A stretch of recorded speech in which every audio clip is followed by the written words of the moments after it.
My family's going crazy. I just crossed over to Naruto and saw Sasuke confessing his feelings to Naruto. This all started with my little shop called Invincible Scratch Cards. Naruto and Sakura came to scratch for prizes, and Naruto accidentally drank a potion, leading to this awkward scene. Later, during the exam, Naruto even used a pressure point technique to immobilize Kakashi. It was amazing. Does anyone understand? I just crossed over to Naruto and immediately saw Sasuke confessing to Naruto. Let me tell you, high-end business battles often take the simplest form of love brain. It completely fried my CPU. Huh? What's going on? Let's rewind a bit. This all started with that little shop I opened. Let me tell you, Wu D crossed over on the spot, landing right in the center of Konoha, and even got a convenience store called Invincible Scratch Card for free. My starting gear was a loudspeaker, focusing on a brainwashing loop, shouting slogans like "Get rich overnight," "Shopping with tailed beasts," and "Easily become Hokage," louder than anyone else. Don't ask me how I got here, just know my ancestors were doing real estate across the multiverse. And since I'm the 10th generation of single line, they casually tossed me here and even gave me a golden finger within 100 meters. I'm a god. Selling scratch cards can also upgrade and expand the invincible range. It's simply incredible. Just as I was enjoying this wonderful feeling of crossing over with my legs crossed, a bunch of onlookers surrounded me, all with expressions that screamed, "What kind of new scam is this?" At that moment, a yellow-haired kid burst to the front with a paint bucket.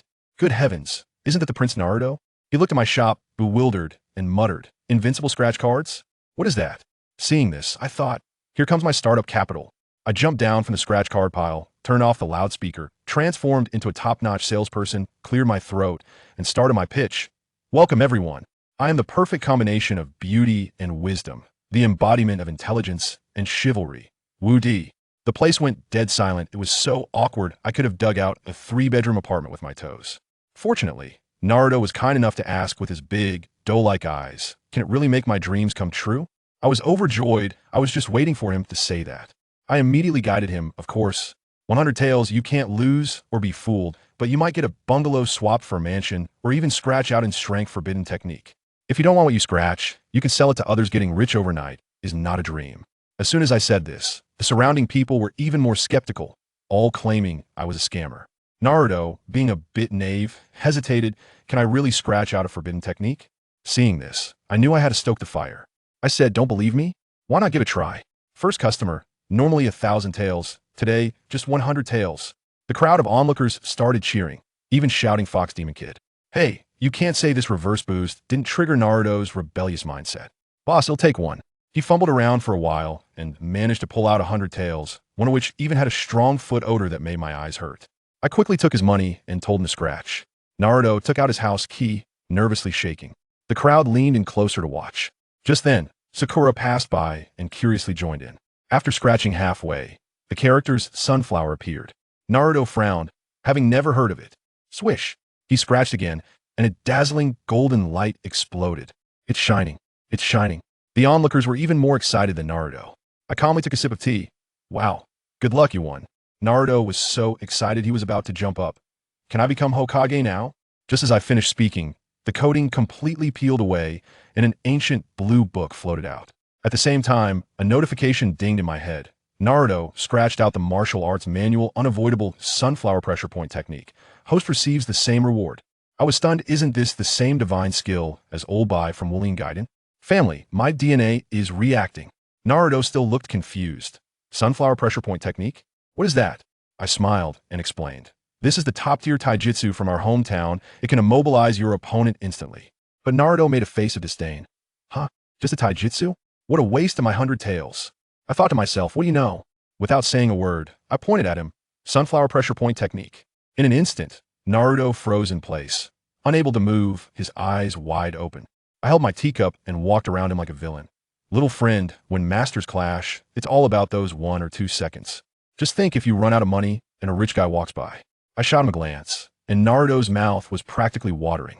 The surrounding onlookers were scared, covering their wallets and running faster than dogs, afraid that Naruto would experiment on them once he was released. In the blink of an eye, only Sakura and the frozen Naruto remained at the shop. Naruto panicked. "Boss, hurry and release me." I scratched my head. This manual was incomplete, only having the pressure point technique without the release point, and it would automatically release in 5 minutes.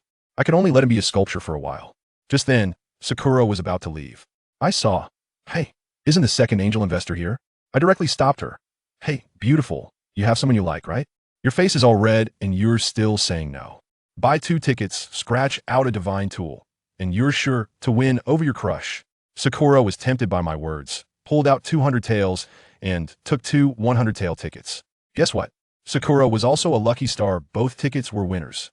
The first ticket, with a flash of golden light, released a bag of medicinal powder wrapped in talisman paper. I saw the information and thought, wow, this is the legendary. Cough cough, Heart's Desire Locking Elixir. Just write your crush's name on the talisman paper, give him the powder to drink, and within the specified time, he will only have eyes for you. Sakura's eyes lit up. Then she scratched the second ticket, and another golden light appeared. This time it was a thick book that could sense the location of every once hidden treasures. Just as Naruto's pressure point technique was released, he saw the book and his eyes turned green. Sakura, we hit the jackpot. But Sakura rolled her eyes. It's I who hit the jackpot. What does it have to do with you? At that moment, Ino came over to urge them to go to school, saying it was graduation day from ninja school. Naruto slapped his thigh and suddenly remembered, dragging Sakura off to run. As soon as they left, the villagers who had just run away came back, all looking like they were on adrenaline. Boss, give me a 200-tail ticket. I want a 500-tail one. My little shop instantly became lively. Now, let's rewind to that explosive scene at the beginning. In the classroom, Sakura was like she was doing some chemical experiment, stealthily pouring that bag of medicinal powder into a bottle of mineral water. On the talisman paper, she wrote Uchiha Sasuke with great affection. And then, at the critical moment, that clueless Naruto, shouting I'm so thirsty, rushed over and chugged the bottle. Let me tell you, Sakura's face was darker than the bottom of a pot. That shout of Naruto Uzumaki made me feel like the entire Konoha shook 3 times. Just as Sakura was about to explode, the climax arrived. Sasuke, that aloof Sasuke, suddenly appeared in front of Naruto, grabbed Sakura's wrist, and said coldly, I won't let you hurt him. And then, he even turned back, gave Naruto a wink. Family, who understands? The sound of all the girls in the class breaking their hearts is louder than glass shards falling to the ground. Naruto was so scared that his face turned pale, and Sasuke was also confused, completely unable to control his body, while still saying cheesy lines like, don't be afraid. I've got this. My goodness, the effect of this medicine is too ridiculous. Then came a chaotic chase scene where the two of them literally knocked over Iruka Sensei, who was coming to class. When Iruka got up and announced the group assignments for Team 7, Haruno Sakura, Uchiha Sasuke, and Uzumaki Naruto, the whole class exploded, thinking Naruto got in through special connections. Plus, the team leader is the legendary Genin dropout teacher Kakashi Hitaki, which made Sakura feel utterly hopeless right away. Sakura stormed out of the classroom and angrily tore the talisman in her hand to shreds. At the same time, Sasuke returned to normal. Once the medicine wore off, Sasuke looked at Naruto beside him, and his anger flared up. Just as he was about to confront him, Sakura came over and said they were assigned to the same group. Upon hearing that Naruto was the other team member, Sasuke angrily turned to leave. That silly Naruto followed him, patting his chest and guaranteeing he wouldn't hold him back. Sasuke coldly shot back, idiot. This really annoyed Naruto, who chased after him to argue. Sasuke suddenly turned around, quickly forming hand seals, fire style, fireball jutsu. Before he could finish the incantation, Naruto countered with Konoha's secret finger jutsu. Because Naruto's move was so fast, Sasuke was instantly immobilized, maintaining a pose with his chest out and lips puckered. Naruto grinned, took off Sasuke's shirt and hung it on his head, and even made a little mustache out of a twig before happily heading to the gathering place. At the venue, Kakashi had already arrived, holding a book called Ica Paradise.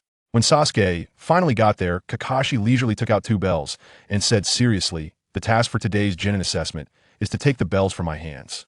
You 3. Before he could finish explaining the rules, Naruto dashed forward. Konoha's secret finger jutsu. Kakashi sneered and instinctively used the substitution technique to leap up into a tree. But guess what? It seemed this move ignored distance. He was in the tree, and with a smack, he was also immobilized, then tilted and fell down, landing face first into a passing hedgehog.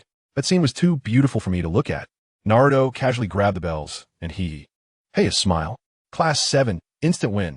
This news spread quickly. Class 7 defeated Kakashi in an instant. All thanks to my scratch card.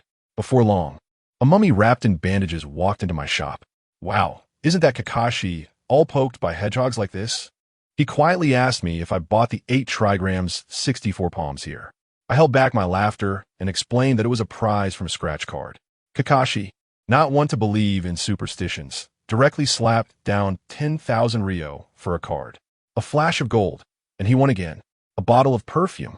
When I looked at the description, I almost burst out laughing. This thing is called toxic perfume. Used on male ninjas, it directly turns them into love-struck fools. Having their combat power. Used on female ninjas, it doubles their intelligence and combat power. Kakashi's face turned green even beneath the bandages. This skill was too overpowered. It was practically tailor-made for him. Just as Kakashi put away his prize, a bunch of people came crashing in outside. Umbu from the root surrounded my little shop tightly. The masked man at the front coldly said, "Under the order of Danzo, we are here to search the store." With a wave of his hand, "Search." Yes, dozens of Umbu members rushed in. Let me tell you, those guys didn't even acknowledge Wu Di. They completely ignored him. Wu Di was striking poses for a long time, still shouting slogans. "I am the invincible god, Wu Di." The atmosphere was so quiet you could hear a heartbeat. It was so awkward I could have dug 3 rooms and 1 hall with my toes. Family, who understands the feeling of being treated like air. Wu Di got angry right there. 2 fingers shot up, and he chanted, 8 trigrams, 64 palms. I tell you, his hand speed was so fast it left afterimages. Poking armpits, poking the soles of feet. You could hear whoosh after whoosh, and those black-clad muscle men stood there as if they were hit by a paralysis technique. Completely frozen. Then the scene changed drastically. Some started laughing wildly, while others cried like 200-pound children, and the situation got completely out of control. Kakashi was dumbfounded beside them, clapping his hands, saying, "Master, Master," and then with a wave of his sleeve, he sent this group of crying and laughing Umbu flying out. Just then, the light at the door dimmed, and in walked a blonde bombshell with big waves, holding a pig. The aura was 2 meters and 8. Wow. The legendary big fat sheep of Konoha, Tsunade, has arrived. As soon as she entered, a large crowd followed her, and Kakashi, understanding the situation, quietly slipped away. Tsunade glanced around and fixed her eyes on Wu Di, saying, "I heard you have a new game called Scratch Cards?" Wu Di rubbed his little hands, his eyes full of dollar signs. This was a super VIP. He quickly explained the gameplay, and after hearing it, Tsunade's eyes lit up, turning to her little assistant Shizen and tilting her head. "You go, get me one to try." Shizen looked troubled. She didn't care for gambling at all. But the boss had spoken, so there was no way around it.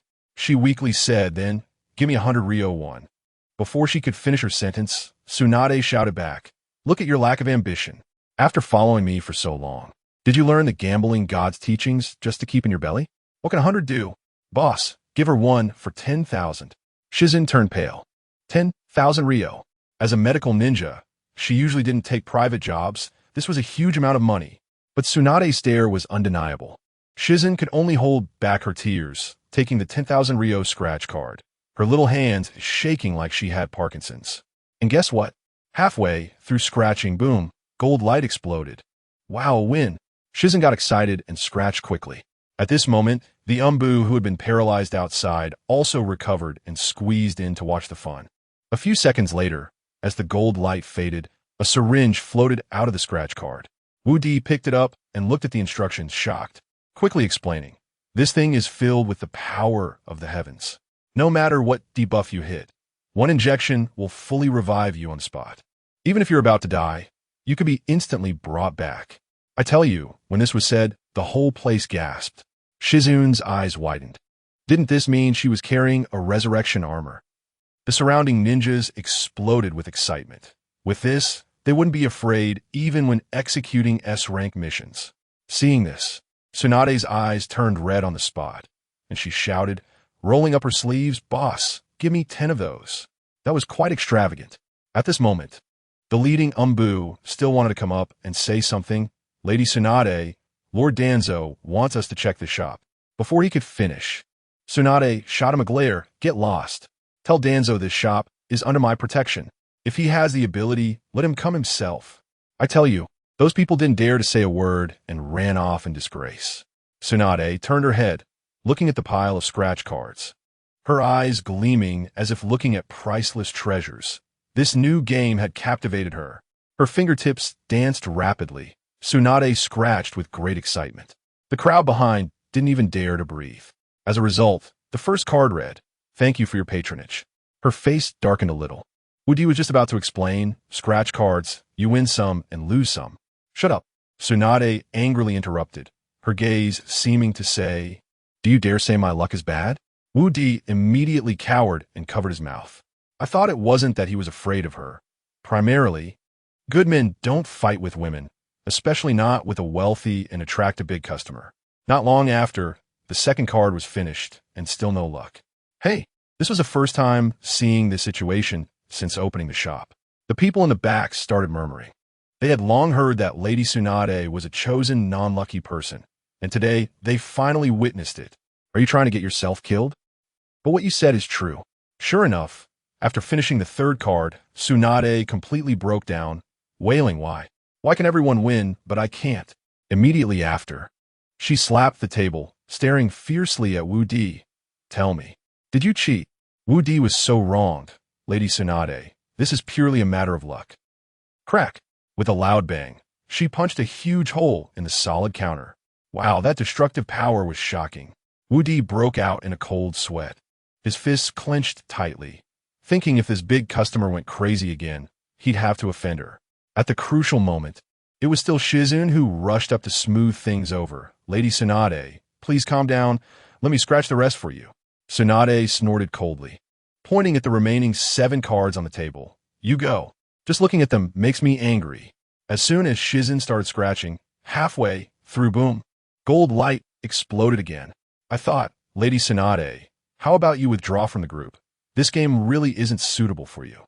As the gold light faded, a toy remote control-like thing floated out.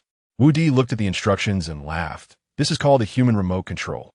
Write someone's name on the card, and you can control them remotely. It's similar to the Yamanaka clan's secret technique, but even better, focusing on long-distance control." Shizun's eyes lit up, but just as her hand was empty, the remote control was already in Tsunade's hands. "This is good, I'll take it." As soon as she finished speaking, whoosh, the remote control flew back into Shizun's hands. Tsunade, not believing in evil, grabbed it again, and it flew back. The scene was chaotic. Tsunade's face darkened. "Boss, what does this mean?" Wu Di wore a mischievous smile. "This was scratched by Shizun, so the item belongs to her. Does that mean my money was wasted?" Tsunade's eyes widened. "How could that be?" Wu Di held up 2 fingers. "Plan A. Shizun gives you the remaining 70,000 Ryo." Shizun turned pale at this. Tsunade, knowing she had no money, asked, "What's Plan B?" "Plan B." Wu Di cleared his throat and suggested that she scrape half first. Once the golden light appeared, he would take over and finish scraping, and then it would be hers. When Tsunade heard this, she was delighted and said, "Konoha, keep going. Give me the golden light." You can't deny, this trick really works.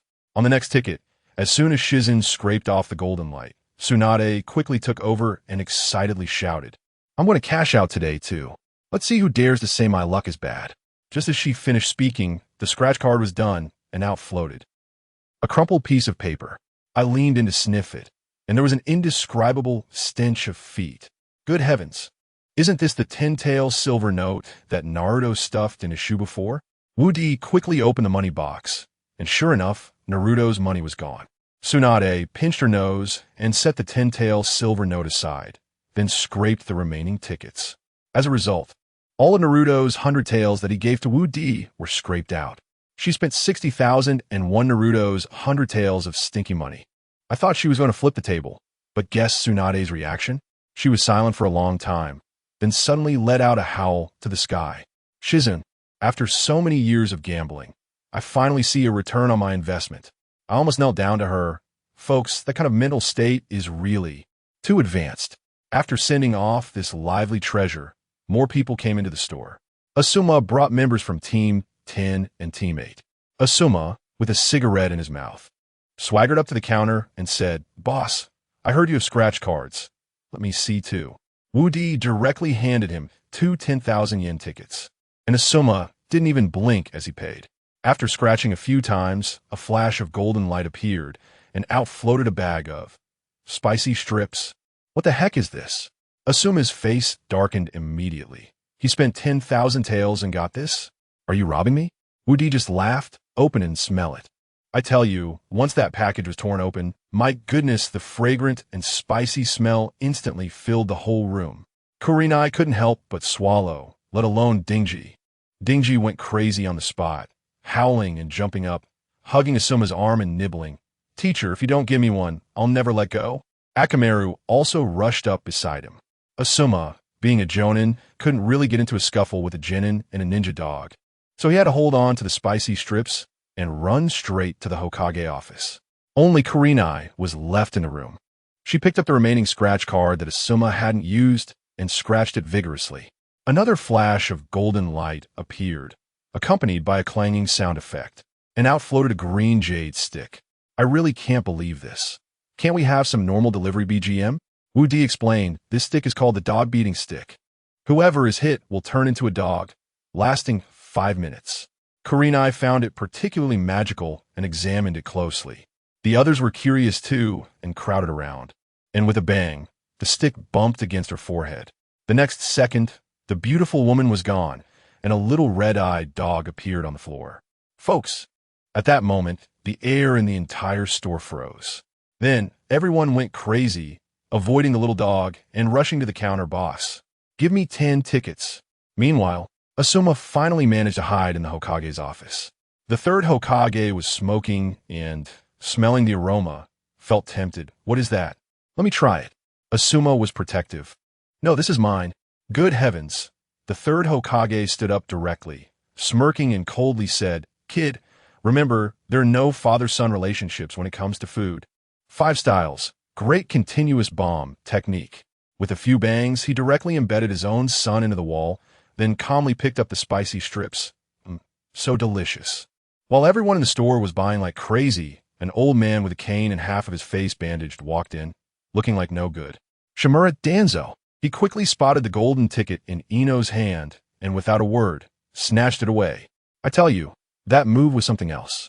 After scratching it open, he found a purple, heart-shaped magic wand. I almost spat out a mouthful of blood. "Isn't this the Balala little magic fairy?" Danzo frowned and asked, "What is this?" Wu Di tried to hold back his laughter and explained, "This is called the magic fairy stick, which can greatly enhance combat power. The incantation is Balala energy, little magic fairy, transform." Danzo's old face wrinkled, and he unconsciously mumbled, "Balala energy, little magic fairy, transform?" He just said it, with a flash of purple light. When the light dissipated, I tell you, the sight was so beautiful I couldn't bear to look. An old man in a pink mini-skirt with pink hair stood there, his eyes filled with confusion and helplessness. Everyone in the store laughed like crazy. Danzo trembled with anger. "How do I undo this?" Wu Di innocently replied, "Elder, this is a one-time use. Once transformed, you can't go back. Please accept my condolences." "Ha ha!" Danzo was about to explode on the spot, but Wu Di was faster. Sunflower, acupoint hand. He directly froze him, then kicked him. And a pink, unidentified, flying object flew out onto the street. Just as Naruto finished eating ramen and came out, he saw a pink figure lying on the ground, thinking it was some beautiful girl. As he got closer, he realized it was Danzo's old face. With a loud cry, he vomited all the ramen he had just eaten onto Danzo's face. After Naruto dealt with the incident, he angrily entered the scratch card shop. "Boss, give me 100. He scratched for a long time before starting. A flash of golden light appeared, and he won a broken broom with missing bristles. Just as he was about to complain, Wu Di said, "This is called the flying broom. You can fly on it." As soon as Naruto heard this, he got excited, jumped on it, and shouted, "Take me to Ichiraku Ramen." Whoosh, he disappeared. The next second, they heard a crash as Uncle Ichiraku threw him out, his head covered in noodles. Naruto had no choice but to accept a mission to pay for the damage, and he shouted again, "Take me to the Hokage office." Whoosh, he disappeared again, and with a bang, he crashed through the wall that had just been repaired in the third Hokage's office. He crawled out of the hole in the wall, covered in dirt, and shouted at Kakashi and the third Hokage in the room, "I want to take a mission." The third Hokage looked at the broom in his hand, then at the hole in the wall, took a puff of smoke, and calmly pointed at Kakashi, "All right? This mission to the Land of Waves will be handled by your team." Naruto perked up, jumping around, "Yay, off to do a mission." But what he didn't know was that at that moment, the most miserable man in all of Konoha was locked up in a small dark room, experiencing the darkest moment of his life. I tell you, Danzo was about to go crazy. He yelled at the root ninjas and masks beneath him. Useless. A bunch of useless people. You can't even handle a single hair. What use do I have for you? Folks, who understands? After being carried back from the scratch card shop, he felt like he wanted to die. That flashy pink hair, cut it long, it grew back when cut. It would disappear out of nowhere. It was simply a dead loop. His outfit was even worse. He tore it countless times, and the next second it would automatically stick back on, like a piece of chewing gum. He was completely broken, curled up in a corner, and finally weakly waved his hand. Get lost. Let me be alone for a while. On the other side, our small team of 4 finally gathered at the village entrance. Kakashi, with a serious face, briefed us on the mission. Listen up. This mission is to the land of waves, very dangerous. All of you need to be on your toes. Naruto immediately stood up straight, like a javelin. But Sasuke, seeing him, remembered the embarrassing scene in the classroom and quietly moved 2 steps to the side, his expression clearly showing stay away from me. Kakashi couldn't be bothered with their little games and led the team out. All the way, Naruto rode his flying broom, zooming around like Harry Potter, having the time of his life. Sasuke was looking up at him from below, his expression incredibly complex, probably thinking, just wait, once I take care of that man. I want to go to the scratch-off shop too. Man, it's so boring out here at sea. Naruto has his broom flying around, but Sakura is getting really bored.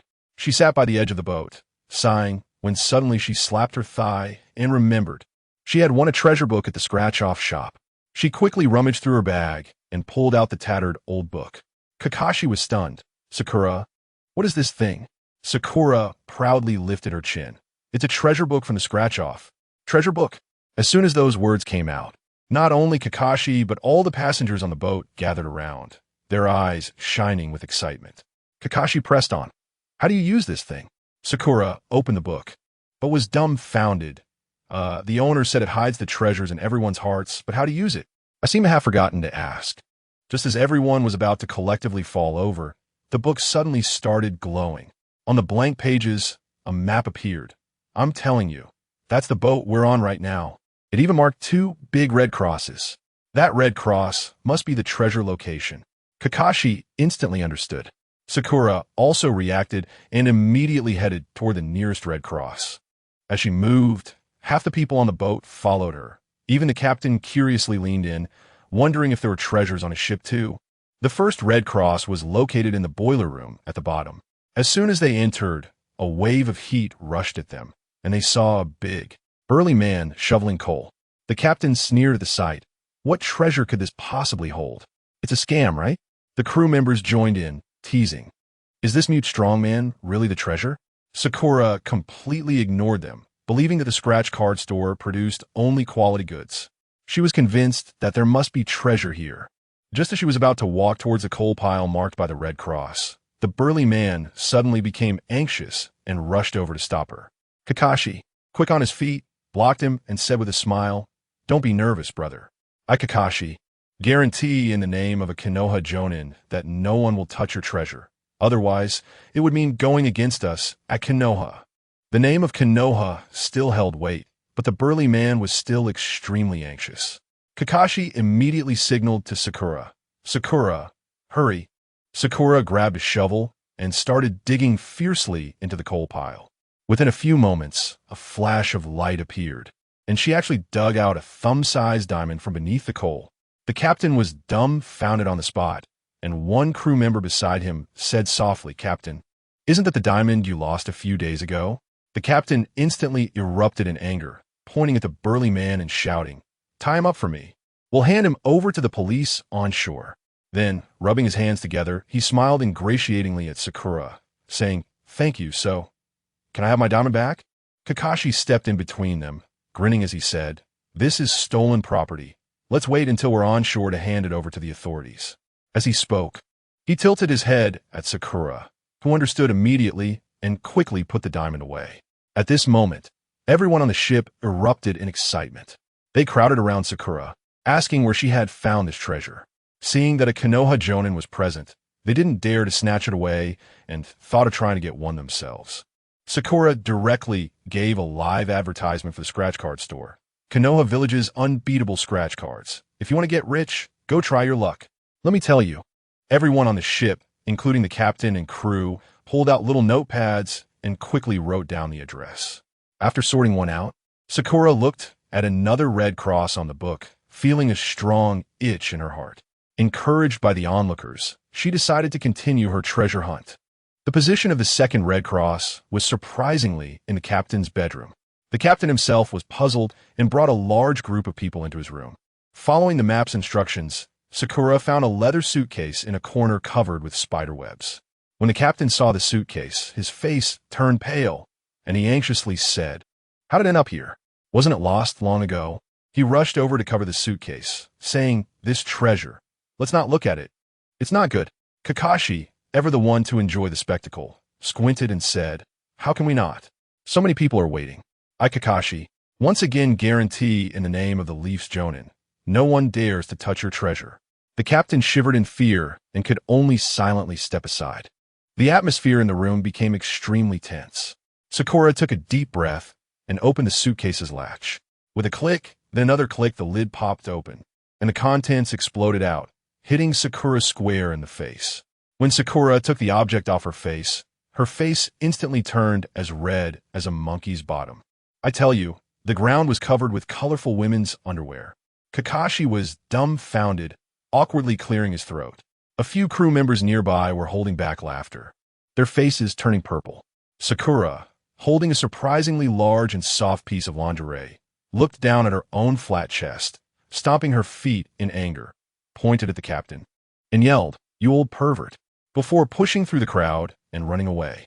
After the ship docked, we said goodbye to the passengers, hoping to get rich from scratch cards and switch to a small boat where the mission's client, Raditz, came to pick us up in person. As soon as we boarded, the old man sighed heavily. Kakashi felt something was off and asked him what was wrong. The old man finally told the truth. "Actually, this mission is to protect me. A wealthy man named Kato wants to kill me." Kakashi was taken aback. "Kato? That incredibly rich Kato?" "Yes. He hired a killer, and that person is Zabuza Momochi." Zabuza Momochi? Kakashi's expression changed drastically. We quickly asked him who that was. Kakashi took a deep breath. "A rogue ninja from the Mist Village, known as the Demon Man, proficient in silent assassination techniques. An extremely dangerous guy. This mission has gone beyond C rank." Raditz looked distressed. "I really don't have the money to post a higher level mission. If you want to leave, just go back once we land." Just as Kakashi hesitated, Naruto, that oblivious guy, spoke up. "What are you afraid of, Kakashi-sensei? Whether it's Zabuza or whoever, there are 4 of us. We can take him down." As soon as he said that, Kakashi seemed energized. Well, after all, we all had the magical items from the scratch cards. Taking down one Zabuza shouldn't be a big deal. The boat sailed through the thick fog, and as soon as we landed and hadn't taken a few steps, a huge beheading sword suddenly flew over and struck a nearby tree. Immediately, a man with his face wrapped in bandages jumped out, crouching on the sword, coldly saying, "Hand over that old man." Kakashi instantly went into battle mode, shielding us behind him. But Naruto, that kid, always manages to do something that raises everyone's blood pressure. He actually rode a broom and wobbled over to Zabuza, mimicking his pose with crossed arms, but forgot all the harsh words he had planned, and after a long pause, blurted out, "That sleeve looks nice. Where did you buy it?" At that moment, I wanted to cover my face. "Dude, that's a Jonin. You're just going to chat about fashion with him? That's not how you get yourself killed." Zabuza felt deeply humiliated, his face darkening, and he raised his sword to slash at Naruto. Naruto, riding the broom, quickly vanished. Zabuza, landing on the ground, was furious, and with a series of hand seals, the entire forest was enveloped in thick fog. "Be careful. This is his silent assassination technique," Kakashi shouted. Sasuke and Sakura quickly drew kunai, protecting Raditz on both sides.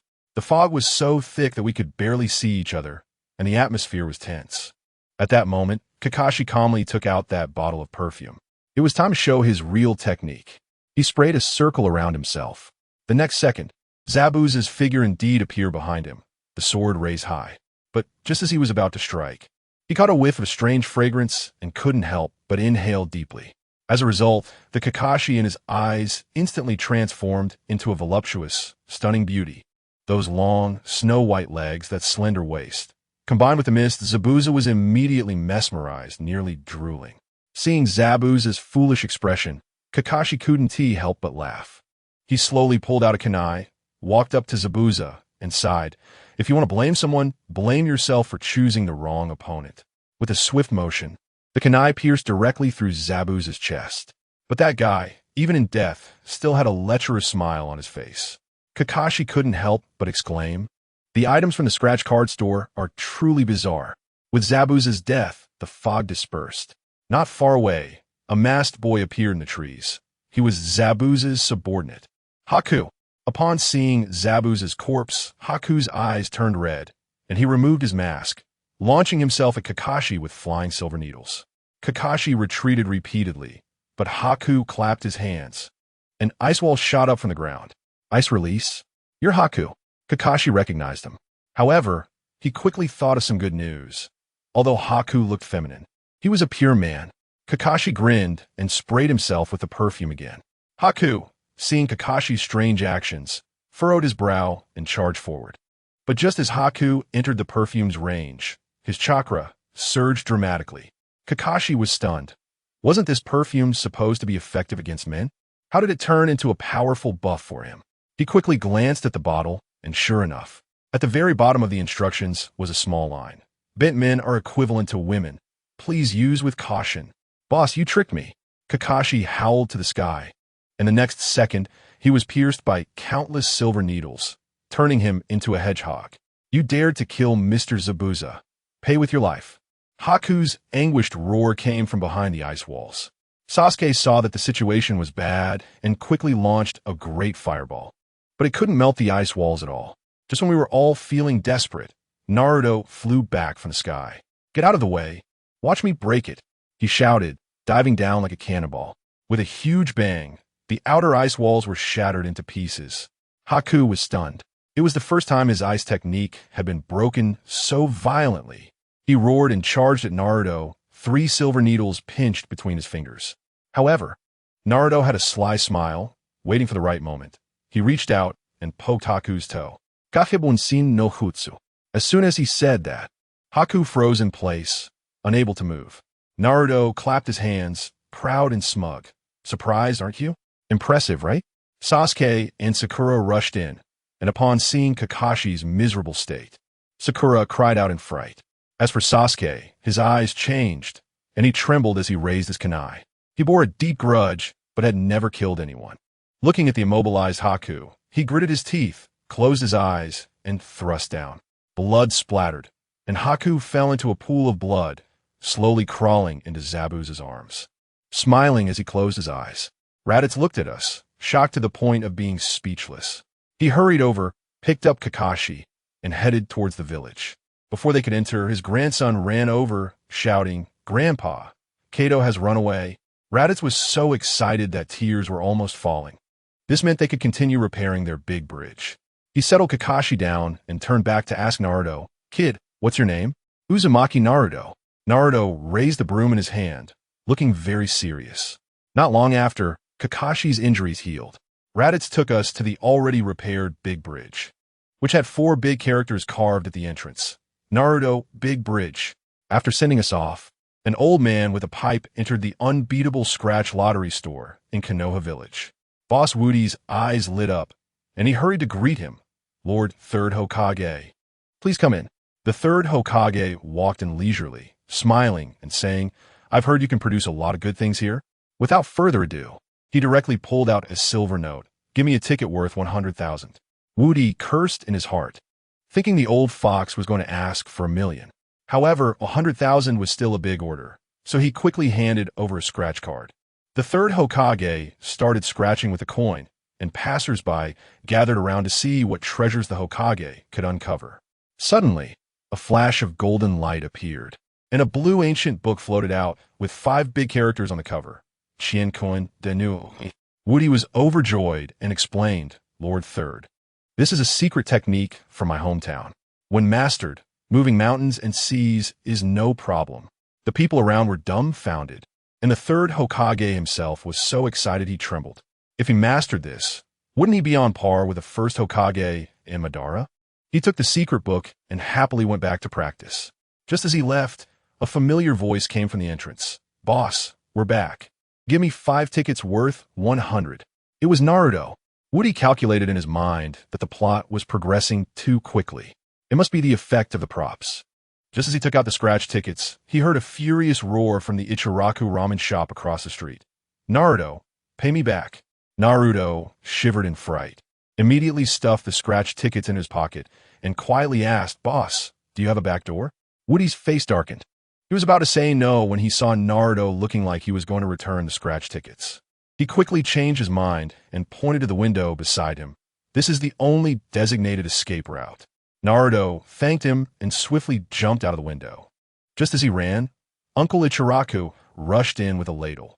"Where's Naruto?" Woody gestured with his chin. "Naruto, don't run." Uncle Ichiraku shouted angrily as he chased outside, and Naruto's panicked voice could be heard outside. After narrowly escaping, Naruto hid in a nearby grove, happily pulling out the 5 scratch tickets.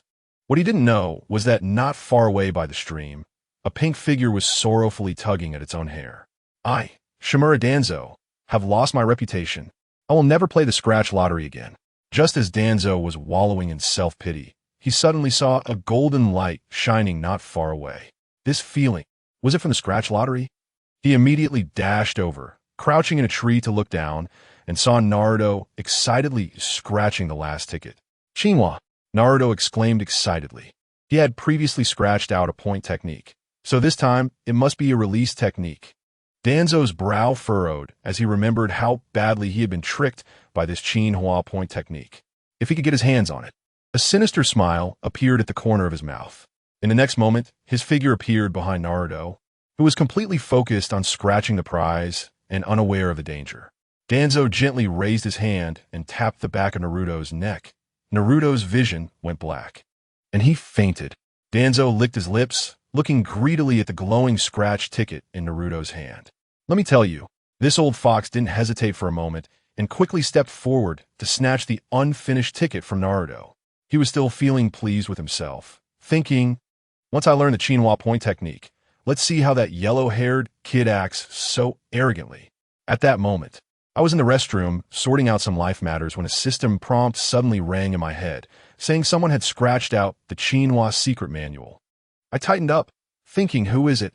Who has such incredible luck to uncover the secret skill of the undefeated lady? I quickly pulled up my pants and rushed out. When I reached the front hall, Kakashi and the others had already finished scratching, each with a small item in front of them. I quickly asked, brothers, who scratched out the Shinwa secret manual? The 3 of them looked confused and shook their heads in unison. This was strange. Could it be for Naruto's 5 tickets? My heart sank. If Naruto really decided to practice that thing, wouldn't I become a historical criminal of Konoha? I'm so sorry, 4th Hokage. I suppressed the urge to curse and first showed them the items. Kakashi had a dry gecko, and when I looked at the description, it turned out to be a magic item that could summon lightning, but the incantation was a bit hard to hold up. Demons and monsters quickly leave. Kakashi's face darkened. It's 2025, who still chants this? So outdated. Looking at Sasuke, he had a stick with a golden hand giving the middle finger on top. This item was called the Otaku Provocation Stick, which meant whoever you pointed at had to fight you, but the opponent's attack and defense would increase by 30. I told him the incantation was you are just garbage. Sasuke was instantly petrified, thinking if he used this against his brother, wouldn't he be delivering his own head? Sakura was much more normal, holding a cat bell that, when shaken, would attract all the cats within a few miles. Her little face fell. Why were their items so cool while hers was just a summoning beast cat version? Just as they paid and left, Naruto sneaked in through the window like a thief, looking dejected. "Boss, don't mention it," he said with a mournful face. I was scratching the 3rd ticket halfway when I got hit in the back of the head and fainted, and when I woke up, the tickets were gone. I asked if he saw anyone, and he said he caught a glimpse of a pink-haired figure before he passed out. Pink hair? I instinctively thought of Sakura, but that couldn't be right. She had been with me the whole time. Then it could only be. I couldn't help but chuckle. Family, who understands? This unfortunate soul was definitely that old fox Danzo. I held back my laughter and looked at the two items Naruto had scratched out. In his left hand was a meatball called Pu Tuan, which would obey whatever meat-eating animal it was fed to. In his right hand was a scroll, and when I focused on it and gasped, I realized it was a special item, blessed with great fortune. This is called Wood Release, 1,000-year cutting technique.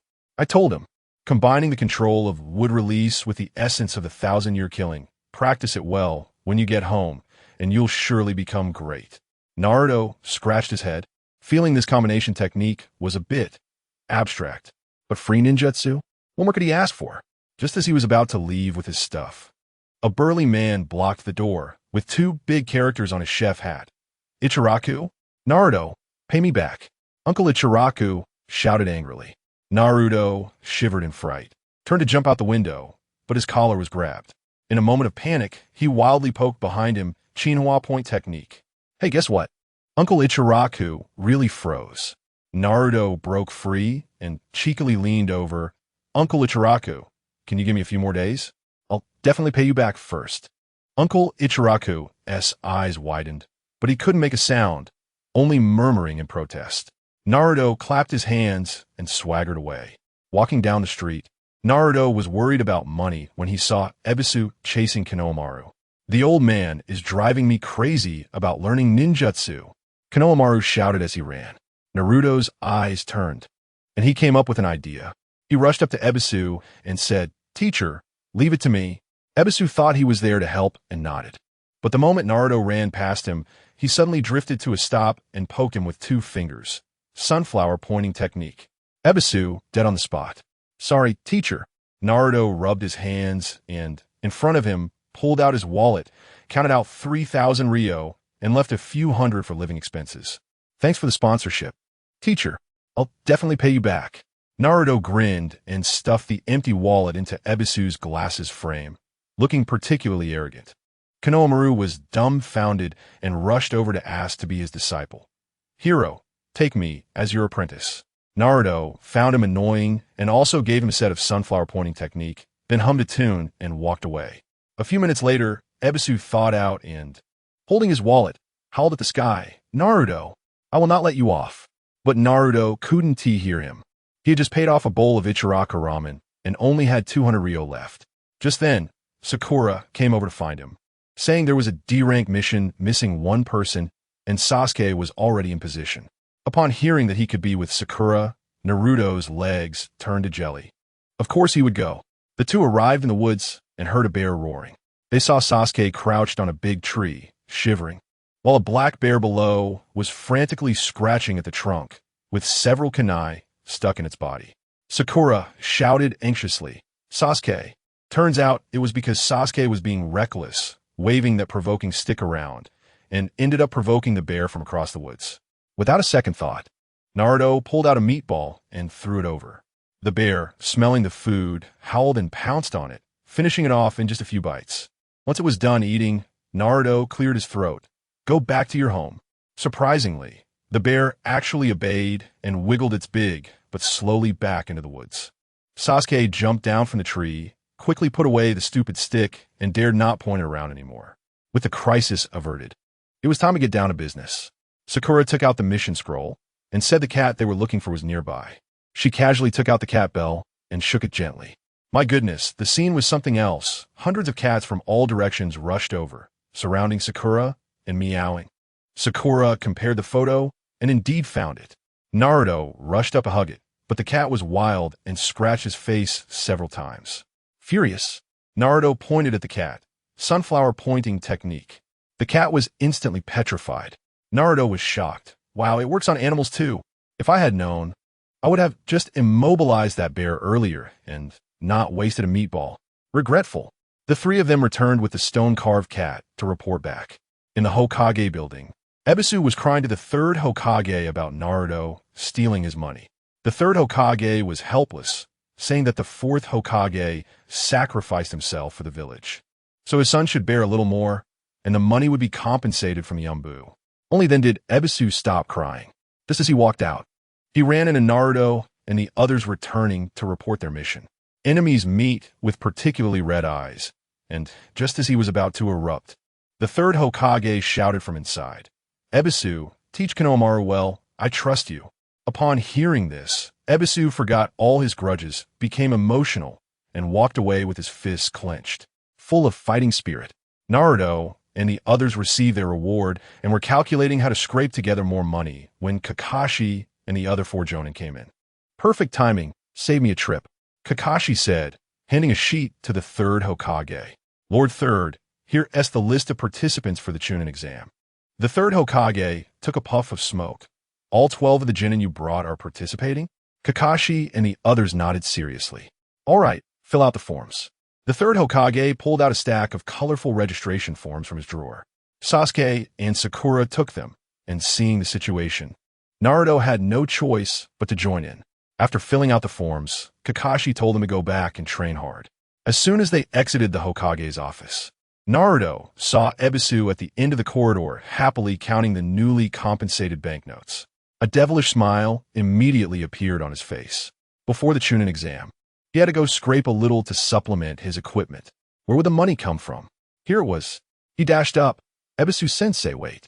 Ebisu turned around, saw Naruto, and was so frightened that he took several steps back, tightly covering his wallet. "Don't come over." Naruto chuckled. "Don't be scared. Teacher, I mean no harm. How about I change my appearance?" As soon as he finished speaking, he formed hand seals. Harem technique. Bang, bang, bang. Suddenly, dozens of blonde beauties appeared in the corridor, throwing flirtatious glances at Ebisu. Ebisu had never seen such a scene and immediately gushed blood, drooling, completely mesmerized. One of the Naruto beauties leaned close to his ear, whispering sweetly, "Teacher, am I beautiful?" Just as Ebisu stupidly nodded with a grin. That tender voice gently uttered 4 words. Sunflower pointing technique. The lewd smile on Ebisu's face instantly froze. His heart bled. That 3,000 Ryo he had just warmed up. Meanwhile, Naruto was counting the money, forgetting to collect his ninjutsu. Just then, Kakashi and the others came out, and Asuma, seeing the scene, had his eyes bulge. Next to him, Kurenai's face darkened, and she slapped him. Asuma woke up and saw Kurenai had her kunai out. "Dad, save me." Asuma cried desperately against the wall. A calm voice came from behind the door. "A bag of spicy strips. Are you still my real dad? Do you dare question me?" 5 natures. Great continuous blast technique. As the corridor descended into chaos, Naruto quickly dispelled the technique and dragged Sasuke and Sakura away to escape. The 3 of them headed straight for my little shop. "Boss, 3,000 Ryo worth of lottery tickets, please. Today, it's on Ebisu-sensei." Naruto slammed the 3,000 Ryo on the table, full of bravado. The golden light flashed 3 times, and all 3 of their items appeared. Naruto got a mysterious map that, when activated, would reveal precise locations for anywhere he wanted to go within a day. Sakura's was even cooler. A divine writing brush that came with a system capable of answering any question. Ino and the others happened to come into the store and, seeing Sakura's miraculous item, turned green with jealousy. Shikamaru pointed at the little chili pepper in Sasuke's hand and asked, "What is that?" I smiled and explained, "This is impressive. It's called little chili pepper. Eating it can temporarily increase your chakra 10-fold. The side effect is that your mouth will feel a little prickly." Upon hearing this, Sasuke carefully put it away. This was a major weapon for the exam. Meanwhile, in the Umbu, Danzo was staring at the words on the title page of the Sunflower Secret Manual. To practice this skill, one must first castrate themselves. He remembered the humiliation of being immobilized by me. Gritting his teeth and closing his eyes, he struck with the knife.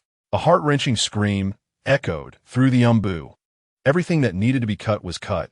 Now he should be able to practice, right? Enduring the excruciating pain, he turned to the second page. His face instantly turned green.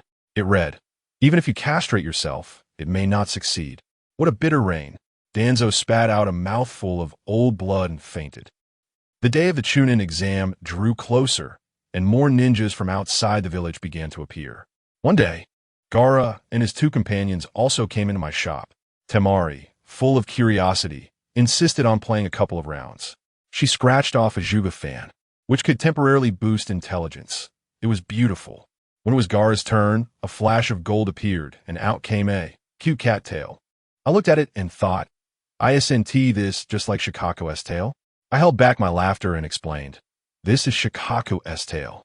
Wearing it can temporarily increase your attack power. Before I could finish, Gaara exploded. Inside him was sealed that thing, tortured since childhood to the point of sleeplessness. Now, having scraped out a surrounding, he was about to go berserk, with sand flying everywhere. The other people in the store were so scared that they all ran away. I sighed helplessly.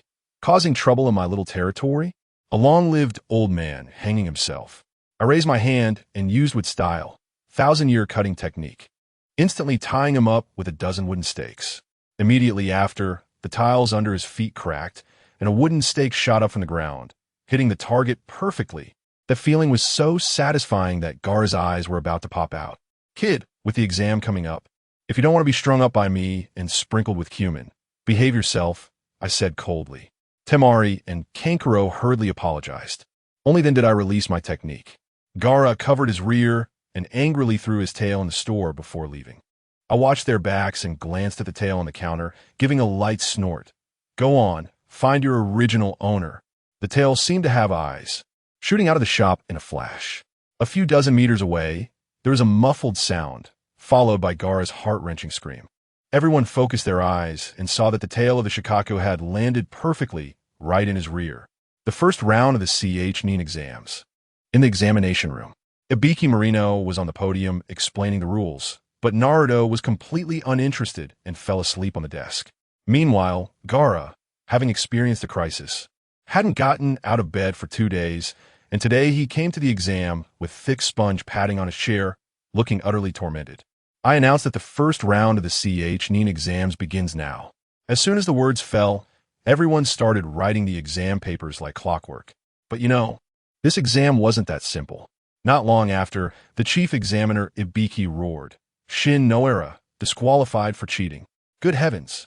I focused my gaze and saw a round-headed guy in red stand up, innocently asking, how did I cheat? Ibiki was ruthless, directly grabbing his wrist, and a small cheat sheet that looked like a folded tofu block fell out of his sleeve. That guy sighed. Sigh. I said this way of cheating wouldn't work, but May insisted I do it like this. I will never trust May again. I was laughing so hard, he was directly taken away, shouting as he left, I'll be back. Unbelievable. With that happening, everyone else was cautious. But the essence of this exam, let me tell you, was not to answer questions, but to see how you could cheat in style without getting caught. Ibiki's gaze was like an eagle, scanning around, disqualifying a bunch of people like Heiji Hattori and Kakurado. Instantly, half the people in the examination room were gone. And what about Naruto? Good heavens. He was sleeping soundly in the corner, almost drooling. Sakura, on the other hand, was using a magical pen she got from Scratch-Off to write with great fluidity, even making a face at Ino when submitting her paper, infuriating Ino. Finally, when the exam ended, Ibiki announced that the remaining candidates had passed, and everyone was suddenly enlightened. He collected the papers and knocked on Naruto's desk, but there was no response. Leaning down to see what this kid was doing, Naruto sleepily extended 2 fingers, mumbling, sunflower pointing hand. With a pop, I tell you, those 2 fingers precisely inserted into Ibiki's nostrils. The whole place was instantly petrified. Ibiki froze in that position, and Naruto wiggled his fingers, muttering, What's this feeling? When he opened his eyes, good heavens, Ibiki's scarred face was less than 5 centimeters from him. Scared, he yelped and jumped up, but then bang, he accidentally bumped his head right into Ibiki's chin, knocking our iron-willed chief examiner down to the ground. Naruto, clutching his head, ran off, leaving the exam paper behind. Just as he exited the exam room, guess who he ran into? Teacher Ebisu. That guy was looking dejected, and upon seeing Naruto, he screamed like he saw a ghost. Don't come near me, I'll scream. Naruto innocently approached and asked what was wrong. Ebisu clenched his fists and roared. Isn't it because of you? You robbed me of my money, and now I can't buy flowers for the girl I like. At that moment, I thought Naruto's main strategy is reverse precise poverty alleviation. To avoid him, Ebisu even pulled off his headband to cover his eyes, muttering, Let's see what you can do this time. I thought, is this useful? Sure enough, Naruto directly unleashed a big move. Combined ninja technique, wood style, thousand-year cutting technique. With a whoosh, the wooden stakes bound Ebisu tightly. And then, as you might expect, a smooth wooden finger was precisely launched from the ground. That scream echoed through the sky.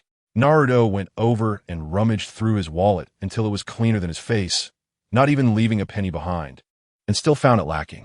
At that moment, Konohamaru appeared, saying that as long as Naruto took him as a disciple, he would take him to find someone wealthier. On the other side, Ino and the others were also holding their breath, wanting to try their luck at the scratch-off store. However, just as they reached the door, they saw a group of Umbu surrounded by a pink figure in the middle. Wasn't that Danzo? Ino was so scared she dragged Shikamaru and the others to leave quickly, saying she would treat them to barbecue. As soon as Choji heard barbecue, his eyes lit up. Inside the store, the owner Wudi looked at Danzo with a meaningful expression. "Oh, isn't this the Danzo from Root? I heard you created a legendary ninja technique, the Sunflower Secret Handbook. Have you severed your ties with Root?" The people outside were confused, and Danzo's face was as dark as the bottom of a pot. He certainly knew what the owner was talking about. Gritting his teeth, he asked, "Is there a way to restore my ties with Root?" The owner chuckled, pointing at the scratch-off tickets. "As long as you're lucky, there's definitely a chance." Friendly reminder, the more expensive, the better. This old man had really lost his mind and directly slapped down 100,000 Ryo. "Give me one." With a flash of gold, guess what he scratched off? A white steamed bun named Repentance Bun, which could allow one to repent for their past wrongdoings. Danzo immediately exploded, pointing at the owner and shouting, "Are you messing with me?" He was about to call for someone to demolish the store. Just then, Tsunade arrived, exuding dominance. "Let's see who dares." She shot a sideways glance at the pink Danzo, snatched the bun, and stuffed it into his mouth. Good heavens, the next second, Danzo fell to his knees, howling, "I am the sinner of the Shimura clan. To train the Sunflower Secret Handbook, I severed my own lineage." While crying, he hugged Tsunade's leg, begging, "Tsunade, please grant me my favorite big slap." Tsunade was all about fulfilling requests, swinging her arm and giving a slap that sent Danzo flying onto the stove of the neighboring ramen shop. The Umbu quickly lifted him away. Tsunade had done the owner a huge favor and insisted that he thank her. The owner, heartbroken, wanted to give her a 100 Ryo ticket. But Tsunade looked down on it and bought 3 tickets worth 10,000 each, only to end up scratching nothing, leaving angrily. Just after she left, a guy dressed as a grass ninja walked in. Upon seeing his face, I recognized him immediately. It was Orochimaru. Orochimaru also learned from Tsunade and bought a 10,000 Ryo ticket. Hey, you wouldn't believe it. With a flash of gold, he actually won something. A grenade shaped like a melon. The owner introduced it as a Harrington grenade, a psychological weapon that, when used, would leave a 10-meter radius barren, causing people to vomit and feel dizzy. Upon hearing this, Orochimaru's eyes lit up, thinking this thing was simply tailor-made for him, and he took the treasure and left. But let me tell you, that smile from the boss definitely had bad intentions. He didn't even tell Uncle Snake that this thing was instantaneous. One pull of the ring and 10 kilograms of bulk-carrying cans would scatter like flowers in the sky. That scene, who understands it? Family? Just thinking about it makes my stomach churn. The scene shifts to the Death Forest. The second exam begins. The rules are simple. Gather the Heaven and Earth Scrolls and reach the center tower within 5 days. Naruto and the others activated the map as soon as they got the scrolls, and Naruto proudly said, "Let us just wait at the finish line. We don't produce scrolls. We're just scroll transporters." Sasuke and Sakura surprisingly agreed, but they had gone far when they encountered Uncle Snake, who had transformed into a grass ninja. Uncle Snake licked his lips, his eyes shining as he looked at Sasuke. A member of the Uchiha clan, interesting. Naruto didn't care about that and immediately attacked with a move. Uncle Snake had learned from his previous encounter. This time he jumped to evade and headed straight for Sasuke. Seeing the situation was dire, Sasuke quickly pulled out a small chili pepper that could explode with chakra and chomped it down. I was shocked at that moment. What kind of cyber being is this? Instantly, Sasuke was engulfed in flames, and his chakra surged like a reservoir, bursting its dam. He unleashed a torrent of fire techniques at Uncle Snake. Great Fireball, Phoenix Fire, Dragon Fire, great dragon fire, spewing them out like they were free. Uncle Snake was dumbfounded. Is this really a genin? With this amount of chakra, he must be cheating. Just as Uncle Snake was bewildered, Naruto seized the opportunity. Would release. 1,000-year cutting technique. Wooden stakes trapped Uncle Snake. And Sasuke's great dragon fire hit him right in the face, followed by a sudden explosion from below. Uncle Snake screamed in agony, and in a final desperate act, transformed into a white snake that bit Sasuke hard on the neck before fleeing. And guess what happened? After beating up Uncle Snake, the heat from a chili pepper hit Sasuke, making him gasp for air and scream painfully. Is this a little bit painful? Boss, you green-haired turtle, you tricked me. After shouting, he blacked out and fell backward. Now it's bad. Sasuke was completely out of it. Naruto touched his forehead, panicking. Sakura, he has a fever. Sakura was so scared she was in tears. Naruto sighed and said he would go to the nearby river to get a cool towel to lower his temperature and told Sakura to stay there and guard him. Sakura was in a panic, nodding repeatedly, watching Naruto run off and shouting, "Naruto, come back quickly." Meanwhile, not far away, 3 ninjas wearing sound ninja headbands stopped in their tracks. The female ninja asked, "Sak, did you hear something?" The ninja called Sak smiled. "Chin, don't scare me. Did you mishear?" "I tell you." That girl shook her head repeatedly, saying it was impossible to mishear. The one next to her called Tosi nodded too, saying he heard it as well. Well, majority rules. Even though Sak looked unwilling, he had no choice but to follow them as they charged toward us. At that time, I was still outside looking for water, leaving Sakura alone to guard the unconscious Sasuke. Goodness, she was holding a kunai. So nervous, it was like she was about to explode. Any slight rustle around, like a falling fruit, made her jump and quickly turn to take a defensive stance. Who understands that feeling, family? Just as she relaxed a little and prepared to sit down, the voice of the female ninja Chin came floating from the tree opposite. "I told you, there are people here." Sakura looked up, nearly scared to death. There were 3 standing in the tree, each looking like trouble. Sasuke was still lying there, and I wasn't around. What should she do?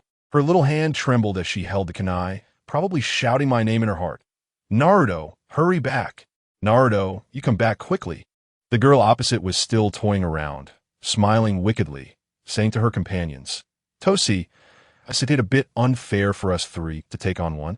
The one called Tosi scratched his head. "What is unfair about it? I love to bully the weak. What are we waiting for?" Another named Sak couldn't wait any longer, stomping his foot and charging forward first, forming hand seals with both hands and launching 2 air cannons.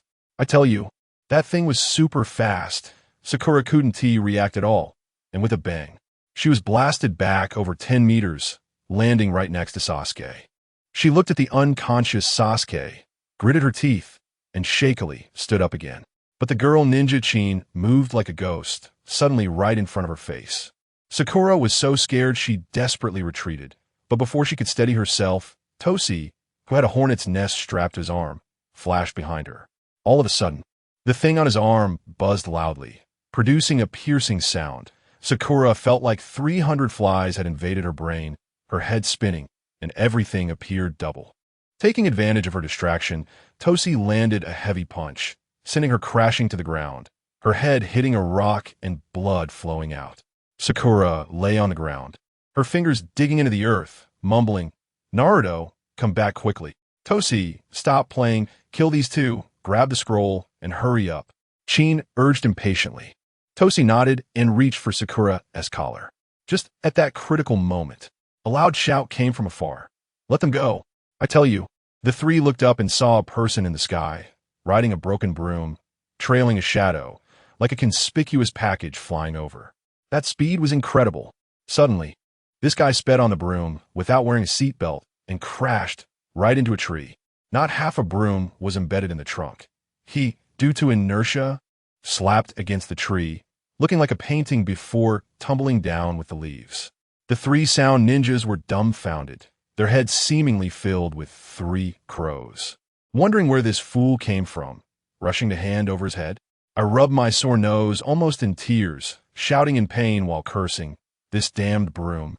It hasn't listened for a few days." After complaining, I tossed the towel I was using to wipe Sasuke's face aside, quickly formed hand seals, and my expression turned serious. With Sasuke and Sakura injured like this, I'm not in the mood to play with you. Shadow clone jutsu. Bang, bang. In an instant, two identical versions of me appear beside me. I directly ordered the main body. There's no time, just pin them down. The clone shouted and charged forward. The three on the opposite side scoffed, looking disdainful. Who doesn't know that shadow clones break upon contact?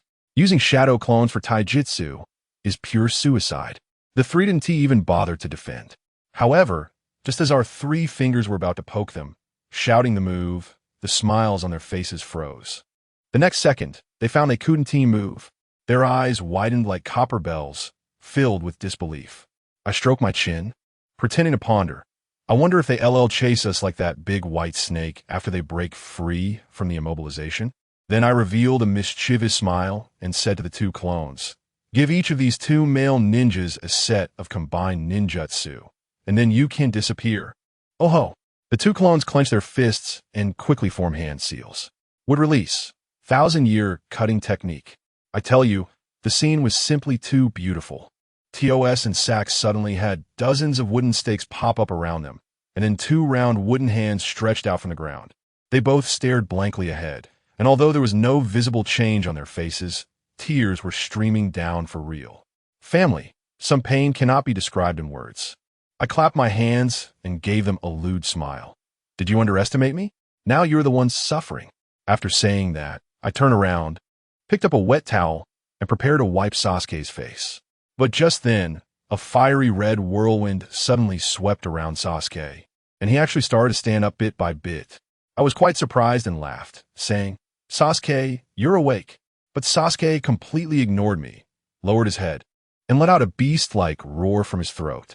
My heart sank, and I cautiously leaned closer. Sasuke, what's wrong? Before I could finish my sentence, he suddenly lifted his head, his Sharingan eyes glowing a terrifying red, and with a fierce push, he charged at me. I was caught off guard and got slammed into the trees behind me, my mouth bleeding. Damn it, Sasuke, what happened to you? I yelled at him, but he acted as if he didn't hear me, jumping up again and rapidly charging at me. I couldn't bear to fight him, so I could only keep rolling away to dodge. There was no other way. I raised my hand and summoned my flying broom, riding it to create some distance. If I ran away, the next unlucky one would definitely be Sakura. Sasuke kept roaring on the ground, his red eyes fixed on me in the sky. Fire style, Phoenix fire technique. He quickly formed seals and spat out a line of fireballs, chasing after me. I felt a heat on my backside and looked back to see that the broom's head was on fire, and my pants had burned a hole. I completely lost my cool and shouted, Sasuke, I really can't deal with you.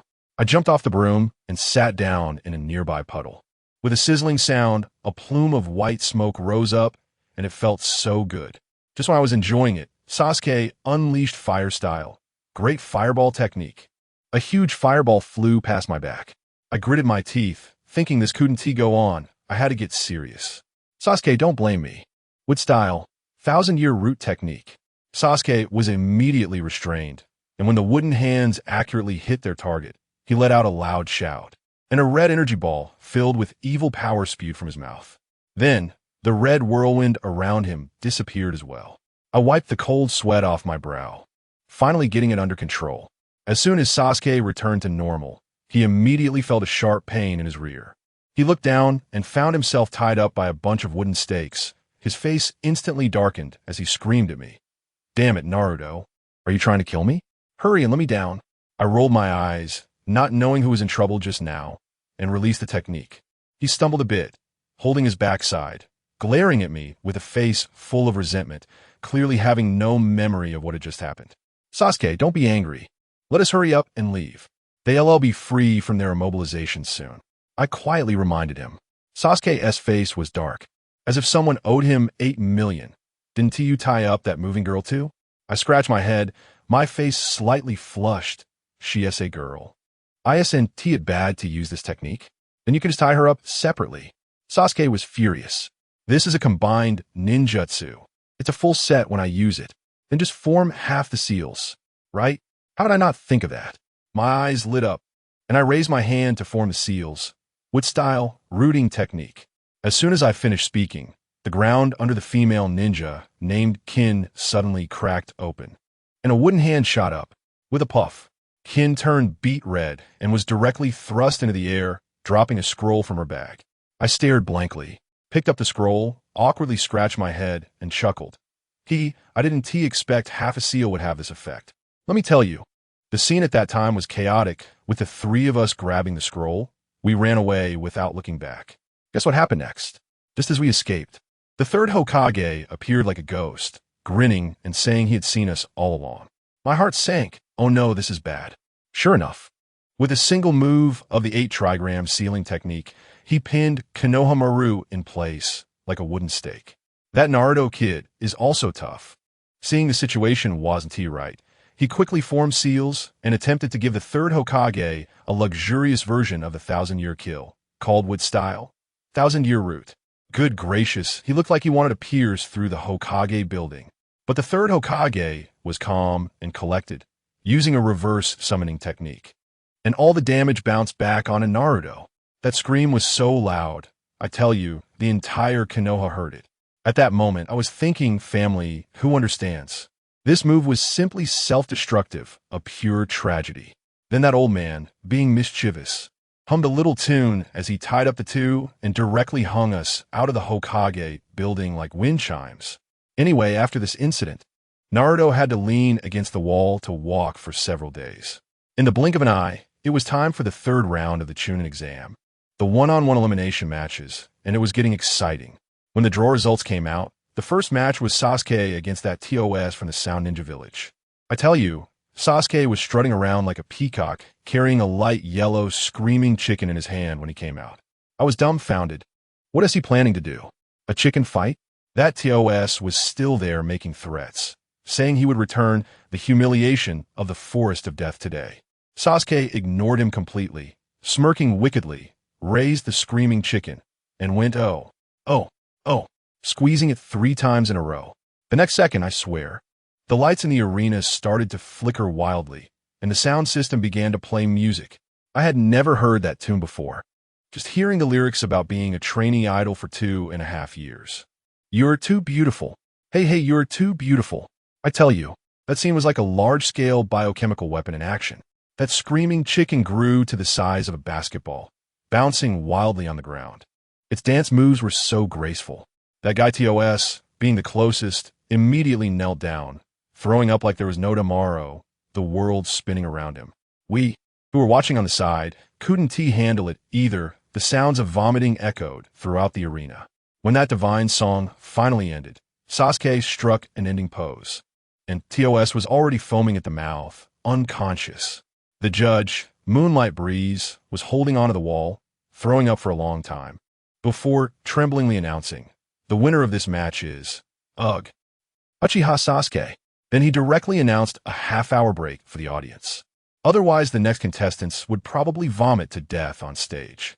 The match was exciting, but unfortunately, that scratch-off shop owner, wouldn't be able to see it. His unbeatable domain was just 100 meters in front of the shop, and once you stepped outside, you'd be a weakling. However, he wasn't lacking entertainment.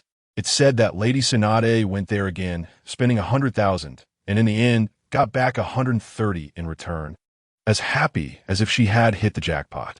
One can only say that the happiness of a cash cow is so simple and unadorned. After the break, during halftime, that Naruto kid was holding his rear, sneakily asking Tenten for smoke bombs, saying he wanted to deal with Kiba. Tenten looked at him like he was an idiot. The Inuzuka clan is known for their noses, and you want to play smoke bombs with him? But she still gave him all the smoke bombs. Then it was time for the showdown between Sakura and Ino, the Plastic Sisters. As soon as they entered the arena, the insults flew. What a wide forehead, an airport. The firepower was fully unleashed, and the two immediately got into a physical confrontation. Seeing that he couldn't win in close combat, Ino activated her jutsu, a Jin jutsu that came out like a scratch card, called Flower Butterfly. Sakura was caught off guard and ended up getting hit like a headless fly. Just then, Sasuke, who was watching from the sidelines, suddenly felt something off. Black energy was emanating from him, and the 3 tadpole marks on his neck began to spread out, resembling a darkened scion. The chakra was ominously powerful. Kakashi and the others were about to intervene when Naruto jumped in, shouting, "I got this, I'm familiar with it." He rushed in with 1,000 years of death. I tell you, the scene was so beautiful I couldn't bear to look. Sasuke let out a roar, and the black energy burst out, returning him to normal. Kakashi, also acting bizarrely, pulled out a dried lizard and chanted like a fortune teller, "Evil spirits begone," sealing the cursed mark. At that moment, I thought, what kind of ghostly items is this scratch card shop selling? Back in the arena, Sakura was about to lose when Naruto shouted from the sidelines, and she went berserk. 5 seconds of a real man. My goodness, her combat power skyrocketed instantly, with the wind swirling around her, and she unleashed a flurry of punches on Ino, who couldn't even react and was knocked out cold. Sakura looked cool for just 5 seconds before collapsing herself. In the end, the referee announced that both were eliminated in a mutual destruction. Next up was Naruto against Inuzuka Kiba. Naruto was still sticking his butt out, struggling to walk. Kiba was smart, keeping his distance, neither too close nor too far. With no other option, Naruto activated his Shadow Clone Jutsu, throwing all the smoke bombs he usually got from 10-10, filling the arena with smoke. But Kiba, being an Inuzuka, had a nose like a radar. He put on a clown nose, claiming it enhanced his sense of smell, and instantly locked onto all the clones' positions. He quickly eliminated them one by one and charged towards the last remaining body, only to find, boom, it was just another clone. He was dumbfounded. Where was the real one? But Naruto was right above him, riding a flying broomstick, taunting him, "Come up here." Then he pulled out a yo-yo, claiming it was a skunk smell bag. I tell you, when that thing came out, Kiba, wearing the enhanced-smelling clown nose, immediately rolled his eyes and started foaming at the mouth, getting carried off by the medical ninja. This was pure tech and ruthlessness. As soon as Naruto won, it was Hinata against Neji. A Hyuga family internal battle, thrilling. They had barely taken their positions when, boom, a gigantic explosion erupted far away, creating a mushroom cloud. The entire arena was stunned, thinking someone was about to start the fourth Great Ninja War. After waiting for a long time with no further action, the referee allowed the match to continue. Hinata started with a cute girl punch, creating 2 big hearts. Neji immediately used Earth Release to burrow underground to dodge. Hinata activated her Byakugan, but couldn't find him. Just then, Neji popped up from beneath her, grabbing her and pulling her halfway into the ground, kunai at her throat. With one swift move, he had her defeated, and Hinata reluctantly admitted her loss. The ninjas from outside the village were green with envy. The Chunin exams in Konoha were bizarre, filled with unheard-of items and jutsu. How were they supposed to compete?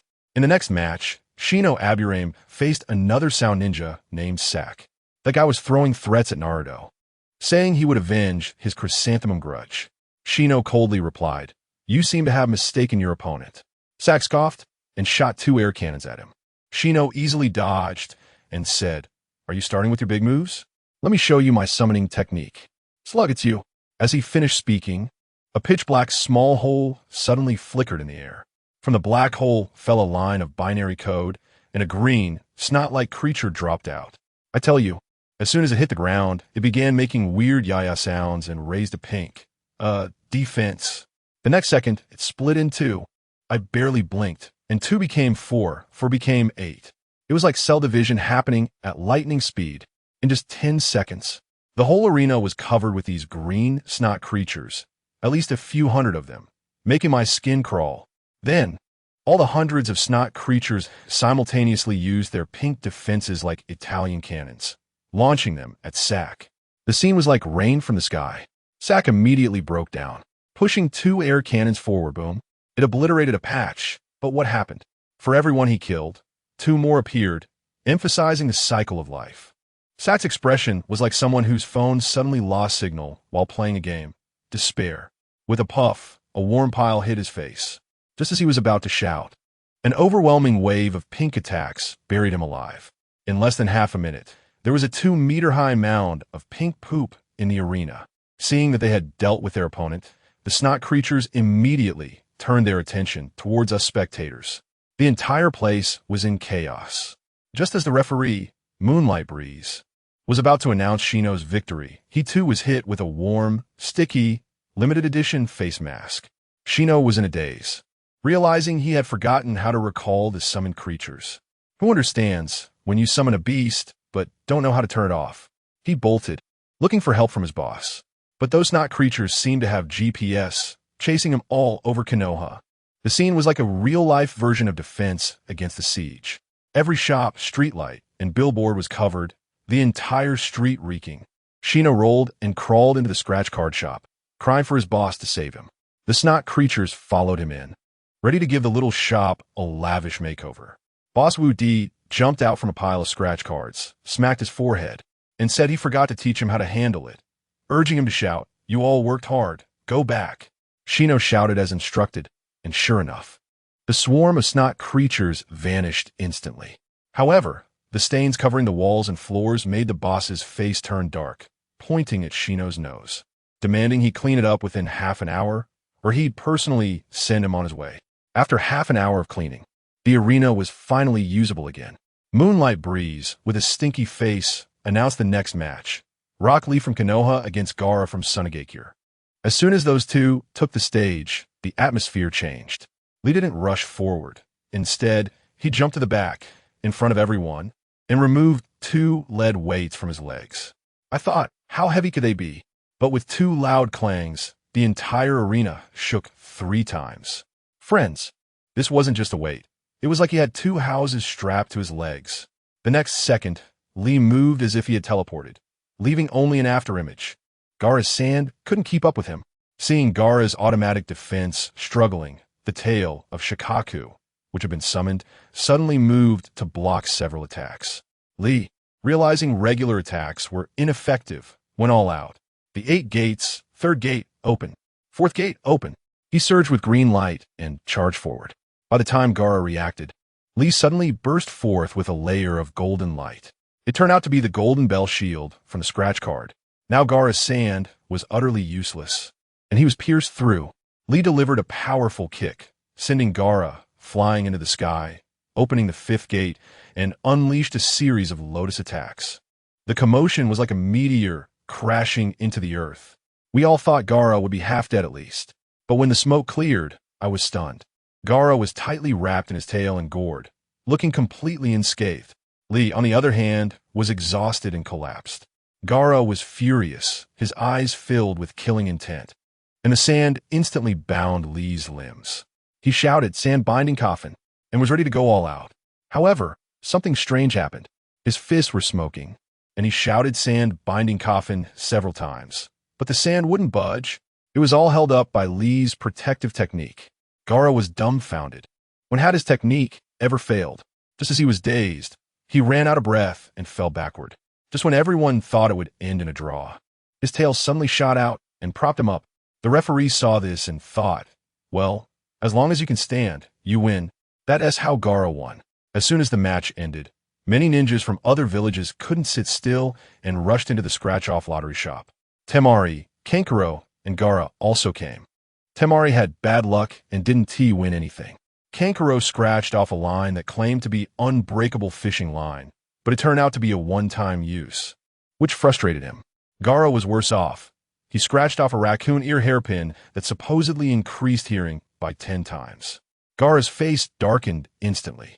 Last time it was a tail, this time it was ears. Was the owner trying to cosplay him as Shikaku?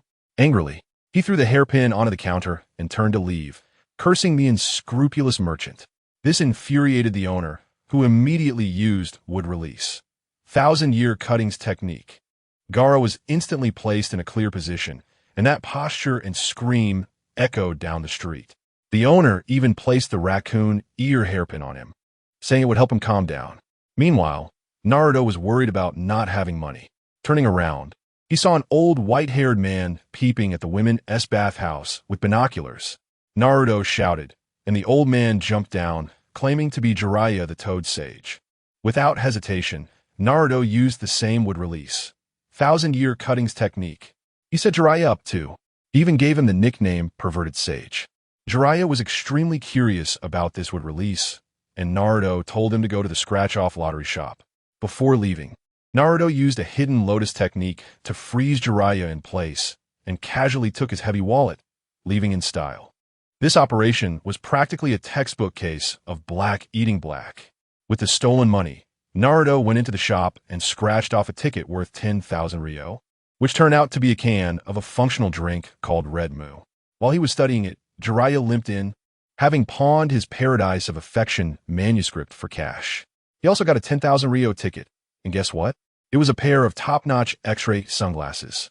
Once this thing got into his hands, it was like giving a husky a villa waiting to be torn down. Just as he put them on, Tsunade walked in. The next second, Jiraiya's nose was gushing blood like a fire hydrant. The owner leaned in to explain to Tsunade, and she exploded, punching him into the soup pot of the ramen shop across the street. Jiraiya crawled out dazed, sitting on the steps outside the shop with blood streaming from his nose. Tsunade, with a quiet demeanor, saw him and kicked him again, leaving a shoe print on his face. Just then, Asuma and Kurenai arrived, and upon seeing this scene, they detoured into the shop. Naruto, curious, stayed behind to watch the fun.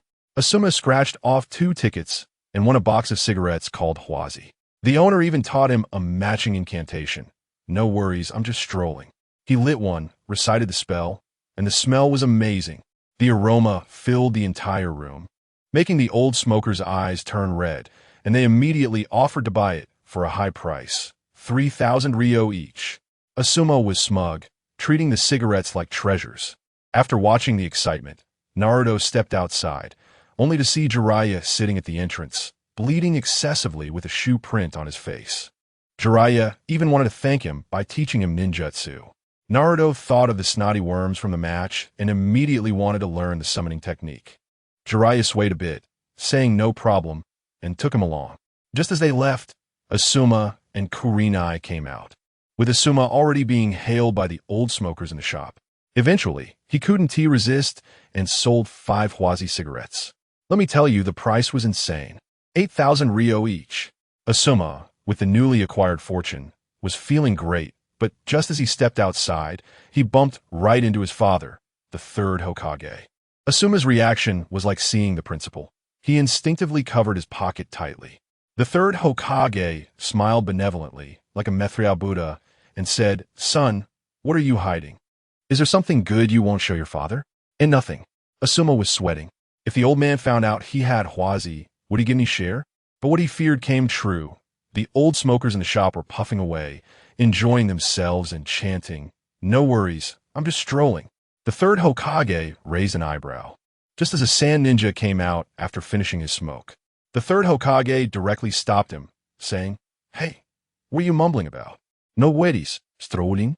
The sand ninja, being straightforward, chuckled and pulled out the half-smoked cigarette, but, saying, "Lord Hokage, you don't know? It's Hwazi." Asuma just scratched it. When you smoke it, you shout, "No worries, I'm just strolling." And the feeling is amazing. The 3rd Hokage's face instantly darkened as he turned to stare at Asuma. "Really?" Asuma was almost in tears, trembling as he nodded. The 3rd Hokage didn't waste words, directly spreading his hands and saying, "You little brat, how could you forget your father with this good stuff?" Asuma's heart was bleeding as he took a cigarette from the pack. The 3rd Hokage coughed, and his gaze was sharp as a knife. Asuma shivered and added 2 more. The 3rd Hokage sighed, "Child, why don't you understand? You need to respect your elders and love the young." As he spoke, he bent down and pocketed the whole box of Hwazi from Asuma. Before leaving, he shouted into the shop, "Boss, I'm happy today, no more scratching." Asuma, with a mournful face, asked the owner, "Why? Why is it that what others scratch off can't be taken away, but mine gets stolen every day?" The owner, Wu Di, scratched his head and gave him a heart-wrenching answer. "Maybe because your spending in the shop isn't as high as your father's. Remember this, invincible scratch-offs. If you don't have money, go bother your father. Family, who understands this grievance." Asuma walked away with tears in his eyes. On the other side, Naruto's experience was much more exciting. Jiraiya took him to a big canyon, saying he would teach him the summoning technique. I tell you, Jiraiya was in such a state that he could fall over with a gust of wind. He wobbled and formed a hand seal, slapped the ground, and boom, a half-meter-tall little toad appeared. The little toad, named Toad Gigi, was excited when it appeared. I've finally been summoned. But when it turned around and saw Jiraiya's pitiful state, it was stunned, thinking, wait a minute, don't you usually summon my dad? Jiraiya's face turned red as he coughed. Today I'm injured, and I don't have enough chakra. Toad Gigi exclaimed, oh, and then turned to see Naruto, asking disdainfully, who is this little brat? Naruto exploded, you're the little brat. Your whole family is little brats. Toad Gigi rolled its eyes and disappeared with a poof. Jiraiya told Naruto to give it a try himself. Naruto was thrilled and shouted, imitating Jiraiya, summoning technique. Boom! A little tadpole that had just grown its back legs appeared on the ground. The little tadpole said in a babyish voice, I can't fight yet, go back. Boom! And it disappeared. Naruto, not believing in evil, tried again, summoning technique. Boom! It was still that little tadpole. The tadpole was furious. Why is it you again? I said I can't fight. If you call me again, I'll spit in your face. Boom! It vanished again. Naruto was getting frustrated, and for the third time, he formed hand signs and shouted, summoning technique. Boom! Guess what? It was the same old tadpole. The tadpole exploded in anger, shouting in English, how old are you? Then it puffed up its cheeks and spat a mouthful of slime right on Naruto's face, leaving a parting threat. Call me again, and I'll spit on you twice. Jiraiya saw this and thought, well, it's time to get serious. He walked over, grabbed Naruto, and tossed him like garbage off a cliff. Naruto was falling with a blank mind when a can of Red Bull rolled out of his ninja tool bag. His eyes lit up, and he popped the tab, gulping it down. Suddenly, the Nine-Tails chakra burst forth, blood red and powerful. In midair, he formed hand signs and slapped his hands together, summoning technique. A massive explosion followed. Out of the abyss appeared an enormous toad, holding a pipe, resembling a mafia boss. Naruto landed right on it and excitedly shouted, yay, I summoned a big toad too. This big toad was Fukasaku. Upon seeing the little kid on its head, it got furious and jumped out of the abyss. Jiraiya greeted it weakly. Fukasaku, noticing Jiraiya had paper stuffed in his nostrils, immediately mocked him. You old man, did you get beaten up for peeping while someone was bathing again? Fukasaku turned to Naruto, looking down on him. You little brat summoned me? Naruto was quite proud and snapped his fingers. Of course. As a result, Fukasaku shook its body and tossed Naruto off, making him land face first into the ground. Now any cat or dog can use the summoning technique. Being summoned by you is a disgrace. Naruto pulled his head out of the ground, shook off the dirt, and his expression changed instantly. He clapped his hands together and shouted, would release. 1,000-year cutting technique. Instantly, numerous wooden stakes shot up from the ground, binding Fukasaku. Then a gigantic wooden hand emerged from beneath, aiming straight for Fukasaku's rear, and plunged in. The sensation was something else, wow. That wasn't all. Naruto climbed onto Fukasaku's head and performed the Kage Shuriken Jutsu, sealing its mouth shut. Then, he pulled out a stinky item from his ninja tool bag, a skunk-scented ball. He shoved it right into Fukasaku's face. Fukasaku couldn't even open its mouth to vomit, tears streaming down its face. Once the paralysis technique wore off, it didn't think twice and zoomed back to Mount Myaboku. Naruto stood with his hands on his hips, laughing wildly, only for the scented ball to fall from the sky, landing right between him and Jiraiya, causing both to vomit on the spot. After finally helping the exhausted Jiraiya back to the village, they ran into Kakashi. Kakashi's eyes lit up upon seeing Jiraiya, like a little fanboy. Are you Jiraiya-sensei? I love your Aika paradise. Can I get an autograph? Jiraiya blushed, realizing he wasn't admired for his strength, but for his adult book. Naruto looked at him with disdain. It's just a book. What's so great about it? Look at me. He formed hand signs, harem technique. Boom, boom, boom. The street was instantly filled with dozens of alluring S-shaped beauties. Kakashi's mask got wet immediately, nosebleed gushing like a fountain. Jiraiya, already weak, was even worse, blood splattering everywhere, eyes rolling back, and he fainted. Kakashi and Naruto hurriedly carried Jiraiya to the hospital, with Kakashi crying out, Sensei, you can't have anything happen to you. Aika Paradise hasn't finished updating yet. The scene shifted to a scratch-off lottery shop. The finals of the Chunin exam were about to start, and business was booming. People came every day to scratch tickets. and one lucky winner got a 100 dizzying wolf fawn club that knocked anyone out. It was practically a divine tool. Just then, the owner, Wu Di, received a system upgrade. His invincible range expanded from 100 meters to 1,000 meters, covering a large part of Konoha. Even more impressive, he unlocked a divine skill. He could secretly increase or decrease anyone's winning rate by 10. Wu Di was thrilled. Now he was in charge. He could let whoever he liked win and make others say thank you every time. Just then, Orochimaru, disguised as the wind shadow, entered the shop. Wu Di smiled to himself. Let us try this out on you. He silently lowered the winning rate by 10 and handed over a scratch ticket. Orochimaru scratched for a long time, but won nothing and left with a disappointed face. At the Chunin exam arena, all the big shots had arrived. When Danzo entered, the audience couldn't hold back and started murmuring. Wow, Konoha's upper echelon has this kind of vibe? Danzo didn't care, elegantly taking his seat. Just as the match was about to begin, a group of sand ninjas entered Wu Di's store. Wu Di knew they were cannon fodder sent by Orochimaru and was annoyed. He wanted to watch the match. So, he lowered their winning rates, and out of a dozen people, only 3 or 4 won some useless items. After sending them away, Wu Di was about to leave when guess who arrived? Jiraiya, leaning on a cane, came back. Wu Di's heart sank. It looked like he wouldn't be able to watch the match. Jiraiya bought a ticket, and with a flash of golden light, something that looked like a smartphone popped out. Wu Di looked at the description and smiled. It was called a plot editor. He lowered his voice and said to Jiraiya, I know you're a best-selling author. This thing can generate any plot you can think of. Jiraiya's eyes widened. Really?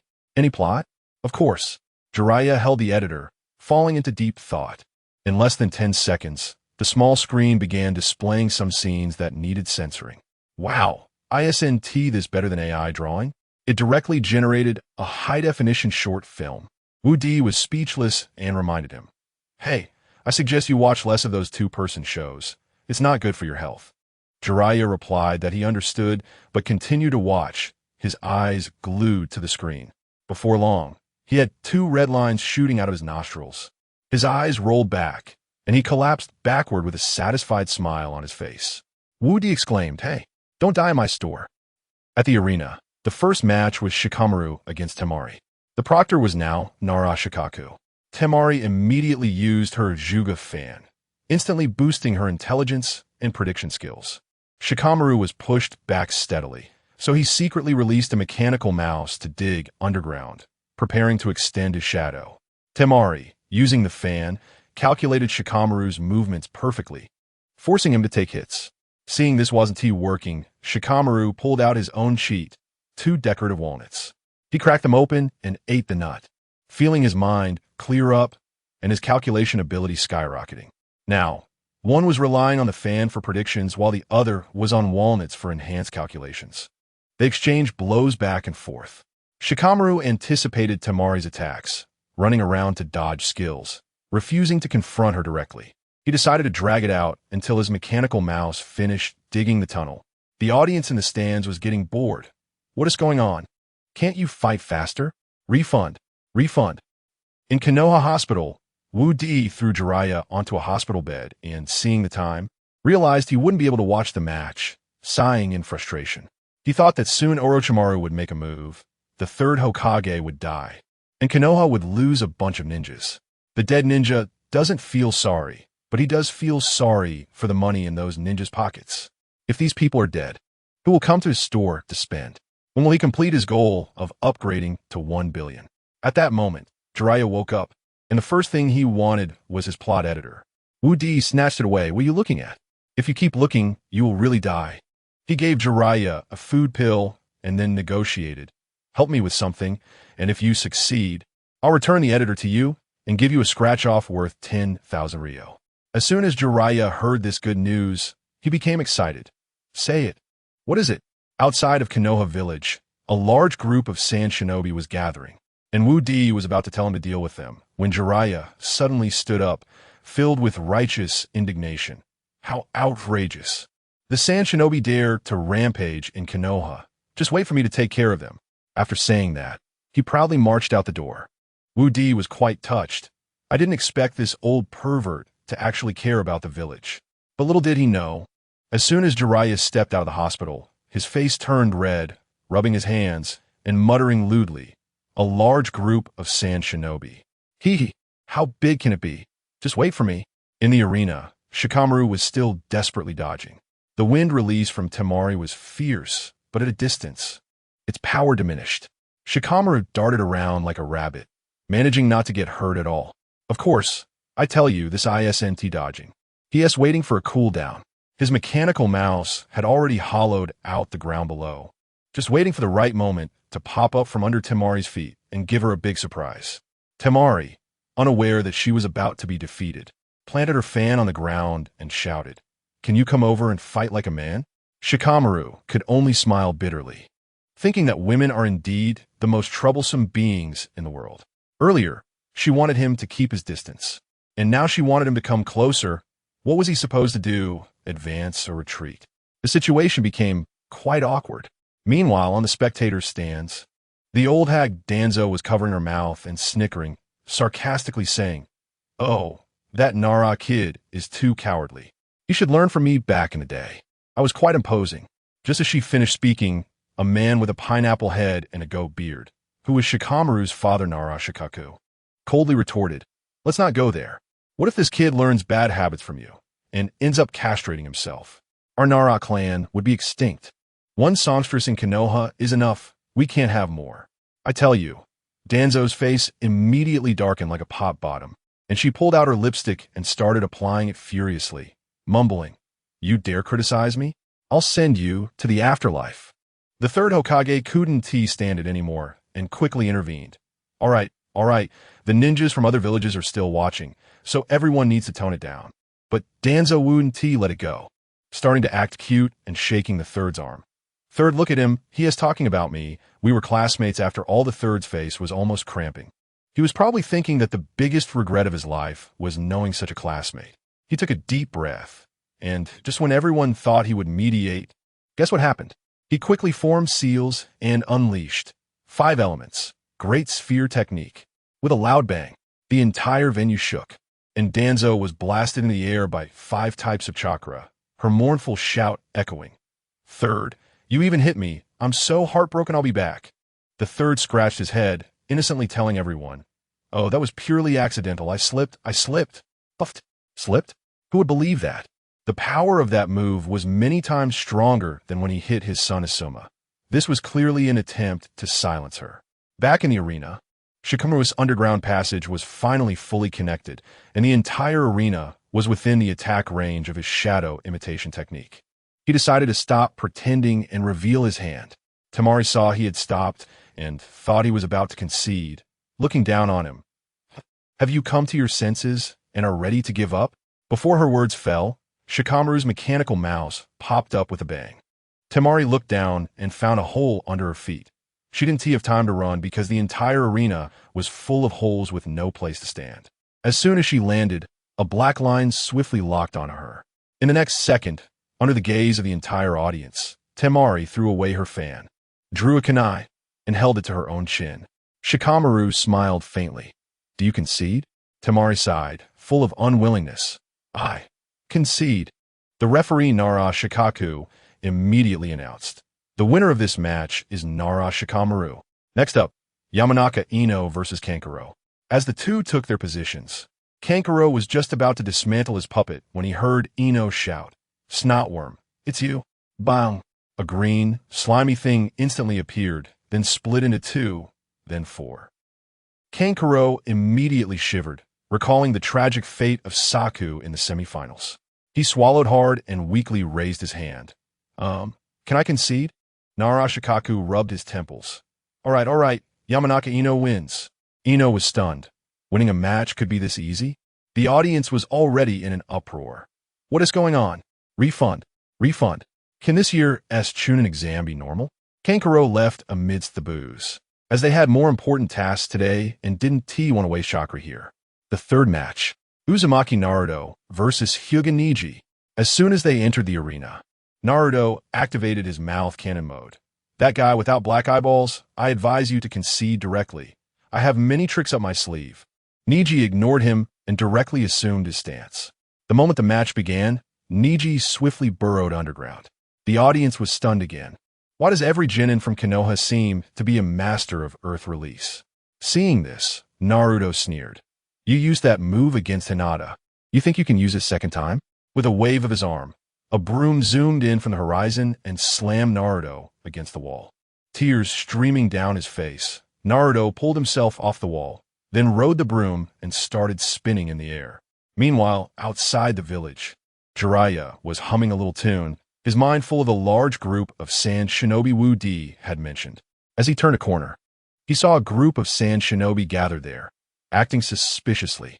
He immediately became alert and approached to ask, and the group claimed they were there to check out scratch-off lottery tickets. The leader was particularly enthusiastic, saying that the female ninja had gone to the woods to use the restroom and urged him to hurry over and find her. As soon as Jiraiya heard restroom, his eyes lit up with fire, and without thinking, he dashed into the woods. If Wu Di knew that his top-tier combat force had been so easily fooled, he would surely be furious enough to die on the spot. Back in the arena, Naruto had been flying on his broom for quite a while. Yet Niji was nowhere to be seen. He didn't dare come down, fearing being dragged underground. After thinking for a moment, he pulled out a stinky weasel yo-yo from his bag, pinched his nose, untied the string, and while flying, dragged the thing around in circles above the arena. The audience on the stands was speechless. I feel like I'm watching a fake match. Where do they get so many bizarre things? You don't know? It's the invincible scratch-off lottery. After the exam, I'm going to scratch some too. Finally, Niji couldn't hold it anymore and jumped out of the ground, pinching his nose and shouting, Naruto, can you stop wandering around with that stinky thing? I'm about to suffocate down here. Naruto smirked and replied, if I don't do this, how can you come out? Dare to have a fair match? Niji, feeling challenged, agreed. Just as Naruto put away the yo-yo, Niji's lips curled into a sly smile. Next, I'll teach you what it means to use deception in battle. After saying that, he shouted and plunged back into the ground. Naruto was shocked and thought, have you betrayed us too, with those thick eyebrows and big eyes? He quickly stepped back in fear. But after 2 steps, he realized something was off. Why was Niji stuck? His upper body was buried in the ground, while his lower half was sticking out like a radish. After half a second, Niji's body softened and fell to the ground. Naruto tentatively kicked him, but there was no response. When he dug him out, he found that Niji's head had made close contact with a large rock underground. If it weren't for the forehead protector, he would have been knocked out cold. Even Iruka couldn't bear to watch, sighing to himself. The third Hokage was right. Sometimes, luck is a form of strength. This guy was purely killed by the map. Who understands, right? He scratched his head helplessly and looked at the battle chart. Next up was Uchiha Sasuke versus Sand Shinobi Gaara. As the referee announced, Gaara came up carrying a large gourd, looking entirely unapproachable. But those cute cat ears and tail instantly broke his cold demeanor. Sasuke knew Gaara was not to be trifled with, so he decided to go all out from the start. Gaara tried to bluff. Just give up, otherwise you'll die a terrible death. Sasuke sneered. Who knows who will win or lose? With that, he pulled out a rubber chicken. Gaara was stunned. You're too strong, forcing me to use my trump card. Sasuke smirked and raised the rubber chicken high. Oh, oh, oh. In an instant, the sky darkened and the wind howled, as if the entire venue's speakers had been hacked, simultaneously playing a catchy melody. You're too beautiful. Hey, hey, hey, hey. You're too beautiful. Let me tell you about that scene. Sasuke, in sync with the BGM, started dancing the classic dance moves, and the entire venue fell silent. Gaara's cat ears, which had 10 times the hearing enhancement, were instantly brainwashed by this catchy tune. Standing there with a dazed expression, before long, he began to twitch with only one thought in his mind. Kill Sasuke. He roared, and half of his body started to turn into sand, looking like he was about to lose control. In the audience, Orochimaru, disguised as the Kazekage, frowned. This was not the scene he had planned. If this continued, Gaara would completely unleash Shikaku. Gritting his teeth, he stood up and pulled out a firecracker with a pull ring, yanking it hard. A shot through the clouds, 1,000 troops come to meet. The third Hokage's expression changed dramatically. At the same time, Kankuro in the audience erupted, pulling out his puppet and releasing a large amount of poison gas. The entire venue descended into chaos. In that split second when the third Hokage was distracted, Orochimaru appeared behind him, pressing a kunai against his throat. Let's go. We'll go to the rooftop to enjoy the view. As soon as they reached the rooftop, Orochimaru tore off his disguise, licking his lips and saying, "Teacher, look at the walls of Konoha. They're about to break." Just as he finished speaking, there was a loud crash from the village's edge, as a giant snake crashed into Konoha's walls. In the village center, the owner of the shop, Udi, stepped out and was stunned upon seeing the giant snake. Slapping his forehead, "I'm such an idiot. How could I forget that Jiraiya is a creature that thinks with his lower body?" In the forest, Jiraiya turned around upon hearing the commotion, stunned. What the heck? When did this giant worm come out? Focusing his gaze on the person standing on the snake's head, he realized it was the kid who had just tricked him. Daring to destroy Konoha in front of me? Dream on. Summoning jutsu. Boom. Fukasaku appeared, nervously looking around with his pipe. That kid isn't here, right? Don't worry. He's in the exam. Fukasaku sighed in relief and pointed ahead. Fukasaku, take care of that giant worm. On the rooftop, the third Hokage saw Fukasaku's figure and felt a lot more at ease. Orochimaru was fuming. That damn Jiraiya. Why didn't he come back earlier, but now of all times? Yet he still forced a calm demeanor. Teacher, don't worry. Even if the snake is gone, I'll still win. At the very least, I'll kill you and leave safely. Why? Because I have a trump card. Orochimaru smiled confidently, pulling out a melon-shaped grenade from his ninja tool pouch. Thanks to your village's scratch-off store. With this, teacher, you are sure to lose. As soon as he finished speaking, 4 figures sprang from the corners of the rooftop, forming the 4 purple flames formation, sealing off the entire roof. Orochimaru shook the grenade mockingly. Teacher, here's a gift for you. After saying that, he pulled the pin. Boom! The grenade exploded in front of him, creating a black hole, and dozens of cans of sardines fell from the sky, splattering all over Orochimaru. Orochimaru was completely stunned, a wave of foul odor invading his nostrils, making his stomach churn. He lost his composure on the spot. What the hell is this? Boss, you tricked me. The third Hokage seized the opportunity, calmly forming hand seals, summoning jutsu. The Monkey King appeared, transforming into a golden staff. Lengthen. The golden staff shot towards Orochimaru. Orochimaru smirked, clutching a teleportation card. Teleport. In a flash, he appeared in front of the third Hokage, ready to strike. But when he looked down, he found his kunai was gone. And when he looked again, where are my clothes? He screamed in despair, realizing he was completely naked, his seductive snakeskin abs fully exposed. Looking back, he saw that his clothes and kunai were left behind. Invincible scratch-off. You tricked me again, just as he was about to go back to put on his clothes. The third Hokage unleashed a fireball technique that burned his clothes to ashes. Orochimaru crossed his legs, his face awkward. Teacher, aren't you going too far? The third Hokage scratched his ear. Oh dear, I'm getting old and missing. Why don't you surrender, and I'll have Danzo prepare a set of clothes for you. As soon as Orochimaru heard Danzo's name, he refused to surrender, forming a hand seal. Impure world reincarnation. 2 coffins rose, labeled first and second. The third Hokage was startled and quickly smashed the third coffin with the golden staff. The coffin lid opened, and the first Hokage Hashirama and the second Hokage Tobirama emerged. The third Hokage's heart tightened. This was serious. Orochimaru inserted cursed kunai into both Hokage's backs, and their eyes instantly turned cold. Would release. Advent of the trees. The first Hokage clapped his hands, and the entire rooftop instantly transformed into a forest. Orochimaru hurriedly ran into the trees to hide his shame. Monkey King, keep an eye on Orochimaru. The third Hokage shouted, while he faced off against the first and second Hokages. He tore off his Hokage cloak to reveal his armor underneath and shouted, First form of the universe's great shift. Boom! All of the second Hokage's attacks were redirected onto the first Hokage. The first Hokage suffered a large gash on his chest, but while recovering, he curiously asked, Monkey, what kind of ninjutsu is this? I got it from a new shop in our village. The third Hokage replied, while fending off the second Hokage. The first Hokage, upon hearing this, felt relieved and laughed heartily. Now I can relax. Monkey, I'm back to normal. Be careful. Below the arena, Gaara had already been tossed around by Sasuke's dance moves. Half of his body transformed into Shikaku. He held his head and turned to crash into the audience, instantly taking out a group of spectators. Kakashi, exhausted from his clones, could only shout at Naruto and Sakura. You two, hurry up and chase after Gaara. Don't let him cause any more destruction. Aren't we waiting for Sasuke? What for? He hasn't finished his dance yet. Hurry up.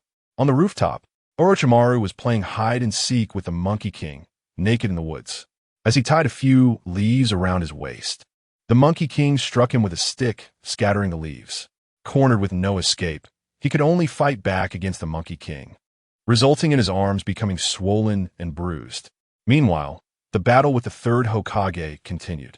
The second Hokage kept using body flicker attacks, but every time he attacked, it was the first Hokage who got hurt. The first Hokage kept hopping back and forth between being hit and self-repairing, cheerfully saying, after being a ninja for a lifetime, "This is the first time I've seen such amazing ninjutsu. I regret it so much." After his body restored for the nth time, he formed hand seals, would release, 4 pillars prison. The third Hokage immediately leaped up, knowing the power of this technique. Realizing he couldn't evade, he clasped his hands together. Heaven and earth great shifting, second form, rebound. As soon as he finished speaking, the wooden pillars on the ground disappeared, reappearing under the first Hokage's feet, binding him directly. The first Hokage was firmly locked and unable to move, but he laughed excitedly. "Monkey, well done." The third Hokage sighed in relief. Now, there was only the second Hokage left, and it wasn't a big problem anymore. He turned and fired a great fireball at the second Hokage, then leaped up. Earth release, earth flow river. A massive mud pit instantly swallowed the second Hokage whole. However, the next second, the guy directly emerged from the mud, shouting at me, "Monkey, if you keep hitting me like this, I'll wear you down eventually. I'm telling you." The third Hokage's face turned dark at that moment. The second Hokage kept babbling, saying that we couldn't die from the Edo Tensei, that our chakra was unlimited, and if it kept going like this, he would be the first to run out. What's worse, he dropped a huge bombshell, saying that Orochimaru had put a curse on us, and even if he was killed, we couldn't break this technique. Goodness, wasn't this an unwinnable situation? My heart sank when I saw the serious expression on the third Hokage's face. It was over, he was going all out. The second Hokage noticed this too, his tone tightening. "Monkey, are you?" He knew the third Hokage too well. Judging by his expression, he was probably ready to go down with a fight. The third Hokage sighed deeply, looking back at the chaotic village below, his face full of guilt. "It seems I'm really a useless Hokage." He turned, his gaze resolute, knowing that Konoha had no powerful sealing techniques and could only count on the first and second Hokages. As the second Hokage launched a fierce attack, he shouted, "Once you use this technique, you'll die too." The third Hokage remained silent. Finally, he uttered 4 words, "For the sake of Konoha." After saying that, he suddenly stepped back, using several ninjutsu to hold off the second Hokage, then clasped his hands. Shadow clone technique. Bang! Bang! 2 clones appeared beside him, one to deal with the first Hokage and the other to handle Orochimaru. His main body charged straight at the second Hokage. He pressed down on the second Hokage's shoulder, whispering, "Master, I'm sorry." The second Hokage, being controlled, felt his kunai stab uncontrollably into the third Hokage's chest. With a splatter, blood sprayed all over my face. The third Hokage endured the excruciating pain, letting out a low roar. Forbidden technique. Ultimate secret technique. Corpse demon seal. I tell you, that scene was something else. The sky turned dark, a chilling wind blew, and suddenly a grim reaper holding a scythe appeared behind him, which was terrifying. I was standing on a rooftop not far away, watching that translucent grim reaper. My feelings were complicated. Although the third Hokage had a lot of issues during his tenure, his contributions to the village were undeniable. It was really a pity to see him go just like that. On the rooftop, the Grim Reaper's hand passed through the third Hokage's chest, grabbing the first and second Hokages. In that moment, the second Hokage finally regained the ability to move. He looked at the third Hokage, full of sorrow. "Monkey, I've caused you trouble." He looked at the apprentice he had raised, who had built the village into such prosperity. Feeling both gratified and conflicted, Sarutobi, you've done well. The third Hokage coughed up blood, saying, Master, just call me Monkey. I'm used to it. Monkey, I'm sorry. Just as he finished speaking, the second Hokage's soul was suddenly pulled out by the Grim Reaper, swallowed whole. Looking at the first Hokage, who understood nothing, his soul was already half pulled out, yet he was thinking about something else. He looked at the third Hokage with an unwilling expression. It's all your fault. You dead monkey. You made me so tempted. I really want to see with my own eyes what that little shop you mentioned is like. The third Hokage, being casual, replied, Isn't it just a gambling shop called Invincible Scratch-Off? Gambling. Upon hearing these two words, the first Hokage's eyes lit up, feeling a new form of gambling? Yes. The first Hokage's face twitched. Gambling was my favorite. Monkey, I hate you. I can't die without trying scratch-offs. The third Hokage looked at him and smiled. Don't worry. Your granddaughter is a regular. What? A gang? With her luck. The first Hokage's words were cut off as his soul was also swallowed. Having dealt with the two masters, the third Hokage turned to face Orochimaru, his gaze icy and piercing. His chakra was running low, and he had to seal Orochimaru before the Grim Reaper disappeared. He held his chest, controlling the Grim Reaper's large hand to reach for Orochimaru. Orochimaru's face turned pale with fear, screaming, Master, don't seal me, please.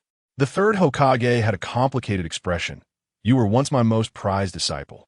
When I discovered you were practicing forbidden techniques, I only expelled you from the village. It's my fault for being soft-hearted that led to today's disaster. Tell me, why did you want to destroy Konoha? The Grim Reaper's hand had already reached into Orochimaru's body, and the third Hokage's vision darkened, nearly causing him to stumble. Seeing this, Orochimaru regained his courage, laughing sinisterly. Old man, you're done for. Let's see how you seal me. Today, I will bury the entire Konoha with you. The third Hokage spat out more blood, realizing it was impossible to seal away all of Orochimaru. Gritting his teeth, he made a decision. Since I can't seal you completely, then I'll seal your ninjutsu. He changed his hand seals, and the Grim Reaper's short blade slashed down, severing Orochimaru's soul in half. Orochimaru looked at his departing half-soul with a desperate scream. No. He looked down and saw his arms had turned gray, completely immobilized. Old man, may you not die well. After yelling, Orochimaru quickly shouted to his subordinates. Hurry, take me away from here. The four purple flames formation was instantly released, and Kabuto and the others protected Orochimaru as they fled. The village's jonin surrounded the third Hokage, who was nearing the end of his life. He looked at the blurry faces, smiled, and thought perhaps this is Konoha, just as everything went completely dark in front of him. I seemed to hear someone shout, "Get back," and then heard a thud of a heartbeat. Immediately after, thud, thud, the heartbeat grew stronger. The third Hokage actually slowly opened his eyes. I focused and saw, to my surprise, Tsunade was wiping sweat, holding a syringe, with a joyful smile on her face. The third Hokage sat up, looking bewildered. Wasn't I supposed to be dead? Shizen shook the syringe in her hand. The thing I recognized, the power of the heavenly way. She smiled and said, Lord Third, this was scratched off from a scratch card. The boss said it can ignore any conditions to bring someone back to life. So that's how it is. The third rubbed his head and glanced over at me. After resting for a while, he stood up, looked at the mess around him, and prepared a hand sign to clean it up. Huh, why is his hand sign speed slow down? He muttered and tried again, fire style, fireball jutsu. As a result, he puffed out a bit of hot air from his mouth. He froze on the spot, quickly sensing his body. The next second, he let out the most despairing scream of his life. Nanny, my chakra is gone. I have to start training from scratch. Kakashi coughed beside him. Lord Third, losing your ninjutsu is better than losing your life. Asuma chimed in, panting with laughter. Yeah, Dad. I think Irika-sensei is pretty good. How about I help you talk to him about accepting you as a transfer student? The third's face darkened, glaring at Asuma. This kid actually stuck his tongue out at him. You don't have chakra now. You can't use the fatherly love technique on me anymore. I can finally go play scratch cards with peace of mind. Asuma. The old man gritted his teeth. Asuma lightly jumped and ran far away. The third sighed. This son is useless. He turned to Tsunade and said, "Next, you take over as the 5th Hokage." Tsunade was taken aback. "Me? Let's have Jiraiya do it." "No." The third refused without thinking. If Jiraiya became Hokage, the first thing he would do is renovate the women's bathhouse. Such a waste of money. Tsunade had no choice but to nod in agreement. She asked the third, "Teacher, what are your plans next?" The third's old face turned red. "Go back to the ninja school and retake the Genin exam. I estimate that in my lifetime, I can at least get to Chunin." Tsunade felt embarrassed and suggested, "How about I give you a backdoor?" The old man exploded on the spot. "What backdoor? I have my pride. If Asuma finds out, where will I put my old face?" While they were making a fuss, Shizen rushed into my shop in a hurry. "Boss, thanks to your syringe." She was so excited. And to show her gratitude, she wanted a scratch card. My eyes lit up, and I asked her how much. She slapped a silver note on the counter and said grandly, "Give me 100.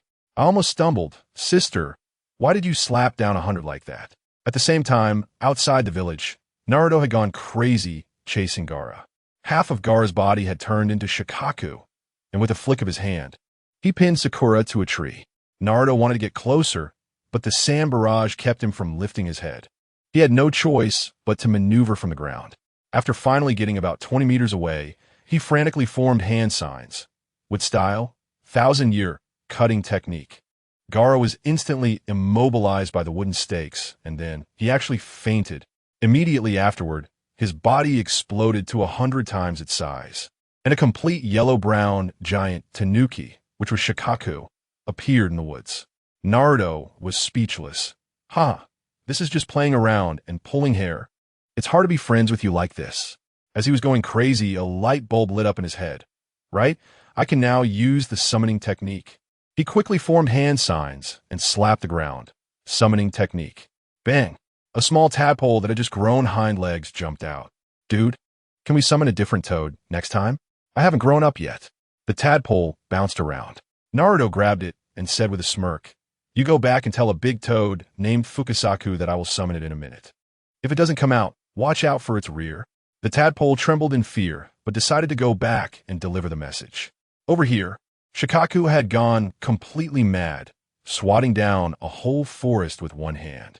A minute later, Naruto formed hand signs again. Bang! With a loud noise, Fukasaku, holding a pipe, made a flashy entrance. Naruto clapped and laughed. "Toad boss, you really came?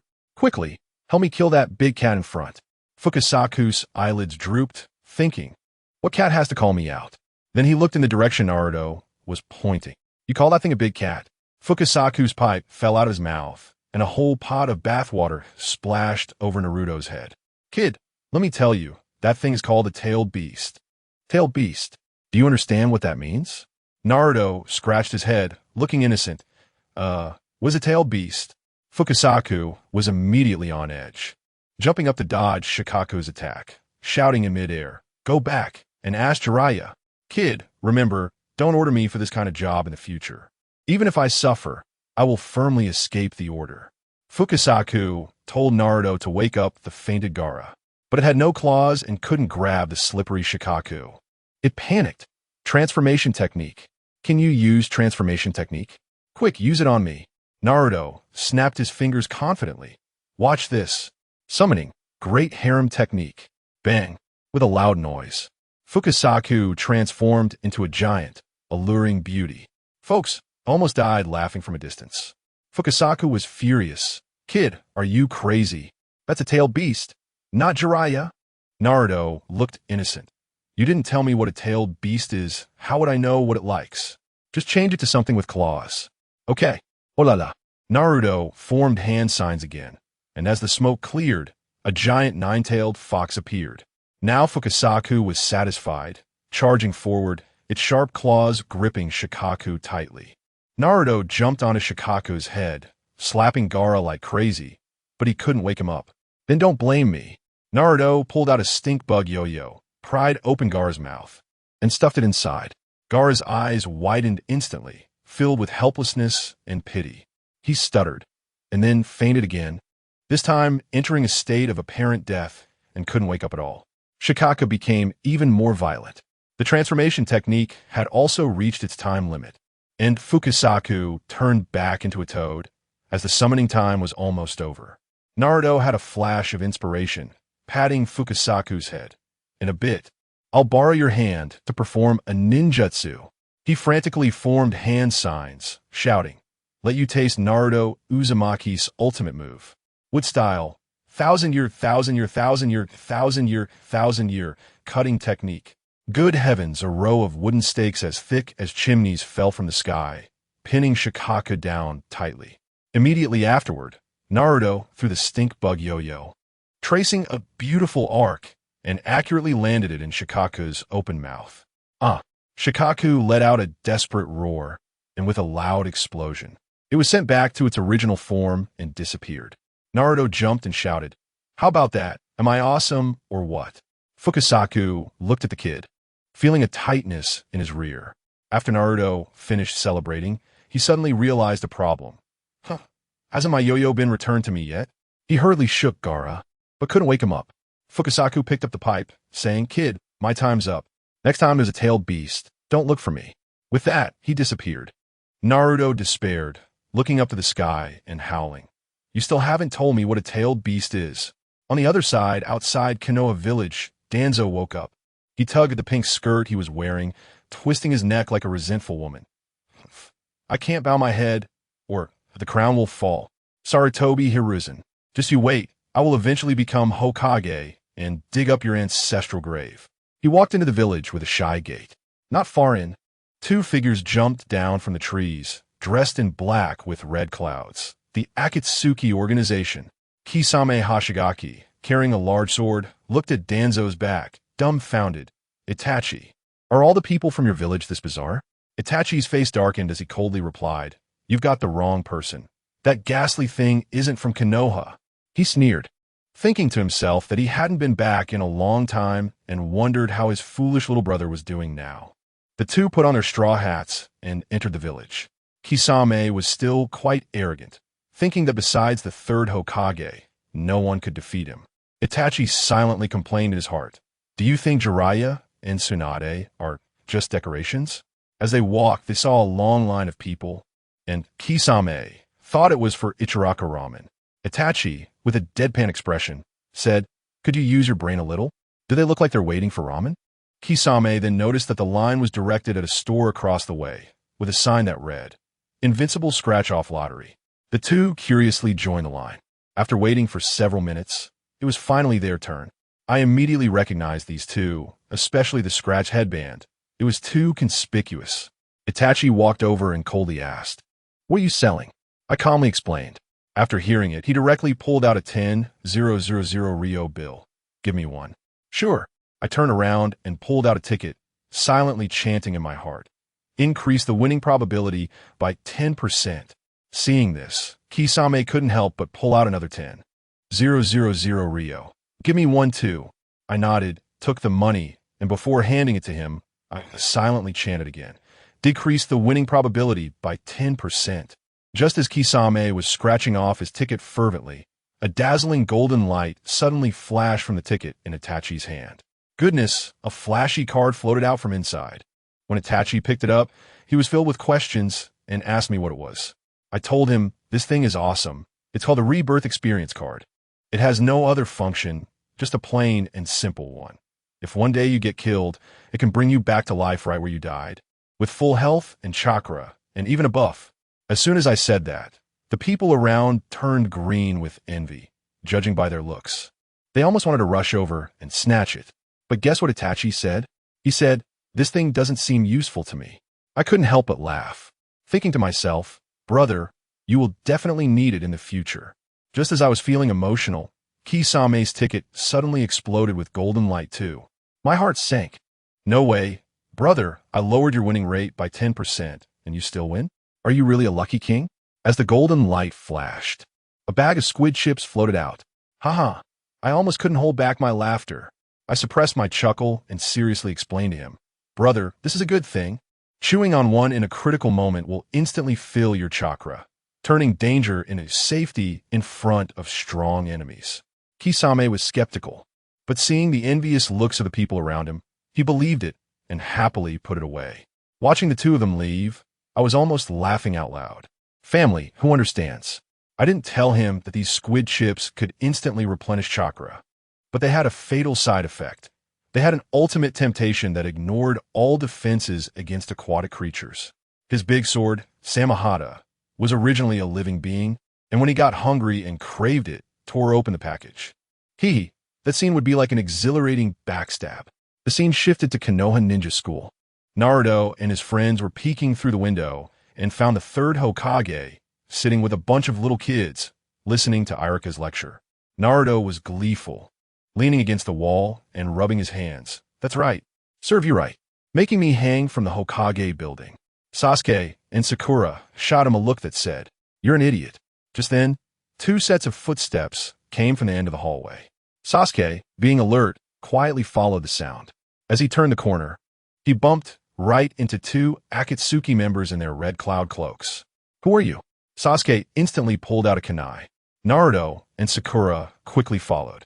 The shorter one from the opposite side extended a hand wearing a ring with a red symbol.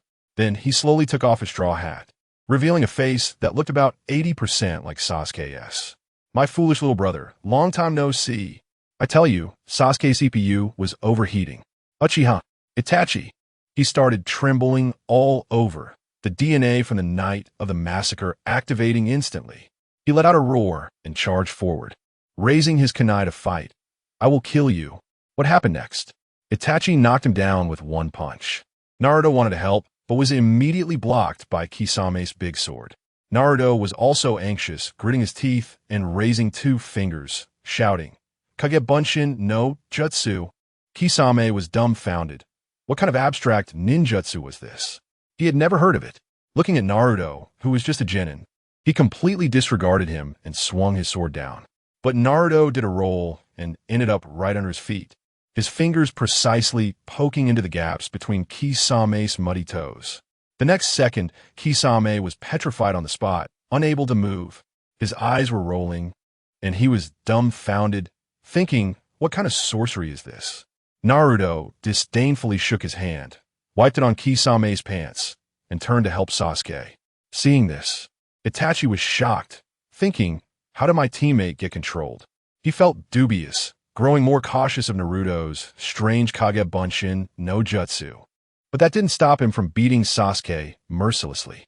Sasuke was beaten until he spat blood and, in his fury, directly pulled out his ultimate weapon, a yellow, squeaky chicken. Oh, oh, oh. As soon as the squeaky chicken sounded, the entire hallway speakers began emitting a buzzing electric sound, and an extremely catchy tune exploded. Sasuke's dance ninjutsu gracefully arrived. Itachi, closest to him, turned pale. His expression was like he had eaten 3 pounds of lemons, feeling every pore in his body oozing sourness. He held back the urge to vomit, and the 3 tomo in his Sharingan spun wildly. Tsuki no Me. In an instant, Sasuke was pulled into a Genjutsu. It was that familiar night again, that familiar wooden door. When it opened, the scene of his parents being killed replayed in 360-degree surround sound. My foolish little brother. Resent it, hate it. The sound looped in his mind like a chant. Itachi slapped him unconscious, and when he woke up again, it was the same scene. Another round of mental torture. After being stabbed countless times, Sasuke finally broke down. When he regained his senses, he found himself still dancing in the hallway, while Naruto across from him was already foaming at the mouth, basically done for. Itachi was also tough, enduring this mental pollution, pinching his philtrum, barely standing. When the music finally stopped after 3 minutes, he let out a sigh of relief. Sasuke was unwilling to give up and still wanted to raise the squeaky chicken for another round. Itachi saw that the situation was not right. If it played again, he would really be done for. Without saying a word, he directly picked up the still frozen Kisame and crashed through the window to escape, looking quite disheveled. Sasuke was so angry he started hitting the wall. I'm still too weak. I'm still too weak. Meanwhile, in my store, business was booming, and the cash register was almost overflowing. At this moment, Asuma came in swaying with a cigarette in his mouth, directly slapping down 10,000 tails. Boss, give me a ticket for 10,000. While I was getting him the ticket, I chatted with him. Why didn't you come with Han today? Asuma looked so pleased with himself, She has a mission. Besides, my old man has run out of ninjutsu now. If I scratch something good today, he can't take it away from me. Ha ha ha. Seeing his gloating expression, I knew the third Hokage usually squeezed him dry.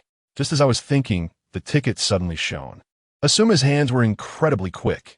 As soon as he scratched off the coating, a red box floated out from inside. I rubbed my temples, thinking, does this guy's hand have some kind of blessing? Others scratch off prizes with ninjutsu or tools, but when it comes to him, it's either spicy strips or cigarettes. Sure enough, it was another whole pack of cigarettes. Asuma's eyes widened in excitement, and he shouted, spitting out the cigarette but in his mouth, pulled out a cigarette from the pack, lit it, took a deep breath, and then shouted the incantation. No problem, I'm just strolling. Amid the swirling smoke, he looked like he was floating in the air. I thought to myself, how can my old man take this from me this time? I'm going to stroll right in front of him tonight. Awesome. Watching his delighted expression, I sighed silently. Not long after he left, the sun was almost setting, and just as I was about to close the door, the third Hokage came in with a small backpack. Wait, let me scratch a ticket. After entering, he looked serious, sighing heavily, and finally asked me cautiously, can you scratch out a tool to restore my ninjutsu? I thought to myself, this kind of thing isn't up to me. I told him it's all about luck. The third Hokage nodded, as if he had made a significant decision, gritting his teeth and saying, all right, give me a ticket for 1 million. I directly drew him a 1,000,000 level ticket and conveniently maxed out the winning probability. After all, the old man isn't having it easy either. Sure enough, within 10 seconds, golden light burst forth. A delicate glass bottle flew out, containing a few drops of green liquid. I looked at the description and laughed. Third Hokage, congratulations. This is called water from the divine realms, pure jade bottle. Drink it, and all your lost ninjutsu will come back. It can also prolong your life, adding at least 20 years. The third Hokage was so excited that his hands trembled. Without thinking, he tipped his head back and downed it in one go. Instantly, chakra surged within him, and that familiar sense of power returned. His eyes turned red with excitement. Thank you. Really, thank you. I waved my hand, saying it was all due to his good luck. When he was about to leave, I suddenly called out to him with a grin, hey, third Hokage, seeing you so happy, let me leak some client information. Asuma today scratched out a whole pack of cigarettes. Hearing this, the third Hokage's eyes lit up. He still remembered the taste of that cigarette. He nodded to me, thank you, boss. I can smoke again today. After saying that, he dashed out. Watching his hurried back, I sighed, poor Asuma. On his way home, as soon as he opened the door, he saw Asuma standing at the entrance laughing maniacally. My most respected father, guess what good thing I scratched out today? The third Hokage pretended not to know. Asuma proudly pulled out a cigarette pack from his pocket. Ta-da! A pack of cigarettes. Isn't it amazing? Aren't you mad? You can't take it from me, since you have no ninjutsu. The third Hokage sighed. I wanted you to voluntarily hand it over, but since you are so stubborn, so be it. Saying this, he started forming hand signs. Asuma was still laughing. Stop pretending you. Before he could finish, the third Hokage shouted, 5 releases, great multi-shadow clone technique. Boom! 5 attributes of chakra slammed into Asuma's face, sending him crashing into the fake mountain behind. When the smoke cleared, Asuma was covered in soot, twitching, and asked, wasn't it said, that your ninjutsu had disappeared? How can you still use the fatherly love technique? The third Hokage leisurely walked over, took the cigarette pack from his hand, pocketed it, and said lightly, I forgot to tell you, I scratched a ticket today too, and my ninjutsu is all restored. Ha ha, you're still a bit naive. Just before entering the house, he turned back and added, don't tell anyone about me restoring my ninjutsu, or else I'll give you an even fuller dose of fatherly love. Inside the fake mountain, Asuma shed tears of regret. On a new day, as soon as I opened the shop door, I saw a pink figure squatting at the entrance. I squinted and almost threw up my breakfast. It was Danzo. He awkwardly entered the shop, raising a delicate finger, and began complaining. It's all that old third Hokage's fault. He actually let Tsunade, that little brat, become the 5th. Why does she deserve it? Just because she's a bit more vigorous than me? I'm here today to scratch something that can make me vigorous too. Ever since he practiced that sunflower manual, it's been increasingly hard to look at him. I held back my disgust as I watched him slap down 30,000 tails. I directly threw him 3 tickets with modified odds. The first 2 didn't win, but the last one revealed a bag of papaya fries. I looked at the notes and was overjoyed. This prize was too considerate. Whatever you want comes. I said expressionlessly. This bag of papaya fries will definitely make you vigorous. Now go back. Danzo's eyes lit up upon hearing this, and he excitedly ran off with the fries. Watching his back, I sighed silently. I've hidden the side effects again. If you want to blame someone, blame your own bad luck. These papaya fries can indeed promote development. But the side effects are quite explosive, epic-level diarrhea. Sure enough, after Danzo returned to the Umbu, he finished the entire bag of fries in one go. After eating, his body underwent changes. Everything that should be perked up was perked up, but immediately after, gurgle, gurgle, his stomach started rumbling. Not good. His face changed drastically as he sprinted to the bathroom. Just as he entered, there was a loud boom, like thunder. The entire Hokage building shook 3 times. The newly appointed Tsunade thought it was an enemy attack, but after waiting for a long time, without any movement, she sent Kakashi to check it out.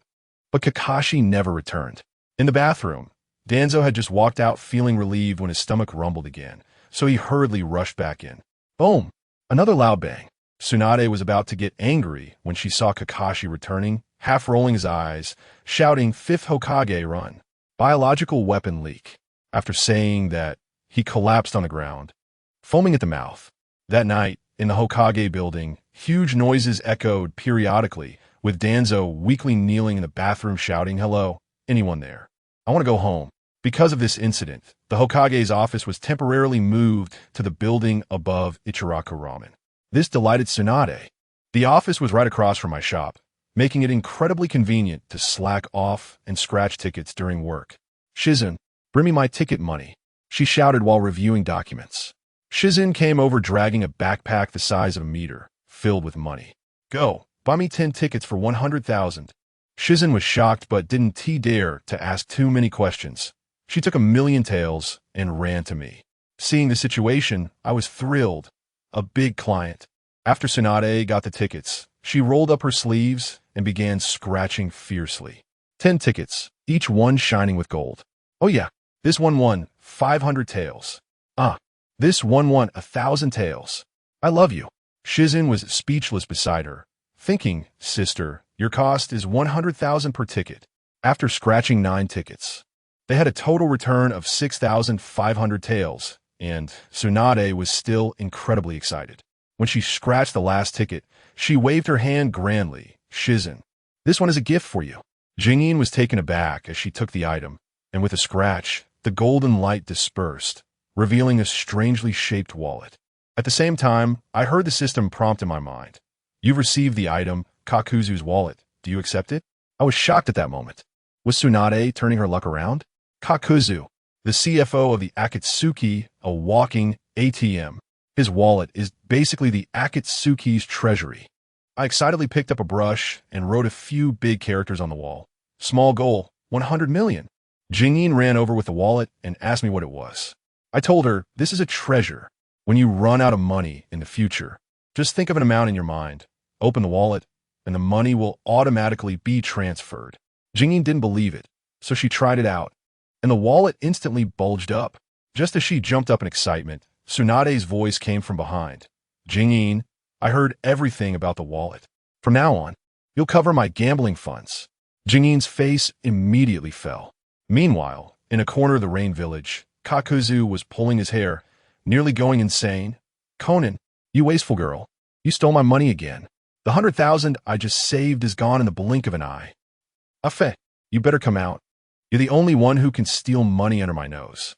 In my shop, with the infinite ATM in hand, Tsunade's gambling addiction grew larger, and she was about to wager another 1,000,000 when Jiraiya entered, looking dusty from travel. He wasn't wearing his X-ray glasses, so Tsunade relaxed a bit. "I found Orochimaru's lair. Should we go take it out?" Jiraiya asked, his face unusually serious. Tsunade hesitated, worried about leaving the village unprotected. I chimed in, "Go for it. Nothing will happen in the village. It's totally safe." Upon hearing this, they realized they had me, the mysterious shop owner. Tsunade immediately decided to take Jingin back to prepare for departure. Jiraiya watched Tsunade leave and pulled out a 10,000 Ryo bill. "Boss, give me one for 10,000. I couldn't help but twitch my mouth, thinking that without Kakuzu's wallet backing, his spending level was just different. I made sure to max out Jiraiya's winning chances on this ticket. But for some reason, after he scratched it, he still didn't win. Just as Jiraiya turned to leave with a disappointed expression. I told you. He had just reached the door when he suddenly remembered. His precious plot editor was still with me. As for that lottery ticket, he probably realized that if Orochimaru could make it happen, there was no way it would work. He rubbed his hands together, looking lewdly as he came back. "Boss, about that plot editor." I chuckled and said, "You still have a nerve to ask for it? The last time you messed it up so badly. But fine, since you come every day to support my business, I'll give back to you." I casually tossed the editor to him and added a reminder. Just a friendly tip. Stop watching those short films that can be finished by 2 or 3 people. That stuff affects your lifespan. Upon hearing this, Jiraiya understood, and with a mischievous grin, he hopped out. I tell you, this old pervert, with his mind filled with those things, nothing will stop him from affecting his lifespan. Just as he left, Sasuke rushed in, his face still bruised, clearly having been beaten by his brother. Without saying a word, he slapped a 10,000 Ryo bill on my table.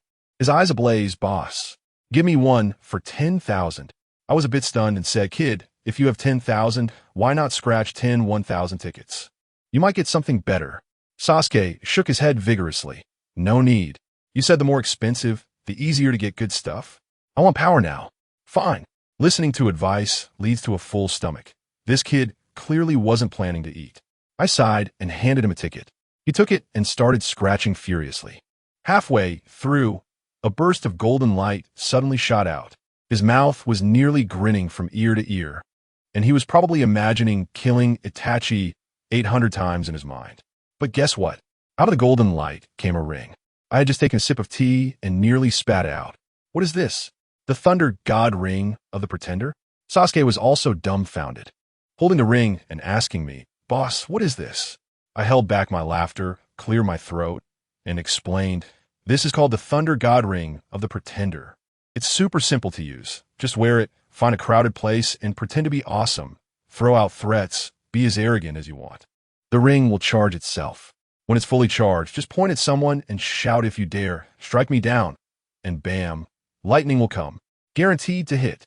Sasuke was petrified on the spot, swallowed hard, and awkwardly asked me, "Boss, are you sure that after I say that, the lightning won't hit me?" I blinked, sincerely telling him, "This is the first time I've seen this thing. No evaluation report.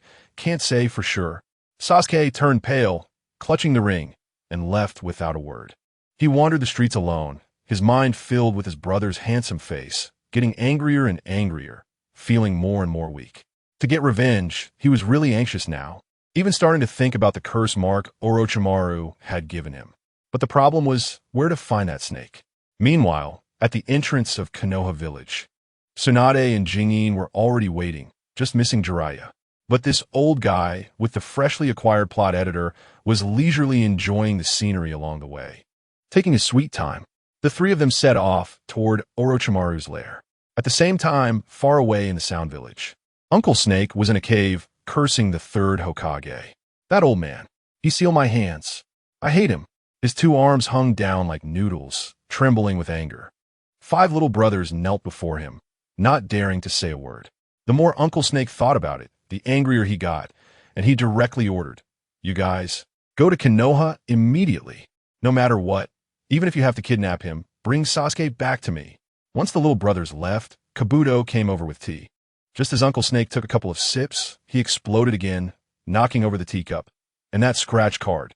If it weren't for that boss bragging about how awesome his props were, would I have lost so badly?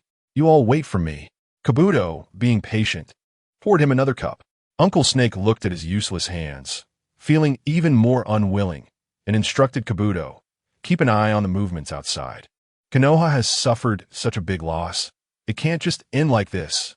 At that moment, in Konoha village, Naruto, with a wallet cleaner than his face, was worried about not having money to spend in my shop. Just then, he turned around and saw the ATM Master Ebisu.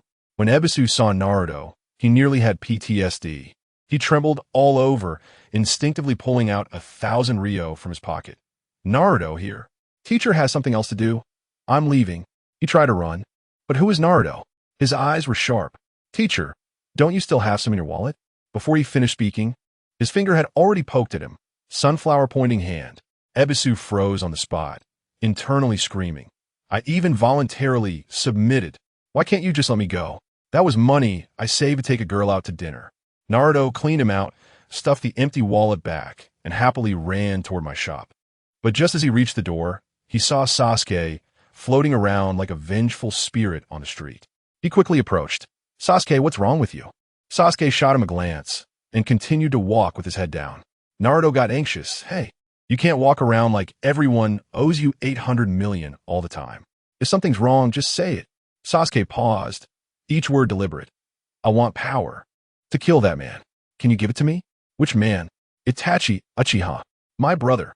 Naruto recalled, remembering that cool, handsome guy who said Sasuke was his stupid little brother. That guy was so strong it was like he was cheating. Sasuke's attacks were like mere tickles in front of him. Naruto laughed awkwardly. Wait, Sasuke, are you serious? That's your brother. Sasuke snorted coldly and turned to leave the village. I'm going to find power. Don't follow me. Where are you going? To find that big snake. Upon hearing this, Naruto rushed after him. The two ran out of the village, one in front of the other. Hey, Uchiha Air Juzi, Naruto shouted. Sasuke finally exploded, turning around and yelling. Don't call me Air Juzi. Air Juzi is dead. I will find that big snake. Not even the first Hokage can stop me. Why can you all get ninjutsu from scratch cards while I get nothing? He angrily dumped the contents of his ninja tool pouch. 3 kunai, several shuriken, a middle finger stick, and a yellow rubber chicken. Naruto chuckled. But you to get a ninjutsu? That little yellow chicken is just a dance ninjutsu, right? But Uchiha Itachi completely blocked my dance moves. Sasuke was so angry he flailed his arms. Unfortunately, he kicked the middle finger stick, which pointed directly at Naruto. Oh no, now I've stirred up a hornet's nest. Naruto's chakra exploded. Sasuke looked down, realizing he had messed up, thinking, I was already in trouble. And now I provoked the luckiest guy around. This life is unbearable. Naruto's nostrils flared with anger. Hey, play by the rules. You can't use things from scratch cards. Before Sasuke could finish, Naruto had already leaped into the air, fingers raised, Kuwabara pointing hand. Sasuke barely dodged. But Naruto landed, even angrier. Fine. You don't want to use scratch card ninjutsu, huh? He clapped his hands, summoning jutsu. Boom. A loud noise. And Gamabunta appeared in a flash. Sasuke was completely desperate, but at that moment he saw the ring on his hand, and a light bulb went off in his mind. Right? No one said I couldn't use props.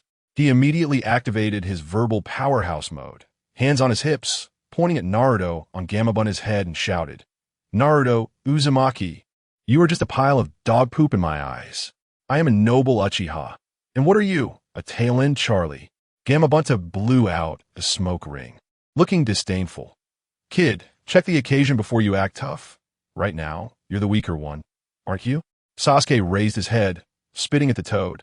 I'm telling you. Big Toad, shut up. You, with no neck, are you even qualified to talk to a member of the Uchiha clan? Family who understands. This was too hurtful for the toad. Gamabunta exploded on the spot, shaking his pipe and pulling out a big short knife to chop down. In an instant, blades flashed, and the surrounding trees were chopped to pieces. Sasuke dodged awkwardly while looking at the ring, gritting his teeth. Just a bit more. Just a bit more. Then he suddenly looked up and continued shouting, Tail-end Charlie. The girls in a village who like me can line up at the village entrance. What about you? What do you have? This statement hit Naruto's sore spot perfectly. Throughout his life, he had received countless glares and disdain, all to attract a bit of attention. Sasuke saw the ring shining brightly, his mouth curving into a crazy smile. He pointed at the sky and shouted with all his might, If you have the guts, kill me. In an instant, the wind surged, and the sky darkened like the bottom of a pot. Countless lightning bolts rolled in the dark clouds. Sasuke was clear in his mind. He had to eliminate the biggest threat first. He swung his arm violently, and a thunderbolt crackled, hitting Gamabunta squarely. Gamabunta had never seen such a scene and was instantly turned into a piece of charcoal, lying on the ground twitching, directly released from the summoning. Sasuke looked at the result, extremely satisfied. Naruto was dumbfounded. Sasuke, didn't we agree not to use things from the scratch card store? Sasuke shook the ring on his hand. I used a prop, not ninjutsu. Then his face turned cold. Now it's your turn. Just as he was about to wave his hand, the thunderclouds in the sky vanished. Naruto was overjoyed, sneering. Looks like even the heavens don't want you to leave. Saying this, he rapidly formed hand seals. Would release. 1,000-year cutting technique. That familiar, despairing sensation returned, and Sasuke was immediately restrained. Naruto walked over with a grin, raising 2 fingers. Naruto, what do you want to do? Don't come over. Cry all you want. It won't help. Naruto chuckled, poking Kuwabara pointing hand. Half an hour later, in the Konoha warehouse, Sasuke was tied up tightly to a pillar, wanting to cry, but having no tears. Naruto, you're too inconsiderate. I'm a descendant of the Uchiha. Why didn't you say it was too much when you were acting tough? You were so smooth. My little heart is hurt. While saying this, Naruto tightened the knots and purposely lifted one of Sasuke's hands to prevent him from forming seals. We'll talk about your situation when the Hokage returns. I'm off now.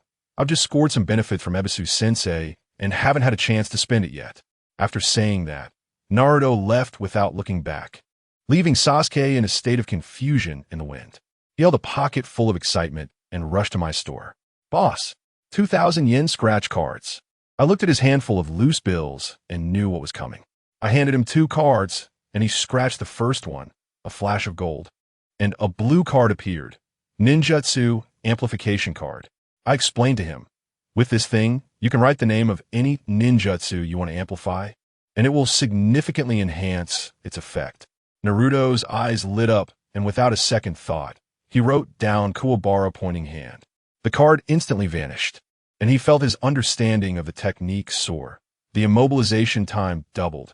He scratched the second card, and wow, another blue card. It can't be another amplification card. Can it? He rubbed his hands in excitement. I shook my head. This time it's a ninjutsu learning card. Just write down the ninjutsu you want to learn. However, before I could finish, he grabbed the pen and quickly wrote Kankaku Daisan. The card didn't respond, and the words disappeared. He looked at me in confusion. Boss, what's going on? My face turned dark. You should have let me finish talking. This card can't learn bloodline limits, nor can it learn ninjutsu from our store. Huh? Naruto looked disappointed, feeling like the 1,000 yen was wasted, and walked away, head down. At that moment, in a small tavern in the Sound Village, Jiraiya and his 2 companions were preparing to eat. The big snake's lair is just 10 kilometers north. Let's eat first, Jiraiya said, breaking his chopsticks.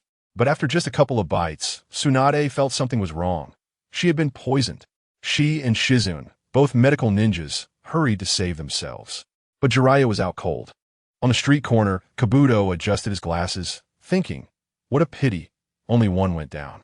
Tsunade and Shizune exerted great effort to wake Jiraiya. The 3 of them quickly decided they couldn't stay there and headed straight for Orochimaru's lair.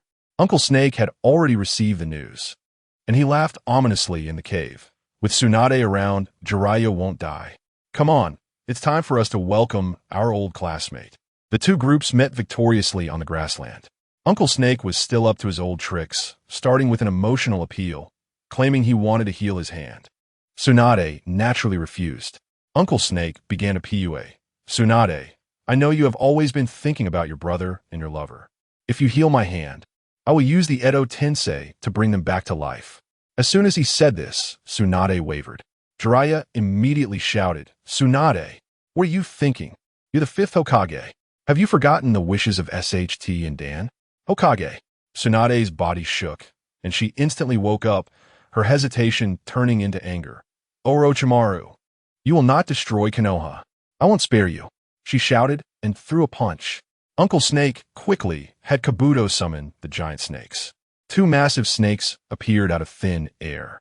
Do you think you're the only one who can summon? Jiraiya clapped his hands, summoning Jutsu with a loud bang. Jiraiya found his line of sight raised slightly. He looked down and was stunned. There was a bright green toad with bright red lips at his feet, winking at him. Hey, little Jiraiya, finally remembered me. Toad Strength. How is it you? Where's Fukasaku? Jiraiya almost jumped off it. Toad's Strength pouted. Lord Fukasaku was summoned by a little brat to get struck by lightning and is still recovering on Miyaboka Mountain. As soon as Jiraiya heard little brat, Naruto's face immediately appeared in his mind, and he cursed angrily. Damn. Why did he summon Fukasaku for no reason? Toad Strength. Hurry back and tell Fukasaku that I need him urgently, no matter what. Little Jiraiya, just leave it to me. Toad Strength winked. Jiraiya's face darkened as he pointed at the two giant snakes charging at them. Can you handle that? Toad Strength looked back, his eyes almost popping out, and immediately said, Little Jiraiya, I'll take my leave first. With that, he disappeared in a flash. Jiraiya looked at the giant snakes in despair, only able to use Doton to buy some time. Just when things were dire, who understood the family matters? Shizune, as if she had opened a heavenly eye, pulled out a remote control from her bag. This was something she had scraped from my shop earlier, capable of forcibly controlling others. She quickly wrote Kabuto's name on it. The next second, a chakra scalpel emerged from Kabuto's hand, but he couldn't control his body and stabbed it right into Uncle Snake's butt. Kabuto, do you want to die? Uncle Snake roared. Kabuto was almost in tears. Lord Orochimaru, I can't control myself. Jiraiya and Tsunade were dumbfounded. Then the worst happened. Shizune shouted. The remote control is out of battery. At the same time, Kabuto regained control and summoned again. This time, it was Manda. Jiraiya and Tsunade were scared out of their wits. Tsunade summoned a giant slug, and Jiraiya summoned again. This time, his line of sight finally rose. Fukasaku, you finally came? He shouted joyfully, but when he looked down, he found a mummy toad all wrapped in bandages at his feet. Huh? What the hell are you? He jumped in surprise. Fukasaku took a puff of smoke and said gloomily, It's all because of that little brat that I got struck by lightning for no reason. Hearing the familiar voice, Jiraiya finally breathed a sigh of relief.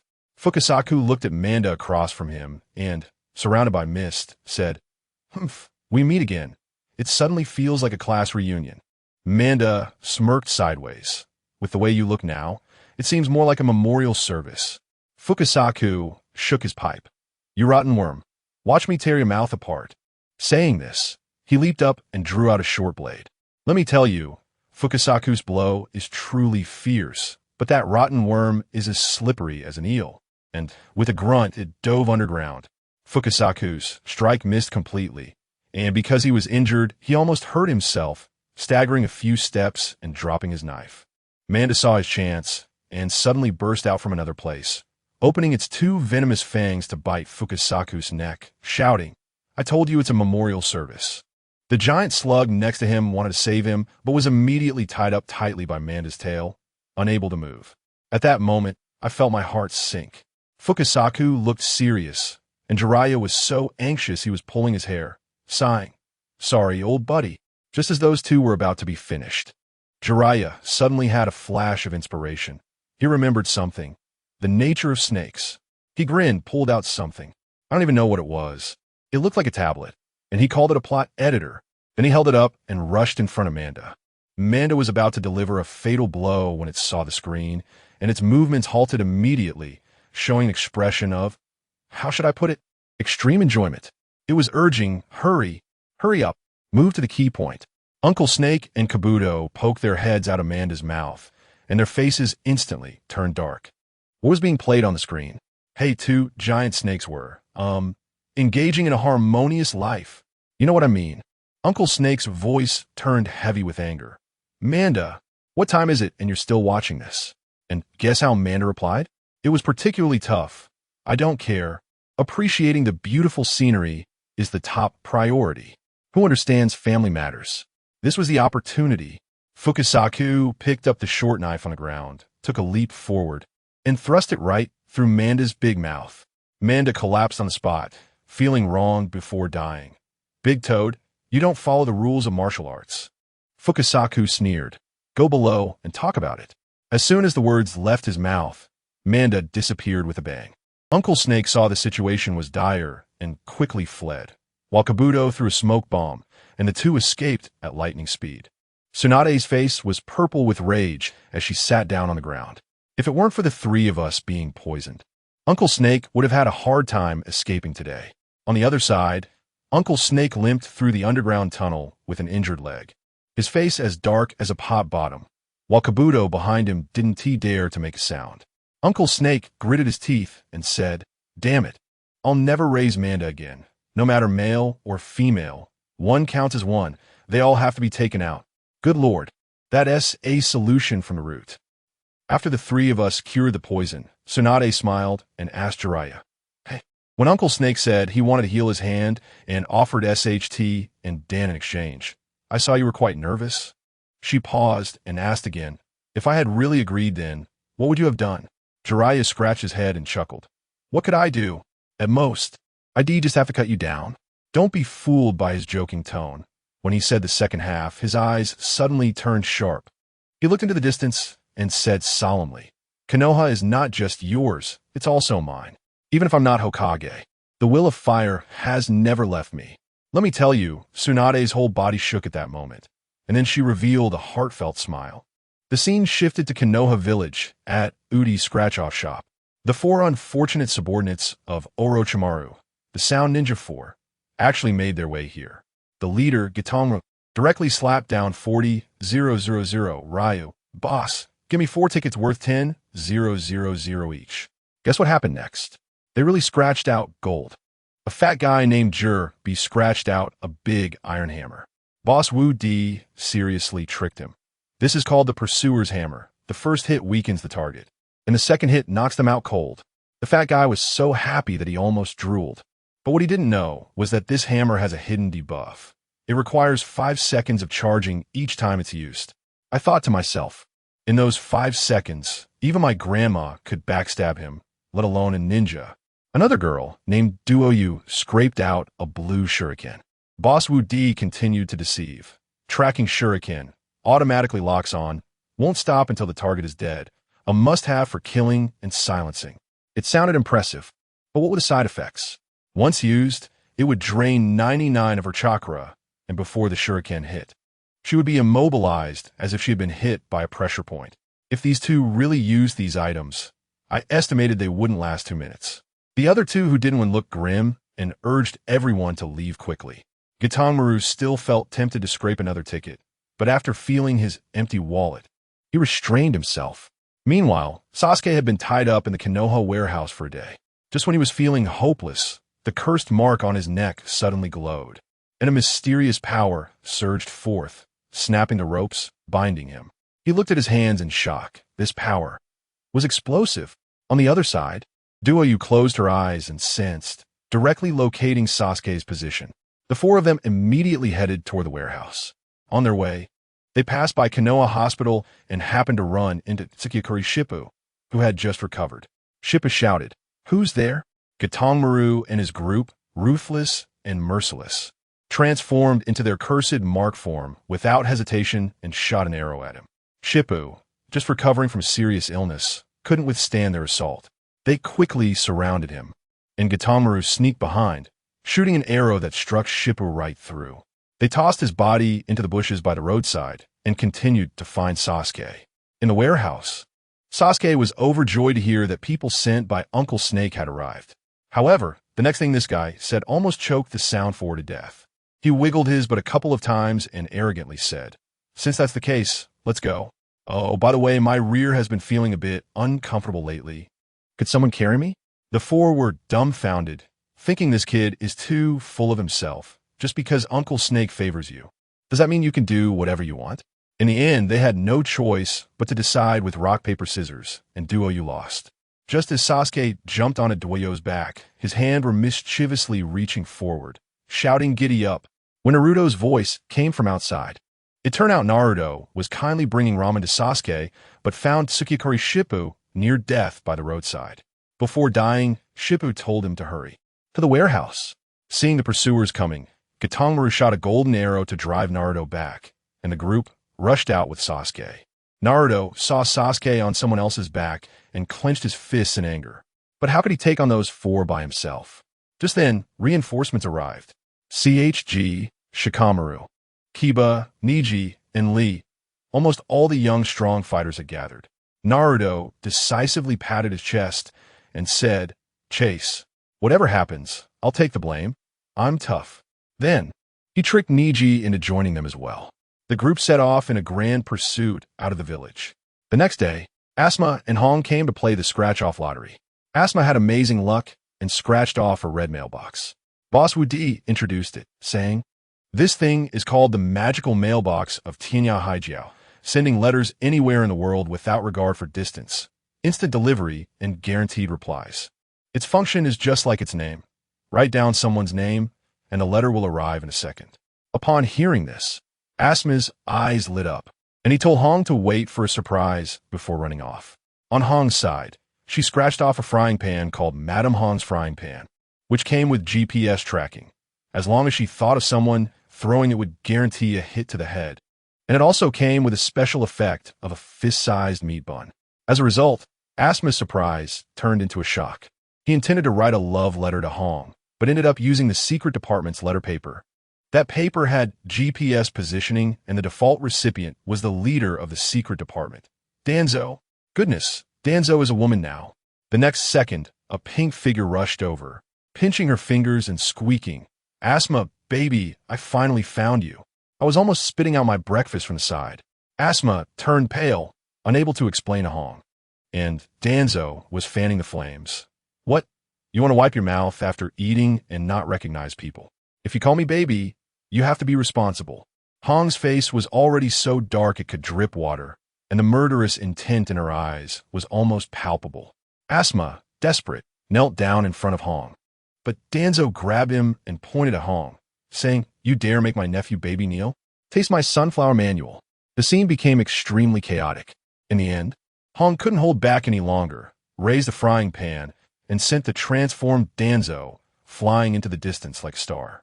Then she turned around and shouted at Asuma, enunciating each word, "Asuma." The next second, Asuma flew into a nearby ramen pot, a big bump on his head. Outside the village, Naruto and the others were almost catching up with the sound for. The fat guy from Jiraiya's group stayed behind, shouting that he would use his big hammer to hold off the pursuers. Dinksy volunteered, saying, "They made me miss a night of chips. Leave this person to me."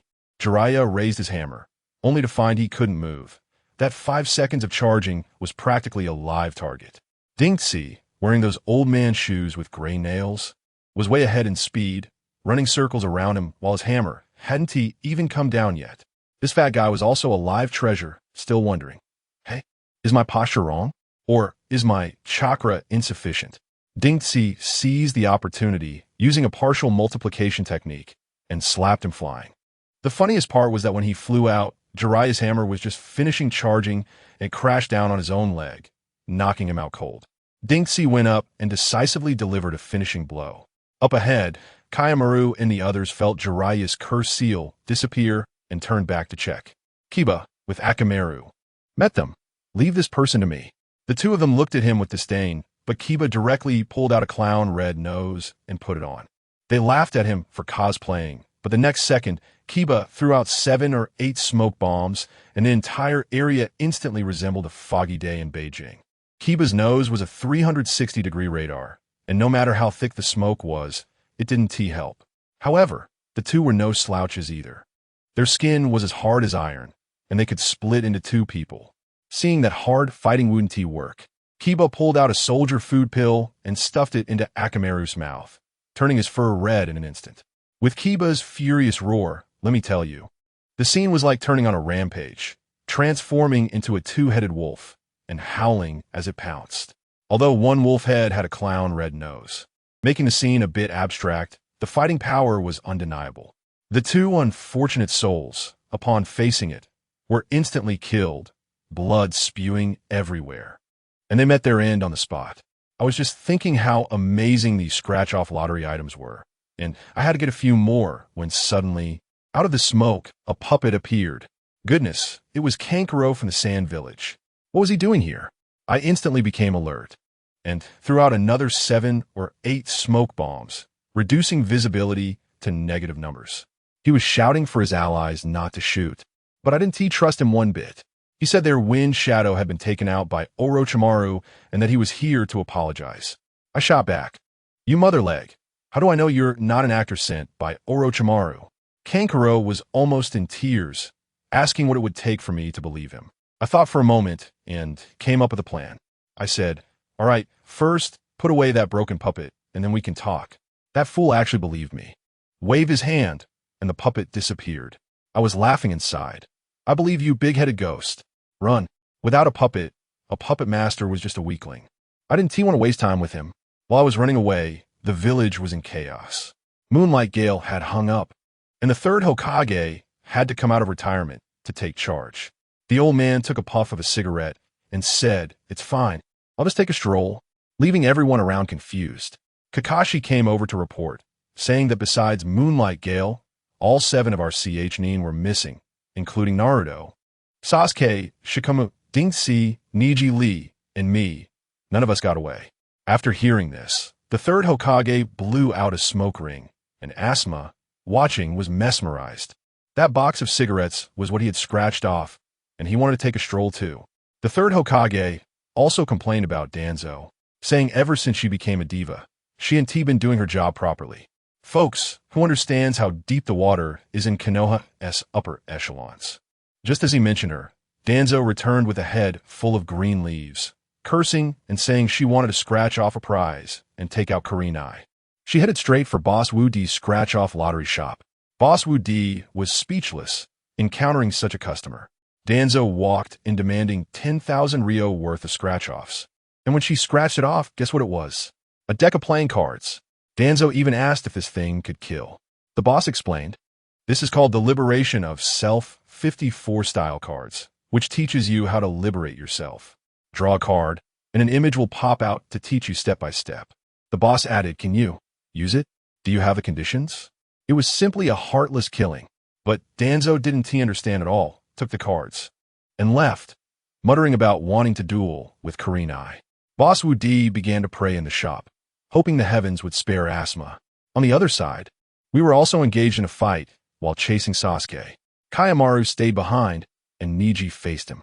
Let me tell you, Niji is really dirty now. He didn't use to be a Kugan, just played with Earth Release like a gopher, drilling back and forth. Kayamaru was so angry he was shouting, but couldn't hit him. In the end, Kayamaru, not paying attention, was caught by Niji from underground, and with a thud, he was buried in the ground except for his head. Just as Kayamaru was about to curse, Niji walked over and unzipped his pants. Folks, that scene was too beautiful for me to look at. After a warm stream, Niji shivered and walked away, satisfied. Kayamaru was physically buried alive. Muyao also sensed Kayamaru's chakra disappearing and abandoned Sasuke to run. As a result, Shikamaru had been waiting for her, and with a mechanical mouse, he took her down in an instant. Also complaining that she didn't know how to use scratch-off lottery items. Naruto rode a broom to chase after Sasuke.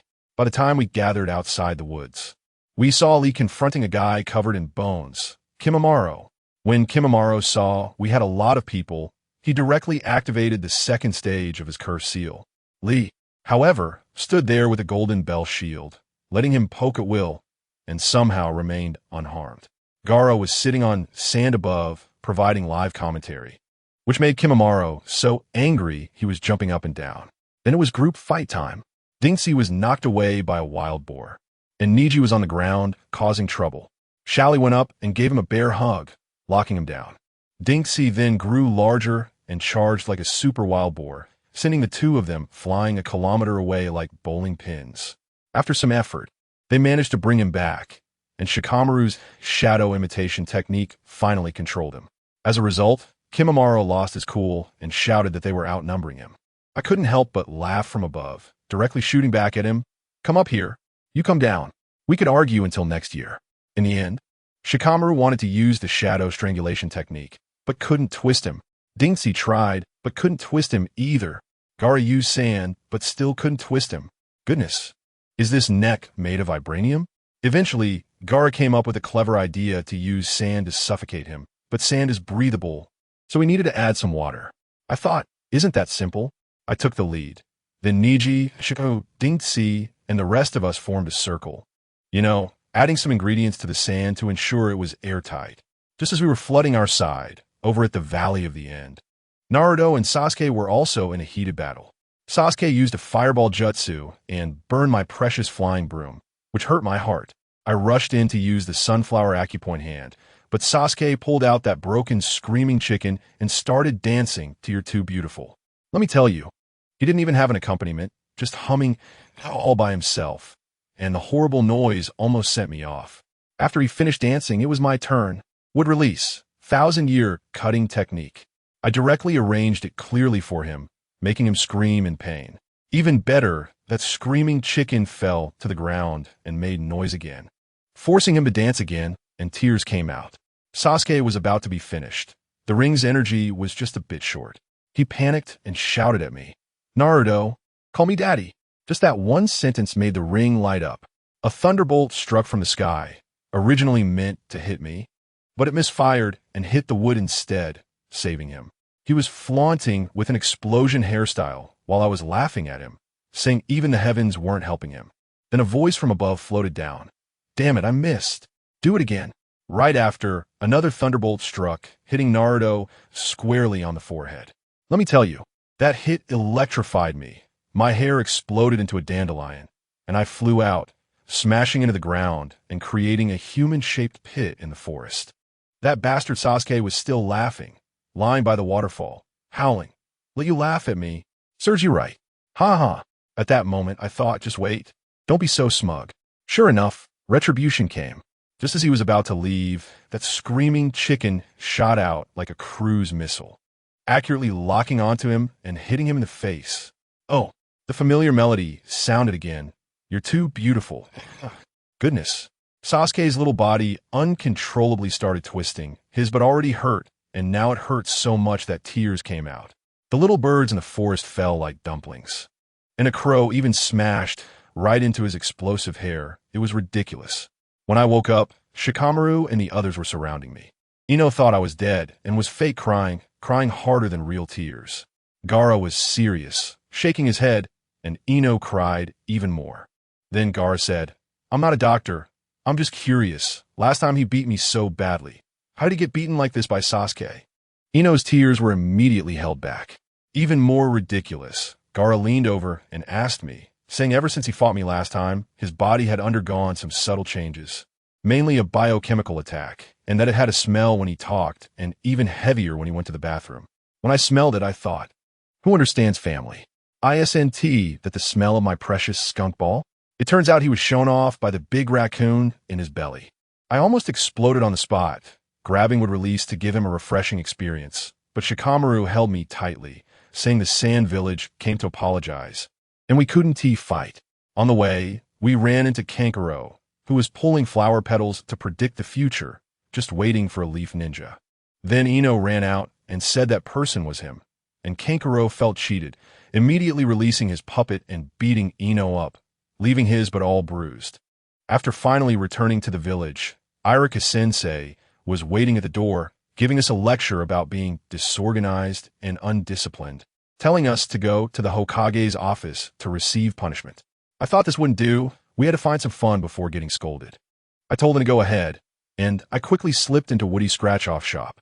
I told the boss, I'm about to go heroically sacrifice myself. I must enjoy myself first. Give me 100. With a whoosh, it sparkled. I got a blue potion. The boss looked at it and was stunned, saying this was called the Face Don't Care capsule. Eat one and your skin will be as thick as 30,000 feet, no matter how much the leaders storm and rain. You stay unyielding. I thought, doesn't this mean I'm going to take off? ISNT this tailor-made for me? When I reached the Hokage office door, in front of Shikamaru and the others, I directly swallowed one. Instantly, I felt full of power, kicked the door open, and shouted at the dozen big shots inside, including Kakashi, Asuma, and the third Hokage, with all my might. Thank you all for welcoming me. Naruto Uzumaki, back triumphantly. Kakashi's face went dark, just about to speak, and I interrupted. Kakashi-sensei, education should be about moral persuasion. What is the point of using force? The third Hokage slammed the table in anger. Who told you to act on your own? I pointed my thumb at myself, saying, such wise and mighty decision-making. Who else could it be but me? The third Hokage's beard bristled with anger, saying he would punish me. I acted indifferent, saying, bring it on. I'll take all the responsibility. He saw my unafraid expression and said, "All right, there are 7 of you, including the fled Sasuke, so you're fined 7 months' salary." I was furious. "Hey, I've seen shamelessness, but I've never seen someone as shameless as you. You're the 3rd Hokage." Just that one sentence made the 3rd Hokage unable to catch his breath. His eyes rolled back, and he fainted from anger. I immediately clenched my fist. KO. The victor, Naruto Uzumaki. Just then, the office door was slammed open again. A flashy figure rushed in. "Family, it's Danzo." He pointed at Asuma and shouted, "Asuma, are you still going to run?" "Ha ha." Asuma turned green, dropped 2 smoke bombs, and jumped out the window. Danzo yelled and chased after him. "Don't run. You're mine. No one can take you away." Taking advantage of the smoke in the room, I felt the effect of the medicine wearing off, so I quickly slipped away. Later, I heard that the 3rd Hokage woke up and gave Tsunade and Jiraiya a death order, saying there was a huge matter in the village, more urgent than Orochimaru. And that was kill Danzo. Gaara and the others also went to scratch off tickets. Temari shook a bell to summon ghosts. Kankuro used a lass, and just shouted the horse-catching man is mighty to pull teammates back from the battlefield. It was ridiculous. Only Gaara was unlucky, getting a gourd to protect Shikaku. He got so mad he went outside, and then the boss Woody said he wanted to comfort him, and, with a slip of the hand, he used the 1,000-year cutting technique on him, saying it was purely a mistake. The most ridiculous was Danzo. He actually killed his way back to the office alone, telling the 3rd Hokage, "If your son doesn't want me, then I'll be your wife." I couldn't believe it, and then pulled out a deck of cards to show a teaching movie. The 3rd Hokage had never seen such a scene, and blood sprayed from his nose as he fainted again. Danzo dragged him away, and luckily Tsunade and Jiraiya arrived just in time, and the 3 sides directly started fighting on top of the Hokage building. As for me, I was lying in wait with Konohamaru in a small alley. Just as the 3rd Hokage slipped out the back door, I used a 1,000-year cutting technique to freeze him in place. I raided him clean with Konohamaru and stole 50,000 Ryo. As a result, a ninja technique learning card fell out, and that little brat, Konohamaru, picked it up without thinking and wrote down an F-rank technique called camouflage technique. The card disappeared in an instant, and I suddenly had a useless ninja technique in my head. I went crazy at that moment. That was a treasure that could learn S-rank techniques. I chased Konohamaru all over the village, determined to kill him. Speaking of Tsunade, in order to take down Danzo, she ruthlessly spent 1,000,000 Ryo on scratch cards. What happened? She only won 3,000 Ryo, and her face turned green. I later found out that the 1,000,000 Ryo she spent was actually money lost by the Akatsuki's Kakuzu. Good heavens, Kakuzu was almost going crazy, thinking it was Conan who stole it, blocking her in her room and wanting to fight. On the other hand, Jiraiya, being stingy, took out 10,000 Ryo, and then Duong. A burst of golden light appeared, revealing a secret technique book. Tsunade's eyes turned red with envy. Jiraiya picked up the book and read the title, Sage's Great Picking Technique. Boss Woody took a deep breath and explained, "This technique belongs to the category of mental impact type taijutsu." Let me tell you, the way the boss explained it was refreshingly unique. He said this move specifically targets the area below the neck and above the belly button, you know what I mean? When performed, it deals tons of psychological damage to the enemy, usually causing them to go crazy and rampage. So this technique also has a nickname, known in the martial arts world as the grabbing milk dragon claw hand. Goodness, when Jiraiya heard this, his eyes almost popped out like searchlights. Isn't this the perfect technique for him? His mind started playing a little movie, imagining him and Tsunade fighting side by side. With one move of Sage's great picking technique, Tsunade blushing, flames erupting from her mouth, blooming like a flower. Ahem. He snapped back to reality and looked at Tsunade again. Her face really was a bit red. He immediately turned around, rubbing his hands together, and approached her with a lewd grin. "How about we give a try? I'll try your mother's leg." With a loud bang, Jiraiya flew out from under the door curtain, landing squarely in the middle of the street. That old man was still unconvinced, got up, brushed off the dirt, and shouted at the store, "Tsunade, you shrew, is it really necessary to be so harsh just because I wanted to try a new technique?" Saying that, he took out his super X-ray glasses from his pocket. If you want tea, try with me. There are plenty of people in line waiting. When Tsunade and Shizen saw those glasses, they quickly found a corner to hide. Family who understands, Tsunade was so angry that her fist could explode. Her eyes were blazing with fire. Shizen weakly advised, Lady Tsunade, Jiraiya's just like that, don't be angry. How could I not be angry? Tsunade shouted, almost blowing the roof off. Why did he get a secret technique with just 10,000 Rio, while I dropped 1,000,000 and only got back 3,000 Rio? Shizen awkwardly twitched her mouth. Actually, 3,000 Rio is already quite a lot. Tsunade suddenly turned her head, and that look scared Shizen into silence on the spot. Give me another 1,000,000. Tsunade threw the blame on Shizen. It was definitely your bad luck that affected me. Shizen didn't dare to refute. She could only sigh and take out another 1,000,000 from Kakuzu's big money bag. Meanwhile, over in the Rain Village, Kakuzu, who was sparring with Conan, suddenly froze. He felt something was wrong. My wallet seemed to have gotten 3,141,59,265 grams lighter. He abruptly pulled away, opened his wallet, and immediately collapsed. What the hell is going on? Kakuzu went into a frenzy, grabbing his hair and screaming, smashing everything around him. I just lost another 1,000,000 Rio. Who did it? That commotion startled everyone in the Akatsuki who weren't on a mission. Hayden poked his head through the door with his scythe. What is wrong now? Someone stole my money again. I'm going crazy. Kaku's chakra went berserk and accidentally slammed the door shut, causing Hayden's head to get chopped off. The head rolled down like a ball. Hey, you can't play like that. I didn't steal your money. Hurry up and pull my head back. Hayden was still cursing there. Kakuzu ignored him, directly moved a table, placed his wallet respectfully in the center, and issued a death order. Everyone, come look and see how the money in this wallet disappeared.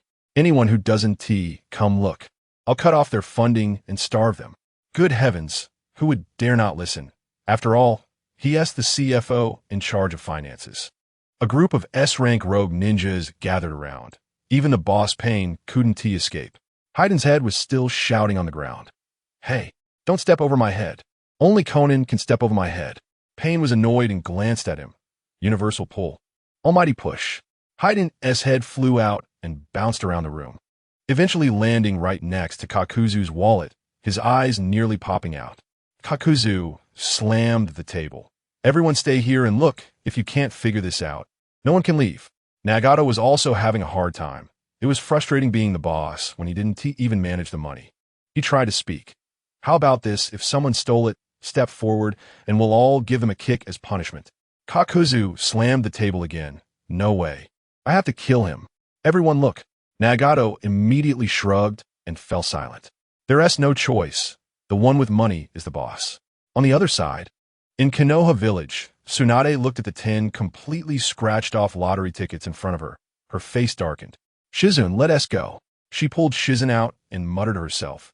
It might be because I beat Danzo today without washing my hands. Bad luck. We'll come back another day. I watched their figures disappear and thought, this blame is really something. Danzo is truly sitting at home while the pot falls from the sky. Not long after, the third Hokage returned, holding his behind. As soon as he entered the office, he complained to Tsunade, you issue an order that if Naruto dares to rob in the village again, all J-nin are to immediately hunt him down. That little brat, robbing right into my nose. Oh, and add Konohamaru to that too. Tsunade looked at his posture and probably understood, sighed, and went to draft the order. In less than half an hour, the village loudspeaker began to loop. Teacher Ebisu, who was about to confess to a girl on the street corner, was moved to tears. He finally didn't have to worry about being robbed by Naruto and failing his date. As for Naruto, he was secretly leaning against the wall with Konohamaru. Your grandpa really isn't a good person, Naruto muttered under his breath. Konohamaru, hearing this, glared at Naruto. You're not allowed to say that about my grandpa. Naruto was taken aback, and Konohamaru continued. He's definitely not a good person. Damn, Naruto stumbled. He didn't expect this kid to hate the third Hokage even more than he did. The two sighed, feeling like they had lost a path to wealth. Their faces filled with gloom. Meanwhile, over in the Rain Village, a group of big shots had been staring at the money bag for several hours. Their eyes almost going blind, and the money hadn't decreased by a single Rio. Nagato could no longer bear it. Kakuzu, how about we just let it go today? Oomph. Kakuzu sneered. Everyone gathered together, and since the money didn't disappear, I'm even more convinced that it was stolen by someone from within. This matter must be clarified. Saying this, he put on a new robe, took the wallet, and walked outside, turning back to warn. None of you touch my precious money. He kicked away, Haiden's headless body on the ground, and Haiden's head shouted on the table, Kakuzu, you old bastard, be gentle with my body. Jiao Du completely ignored him and directly set up an interrogation room in the opposite room, hanging 2 large searchlights, instantly creating a tense atmosphere. Then he returned to call out names one by one. You all, follow me one by one. Alfei, you come first. In Konoha Village, Naruto finally managed to sneak to my shop door using the invisibility technique. I asked him what he was up to, and he said he was being reported by the whole village. He looked helpless. Isn't it because we captured the 3rd Hokage? I smiled wryly at him. He originally wanted to take out 10,000 Ryo from his bag in a showy manner, but then he remembered that his salary had been deducted for 7 months. So he hesitated and pulled back 9 bills. Boss, just give me one worth 1,000 Ryo. Fine, less money is still love. I handed him a bill, and he rubbed his hands and started scratching. Soon, a flash of gold appeared, and a thick ancient book flew out. Boss, what is this? Naruto asked curiously. I took a glance and laughed. This thing is called Tang Seng Sutra. If you flip through it in your spare time, it can effectively enhance your verbal skills.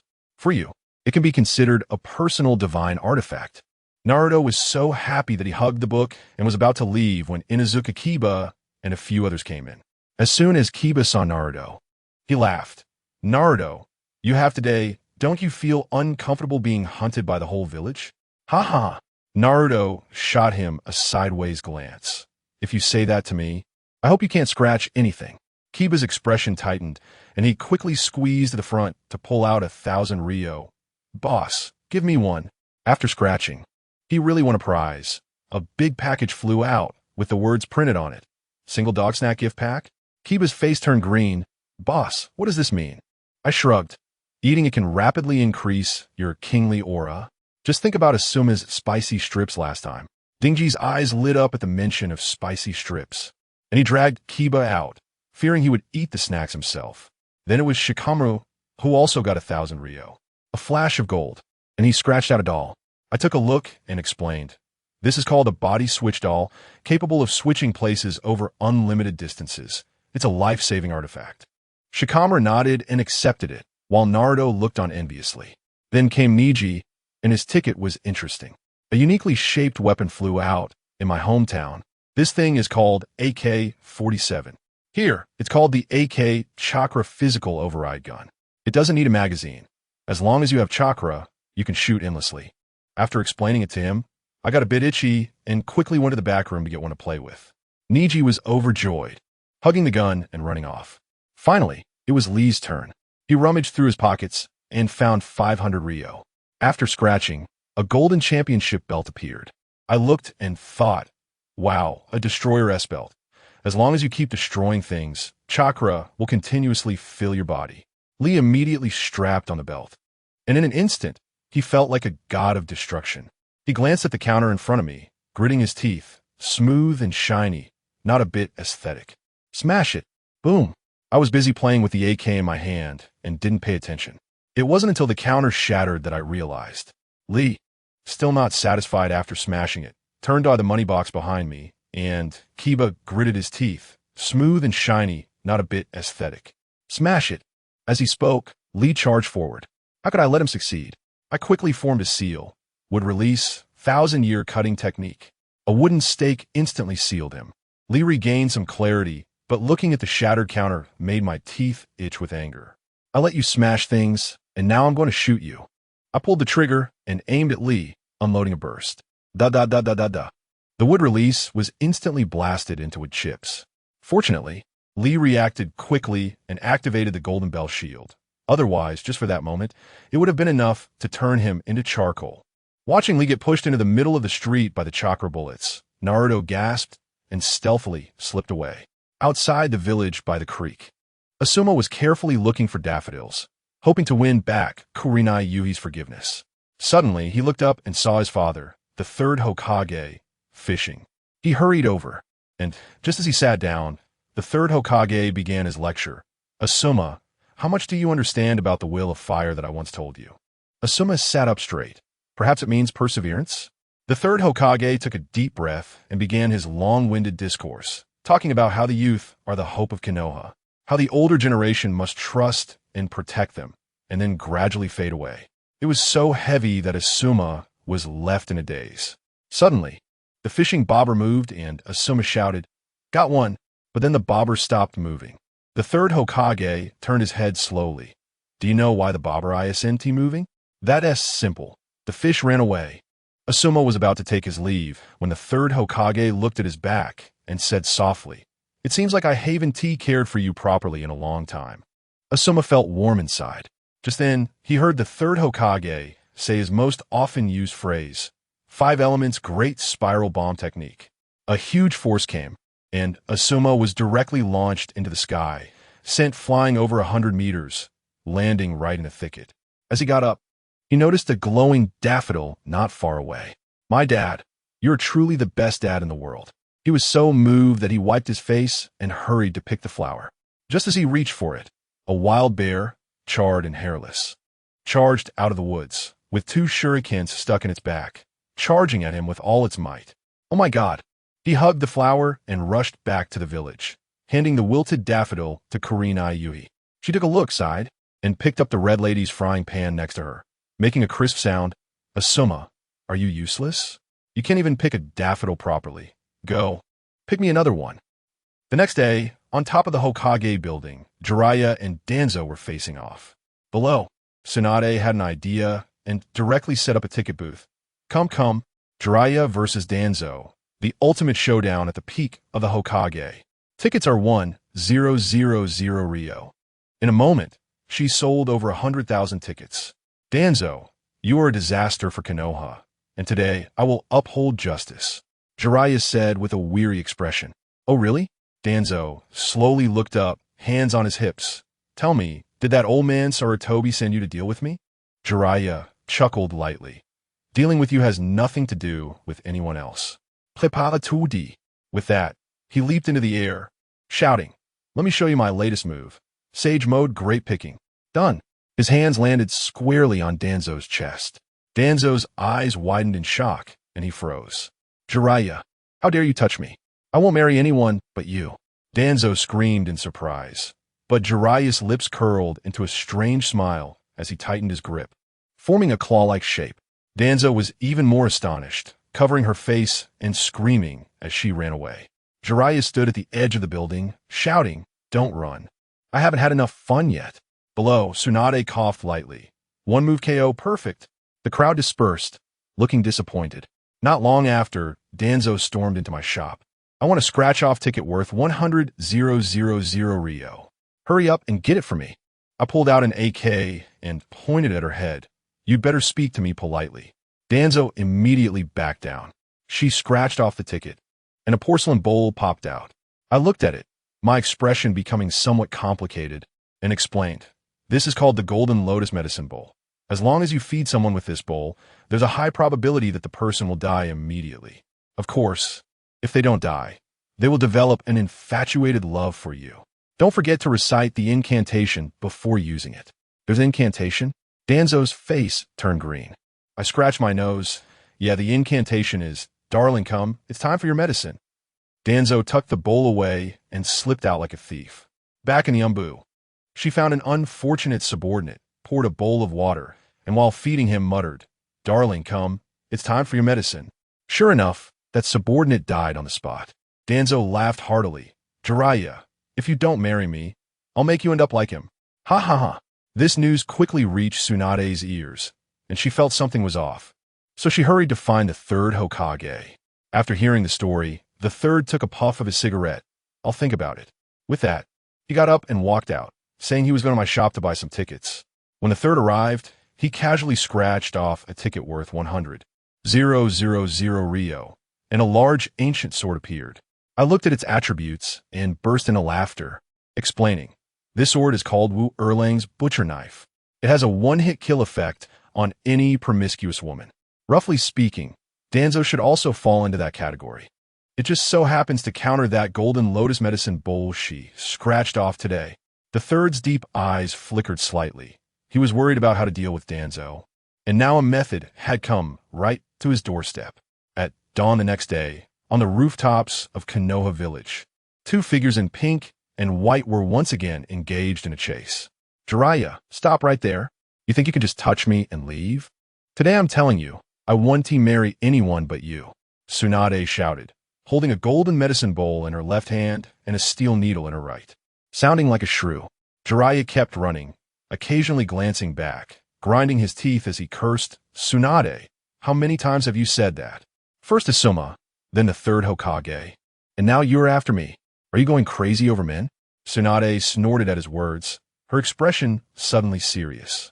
A steel needle shot out with a whoosh, shattering the tiles right beneath Jiraiya's feet. That startled Jiraiya so much that he almost tumbled off the roof.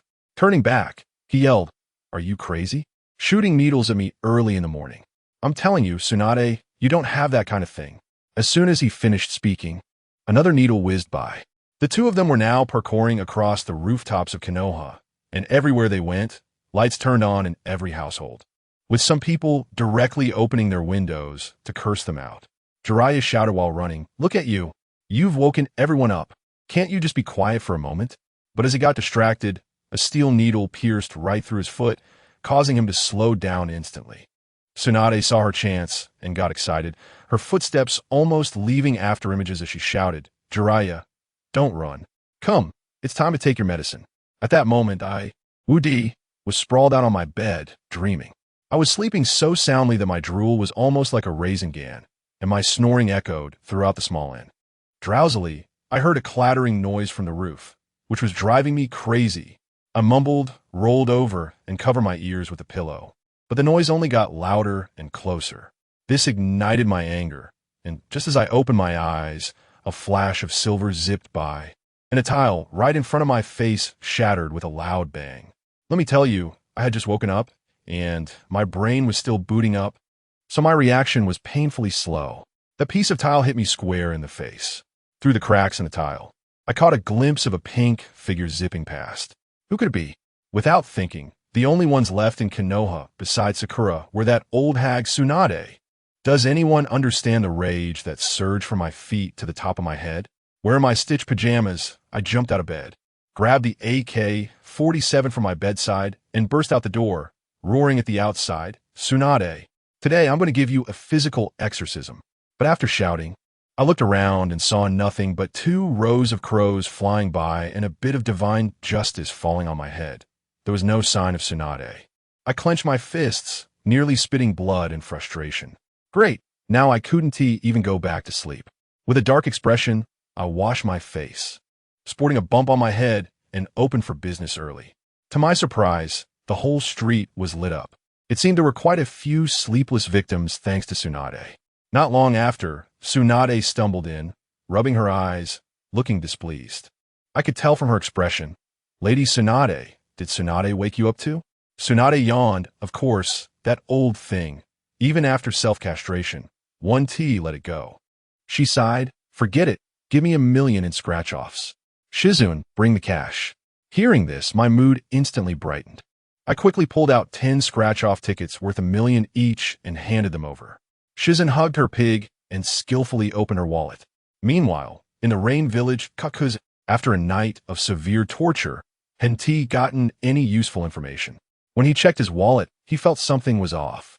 Upon opening it, his face turned green. "Ah? My money. How'd I lose another 10 million? His painful howl was enough to make anyone's heart ache. He stormed into the conference room, where Deidara had just glued Heiden's head back on and hadn't secured it yet. Kakuzu's shout shattered the clay, causing Heiden's head to roll away again. "Who stole my money again?" Kakuzu was going crazy. The people in the room exchanged glances. Everyone had been there, and no one had gone out. But he wouldn't listen to any explanations and slammed his wallet on the table. "If I don't find a thief today, everyone will starve tomorrow." Nagato sighed from the side, thinking to let him make a fuss. He would tire himself out eventually. Back in Konoha, after Tsunade scratched off 10 tickets. She got nothing and felt even worse. It's all Tsunade's fault. She affected my luck. I want to let this go. She shouted angrily and stormed off. I watched her and Shizune's backs disappear, then turned back to count the bills in the box. Hey, what a joy! Over 99 million. I was about to level up. Meanwhile, Tsunade and Jiraiya continued their chase and had quickly reached the third Hokage's house. The third Hokage was practicing with a big knife in the yard when he saw Jiraiya rushing toward him like he had seen a ghost, shouting, "Teacher, help!" The third Hokage immediately got nervous, holding the knife across his chest. Jiraiya quickly dodged behind him, and soon after, Tsunade followed with a medicine bowl and a steel needle. Jiraiya, with a mournful face, said, "Teacher, Tsunade has gone mad. Please take her away." The third Hokage's mouth twitched, cursing under his breath. "I'm trying to avoid her, and you're bringing her home."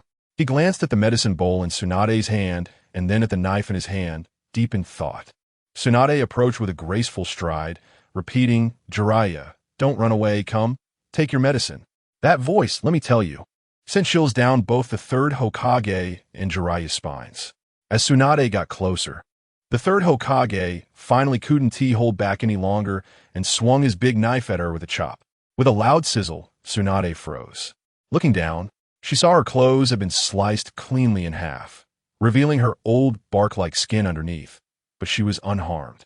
The medicine bowl in her hand shattered in response. The third Hokage was also stunned, and as Tsunade's clothes started to close again, he swung again.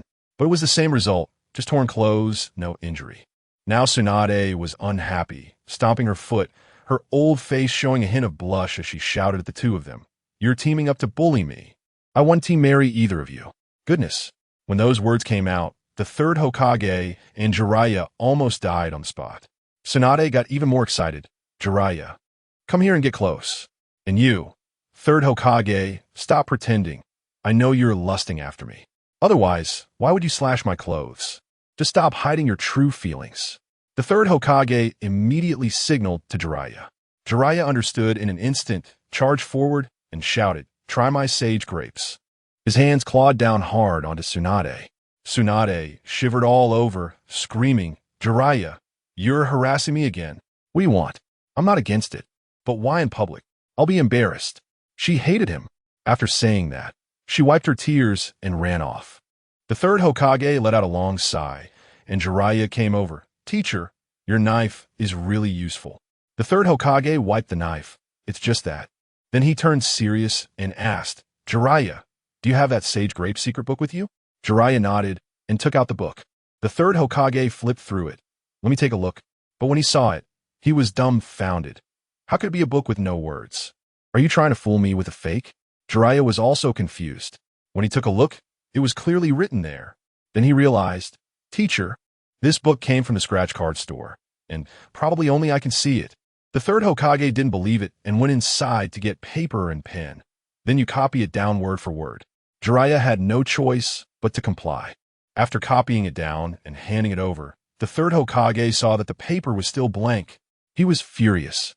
"You just don't want to share with me."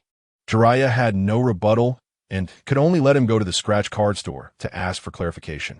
Meanwhile, in the Rain Village, Kakuzu had been showing everyone his wallet for over 2 hours.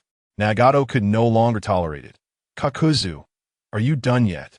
If you don't sleep, others need to."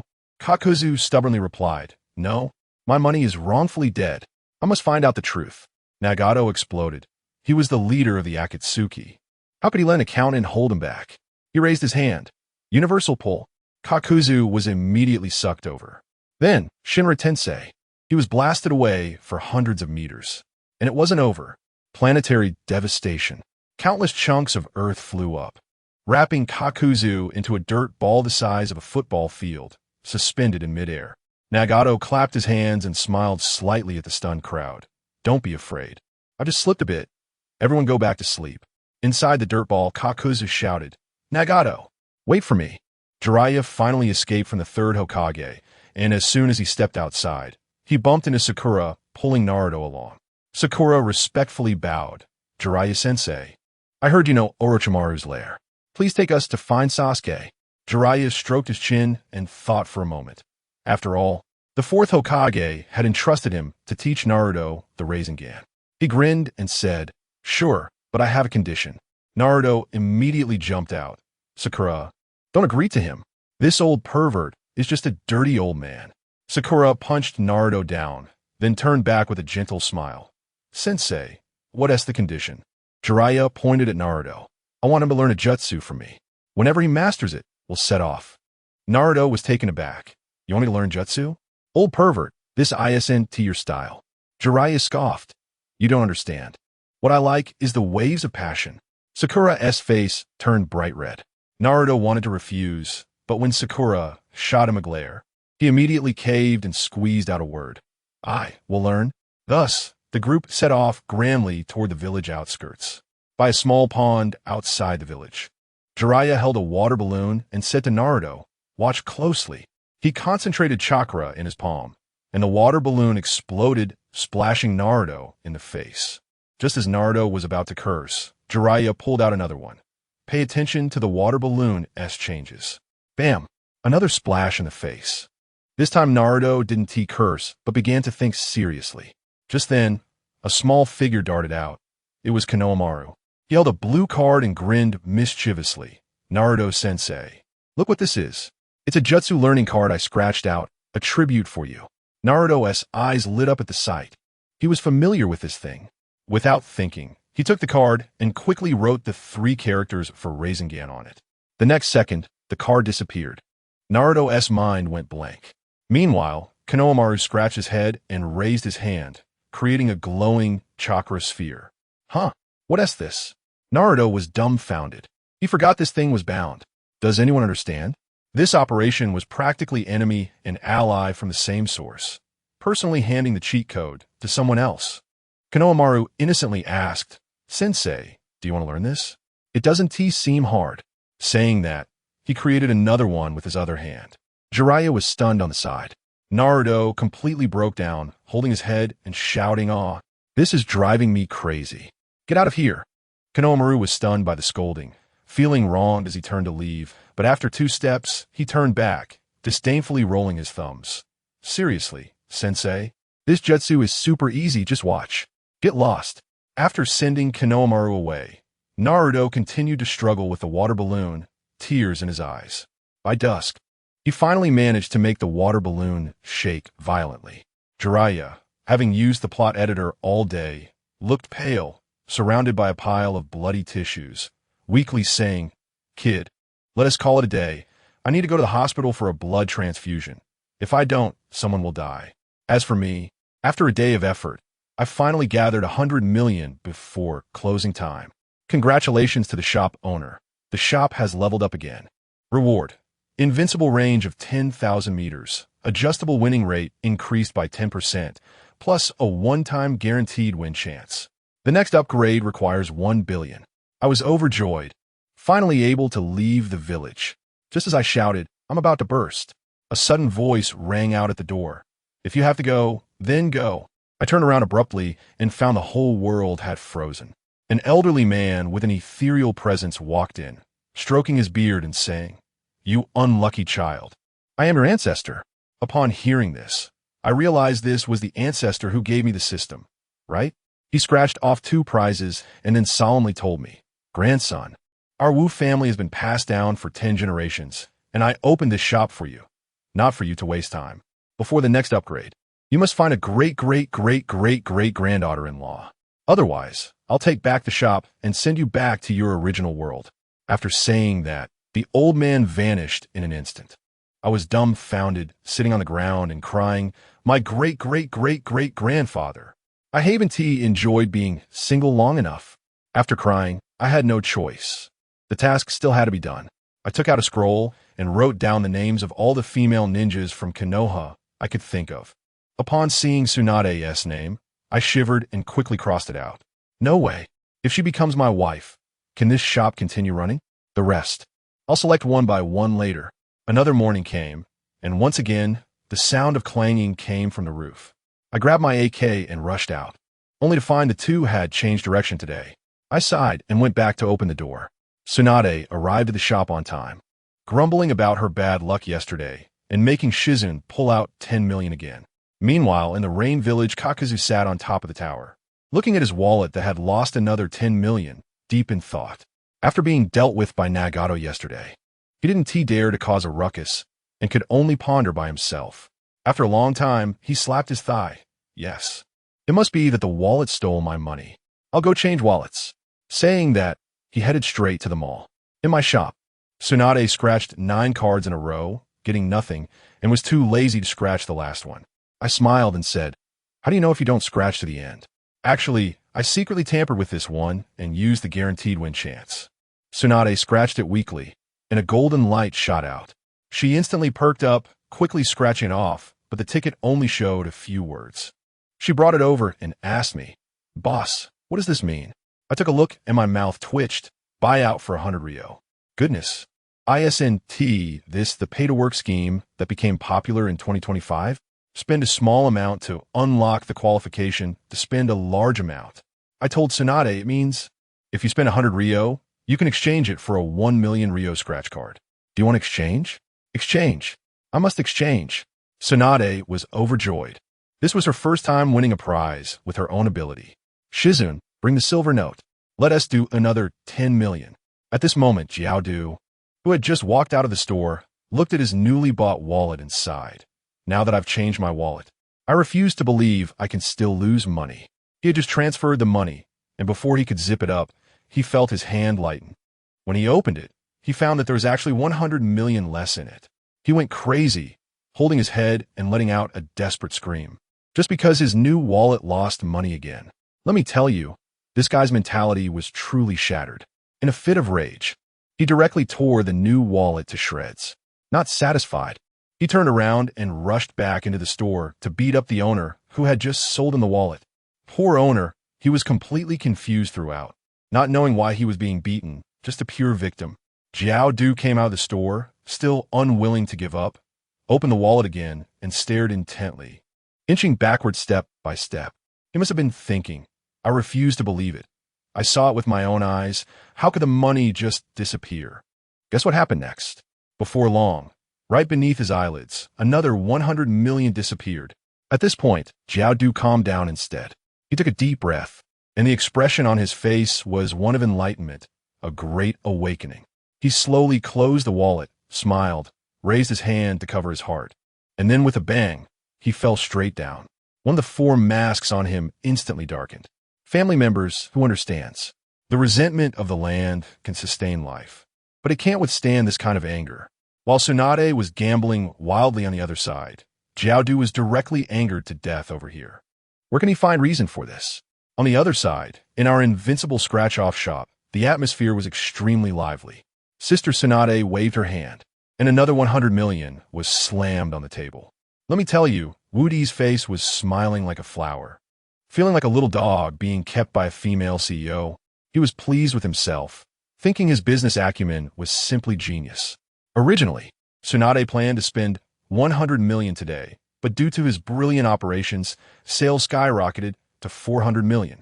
After scratching the last few losing tickets, Tsunade finally calmed down and laughed heartily. Boss, I had such a great time scratching today. Wudi rubbed his hands, grinning even wider. As long as you're happy. I'm happy. Shall we continue tomorrow? Let's continue tomorrow. Tsunade waved her hand casually and turned to leave. Watching Tsunade's back, Wudi let out a long sigh, muttering to himself, Fortunately, I am resolute and absolutely won't let her be my girlfriend. If that really happens, how can I sell my scratch-offs? She'll just consume them all internally. After saying that, he pulled out an abacus from under the counter and started calculating. Billion target, completed 4%. Jiaodu, my good brother, your wallet is my motivation to move forward. If Jiaodu heard this, he would probably fly over overnight to fight him. After finishing his calculations, Wudi picked up a brush, wiped off the original writing on the wall, and rewrote, set a small goal, first earn 1 billion. The scene shifted to a small grove outside the village. Naruto shouted loudly, Rasengan. The water balloon exploded with a pop. Jiraiya looked on with satisfaction. Smirking, you're still a bit off compared to your dad, but it's okay. Naruto didn't care. After all, his dad was long gone. Who knew if he was a genius or not? Then Jiraiya took out a rubber ball, channeled chakra, and it exploded with a bang. He tossed one to Naruto. Try this instead. Naruto scoffed. Fine, I'll give it a try. As a result, he turned red in the face, pouring chakra into his hand. But the rubber ball just lay there like a deadbeat, barely changing shape. Sakura watched from the side, and the spark of hope she had just ignited went out with a puff. Just then, Konohamaru, that little brat, strolled over with his hands behind his back. Naruto-sensei, are you practicing? Naruto's face turned dark. Stay away from me. Konohamaru grinned mischievously, and with a whoosh, he formed a Rasengan in his hand. Look, it's so easy. Let me tell you, this really made Naruto mad. He instantly formed hand seals. Would release. 1,000-year cutting technique. Konohamaru was dumbfounded, unable to escape, and was directly controlled, followed by a round of intense pain, screaming as he flew into the air. That scream sounded painful. Naruto Uzumaki, I'm gonna tell my grandpa you're bullying me. It hurts so much. Let me down. Naruto walked over with a wicked smile. Don't you love watching me train? Get a good look, he added. But your shouting is a bit distracting. Saying this, he pointed his finger. Sunflower pressure point technique. Konohamaru instantly became mute, mouth agape, tears and snot flowing down. Naruto looked at him and wanted to laugh, thinking it was a pity the yo-yo was gone. Otherwise, today he would definitely teach him a lesson. Suddenly, he remembered the Taoist scriptures of Tang's song. He scratched off from the scratch-off. Didn't the boss say this thing could purify the soul? He smiled and pulled out the book. Jiraiya and Sakura were curious. This book didn't look like something from Konoha. It must have come from the scratch-off. Naruto cleared his throat and began to read from the book, laughing at my wasted cunning, loving to compete with the beautiful mirror flower. Goodness. After just 2 lines, Jiraiya and Sakura felt their scalps tingle, as if someone was drilling into their brains with an electric drill, and they quickly moved back. Seeing this effect, Naruto sneered. They could dodge, but Konohamaru was tied up. Enjoy it. What a moment of indulgence. Yet the daughter's feelings linger buried. As the last line of scripture was recited, the immobilization on Konohamaru also timed out. He slumped down, foaming at the mouth, his eyes starting to glaze over. Jiraiya was startled. Oh no, this is going to cost a life. The third Hokage only has this one heir. He can't be wasted. Without thinking, he picked up Konohamaru and sprinted towards the hospital. Naruto was satisfied, putting away the scriptures, thinking that scratch-offs produce nothing but quality goods. With this thing, the chances of bringing Sasuke back increased a bit. Sakura leaned over and said, Naruto, it seems like you've caused some trouble. Naruto waved his hand. It's fine, it's fine. If he can't handle a book, how can he be the third's grandson? Sakura looked pale, but that book, it's really hard to handle. We should go take a look. Saying this, she pulled Naruto towards the hospital. Meanwhile, on Wudi's side, his ancestors issued a strict order. He must find a girlfriend before the next upgrade of the shop. This really troubled him. He scanned through the single women in Naruto. First up, Chiyo from Sunagakure. That's a bit too much. I'm looking for a girlfriend, not a grandma. Next, Tsunade. Directly past. It's impossible in this lifetime. Being with her would land me in massive debt. Moving on, Meitoromi. She's the 5th Mizukage, a career high achiever. How could she look at me, a small shopkeeper? Besides, with her lava release, I don't want to experience what love melting feels like in the physical sense. Finally, he thought of Konan from the Akatsuki. He shivered. The wasteful woman with 600 billion explosive tags. Even tougher than Tsunade. Forget it. Just as he was worrying, he looked up and saw a graceful figure in the ramen shop across the street. His eyes lit up, that's right. Uncle Yael's only daughter. Otsutsuki SHBU, the daughter of the richest man in Naruto. If I can get her, my financial power will crush all organizations. The idea was there, but how to approach her? Just when he was troubled, SHBU came over herself. Wudi's heart bloomed with joy. It's really true that thinking of something brings it to you. SHBU shyly entered. I want to scratch a scratch off. Is that okay? Seeing her cautious demeanor, Wudi smiled brightly. Of course. What do you want to scratch? SHBU's face turned as red as a mosquito bite. Give me one worth 100. Wudi had already reached for a bill of 100. But then he thought to himself, Uncle Ilu is so stingy, and Champu probably doesn't have much pocket money either. If he wants to pursue her, he should invest a little, right? He directly pulled out a 10,000 yuan bill and jokingly said, "Congratulations, you're the 521st customer of our store. This scratch card originally cost 10,000, but today I'll sell it to you for just 100. Upon hearing this, Champu's eyes lit up. Really? Her expression of getting a bargain was incredibly cute. Wu Di pushed the scratch card over, and in the blink of an eye, a small black ledger flew out with a flash of golden light. Curious, Champu asked, "Boss, what is this?" Wu Di began to brag. "This is a magical ledger. Any accounts written in it will instantly analyze profits and losses, and it even teaches you how to manage your finances. It's definitely a treasure for getting rich." Holding the ledger, Changpu's eyes sparkled with stars, and she thanked him repeatedly before trying to leave. Wu Di quickly called out to her, "Wait a moment." Changpu turned back. "Boss, is there anything else?" Wu Di's eyes twinkled as he prepared to show off his skills. The cheesy pickup lines he had learned over the years finally had a chance to shine. "This beautiful lady, are you a little tired?" Changpu paused for a moment and shook her head. Wu Di smirked. "You've been running in my heart all day. Aren't you tired?" Changpu's face instantly turned red, and the atmosphere in the store became flirtatious. Just at that moment, Tuanzo rushed in, panting, "Boss, I'm tired too." Wu Di's face turned green, and he felt like 1,000 alpacas were screaming in his mind. Seeing Tuanzo arrive, Changpu lowered her head and hurried back to the ramen shop. Tuanzo sat down heavily, wiping his sweat and complaining, "Boss, I'm exhausted. I feel like I'm going to die." Wu Di, furious, shouted, "Why don't you just die then?" Tuanzo, feeling wronged, replied, "You just cared about Changpu. Why can't you care about me? I'm your big customer. I've been so stressed these past 2 days." Wu Di could no longer endure it and pulled out an AK from under the counter and started firing. "I'll make you too. You dog. Today, I represent the moon to eliminate you." Hot, hot, hot, hot. The gun barrel spewed blue flames, sending Tuanzo flying out and crashing into Uncle E. Lee's ramen shop. But this old man had thick skin. After taking a barrage, he only suffered minor injuries and sat on their stove, grinning with stars in his eyes. "Boss, this feeling is so comfortable." Uncle E. Lee's face turned dark immediately. Wu Di blew on the gun barrel, his teeth itching with anger. If it weren't for this old man, his relationship with Changpu could have progressed at least a step further today. At Konoha Hospital, Konoha Maru finally stabilized. As soon as he opened his eyes and saw Naruto, he got scared and shrank back. "Elder Vortex, please stop using your powers." The third Hokage, watching his grandson's cowardly behavior, sighed, and his gaze towards Naruto became grim. Naruto shivered in fear and quickly proposed to Konoha Maru. "Konoha Maru, when you get discharged, I'll treat you to scratch cards, and today's incident will be wiped clean. How about that?" Upon hearing scratch cards, Konoha Maru's eyes lit up, and he immediately sat up. "Great. I can be discharged right now. How much do you want to treat me to?" Naruto stroked his chin as a genin.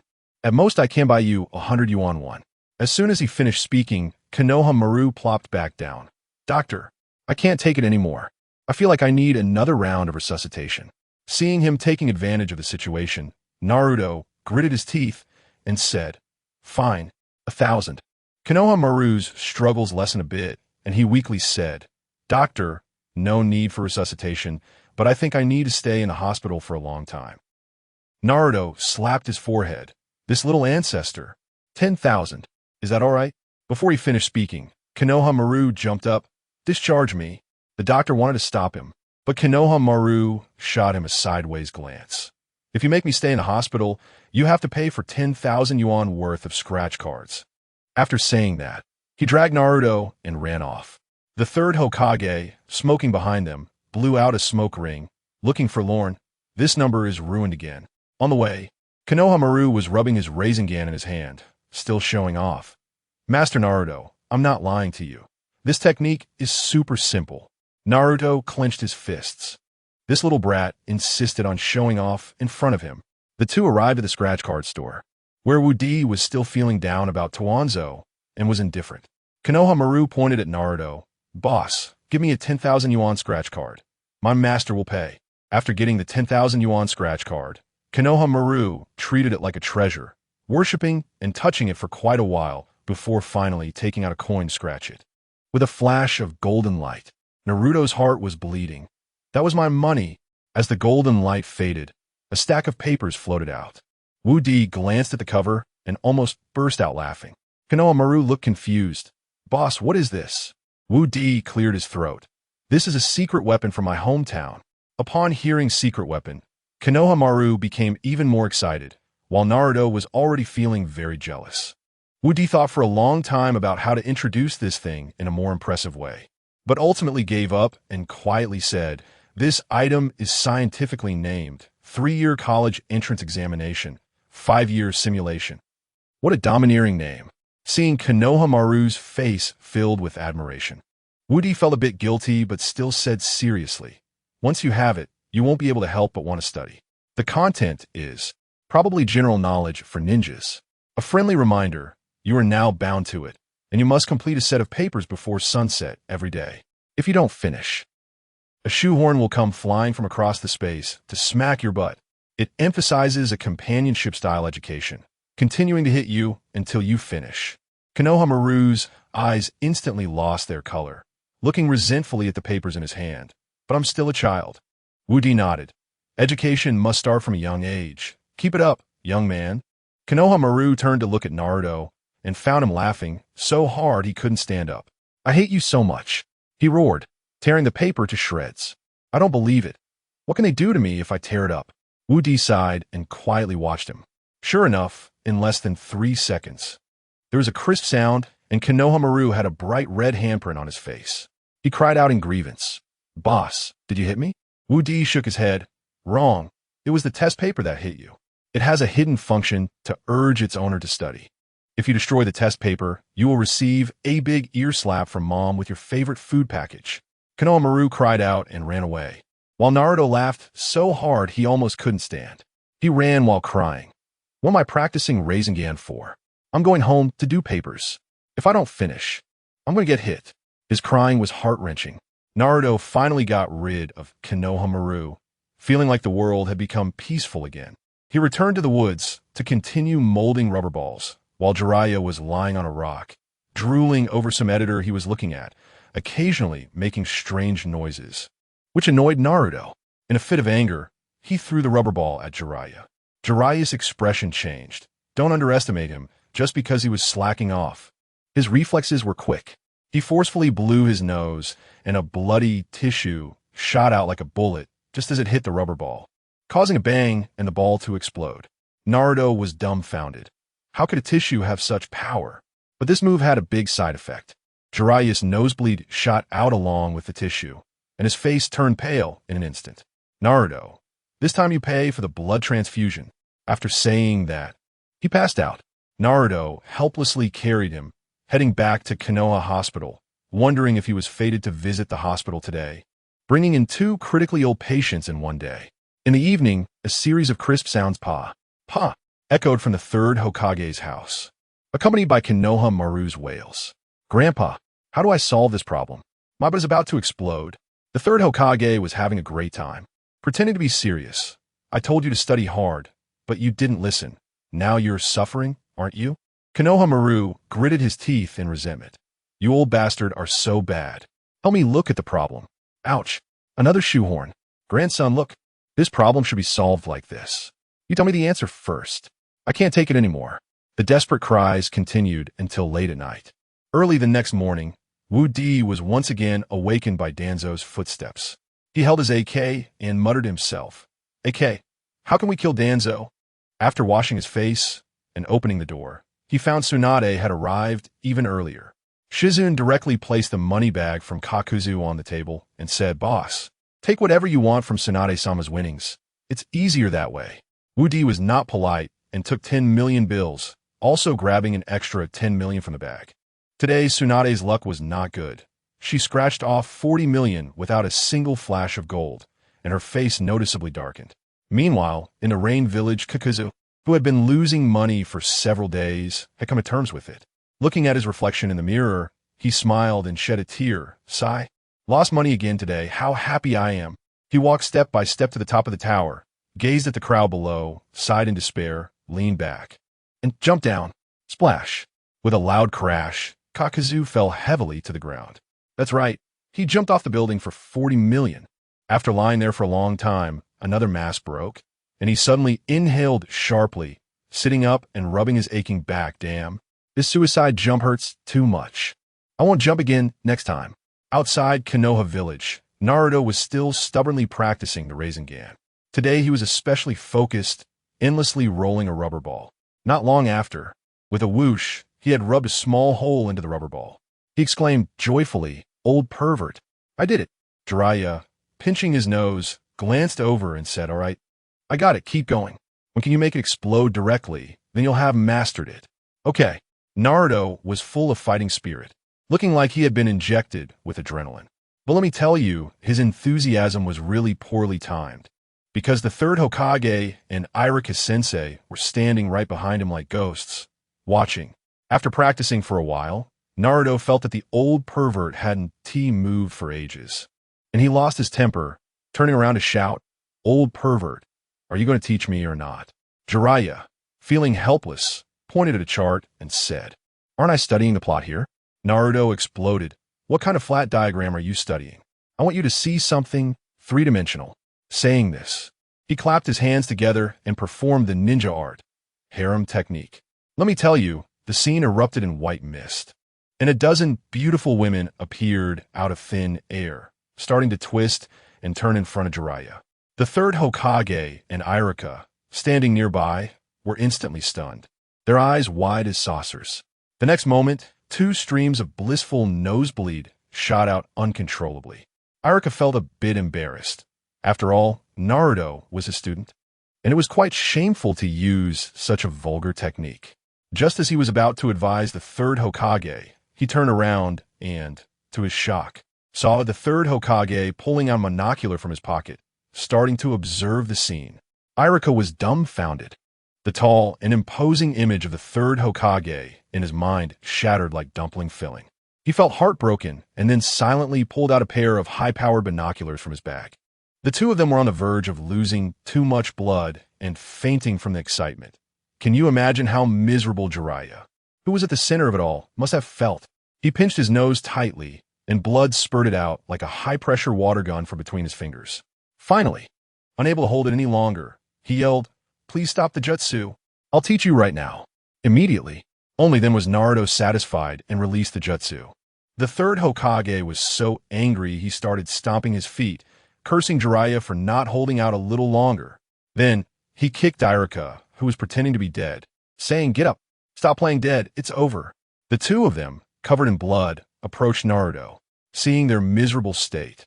Naruto was so scared he took several steps back. The third Hokage quickly waved his hands. "Don't be afraid. Don't be afraid. I'm not here to settle scores with you. I'm here to thank you." At that moment, I thought, did the sun rise from the west? Thanking him for what?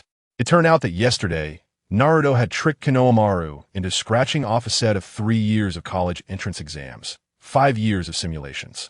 Konohamaru was forced to study all night at home, and the third Hokage, seeing this, thought, my grandson finally wants to make progress. Upon hearing this, Naruto straightened his back, putting his hands behind him, looking so proud that one might think he was the Hokage. "All right, tell me, how do you want to thank me?" The third Hokage replied sincerely, "I have already thanked you." Naruto's eyes nearly popped out. "Huh? Just verbal thanks?" He quickly came up with a plan. "All right, Grandpa, third Hokage. You promise me that if I make a mistake in the future, as long as it doesn't harm the village, you will forgive me once." The third Hokage thought for a moment and agreed. Let me tell you, the exciting part is coming. As soon as the third Hokage finished speaking, Naruto instantly formed seals and shouted, "Deal. Grandpa, third Hokage, are you ready to forgive me?" The next second would release 1,000-year insertion technique. Dozens of wooden stakes shot up from the ground, binding the third Hokage tightly. Then, you know what happened next? A familiar sensation surged straight to his head. The third Hokage's nosebleed erupted once again, and he screamed heartbreakingly, "Uzumaki Naruto!" Jiraiya and Iruka beside him were dumbfounded. This little ancestor was really bold. Then they watched as Naruto calmly reached into the third Hokage's pocket and pulled out his wallet, which was thick with cash, 100,000 Ryo. Naruto's eyes lit up, and as he counted the money, he said, "Third Hokage, you really have money." It looks like I need to educate Konohamaru well from now on. The third Hokage was so angry he nearly fainted. Is it too late for me to regret this now? Naruto tossed the empty wallet at him. Too late. Saying this, he pulled out a book by Tang Sung and began to recite, "Laugh at you for wasting my cunning," with a barrage of magical sounds. The third Hokage's eyes darkened, and he fainted. Jiraiya and Irika hurriedly carried him off to the hospital, running while lamenting, "These two really aren't from the same family." After the third Hokage was treated at the hospital, he took a dozen soldier pills to recover and limped to Wu Di's scratch card shop to express his gratitude. Upon seeing his state, Wu Di understood everything.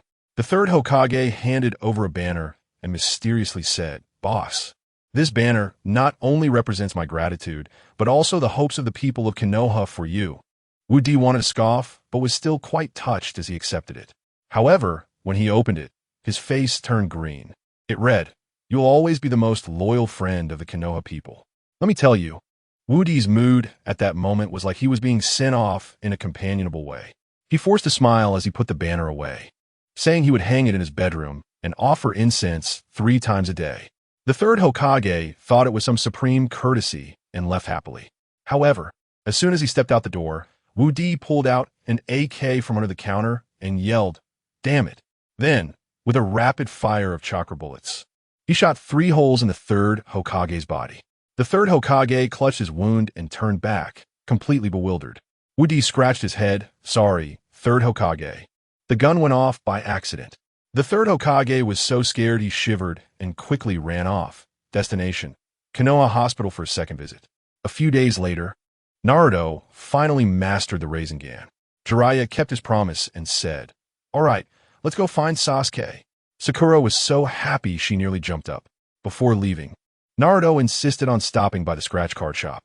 He pulled out 5,000 Ryo to buy 5 cards, and Sakura also bought one. As for Jiraiya, he had no money, saying he'd spent all his recent royalties on blood transfusions. Guess what happened next? Naruto scratched off his first card and revealed a shiny prize called the Great Clear Pill. Wu Di said it could make someone collapse instantly and had a miraculous effect on enlightening people's hearts. Naruto held the pill, wondering if it could make Sasuke change his mind. Shortly after, Sakura also won a treasure called the Reluctant to Leave painting, which could make enemies stare blankly at the painting.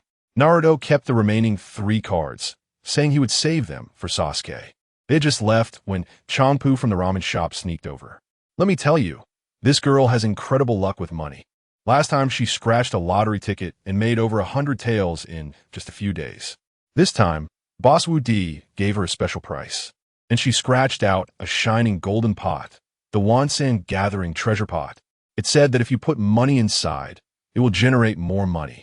Just as Changpu was happily running off with the Gathering Treasure Pot, a pink figure zoomed past the shop entrance, shouting, "Jiraiya took 2 kids out. I'm going to find them first.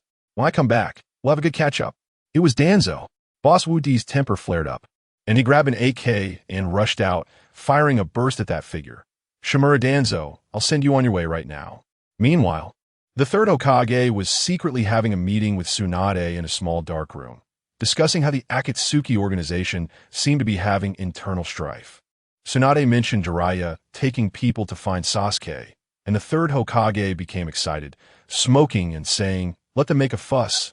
If they find him, great. If not, it doesn't matter. Our village has the scratch cards now. Our strength has skyrocketed. We don't need him." Poor Jiraiya and the others had just left the village not far when they felt a wave of killing intent. The 3 quickly hid in the bushes, and the next moment, Danzo appeared like a ghost, standing in an open space and shouting, "Jiraiya, I told you I wouldn't marry anyone but you. You're not allowed to leave." Jiraiya was so scared he didn't dare make a sound. Meanwhile, Naruto was grinning mischievously, forming hand signs in the bushes. Using the wood release, 1,000-year cutting technique combined with the sunflower acupoint technique, which directly immobilized Danzo in place, striking a pose as if howling at the sky. Seeing this, Jiraiya was delighted and encouraged Naruto, "Hurry, use your scripture to exorcise him." Naruto reluctantly pulled out the book and began to read. After finishing the entire set, Danzo just felt a bit dizzy, nothing more. Jiraiya analyzed. Maybe his skin is too thick for the scripture to penetrate. The two, seeing no way out, quickly fled, leaving Danzo behind, who took a long time to recover, stubbornly biting through the wood release and walking back to the village like a resentful wife. He was also unfortunate. He waddled to the third Hokage's house, covering his backside, and happened to hear Konohamaru wailing inside. Thinking the third Hokage was abusing his grandson, he kicked the door open and shouted, "Let go of that child, I'll handle it." Upon hearing the commotion, Konohamaru cried even harder. Danzo rushed into the room and was dumbfounded. He saw Konohamaru bent over. A 1-meter-long shoehorn was automatically slapping him from behind, and in front of him was a set of exam papers. Danzo, seeing the difficulty of the exam questions, instantly exploded with rage. How can that old man force a child with such hard questions? He turned around and gently stroked Konohamaru's face, saying, "Konohamaru, don't worry.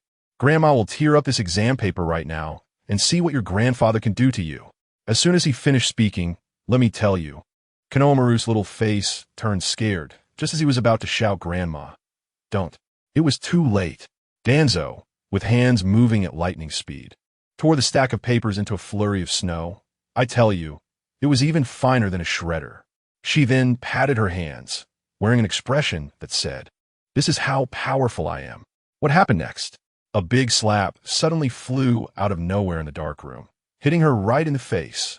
Danzo covered her face, confused. Who hit me? Before she could figure it out, slap. Another one. This time, it made her angry. "Hey, I have a bad temper. Who is it? Come out if you dare." She thought it was the third Hokage playing tricks and shouted, "Sarutobi, is it you, you old man?" Slap. Before she could finish, the third slap came. Immediately, the slaps came like a rapid-fire machine, left and right, making Danzo's head shake like a rattledrum. Konohamaru watched in astonishment, a ridiculous thought popping into his mind. Do family members earn money by slapping my grandma? Let us not worry about these two for now. The scene shifts to Naruto and the others, who have arrived at a place called the Wind Demon Clan near the Sound Ninja village. I tell you, that village looked like a ghost town, pitch black with no one in sight. Jiraiya, being an old hand, immediately took out a kunai, on high alert. Just then, a little girl suddenly ran out of the village, looking like she was fleeing for her life. Without saying a word, Jiraiya used body flicker technique to shield the little girl behind him, and Naruto and Sakura immediately followed, forming a protective triangle around her, ready for action at any moment. After waiting for a while without any movement, Jiraiya quietly asked, "Kid, what is going on here?" The little girl trembled with fear and said that a group of sound ninjas had come yesterday and captured all the villagers, and she had escaped by hiding in a cellar. Upon hearing about the abduction, Jiraiya frowned. DNA activated. Wasn't this just the KPI for Orochimaru as human experiments? Naruto, with his warm heart, immediately went over to comfort her. "Don't be afraid. We are ninjas from Konoha. I'm Naruto. We will protect you." The little girl, named Junmu, immediately lit up upon hearing this. But Sakura beside him, I tell you, had a dark expression. She was calculating in her mind. "No, big brother. We are here to find Sasuke, right? What else with picking up a little sister halfway? Isn't this just dragging us down? What if we can't find Sasuke because of her?" Just as she was about to speak up to send the girl away, she caught sight of the little girl's pitiful eyes and swallowed her words, muttering softly, "Forget it. It's just for a little while." At night, the four of them gathered around a campfire, and Junmu began to provide information, saying that a few days ago, 3 great summoning beasts had a fight nearby, shaking the heavens and the earth, and after that, the sound ninjas started capturing people like crazy. Jiraiya listened, his expression growing graver. What scheme was Orochimaru brewing this time? Although he didn't know the specifics, it was definitely not a good thing. "All right, let us sleep. We'll head straight over tomorrow." Jiraiya extinguished the fire. Upon hearing this, Junmu looked at him with her big watery eyes. "You're going to the Sound Ninja village? Can you help me save my brother? He was also captured." Naruto immediately opened his mouth to agree, but Jiraiya spoke first. "We'll do our best." This old pervert was still reliable at critical moments, knowing not to make empty promises. If they couldn't do it, it would be a disgrace to Konoha. Looking at Junmu happily going to sleep, Jiraiya sighed heavily and took out his cheat, the plot editor. Meanwhile, in a dark basement, Sasuke was polishing his sword, feeling extremely annoyed. He had thought that by aligning with Orochimaru, he would quickly gain power, but after so many days, Orochimaru was treating it like nothing, dragging his feet and not lifting the curse mark. He crossed his legs and stared at the ceiling, beginning his melodramatic monologue. I don't know when I'll get the power to crush that man. One day, I will kill him with my own hands. The next day, with the little baggage named Junmu in tow, the four of them moved at a snail's pace. Sakura was rolling her eyes so much she could almost see the sky, internally cursing. If it weren't for this girl, I might have already seen my Sasuke-kun. But there was nothing she could do. It was Jiraiya's decision, and she didn't dare to lose her temper. What if this big shot decided to go back to the village? Then her trip would be for nothing. Once they entered the Sound Village, Jiraiya directly handed Junmu over to Sakura, saying, "You two can wander around. I have some important business to attend to." Sakura actually believed his nonsense and took Junmu away. As soon as they left, let me tell you, Jiraiya's lecherous expression appeared in an instant. Naruto elbowed him from the side. Old pervert. What are you up to this time? Jiraiya grinned widely, speaking with a grandiose tone. I'm going to conduct a thorough and in-depth investigation of the Sound Village. You little kids shouldn't follow. Could Naruto believe him? He rolled his eyes and pretended to leave, but as soon as he turned a corner, he hid behind a wall to eavesdrop. There he saw Jiraiya standing there, hands on his hips, laughing maniacally. Huh, you think you can play mind games with me? With just a word, I sent you away. After saying that, he strutted off confidently toward the shop with cherry blossoms out front, where the fragrance wafted through the air. Naruto couldn't hold back any longer and jumped out, shouting, "Aha! So your so-called investigation is just an excuse to come to places like this?" Jiraiya was startled and looked around nervously. When he realized Sakura and the others hadn't followed, he sighed in relief and began to speak nonsense seriously. You brat. What do you know? As the saying goes, beyond the mountains, there are more mountains. Outside the building, there are more brothels. To get the most authentic information about a place, you have to go to places with a lot of people. I'm doing this for the mission. I had no choice but to sell my appearance. Naruto scoffed. I've never heard that saying before. Besides, it's early in the morning. Are they even open? Jiraiya was taken aback and leaned in to take a closer look. Sure enough, there was a shiny lock hanging on the door. He sniffed the faint scent in the air and felt his heart shatter. Why? Why doesn't Konoha have such shops? Is this a distortion of human nature or a degradation of morals? If I don't visit such places, where will my inspiration for creating come from? Meanwhile, in Konoha Village, at Woody's unbeatable scratch-off shop, after sending away the big fool Tsunade, Danzo limped in, covering his backside, and sat down at the counter, resting his chin on his hand, blinking his beady eyes at Woody. Boss, do you remember what you told me yesterday? The posture was reminiscent of an old tree feeling shy. Woody felt a wave of nausea. Let me tell you, at that moment, he really wanted to gouge out his own eyeballs and step on them. Boss, Danzo continued to squirm. Woody, with a blank expression, pulled out an AK-47 from under the counter, wearing a slight malicious smile, aimed it at Danzo's forehead, and let loose a stream of bullets. Amid the smoke, Danzo once again transformed into a beautiful parabolic arc, accurately landing in the large iron pot at Ichiraku Ramen. Woody looked at the wooden door next door, which needed to be replaced every so often, and shook his head. He thought to himself, having been in this world for so long, he hadn't really gone outside. Now that he had developed feelings for SHBU, it was time to go out and at least meet his future father-in-law, right? He walked out leisurely with his hands behind his back. As soon as he arrived at Ichiraku Ramen, he saw Otsutsuki Ichiraku pulling Danzo, who was covered in soup, out of the pot, gritting his teeth and cursing, "Damn it, it's you again. How many pots of soup have you ruined? Say it." It was only because Danzo looked a bit dazed today that he dared to be so arrogant, taking advantage of the opportunity while he was down to vent his frustration. Woody entered the shop, inhaling the fragrant aroma of SHBU. No, ramen, and directly sat down, watching SHBU's back as she prepared the ramen. He rested his chin on his hand, his eyes practically sparkling. When SHBU turned around and saw him, she smiled and asked, "First time seeing you out. Do you want a bowl of ramen?" "Sure. What kind do you have?" Woody took a deep breath and said with a somewhat lewd smile, "Anything you make is fine." SHBU's face turned red, and she quickly turned away. Seeing a chance, Woody rolled his eyes and cupped his hands around his mouth like a trumpet, loudly declaring, "Recently, there have been rumors that I like you, and I'm here to clarify today that it's not a rumor." What? Ichiraku, who was busy beating up Danzo, stopped in his tracks, his eyes blazing with anger as he walked over. "What are you saying? You like my daughter? Have you even looked at yourself?" Woody was dumbfounded. Wait, why is this Naruto world mixing things up? Is there a time-space distortion? He nervously swallowed. What do you mean by that? What do you mean? You better have a solid foundation. Talking about other things is useless. If your wealth is less than 10 million, don't even mention it. Ichiraku's proud demeanor was evident. Woody awkwardly smiled. "My current assets just hit 200 million. Is that okay?" 200 million? Ichiraku squinted at him. "Kid, don't just talk nonsense without a basis." "Sorry, but I really do know. How about I take you to see? My shop is right across the street. Unbeatable Scratch Off, that's my shop." Ichiraku's eyes lit up instantly. He had heard about that shop long ago and thought to himself, since this kid wants to pursue my daughter, why not squeeze him for a little?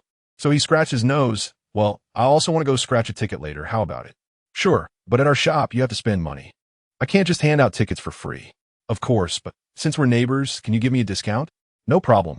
Woody patted his chest in assurance. At that moment, the ramen arrived and Woody slurped it down. It was delicious.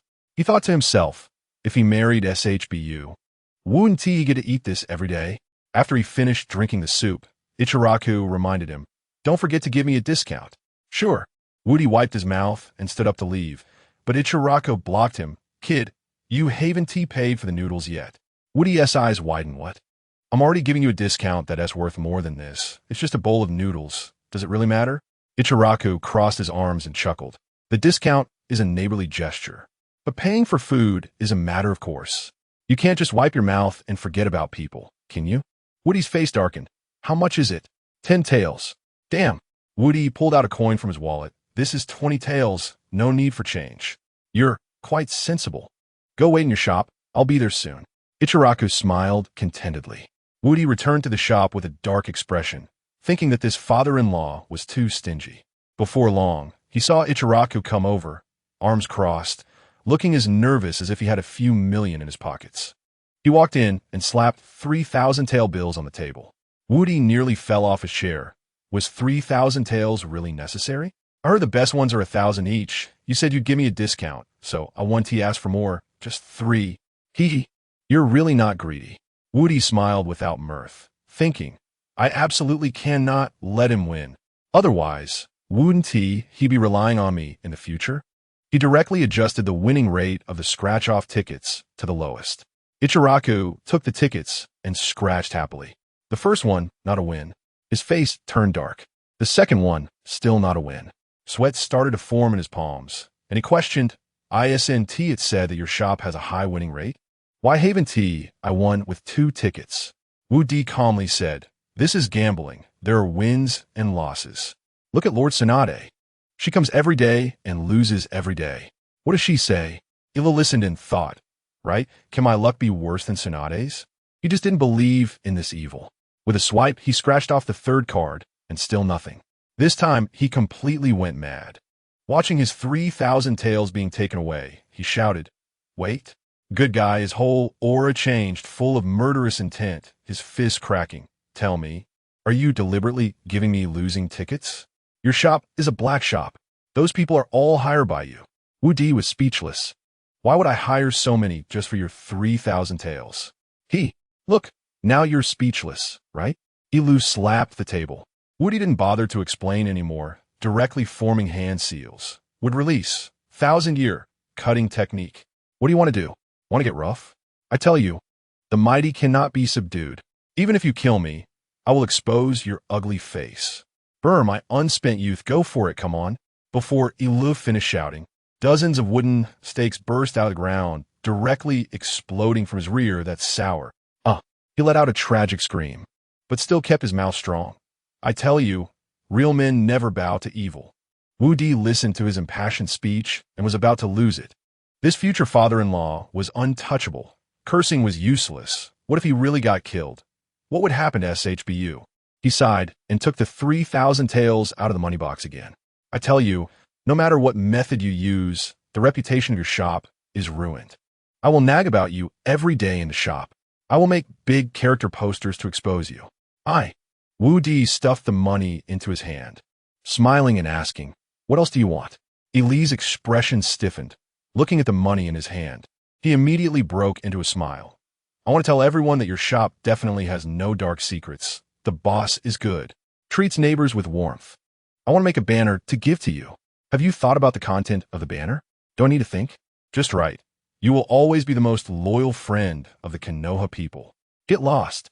Wu Di directly released the wood release and pushed him out, still hearing him shouting outside. This format was taught by the third Hokage. Damn! Wu Di cursed under his breath, turned around to turn on the lights. But the lights didn't respond. He looked up and smiled bitterly. No way, it's just a vow. Does it have to cooperate with me like this? As soon as he finished speaking, with a bang, the light exploded. The scene cuts back to outside the Hidden Leaf Village. Jiraiya, with his hands behind his back, looked profound.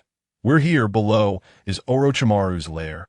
Naruto jumped up 3 feet high. You mean this patch of grass? Sakura was also confused. Senpai, where do we go down? Jiraiya looked serious. I forgot. Damn, you old pervert. Can you be a bit reliable? Naruto blew up on the spot. Isn't that easy to handle? Jiraiya clapped his hands, summoning technique. Boom!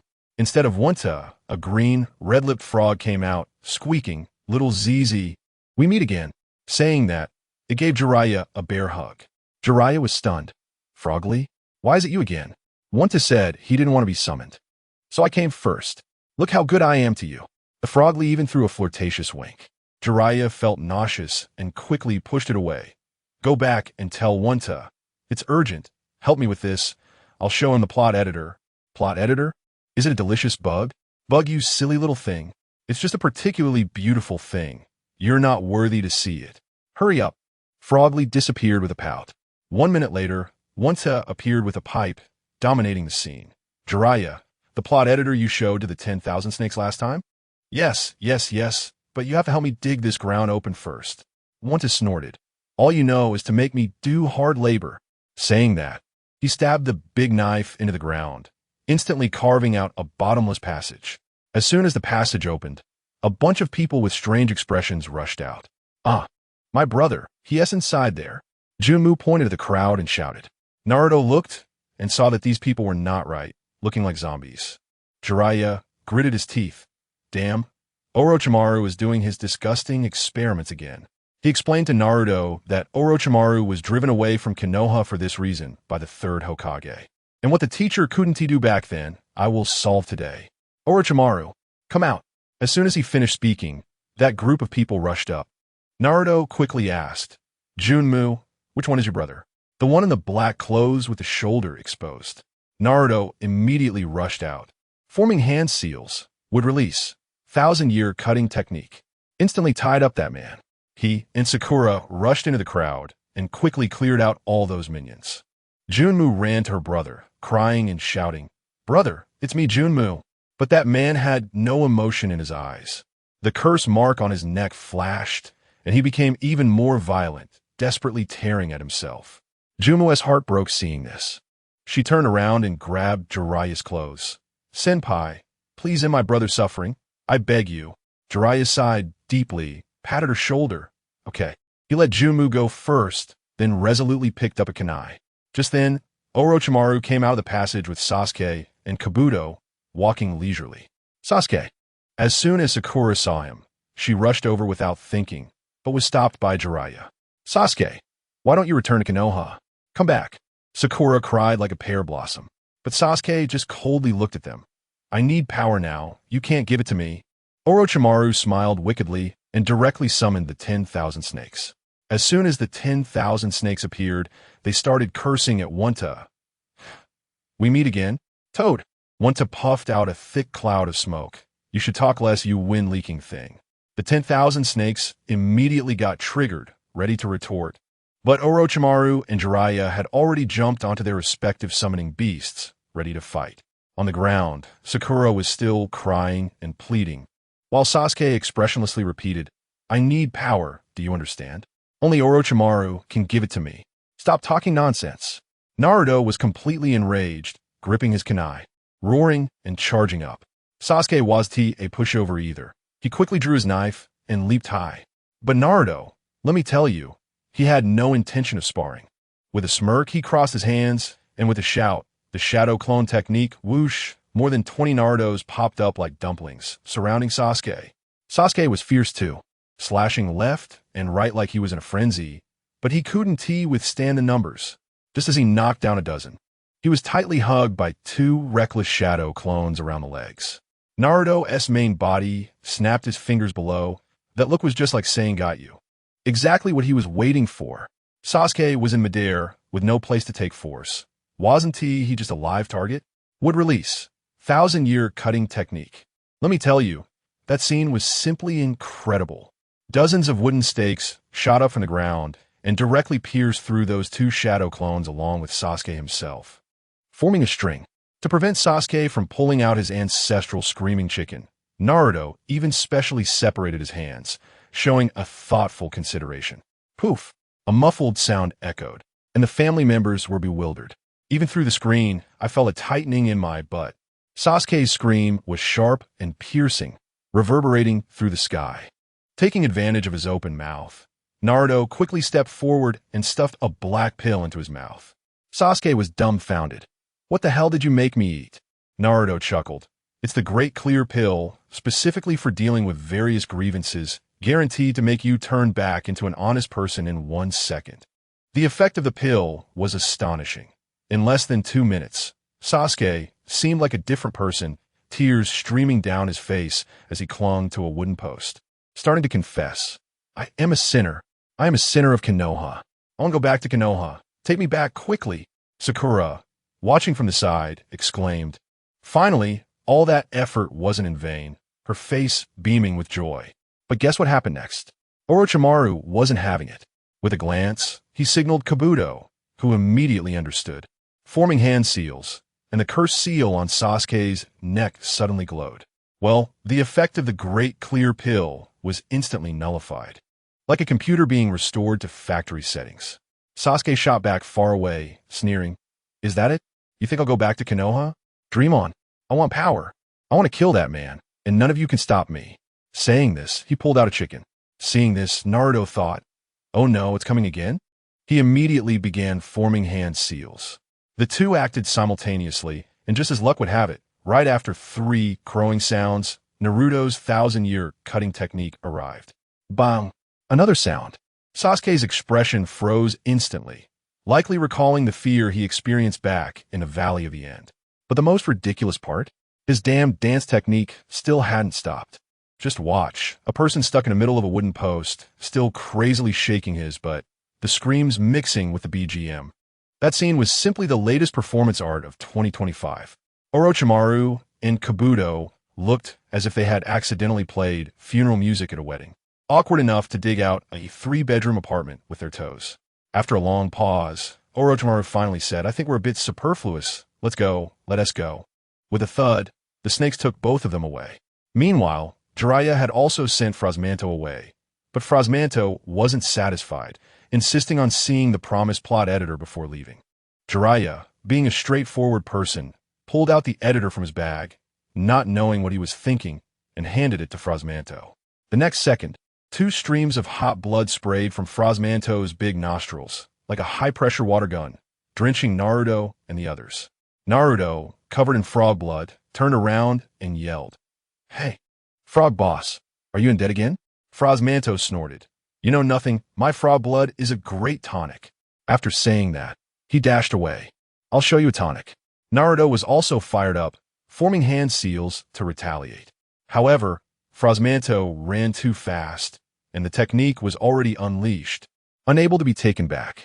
Suddenly, a heart-wrenching scream came from the side. It was Jiraiya's. Naruto, I'm sorry. Jiraiya was lying on the ground, crying pitifully, mumbling, I was wrong. I was really wrong. I shouldn't have brought those 2.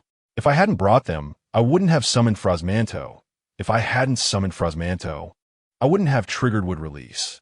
And if I hadn't triggered wood release, but wouldn't have been injured. After he finished crying, the dance on Sasuke's side also came to an end. Naruto walked over with a complex expression, neither attacking nor scolding, but instead pulled out Tangsang's scriptures from his pocket. Sakura saw this and turned pale with fright, rushing to stop him. Naruto, it could cost lives.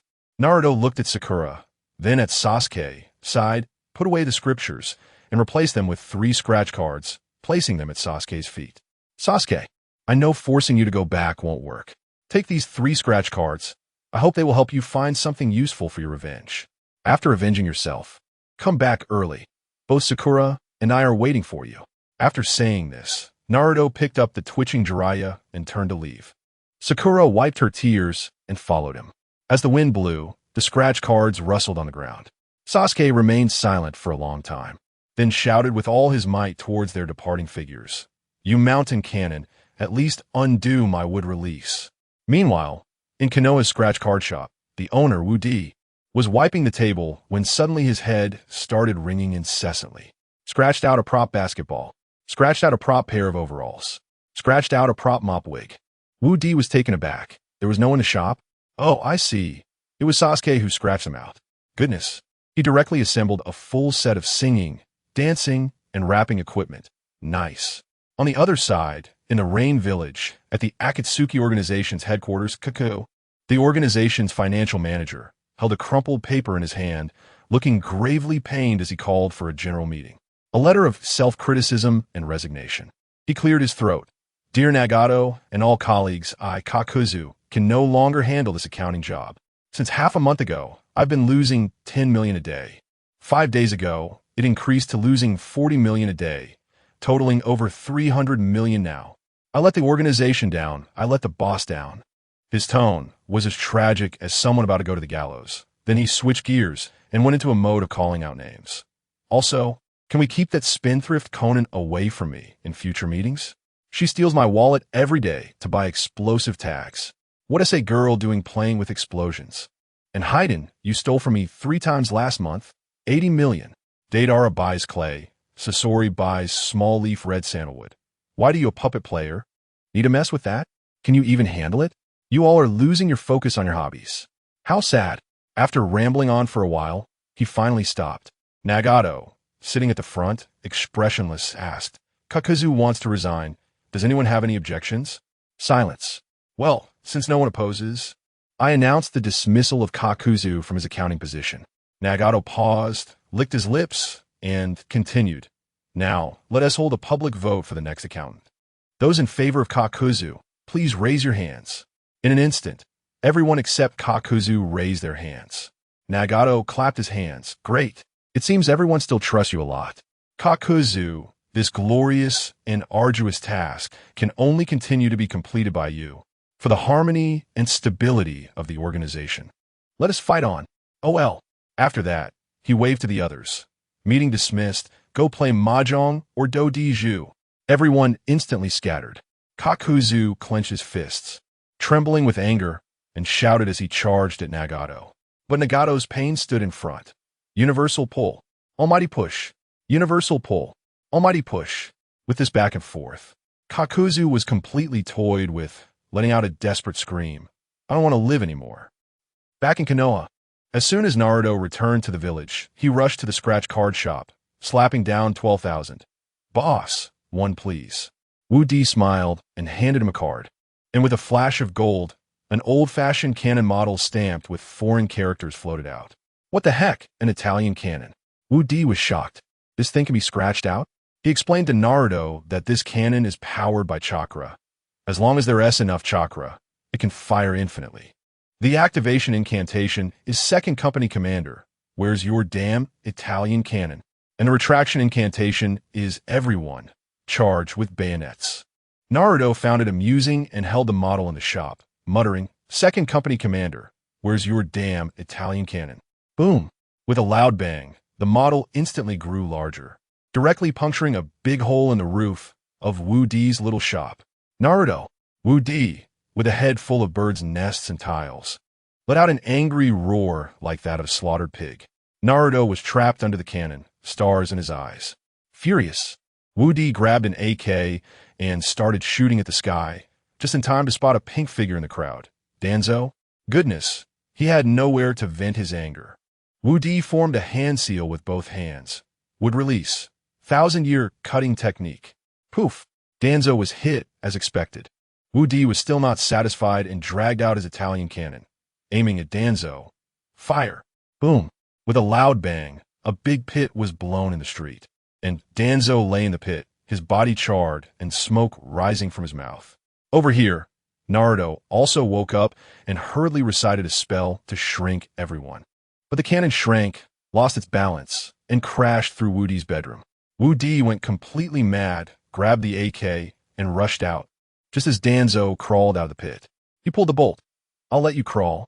Da-da-da-da-da. Jiraiya looked at the Italian cannon. His eyes lit up. With Naruto's chakra, paired with this infinite firing cannon, wasn't this a humanoid self-propelled artillery?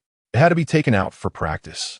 Meanwhile, Sakura, seeing Naruto bowing to the three ninjas and Sasuke siding with Orochimaru, felt she couldn't be a slacker anymore. Gritting her teeth, she charged into the Hokage's office. Tsunade-sama, please take me as your apprentice. Before Tsunade could respond, Ino popped up from nowhere, wide forehead, and you want to be my apprentice? Dream on. So, the two started arguing in the office. Tsunade, annoyed by the noise, slammed the table. Get to the rooftop. Whoever wins, I'll consider taking them. As soon as they got to the rooftop, they started fighting. Ino came in with an illusion technique, but Sakura pulled out a painting from somewhere, which distracted Ino, and then took the opportunity to punch Ino and knock her out. Tsunade saw this and thought, oh, this explosive power is pretty good. Remind me of my younger days. She took Sakura to the underground medical room, pointing at a nearly dead fish. Save it. But Sakura just ran away holding the fish. After about 10 minutes, she returned with a pot of steaming fish soup that smelled delicious. Tsunade-sama, you're so good. Knowing I haven't had fish in a long time. Tsunade was so angry she trembled. That SA fish for medical use. How could you stew it? Sakura looked innocent. I saw it was suffering too much, so I sent it off humanely. Mainly, I really haven't eaten fish in several days. Smelling the aroma, Tsunade swallowed hard, but still insisted. Tsunade would rather starve to death outside than eat the fish you made. Just then, they heard slurping sounds from the side, and when they turned around, they saw Shizune and other medical ninjas happily eating the soup. Are there chopsticks? Tsunade asked quietly. Sakura handed her a pair of chopsticks, and Tsunade picked up a piece and put it in her mouth. So delicious. 2 days later, the scratch-off shop was repaired, and Tsunade was the first to come in angrily, smashing out 80 million. After a busy morning, Ayam from Ichiraku Ramen also came in with change, saying, Boss, I want 1,000. Wu Di directly gave her 100,000, making up a lame excuse about a discount. As a result, with a flash of gold, Ayam won. A shiny golden safe. Wu Di looked at the description, and wow, an automatic financial management safe guaranteed to make a profit. If someone defaults, all their assets would be forcibly converted into money and returned to her safe. This was like giving a lucky person a money printing machine. If Kakuzu found out, wouldn't he come over at night? Ayam hugged the heavy safe as if it were a pillow and happily went back. Wu Di looked at her back and couldn't help but tease. Hey, do you know the difference between you and a star? Stars are in the sky, and you're in my heart. Just as he finished speaking, a furious roar came from the ramen shop across the street. You little thief. If you keep harassing my daughter, be careful I want to leave your shop. It was his future father-in-law, and Wu Di instantly cowered. Just as the awkwardness settled, Danzo came back, awkwardly trying to get Wu Di to give him a discount.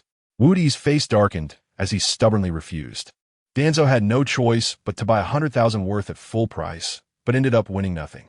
He immediately became displeased and complained. How come everyone else can win, but I can't? Boss, your scratch-off tickets have a problem. Before he finished speaking, a dart gun muzzle was already pressed against his forehead. Danzo flew into the pot of ramen at Ichiraku for the nth time. Wu Di blew the smoke from the gun and cursed. Why don't you leave after giving me money? Do you want to stay here for New Year's? These past few days, Naruto had been extremely busy. Because he broke the scratch-off shop, he was forcibly extorted for 100,000 by Wu Di, leaving his wallet cleaner than his face. The third Hokage had also deducted 7 months of his salary, and now he was genuinely broke. Walking down the street, He watched others coming out of the shadow office with missions, feeling envious. Sigh, if I had known, I would have robbed the third Hokage. Now I can only rely on doing missions to make money. He rubbed his temples and resigned himself to walk towards the shadow office. As soon as he entered the Hokage's office, he shouted, "I'm here to take a mission. I'll tell you, this mission is not easy to take." I was so poor back then, I walked in and saw the mission manual. My head was spinning. But then Shizen handed me the manual, and when I casually glanced over it, my eyes instantly lit up. Among a pile of trivial D-rank missions, there was actually one with a bounty of 15,000. The mission was called Capture the Micro-Fragrance Bug. Publisher, Yamanaka Clan. I was stunned at that time and pointed at the line of text, asking Shizen, "Is this bug made of gold? Why is it so valuable?" Shizen said this thing is extremely rare and hard to catch, so it's priced high. I touched my wallet, which was cleaner than my face, and made up my mind. Let us gamble, a bike can turn into a motorcycle. I signed my name boldly. I accept this mission. The mission required at least 2 people and also needed someone from the Yamanaka clan. Isn't that perfect? Our Team 7 now only has me and Sakura left, and we can drag Shino along. I dashed straight to Sakura's house. As soon as Sakura saw the 15,000 bounty, her eyes nearly turned into money signs, and without a word, she grabbed me and headed straight to the Yamanaka clan. But when Shino saw the mission notice, his expression was one of utter despair. He said, "Guys, why did you pick this? There might not be a single one of these bugs within dozens of miles. Otherwise, our clan wouldn't offer such a high price." I didn't care about that and directly dragged his arm. "Let's talk. Hurry up. Time is money, my friend." Shino looked at me as if I were an idiot, probably thinking in his heart that if 15,000 could create glory, wouldn't the third Hokage be as bright as the sun? Passing by that unbeatable scratch-off shop, my legs went weak and I instinctively turned in. Boss Wu Di was stunned, thinking, "Didn't you say you were broke?" I coolly reached into my pocket, opened my wallet, and smiled at him. "Sorry, I forgot. I have no money. Goodbye." Just as I turned around, the boss became anxious and shouted from behind, "Hey, wait. You can know it first. I allow you to have a tab. Hey, how could I let this opportunity pass?" I immediately sat back down. "Boss, give me one for 1,000. Put on my tab." Wu Di handed me a scratch-off ticket, his little eyes looking just like a scheming businessman. "You can have a tab, but there's a handling fee of 10 per 1,000 and a daily interest of 5 per 1,000. I was completely focused on winning the jackpot and didn't really pay attention. I waved my hand and said, "It's a small matter. Just quote me a price when the time comes." Shino and Sakura also came in, each buying a ticket. Guess what happened? Suddenly, a flash of golden light appeared, and a green scroll floated out with 4 big characters, "Desperate Struggle." I asked the boss what it was. He explained that it was a sound wave ninjutsu that, when you're about to be killed, if you kneel and shout, "Daddy, don't hit me," to a man or mommy, "I'm sorry," to a woman, they would instantly enter a calm state. Their attack power would drop to 0, and they would treat you with care. I thought to myself, who understands this? I was stuck. This ninjutsu is mainly about mental attacks, right? I have no parents, so why would this happen to me? Just as I was complaining, Shino also won a prize. It was a fragrance bomb called Insect Attracting Bomb, which would emit the scent of whatever insect you were thinking of. Sakura and I were stunned. Wasn't this just tailor-made for our mission? It was practically an official cheat. The boss added, "This bomb is good, but it evaporates a bit too quickly." Shino nodded and put it away, then cleared her throat and said to me and Sakura, "Well, originally I shouldn't take the prize money, but as you can see, I just spent 200. Sakura and I exchanged glances and understood. Sakura tentatively asked, "How about we split the prize money? You take 5,000. Shino reluctantly nodded. "All right." We were both infuriated. Then Sakura revealed her prize, which was a pair of gloves that could instantly triple her explosive power. The boss said it was a perfect match for her previous skills. Sakura was overjoyed, probably already imagining knocking out Ino 100 times in her head. "All right, we had our gear. Let's go catch some bugs." When we reached the small woods outside the village, Shino was full of confidence, taking out the bomb and silently chanting "Fragrant Bug." The bomb immediately emitted a wonderful scent. But let me tell you, the evaporation speed was not just a little fast. It was like light speed. In the blink of an eye, a large portion had disappeared, Shino's face turned green, and she shouted towards the scratch-off direction, "Boss, is this what you call a little fast?" In just 1 minute, the bomb had shrunk to the size of a fingernail and then completely vanished. Shino, in despair, knelt on the ground, pulling her hair. At that moment, a shiny green bug flew out from the bushes, looking exactly like the one in the guide. It flew next to Shino, seemingly searching for the source of the scent. I quickly shouted, "Shino, look, is that it?" Shino looked up, her eyes reddened, and she excitedly yelled, "That's it, catch it." Well, her shout scared the bug into a panic, and it turned to flee. Sakura and I chased after it desperately, but that little thing was too small to catch. Shino also got up and charged forward, but she ran too fast and didn't see the tree root under her feet, tripping and falling flat on her face. I couldn't stop in time, and my big foot came crashing down on her face. I stepped over and turned back to laugh. "Get up, catching bugs is important." Shino, with tears in her eyes, rubbed her face, clearly showing the shoe print, and then with a snap, her glasses, which she had worn for several years, broke in half. Ahead, Sakura and I were about to catch up with the bug, but suddenly I felt my feet give way, and I realized I was standing on the edge of a wide canyon. Sakura, that girl, really knows how to take advantage. She used me as a stepping stone. She kicked off my back and jumped to the other side. I screamed as I fell down. Guess what? My clothes got caught on a dead tree hanging off the cliff. I laughed. Surviving a great disaster must lead to good fortune. But as I laughed, I moved too much and the dead tree snapped. And splash, I was gone. Now, only Sakura was left. She acted quickly, lunging forward and caught the fragrant bug in her palm. However, it seemed she used too much force, and the bug looked like it was about to die. She carefully put it in her bag and retraced her steps. When she got to the edge of the cliff, she felt something soft under her feet. And then I heard my roar. Ah, she had stepped on me again. Splash, I was gone again. Sakura lay at the edge of the cliff, looking down, silently pulling out a white handkerchief. After a lot of effort, the three of us finally regrouped. The scene was a total mess. I was soaked, with 2 big bumps on my head. Shino had swollen shoe prints on her face, her nose was flat, and the broken leg of her glasses was temporarily tied with spider silk. Only Sakura was uninjured, but she looked frustrated. The 3 of us walked back, heads hung low. When not far away, we spotted a figure in black, sneaking into the village with a shovel. I shouted, "Who?" The person took off running. "Chase," Shino commanded, and the 3 of us dashed out. This time, Shino was smart and followed behind us. After running for a while, the person was out of breath, and just as we caught up, I raised my hand and used would release 1,000-year cutting technique. Dozens of wooden stakes instantly pinned him down, making his face turn red. We approached, and Shino coldly asked, "Tell us, who sent you?" The person tilted his head, refusing to speak. I imitated his tone and asked, "Are you going to talk or not?"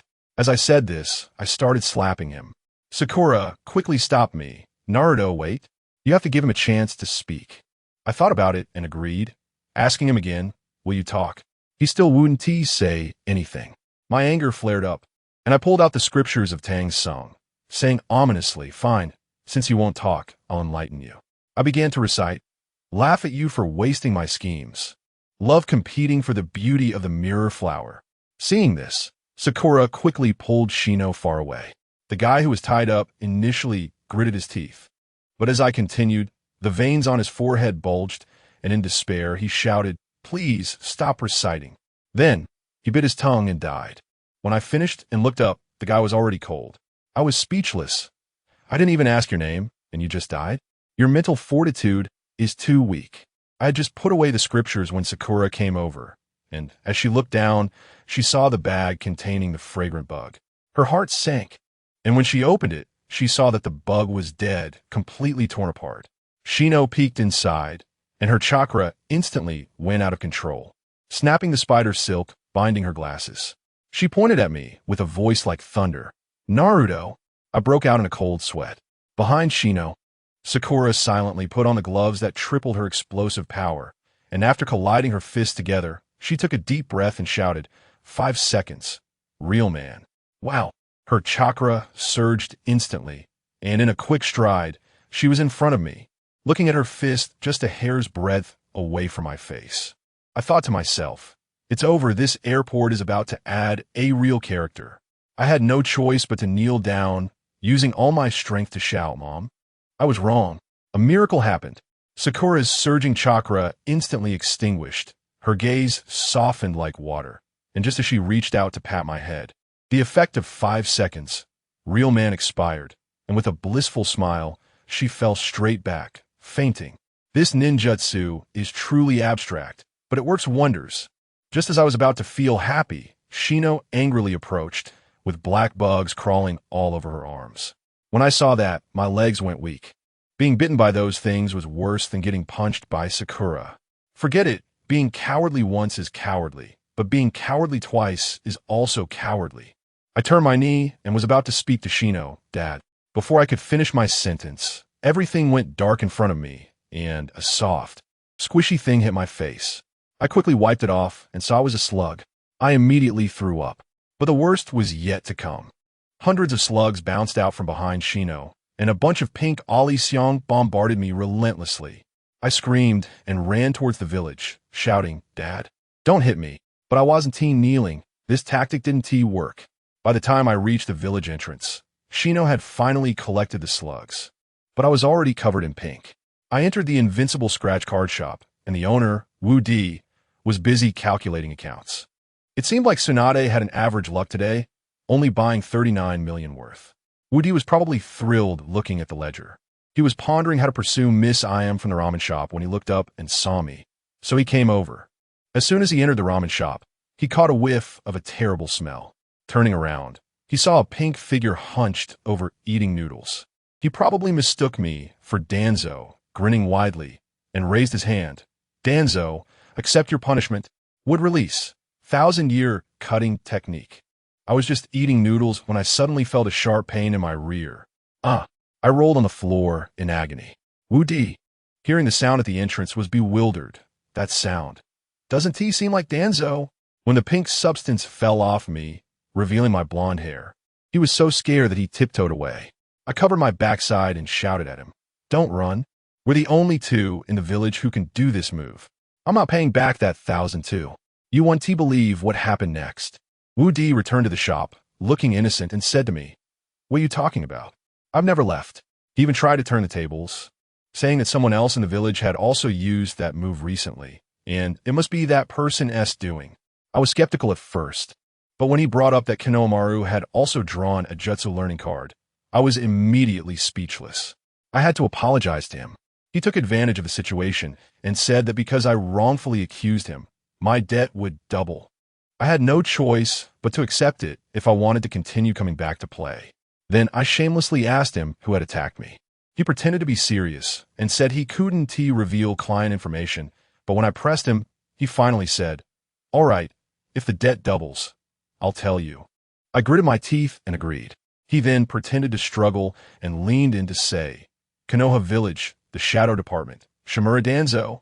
I was furious at that moment. "You old bastard." I yelled and stormed out of the small shop. Wu Di watched my retreating figure, probably laughing hysterically, bowing 3 times towards the Shadow Department. "Danzo, great benefactor." I found a secluded spot, put on a raincoat, and waited for Danzo to finish work. As night fell, a pink figure swayed out from the Shadow Department's main gate. When he got closer, I formed hand seals. Would release. 1,000-year cutting technique. Danzo was instantly pinned down, screaming in pain. I stepped out, looked at his old face, and coldly laughed. "Old man, do you remember me?" Saying that, I formed hand seals again. Would release. 1,000-year, 1,000-year, 1,000-year, 1,000-year kill. Goodness, 4 wooden hands sprang out from the ground, unleashing a barrage on a single target. Danzo was on the verge of rolling his eyes in pain, still gritting his teeth, asking if I was sent by Jiraiya. I couldn't be bothered to respond. I just pulled out a scripture and started reading. After finishing it once, seeing that he was still holding on, I read his second time. Now he was completely drained. I approached and rummaged through his pockets, pulling out his wallet. To my surprise, there was less than 6,000 Ryo in it. I was furious and raised my hand for another attack. Would release. 1,000-year, 1,000-year, 1,000-year, 1,000-year, 1,000-year kill. 5 more wooden hands shot out. This time I felt much better and turned to leave, leaving the battered Danzo behind, whimpering. "The flower has wilted, The backside is hurt. Your wooden hands have turned yellow. Early the next morning, while I was still dreaming, I heard the sound of roof tiles clattering. Goodness, Master Jiraiya was running ahead, and Danzo was chasing him from behind. And, folks, what did I see? Danzo, was dressed as a woman. He was limping and shouting in a high-pitched voice. Jiraiya, you shameless old man. You sent your genin to ambush me. You have to take responsibility. Master Jiraiya looked like he was about to die from injustice. As a result, Danzo lost his footing and fell off the roof, crashing straight through the roof of a nearby house. The male homeowner, who had just been awakened, saw Danzo getting up from the ground and even threw him a flirtatious wink. Don't be infatuated with me. I'm already taken. Saying that, he pouted his lips and blew a kiss. The man's heart almost stopped on the spot, and his face turned purple.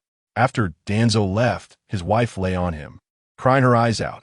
Honey, you scared the hell out of me. I tell you, when a man finally caught his breath, his first words were, this is disgusting. It's like my mom opened the door to disgusting. It's disgusting to the max. Before he could finish, his eyes rolled back, and he fainted. His wife was wailing. But outside, Danzo was strutting around, feeling good about himself. Hearing the commotion inside, he even started playing with his hair, chuckling, saying, oh, my charm hasn't faded over the years, and added that even if he got divorced, he still wouldn't be interested, because his heart belonged to Jiraiya and the third Hokage. I was just standing at the entrance of my scratch card shop, holding my precious AK, watching this annual drama unfold. I thought to myself, AK, with these two troublemakers causing such a ruckus every day, how could our shop's business possibly be bad? Guess what? Just as I finished speaking, Tsunade's loud voice came, Boss, open the door. Money is coming. The bills in my hand were too hot to hold. I took a deep breath and thought, all right, let's open for business. The scene shifted to the Hokage's office.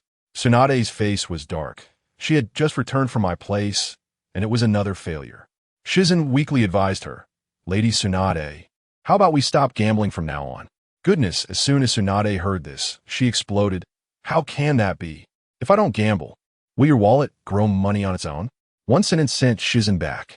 Then the two started discussing serious matters, specifically the mission involving the Black Shovel clan. Shizen mentioned that she had already sent Niji and his team. Tsunade shook her head, saying it wasn't enough. There were too few people, and the Black Shovel clan had been entrenched for years, definitely not to be underestimated, so they needed more manpower. Just then, Naruto swaggered in. Granny, do we have a mission? Tsunade's eyes turned, and a plan formed in her mind. She immediately assigned the task to Naruto. You, take Sakura with you, find Niji and the others, and there's a huge, tough mission for you. Naruto was a bit confused upon hearing tough. How tough is it? Shizen chimed in, flipping through her notebook. This mission is to eliminate the Black Shovel clan. You only have 5 people, but they have dozens. How is that for tough? Naruto scratched his head, but he got fired up, although he was a bit worried about the money. Tsunade was clear about it. Knowing this kid had lost money in my shop recently and was short on cash, she directly offered, if you complete the mission, the commission is 20,000, and you 5 will split it. Upon hearing this, Naruto's eyes lit up, and he shouted as he dashed out.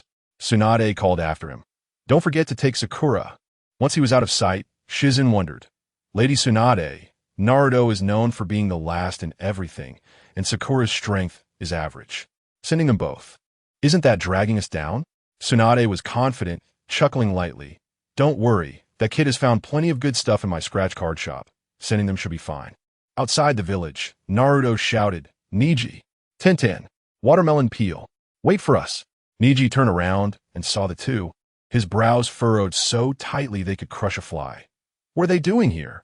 Naruto, out of breath, said, Granny Tsunade sent us to support you. Afraid you can't handle it. Niji raised an eyebrow and pointed behind him. Do you think with him here, we might fail? Naruto and Sakura looked in the direction he pointed. Oh my goodness, folks, who understands? They saw Rock Lee like he was on steroids, smashing a tree by the roadside, brutally attacking it with bites and punches, leaving it covered in bite marks and handprints, a truly tragic sight. Naruto and Sakura broke into a sweat, thinking this guy must have rabies. In reality, Lee had been cooped up in the village for too long, ever since he tied on that so-called destruction gold belt. He couldn't control the overwhelming power within him. wanting to smash everything he saw. Neji had no choice but to bring the two along. On the way, he explained the characteristics of the Black Shovel clan, wearing all black and carrying a shovel. When Naruto and Sakura heard this, they froze. Aren't these the guys who made us fail the mission to catch the micro moth last time? Thinking about this, Naruto got furious. Clenching his fists, they messed up my mission before. This time, I'll make sure to deal with them properly. At that moment, in my unbeatable scratch card shop, Asuma walked in looking conflicted, hesitated for a long time, and finally gritted his teeth, scratching a 10,000 yen card. A flash of gold. Out popped a bag of spicy strips. Holding the bag of spicy strips, he was dazed and came over to ask me, "Boss, tell me, why can everyone else scratch ninjutsu, but when it comes to me, it's either a small amount or spicy strips, and I still get robbed by my dad after scratching?" What could I say? I was just as puzzled. I could only try to comfort him. "Maybe you scratch too cheap. How about you try scratching a more expensive one?" Hearing this, Asuma was tempted. But when he checked his wallet, he only had 2 bills left, which was far from enough. Looking at the spicy strips in his hand, suddenly, a business genius plan formed in his mind. He turned around and dashed out the door, heading straight for the 3rd Hokage's house. The 3rd was in the yard, wielding a big sword, looking quite imposing. Asuma eagerly handed over the spicy strips. "My most respected father, today I scratched a bag of spicy strips, especially brought to honor you." The 3rd took a look and immediately saw through him. He knew this was a case of offering flattery for ulterior motives. He directly asked, "Spit out, what do you want?" Asuma rubbed his hands together, grinning, "Nothing much. Just want to borrow some sponsorship money. I want to scratch a 1,000,000 yen scratch card." The 3rd, without changing his expression, tore open the spicy strips and started eating, relishing them. Asuma thought he was in luck, thinking this was a sure deal, trading a bag of spicy strips for 99,000, a huge profit. When the 3rd was almost done eating, he cautiously asked, "Dad, about that 99,000 financing." The 3rd wiped his mouth and said solemnly, "Asuma, actually, there's a secret I haven't told you. You're not my biological son. Your real father is the old Wong next door, and your real name should be Wong Sima. As for the financing, go find your real dad. He's richer than I am." I was stunned. Asuma was petrified on the spot. To avoid paying 99,000, he even abandoned his own son? He angrily questioned the 3rd Hokage. "Since you don't want to give me money, why did you just eat my spicy strips?" The 3rd Hokage retorted confidently, "I've raised you for so many years, it's only right that I eat your spicy strips." Asuma got anxious and started to say things carelessly. The 3rd Hokage was furious, glancing at him sideways. "I hate it most when people say I'm not picky. Do you know what my nickname was when I was young? I was called Sarutobi Janku." Saying this, he suddenly formed hand seals, 5 natures, large rock bullet technique. Asuma was unceremoniously smashed into the rockery in the yard, creating a human-shaped hole. The 3rd Hokage walked over with a cold smile. "Wong Sima, don't bribe me with these things in the future. If you want money, we can negotiate within 100 ryo, but if it's more, you should ask your real dad." After saying this, he stuffed the last 2 spicy strips from the package into his mouth. Asuma lay on the ground, feeling hopeless, and, at that moment, a bird dropped a piece of droppings right on his face. Folks, this is truly a tragedy. On the other side, Naruto and the others had already arrived at the foot of the mountain where the Black Shovel clan was located. Just as Neji was about to suggest going up the mountain to wipe them out, Naruto stopped him with a mischievous smile. "Why bother? Just watch me." Saying this, he pulled out a golden cannon model from his ninja tool pouch. Sakura recognized it immediately. "Isn't that the artifact from my shop?" Suddenly, Naruto's Chinibu spirit ignited, shouting, "Second Lieutenant, where's your damn Italian cannon?" With a boom, the cannon grew larger, its dark barrel looking intimidating. Then came the awkward moment, as Naruto held the cannon and stared at it for a while before turning around with an embarrassed smile. "How do you use this thing? I seem to be a bit clueless." Neji walked over with a disdainful look. "You can't even handle this? What a waste." He crouched down to try it himself. But after a while, he chuckled. "I guess I can't do it either." Naruto slapped his head in frustration. "In that case, let's just aim it roughly." Feeling like the cannon was aimed correctly, Naruto touched the barrel. Boom! A loud explosion erupted halfway up the mountain. "Oh yeah, hit the target." Excited, Naruto touched the barrel again. Boom! Another explosion, but it seemed to hit the same spot again. Halfway up the mountain, the two small henchmen of the Black Shovel clan were dumbfounded. Hey, did our boss offend anyone? How come it hit him twice? Down the mountain, Naruto slightly adjusted the cannon's angle, but just as he was about to fire, he suddenly sneezed, accidentally pushing the cannon back. Boom! The third explosion occurred, still hitting the same spot. The two henchmen exchanged glances. Forget it. Let's just leave. Our boss has taken 3 hits. He probably can't be saved. Just as they were about to leave, a weak voice came from under the dirt pile. Don't go. I feel like I can still be saved. After firing 3 shots, Naruto felt completely drained and said, I can't go on. My body can't take it. Nearby, Lee perked up. Since we're not firing anymore, can I go up and destroy everything? Naruto nodded, sighed. Everyone charged with bayonets. The Italian cannon instantly shrank, and by the time he put it away, the other teammates had already rushed up. Lee, wearing the destroyer belt, started destroying everything intact as soon as he entered the territory. The door was fine. Not acceptable. Smash it. The table was fine. Not acceptable. Smash it. The toilet was fine. Not acceptable. Smash it. With a series of loud crashes, the surrounding households could no longer find anything intact. Niji and the others followed behind, speechless at Lee's destruction. We came to silence them, and you're here demolishing everything? Niji sighed and pulled the trigger, only to find it empty. He had exhausted his chakra dealing with the small fry.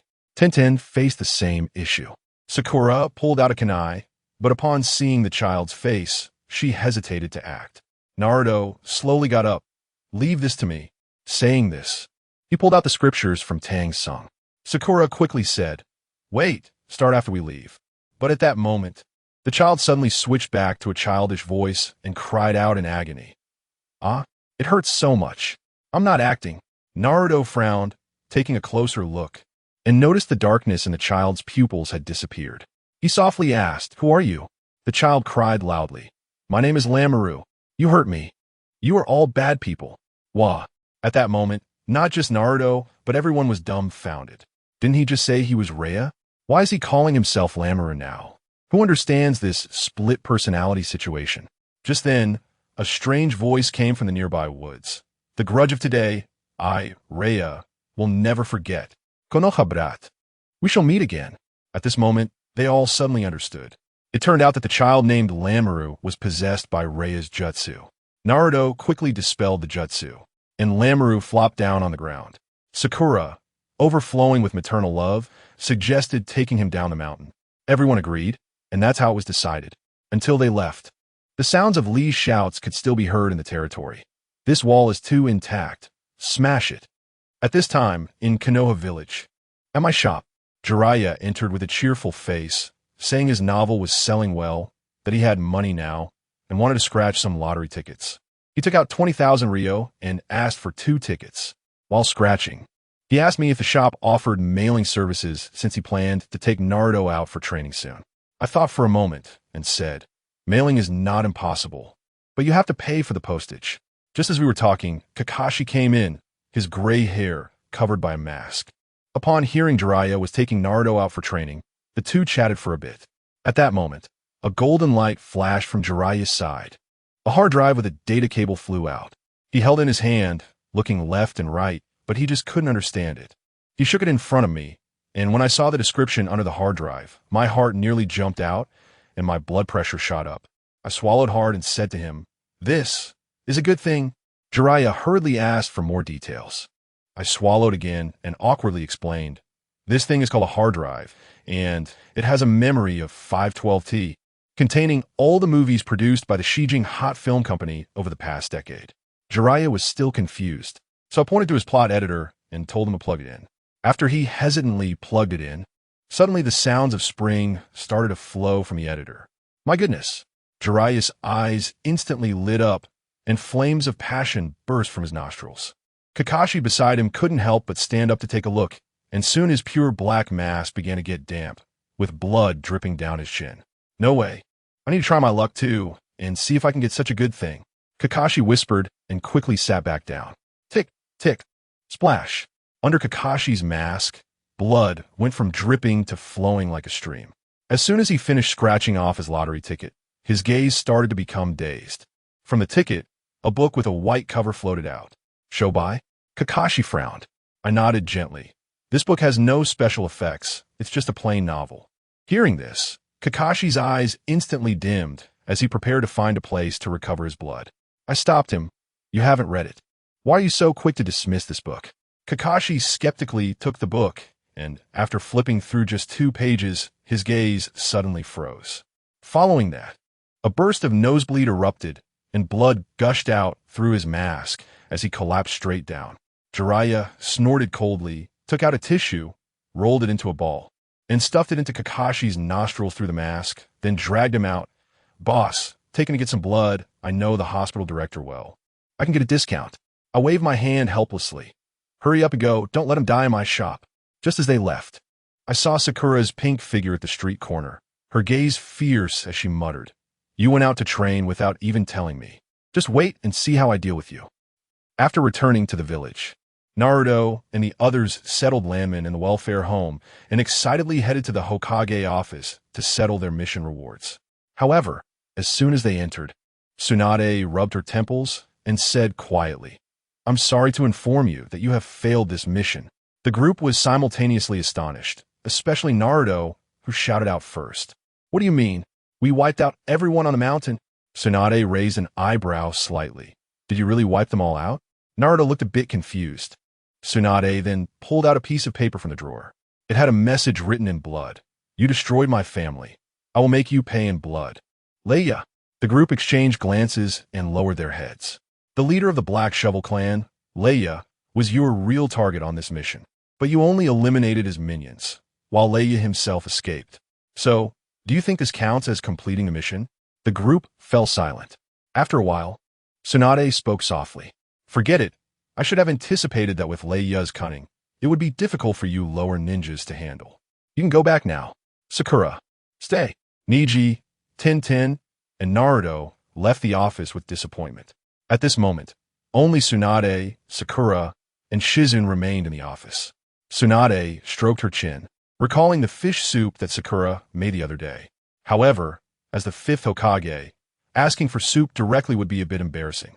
After thinking for a while, she said softly, You can go to the basement with Shizune to learn medical ninjutsu.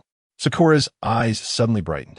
Ever since she had cooked the fish used for learning ninjutsu last time, Tsunade hadn't contacted her for several days.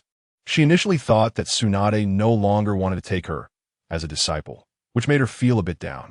Now, with Tsunade asking Shizune to take her back to the basement, that meant she was allowed to continue learning medical ninjutsu, right? She clenched her fists tightly, her excitement evident. Secretly in her heart, she vowed, Lady Tsunade, I will definitely not let you down again. Before leaving, Tsunade gave Shizune a meaningful glance. Shizune instantly understood Tsunade's intention and led Sakura downstairs. Once in the basement, Shizune didn't rush to let Sakura practice, but took her around first to see which fish looked fresher. However, Sakura was entirely focused on learning ninjutsu. After circling around, Shizune found a plump fish and said to Sakura, Try this one. Sakura then nodded earnestly and stood in front of the operation table, placing her hands on the fish just like the other medical ninjas. Shizune scratched her head, her brow furrowing. The task that Lady Tsunade gave her was to let Sakura choose a fish and then cook it. But now it seemed that Sakura didn't grasp this layer at all. This was going to be a problem. After thinking for a moment, she quietly hinted, Sakura, you could take it out to try saving it. Sakura wasn't thinking about anything else at the moment and was wholeheartedly focused on saving the fish. She slowly lowered her head, her face flushed. She thought Shizune was mocking her for taking the fish away last time. She quietly said, Shizune-senpai, let's not mention that anymore. I was just hungry back then. Shizune awkwardly cleared her throat. This time I'm serious. You really can take it out to save. Maybe not. That doesn't really follow the rules. Sakura shook her head vigorously like a rattle drum, afraid of making a mistake if she took it out again. I told you to take it out, so just take it out. Shizune ordered directly. Sakura was a bit confused, but looking at Shizune's serious expression, she nodded slightly. Okay, then I'll take it out. She walked outside, holding the barely alive fish. Shizune breathed a sigh of relief with a smile. This girl, why is she so slow? After waiting for about 10 minutes, Sakura returned happily, holding the fish. Shizune-senpai, I went outside and put it in the water, and sure enough, it came back to life in no time. Are you trying to tell me that medical ninjas must identify the cause of illness before saving? Shizune was stunned, looking at the lively fish in Sakura's arms. Her lips twitching, she scratched her head, suddenly dashed forward, snatched the fish, and slammed it on the ground while shouting, I told you to save it, save it. Chapter 111. Choking Sakura watched anxiously as the once lively fish instantly turned into a lump of dead flesh.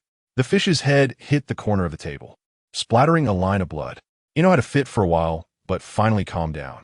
Pointing at the already shattered fish on the ground, she said, Go on, bring it back to life.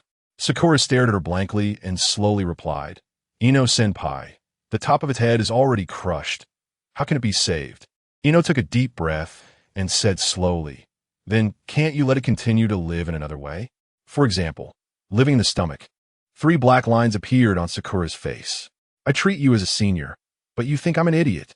The fish is already in the stomach. How can it live like a yo-yo? Ino walked outside with her hands behind her back, saying, Make sure to bring it to me once it's done. I'm waiting for it to come back to life in the stomach. Sakura twitched her mouth, looking at the fish on the ground, her eyes revealing a hint of pity. She sighed, Poor fish, how unfortunate to have encountered that shrew Ino. At that moment, Ino, who had not gone far, heard her murmur and turned back. Haruno, Sakura, what are you saying? Sakura was startled and quickly stood up, holding the fish. I was just telling this fish how lucky it is to be chosen by Ino-senpai. Ino's mouth curled into a smile as she turned to walk towards the stairs. Sakura kept patting her chest. That was close. Just now I saw Ino's true side, and I definitely don't want to end up like that fish dying at her hands. Not long after, the fish was stewed. As soon as it was brought into the Hokage's office, Tsunade's eyes lit up. To show seriousness, she deliberately maintained a stern face, but inside, she was bursting with excitement. Sakura, why did you stew the fish again? Sakura awkwardly held the fish and glanced at Ino. It was Ino-senpai who told me that it's better for the fish to live in the belly. Ino suddenly turned her head, clenched her fists, and raised them. I'll give you a chance to rephrase that. Sakura immediately shivered, looking at Tsunade timidly. I saw that Lord Fifth has been too overworked lately, and I was worried you might hurt yourself, so I hastily stewed this fish. Please punish me, Lord Fifth. Tsunade took a pair of chopsticks from the drawer of her desk, drooling as she said in a deep voice, Let this one slide. But it better not happen again. Okay. Sakura nodded and directly placed the whole bowl of fish in front of Tsunade.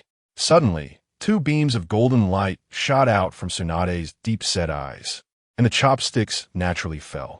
Ino, smelling the fish aroma, followed her. Just as she reached Ino's side, Ino suddenly turned her head, bared her teeth, and made a whimpering sound. Ino felt a bit embarrassed and took 2 steps back. Lord Tsunade, can we negotiate a bit and not be so protective of your food? Tsunade, however, paid no mind and turned her head, directly hugging the bowl of fish. Ino, I just remembered a task that I need you to complete. Since I took over as Hokage, I haven't properly checked the task completion status of the ninjas in the village. Go do some statistics and organize a list of all ninjas who have taken on tasks in the past 6 months. Also, mark what tasks were taken and when. The more detail the better, and do it right now. Ino pouted and left the office. In the corridor, she muttered to herself, Can't you find a more sophisticated reason? Being so protective of food and still becoming Hokage is truly bizarre. Inside the office, Tsunade was wolfing down the fish, her movements incredibly smooth, like flowing water. Watching her devour the fish, Sakura couldn't help but want to remind her to watch out for fish bones getting stuck in her throat. Just as she was thinking about it, she suddenly saw Tsunade clutching her throat, coughing repeatedly. Crack, crack. Upon seeing this, Sakura realized that Tsunade must have choked. She then let out a long sigh, walked over to Tsunade, and said, Lord Fifth, how about we go to the hospital to have a look? Tsunade nodded slightly. Having reached this point, she had no good options left. As a medical ninja, having to go to the hospital for treatment felt ridiculous. At the Konoha Hospital, In the ENT department, a doctor in a white coat had half of her face covered with a reflective mirror. She held a tongue depressor, pressing down on Tsunade's tongue root, looking down for quite a while. Then she sighed softly, "I'm sorry, but your fishbone is stuck too deep. I can't see it." Hearing this, Tsunade felt utterly hopeless. "Crack, what should I do, Crack?" With Sakura's support, she helplessly left the hospital. In the corridor, she saw a figure with white hair wearing wooden sandals in the distance, accompanied by a gray-haired man. The one in front was Jiraiya, and the one with him must be Kakashi, right? Sakura nodded silently. Tsunade quickly approached. As she got close, she noticed Kakashi's gaze seemed a bit vacant, and his face was very pale. Frowning, she asked, "Jiraiya, what's wrong with Kakashi?" Jiraiya turned to look at Tsunade, clutching her throat, and said softly, "It's nothing. I'm just accompanying him for a blood transfusion." "A blood transfusion? What's wrong with Kakashi-sensei?" Sakura asked nervously. Jiraiya shook his head and didn't say much. It was better to keep Kakashi's current situation a secret. Otherwise, it would be too embarrassing. Then he glanced at Tsunade. "So, did you choke on fish again?" Tsunade nodded irritably. He sighed softly. Every time you eat fish, you choke. Why do you still like eating it so much?" Looking at Tsunade's painful expression, he sighed deeply. "How about you go to the scratch-off shop? Their owner is quite skilled. Maybe they can help you." Tsunade thought about it, and, without hesitation, took Sakura straight to the scratch-off shop. At Invincible Scratch-Off, Wu Di was lying on a pile of scratch-offs resting when he suddenly heard a rush of footsteps outside and stood up abruptly. "Oh, isn't this Lord Tsunade?" Seeing her enter with a broad chest, he smiled. "Didn't you just come here this morning and win 40 million? What, want to scratch again?" Tsunade waved her hand, clutching her throat, and said, "I'm not here to scratch, but to ask if you have a way to solve the problem of fish bones getting stuck in the throat." Wu Di rubbed his chin and thought for a while. "You could try swallowing a hard steam bun or drink some vinegar. Those don't work. I've tried all those methods before." Tsunade pinched her throat, looking very uncomfortable. Chapter 112. Naruto's Removal Method. Wu Di stroked his chin, thinking for a long time in his heart. "Since that's the case, you should go find Naruto. He might have a way." Tsunade's eyes lit up. "Really?"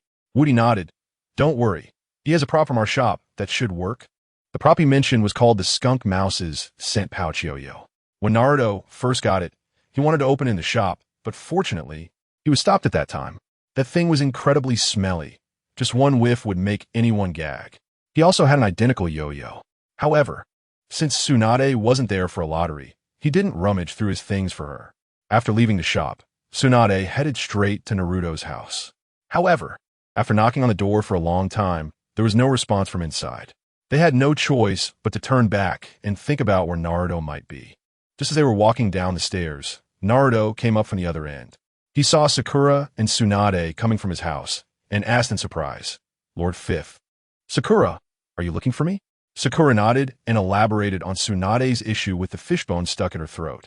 She spoke for no less than 10 minutes in one breath. Tsunade couldn't help but glance at her sideways. "How long do you still want to talk?"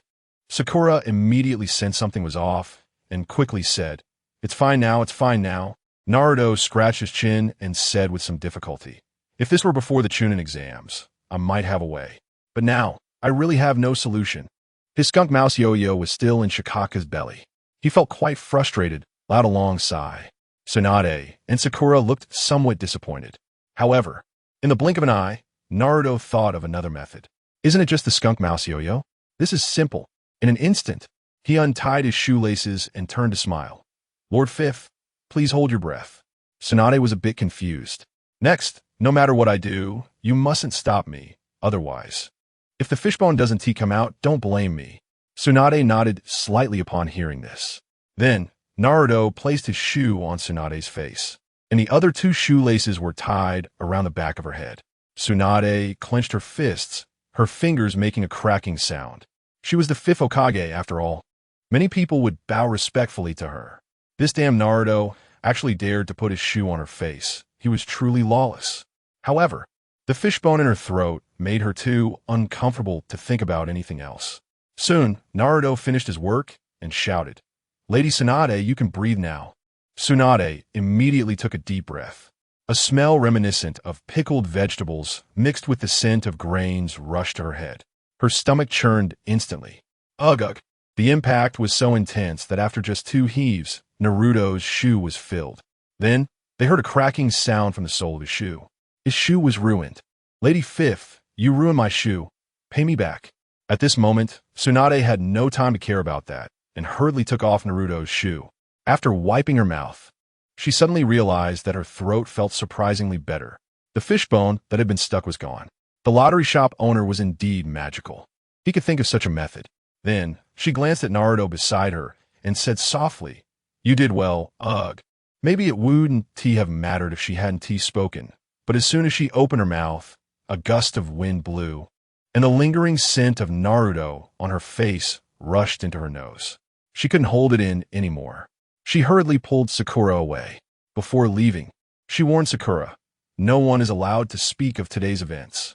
Sakura nodded lightly. "Lord Fifth, what about my shoe?" Naruto shouted, "If you don't compensate me for my shoe, I'll write today's events into a novel. I'll tell it 7 times a day under the Hokage building." Tsunade's face darkened. "You don't need to threaten me. I'll reimburse you for the shoe." After shouting, she hurriedly left. Back in the Hokage office, the pot of cooked fish had already cooled. Smelling the aroma of fish filling the room, she couldn't help but recall the fish bones stuck in her throat and the scent from Naruto's shoe. Ugh! She gagged twice and quickly ordered Sakura, "Take this fish out. I'm about to vomit." Sakura rubbed her ears and quickly obeyed Tsunade's command. Shortly after she took the fish away, Shizune returned. Holding a scroll, she said softly, "Lady Tsunade, these have all been organized." When handing over the scroll, she quietly asked, "What about the fish? Is there any left? I want to eat some." Upon hearing the word fish, Tsunade's expression suddenly froze, and her stomach churned again. The scroll that Shizune had worked hard to organize for an afternoon was instantly wasted. Lady Tsunade, in the Hokage office, Shizune's angry yet helpless roar echoed. After sending Tsunade away, Woody felt a bit bored and stared blankly at the pile of scratch cards behind him. Just then, a pink figure walked in. That's right, it was Danzo. Woody was still facing away from the door at this moment. After sniffing a couple of times, he felt that the smell seemed familiar. He immediately turned his face and grabbed his AK. However, to be honest, after a few rounds of trouble, Danzo had also learned. The first thing he did upon entering was quickly pull out a stack of cash, using the strong smell of copper to block the AK's muzzle. Finally, "You're being sensible." Woody put away his gun, chuckled heartily, and directly accepted the cash, nodding. It turned out to be over 1,000,000. "Oh, why didn't you scratch for 10 or 100,000 this time?" Woody chuckled softly. He only saw Danzo's face darken as he looked at Woody and said, "I heard Jiraiya say he's taking Naruto out to train. That bastard didn't take me with him, and I'm angry." While speaking, he directly put his hands on his hips, raising his pinky. "I'm betting all my assets this time. I must scratch out a secret scroll, or I'll kill that shameless bastard." Woody coughed lightly, looking somewhat unpleasant. He felt a bit nauseated. He put away the cash and quickly handed Danzo a scratch card worth 1,000,000. Then he walked toward the back room. He didn't want to see Danzo for even a minute or a second. If he hadn't forgotten the spell for the magic fairy stick, he would have really wanted to tell him the spell to remove Danzo's pink outfit. After Danzo took the scratch card, he smiled and happily started scratching. In the blink of an eye, golden light burst forth. Chapter 113. The mountain breaking palm in just a few seconds. A dark blue, ancient book flew out from the ticketing area. Wu Di frowned. Through his observations over this period, he had basically figured it out. The blue ninjutsu was relatively low level, while the cyan ones could be somewhat higher level. As for the dark blue, it was his first time seeing it. He was somewhat puzzled. What kind of perverted thing had Danzo scraped up this time? He glanced at the book's description from a distance and couldn't help but laugh. This ancient book was called the Mountain Breaking Palm, a fierce and aggressive palm technique that was difficult for ordinary people to control. It wasn't because it was hard to learn, but because once this technique was used, there would be significant side effects. That was continuous flatulence. Using it once would result in releasing dozens of hours' worth of gas, and the sound of it was far beyond what an ordinary person could imagine. Wu Di shouted through a wall. This ancient book is called the Mountain Breaking Palm. Cultivating it to the highest level can easily break mountains and shatter stones. Go back and cultivate well. Danzo's eyes suddenly sparkled. It had been a long time since he had seen what an ancient book looked like after he scraped up the Sunflower Manual. The power of the Sunflower Manual had long surpassed all the techniques he had seen. This time, he had scraped up a set of the mountain-breaking palm. In his mind, he vaguely saw himself as Hokage, stepping on Jiraiya. Ha ha ha. Good, then I'll go back, he said, turning to walk outside. Just as he was about to leave, Wu Di suddenly shouted, hey, to maximize the effect of that palm technique, don't forget to shout a phrase when you use it. Mountain-breaking palm, let the farts roar. Okay, I got it, Danzo shouted back without turning his head, already disappearing from sight. Wu Di let out a sigh of relief as he came out from the back room. Now, he felt a twinge of fear towards Danzo. That guy was like an indestructible cockroach, and like a toad, he crawled on people's feet without biting, just being annoying. Holding the technique, Danzo hurried back to the Umbu. After several hours of study, he finally understood this miraculous palm technique. He stood up with a sinister smile. Jiraiya, are you ready for this? Meanwhile, outside the hospital, Jiraiya, who was setting up a tent, suddenly sneezed. He rubbed his nose, looking at Kakashi, who had just completed a blood transfusion and was trembling as he touched the white book. He sighed quietly. You really shouldn't look at that book anymore. It will shorten your lifespan. Kakashi, weakly gasping, turned to look at Jiraiya. No way, I won't be satisfied until I read it to the end, even if I die. Jiraiya became curious. Is this book better than the one I wrote? The Tale of the Utterly Perverted? He took the white book and flipped through a few pages. However, when he opened it, it was just page after page of blank paper. Hey, can you see anything written in there? Jiraiya asked softly. Kakashi, breathing weakly, showed no sign of excitement in his eyes. If it's not good, would I keep looking at it? Jiraiya rubbed his head and sighed deeply. If he could write such a popular book, how many silver notes could he earn? Then he could go to the scratch-off ticket shop, and with his luck, he won something good. Then he could use what he won to continue creating. He fell into a long daydream. Kakashi shifted his position and snatched the book back, leering at the pages. Suddenly, blood splattered, and Kakashi went limp, collapsing to the ground. Kakashi, you've lost blood 5 times today. Are you trying to kill yourself? He shouted, hurriedly picking Kakashi up and rushing back into the hospital. Even the hospital director found it amazing. Brother, you're not trying to commit suicide at our hospital entrance, are you? Losing blood this many times in a day isn't enough. What happened? Did you turn into a blood sausage? Enough with the nonsense. Hurry up and save him. Jiraiya muttered anxiously. Kakashi was pushed into the emergency room for the 5th time.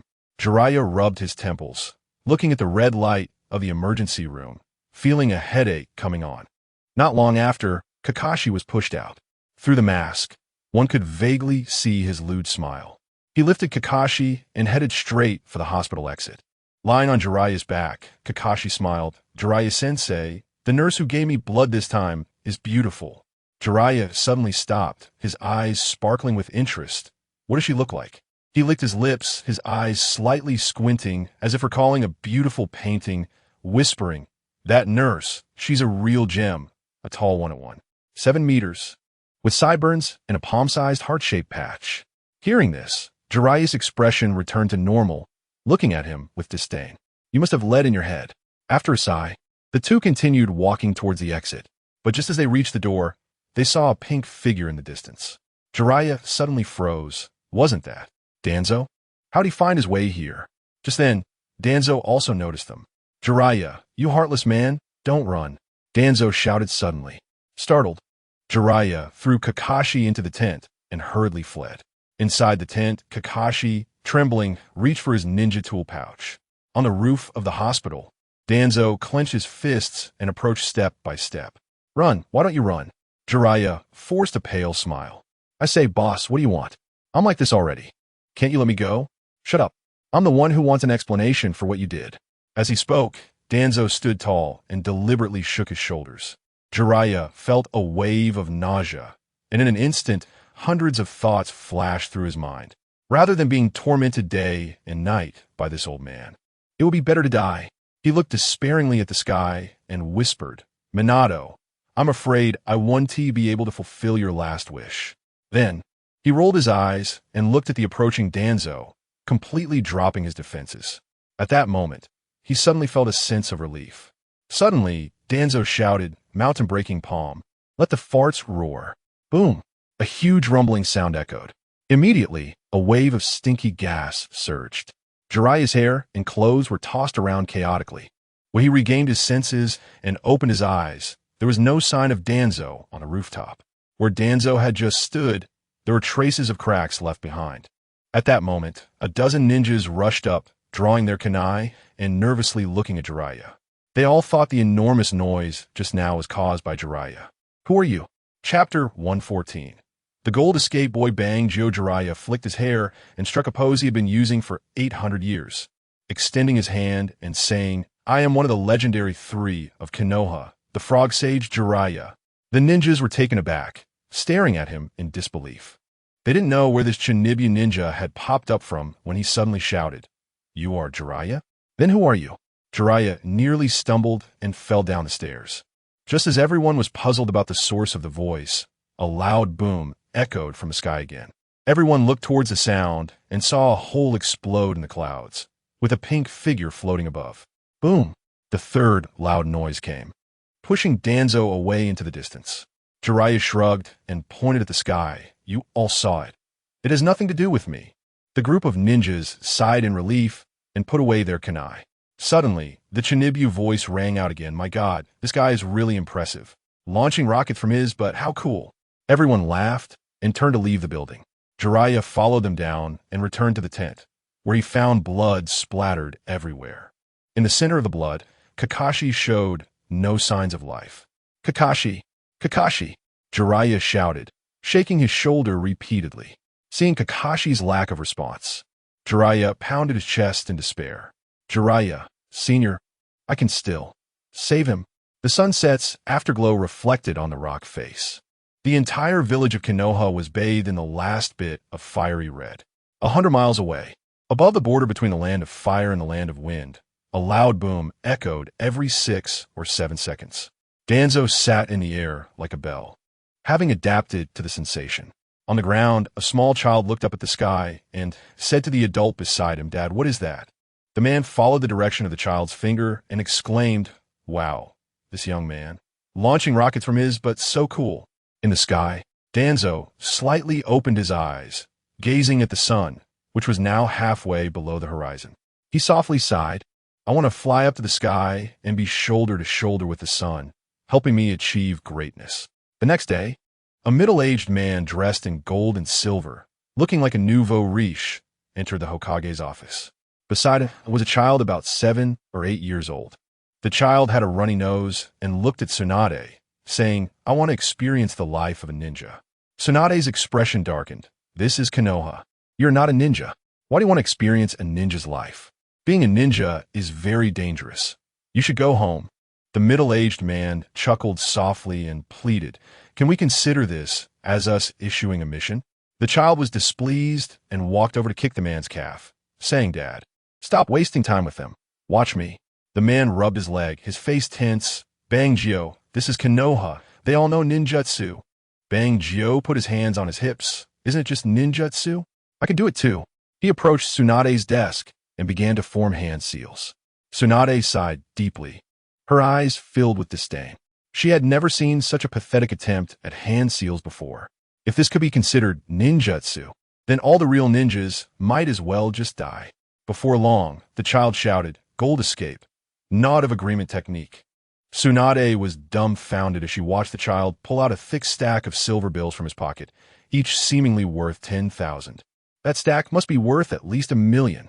Slamming the 1,000,000 silver bills on the table, the child asked, "I want to experience the life of a ninja. Is that okay?" Tsunade's eyes lit up. "Where did you get these silver bills?" The boy waved his hand dismissively. "Don't mind that. This is my ninjutsu. Since I've released it, I can't take it back. Now I'm asking you, I want to experience the ninja life." "Of course, no problem. With your potential, you must be a great material to become a ninja." Tsunade rubbed her hands together. The man smiled with relief and glanced back at the bodyguards, whispering, "You all make sure to protect the young master." "Yes."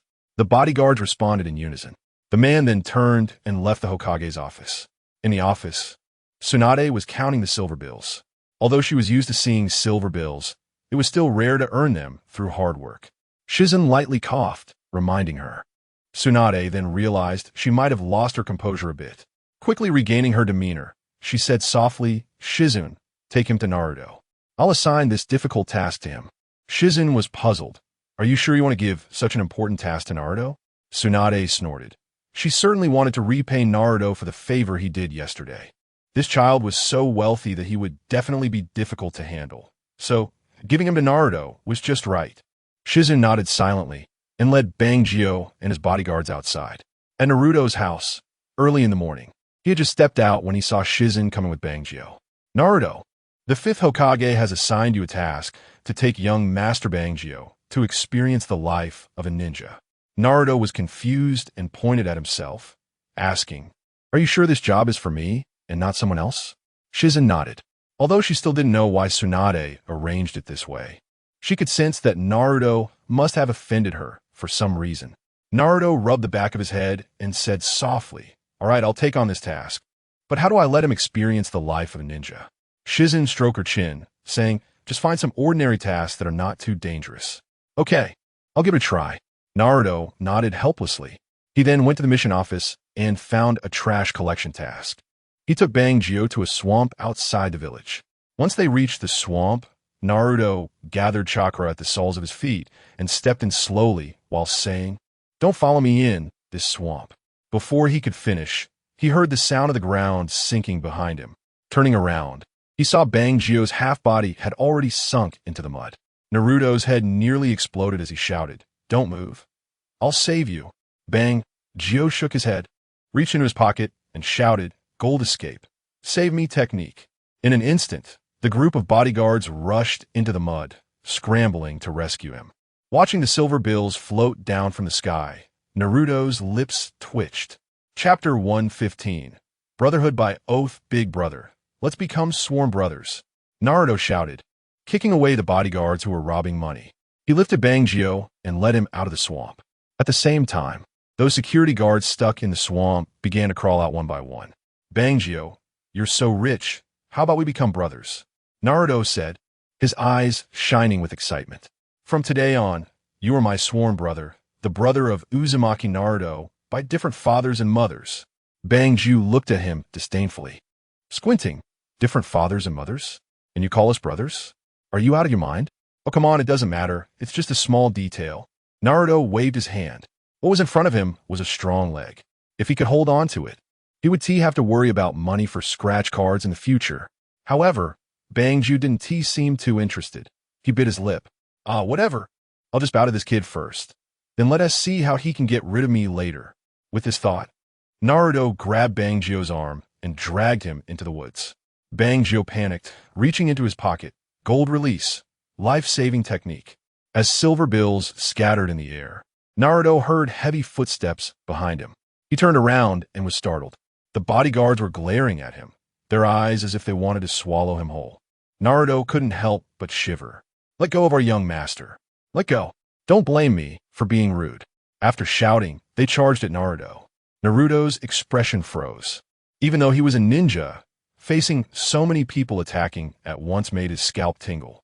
After all, these were just ordinary people. No one had ninjutsu. If he used ninja methods against them, he would definitely have to reflect on it when he got back to the village. Reluctantly, he flipped back up into the tree. Below, the bodyguards started stacking up like a pyramid, trying to climb up and catch Naruto. Naruto gritted his teeth. This situation was not looking good. Suddenly, he had a bright idea and quickly formed hand seals. Ninjutsu. Naruto's original. Harem jutsu. Boom, boom, boom. A series of explosions sounded, and many beautiful women with blonde hair and blue eyes appeared on the nearby trees. Most of the bodyguards were young and impulsive. Seeing this scene, they all stared wide-eyed. Naruto seized the opportunity to knock them all down. Bangio retreated repeatedly, sitting under a big tree, trembling. Watching Naruto slowly approach, Bangio waved his hand. "No. Stop, don't. Stop, don't stop, don't stop." His gaze gradually became lewd. Naruto's face darkened. At this moment, he really wanted to strangle Bangio. How could a kid think of such messy things? Just then, several men with big knives suddenly appeared from the woods. "Boss, this is two," said a man who looked like a skinny monkey, drooling. The man in the middle, surrounded by others and wearing an eye patch, stroked his chin. "So beautiful. Let us watch a little longer. I know this is that ninja brat's ninjutsu, but if I miss such a beautiful scene, I might regret it for life. After watching a bit longer, tell the brothers to charge in and rob that rich brat." "Okay," a group of men shouted behind him. A little while later, Naruto had arrived in front of Bangjiu. Bangjiu licked his lips, took out a camera from his pocket, and started taking pictures of Naruto. Hey, what are you doing?" Naruto exclaimed. Bangjiu laughed. "That beautiful scene just now, of course, I want to share it with my dad." Seeing this little pervert, Naruto felt his teeth itch with anger. Just then, several figures suddenly appeared from the woods. "Little brat, hand over the silver bills." The leader, a one-eyed man, shouted loudly. Bangjiu reached into his pocket and suddenly froze. His silver bills were gone. Without the silver bills, he couldn't use the life-saving technique. What should he do now? He looked nervously at Naruto. Naruto smiled slightly.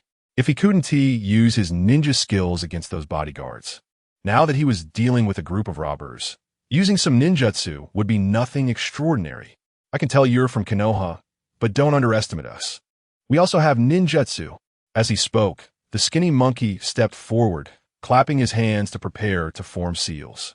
Bangjiu became even more frightened. Naruto stepped in front of him and whispered, "Don't be afraid. I'm here." Since the other side had a ninja, it was even more appropriate for him to use ninjutsu. He quickly formed hand seals, multiple shadow clone jutsu. After a series of explosions, many Narutos suddenly appeared on the ground. Bangjiu was behind, continuously taking pictures. "Wow, so cool. I want to be a ninja too. So cool." Instantly, he turned into a little fanboy, looking at Naruto's back as if he were seeing his idol. The Narutos smirked coldly, and one leaped forward and scattered. Would release 1,000-year cutting technique. Instantly, everyone began to scream wildly.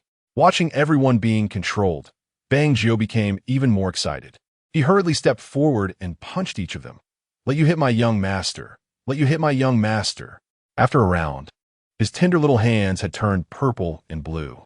Turning around, he returned to Naruto's side and happily said, "Let us become sworn brothers." Naruto was taken aback. Just now, he had asked to become sworn brothers with this kid, and the kid had refused. Why was he suddenly agreeing now? Bangjiu continued from now on. "You teach me ninjutsu, and I'll teach you gold release. How about it?" Naruto's eyes lit up, and images of large amounts of silver bills appeared in his mind. He grinned. "All right, then we'll become sworn brothers, and from now on, we are brothers by different fathers and mothers." "Good." Bangjiu lauet titli.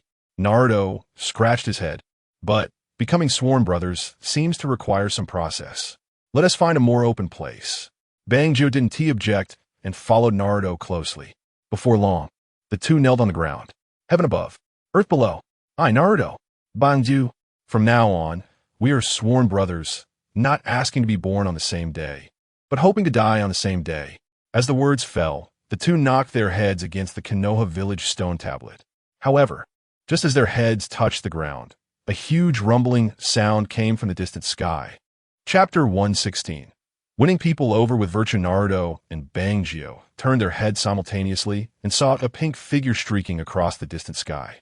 Naruto squinted his eyes, and no matter how he looked at it, he felt it resembled Danzo. However, he was puzzled as to why Danzo would be in the sky. In the blink of an eye, Danzo's distance closed in, head down, crashing toward the ground. Moreover, the direction of his descent seemed to. Naruto hurriedly formed hand seals, watching as Danzo fell faster and faster, his heart racing. Soon, Danzo's figure was about to collide with Bangjiu. He finally completed the hand seals. Would release 1,000-year cutting technique. A wooden stake descended from the sky, trapping Danzo directly. A wooden hand burst from the ground, aiming straight at Danzo. Since Danzo was falling head first, there was a sharp crack, and two of his front teeth fell out. Because he was descending too quickly, in the last moment, he collided head-on with Bangjiu. Bangjiu's eyes immediately dulled, and he collapsed weakly. Naruto's eyes widened in shock, and he gasped. Bangjiu had just sworn brotherhood with him, promising to live and die together. How could he be gone so quickly? Damn, I haven't lived enough yet. Naruto muttered blankly. Then he squatted beside Bangio, listened for his heartbeat, and sighed in relief. Thankfully, he was still alive. He quickly picked up Bangio and headed towards Konoha village. After a while, Danzo finally regained consciousness, feeling something stuffed in his mouth. He looked down and immediately went crazy. However, due to the discomfort caused by his weakness, he couldn't escape immediately and could only watch the wooden hand standing in front of him. Invincible scratch card. Woody lay on a pile of scratch cards, crossing his legs, enjoying the coolness of the morning. Suddenly, a green figure entered from outside, with a beautiful hairstyle resembling a large watermelon hanging from his neck. Boss, allow me to introduce myself. I am Mike Guy, the Azure Beast of Konoha. Guy gave a thumbs up, displaying his signature smile. The shine on his big front teeth reflected directly into Woody's eyes, making it hard for him to open them. My disciple Lee has once scratched out a very useful item here. My buddy Kakashi also told me that you can scratch out very powerful good things here. Today, I'm here to try and see what kind of invincible stuff I can scratch out. Woody felt a bit embarrassed. The real Guy was even more exaggerated than in the original story. Guy chuckled softly, took out 10,000 Ryo from his pocket, and placed it on the table, then said with a grin, "Give me a 10,000 Ryo scratch card." Woody sighed and turned around, directly handing him a 10,000 Ryo scratch card. He grabbed a corner of the ticket, spun in midair 270 degrees, and landed with a loud laugh. Behold the power of the Azure Beast, Mike Guy. He did a fish leap, sat down, and held the ticket high, looking like he was summoning lightning. After a burst of excitement, he slowly stood up and asked softly, "Boss, how do you play this?" "I don't know how." Woody tossed a coin and pointed at the coding on the scratch card. "Just scratch it off with the coin." Guy snapped his fingers. "Oh, got it." Then, he followed Woody's instructions and scratched off the coding. Halfway through, suddenly a flash of gold appeared. "Oh my gosh, what is this?" Woody was startled, blinking rapidly. This Konoha really gathered the best talents. The ramen shop across the street had Otsutsuki Ishiki, who, judging by his accent, was a typical Central Plains person. But Mike Guy's accent, why does it sound like it comes with a comedic aura? Woody explained softly, "All winning tickets will flash gold." Guy then breathed a sigh of relief. "My goodness, you scared me. I thought a gas can exploded." He then scratched off the remaining coating. The golden light gradually faded, and from the ticket, a brick imprinted with the character Virtue flew out. Woody really didn't want to comment anymore. It was one thing for Guy to have such an accent, but why did the item he scratched out also have such local characteristics? "Brother, what is this?" Guy asked, lifting the brick in his hand with a raised eyebrow. Woody glanced at the instructions and continued. "This thing is called the Virtue Brick." "Virtue? A brick? Dude, this is awesome. Don't forget to like, double tap, and follow me on your way back. I'm leaving now." Guy picked up the Virtue Brick and turned ahead for the door. He had already lifted the curtain and stepped out halfway when he suddenly realized something. Turning back, he asked, "Boss, what exactly does this Virtue Brick do?" Woody slightly lowered his head, thankfully having studied various dialects before. Otherwise, he wouldn't have been able to solve Mike Guy's question. This Virtue Brick doesn't have any other special features.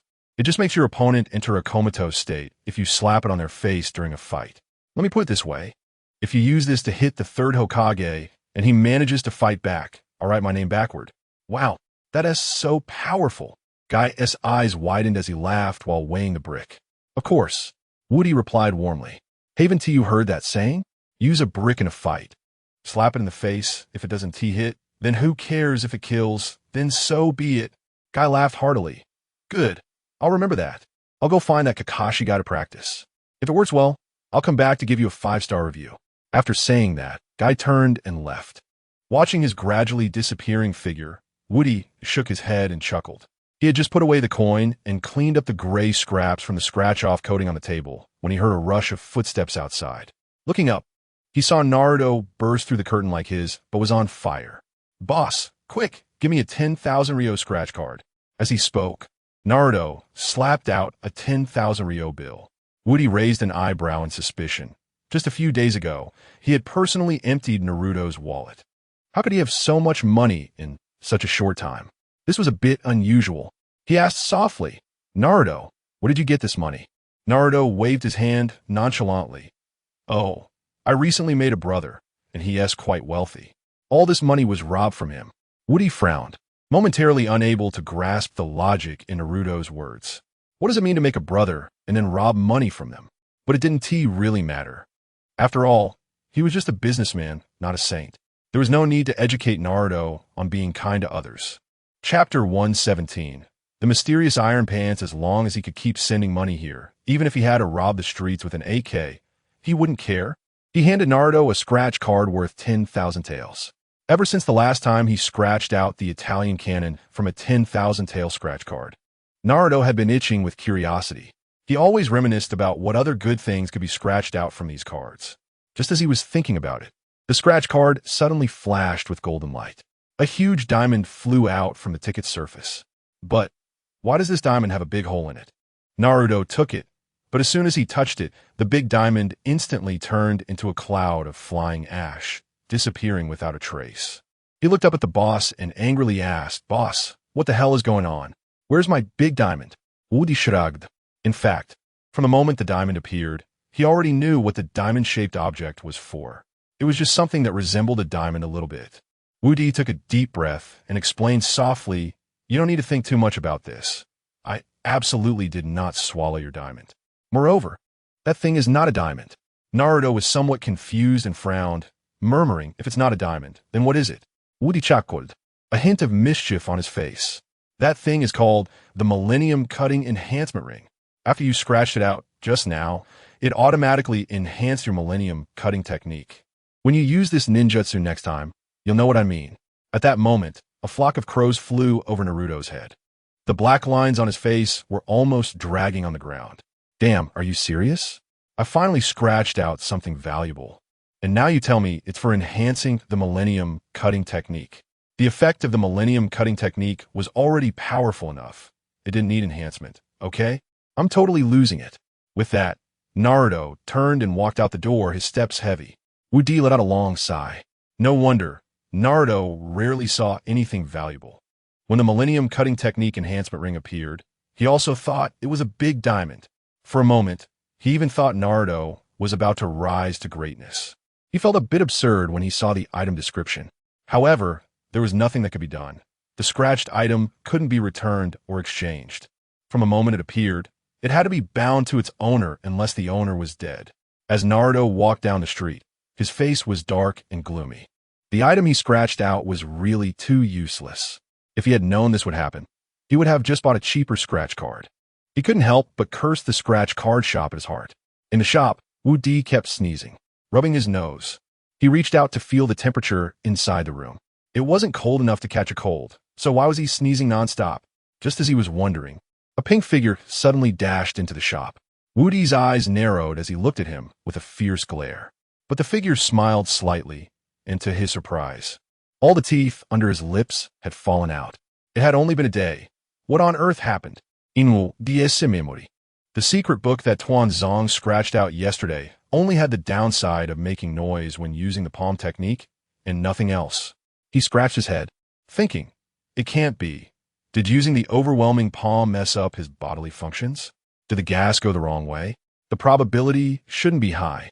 While he was pondering, Tuanzong rummaged in his pocket, gathering the silver notes from various parts of his body, but he only managed to scrape together a little over 1,000 taels. Yesterday, I bet all my savings. This is the last bit I can gather. Give me 1,000 taels scratch card.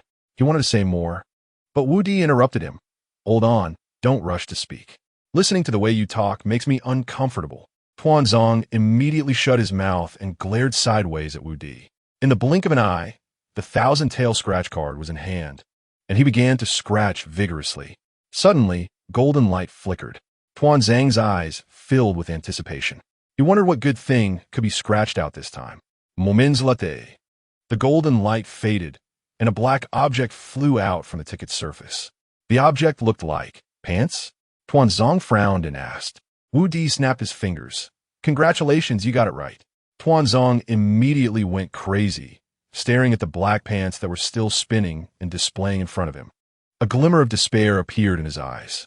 That 1,000 taels was really his last money. Boss, is my money just gone like that? 1,000 taels for a pair of black pants. That's it? Woody shook his finger, looked at the description, and smiled softly. Why are you in such a hurry? Let me explain. Tuanzong instantly fell silent. Then, Wu Di smiled lightly. These pants are not simple. They are called the mysterious iron pants struck by lightning in the heavens.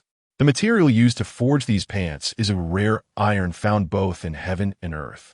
Just think about it. Before it became your pants, it was forged in the heavens under lightning strikes. How strong do you think it is? Moreover, it has a special effect that targets your overwhelming palm. Previously, when you used the overwhelming palm, you had to keep farting. But once you wear these pants, after each palm strike, you'll only fart for 1 or 2 hours. Don't you think such pants are worth having? Tuanzang's eyes instantly brightened. He had been blown up to the sky by the stinky farts after using the overwhelming palm.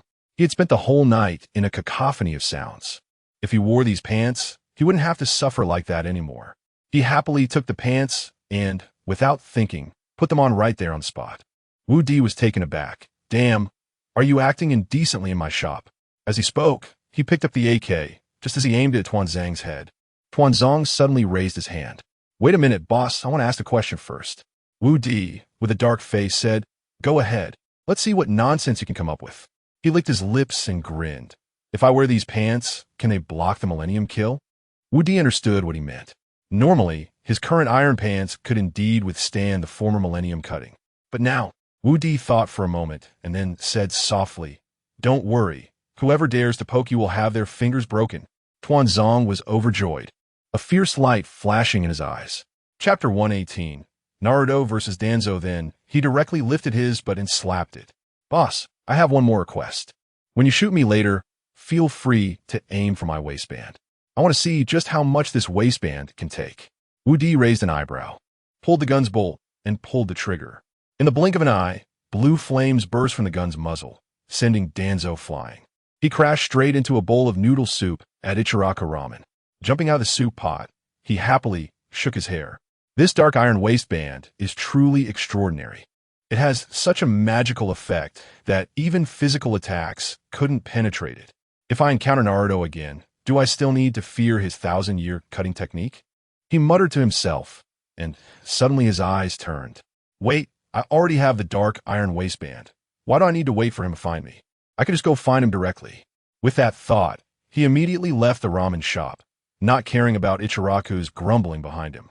Wu Di watched his departing figure and sighed softly. Turning around, he pressed his hands together and prayed to the heavens. Please bless Danzo. I didn't tell him that his waistband had a lightning attraction property. As long as there's a thunderstorm, he will surely be in trouble. Especially, if the waistband gets struck by lightning, it will constrict tightly around him, and he won't be able to take it off. Sigh, my poor old Danzo. After a sigh, his expression returned to normal. Konoha Hospital. Big brother, little brother is leaving. From now on, the mountains are high and the waters are long. I don't know when we will meet again. Bang Jio clasped his hands together, his head wrapped in bandages, leaving only his eyes and mouth visible. Naruto let out a breath, filled with mixed emotions, and slowly grasped his hands. When you climb high in the future, don't forget me. I won't. After all, we made a vow to live and die together. How could I forget? Bang Jio said with deep emotion. At this moment, the man standing beside him patted his head. Looking at his son covered in bandages, he felt a mix of pain and guilt. If I had known it would turn out like this, I shouldn't have brought him to experience the ninja life. Now, he has even sworn brotherhood with a ninja. Everyone knows ninjas don't make much money if we run out of money in the future. Sigh. The man sighed, lowering his head. Bang Jio. We need to go. Bang Jio nodded, turned to Naruto, and said, Big brother, little brother is leaving. Take care. Naruto clenched his fists, watching Bang Jio leave. After that, he turned and walked into the hospital. Where's Kakashi-sensei's ward? He kept walking inside when suddenly, he heard Jiraiya's voice calling out, Kakashi, put that book away. Naruto's eyes lit up, and he hurried over. Just as he reached the door of the ward, he peeked through the small window. He was instantly shocked. Kakashi was hooked up to blood transfusion bags on both arms and legs. The floor was covered with many pieces of used tissue paper. Jiraiya, in the adjacent bed, shouted loudly. But no matter what, he couldn't stop Kakashi from continuing to read his extracurricular materials. All right. Are you even embarrassed to say that? A medical ninja is hanging a blood bag at Jiraiya's bedside. This is your third blood transfusion today, right? Jiraiya pouted, turning back to continue watching the plot editor. Seeing this scene, Naruto didn't stay any longer and turned to leave the hospital. These two are not good company. If he stays with them too long, he might be the next one to end up in the hospital. Naruto shook his head and quickened his pace. After leaving the hospital, he wandered around for a while. He still had some money left from the bounty he snatched from Bang Jio's bodyguards. Recently, even if he didn't take on missions, it would be enough. Just as he was considering where to spend it, a figure suddenly descended from the sky. Fox Demon Brat, let's see where you can run this time. Danzo laughed loudly, with a cruel glint in his eyes. But as he looked up, his teeth were all exposed. Naruto instantly tensed up and quickly formed hand seals. Let's see what method you have to deal with me. Danzo crossed his arms, confident that Naruto's 1,000-year cutting technique couldn't hurt him. However, moments later, he realized that this thought might be wrong. That piercing pain returned once again. He shouted in confusion, I clearly have the dark iron waistband on. Why does it hurt so much? Naruto shrugged. I forgot to tell you, my 1,000-year cutting technique upgraded this morning. You can check for yourself. Danzo turned his head sharply, his gaze just able to reach the wooden hand. He noticed a shiny, pointed object suddenly appear at the tip of the wooden hand. Its shape resembled a diamond. The wooden hand had been blocked by the dark iron waistband, and after 2 attempts, it still hadn't completely broken through the defense. Danzo let out a sigh of relief. However, he had barely relaxed for 3 seconds when a sudden drilling sound came from behind him. Turning around, he gave a resigned smile. Hee, spinning and jumping. I never stop. This situation was something even Naruto hadn't anticipated. After the wooden hand upgraded, it actually began to drill on its own. What a brilliant trick. He clapped his hands slowly, softly praising. Soon, the drilling sound stopped, and looking at Danzo, his face had already lost all color. He stepped a little closer and said slyly, Old man, next time you think about hitting me, you better consider the consequences. With that, he left with a cheerful smile. Danzo clenched his teeth, the howling cold wind escaping through his clenched jaws. He muttered, Don't think that this means I can't do anything to you. Since I was able to break your wood release before, I can do it again.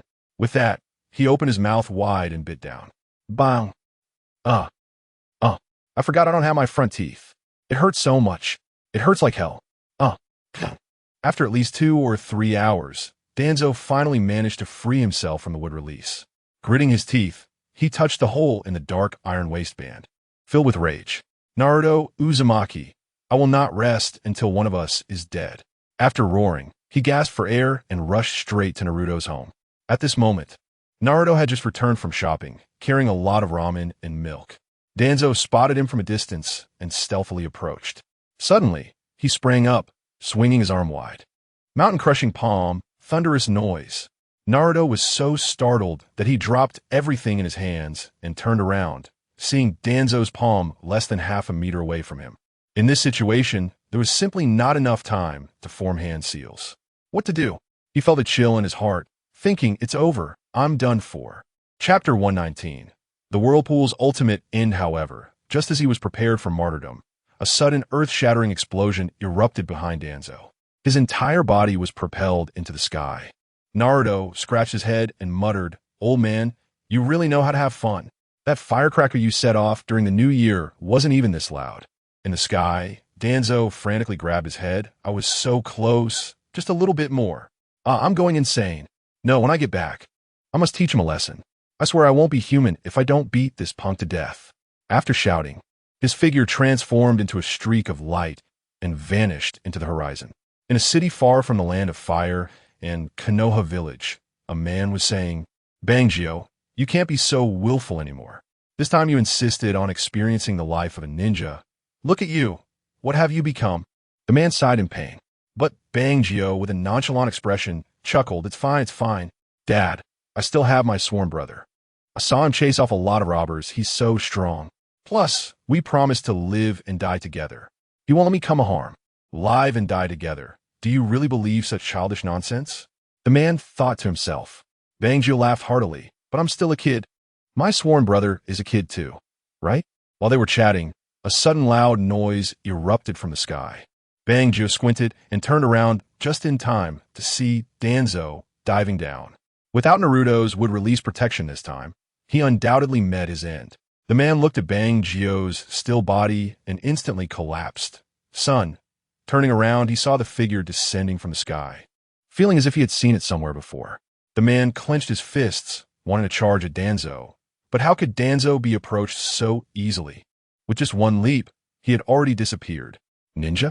The man shouted. As his eyes darted around, he suddenly thought of Bang Jio's sworn brother, Naruto. In Konoha village, the man finally found Naruto after great difficulty. Uncle, what do you want with me? Naruto cautiously asked while sizing up the man. The man sighed deeply, his eyes suddenly reddening. Little brother, you are Bang Jio's sworn brother. I have some very unfortunate news to tell you. Bang Jio, he met with a disaster and is gone. Naruto's heart jolted. He had just taken on a little brother today. How could he have disappeared so inexplicably? However, he dared not ask more. After all, he had promised Bang Jio they would live and die together. If he asked about it, wouldn't he be following him to the underworld? Not appropriate. Not appropriate. He softly replied, Oh, I heard my brother say he made a sworn brother today. Someone named Bang Jio. When I return, I will definitely pass this message to him. After saying that, he turned and prepared to leave. The man furrowed his brow and quietly asked, Young man, you aren't trying to play me for a fool, are you? You are Bang Jio's sworn brother. Do I look like I can't tell? Naruto scratched the back of his head and turned back, whispering, Uncle, you really have the wrong person. The one who made a sworn brother with Bang Jio is really my brother. We are twins. It's normal for us to look similar. His name is Uzumaki Naruto. And I am Uzumaki Ketsujin. We are not the same person. The man was momentarily stunned, and Naruto seized the opportunity to quickly run away. Uncle, wait for me. I'll bring Naruto to you right away. As he spoke, Naruto's figure had already vanished. The man stood there in a daze. Suddenly, a cold wind blew, stirring up a pile of fallen leaves. Turning a corner, Naruto quickly formed hand seals. Shadow Clone Jutsu. Bang! Suddenly, another clone appeared beside him. Then he whispered, I just created a clone. Hold on a bit longer. The clone gave a thumbs up. Then, the two returned to the man. As soon as they met, the clone Naruto immediately cried out, My brother. How could he be gone like this? As he spoke, he plopped down on the ground, repeatedly pounding the earth. Tears flowed like a burst dam, unstoppable. In truth, Naruto and Bang Jio didn't have a deep bond emotionally. However, the moment he thought about Bang Jio being gone, along with his money, despair instantly overwhelmed everything else. The man watched the weeping clone and turned to the real Naruto. Ketsujin, you should comfort your brother. Don't let it be too sad. Bang Jio's demise is too tragic, my heart. He clutched his chest, feeling a sharp pain, and fainted. Naruto and the clone exchanged glances, shrugged, and took him to the hospital. All right, you can disappear now. Outside the hospital room, Naruto whispered to the clone. Then, he watched as the clone vanished with a poof. Not long after, the man woke up. Looking at Naruto sitting by the bedside, he asked, Are you Naruto or Ketsujin? Naruto sniffed. Uncle, I am Ketsujin. Naruto, he said that Bang Jio has passed, and he doesn't want to live alone. So, thinking of the vast sum of money Bang Jio had, Naruto cried out once more. The heart-wrenching expression was something that could not be mimicked without decades of acting experience. The man sighed in relief. Ah, poor Naruto. Saying this, he directly took out his bag, pulled out a stack of silver notes totaling 100,000, and placed it in Naruto's hands. Take this 100,000 and use it for Naruto's funeral. This poor kid. Naruto was taken aback, looking at the two thick stacks of silver notes still in the man's bag. He asked, since Naruto is your son's sworn brother, is 100,000 really enough? The man's expression suddenly changed. What does it matter? Do you know how hard it is to earn money now? I lost my son. I can't lose money too.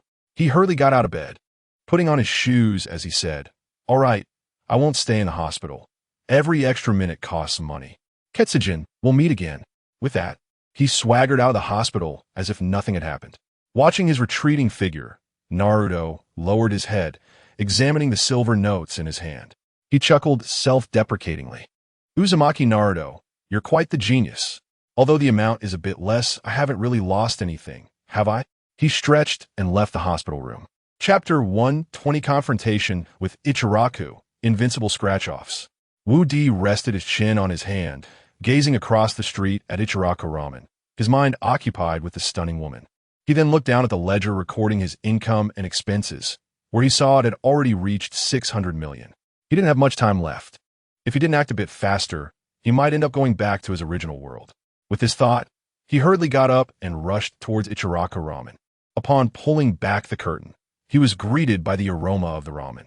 He quietly sat at a table, watching the busy CHBU in the back, and softly said, "You are 3, I am 9. Without you, it's still you." CHBU's face flushed, and she slowly lowered her head. "You annoying person. Why are you here again?" She shyly shook her shoulders, her face aglow with a rosy hue, charming and lovely. Wu Di let out a sigh of relief, a smug smile appearing on his lips. This time, finally, no one interrupted his sweet words. Not long after the rosy glow, CHBU turned around with a bowl of ramen. "Eat up, quickly, shut your mouth.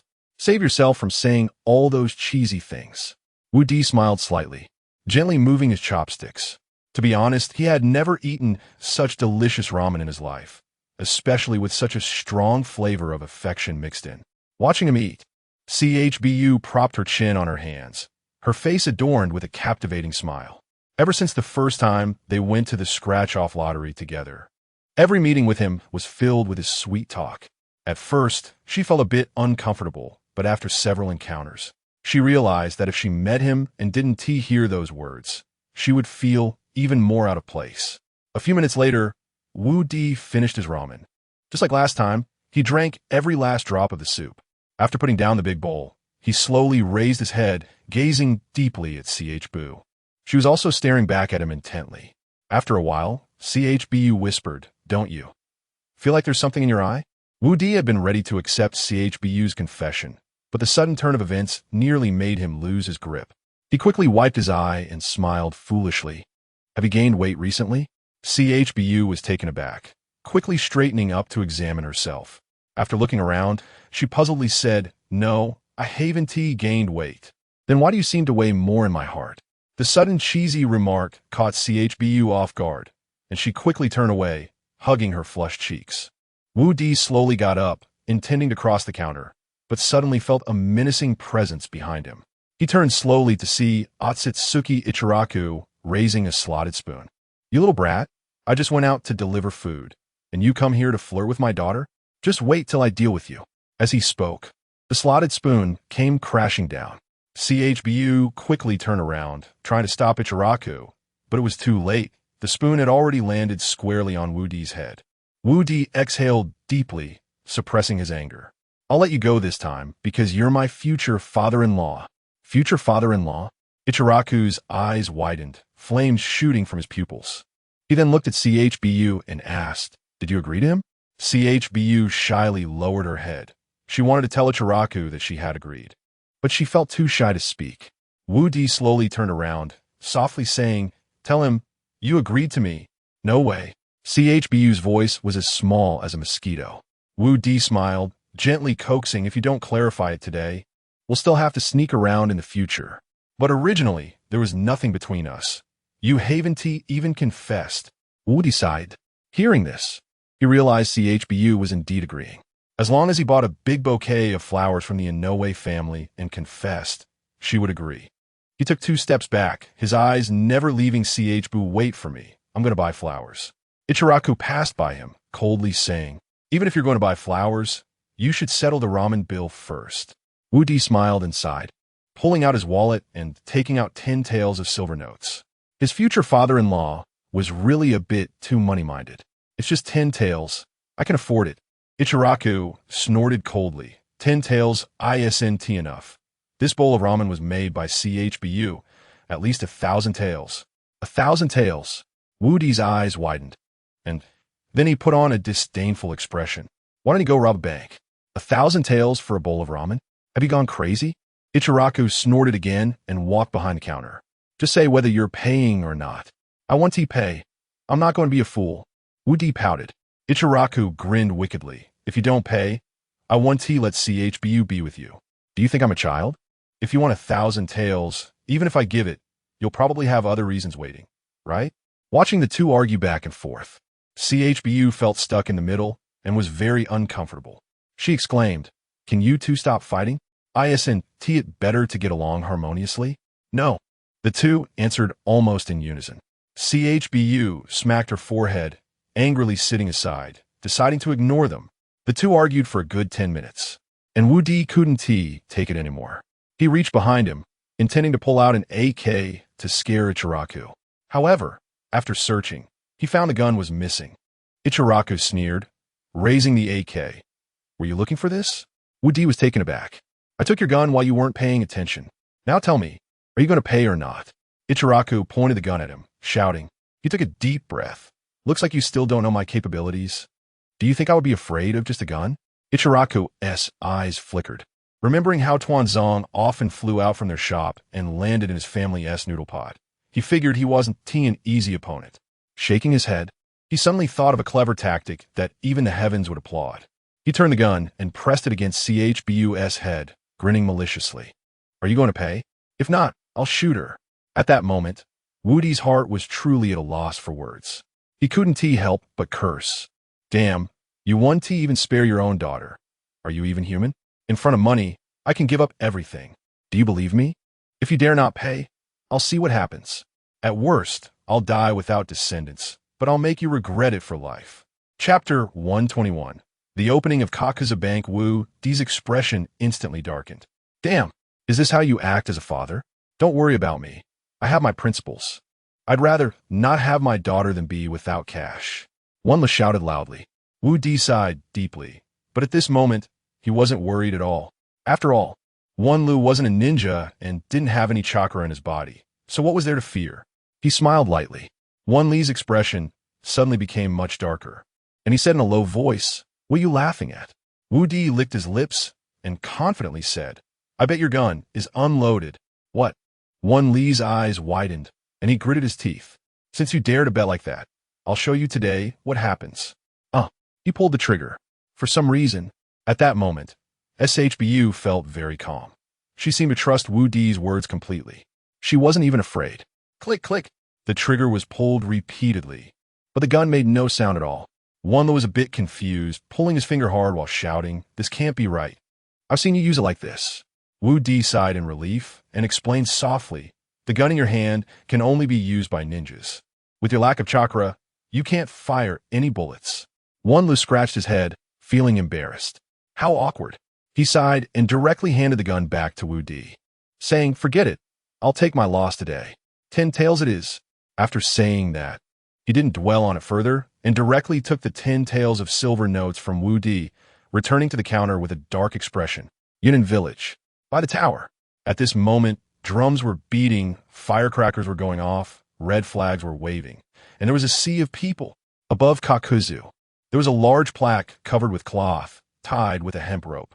"Everyone, today is a great day for our Akatsuki organization, the opening of Kakuzu Bank. Welcome everyone to support us. In the future, no matter who you are, if you need to borrow money for weddings, funerals, or property purchases, you can come to me for a loan. My interest rates are extremely low. Don't miss this opportunity." Behind Kakuzu, members of the Akatsuki organization stood in a row, all with flushed faces. They were notorious rogue ninjas, usually engaged in killing and smuggling activities. When did they start transforming into bank tellers? Especially Conan, who was wearing a fitted cheapao and acting as a greeter at the entrance. She was so angry that she clenched her fists, but there was nothing she could do. This job was assigned by her boss Nagato.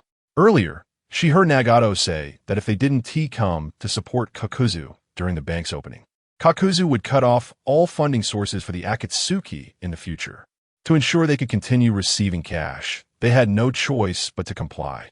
After a passionate speech, Kakuzu returned to the bank. The people outside looked at each other, and no one was the first to enter. Kakuzu was puzzled. He had already lowered the interest rates to the minimum. Could it be that some people still wouldn't buy it? After observing for a while and seeing the anxious expressions on the crowd, Kakuzu understood that they were worried. They were afraid of getting into trouble after borrowing money. Moreover, borrowing money required sufficient collateral, and if the bank used some means to seize the collateral, it would not be worth the loss. He whispered to the other few members, "You guys go in and borrow some money to liven up the atmosphere." The others felt helpless. One by one, they queued up at the window. A face said, "I'll borrow $1 billion to buy some decorations for my divine space." Kakuzu's face twitched. "Why start with so much? $1 billion? Are you setting up a funeral parlor?" A Fae grinned and said, "Whether I borrow it or not is up to you."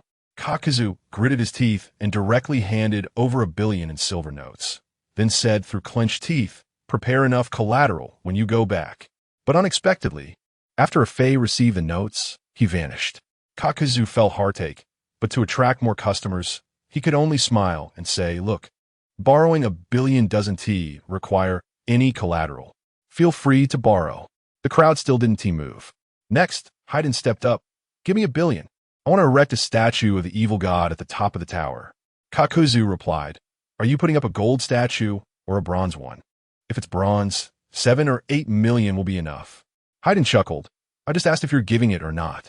Kakuzu gritted his teeth and handed over another $1 billion in silver notes. "Look, another $1 billion, and we still haven't asked for any collateral.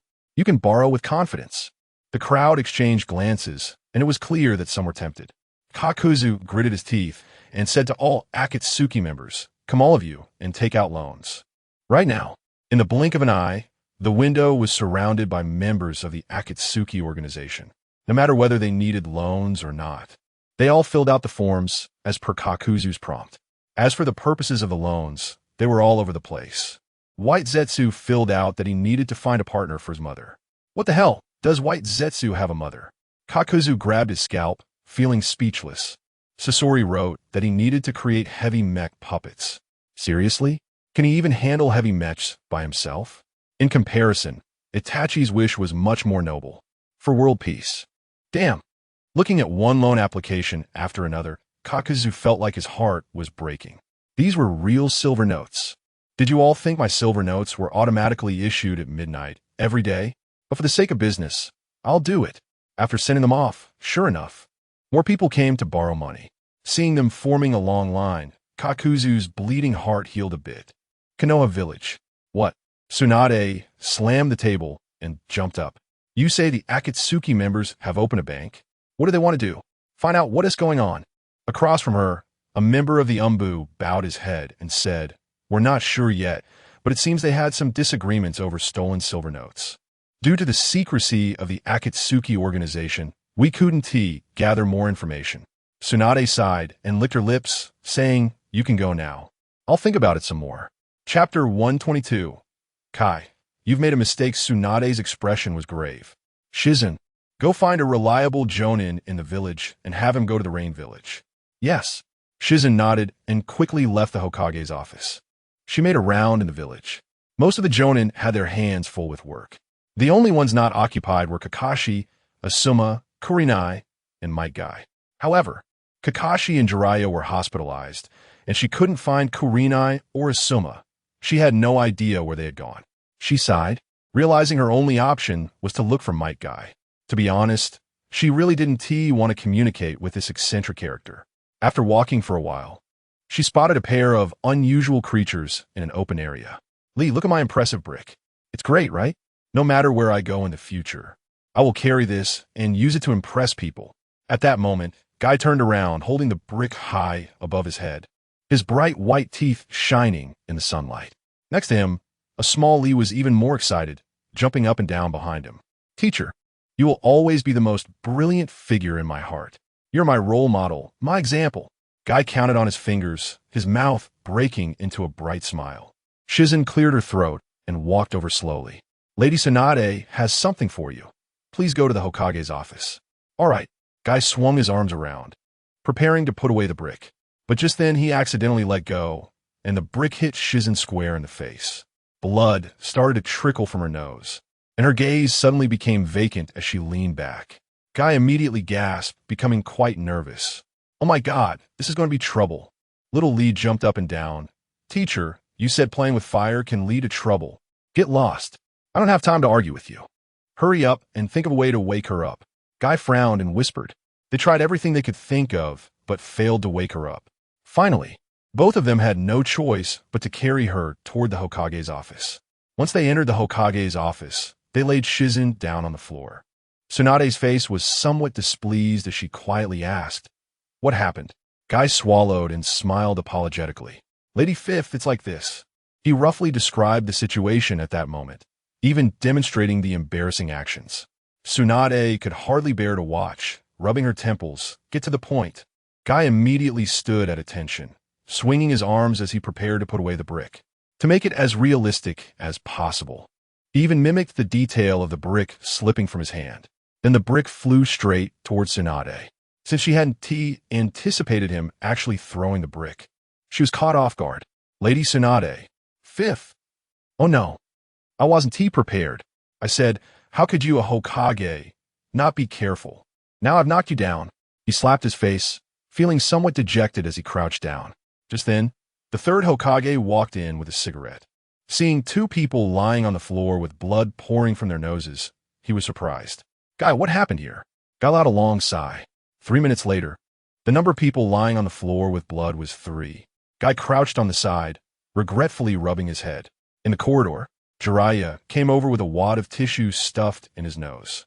Hearing the sighs of men from the office, his eyes widened. He pushed the door open and shouted, "Tsunade!" Then his gaze fell, and he saw Tsunade, Shizen, and the third Hokage lying side by side on the floor. Guy was crouching beside them, sighing repeatedly.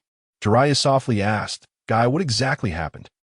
The fourth one, "Oh my god, don't you all know how to defend yourselves? How did you all become ninjas?" Finally, after waiting for half an hour, Shizen was the first to wake up.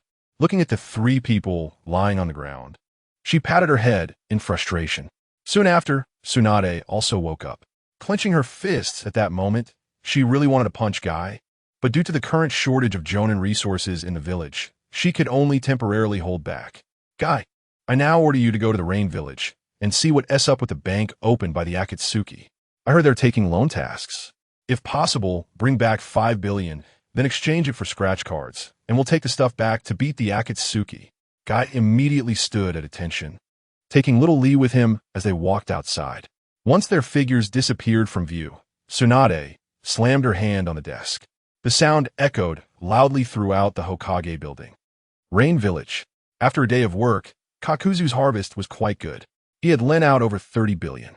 If everything went as expected, he would have over 1 billion in income in the next 6 months.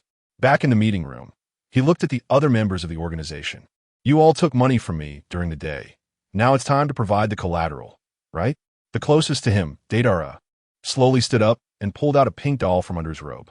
"This is the beautiful anime character, the most beautiful explosive art, Patrick Star.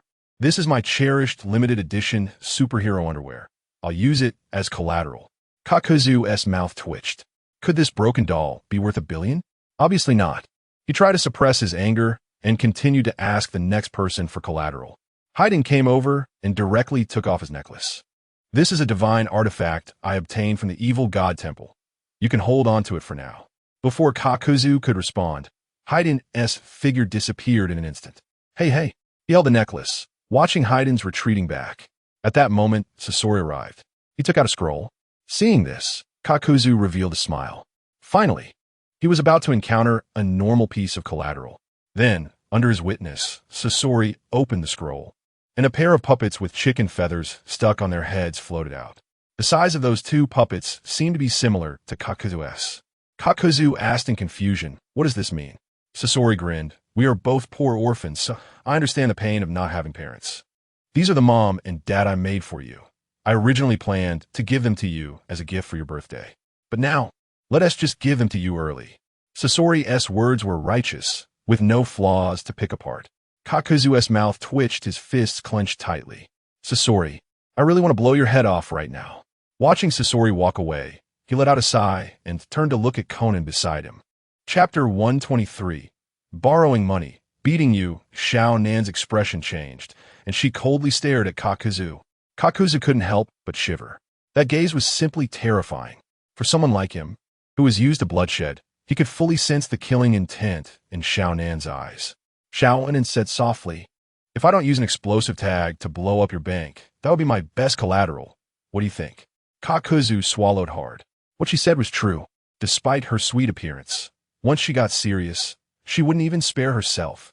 It was entirely possible that if she really got angry one day, she would buy a couple of explosive tags and blow up his bank. However, he was conflicted. If he let Xiaonan go, he feared he wouldn't be able to retrieve the collateral later. If he didn't let her go, it was tough. He tentatively opened his mouth and said, "You should give me a little something, otherwise it will be hard for me to manage." "Are you sure?" Xiaonan asked coldly. Kakuzu swallowed again, steeling himself to nod. "Sure." Saying this, he directly reached out his hand. Xiaonan yawned and said, "All right, since I'm in a good mood today, I'll give you some collateral." As she spoke, her form changed, transforming into countless pieces of paper. Then, explosive tags stuck all over Kakuzu's body. Kakuzu was speechless, laughing in despair, and then he heard a tremendous explosion in the conference room. Crack! Another mask shattered. Kakuzu's miserable life. After Xiaonan stealthily left, Kakuzu came to his senses and looked at the few remaining people. He shouted, "You all line up and quickly hand over your collateral. Otherwise, I will stop your funding and cut off your supplies."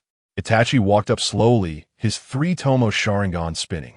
Kakuzu felt as if he was tied to a cross. "Tsukuyami," Itachi softly chanted.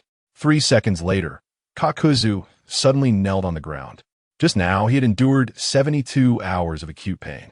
In the end, he was pushed to his limit before agreeing to Itachi's demands and escaping that state.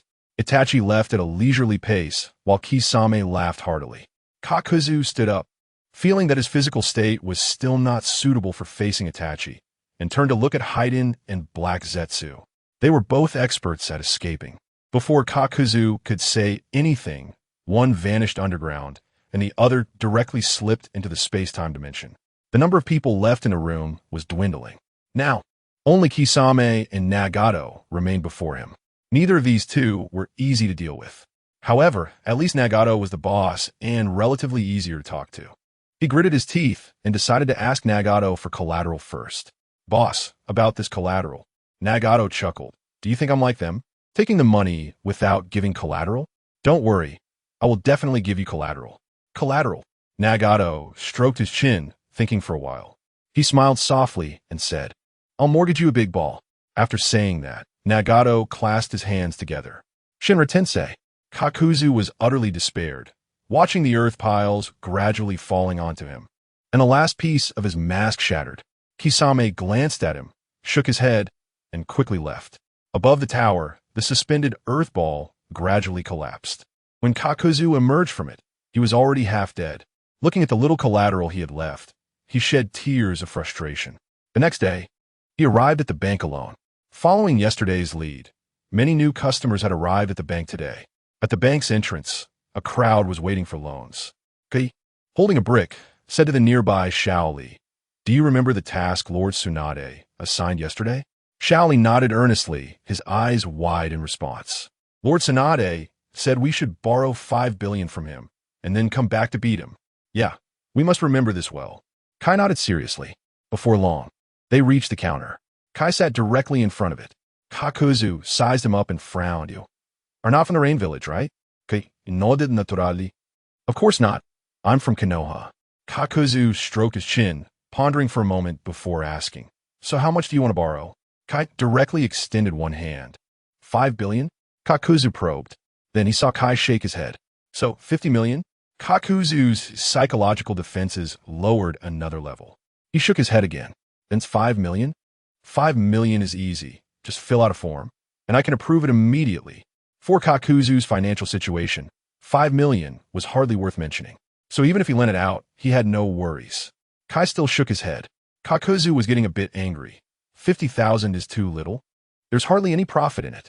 Seeing Kai continue to shake his head, he was even more annoyed and stood up, slamming the table. "Then how much do you want to borrow?" Kai lifted his head. "Not more, not less, 50 billion. 50 billion? Are you crazy?" Kakuzu immediately lost his composure. Even though he had trillions in assets, being asked to lend 50 billion still made him uneasy. What if the other side defaulted? That would be a huge loss. He cautiously asked, "What do you want to borrow this 50 billion for?" Kai cracked his wrists. "If we Konoha have this 50 billion, we could buy more things." Then, with these things, we will come back to beat you. Kakuzu was taken aback, then suddenly furious. This damned Konoha ninja thought he could play him for a fool? He stormed out in righteous indignation, determined to teach this Konoha ninja a lesson today. He suddenly formed hand seals, but his body didn't change at all. The air in the room was awkward for 3 seconds. He suddenly remembered something. The cursed masks he had were seemingly consumed during that period. He clenched his fists. Fine, then just take out your heart and give it to me. After shouting, Kakuzu charged out. Kai was slightly taken aback, raising his brick and letting it fly perfectly. Taste my moral victory. Huh? What kind of hidden weapon is this? Kakuzu frowned sharply. Vaguely, he saw the character, Virtue, on the brick. He snorted, what is this supposed to be? Smack! The brick hit Kakuzu squarely in the face. The raised character was directly imprinted on his face. Then he straightened up and fell backward. Kai put away the brick, looking at the loan application form he hadn't finished filling out, and let out a sigh. Behind him, the people waiting for loans suddenly became restless. Chapter 124. Fake Master and Apprentice. Hey, you two up ahead, what are you doing? Are you applying for a loan or not? If not, hurry up and get out of the way. We're still waiting in line behind you. Move it. Hearing the shouts from behind, Kai awkwardly scratched his head. Why didn't he wait for the money to be taken out before stating their purpose? Getting knocked out so early, it was obvious that their loan application must have failed. He sighed and pulled Shaoli out the door with him. Teacher, are we just going back like this? Shaoli asked softly. Kai scratched his head again. Let us go. There is nothing we can do. We should report back to Lady Tsunade first. As soon as he finished speaking, the two rushed out the door. In Konoha village, on the tidy streets, a pair of people dressed in green were looking around. Big brother, what are we here for? The shorter and slimmer one asked quietly. The taller one smiled and replied, I heard there is a place inside Konoha called Invincible Scratch Card that produces some really amazing stuff. We're here to scratch a few cards and gather some intel on Konoha to sell for money. Didn't you see the clothes I prepared for us? They're said to belong to Konoha's Azure Beast and his apprentice. If we blend in, no one will recognize us. The shorter one nodded eagerly. All right, big brother. As soon as he finished speaking, the tall one suddenly rolled up his sleeves and slapped the shorter one on the back. From now on, call me Teacher Kai. Yes, Teacher Kai, the shorter one replied. The two strolled down the street for a while, when they suddenly spotted a strange sign. Invincible Scratch Card. We're here. Let's go take a look. Fake Kai rushed out excitedly. Fakely followed behind. Wait for me, Teacher Kai. In the blink of an eye, the two had entered the store. For someone like Wu Di, who had sharp eyes, no one could pull a fast one under his gaze. He immediately recognized the fake identities of these two. However, he wasn't in a hurry to expose them. He wanted to see what these two were up to. Come on, give me 5 scratch cards. Fake Kai waved his hand and pulled out 500 Ryo in banknotes. Wu Di's expression darkened. Other Jonin would at least scratch for 10,000 when they visited a scratch card store. Pulling out only 500 for 5 cards? Could he pretend to be any more fake? The fakely beside him laughed. Give me 5 as well. He imitated Fake Kai and laid out 5 100 Ryo bills. Wu Di sighed and shook his head, turning to get them 10 scratch cards. Then, he watched as these two quickly grabbed the scratch cards. A Teacher Kai. Is this really a scratch card? Are we about to win the grand prize? Fakely asked, almost letting it slip. Definitely. Wu Di said nothing, watching them calmly. After all, he had already altered the odds of winning before they submitted their scratch cards. Unless they were incredibly lucky, it was highly likely they would leave empty-handed. Wu Di quietly waited for them to finish scratching. 1 card, 2 cards, 3 cards, 4 cards. In front of them, none of the 4 cards revealed any golden light. Fake Kai couldn't hold back anymore and quietly asked, Boss, what is going on? Wu Di smiled and explained. That just means you didn't win anything. Both of them felt a bit disappointed until the last card, when their mood finally shifted. Suddenly, the card of Fake Kai flashed with golden light. 10 Ryo bills floated out. They held the 10 Ryo bills, with their eyes twitching in disbelief. After about a minute, their emotions finally settled. Did we lose? Fakely called out, but after calling for a while, he realized he wasn't responding. The man suddenly slapped the back of his head. Lee, did you not hear me calling you? Fake Lee suddenly snapped back to reality, sighing in disappointment. My 500 Ryo, just like that. This was borrowed from Widow Lee. He suddenly realized he might have said something wrong and quickly pulled fake Kai to escape. As they exited, they accidentally bumped into Sakura and 1010, who were coming in. Without even a word of apology, they dashed out the door. Sakura complained, "What kind of people are they? They bump into someone and don't even apologize." 1010 pouted, "Yeah, but why do their outfits look so much like my precious teacheress?" The two then walked to the counter and each asked for 1,000 Ryo scratch card. As they got their scratch cards, Wu Di quietly said, "Did you also find those two earlier a bit strange?" Sakura kept her head down, scratching away. "Yeah, who does that? Bumps into someone and acts like they didn't TC." 1010 raised her eyebrows a couple of times, but didn't say anything. Wu Di chuckled softly. "Those two have very suspicious backgrounds. I suspect they might be here to steal secrets from the village." Hearing this, both girls froze, reflecting on the earlier disguises. They indeed seemed to mimic Kai and Shaoli, so they quickened their actions. In the blink of an eye, Sakura's card lit up with a glow, revealing a bottle of sparkling powder. She asked curiously, "Boss, can you explain this?" Wu Di glanced at the description and couldn't help but feel goosebumps.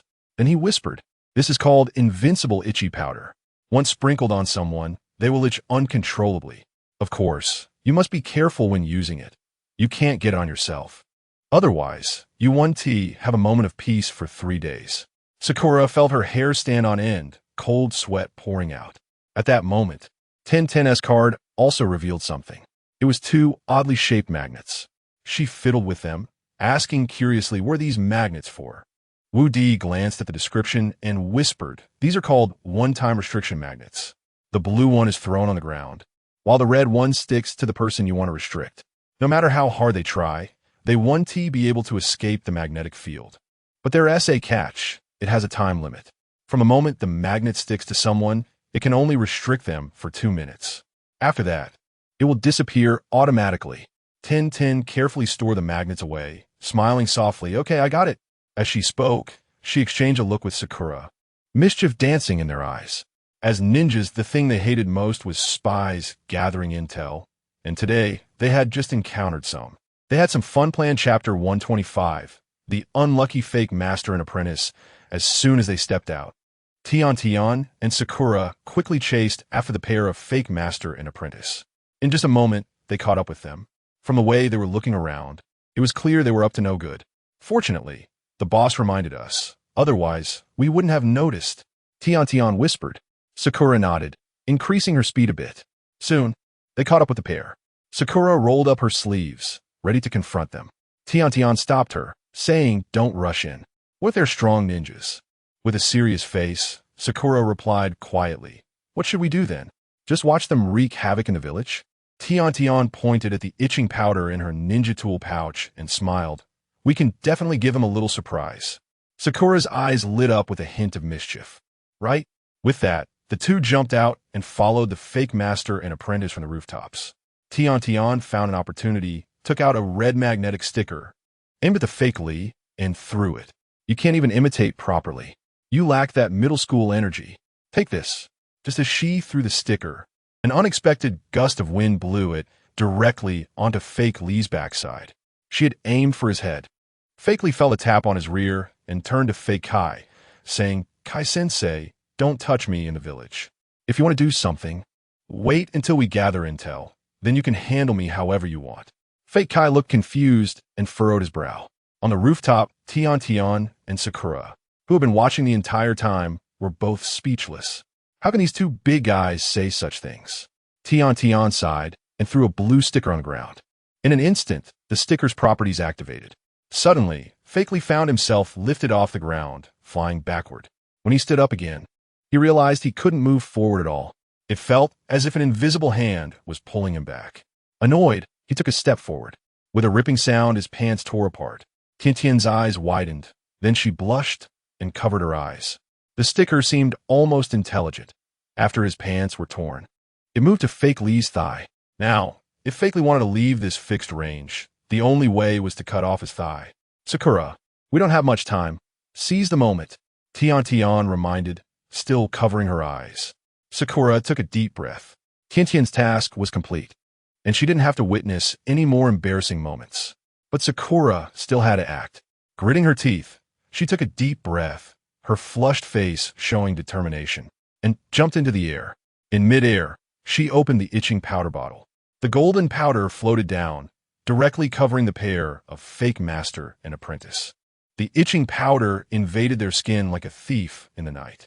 In an instant, both felt as if they were being crawled on by millions of insects. Unable to stop the itching, "Big brother, why is it so itchy? What is happening?"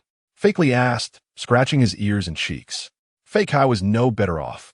As soon as the itching powder hit him, he fell to the ground, writhing. "Ha ha ha, it itches. Ha ha, I can't take it anymore." Hearing their wretched laughter, Tian uncovered her eyes, curious about the two. They were scratching themselves uncontrollably, their expressions unbearable, making anyone watching feel their hair stand on end.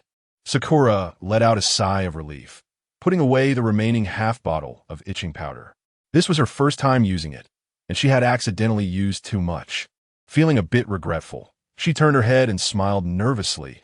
"The effect of my itching powder is truly devastating. I'll have to be more careful next time."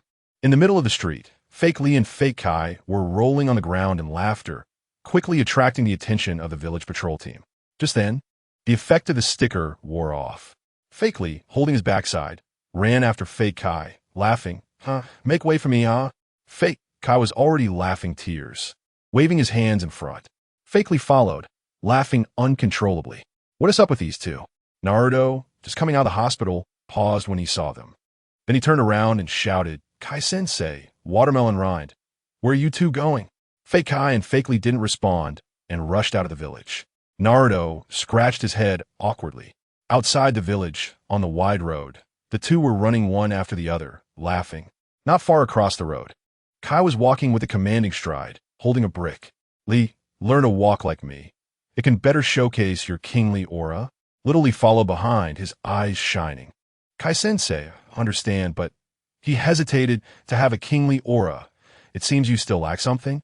Kai tilted his head, looking at Little Lee with excitement in his eyes. "You finally learned to think for yourself. Speak boldly. What am I lacking?" "You lack a shell. Without a shell, no matter how you walk, you won't exude a kingly aura," Little Lee exclaimed excitedly. "A shell?" Kai frowned, but quickly realized. "You little brat. I was talking about kingly aura not." He was about to finish his sentence when he saw Little Lee's serious expression and let out a sigh. "Forget it. With your brain, it's normal not to understand what a kingly aura is." At that moment, he suddenly heard laughter in the distance. He lowered his voice and asked Lee, "Do you hear that sound?" Little Lee nodded seriously. "I do, Kai-sensei. Let's go check it out." Kai instantly regained his seriousness and ran towards the source of the sound with him. When they got closer, they discovered two people dressed like them. Kai immediately realized they were likely using their identities to infiltrate Konoha for intel. Taking a deep breath, he raised a brick and shouted, "Stop right there." "What the heck?" Little Lee was also tense and quickly drew his golden belt. However, the fake master and apprentice were too busy laughing to pay them any attention. Kai felt ignored. The brick slipped from his hand and hit Fake Kai in the face. Fake Kai fell back, bleeding from his nose. Just as he was about to step forward, he saw Little Lee had already tied on the golden belt and charged out. He shouted excitedly, "Little Lee, burn your youth." But he saw Little Lee standing aside, staring at the brick on Fake Kai's face, coldly saying, "This brick is pretty intact." Chapter 126. Uncle Snake returns to scratch off lottery then. There was a loud bang, and Xiao Li's forehead made intimate contact with a brick. A big character was printed horizontally on Xiao Li's forehead. Xiao Li felt dizzy and collapsed to the ground, losing consciousness in the blink of an eye. Kai walked back, looking at the many trees that had fallen on both sides of the road, and sighed deeply. It seems that the items from the scratch-off lottery aren't always reliable. He then picked up Xiao Li and walked toward the village of Konoha. In a dark corner of the Sound Ninja village, Lord Orochimaru, Yakushi Kabuto, stood respectfully to the side, speaking softly. "Just now, when I went out, I accidentally overheard some news that I think you might be interested in." "What news?" Orochimaru turned his head, his mesmerizing eyes staring straight at Yakushi Kabuto. Kabuto stepped closer and whispered, "I heard that the third Hokage of Konoha seems to still be alive. He's still active, going in and out of the Konoha Academy every day." Upon hearing this, Orochimaru was momentarily stunned. Impossible. He used a Reaper Death Seal. He can't still be alive. Didn't you see that my hand is already incapacitated? Kabuto sighed slightly and shook his head. I don't think what they said is false. After all, Konoha seems to have gained a new trump card recently. Sasuke, who had been silent all along, sheathed his sword and said with a stern face, "The third is indeed alive. I knew this before I left the village. It was Tsunade who used a scratch-off lottery item to save him." Orochimaru suddenly turned his head, his eyes widening as he roared. "Then why didn't you tell me earlier? You didn't ask." Sasuke snorted coldly and turned to walk toward the exit of the cave. Kabuto slightly bowed and asked softly, "Lord Orochimaru, what should we do next?" Orochimaru gritted his teeth and said, "Since that's the case, let's also go to Konoha and see if we can scratch out something good from the lottery. Perhaps my arm can be restored. At that time, don't even mention a small Konoha. I will stir up a storm across the entire ninja world." "Yes," Kabuto murmured, turning to leave the cave. Orochimaru's lips curled up slightly, revealing a hint of fangs, exuding a trace of evil charm in the dim candlelight. At the entrance of Konoha village, two handsome young men walked over slowly. One wore glasses, and the other had his arms hanging down. "Lord Orochimaru, can we just go on like this?" asked the young man wearing glasses, who was made up by Yakushi Kabuto. Orochimaru smiled and said, "What are you afraid of? We have changed our appearance. I don't believe there is anyone in the entire Konoha who can recognize us. Remember, we are just passing travelers, not doing anything else except going to the scratch-off lottery. As long as we don't attract the attention of the Konoha security team, we shouldn't have any problems." "Okay." Kabuto nodded gently. In no time, they arrived at the Konoha gate. Just as they entered the village, they were stopped by an old man at the duty room. "Hey, who are you two?" "This is Konoha. Outsiders are not allowed to enter freely." Orochimaru turned around, revealing a sunny smile. "Sir, we heard there's a great scratch-off lottery here, so we specifically came to see what it's like." "Oh." The old man waved his fan, seemingly more relaxed. Orochimaru secretly rejoiced, thinking that this old man should let them in. However, just as they were about to step into the village, the old man spoke again. "My hearing isn't very good. What lottery did you just mention?" "Scratch-off lottery," Orochimaru said loudly. "Oh." The old man relaxed again, blinking twice. Then he raised his head again. "I didn't hear clearly. What did you say you were scratching?" "Scratch-off lottery." Kabuto cupped his hand around his mouth and raised his voice again. "Oh." The old man's shoulders relaxed for the third time. Orochimaru looked at Kabuto, and the excitement on his face had clearly diminished significantly. "I just spaced out. What were you saying we were scratching?" "Damn it." Orochimaru was instantly speechless. This old man, could it be that his hearing problem wasn't the only issue? Perhaps his intelligence was also questionable. "Scratch-off lottery, scratch-off lottery, scratch-off lottery." Orochimaru approached the old man and shouted loudly. The old man laughed nonchalantly. "You should have said that earlier. I would have let you in right away." As soon as he finished speaking, he turned and went back to the duty room. Orochimaru rubbed his temples and sighed. He thought to himself that Konoha really was something else. When did they add another gatekeeper? What's worse was that this old man's hearing was just too poor. Sigh, this is frustrating. If it weren't for wanting to scratch a ticket, I really wouldn't want to talk to this old man any longer. He murmured softly. Just then, a slipper suddenly flew out from the duty room, hitting Orochimaru right in the groin. Orochimaru immediately knelt on the ground in pain. From the duty room, the old man's voice drifted out. "You little brat, don't think I can't hear you just because you're mumbling. Hurry up and go scratch. Once you're done, get lost. Otherwise, I'll call the Konoha security team over." At that moment, Orochimaru was filled with confusion. Just now, he spoke so loudly, and the old man couldn't hear him. But now, with such a quiet mumble, he heard them. He swayed his arms and slowly stood up, looking towards the center of Konoha village. He gritted his teeth and said, "For the sake of the scratch-off lottery, I will endure it." Then, he spread his legs and slowly walked deeper into the village. Kabuto quickly caught up, whispering, "Lord Orochimaru, should I carry you?" He shook his head. "No need. As the ancients say, sincerity is key. I have come here sincerely to scratch a prize, and I will surely shine." Kabuto sighed softly. In the blink of an eye, they arrived at Woody's scratch-off lottery.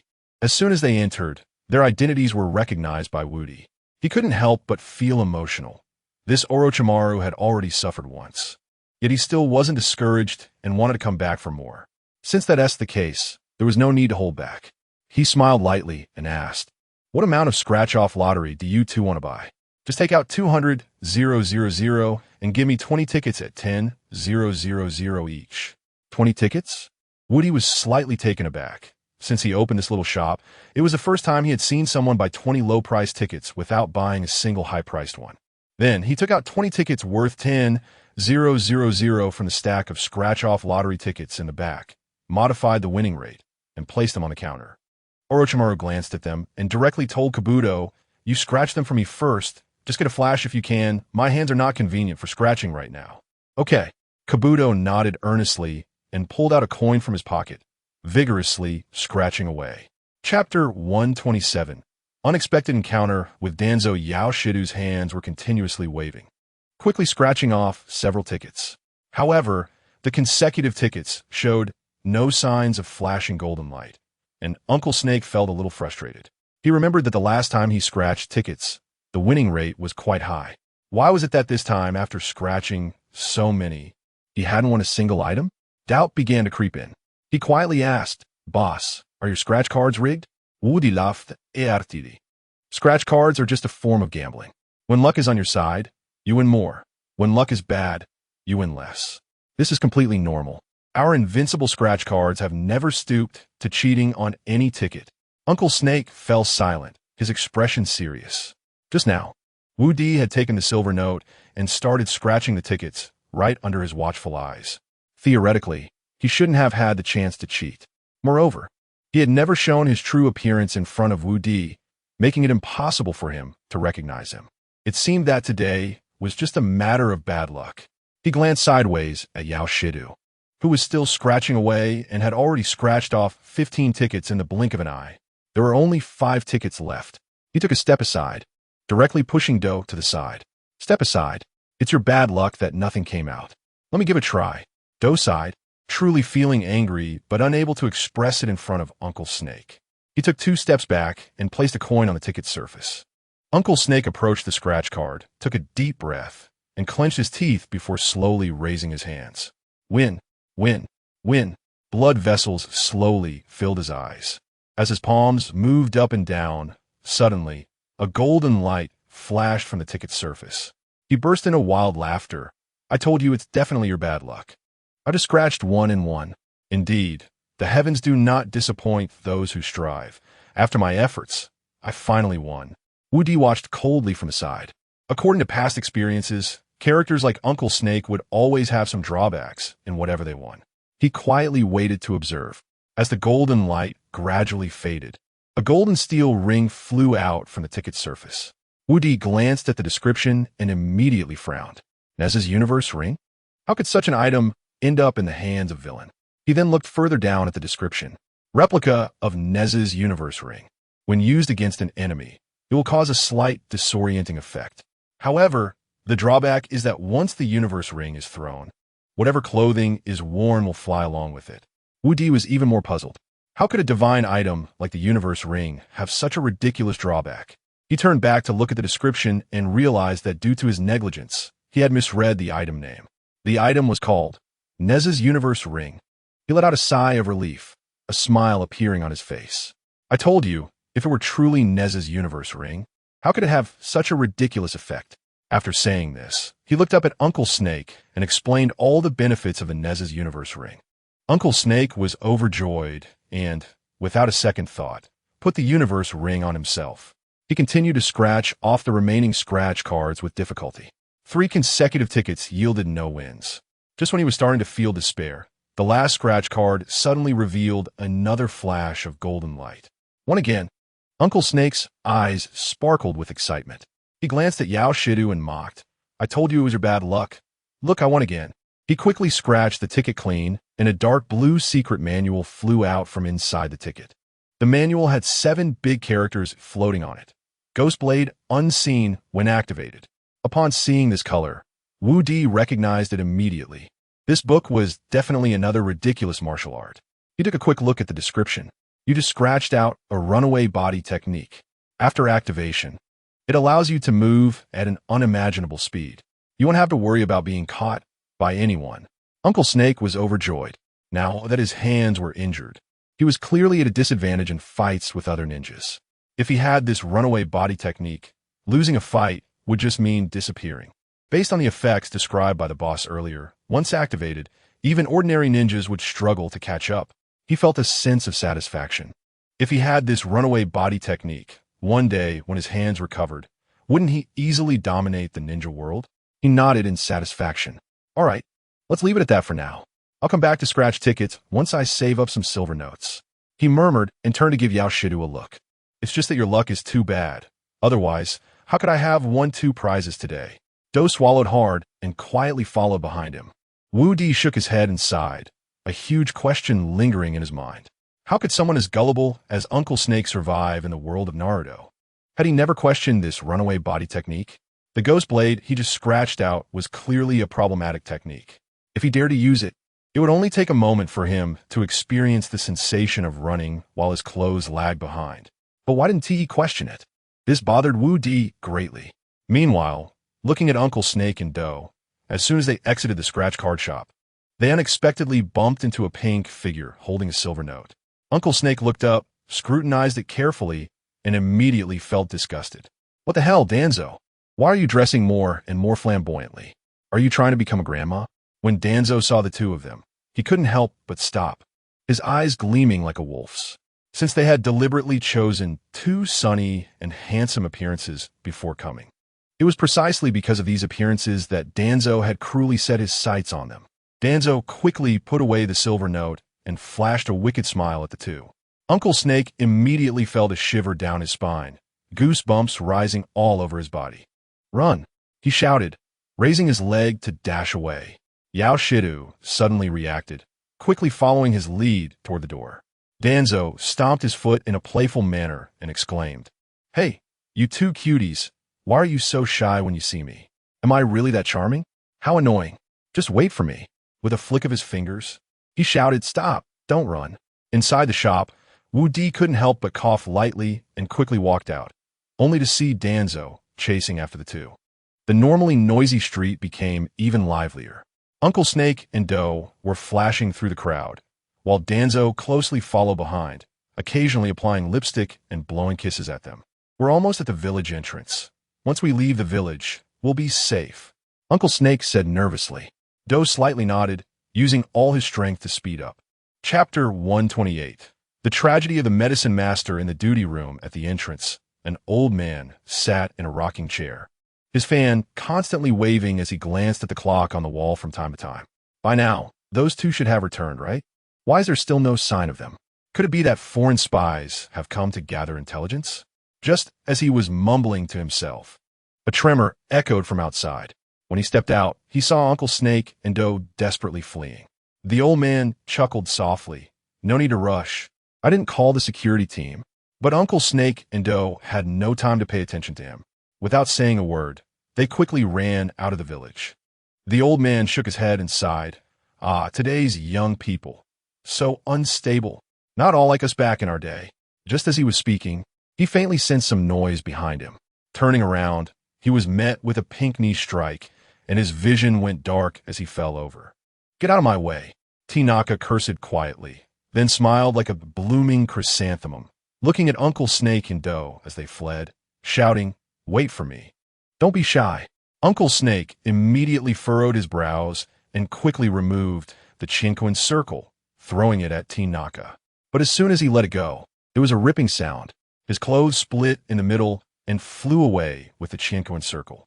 He felt a chill and looked down to find his old face suddenly swollen. But Tinaka was pleasantly surprised. Look at you, just now you were so shy. And now you're so proactive. You made me a bit bashful. Uncle Snake gritted his teeth and cursed inwardly. In midair, the Chinquin circle, along with the torn clothes, spun continuously, hitting Tinaka on the head. Tinaka momentarily appeared dazed, but that confusion quickly vanished. He resumed chasing after them. After running a distance, Uncle Snake couldn't hold back anymore. He stopped, turned around, and revealed his true identity little by little. Tinaka, do you see who I am? Who else could you be? You're my Orochimaru? Naka's attitude changed drastically, his lecherous demeanor vanishing without a trace. Now that you've seen my true face, can you let me go? Uncle Snake spoke with a hint of a sob. He really didn't want Naka to keep chasing him. He had finally come to Konoha to play a scratch-off, and he didn't want to ruin his reputation. Naka raised an eyebrow, instantly pulling out 2 steel needles. Last time you came to Konoha, I had the 3rd Hokage send you flying. I didn't have time to deal with you, and I didn't expect you to come again. So what is your purpose this time? Not going to say. Then watch as I serve you my silver needles. As soon as he finished speaking, Naka flicked his fingers, and 2 gleaming silver needles with red threads shot out. Uncle Snake dodged quickly, but the large stones behind him shattered one after another. He kept leaping through the forest, secretly gritting his teeth. He hadn't even had a chance to look at the secret technique he scratched off from the scratch-off store. If only he had time to see it, he wouldn't have to be in this predicament. He shouted loudly, "Hey, what do you want me to do?" Naka snorted lightly. "Easy, just become my person, and I can let you go. However, from now on, you have to come to Konoha every so often to report to me and play with me. And you must never have any harmful thoughts against Konoha. Do you agree?" Uncle Snake sighed heavily. His secret technique was currently in his ninja tool pouch, which had been thrown out along with his clothes when he lost the Chinquin Circle.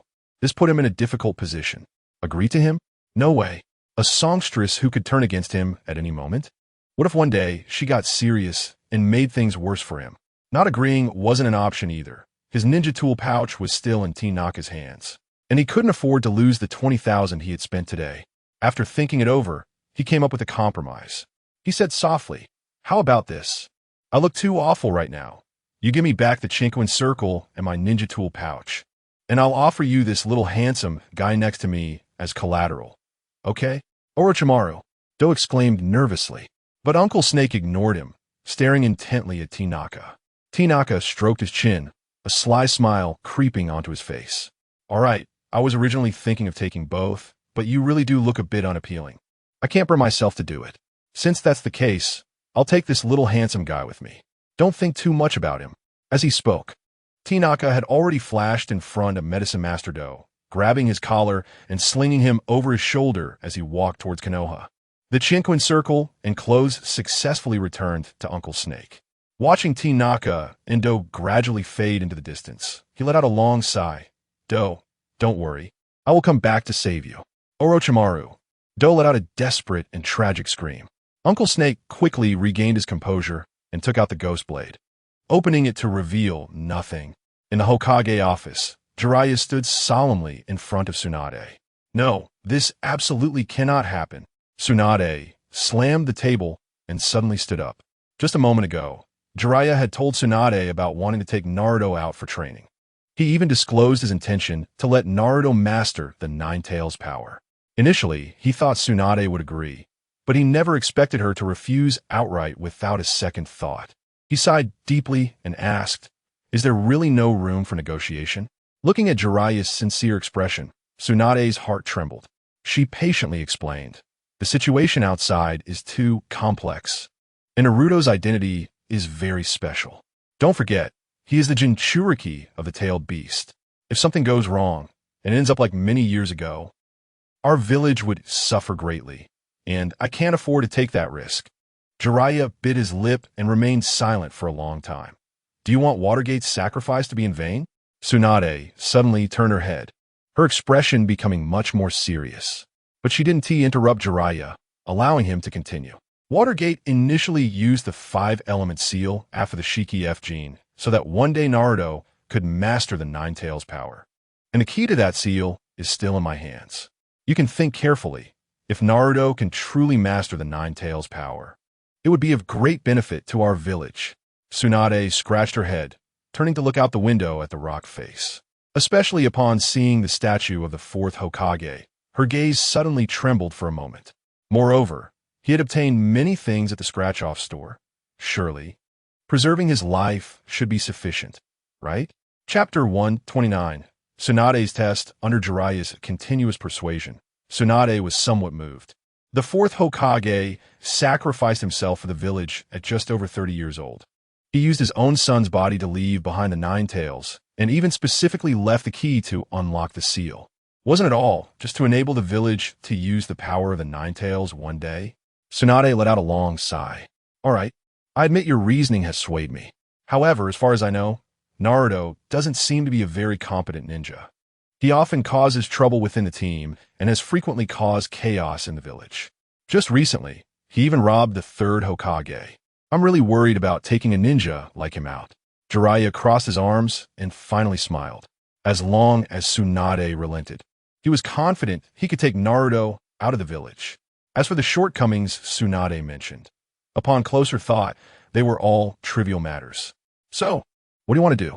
Jiraiya asked softly. Tsunade pondered for a moment and replied quietly, How about this? I'll prepare a test for him. If he can pass it, I'll allow you to take him away, okay? All right, it's settled. Jiraiya cheerfully responded. Then, Tsunade flipped through the list of lower ninjas and ordered, Shizune, go find Naruto, Kiba, and Hinata. Have them team up for this test. Shizune complied and left. Jiraiya stepped forward, looking at the three names marked on the list, and said quietly, You, as Hokage, really put in a lot of thought. Naruto loves to cause trouble. Kiba is too impulsive, and Hinata lacks confidence. Pairing them together, you really have some ideas. Tsunade let out a long breath, turned to the window, and gazed at the thriving village, speaking somberly. Perhaps this is the burden of being Hokage. Sometimes I really don't want to sit in this position. Jiraiya was silent for a moment.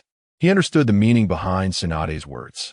Long ago, the third Hokage's favorite choice for the fourth Hokage was him. However, he had always been a free spirit and pushed the heavy title onto Minato. By the time of the fifth Hokage, it should have been him. But the third Hokage knew his character and entrusted the Hokage's power to Tsunade instead. He walked over slowly and stood beside Tsunade, saying, I should just assist you in being Hokage. The title of Hokage is too heavy, and my neck is too weak. After the sigh, Jiraiya looked at Tsunade and said, But now I'm very curious about the test you prepared for them. A sly smile passed over Tsunade's face. Just wait and see. It will definitely be very interesting. Just as the two were chatting, the office door opened. Naruto, Kiba, and Hinata followed Shizune and entered the office in order. Naruto, Kiba, Hinata, I have a very challenging task for you three. Tsunade instantly regained her seriousness, and the atmosphere in the office suddenly grew tense. A nervous atmosphere inadvertently emerged. According to reliable intelligence, there's a ninja hiding in a cave in the back mountain who is here to spy on us.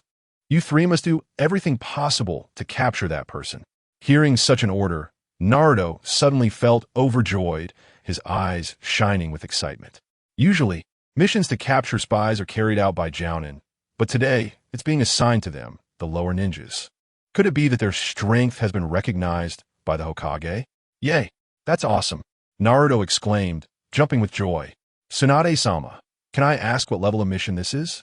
Tsunade stroked her chin, thought for a moment, and replied, Let's call an A-rank mission. As soon as those words left her mouth, Hinata visibly shuddered. Tsunade said sternly, You three need to set out immediately. Do not make any mistakes. Yes. The three responded in unison and turned to leave the Hokage's office. After exiting, Hinata followed behind Naruto and Kiba, keeping her head down and walking slowly. Naruto smiled brightly, put his arm around Hinata's shoulder, and said cheerfully, Hinata, what's wrong? Don't be afraid. I'll be here for everything. Me too, Kiba chimed in, patting his chest in assurance. It's just a spy, with the three of us. Catching him will be a piece of cake. Naruto nodded repeatedly. Right. Our strength has been recognized by the Hokage.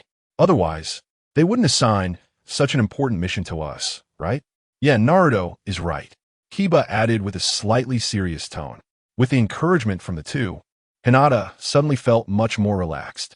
The shadow that had lingered in her heart seemed to lift.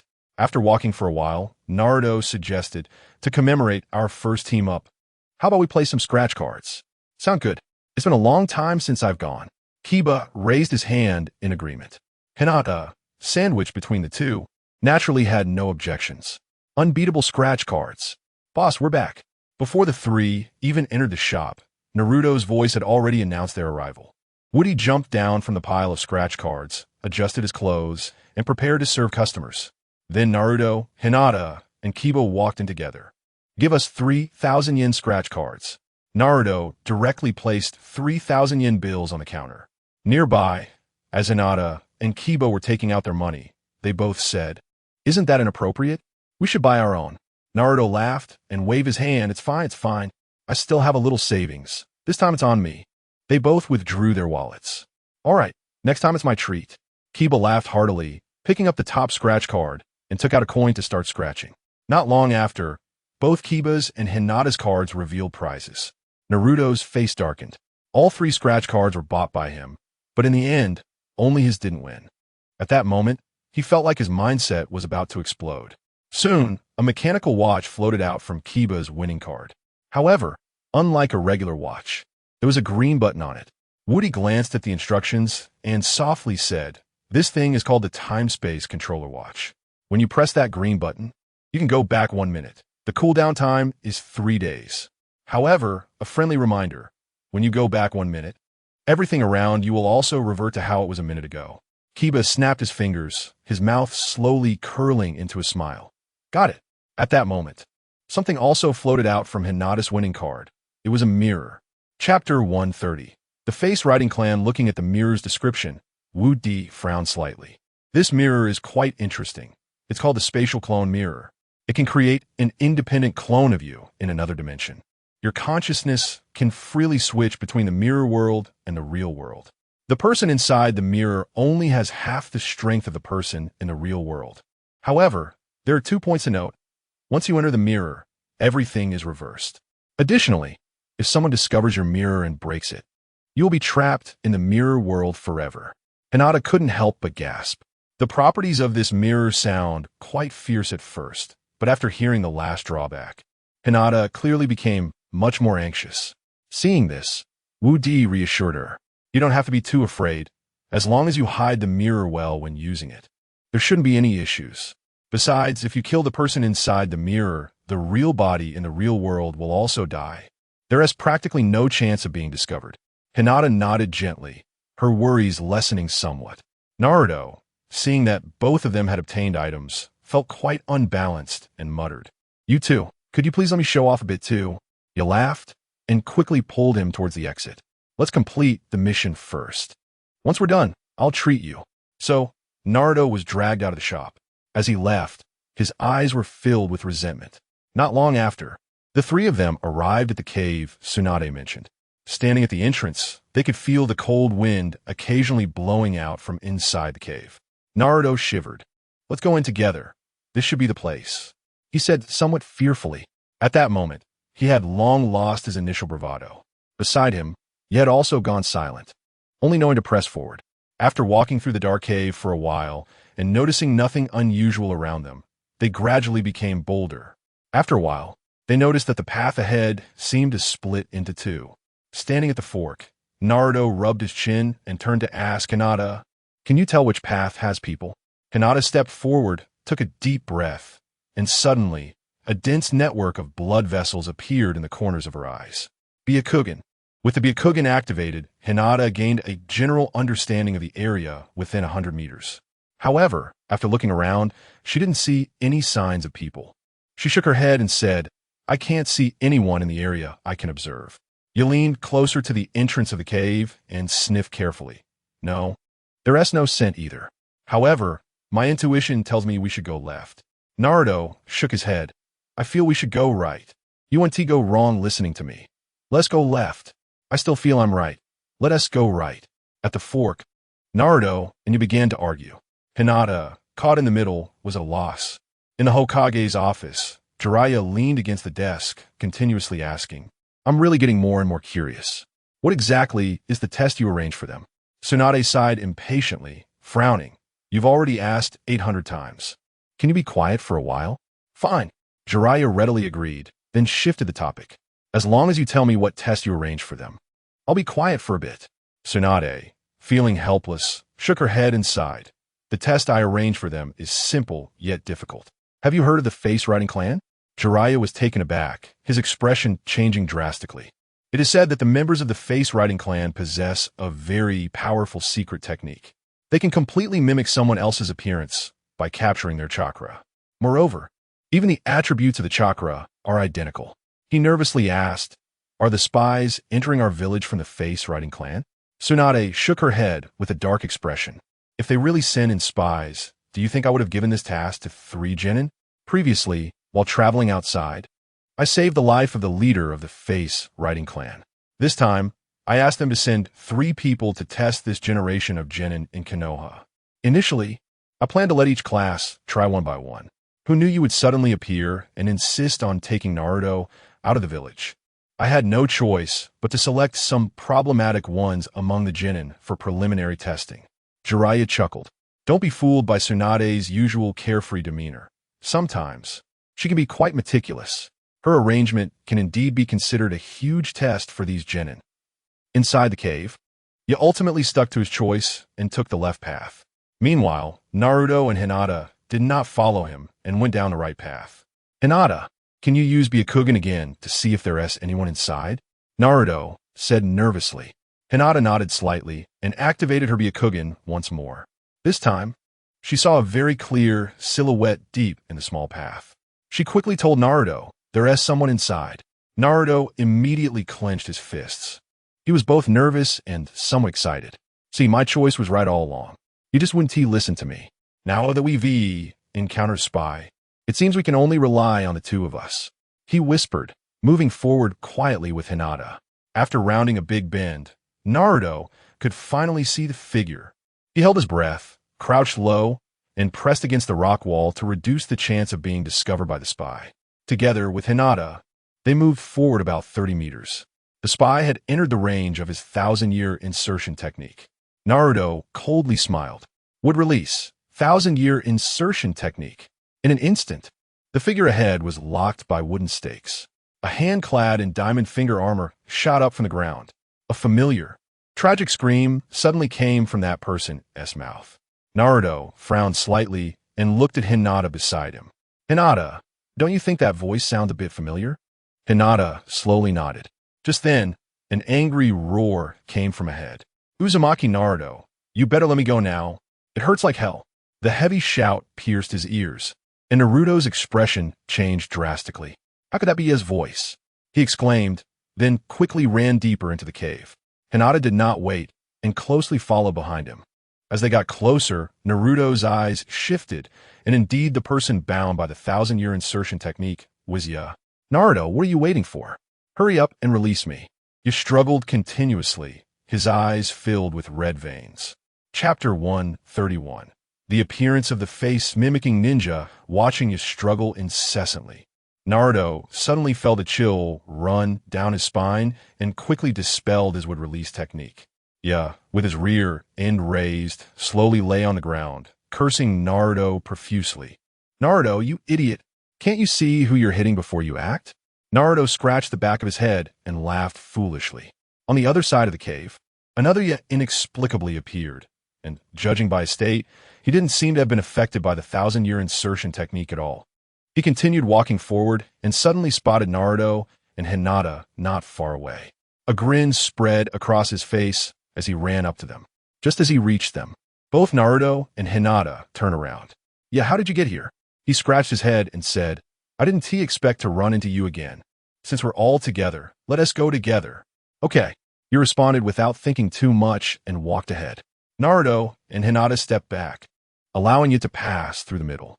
You walked proudly at the front, completely immersed in the joy of leading, unaware of any changes behind him. Naruto and Hinata exchanged glances, both revealing sinister smiles. Then they both struck their palms together and forcefully slammed into Ya's back. He was sent flying, crashing into the opposite rock wall, creating a hole in it. The falling debris completely buried him. He covered his back and slowly crawled out from the pile of stones. "Naruto, Hinata, have you gone mad?" But before he could finish, he saw Naruto and Hinata charging at him again. He was startled and quickly pulled out a smoke bomb from his ninja tool pouch. He threw it onto the ground, and the cave was instantly filled with smoke. Naruto and Hinata's vision was obstructed, and they stopped in their tracks. You took the opportunity to put on the clown nose, and in an instant, a strange sensation entered his nostrils. He coldly smiled and thought, "So this is how it is. But I really admire you guys for being able to imitate someone so closely." He slowly stood up, now fully convinced that the Hinata and Naruto in front of him were definitely fake. They were imitations made by someone else. Moreover, the technique of the imitator was quite advanced, even mimicking the scent of both individuals. If it weren't for him wearing the clown nose, he would have found it hard to distinguish them. He let out a long breath, his fists clenched tightly, and charged towards the two figures. Clang! The sound of metal clashing rang out as it collided with the fake Naruto and Hinata. However, those two seemed to be quite familiar with his tricks. The moment the smoke rose, they drew their kunai. Seeing that he couldn't take them down in one strike, you could only retreat. At close range, the smoke bomb had no effect. After careful consideration, he noticed that the two on the opposite side had stood close together. This made it even more difficult for him to eliminate them. On the other hand, things were much more harmonious on Naruto's side. The face-mimicking ninja, who had impersonated Ya, hadn't even had a chance to show his power before Naruto had exploded his rear end, and he was still stuck in that position, basically losing his ability to attack. Especially since Naruto and Hinata were now very enthusiastically helping him up, he found it impossible to seize any opportunity to strike. The three of them walked forward together and reached another fork in the road. Naruto quietly asked, "You were to fork again. Which way should we go this time?" The face-mimicking ninja trembled slightly. They had thoroughly studied this cave. If they chose the left path now, they would inevitably run into the real Ya after a while, and they would also encounter their two partners. If Naruto and Hinata saw the real Ya and doubted him, given his current situation, he would have no way to escape. But if he chose the right path, he definitely wouldn't find any opportunity to act. What should he choose? Just as he hesitated, Naruto softly said, "How about we go left this time?" Hinata echoed, "Okay." The face-mimicking ninja struggled slightly and asked, "Why aren't we going right again? I feel like going right is safer." Safer? Naruto frowned slightly. For what he knew about Inazuki, this guy was definitely not someone who only cared about safety. He lowered his head slightly, looking at the Ya beside him with some confusion. "What is wrong? Do I have something on my face?" The face-mimicking ninja nervously whispered. He was terrified, afraid that Naruto and the others would notice any flaws. Naruto frowned and quickly shook his head, "No, not at all." But based on what you just said, the face-mimicking ninja felt a surge of anxiety, worried that he might reveal something because of his own words. However, he overestimated Naruto's intelligence. "Since you chose the right, then let us go left." Naruto laughed casually and, along with Hinata, guided the face-mimicking ninja into the left fork. The face-mimicking ninja wailed, "You clearly decided which direction to go. Why'd you even ask me?" At that moment, a rumbling sound suddenly came from the nearby rock wall. Then, a gray figure flew out. Naruto's eyes narrowed, and he quickly formed hand signs. Would release, 1,000-year insertion technique. The gray figure was instantly immobilized. Then a desperate scream echoed through the cave. Upon hearing that scream, Naruto and Hinata were stunned. How could that voice also be S? Then who was the Ya between them? "Naruto, you son of a BTC, let me go." As soon as he heard that curse, Naruto felt a familiar sensation. However, almost everyone at the ninja school knew that son of a BTCH was one of Ya's most commonly used curses. If someone wanted to imitate him, it was entirely possible that they would remember this catchphrase. Just as he hesitated, two figures suddenly emerged from the cave, locking eyes with Naruto and Hinata. There were also a Hinata and Naruto on the opposite side. They quickly realized that one of the two Ys there was probably also a fake. Naruto's intellect finally kicked in as he quickly dispelled his technique. Would release, 1,000-year insertion technique. The two on the opposite side showed no signs of panic, perhaps because they had never heard of such a ninja technique. When Naruto had controlled Ya, they hadn't come over, so they hadn't heard Naruto's shout when he released the technique. Just as they drew their kunai to prepare for a fight, dozens of wooden stakes suddenly fell from the air. The sound of cracking came from beneath their feet. Ah! Ah! Two desperate screams shattered the tranquility of the cave. Immediately, the two figures transformed back to their original forms, struggling amidst the wood release. Naruto sneered, glancing at the Ya beside him and then at the not-so-distant figures. One of these two Ys must be fake. Chapter 132. Test passed, but who is the fake one? He and Hinata set up a face-swapping ninja and approached Ya.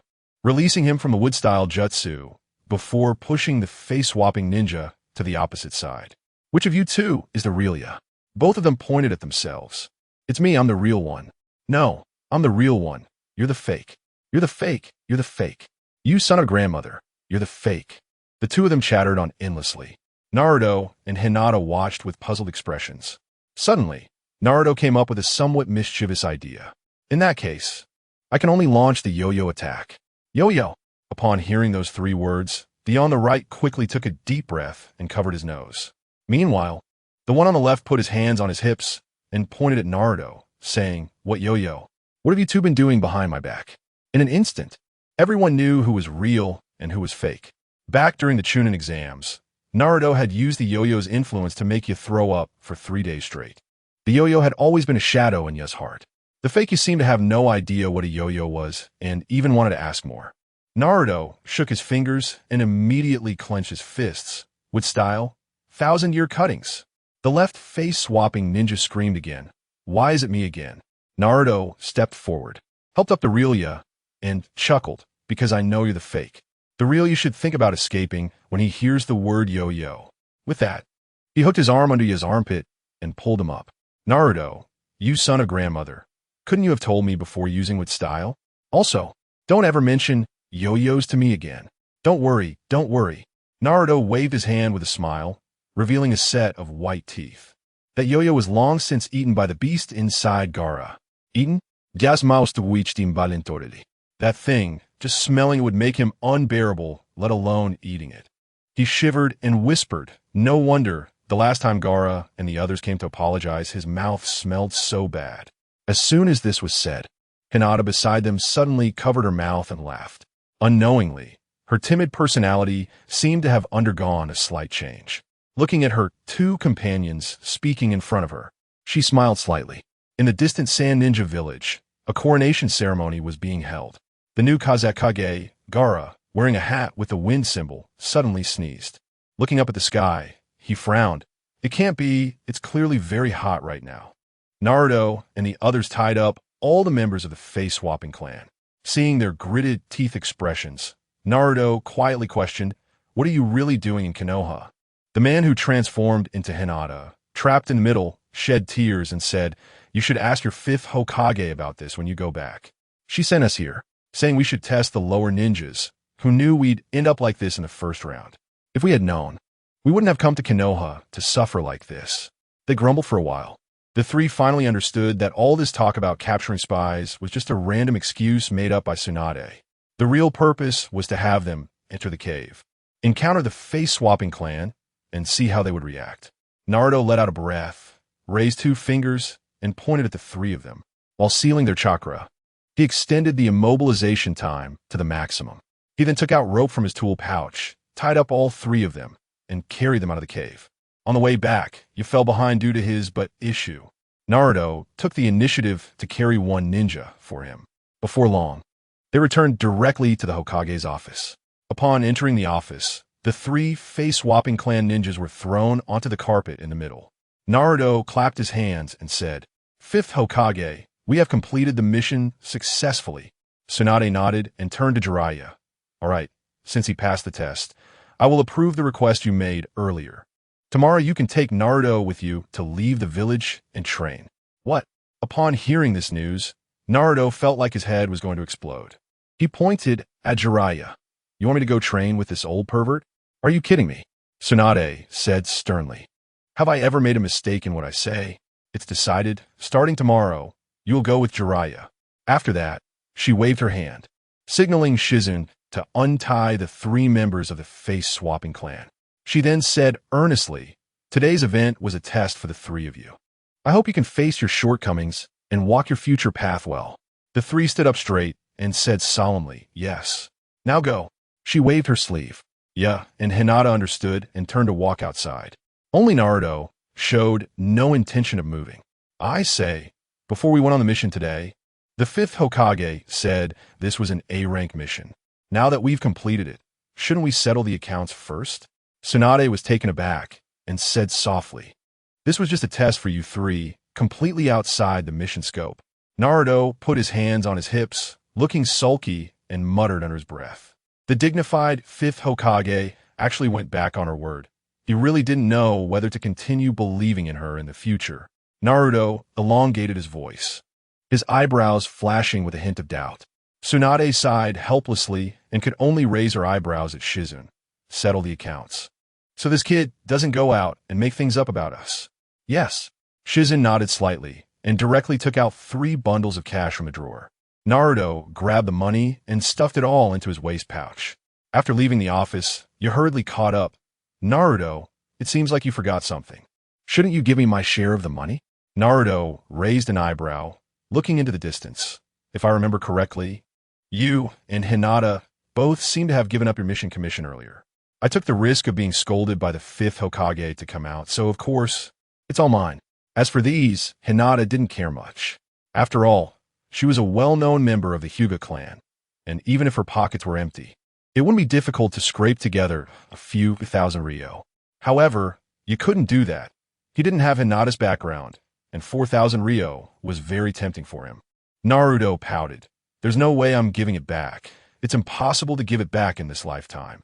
How about I take you to play the scratch-off lottery instead? Chapter 133. Returning to the village to save Do, although he was still somewhat unwilling, he could only admit defeat given the current situation. After exiting the cave, he was the only one among the 3 who was injured. It was certainly not the right time to provoke Naruto, so he endured the pain and nodded, following Naruto to the invincible scratch card booth. Boss, give me 3 scratch cards worth 1,000. As he spoke, he pulled out cash and placed it on the counter. You couldn't help but grumble internally. You just won 4,000 taels. Can't you take out a little more? Naruto grinned and shook his head. No way. I'm about to go out training with Jiraiya-sensei. I can't just leave my pockets empty. Anyway, you're scratching just this one. If you don't scratch it, then forget it. Scratch, you said without hesitation. The 3 of them each took a scratch card and started scratching. This time, Naruto was particularly fast, and halfway through, there was a flash of golden light. His expression instantly brightened up a lot. Last time, he didn't win anything, which had left him feeling quite down. In contrast to his luck, Hinata and you were obviously less fortunate, as neither of them won anything this time. Soon, a pink door floated out for Naruto's card, accompanied by 10 colorful flags underneath. Seeing the color of the door, Woody could roughly guess what was going on. Then, he glanced at the description of the door and revealed a look of certainty. This was the tool from Doraemon, the Anywhere door.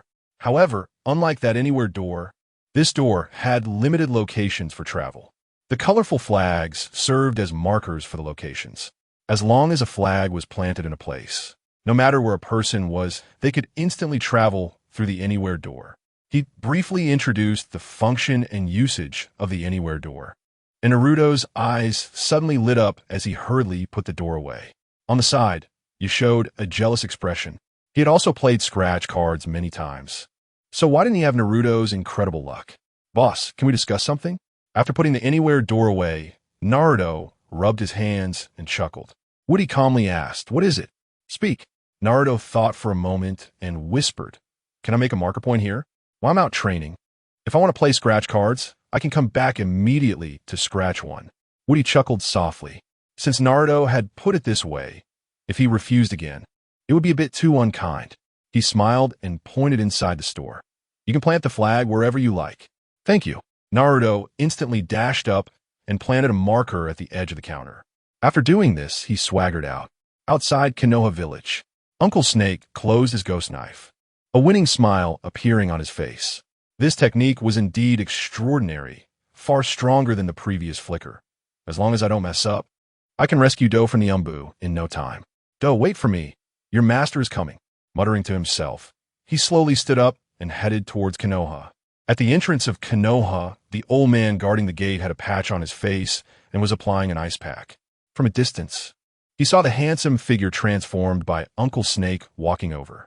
He hurried back inside. It wasn't suitable for him to stay outside at this time. If Danzo made a surprise attack, his old life might be at risk. This time, he didn't stop Uncle Snake and let him swagger into the village. Uncle Snake was once a member of Konoha and had been one of the legendary 3 ninjas, so he was very familiar with the structure of Konoha village. He easily made his way to the Hokage building and directly found the Umbu. Standing in front of the Umbu office, his expression was extremely cold. Even through the heavy door, he could hear Do's painful screams. The occasional sound of whipping fell as if it was hitting him. Anger surged within him, and he pushed the Umbu's door open. At that moment, the Umbu office was already cleared out by Danzo. Not far away, he saw a cross, with Do tied up tightly on it. "Lord Orochimaru, you're finally here," Do exclaimed, tears of excitement welling up in his eyes, his voice trembling. Orochimaru grunted heavily and asked, "Danzo, don't you think you should consider letting my person go? If you don't release him soon, I can easily lose my temper." Danzo completely ignored his threat and continued to whip Do with a leather whip. Do, in agony, cried out, "Lord Orochimaru, save me." Uncle Snake gritted his teeth, and his suppressed emotions began to erupt. "Danzo, let Kabuto go. If you have any grievances, come at me." Danzo slowly turned around, tightening the whip in his hand, and in a constricted voice said, "I'm not really interested in you right now." As he spoke, the whip in his hand slid across Do's abs. His gaze grew even colder. "Look at this delicate skin. Isn't it much better than yours?" Uncle Snake laughed loudly, as if he had gone mad. He immediately lifted his shirt and patted his belly. "Danzo, look closely. This is what abs look like." As he spoke, he patted his belly, revealing a set of 48-pack abs. Danzo's face instantly turned ugly. He even felt somewhat nauseated. If a person with a fear of clusters saw this scene, they would definitely faint immediately. Do blinked repeatedly on the cross, astonished at the scene before him. Since following Uncle Snake, it was the first time he had seen him so. He swallowed hard, and suddenly felt that being tied up here wasn't such a terrible thing after all. Danzo slapped his forehead and rubbed his eyes vigorously. This scene was simply too shocking. Seizing the awkward moment, Uncle Snake decisively made his move. This time, he didn't throw out the Kenjutsu circle, but held it tightly in his hand, thinking that it might ensure his clothes wouldn't burst. However, half a second later, he realized that his idea was completely wrong. The moment the Kenjutsu circle hit Danzo, the sound of tearing clothes echoed again. Through his previous use of the Kenjutsu circle, Uncle Snake had roughly determined the duration of the dizziness it caused. At most, only 2 or 3 seconds. But in 2 or 3 seconds, he couldn't even untie the ropes, let alone take Do away. He gritted his teeth and swung his heavy arms. A wooden fish-like sound echoed above Danzo's head. Outside, a group of passing Umbu sighed. "Hey, did you notice? Our Danzo is playing a new trick again. Isn't that right?" After whipping, he has to knock on a wooden fish. If it were me, I couldn't stand it. Chapter 134. The despair of Yakushi Kabuto in the office. Uncle Snake finally breathed a sigh of relief after pounding more than 2,000 times. Looking down at his clothes, which had already shattered into pieces, he couldn't help but secretly resent Danzo. If it weren't for Danzo's overwhelming strength, he wouldn't have to keep using the heaven and earth rings. Now, the accumulated time had at least taken over half an hour. And even after excluding the time spent being attacked, there were still over 10 minutes left. As long as they could perform normally by the time Danzo recovered, they should have left the village. Without a moment's pause, he approached Kabuto, who looked excited and chuckled softly. "You don't have to thank me too much. I just did what a teacher should do." Lord Orochimaru. Tears instantly streamed down Kabuto's face. "Can we find some clothes to put on first?" "Your abs." Before he could finish his sentence, he suddenly vomited. A sour smell splashed all over Uncle Snake's face. His expression changed instantly, panic rising in his eyes. He couldn't move now, and if Uncle Snake wanted to, it seemed he could easily kill him. "Lord Orochimaru, I'm sorry, I didn't mean to." He apologized repeatedly. Try to earn Uncle Snake's forgiveness. Uncle Snake smiled indifferently, wiping away the mess. "This is nothing. Back then, when I used herring and grenades, the situation was much worse. Come on, let's go back to the Sound Village." Kabuto sniffled, tears still flowing. Uncle Snake looked around and casually found a set of clothes from the office wardrobe.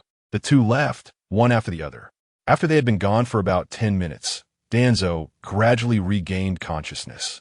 Looking at the scattered pieces of clothing, he couldn't help but grit his teeth. "Orochimaru, let's see where you can run to." With that, he immediately shot out. At the entrance of Konoha Village, Uncle Snake and Kabuto were panting heavily, finally escaping safely. Kabuto sat down on a nearby stone, wiping the sweat from his forehead. Lord Orochimaru, I really can't run anymore. I'm so tired. That old dog wore me out completely. I have no strength left. Can we rest for a bit?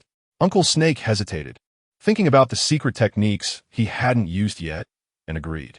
After a short while, feeling a bit of energy returning, he stood up. Lord Orochimaru, can we go now? Just as Uncle Snake was about to nod, a tremor-like sound echoed from the village entrance. The old gatekeeper peeked out in confusion. Suddenly, a pink light flashed across his face, followed by a heavy slap. Old man, did I tell you to come out and look? With a low shout, Danzo didn't waste any more time and turned to run towards Yakushi Kabuto. He also pinched 2 silver needles in his hand and shot them out. Uncle Snake felt a tingling sensation on his scalp, clearly sensing the murderous intent contained in the silver needles. He swallowed hard and hurriedly pulled Kabuto along to quicken their pace. But no matter how he had changed, Danzo was still the leader of the Roots. And despite his current appearance, he still had strength. In just a few breaths, the distance between them was continuously compressed. Uncle Snake gritted his teeth and stomped his foot, shaking his head at Kabuto. Come on, climb onto my back. I'll take you away. Lord Orochimaru, are you? Kabuto was increasingly shocked, recalling that during the lottery draw, Uncle Snake had scratched out a body technique secret. How could he have mastered it in such a short time? If that were the case, how talented was Uncle Snake? Stop talking, just get on. I've only practiced a part of it, but it should be enough for escaping. Kabuto was overjoyed, not thinking twice, and jumped onto Uncle Snake's back. In an instant, the wind and sand whipped up, and a shadow sped away. Only Yakushi Kabuto, arms crossed in midair, and the clothes found in the umbu remained behind. Uncle Snake, still running, was oblivious. He proudly asked, how about it? My movement technique impressive? That old Danzo thinks he can catch me. It's just wishful thinking. He muttered a few words, but suddenly sensed something was off. Normally, at this point, Kabuto should be singing his praises, but why was there no sound? He tilted his head slightly and saw that behind him was already empty. Next, he slammed on the brakes, leaving a long skid mark on the ground. After barely stopping, he looked back and saw Danzo had already stopped in front of Yakushi Kabuto, his lecherous smile completely unmasked. Uncle Snake turned back to rush, but it was too late. Kabuto was once again slung over Danzo's shoulder. Lord Orochimaru, save me. Help me. Kabuto's eyes were filled with despair as he called out loudly. Danzo's face darkened. Kid, now that you're with me, don't think about other men anymore. Otherwise, I will get angry. With that, he drew a silver needle and stabbed it fiercely into Kabuto. Kabuto felt a numbness throughout his body and then dizzily closed his eyes. Uncle Snake stood there, busy for a while, finally getting dressed. Looking at Yakushi Kabuto, he had already reached the entrance of Konoha village. Kabuto, wait for me. I will definitely come to save you. Uncle Snake clenched his fist and vowed. With that, he turned and walked towards the Sound Village. The next day, the air was fresh and the sun was shining brightly. At the entrance of Konoha village, a group of young genin gathered. Naruto, don't forget us when you go out. I promise I will never forget. Naruto replied cheerfully. Just then, Kiba, who didn't know when he had walked up, said, remember to come back to the village occasionally and take me to scratch off some lottery tickets. Okay, I'll remember. Naruto responded quietly. On the other side, Tsunade and several jonin were also gathered. Jiraiya-sensei, remember to write while you're out training. Kakashi held a long rod, with a blood bag hanging from the rod's end. Blood dripped down his mask as he spoke. Jiraiya smiled nonchalantly. For your enthusiasm alone, I must write. Ha ha ha. Everyone present knew what they were talking about regarding the book. Seeing the two chatting, the others didn't interrupt. Until they finished talking, Tsunade slowly walked over, looking somewhat serious. Be extremely careful out there. Don't let any ill-intentioned people exploit any loopholes. I know this, don't worry. Jiraiya also responded solemnly, which was rare for him. Then, he turned and walked away, slowly approaching Naruto, patting him on the shoulder. The farewell should be about done. We need to set off. Okay. Naruto nodded and then smiled at the people in front of him. Everyone, I'm leaving first. See you later. Chapter 135. Bone shrinking technique after sending Naruto off. The village seemed to quiet down significantly. No one went to the cliff to paint anymore, and there was no one who frequently ate ramen without paying, causing Ichiraku to chase them through the streets. Walking alone down the street, Sakura let out a long sigh. It seems I need to focus on my training, or else when Naruto comes back, I definitely won't be his match. With that thought, she headed straight for the Hokage office. Invincible scratch-off. Woody took a large stack of silver notes from the money box, preparing to buy flowers at the Yamanaka flower shop. Then he planned to confess to Ayam. However, before he could step out, two figures walked in from outside. He focused his eyes and saw that it was Ebisu and Irika. These two seemed to be visiting his shop for the first time since he opened. Ebisu adjusted his glasses. Irika-sensei, you go ahead. No, you go first. I've never played before. Irika insisted. Come on, you say that as if I used to have money to play. Ebisu pouted, mumbling under his breath. Thinking back, I was once wealthy, but after being robbed by Naruto several times, I'm almost down to my last pants. Now that Naruto is finally out of the village, I can finally walk around the streets with confidence. Irika suddenly had a few lines of black anger on his face. I say, the money you lost seems to have been reimbursed by the Hokage office, right? If I remember correctly, you reported at least a few thousand more. Hearing this, Ebisu shivered and immediately wrapped his arm around Irika's neck, chuckling awkwardly. Irika-sensei, since we're colleagues, let me treat you to scratch-offs today, ha ha ha. Irika didn't argue. After all, it was free, so why not? Ebisu tearfully took out 2,000 silver notes and placed them on the counter. Boss, give me 2 of them. Woody had nothing to say. Clearly, these two were both teachers, yet they were now mingling at the same level as students. It was one thing for Naruto and the others to scratch off 1,000. After all, they were still Chunin and couldn't earn much. But these two were Chunin. Speaking of Chunin, ever since Shikamaru was promoted, he always started at 5,000 when he came to scratch off at the shop. However, his luck seemed to have worsened with the promotion. He had been here so many times and hadn't T1 once. He was so angry that he hadn't come for at least a week. This time, Woody went to the flower shop and coincidentally wanted to inquire about Shikamaru's situation. However, before doing that, he should get rid of these two first. Here you go, 1,002 each for the scratch-off. Woody pushed out 2 scratch-off tickets. Ebisu took them and immediately pressed his nose against the ticket. It smells like money. Naruto and the others are so eager to play this. There must be many secrets hidden inside. I will uncover them. During his rambling, the coating on Irika's ticket had already been scratched off halfway. A dazzling golden light suddenly shot out. Ebisu was stunned. Although he had never played scratch-offs before, he had heard many people talk about the winning characteristics of scratch-offs. Glimmering gold was clearly a sign of winning. He hurriedly urged Irika to scratch faster, while he himself increased his pace. However, unlike Irika, his ticket showed no signs of glittering at all. By the time he finished scratching, there was still nothing. He lamented in frustration. My silver notes just like that gone. At that moment, Irika's ticket had already revealed something. It was a blue ancient book. The book had 3 characters written on it. Bone shrinking technique. He casually took the ancient book back, listening to Woody's patient explanation. The bone shrinking technique is a peculiar body technique that allows a person's body to shrink to a certain extent in a short period. Once shrunk, various parts of the body become exceptionally agile, making it suitable for stealth or capturing fugitives.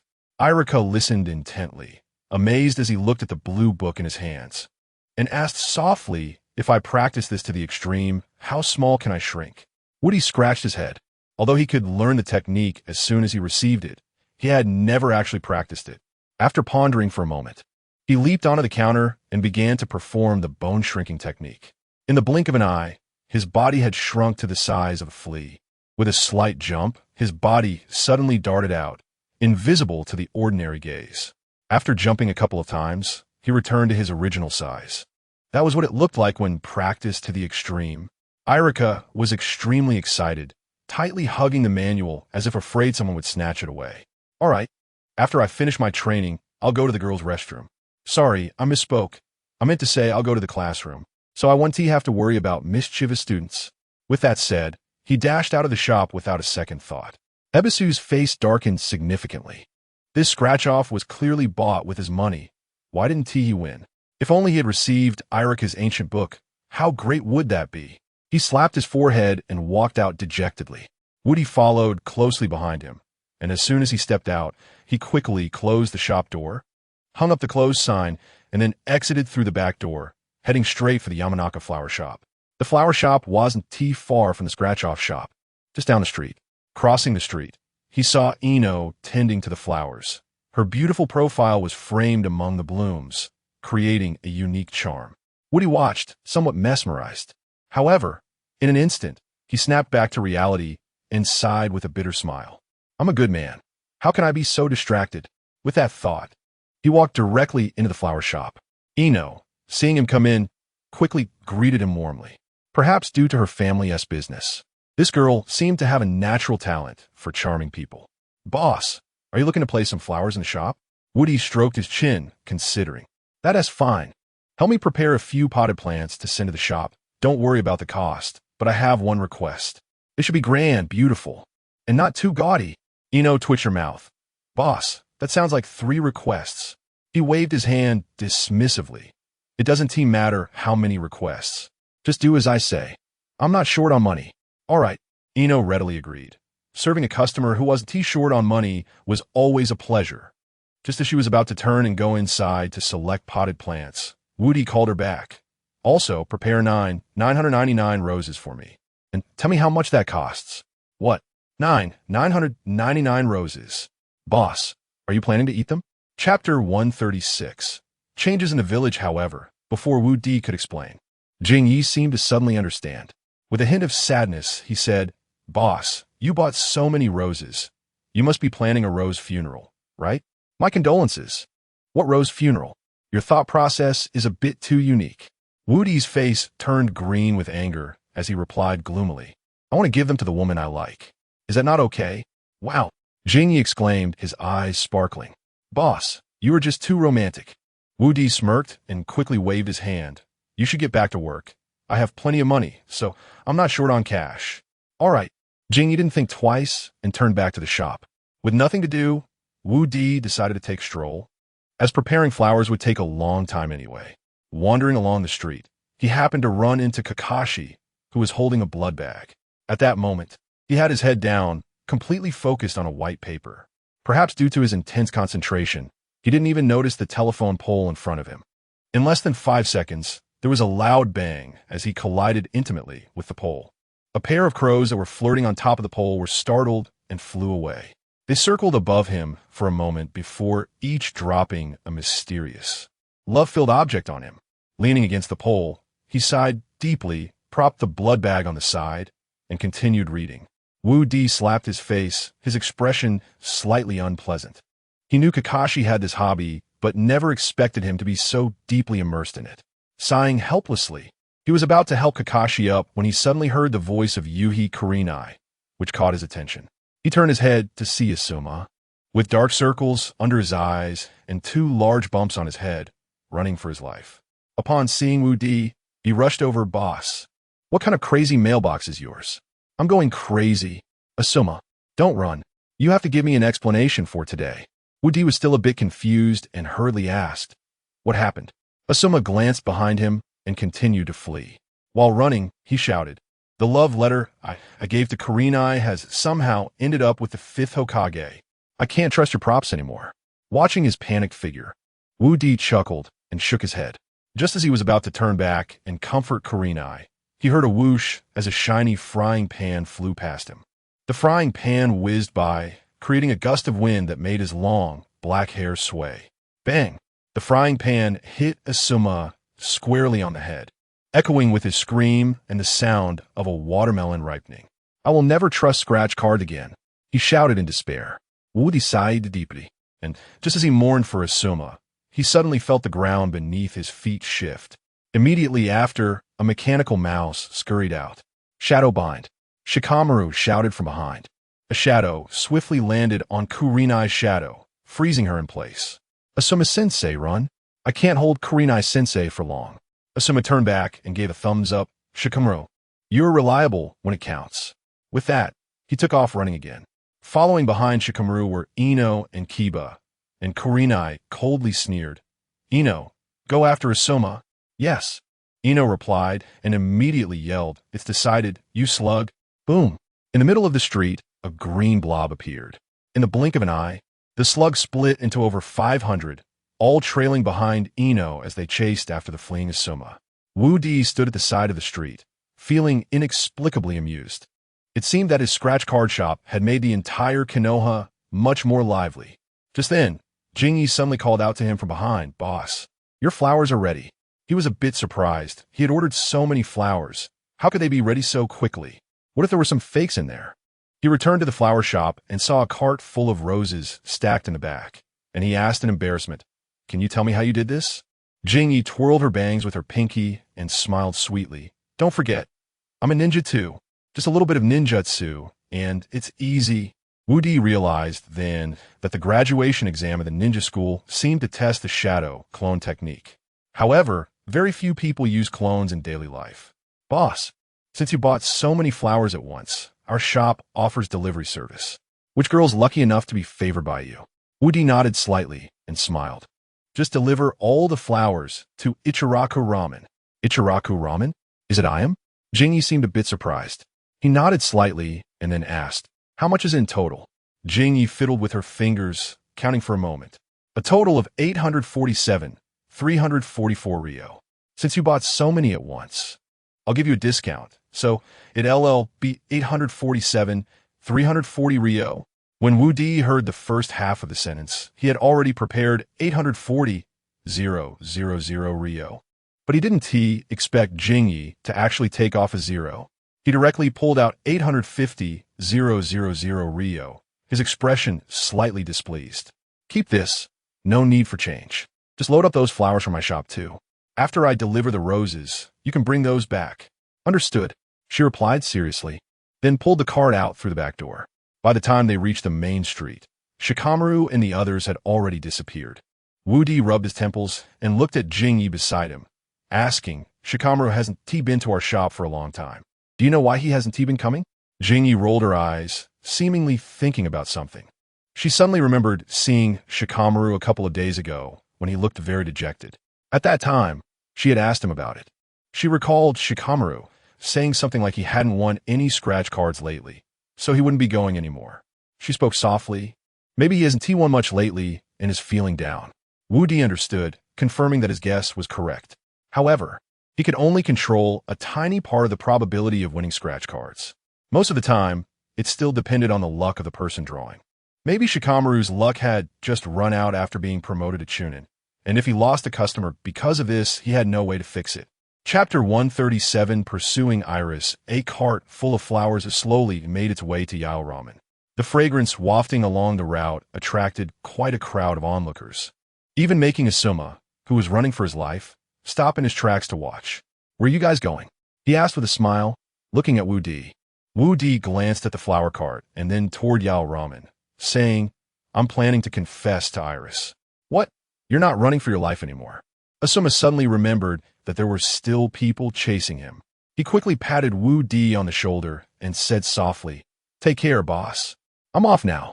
We'll chat next time when I have the chance. But remember one thing, women are devils." His voice faded as he ran away, and suddenly, a gust of wind blew past. Wu Di's 2-inch-long hair moved slightly, and then he heard a crisp sound again. Duong.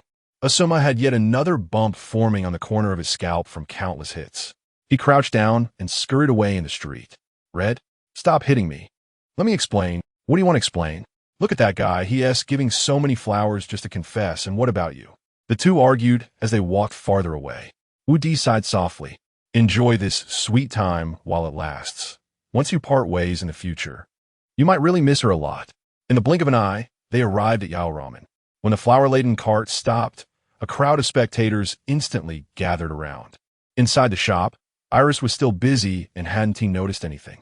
It wasn't until the scent of flowers drifted into the shop that she followed the fragrance outside. Upon seeing the cart piled high with roses at the entrance, her eyes sparkled with youthful delight. Wu Di walked up, picked a bouquet from the cart, and handed it to her directly, softly saying, "Will you be my girlfriend?" In an instant, the crowd buzzed with murmurs. Iris' face turned a shade of red. Resembling a ripe pomegranate, she shyly lowered her head and reached out to take the bouquet. Although she didn't say a word, Wu Di was very clear in his heart that this was definitely going to work out. He had once read a pirated book titled The 365 Ways to Pursue a Girl. According to the book, a girl's current state indicated that she had already developed feelings for the boy. He took a long breath and spread his arms wide. "Stop holding the flowers. Hold me instead." Iris was taken aback. Her face flushed even more. She quickly turned and walked back into the shop. Seeing her shy demeanor, Wudi felt a wave of sweetness in his heart. Unload all the roses in the backyard, Yao Ramen, so she can see them every day. Hearing Wudi's words, Jingye felt moved as well. If one day someone could pursue me like you pursue Iris, I would definitely agree without a second thought. Wudi smiled gently and didn't continue the conversation. The rest was up to Jingye. After all, her family had earned a whopping 850,000 taels from this. This was the time to showcase the value of that money. Jingye made multiple trips, transporting the flowers into the shop. Wudi found a clean spot to sit at the entrance. Not long after, Iris came out again. "I just asked my dad, and he said he agrees for us to be together," she said shyly. Wudi's heart instantly surged with sweetness, and he reached out to her shoulder. However, just as he was about to succeed, Iris suddenly stopped him. Then, under his gaze, she took out a calculator from behind her. "My dad said he is worried I might be mistreated if I marry you, so you need to prepare a house that's at least 180 square meters. He also said that I've worked for him for over 20 years and been a servant for that long, so when I get to your house, I must live like a princess. So after I move in, you'll be responsible for cooking, cleaning, and taking care of the kids.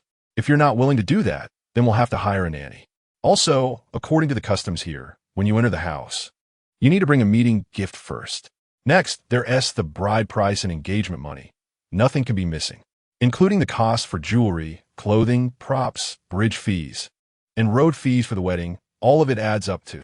She rattled off a series of numbers, with the calculator clicking away. Finally, she turned the calculator around and placed it in Wudi's hand. A long string of numbers. 100,000, million. Is it just a wedding? Why does it need 2 billion? Is your family going broke?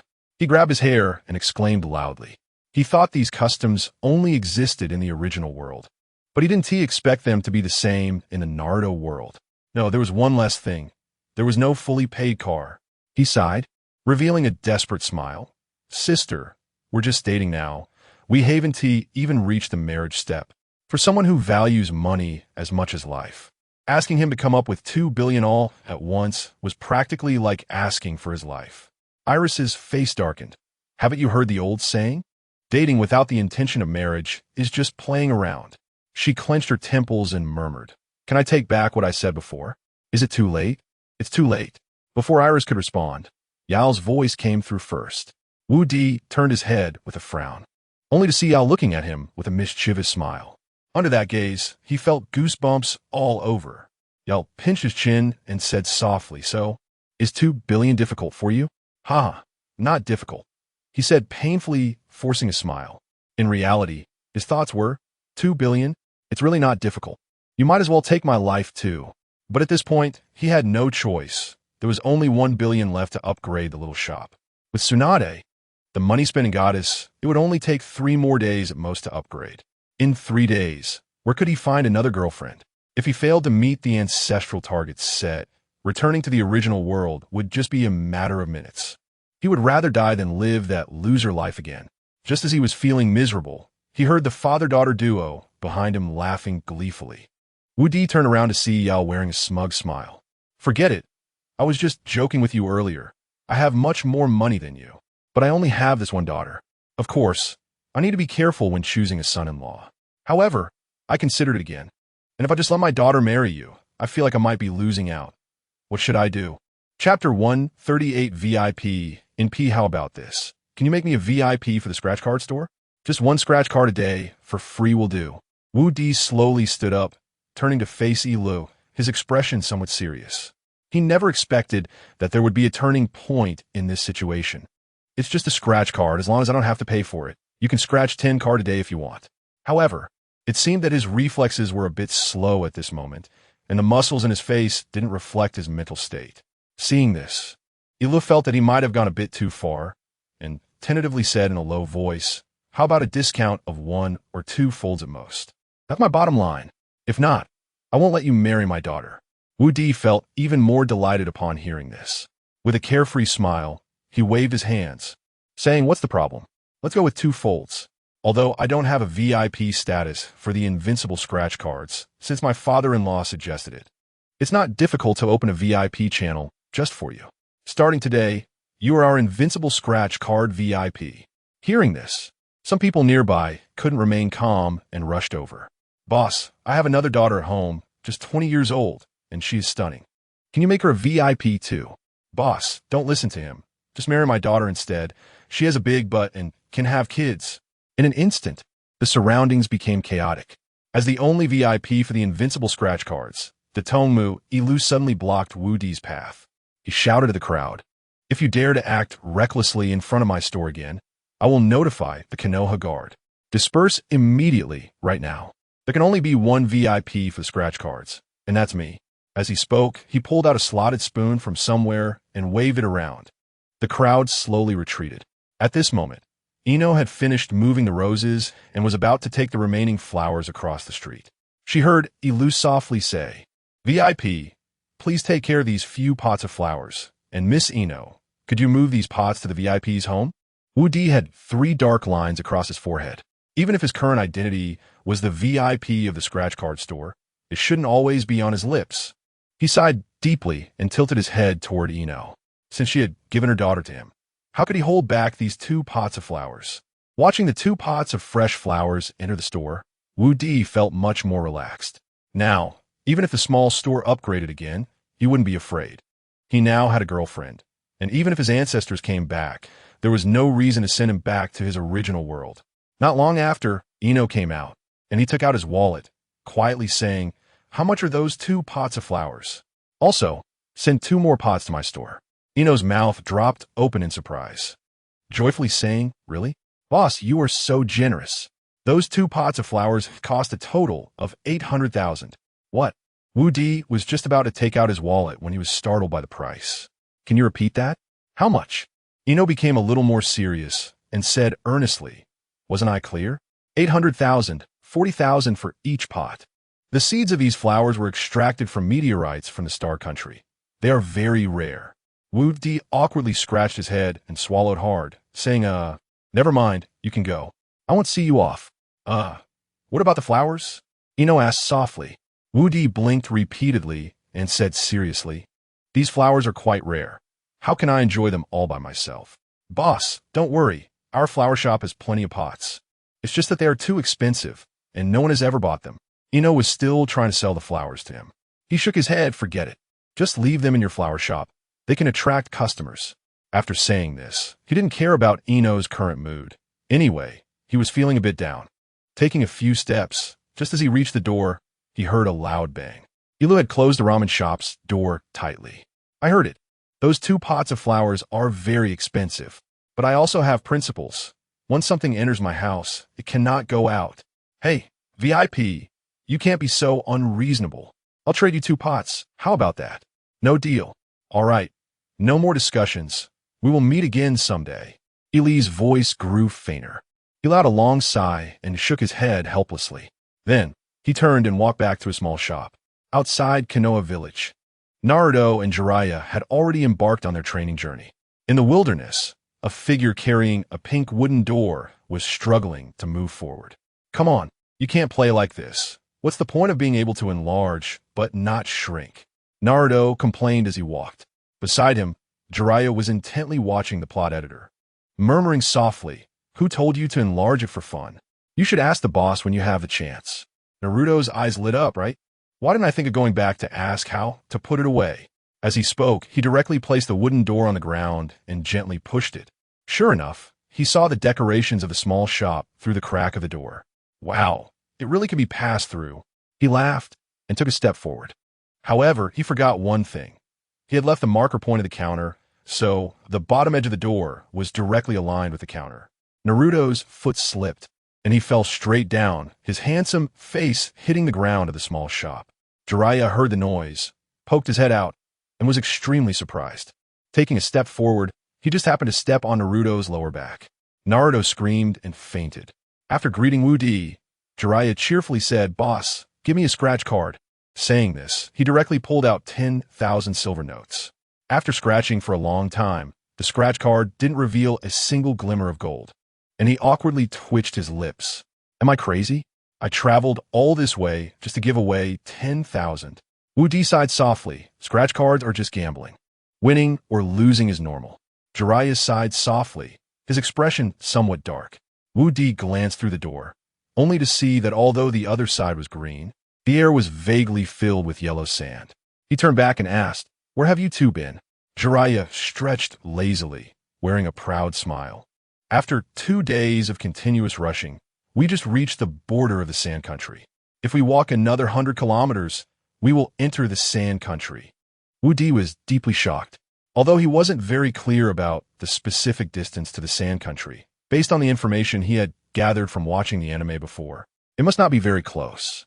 Just how much effort did Jiraiya and Naruto put into travel such a long distance in 2 days? Chapter 139. Stepping back on the journey at that moment, Naruto regained some clarity. He slowly got up and dizzily looked at Wu Di, saying, "Boss, do you know how to put this door away? I thought it was boring this morning, so I took it out to play with it, and now I can't put it back." Wu Di rubbed his chin, looking somewhat helpless. "I can't help with that. Once the anywhere door is unfolded, it can't be shrunk back. I forgot to mention that to you earlier." "What? Boss, how could you be so unreliable?" Naruto exclaimed. "I just went out to train for 2 days, and I don't even know how long I'll be training outside in the future. Are you really going to make me carry around this paintboard?" Wu Di shrugged. "Haha, there's nothing I can do about that. Just consider it the price you have to pay for ignoring the distance." "Damn it." Naruto slapped his forehead, feeling regretful. "Why did I even open it in the first place? Now look, I can't put it back." While speaking, he opened his wallet and pulled out 1,000 taels in silver notes. "Since there's no way out, let us buy a scratch card. Who knows? Maybe I'll win something good to lighten my miserable mood." Wu Di handed him 1,000 tael scratch card. However, he, like Jiraiya, didn't get a single glimmer of gold. Holding the scratch card, he looked furious. Nevertheless, he knew that scratch cards were a form of gambling, and not winning was normal. He sighed. "Forget it, I'll just go back to training." With that, he headed straight for the anywhere door. Just then, a gust of wind blew at the location where he was about to teleport. With a crash, the anywhere door slammed shut. Naruto was taken aback and quickly pushed the door open, only to see the scene inside the small shop. Grabbing his hair in despair, he shouted frantically, "How could I forget to mark the point? All that effort was wasted." Seeing his desperate expression, Wu Di really couldn't bear to interrupt. With a heavy heart, he sighed and kicked Naruto out of the small shop.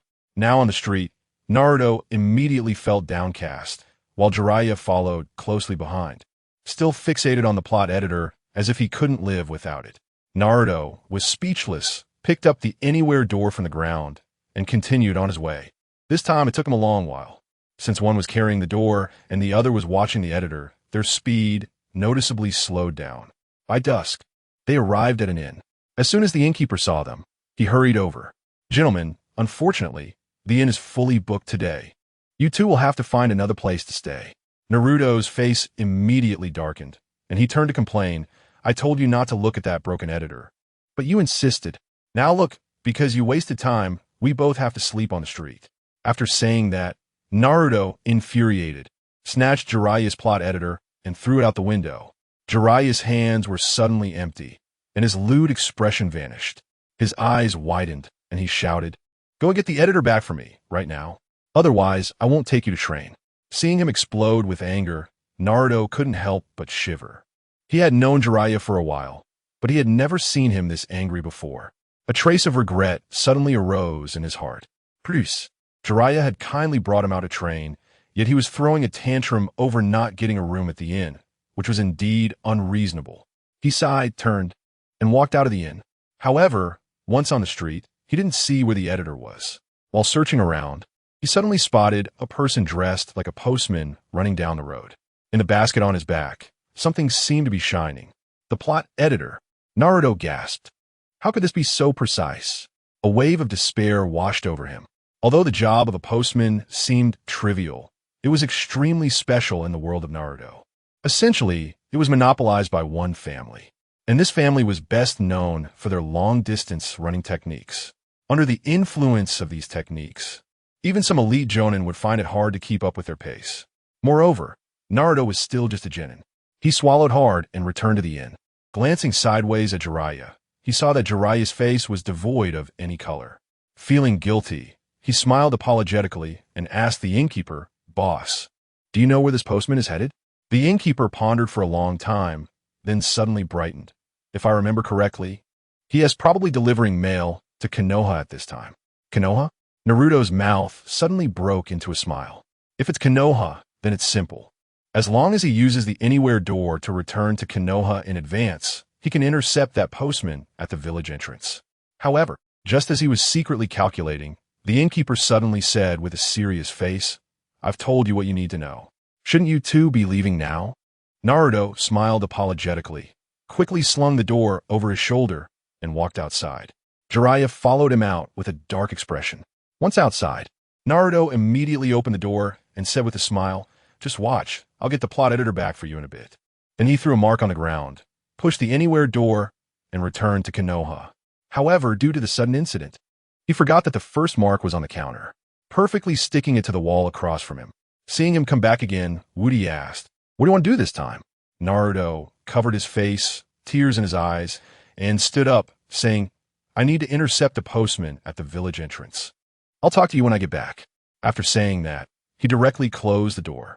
Meanwhile, outside the inn, Jiraiya was squatting on the steps, panting heavily. Suddenly, a star-like light appeared in front of him.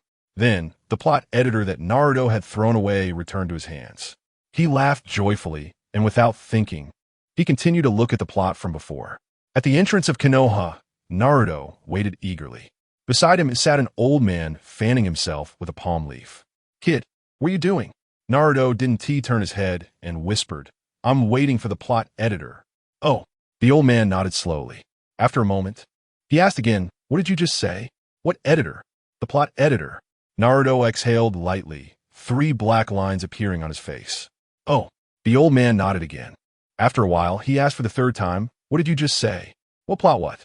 Chapter 140. Chasing the Postman's Steps Script Editor. Script Editor, if you keep rambling on, I'll give you 1,000 years of grafting, Naruto said, a bit impatient. The old man scoffed and murmured, "It's just a script editor. Why get so angry about it?" After a short while, the old man sighed. "Young man, I forgot again. What you just said was about the script." Before the old man could finish his sentence, Naruto began to form hand signs frantically. Would release. 1,000-year grafting technique. A sudden scream echoed at the usually calm village entrance. Just then, a green figure was seen rushing from a distance. Naruto squinted and recognized the figure as the postman, who slowly approached the village entrance and raised his palm. "Stop!" A gust of wind rushed past his ears, and when he turned to look back, the postman was already dashing towards the shadow department. "Damn, does it have to be this fast?" he complained, and hurriedly ran towards the shadow department. In front of the Hokage's office, Naruto arrived panting, only to see the postman had already come out of the office. He hurriedly stopped him, wiping the sweat off his forehead. "You, in your backpack? There's something that's mine." The postman was taken aback, quickly took off his backpack, and rummaged inside for a long time. But he couldn't find the script editor that Naruto mentioned. He said with confusion, "I really didn't see the thing you're talking about. Are you sure it's in my backpack?" "Absolutely." Naruto nodded vigorously. The postman placed the backpack in front of him. "Then you take a look." Without thinking, Naruto dove into the postman's backpack and searched through it. However, no matter how hard he looked, he couldn't find the script editor. After getting up, he slowly frowned and looked at the postman with suspicion, saying, "Are you also interested in those movies made by 3 or 2 people? Speak honestly." The postman looked bewildered. He had never seen what the script editor looked like. He had no idea what Naruto meant by movies made by 3 or 2 people. He said angrily, "Don't slander me. We postmen have basic professional ethics." "Ethics? How many people who like watching those kind of movies actually have ethics?" Naruto firmly insisted that the postman had stolen the script editor, and he didn't believe a single punctuation mark of what the postman said. "Just look at a few I've seen. Jiraiya, does he have ethics? Always staring at the women's bathhouse. Kakashi, does he have ethics? He can't take his eyes off the nurses when he visits the hospital. Don't tell me those stories. Hurry up and hand over the script editor, or don't blame me for being rude. The argument echoed in the hallway, attracting the attention of Tsunade in the office. Shizen, go out and see what's going on, Tsunade said while reviewing documents. Shizen obeyed and stepped outside. As soon as she reached the hallway, she saw Naruto pulling at the postman, his face flushed. Shizen approached and asked, "Didn't you go training? Why did you suddenly come back?" Naruto, with a grim face, fixed his gaze on the postman and recounted everything that happened at the inn today. After listening, Shizen suddenly laughed, recalling the remote control incident, which was quite similar to this script editor. She bent down and softly explained, "The script editor is definitely still in Jiraiya-senpai's hands now. Things that come out from the scratch-off store won't leave their owner for too long." Naruto shook his head vigorously. "Impossible. My yo-yo hasn't come out since it went into Gar's stomach." Shizen suddenly fell silent, unsure how to explain. She could only sigh and say, "Then you should go ask the owner of the scratch-off store. Maybe the owner can give you a satisfactory explanation." "Okay." Naruto clenched his fists, grabbing the postman's collar. "Let's go to the scratch-off store and see the owner. If the owner says you have no problem, I'll definitely let you go." The postman was quite helpless. He never expected to be suspected of being a thief on his trip to Konoha. Moreover, what exactly was this scratch-off thing they were talking about? He had traveled the world and had never heard of the term scratch-off. Carrying a heart full of questions and grievances, he followed Naruto to the scratch-off store. In front of the scratch-off store, Woody stood on the street, enjoying the last rays of sunset. Not far away, Naruto dragged the postman over. And as soon as they got close, he directly asked, "Boss, there's something I don't understand. Is there no way for others to snatch things that come out of the scratch-off store?" Woody pondered for a moment after hearing this, then solemnly nodded. "Theoretically, yes, but there's one exception." Naruto nervously asked, "Who?" "Don't be so nervous. It's not you, it's Asuma. Actually, I'm quite puzzled about this too. Maybe the scratch-off has a bug." "Bug?" Naruto frowned slightly, obviously not quite understanding the term. Woody sighed and explained the meaning of bug to him. He listened with a vague understanding, then recounted everything that happened at the inn today to Woody. After hearing it, Woody laughed a couple of times. "Don't worry. That script editor is 100 in Jiraiya's hands right now. You pretty much made a wasted trip." Naruto felt a bit dejected and also somewhat angry. Since the script editor had already gone back, couldn't Jiraiya come over and tell him? On the other side, Jiraiya squatted on the steps, watching movies for a long time, with toilet paper balls scattered everywhere. The innkeeper couldn't stand it any longer and came out to scold him. "Can't you throw it somewhere else? Throwing it all in front of my store is cursing me for not having business. Hurry up and get lost." Jiraiya stood up with a dark face. Just as he put away the script editor, he suddenly remembered that Naruto had chased after it. If he didn't catch it, he would definitely cause trouble again. "No way. I have to go back to Konoha and check." As he spoke, he pushed open a random door. Just as he was about to enter, he suddenly saw a small flag at his feet. Then he looked up, cautiously scanning his surroundings. "No way, this isn't Konoha. I don't believe these people would be honest and return lost items. I should put this small flag away first.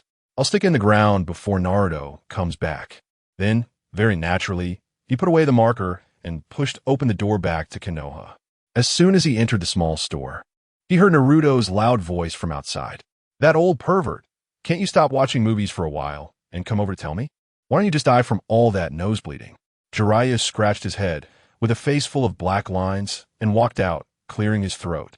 "Aren't I here to tell you now?" Chapter 141.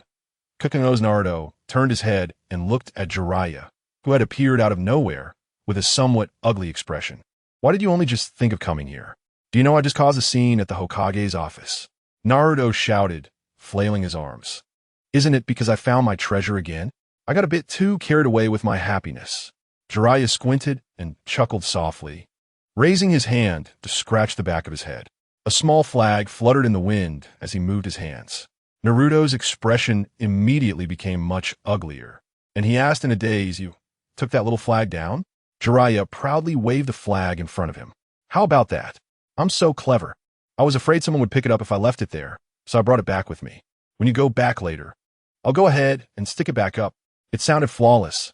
"I am truly a genius." Jiraiya laughed heartily.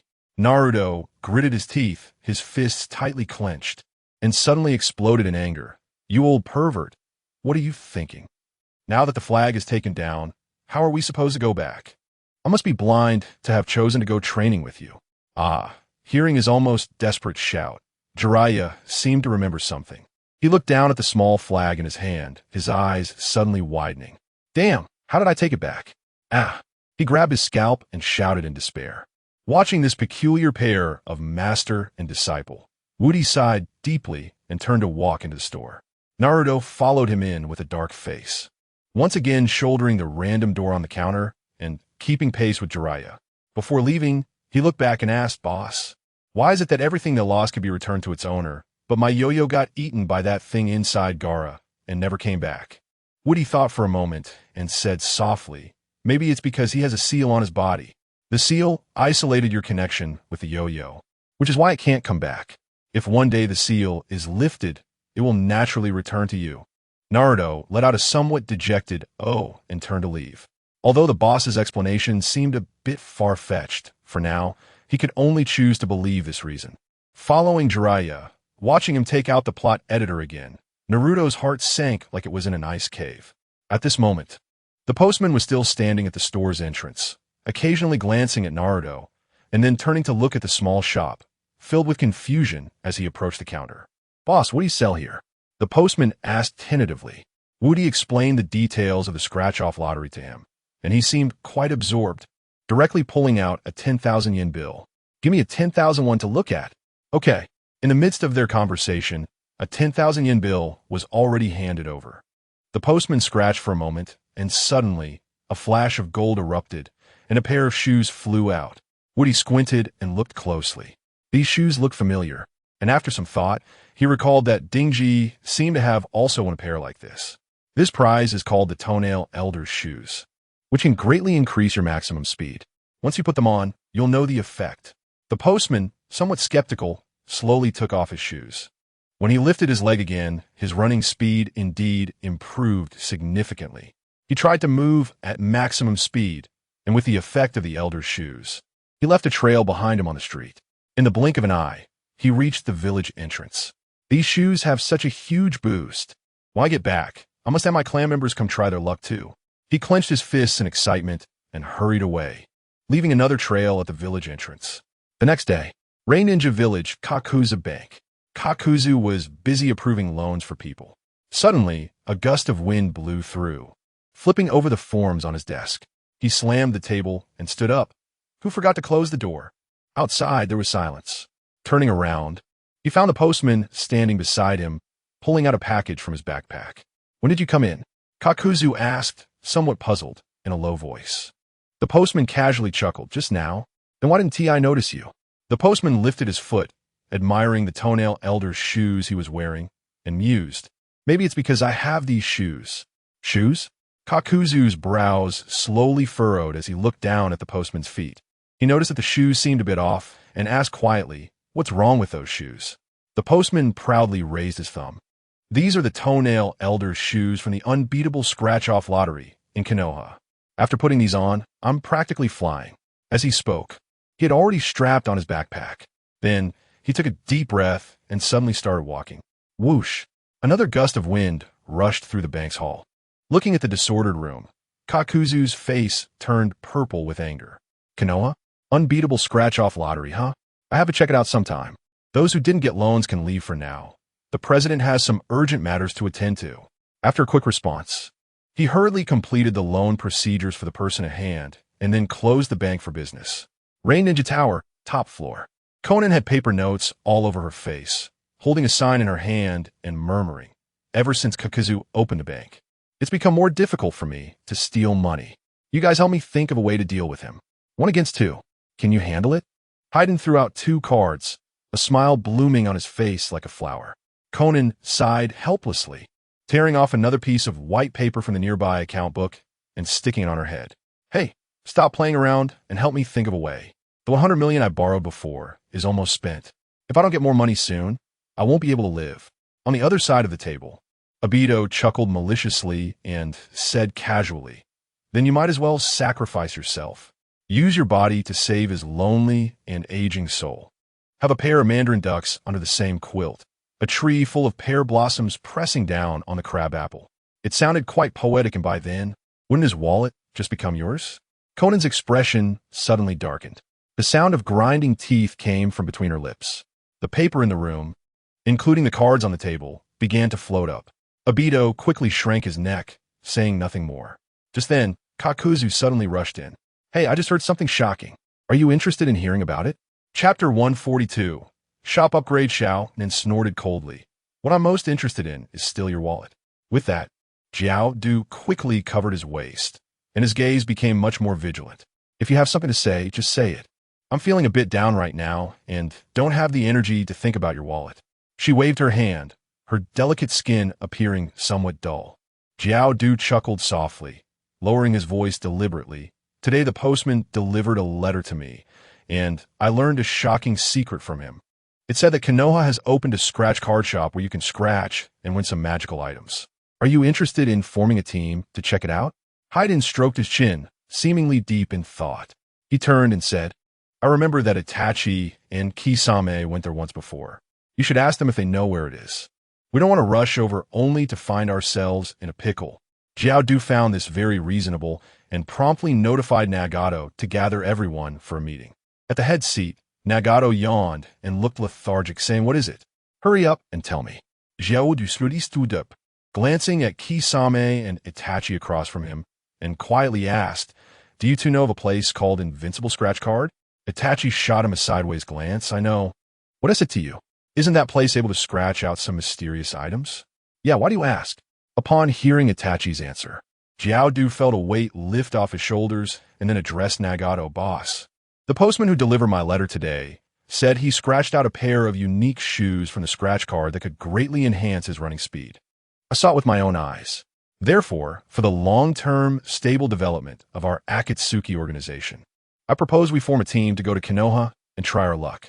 As for the money needed for the scratch cards, we can consider it part of the loan interest. What do you think? Jiao Du's eyes sparkled as he awaited a response. Nagato looked at the others and pondered for a moment. All right, let's do as you say. We'll set off to Konoha tomorrow. With the postman's footsteps, the fame of Konoha's invincible scratch card gradually spread throughout the entire ninja world. On a cruise ship traveling from the land of water to the land of fire, a group of people was chattering excitedly. I can't believe that in such a short time since we left, the scratch card has become so famous. Yeah, ever since I saw that little girl treasure hunting last time, I've been itching to try it myself. This time when we go back, I must give a good scratch. In the land of sand, Sunagakure, Gaara, with two cute cat ears standing upright on his head and his tail gently swaying behind him, stood alongside several high-ranking sand shinobi. Lord Kazekage. The fame of Konoha's invincible scratch card is growing louder. We discussed it and thought we should ask you if we should send an elite team to Konoha. If we can obtain some useful items, it might greatly benefit our sand shinobi.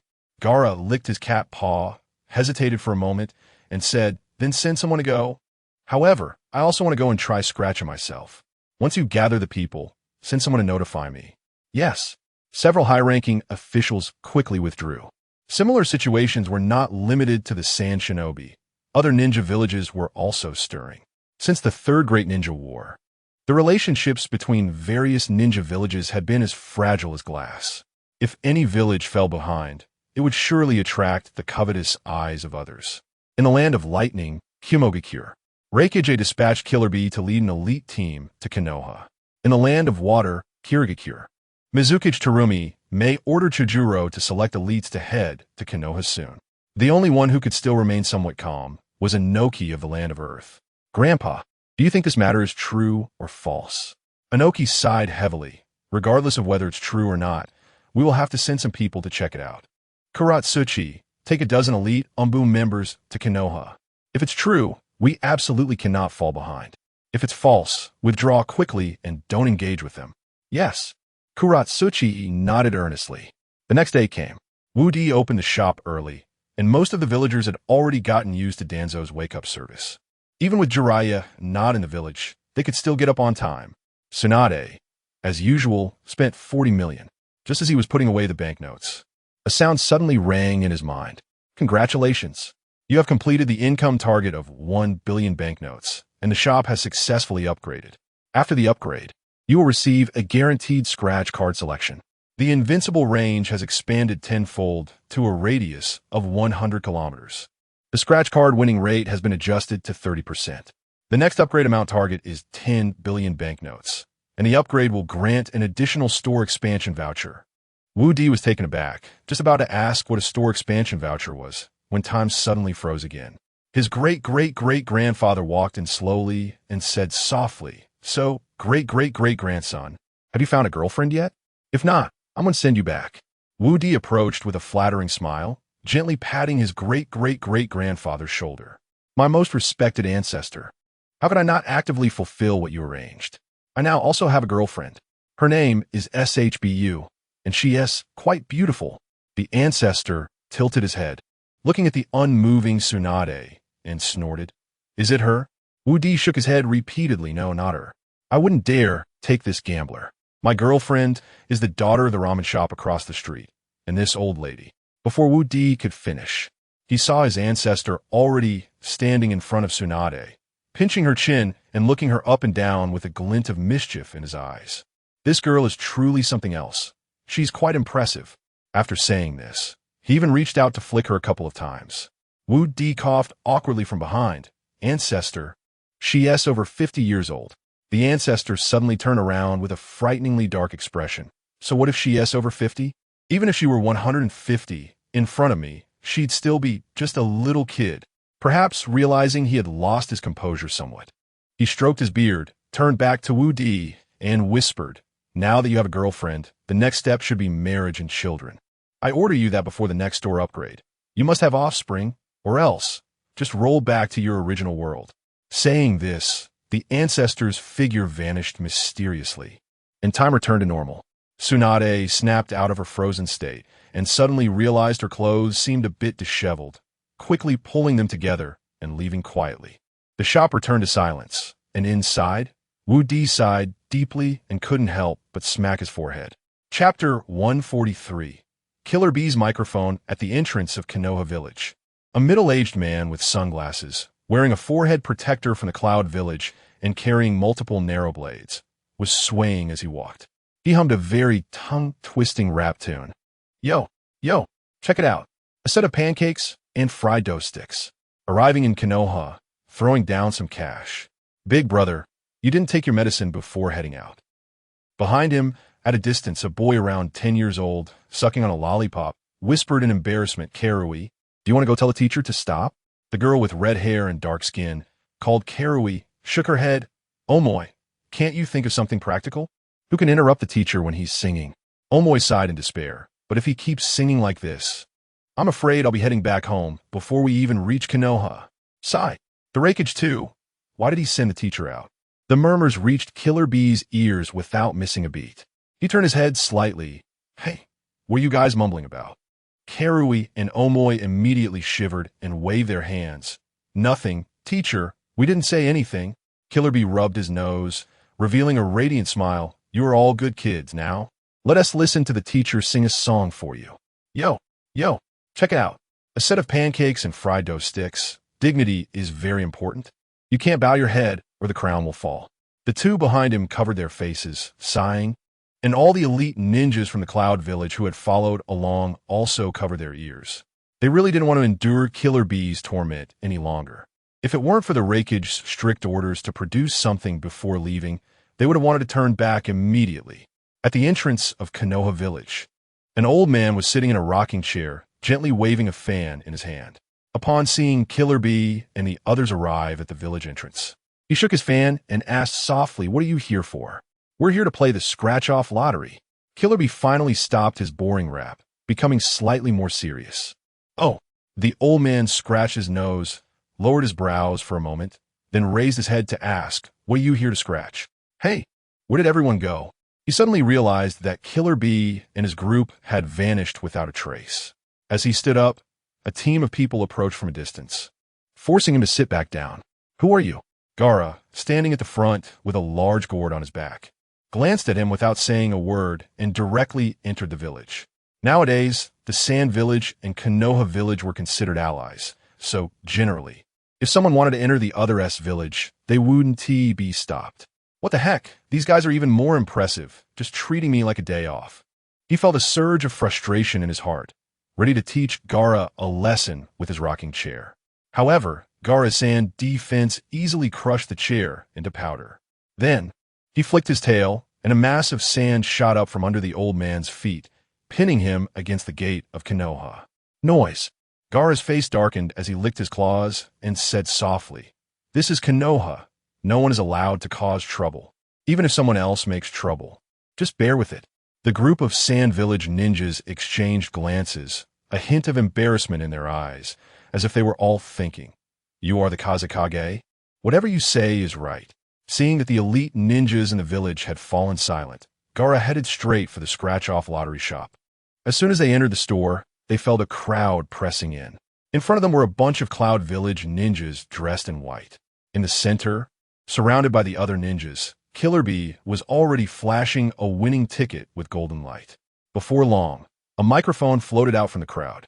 Killer Bee's eyes lit up. He had a natural fondness for rap, and upon seeing the microphone, he felt an instinctive desire to possess it. He hurriedly took the microphone, playing with it in his hand. Behind the counter, Wu Di glanced at the instructions, and his expression turned extremely grim. This microphone was called a telepathic microphone. Singing into it would cause the voice to resonate in the hearts of all living beings within 100 meters, creating a connection. After hearing Wu Di's explanation, Killer Bee smiled with pursed lips. The Cloud Village ninjas behind him revealed helpless, bitter smiles in succession. Then, Killer Bee raised the microphone, preparing to sing a song. Seeing this, Wu Di didn't think twice and quickly perform hand seals. Would release 1,000-year cutting technique. Dozens of wooden stakes descended from the air, firmly pinning him down. Immediately after, a powerful shout that originated from the depths of the soul reverberated through the skies. Killer Bee's two main disciples, aside from feeling a bit nervous, found it more amusing. They silently thanked Wu Di in their hearts. If he hadn't acted promptly to stop him, everyone around would have been subjected to terrible torment. Gaara in the back unconsciously touched his rear, the fur on his tail bristling up. Previously, he had played the scratch-off lottery 3 times, and each time he had been hit with a 1,000-year cutting technique. Killer Bee's current thrill was something he deeply understood. He sighed and began to think about how to respond next. The first time he was cut was because he was furious. The second time was due to his resistance. The third time was because he was feeling very down. He took a deep breath. This time, no matter what he scratched off, he would be happy about it. At least this way, he could avoid some physical pain. Having made up his mind, he observed for a while from the back. At this moment, Killer Bee was already in tears, trembling uncontrollably. Yet even so, he did not let go of the microphone. "Listen to me, don't sing in my shop, or I really will lose my temper," Wu Di said with a cheerful smile. Killer Bee sniffled and desperately argued. "I just want to bring joy to everyone with my singing. That's all. Why are you treating me like this? You must be jealous of my talent, right?" Wu Di sighed and shook his head. He used to think that Killer Bee was just a middle-aged man who liked to rap and ramble. But now he no longer thought so. This person was not only rambling, but also had an unparalleled thick skin. Wu Di smacked his lips, unsure of what to say next, and could only pull out a long-sealed AK physical exorcism gun from behind the counter. Pulling the trigger, the crisp sound rang out like a clear stream amid the noisy environment. Then came the dazzling blue flames, accompanied by billowing smoke, giving a festive feeling. Da-da-da-da-da. Amid a series of jubilant explosions, Killer Bee's solid body was propelled backward. He soared past the street and landed in a pot of soup at Ichiraka Ramen. At the ramen shop, Ichiraka sniffed and looked at Ayam with confusion. "Ayam, did you buy octopus today?" Chapter 144. 9-Yang Divine Skill. After sending off Karabi, the room became much quieter. Especially the ninjas from the Cloud Village who followed him were too scared to speak. Most of them had a rough idea of Karabi's strength. However, comparing it to the boss of the scratch-off lottery, it seemed that his strength was even greater. Omoy and Karui both bowed and kept apologizing. We're sorry. It was our teacher who offended you. Please don't mind." Looking at their current demeanor, Woody felt a bit awkward. When others apologize, shouldn't they be filled with guilt and have a sincere attitude? But their apologies seemed, "You two stop laughing. If you keep laughing, I'll see your stomach. Instead of being so happy, hurry up and fish your teacher out, or he'll be cooked. Woody waved his hand and directly sent all the ninjas from the Cloud Village outside. Just now, they had spent a total of 12 million Rio in his shop. The scratch-off items were all kinds, but to him, most of them were garbage. There were too many things like cat bells and vacuum robots. He couldn't help but sigh.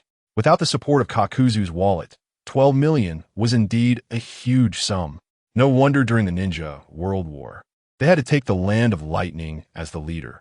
It turned out they really had money, being wealthy as the Big Brother works in both the real world and the Naruto world. Just as he was lamenting, Gaara walked in.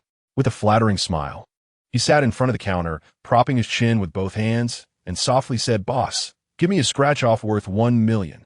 Woody immediately shivered, goosebumps all over his body. Clap, bang, bang, bang, bang, bang. A cloud of smoke filled the air, and Gaara was knocked back. Ichiraku ramen. Karabi had just been taken out of the pot, and his dark skin was already reddened by the heat. But before he could cool down, he bumped into Gaara again. Once again, he tragically returned to the pot. "SHBU, come over and smell this. I really smell octopus." After a while, Gaara returned with a serious expression. His sand armor had been slightly cracked. Next to him, Kankuro and Temari exchanged glances, both too scared to say anything, fearing Woody would be happy and shoot them too.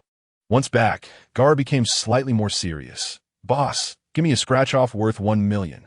Seeing him more normal, Woody's feeling of nausea also subsided. He handed him a scratch-off worth 1 million, and Gaara quickly scratched it. In an instant, a flash of gold appeared, and a blue-colored secret manual floated out. Woody's eyes widened. He had been in Naruto world for quite a long time, and up to now, only 3 people had scratched out blue manuals. One was the 3rd Hokage, who scratched out the Great Shift of the universe. The other was Danzo, who scratched out the Sunflower Manual. Now, another blue manual had finally appeared. He took a closer look and saw 4 big characters on the cover.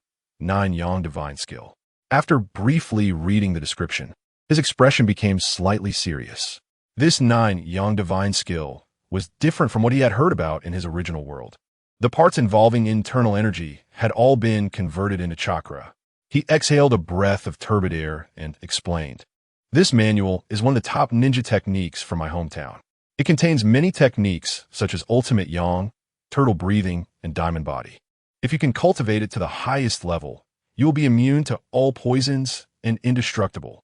Listening to Woody's introduction, the sand ninjas nearby were astonished.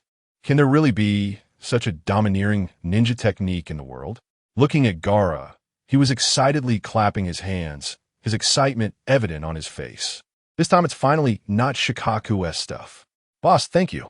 I thank you and your ancestors for 18 generations." Woody's face darkened, and he quickly formed hand seals. Would release. 1,000-year cutting technique. On the street, Karabi was walking with a wet body while covering his rear. Omoi and Karui were fanning him beside him. Just as he was complaining about Woody, a loud howl echoed through the air. Hearing that scream, he felt as if he'd been hit by Wood Release again, with goosebumps all over his body. "Let us go. This place isn't safe." He turned his head and said nervously. Suddenly, 2 ninjas from the Cloud Village appeared behind him, lifting him up along with Karui and Omoi, and they quickly ran toward the village's exit. In the shop, Gaara, with tears in his eyes, asked, "Boss, why did you come again this time?" Woody sighed, seeming a bit troubled, and said, "You just complained about the items we scratched out at our little shop. As the boss, I'm really not happy. So, kid, remember next time, don't say bad things about others' items in front of them. Even the most magnanimous person can get upset." Gaara rubbed his nose, tears streaming down his face.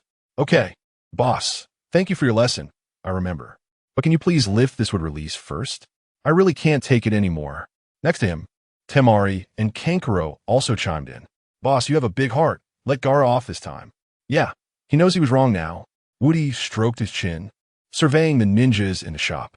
Now that Gaara was the Kazekage, he should give him some face, otherwise it would be hard for him to manage the Sand Village when he returned. If a new Kazekage was appointed later, it could cause big problems. He nodded and directly lifted the Wood Release. The other ninjas waiting at the counter for their scratch-offs were dumbfounded. "What is going on? The Kazakage was actually apologizing to the scratch-off shop owner. What kind of power does this boss have? He just took down the leader of the Land of Lightning. And now he's messing with the Kazakage. Doesn't he fear things escalating and reigniting the Ninja World War? Regarding their shock and doubt, Woody paid no attention. In his eyes, besides Gaara and the other two, the rest were just a bunch of cannon fodder. Even if they had some strength, they would definitely not amount to anything significant. After Gaara was set down, he covered his rear and exited the little shop. You guys continue to scratch. I'll step outside to cool off. After you're done, let Temari settle the bill goodbye. With that, he turned and walked outside. He didn't want to stay in the scratch-off shop for even a minute longer. The more he stayed, the more likely he would say something wrong. And if the boss got angry, his rear would suffer again. In the Hokage office, Tsunade asked Shizen, "Why have so many ninjas from other villages suddenly appeared in the village today? What are they here for? Is there any danger?" Chapter 145. Lifetime VIP Shizen approached and said softly, "Lady Tsunade, they came here just to play scratch cards. It shouldn't have any impact, right? Still, it's better to be cautious. If something really goes wrong, I can't take responsibility for it." She sighed deeply, walked to the window with her hands behind her back, and looked at the beautiful weather outside, her expression becoming more serious. I wonder where Jiraiya and the others have gotten to. In the border between the land of fire and the land of wind, in a dust-laden forest. "Hey, old pervert, how about I give you a little flag, and you go ahead first? When you reach your destination, I'll come through the door to find you. Carrying this door around all day is just too tiring." Naruto looked at Jiraiya with a resentful expression, complaining in a low voice. But Jiraiya seemed to completely ignore him, his eyes fixed on the plot editor. Smelling the spring-like aroma emanating from the plot editor, Naruto let out a long howl. "Shut up. I came out this time to show you the power of the Nine Tails. I'm not in the best mood yet, so I can't do anything. Let's keep walking," Jiraiya murmured, his eyebrows furrowing like a crescent moon. Naruto sighed helplessly, lowering his head to continue walking. In Konoha Village, invincible scratch cards. The Sand Ninjas took turns scratching off their prizes. Looking at the novel items before them, these ninjas displayed curious expressions. After Wu Di explained everything, he reluctantly sent them off. Looking at the pile of 800,000 Rio banknotes on the table, he sighed softly. The land of sand just isn't as rich as the land of lightning. At that moment, Kakashi suddenly lifted the door curtain and walked in. He held up a wooden stick with a blood bag hanging from it, saying in a low voice, "Boss, give me a scratch card. I read show by 6 or 7 times already, and without any new books, I feel like I'm going to go crazy."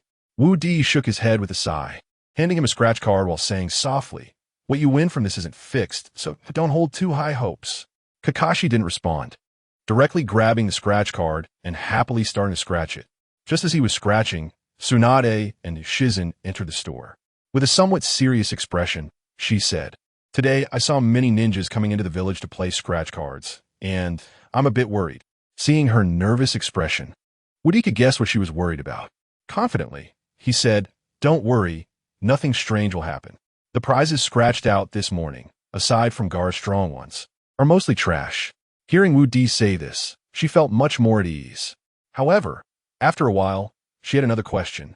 "I've never seen so many ninjas from outside villages come to scratch prizes before. What's going on today?" Wu Di chuckled. "Isn't it easy to explain? A couple of days ago, that courier scratched out a pair of shoes here. Those shoes have speed-enhancing functions, and probably the other countries saw the benefits of the shoes. So they all wanted to come and try. But you don't need to worry too much. This explosive surge in scratching prizes will probably only last a day or two. After this period, it should return to normal, with a few people coming by every now and then." Tsunade nodded, agreeing that Wu Di's analysis was quite thorough. She looked at the stack of scratch cards behind the counter, and her palms started to itch again. At that moment, Kakashi's ticket flashed with a golden light. Tsunade's expression tightened, her eyes shining as she stared at the ticket. Before long, a round pufferfish floated out. Seeing this, Wu Di chuckled again. He remembered that long ago, Kakashi had scratched out a dried gecko, and this pufferfish happened to be the other magical treasure that paired with the gecko. Wu Di said softly, "This thing works the same way as that gecko, but its effects aren't exactly the same. The gecko has stronger sealing and defensive abilities, while the pufferfish has slightly stronger attack power. Now that you have both, you've got a complete set. Kakashi put away the pufferfish, showing no sign of joy on his face. What he was really thinking about was still that book filled with hormones. He sighed deeply and left the little shop with a sense of loss. Tsunade swallowed hard. Just as she was about to sit down, she saw Shizune suddenly grab her arm and say, "Lady Tsunade, we already gambled this morning." Tsunade hesitated, ultimately letting out a long sigh. Seeing this, Wu Di smiled and pulled out a scratch card worth 1,000,000 Ryo from behind. "Here, this one is on me." Before handing over the scratch card, like last time, gave Tsunade a single chance to win. Tsunade jumped with joy, pulling out a coin to scratch the coating. Just halfway through, a golden light flashed. Shizune suddenly froze. Since the last time Tsunade won a prize, she hadn't seen her win again for a long time. Back then, she thought Tsunade would only be lucky that once, but unexpectedly, she had scratched out something again. However, recalling the last winning experience, she said softly, "It won't be another one of those again, right?" Wu Di shot her a sideways glance, a look of disdain appearing on his face. There's no way there would be so many of those again. This time, it definitely has to yield something. In truth, when he said this, he wasn't entirely sure either. However, he felt that since the shop had upgraded this time, the chances of winning had to be somewhat enhanced, right? He nervously watched the ticket. Not long after, the golden light faded. It was still nothing. In the small shop, the sound of face slapping filled the air. Tsunade blew away the coating debris on the ticket and waved to Shizune, saying, "Shizune, you were wrong this time. It really isn't another one of those." Shizune looked puzzled, but I didn't see anything floating out. While speaking, she took the scratch card over and, after seeing the words on it, let out a half-hearted laugh. "Lady Tsunade, I really don't know what to say." Wu Di was confused, wondering what was written on the ticket that made their expressions so strange. Soon after, Shizune handed the scratch card to him. He looked down and saw that it was indeed a big prize, so big it was almost limitless. Lifetime V. All scratch cards at half price. But this was still acceptable compared to that V middle prize. Getting half off would still earn a lot. His scratch cards wouldn't need to spend money to restock. He glanced at the ledger in front of him and sighed softly. The expenditure of funds from big clients seems to have suddenly decreased. When will I ever save up my 100 billion? Chapter 146. Rare Beast versus Wild Beast outside Konoha Village. The members of the Akatsuki organization have gathered in one place. Nagato stands at the front, looking at Konoha Village not far away, and speaks softly. "We'll enter the village in batches to avoid being detected by the Konoha people, which could lead to unnecessary trouble. As for the others waiting, spread out and don't gather together." "Understood," Kakuzu responds, directly pulling Haiden along as they head into the village. He has been thinking about this scratch-off ticket for more than a day now. Ever since he saw the postman's shoes, he has been itching to try it. Now that he finally has the chance to scratch it, he must be the first to rush out. Nagato watches his retreating figure, his expression darkening even further. He glances at Conan and says, "Our accountant and cashier, doesn't he really understand things, huh? You know what to do when we get back." Conan slowly smiles. "Of course. Besides Deidara, I'm probably the one who likes explosions the most in the organization. All right, I'll leave this to you. But there's a basic condition: don't kill him. Otherwise, no one will make money for our organization." Nagato whispers, then turns to the remaining members and says, "Everyone, spread out. Wait for them to come out before the next group goes in." "Got it."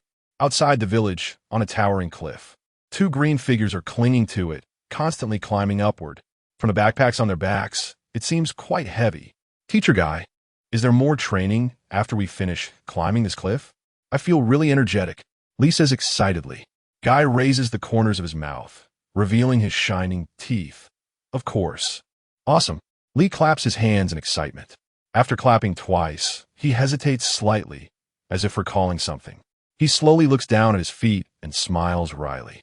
A miserable scream echoes from the edge of the cliff down to the valley below. In the forest, flocks of birds take off together. Guy sighs and jumps down after Lee. Seeing him hanging from a tree trunk, he softly says, "You silly deer, what are you doing flapping your paws at birds?" Falling down was deserved. Lee, with a dazed look, lets out a long sigh and looks up at the towering cliff, feeling even more desperate. They were only a few dozen meters away from the top of the cliff earlier, but now it seems they have to climb again. Teacher Guy, can we change subjects today? If we climb again, it'll be too dark. Guy furrows his brow seriously and stares at Lee. Do you know that you're like the sun at noon, shining and radiating heat? How can you just give up when things get tough? Let S go. Burn those calories. Lee lets out a deep sigh and can only take heavy steps toward the cliff's edge. Just then, a man's loud shout comes from behind them. Itachi! Itachi, where are you? Bring me some paper. The bandage won't clean up. Kisame shouts. Nearby, the large shark's skin has already revealed its dark blue body, and the bandages wrapped around it have been torn into many small pieces. Itachi, where are you? Answer me if you hear me. He continues to shout, but no response comes back. Due to his previous stomach issues, the air around has become heavily polluted, and even he, as the source of pollution, is struggling. With no other choice, he can only find 2 leaves nearby. Just as he pulls up his pants and steps out, he runs into Lee and Guy. Guy pinches his nose and says, "What are you doing here?" "Spreading poison around Konoha. What's your intention?" Kisame's mouth twitches, retorting loudly. "You're the one who came out of the river, wearing all that green. It's just too fitting." As he speaks, he hoists his shark skin and prepares to leave. As he turns his back, he doesn't forget to mutter, "I've long heard that Konoha is shallow with a lot of turtles, and today I finally see it." His words are completely unhidden and fall into Guy's ears. Guy suddenly becomes furious, tossing his backpack onto Lee and directly pulling out a brick from his ninja tool pouch. "You little brat. Today I'll teach you how to be a person and let you taste my ultimate move. Virtue overcomes all." He swings his shoulder, bringing it down heavily. Kisame suddenly bursts out, flipping and landing on a tree. Boom! A large pit, 4 to 5 meters wide, is left in the ground where the brick landed. He frowns nervously, his gaze fixed on the brick in Guy's hand, thinking to himself, "I've never seen such a strange ninja tool before. Could it have come from a scratch-off ticket? If that's the case, I need to take this seriously." He breathes out, pulling out a squid snack that increases chakra from his ninja pouch. Rip! The edge of the packaging tears open. In an instant, a rich squid aroma fills the entire forest. Kisame glares at Guy with a fierce look and coldly says, "This is something I got from your unbeatable scratch-off ticket. Just right for dealing with you Konoha people." Without thinking, he pulls one out and brings it to his mouth. Just then, he feels a strange movement behind him. Turning his head, he sees the large shark skin has opened its big mouth, a row of sharp teeth glistening like blades. Before he can react, the shark skin's mouth is already right next to his hand. With a gentle snap, that beautiful feeling of slicing pleasure spreads throughout his body, and a warm red liquid flows down his arm. "Ah, shark skin, what are you doing? Are you trying to kill me?" He shouts in despair, desperately shaking his arm. But the shark skin seems unresponsive and opens its mouth again. Kisame, with his muscular forearm, goes pale. Waving half an arm, he hurriedly tries to escape backward. Guy scoffs. "Still want to escape? Dream on." He steps forward again. But, what is under my feet? Why is it so soft? Looking down, a strong fragrance hits him, and his eyes twitch. What a coincidence. Should I go play the scratch-off ticket? Ugh. His vision goes black, and in the haze, he hears Lee shouting, Teacher Guy, what's wrong with you?" At this moment, Kisame, who is fleeing, has a very dark expression. Initially, the shark skin just wanted to grab the squid snack from him, but as it kept grabbing and it was gone, it actually started thinking about eating him too. He has lost an arm and cannot perform hand seals, so he can only choose to escape for now. Itachi, Itachi. He desperately calls out for Itachi. Outside the forest, a sudden voice responds. "Check it out. Who is in front, sharing the same hobby as me? The genius rapper Killer Bee." Chapter 147. Scratching out a sun in Konoha Village. Invincible scratch card. Kakuzu and Haiden had already arrived at the store. Despite the fact that they had changed into new clothes and swapped their headbands, in front of Wu Di's keen eyes, everything was just decoration. He instantly recognized their identities. Given their special status, Wu Di happily gave them a surprise of a 30 decrease in the scratch card payout rate. "First, give me 20 scratch cards worth 1,000,000 Ryo each." As soon as he said this, the ninjas nearby were shocked. Where did this rich guy come from? Throwing down 20 million right off the bat? But for Wu Di, it wasn't surprising at all. Kakuzu was so wealthy. He was known as the second richest man after Otsutsuki Kinshiki among the Hokage, so it was perfectly normal for him to spend lavishly. The 20 million scratch cards Wu Di handed over had already been altered for their winning rates. Kakuzu directly split 10 card with Haiden and started scratching with his hands. The ninjas who were scratching their cards nearby all stopped and focused their attention on this side. However, Haiden scratched 5 cards in a row and didn't win anything. The ninjas watching outside began to whisper. After all, when they scratched before, the winning rates were decent, and it was rare to see someone not win anything after 5 consecutive cards. Brother, why don't you wash your hands? I'll scratch a few for you. Really? None of us have ever had 5 consecutive losses. You've broken record. Wu Di gently waved his hand from behind the counter, communicating with the observing ninjas. You're mistaken. The record holder is the 5th Hokage of our village, Lady Tsunade. Her highest record is 896 consecutive cards without a win. The people outside were slightly stunned but quickly understood. Boss, you probably don't know about Lady Tsunade's reputation outside, right? She's a gambling tyrant, an absolute cash cow. Wu Di certainly knew this. If he didn't, would he have given her both of the only 2 chances for a 100 win? Obviously not. Haiden's expression was somewhat dark. Having scratched 7 cards without seeing a hint of a win, was today really not a good day for gambling? No. I need to ask Lord Jashin to help me calculate later. He pressed his palms together, placing the pendant in his hands, and prayed continuously. Meanwhile, Kakuzu had already seen a flash of golden light. This surprised Wu Di. Normally, aside from a few individuals, most people won on their 3rd or 4th card.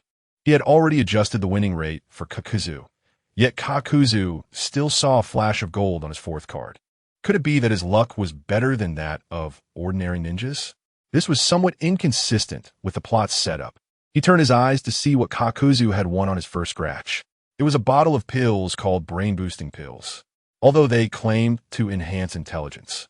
The description stated, taking the brain-boosting pills would reduce the user's IQ to 20 of normal for several hours. Reaction speed would also decrease.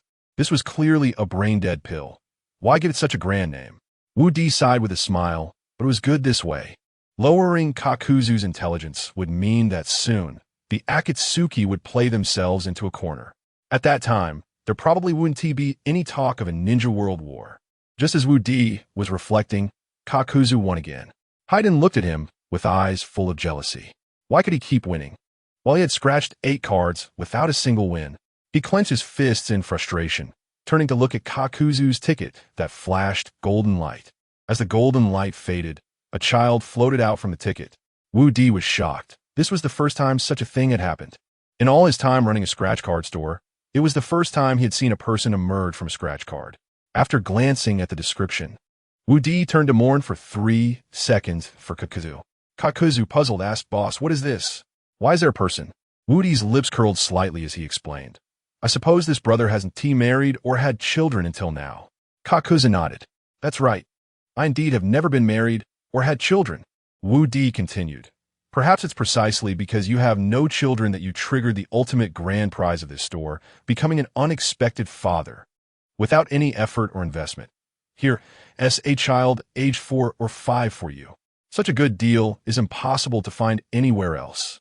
A glimmer of light flashed in Kakuzu's dim eyes as he recalled his days as a ninja, where he only focused on training. Even after escaping from Takegakure, he never let go of his obsession with ninjutsu. Later, as he grew older, he gradually began to think about having children, but his physical condition was no longer what it used to be. The dream of having children gradually turned into a bubble, which is why he spent day and night thinking about how to make money to alleviate his loneliness and sorrow. Kakuzu looked at the little child who stood in the air, sturdy and lively, and laughed heartily. The wish he had held for many years had finally come true at this moment. His joy was evident. Wu Di quickly went to the back room, rummaging through a box to find the child that Kakuzu had just won. Cradling the child, he whispered, How can I unbind what I've obtained? I really don't want this little spendthrift. Earlier, he had seen the full description of this child. He had told Kakuzu everything. This child was different from others. He only thought about one thing every day, which was to waste money. Moreover, His level of extravagance was far beyond that of an ordinary child. He needed to have silver bills for every meal, costing 1,000,000 Rio each time. Not a single Rio less. Additionally, he liked to do bad things, like vandalizing houses or destroying public property. Anything that would cost money was what this little guy enjoyed doing. If such a child were in his hands, it wouldn't take long before he would lose everything. Such reckless actions, how could he possibly manage? At that moment, he heard a sigh echoing in his mind.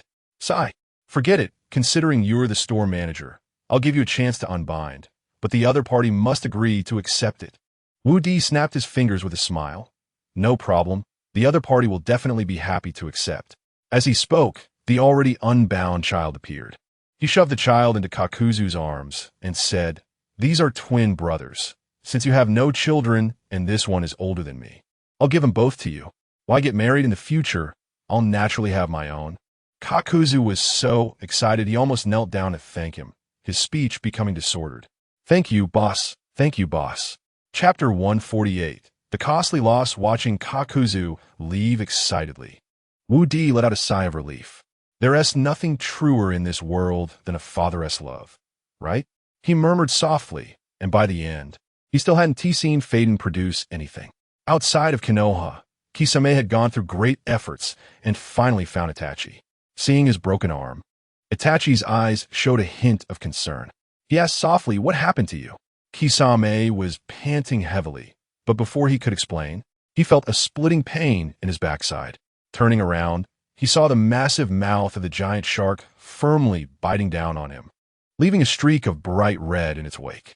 Gritting his teeth, he endured the excruciating pain and continued to flee. For some reason, the shark seemed to have fixated solely on him. As he passed by Itachi, it didn't change its target. It also passed by Faden and Deidara without switching targets, as if it held a grudge against him. It took a full 2 to 3 hours for the shark's abnormal state to gradually ease. Meanwhile, Kisame's body revealed multiple patches of exposed white bone. If he hadn't been so robust, he would have surely returned home by now. Damn scratch-off tickets. They must have tampered with the prizes. I won't rest until I settle the score with them. He shouted in despair, startling the birds in the forest into flight. White Zetsu was filling in Kakuzu with the remains he had disassembled. He coldly snorted, "Keep your voice down. This situation is unique to you. If it were someone else, it wouldn't have happened. For your safety, you should just get rid of that beastly sword." "How can I do that?" Kisame retorted, glancing sideways. He looked down at the now docile shark and gently stroked its scales. He didn't notice that a piece of squid was still stuck in his ring. The shark caught a whiff of the scent and twitched its body, turning its head abruptly. Kisame's intact arm was gone. "Ah!" He cried out in despair, gazing up at the sky with eyes wide open like 2 full moons. The frenzy of scratch-off ticket sales in Konoha gradually calmed down after a few days of continuous outburst. During this time, the scratch-off ticket shop had been quite busy, and SHBU had been helping out.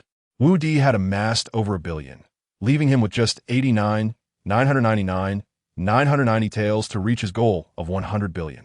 The streets were now less crowded with ninjas from other villages. Meanwhile, Guy, who had been unconscious in the hospital for several days, slowly woke up. Looking at Kakashi, who was holding a blood bag in a tent downstairs, his eyes were filled with emotion. Kakashi held an old-looking white-covered book, reminding him of the passionate times they had shared together. "Lee, help me down to see Kakashi." In the Hokage office, Tsunade brewed a fragrant cup of tea and sat across from Wu Di. Inhaling the aroma, Wu Di said softly, "Lady Tsunade, you didn't call me here just for tea, did you?"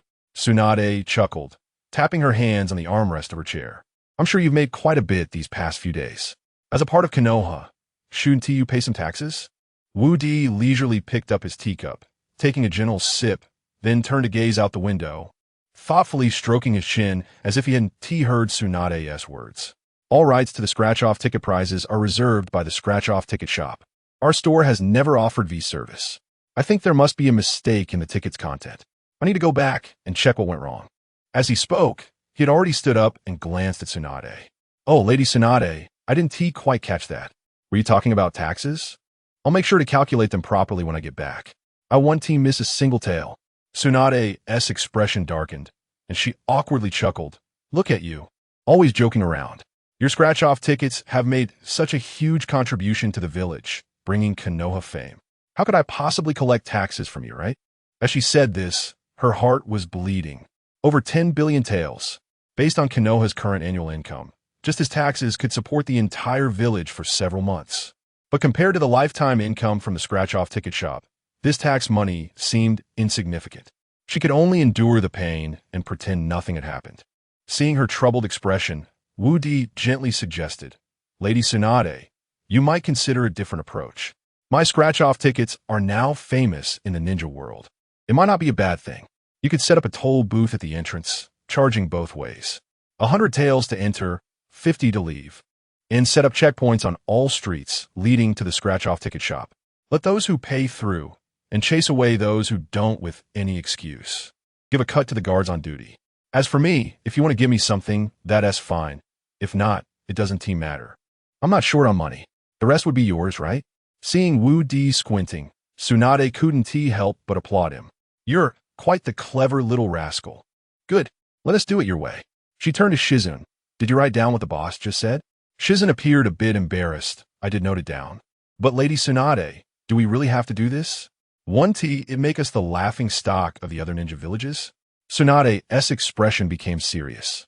What is wrong with being a laughing stock? Tell me, is face more important or money?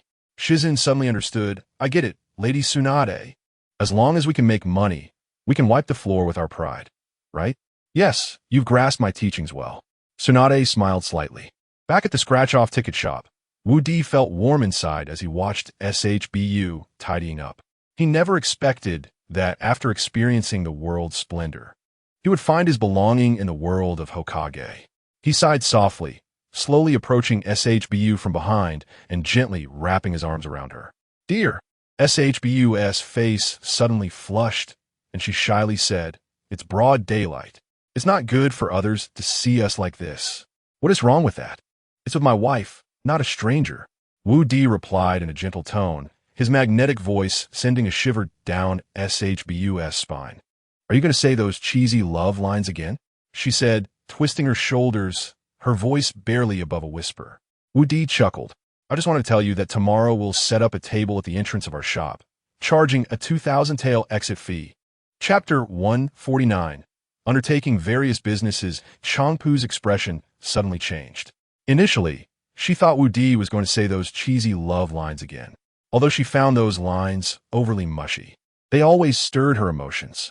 However, this time, Wu Di's words truly surprised her. She responded in a low voice, Okay, I understand. Then she directly broke free from Wu Di's hands. Wu Di scratched his head and, looking at her back, murmured, Why do you seem more and more like a book to me? Changpu turned around, puffed up with anger, and said, So now that you've finally caught me, you started to complain that I turn my back faster than you can turn a page, right? Wu Di slowly shook his head, his words dripping with tenderness. No, I just feel. The more I see you, the more I want to sleep. The room instantly fell silent. Changpu, who had just regained her normal complexion, suddenly felt her face burning hot. She covered her cheeks and quickly lowered her head. How could you say something so blatant? You're truly wicked. Seeing her shy demeanor warmed Wu Di's heart. At that moment, he seemed to have found a true sense of belonging. Not long after, a message spread throughout Konoha village. In order to further strengthen the harmony and stability of the village, starting today, checkpoints would be added to both ends of each main road intersection in the village. All outsiders must undergo thorough questioning one by one. When outsiders leave, they must undergo a second round of questioning to prevent them from smuggling items out of Konoha. Additionally, to prevent anyone from sneaking into Konoha, a toll booth would be set up at the village entrance to raise the entry requirements. All Konoha villagers must go to the Hokage's office to obtain a Konoha resident certificate. Those without proof will be charged according to the toll booth standards. It costs 200 ryo to enter the village and 200 ryo to leave. All inns in the village are prohibited from accepting outsiders without the Hokage's office authorization. Listening to the broadcast, Wu Di rubbed his temples. This Tsunade is surprisingly adept at playing these shady tricks. How foolish of him to think she was a very serious Hokage. He felt his expectations for her were utterly wasted. However, compared to Tsunade, Woody's approach was evidently harsher, as he directly set up a toll booth right at the store entrance, adhering to the principle of utilizing resources and maximizing profits. He aimed to earn every possible coin and take all available benefits. At the entrance, Changpu had already set up the table, and Wu Di rummaged under the counter until he found a large sheet of white paper. With his shy calligraphy skills, he wrote flamboyantly, "Free to enter. 2,000 Rio to exit. Violators will be dealt with severely. Konoha residents exempt." After putting away the brush, he felt a wave of refreshment and stepped outside with his masterpiece. He displayed it prominently beneath the sign. Passers-by looked up to observe. Just then, Inazuka Kiba walked past the door. Upon seeing this glaring notice, he was filled with sorrow and entered with his head down. "Boss, why is your notice so plain? Did something happen at home?" he asked seriously. Woody, still somewhat confused by his meaning, soon heard him say, "Our team 8 has been short on funds lately and is taking on various contracts. You might want to check out our crying services. I'll give you a 20% discount. I guarantee you'll cry more than your own grandson. Additionally, we also offer coffin-carrying services and graveside party services. You can also inquire about those." Wu Di immediately felt a surge of anger rise within him, especially at Kiba's sincere face.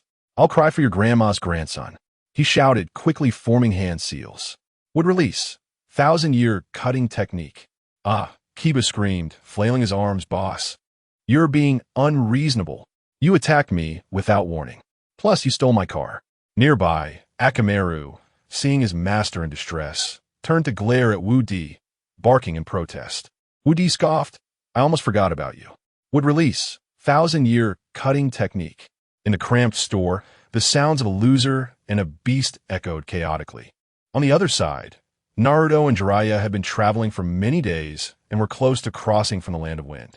Jiraiya finally set aside his plot editor. He said softly, "This is good. Starting today, I will begin your training to control the Nine Tails. Are you ready?" Hearing that he could finally stop carrying the door, Naruto was overjoyed. However, there was one question he seemed unclear about, so he asked quietly, I want to know, why do we have to come this far to start training?" Jiraiya became slightly more serious and sighed. "First, it's because I haven't enjoyed enough of the plot yet and lack training ideas. Secondly, activating the Nine Tails attributes is always accompanied by some danger. If you go berserk in the Land of Fire, you'll end up hurting the people of the Land of Fire. Now that we're far from the Land of Fire, even if you lose control, it won't be our own people who die. So I feel a bit more at ease." Naruto felt a bit awkward. He increasingly realized that Jiraiya was not a good person. He could even think of such self-serving matters. As someone overflowing with a sense of justice, it actually seemed quite reasonable. Following Jiraiya's lead, they found a cave. However, this cave seemed a bit strange, with obscure and difficult-to-understand patterns on the walls. Jiraiya's expression suddenly became much more serious. Naruto looked at his profile and couldn't help but swallow hard. He had known Jiraiya for a long time, and even when Konoha was attacked, he had never seen Jiraiya so tense. Now, suddenly becoming serious definitely indicated something was wrong, and he cautiously stayed close behind Jiraiya. After walking a short distance, Jiraiya suddenly said in a deep voice, "Wait a moment.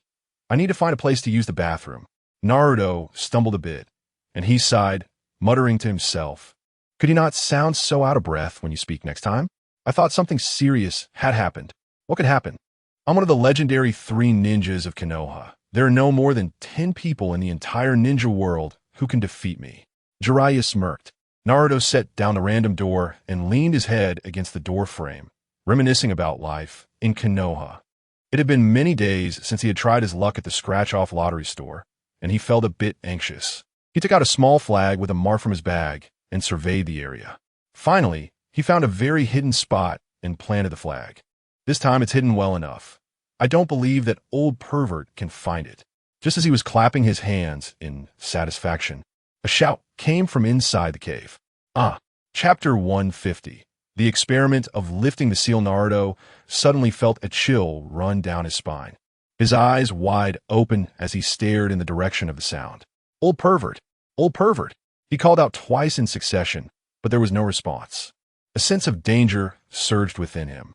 He couldn't afford to waste time with a space-time ninjutsu and hurriedly ran inside. After a few steps, he suddenly sensed something was off. Other caves should have some echo, so why was this cave so quiet? Moreover, even Jiraiya's voice from earlier seemed to have no reverberation. He started to become alert. Drawing a kunai from his ninja tool pouch, he cautiously moved forward. He had walked less than 100 meters when he suddenly noticed something moving above him. Looking down, he saw Jiraiya, pants half pulled down, lying in a pool of blood, 2 steel blades embedded in his back, and a look of panic still on his face. The plot editor had fallen not far in front of him, still playing a movie about spring. He hurriedly took a few steps forward and reached Jiraiya's side. Placing his fingers on the carotid artery, he found no pulse. Dead? Old pervert, you were just bragging to me. How could you die so quickly? Hey, what am I supposed to do if you're dead? Hey. He shook Jiraiya's body, but there was no response.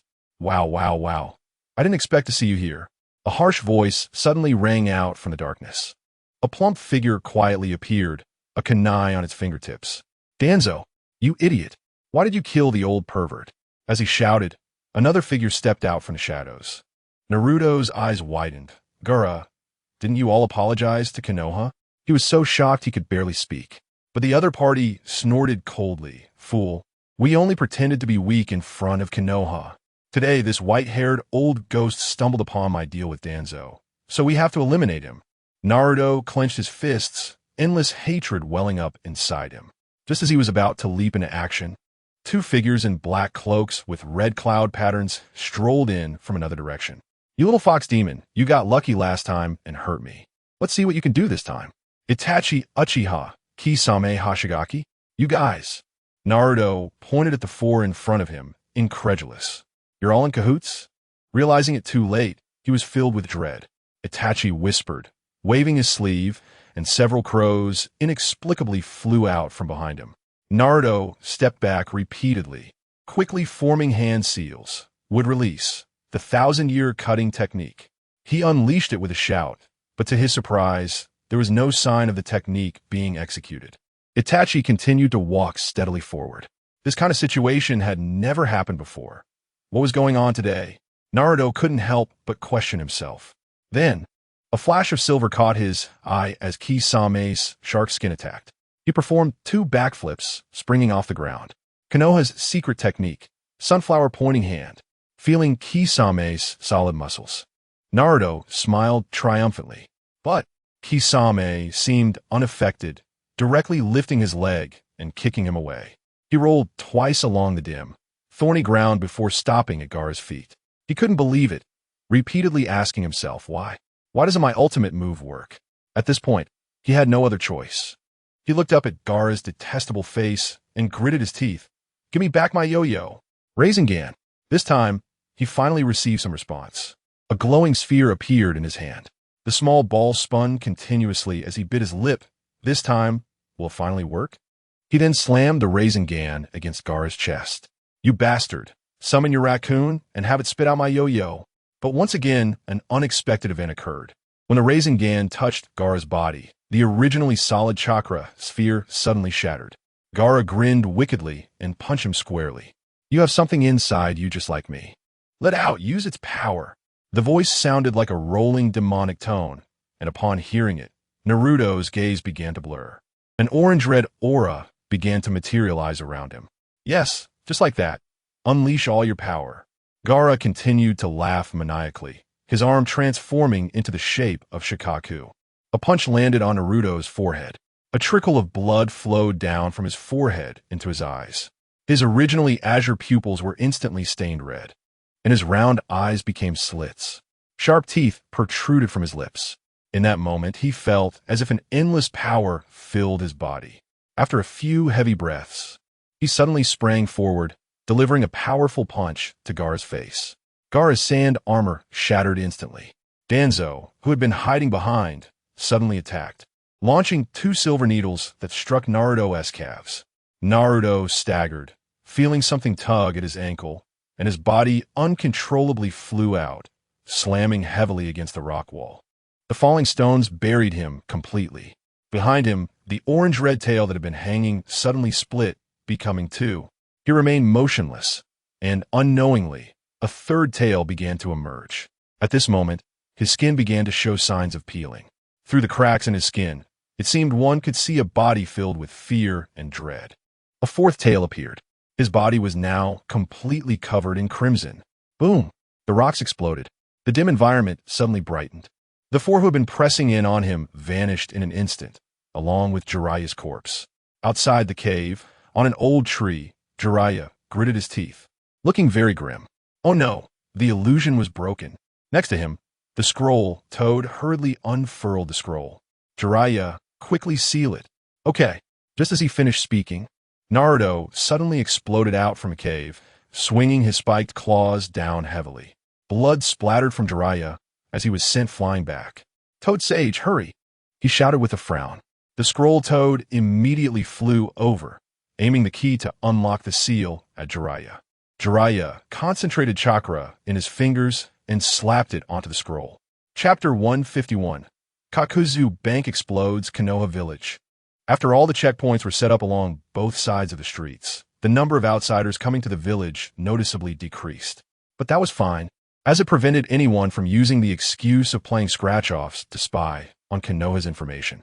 Inside a small shop, Woody was bored and took out a scratch-off ticket worth 1,000,000 Ryo, scratching it casually. Suddenly, a flash of gold appeared, and a very peculiar chip floated out from it. He looked at the instructions in confusion, then gasped.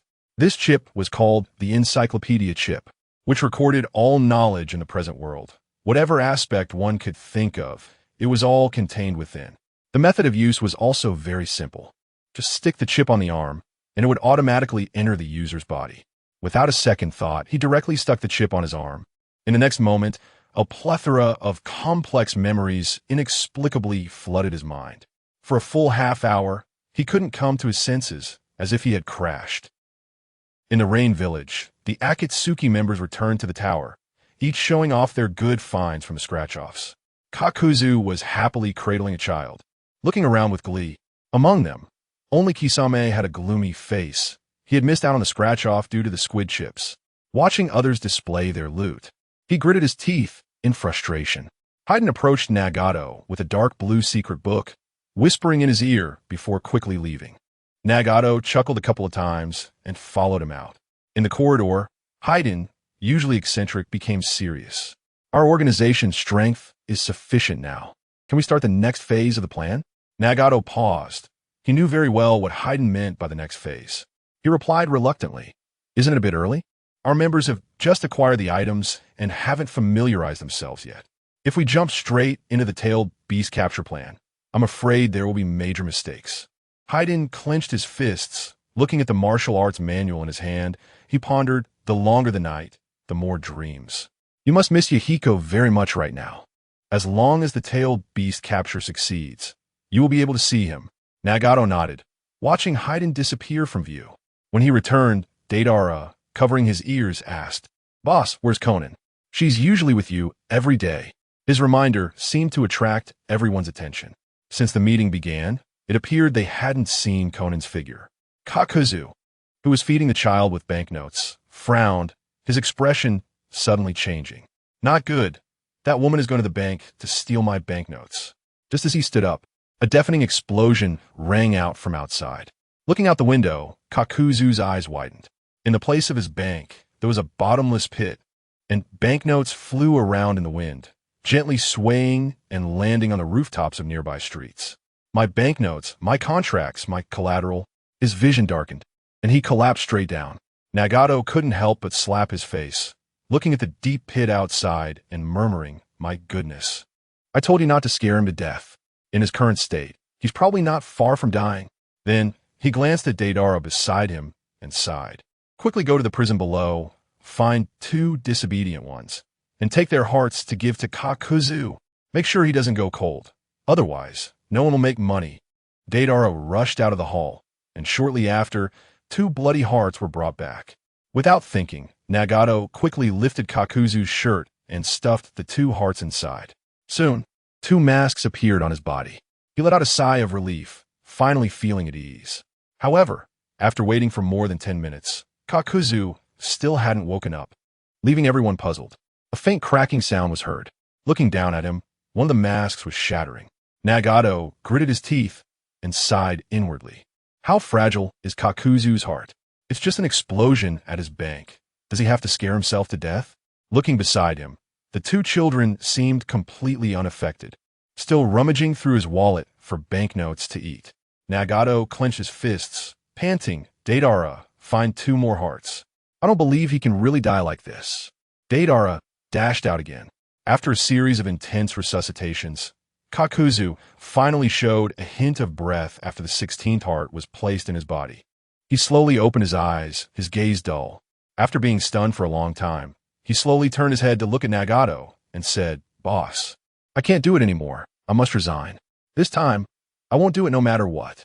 Nagato covered his face and sighed, "Well, since you've made up your mind to resign, I won't force you. However, our Akatsuki cannot lose its development funds until the new financial officer is in place. You need to contribute 1 billion ryo every month to support the organization's operation." Kakuzu felt as if he had received a reprieve, agreeing hurriedly, as if afraid Nagato would change his mind. Nagato turned to look out the window, his expression very serious. Over the years, he had collected too much information related to the tailed beasts. Now, as long as Haydn finished cultivating that manual, they could crush everything in an invincible state. At that time, he would also be able to see Yahiko. He glanced back at the Akatsuki members behind him, softly murmuring, "That day is finally coming." In Konoha, Woody finally woke up from a strange state. SHBU was beside him, tears streaming down her face. She had tried everything to wake Woody up, but had been unsuccessful. She even thought Woody might have died, as he had indeed been overworked these past few days. After waking up, Woody hugged SHBU tightly, inhaling her faint scent, feeling a surge of emotions. "I thought something happened to you. Don't scare me like that again. I'm timid and scared." Her delicate fists kept pounding on Woody's chest. Woody nodded with a smile. This feeling of being cared for was truly wonderful. Unable to help himself, he leaned down and kissed SHBU on the lips, and the room gradually filled with the scent of hormones. They immersed in this tranquility for a long time. Suddenly, SHBU opened her eyes wide and pushed Woody aside. Her face flushed as she said, "It's still broad daylight. Shootin' Tiwi." Woody gently took her hand, looking at her with a lewd grin. "I've already said, looking at you is like reading a book. Just now, it was merely my loss of control." SHBU lowered her head shyly, murmuring in a voice as soft as a mosquito's, "Then tonight, I want to go home." Chapter 152. Naruto, robot sunlight, swept over the peak, casting a golden hue over Konoha. Ever since the arrival of Kabuto, Danzo hadn't woken anyone up for a long time. However, Wu Di still got up early, as usual, to greet the first big customer of the day. In the bedroom, SHBU slowly opened her eyes, vaguely feeling some discomfort in her body. Listening to the voices outside, her face suddenly flushed. She lifted the covers and looked at a red plum blossom on the sheets, knocking her head and complaining, "What was I thinking yesterday? How could I do something so crazy? If others find out, how can I go on living?" After saying that, she quickly put on her clothes. As she left the bedroom and passed through the corridor, she saw Wu Di talking animatedly, showing a hint of a joyful smile. Then, she headed straight for the kitchen. Despite Wu Di's current wealth, the kitchen was pitifully stocked. With the available materials, it was hard to showcase her culinary skills. She thought that while Wu Di was busy during the day, she would go out to buy some kitchen supplies. In the forest, Jiraiya, wrapped in bandages and pale-faced, sat on a large stone. Ever since he resealed Naruto yesterday, Naruto still hadn't awakened. If it weren't for the fact that he could still feel Naruto's breath and heartbeat, he would have suspected that Naruto was already dead. Jiraiya habitually took out the plot editor, and as he watched the moving figures on the editor, his complexion regained some color. Soon after, his nostrils felt a wave of heat, and he happily lay down. The editor also drew an arc in the sky, landing squarely on Naruto's face. Startled, Naruto sat up suddenly, and, seeing the immobile Jiraiya before him, shouted, "Damn, old man, are you alive or dead?" Hey. After a fierce shaking, he slightly opened his eyes, with a look of dazed obsession on his face. Upon seeing the burn marks scattered across Naruto's face, Jiraiya suddenly became alert, sat up painfully, and weakly said, "Kid, you finally woke up? I thought you were dead." Naruto muttered inwardly, "If anyone's going to die, it should be you first. Watching so many unhealthy things all day long. Why haven't you bled to death yet? When do we start training?" Jiraiya blinked awkwardly, looking down at the blood-stained wound on his chest, and quietly said, "Let's wait a while before starting. It's not really suitable right now." Following his gaze, Naruto also noticed the bright red on him and curiously asked, "Hey, did you sneak off to flirt with someone's wife while I was sleeping? How did you get beaten up like this?" Jiraiya grimaced, his anger rising. He really wanted to tell Naruto how he got those injuries, but fearing that Naruto might not dare to train if he did, he could only come up with a casual excuse. "I accidentally hurt myself while training. If you could be as diligent as me, you'd be Hokage one day." Naruto skeptically pouted, muttering, "If you were that great, I haven't seen you become Hokage yet." Just as the two were playfully bickering, a sudden commotion echoed through the woods. The bushes shook violently. Peering through the foliage, they saw a robot that looked exactly like Naruto scanning left and right. It was unclear what it was scanning for. Curious, Naruto leaned closer and said, "Hey, old pervert, come check this out." Jiraiya rushed over, but upon seeing the robot, he was taken aback. He had a bad feeling that this robot might pose some danger. Sure enough, before he could pull Naruto away, the robot emitted a chilling mechanical voice, encountering enemy Jiraiya, preparing to self-destruct. Jiraiya was stunned. The robot looked just like Naruto, so why would it consider him an enemy? But he didn't have time to think about it, quickly grabbing Naruto and turning to flee. Watching Jiraiya's figure disappear, the robot's red eyes returned to their normal color. Jiraiya is escaping pursuit. In that instant, Jiraiya seemed to forget the pain in his chest and sprinted ahead. Naruto lagged half a step behind, running nonstop. "Naruto, don't you have wood release? Use it to restrain it." Naruto was startled and laughed, "Right? I still have wood release." He shifted his body, running while forming hand seals. Wood release. 1,000-year cutting technique. In an instant, countless wooden tendrils descended, directly restraining the robot. Unlike a normal person, even when the robot was pierced through its chassis armor by the wooden hands, it didn't emit a single cry of anguish. Their pace gradually slowed, and they breathed a sigh of relief.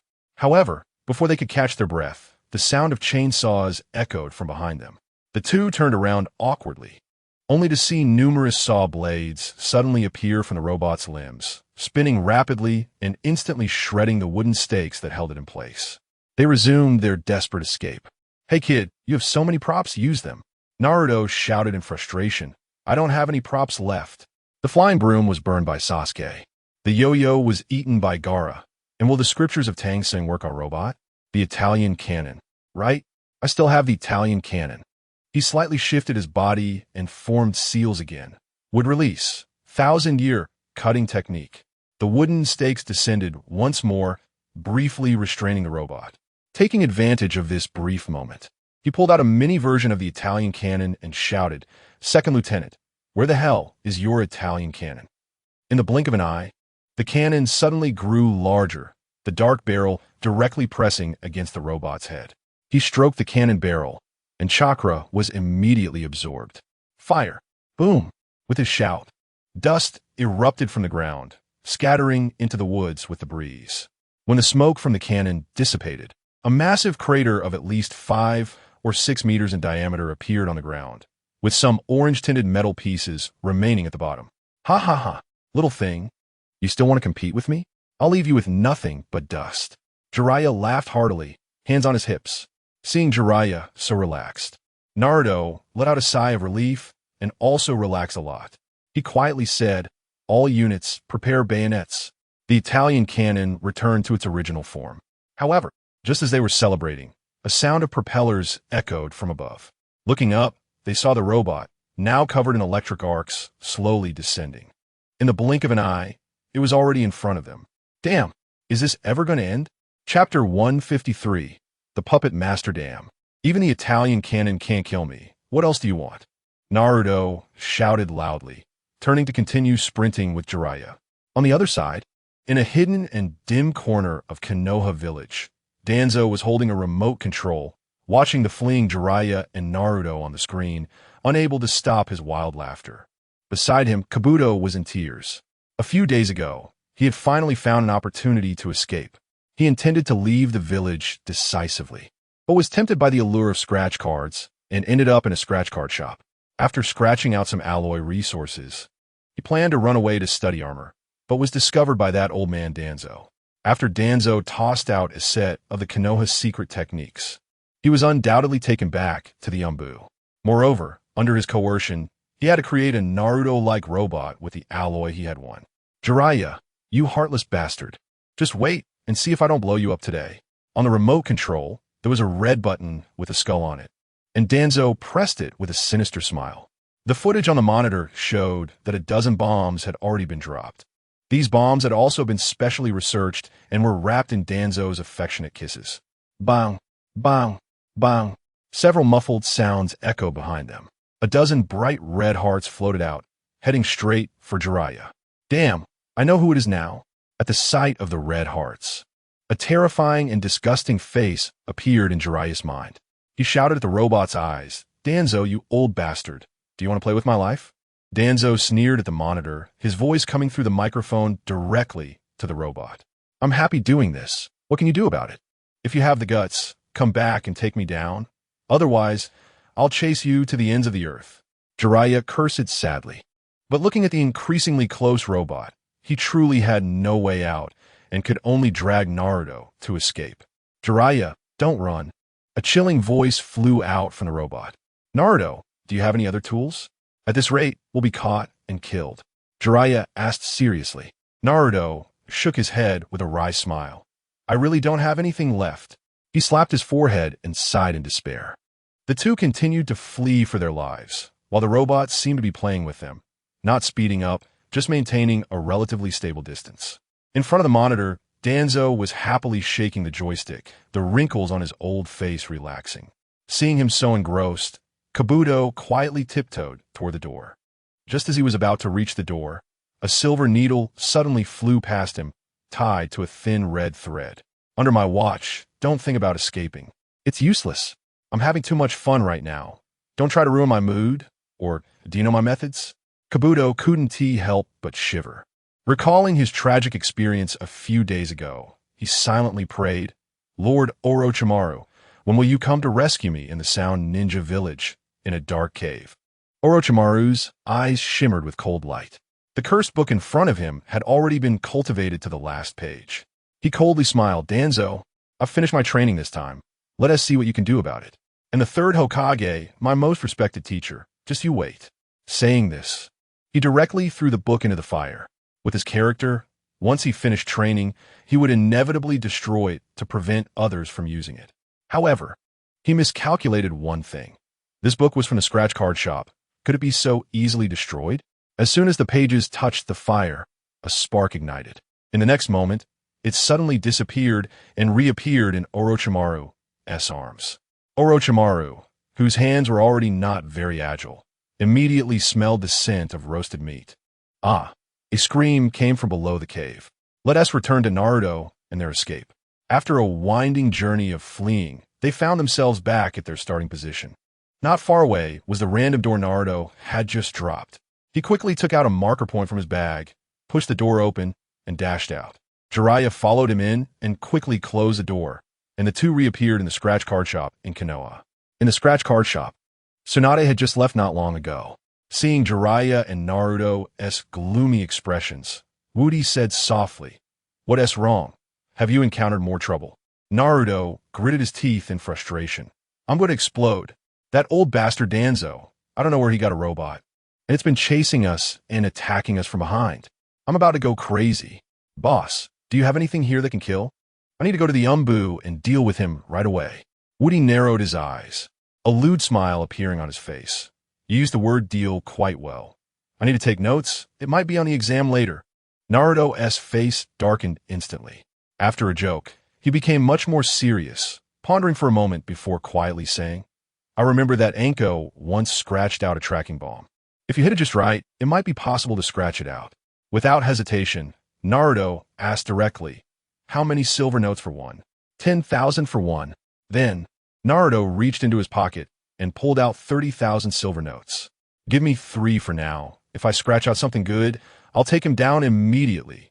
Woody didn't respond, even finding it somewhat amusing. Scratch cards can usually yield something, but to specify a certain category might be a bit challenging. He sighed.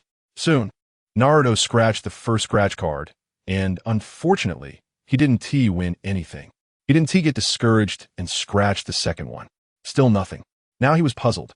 2 consecutive misses was something he had never encountered since he started playing scratch cards. He took a deep breath, blew into his palms, and complained softly. Today, I must have been scared by that pink-haired turtle. Come on, I don't believe I can't win something this time. He scratched again, and on the third try, a layer of golden light finally flashed. A poster taller than a person suddenly floated out from inside. The poster depicted a person with short, spiky hair, a crooked smile with a cigarette in his mouth, holding a wine bottle and pouring it into a glass. Naruto was very confused. He had spent 30,000 silver notes to scratch this out. It couldn't just be an ordinary poster, right? If so, he would be in big trouble. Chapter 154. Smoking, drinking, and perming. He turned to Woody and asked softly, Boss, you'd better explain this to me, or I'll make a scene after enduring the suffering at my rear today. I spent 30,000 taels of silver on this, and what is this thing? Woody glanced at the instructions and then at the name on the poster. He was very familiar with this person, one of the top masters in the mouthpiece industry. Teacher Ubien. Seeing this wrinkled image, Woody gently shook his head. Back when he was still a loser otaku, he often fell asleep listening to the jokes of Teacher Ubien and his partner. After entering the Naruto world, he didn't know how Teacher Ubien was doing now. He sighed softly. This poster is named the grudge locking poster. If you have a grudge against someone, write their name on the poster, then drop a drop of blood, and you can summon the person in the poster to give them a comprehensive, all-around beating. Furthermore, the person in this poster is a very famous master of smooth talking from my hometown. He also mastered a unique skill called the smoking, drinking, and perming technique. This secret technique is only mastered by him in my hometown, a being that looks down on others. Listening to Woody's introduction, Naruto was shocked. He never expected that a deadly tool would actually be created. Danzo is definitely finished now. He turned around and smiled at Woody. Boss, can I borrow your pen for a moment? Woody took out a marker from his pocket and reminded him as he handed it over. The grudge sealed in this poster is too great. Once you summon the person in the poster, unless the person whose name you wrote dies, the effect cannot be lifted for life, so be cautious.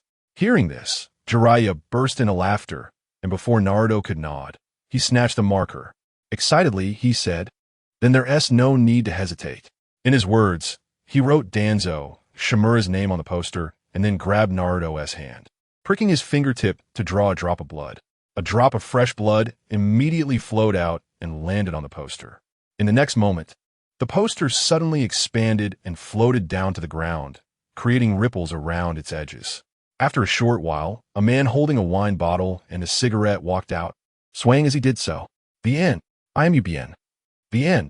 I am Ubien. Willing to serve the Whirlpool family for generations, smoking, drinking, and perming. After 2 burps, a layer of red light suddenly flickered in Ubien's eyes. His pitch-black pupils locked onto his target, as if he had identified his prey. Then he staggered out with a wine bottle in hand. Looking at his back, Naruto couldn't help but twitch his mouth. Hee, are you sure this is okay? Absolutely no problem. The things we scrape from our little shop can't be bad. In the Danzo was controlling a robot and had flown around the woods several times, yet he still hadn't seen Naruto and Jiraiya. He asked suspiciously, Hey, Handsome boy, come help me find someone. Why can't I find them? Kabuto sighed and slowly crawled back to the monitor. Move to the left a bit. Now look to the right. Hiss, it's strange. How can they be gone? He pondered while stroking his chin. At that moment, a commotion came from the corridor. This is the who dares to drink and cause trouble here. Smoking, drinking, perming. Ubien's drunken voice floated through the door and into Danzo's ears. Originally, Danzo was a bit tense, but upon hearing such drunken talk, he dropped his guard completely. Bang!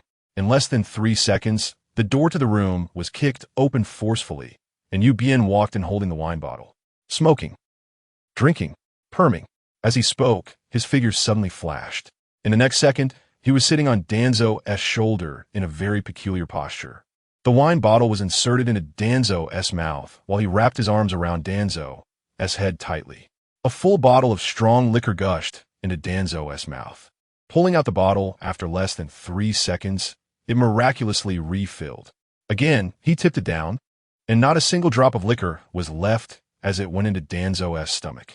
Getting down from Danzo's shoulder, Yubien looked at Danzo, whose face was flushed and somewhat dizzy, and raised the wine bottle to make a sound. Crimson blood slowly flowed down through the pink hair, and Danzo collapsed directly to the ground. Nearby, Kabuto shivered. He was very clear about Danzo's strength. Yet in front of his uncle holding the wine bottle, he had no power to resist at all. What if he set his sights on me? That would be trouble. He quietly tiptoed towards the door. Seeing that the strange Uncle didn't seem to follow him, he hurriedly dashed out the door. Once outside, the scene before him shocked him immensely. In the corridor, more than 30 Umbu members lay scattered about. All of them had marks on their heads from being hit by the wine bottle, and the corridor was filled with the smell of alcohol. Kabuto covered his nose and flew out of the Umbu. I finally see the sun again. Outside the Hokage building, he shouted with tears in his eyes. On the upper floor, Tsunade, who was reviewing documents, frowned. Shizune, see who is shouting loudly down there? Shizune slowly walked to the window and looked at the unfamiliar figure below. Lady Tsunade, it seems to be a foreigner. I've never seen him before. Without lifting her head, Tsunade said softly, Go, capture him and send him to the Umbu. Let them investigate this person's background. Yes. Shizune complied and exited the building. Since Kabuto had sneaked in, he deliberately avoided Shizune when he saw her, trying to prevent a collision. However, Shizune's intentions were obvious. She charged straight at him with a palm strike. Kabuto felt very annoyed. Clearly, this girl's strength was far inferior to his, but to avoid exposing his identity, he had to pretend to be weak. Without thinking, he fell backward on the ground. Shizune snorted lightly, grabbed his leg, and directly took him into the Umbu. Rain Ninja Village. Ever since Kakuzu resigned from his job as accountant and cashier, he spent all his time around these 2 children. The more he looked, the more precious he found them. Although these 2 kids were a bit unusual and cost him millions of taels of silver every day, to him, what were these small amounts of money? One day, a child sitting by the bed suddenly said something. Dad, we don't have names. What should we do? We can't just keep being called A, right? Kakuzu scratched his head, feeling that what the child said made a lot of sense. Looking at the 2 children's positions, one on the bed and the other by the window, he had an idea. Chapter 155, The Tailed Beast Capture Plan. Activated due to Kakuzu's lack of education, he couldn't think of a good name for a while. He touched the child on the bed and said, from now on, your name will be Kakubed. Then he looked at the one by the window and said, your name will be Kaka-window. After arranging this, he laughed with satisfaction. Ha ha, Kakuzu, am truly a genius. Just as he was feeling proud, the door suddenly swung open, and Haiden stood at the doorway, looking lethargic. He said softly, the boss said to go to the meeting. Okay, I got it. Kakuzu replied, without paying attention to Haiden, reached back to pull out his wallet, and directly placed a 10 million Ryo bill on the bed. If you 2 get hungry later, eat this 10 million Ryo first. If it's not enough, wait for Dad to come back and give you more, okay? Okay. The 2 children answered in unison. Then, Kakuzu followed Haiden to the meeting room. Upon entering, they bumped into Konan. It just so happened that he hadn't settled the score with her for the bank robbery incident from a while ago, and she dared to appear here today. It seemed she was unrepentant. Kakuzu's expression changed drastically, and he clasped his hands together, ready to summon the grudge of the earth. Seeing this, Nagato quickly stopped him, whispering, we have a very important plan now, and no one can be harmed. Let's have the meeting first, and once the plan is completed, you can fight however you want. Kakuzu clenched his fists and said in a low voice, what could be more important than me losing over 100 billion Ryo? Nagato shook his head and snorted, it's just 100 billion Ryo. If this plan is successful, not to mention 100 billion Ryo, you could get trillions. Kakuzu raised an eyebrow, turned to look at Nagato, and a hint of disdain appeared on his face. Boss, in terms of age, I'm older than everyone here. Don't think you can fool them and me. He walked to the table with a mocking smile, pulled out a chair, and sat down heavily. However, I am quite interested in the trillions of Ryo you mentioned. Konan, Haiden, why don't you go back to your seats? Isn't it a bit disrespectful to the boss? He slapped the table and glared. Beside him, Nagato awkwardly smiled. Kakuzu, a soul ruled by money. Once everyone was seated, Nagato paused for a moment before speaking. The next plan is quite good. We're going to capture the tail beasts. As soon as he said this, everyone was shocked, except for Deidara. Deidara was the first to stand up, smiling with a stiff face. Boss, that joke isn't funny at all. The ninja world is so big, and not to mention whether we have the strength. Even if we do, we can't find that many tailed beasts. Nagato raised his hand to stop him, turning to the others and saying, I've thought about this. Haydn stood up with a sly grin, unfurling a small scroll, and said seriously, right now, the one tail is in the land of wind. The 2 tails and 8 tails are in the land of lightning's Yunin village. The 3 tails and 6 tails are in the land of water's Kirigakure. The 4 tails and 5 tails are in the land of earth's Iwagakure. The 7 tails is in Kakuzu's hometown, Takigakure. And finally, the 9 tails is in Konoha. The meeting room fell silent. Nagato stroked his chin and said, now that everyone understands the distribution of the tailed beasts, right? Deidara had nothing to say, and with a roll of his eyes, he hesitated. Boss, if we do something like this, won't it provoke other ninja villages? I'm not doubting our strength. I just think starting a war for this is inappropriate. Nagato nodded thoughtfully and smiled at Deidara. Don't underestimate Deidara. He thinks things through very thoroughly. How about this? You take on the mission to find the one tail, and let Sasori go with you. He's familiar with Sand Village. Deidara's mouth twitched. At this moment, he really wanted to slap himself. Why do you have to run his mouth? Capturing the tailed beasts needs to be done in order from 1 tail to 9 tails. Every time we capture one, all of us must extract the tailed beast and seal it in the outer path golem. The others can wait for their tasks. You two can set off now.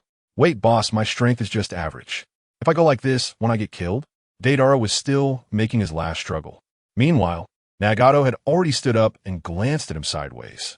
Even if your strength is a bit lacking, don't you have the scratch card tools? Utilize them well, and you won't get killed. Deidara found no reason to refuse and could only follow Sasori out of the tall tower. Outside the tower, it was drizzling. Deidara sighed deeply. Hey, driving artists like this, don't you feel any pain? After saying this, the 2 figures disappeared into the rain. In Konoha village, at the invincible scratch card shop, after a simple round of consumption, Naruto and Jiraiya were not in a hurry to leave the village for training. Anyway, Jiraiya was seriously injured and would have to stay in the hospital for a few days. During these 2 days, Naruto could take a good rest. However, after arriving at the hospital, the nurse saw some burn marks on Naruto's body and forcibly kept him in the hospital. After finally applying medicine and wrapping him in bandages, he hurried back home and lay on the bed he hadn't seen in a long time. By the pillow, a faint scent of silk stockings wafted through. He took a deep breath, savoring the moment. Yes, this is the smell of home. Having been away for so many days, he almost forgot this feeling. Oh, this damn training trip. In the land of wind. It was already deep at night. The village was quiet. Occasionally, the wind and sand would blow by, covering the village in the desolate land with a thin veil.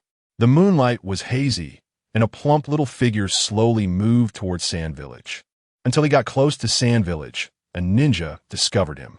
However, at the moment that ninja made the discovery, his throat was instantly slit, and he didn't even make a sound before meeting his end. Sasori turned to look at this familiar village, and the voice from beneath his mask was eerie. At the same time, in the sky above, Deidara soared through the air on his flying clay chicken, taking in the entire situation of Sand Village. In the middle of the village, a building stood out with dim yellow lights still shining. He smirked coldly. That must be the Sand Ninja's Kazekage office. The one tail seems to reside there. Then he reached into his ninja tool pouch, took out a piece of clay, and chewed it in his palm. In the blink of an eye, he spat out over 100 small animals of various shapes. Art is an explosion, he yelled. With that, the clay-formed small animals fell down, causing a series of tremendous explosions in Sand Village. Chapter 156, SpongeBob's Hamburger Spatula having inherited the wind shadow. Gaara rushed out and furrowed his brow upon seeing the aerial mother hen in the sky. Just then, Deidara also spotted him, and a sinister laughter erupted. as he tossed down 40 or 50 cute little white animals that surrounded the building, igniting a blaze. The sounds of explosions mixed with people's screams echoed in succession. Gaara clenched his teeth in anger, gathering chakra in his palm. In an instant, a vast amount of sand condensed and enveloped the Suna village above. Deidara smirked contemptuously and pulled out a card crackling with lightning from his bag. This card was something he won from a scratch-off lottery, charged with a significant amount of lightning power. Gaara was willing to play with sand, and his lightning card was just the right counter. Let's see how well you handle this. A sinister expression appeared on his face. At that moment, a faint crack sounded from the lightning card, and a weak flash of lightning flickered, causing his gaze to drop slightly. He looked down in confusion and saw that the aerial mother hen beneath him had begun to collapse, its flapping wings cracking open. The power from the lightning card had traveled through his body and entered the mother hen, which was a product of Earth release, and naturally, it would disintegrate upon encountering lightning. He let out a bitter laugh. Just then, the wings of the hen broke apart. Together with the hen, he traced a perfect arc in the night sky. Deidara landed right on top of Gaara's sand, and the lightning card slipped from his hand, causing all the sand around him to disintegrate in an instant. As he just sat up, rubbing his head, he felt something soft beneath him. He fell again, his black robe with red clouds fluttering as it scraped against the tower's peak, leaving him swaying left and right. The lightning card also floated down in front of him. He reached out to grab it, but it was just 2 inches out of reach, and he couldn't catch it. The card landed on the ground with a slight sound, instantly softening the earth and creating a hole the size of the card, causing it to sink down. My 1 million, he shouted in pain. Gaara saw him from a distance, wagged his tail, and instantly launched a dozen sandballs the size of grinding wheels at Deidara. Deidara scoffed. Do you really think I only have these trump cards? With a loud bang, he pulled out another shiny metal tool from his ninja tool pouch. This item was another mysterious tool he obtained from the scratch-off lottery, named SpongeBob's Hamburger Spatula. He vigorously shook the handle, causing the front of the spatula to enlarge and splitting into 4 smaller spatulas. The sound of an electric motor whirred as the 4 smaller spatulas spun rapidly, lifting him into the air. As he swung the giant spatula, all of Gaara's sandballs shattered. Deidara snorted coldly. Let me show you my divine skill. While speaking, he raised the spatula and exclaimed, Little snail, let's go catch some jellyfish. Ha ha ha ha. In the pitch-black night, thunder and lightning erupted, and a hollow space suddenly appeared in the darkness. Gaara looked up and saw a giant hamburger, with a diameter of over 100 meters, descending rapidly. His eyes widened in shock. At this speed, there was no time for him to support it with sand. Gritting his teeth, he swung his fist, using the 9-yang divine skill he obtained from the scratch-off store. Since acquiring this technique, he had never truly used it. 9-yang divine skill diamond. As the roar fell, a layer of golden light suddenly flickered around him, similar to the effect of Lee's protecting golden bell. However, unlike the golden bell, the golden light from the 9-yang skill increased physical strength, while Lee's technique added a protective layer outside the body.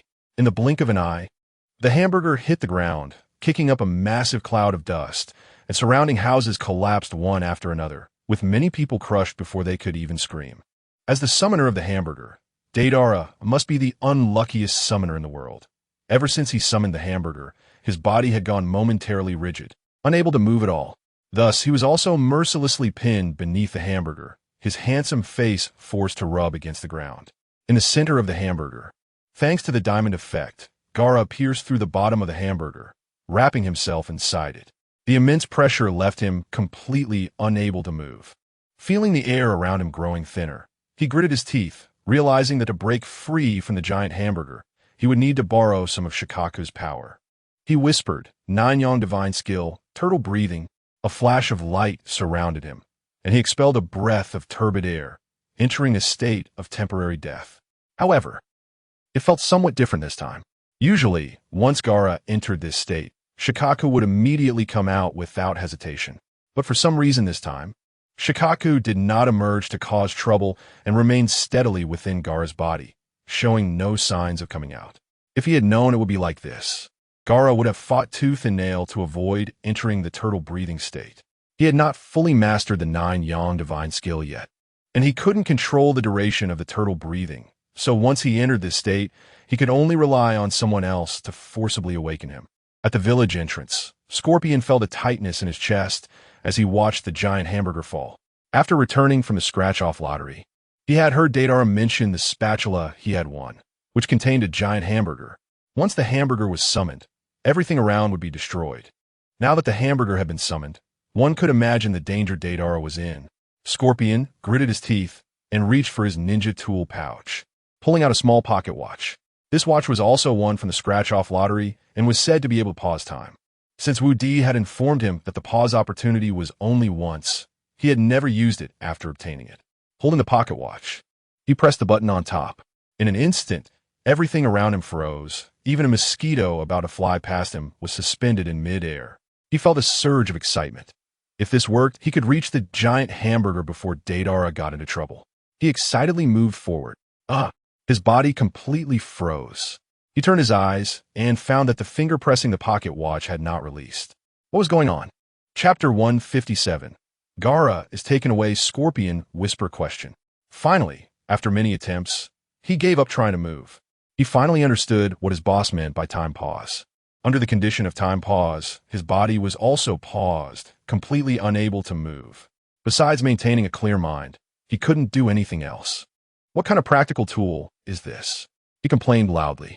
Then, in his current state, he looked around, gazing at the night sky and the stars. When he felt tired, he closed his eyes and squinted for a while. After waking up, he continued to face the starry sky, and no matter how much time passed, he didn't feel even a hint of hunger. This went on for an unknown number of years, longer than the time since he was born. Finally, after passing countless years, he found that the finger on his pocket watch could suddenly move again. He abruptly came to his senses and saw 2 blades coming down at him. Scorpion didn't rush to kill them. Instead, after deflecting the knives in their hands, he kissed one of them. Ha ha ha, I finally don't have to be immobilized anymore. I don't have to keep looking at the stars. I'm so happy and excited. In his excitement, he completely forgot about rescuing Deidara. The nearby sand ninjas were stunned, completely unaware of what had just happened. However, being kissed by this beetle-like creature was just 2. They all turned away and vomited.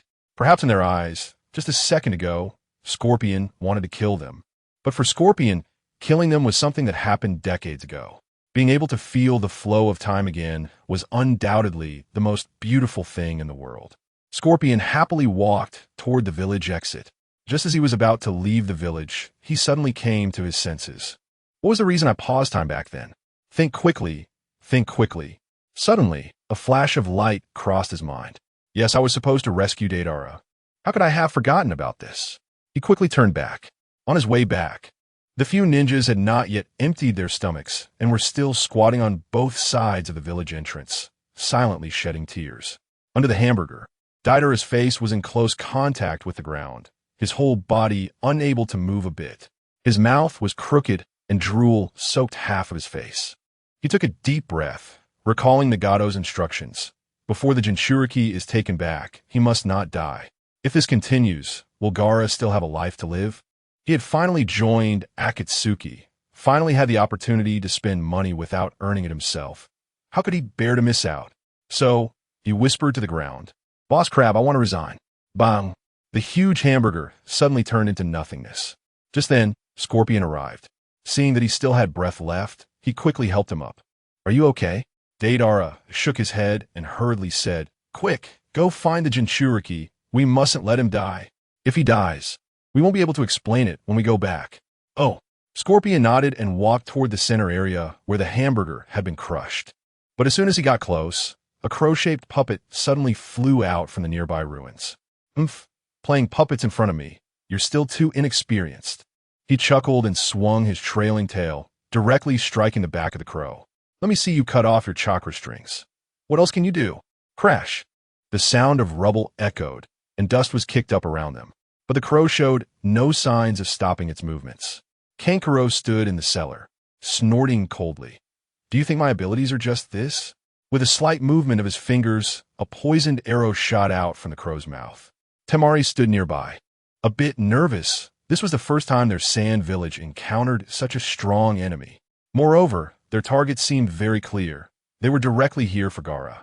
Watching Kankuro constantly twitching his fingers, her blood pressure rose. Suddenly, a faint glimmer caught her eye. Upon closer inspection, it turned out to be a fishing line reel. She suddenly remembered. No wonder the upper-level people didn't cut off the chakra strings. It turned out Kankuro used the scratch-off lottery fishing line tool. Scratch off. Her expression suddenly changed. Kankuro, you keep an eye on them. I want to Konoha for help. Okay, go ahead. As long as I'm still alive. I won't let Gaara be taken away. Temari nodded and immediately ran toward another exit of the tunnel. Above the ruins, Scorpion felt very puzzled. Clearly, he had cut off the chakra strings connecting the puppet. So why could it still move?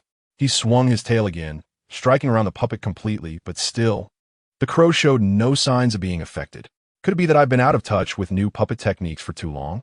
Even now, he had not realized that the opponent was also a ninja with scratch-off tools. With no other choice, he stepped back a bit, shot out a dozen chakra strings in midair, bound Gaara, and directly dragged him out.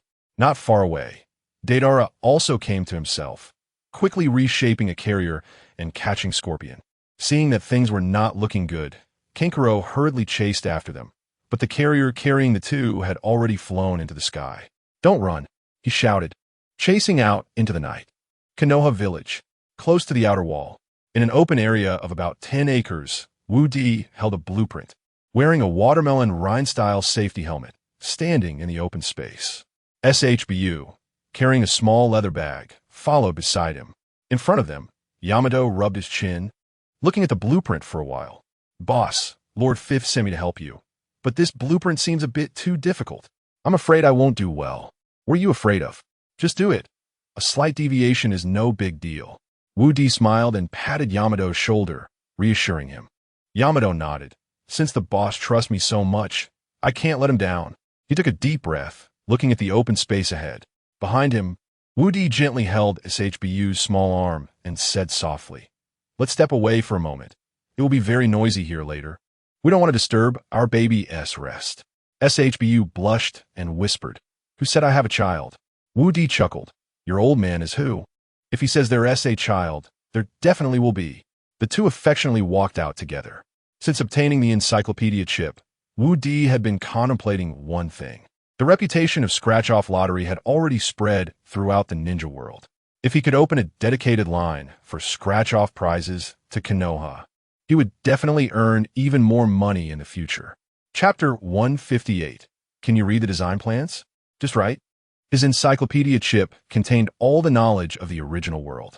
As long as he found a place to produce cars here, he could go around the ninja villages every once in a while, and by that time, the resources in his hands would rival those of Otsutsuki Ishiki. Boom! Boom! As they stepped out from the open area, they heard a loud commotion inside. Wu Di was a bit puzzled. It was just to have Daehyu's would release to help him build some houses. Was it necessary to create such a commotion? He turned back to take a look and saw a thick cloud of dust rising from beyond a layer of trees. Before long, the vibrations gradually stopped, and the dust settled little by little. Wu Di gently kissed SHBU on the forehead and said softly, "You should go back to the store. It can't be empty all the time." SHBU nodded and turned to walk outside. Watching her back, Wu Di felt increasingly warm in his heart. Having such a supportive, capable, and virtuous wife made him feel like the happiest person in the world. Looking back towards the open area, he planned to build a car manufacturing facility here. By the time the facility was completed, it would also be time for their wedding.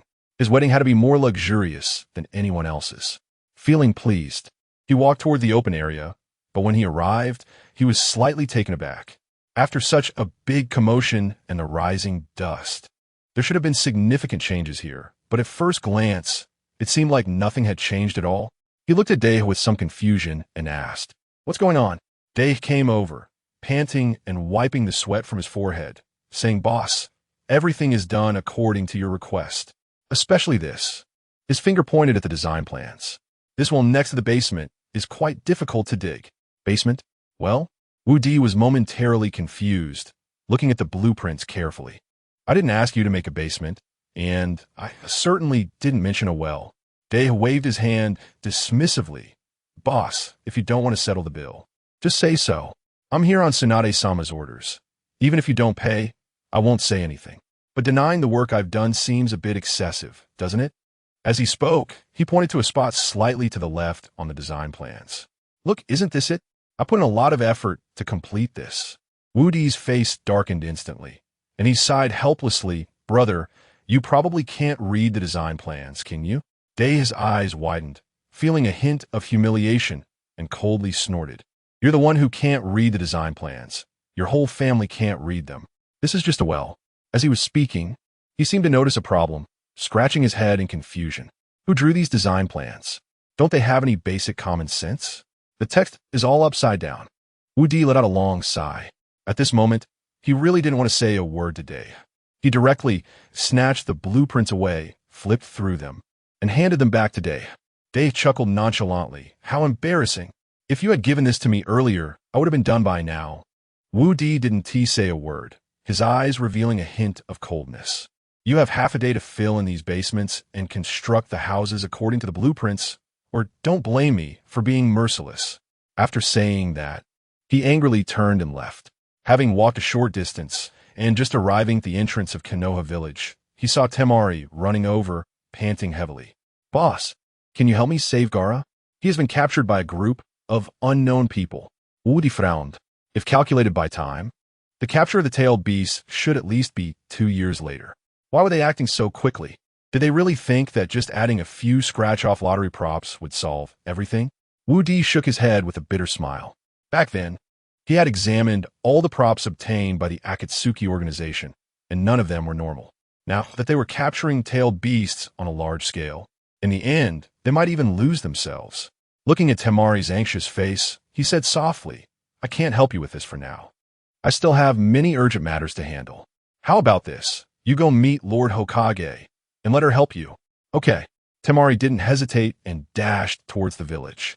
Upon reaching the entrance, she paid the entrance fee according to the rules set by Tsunade before being charged at the checkpoint, which allowed her to enter Konoha village. After arriving at the Hokage's office, she hurriedly pleaded, Lord Hokage, please help save Gaara. He has been kidnapped by a group of unknown people. Unknown people? Tsunade's expression suddenly tensed. Gaara is also the Kazekage. Even if his strength is slightly lacking, there are many strong people protecting him. How could he be kidnapped?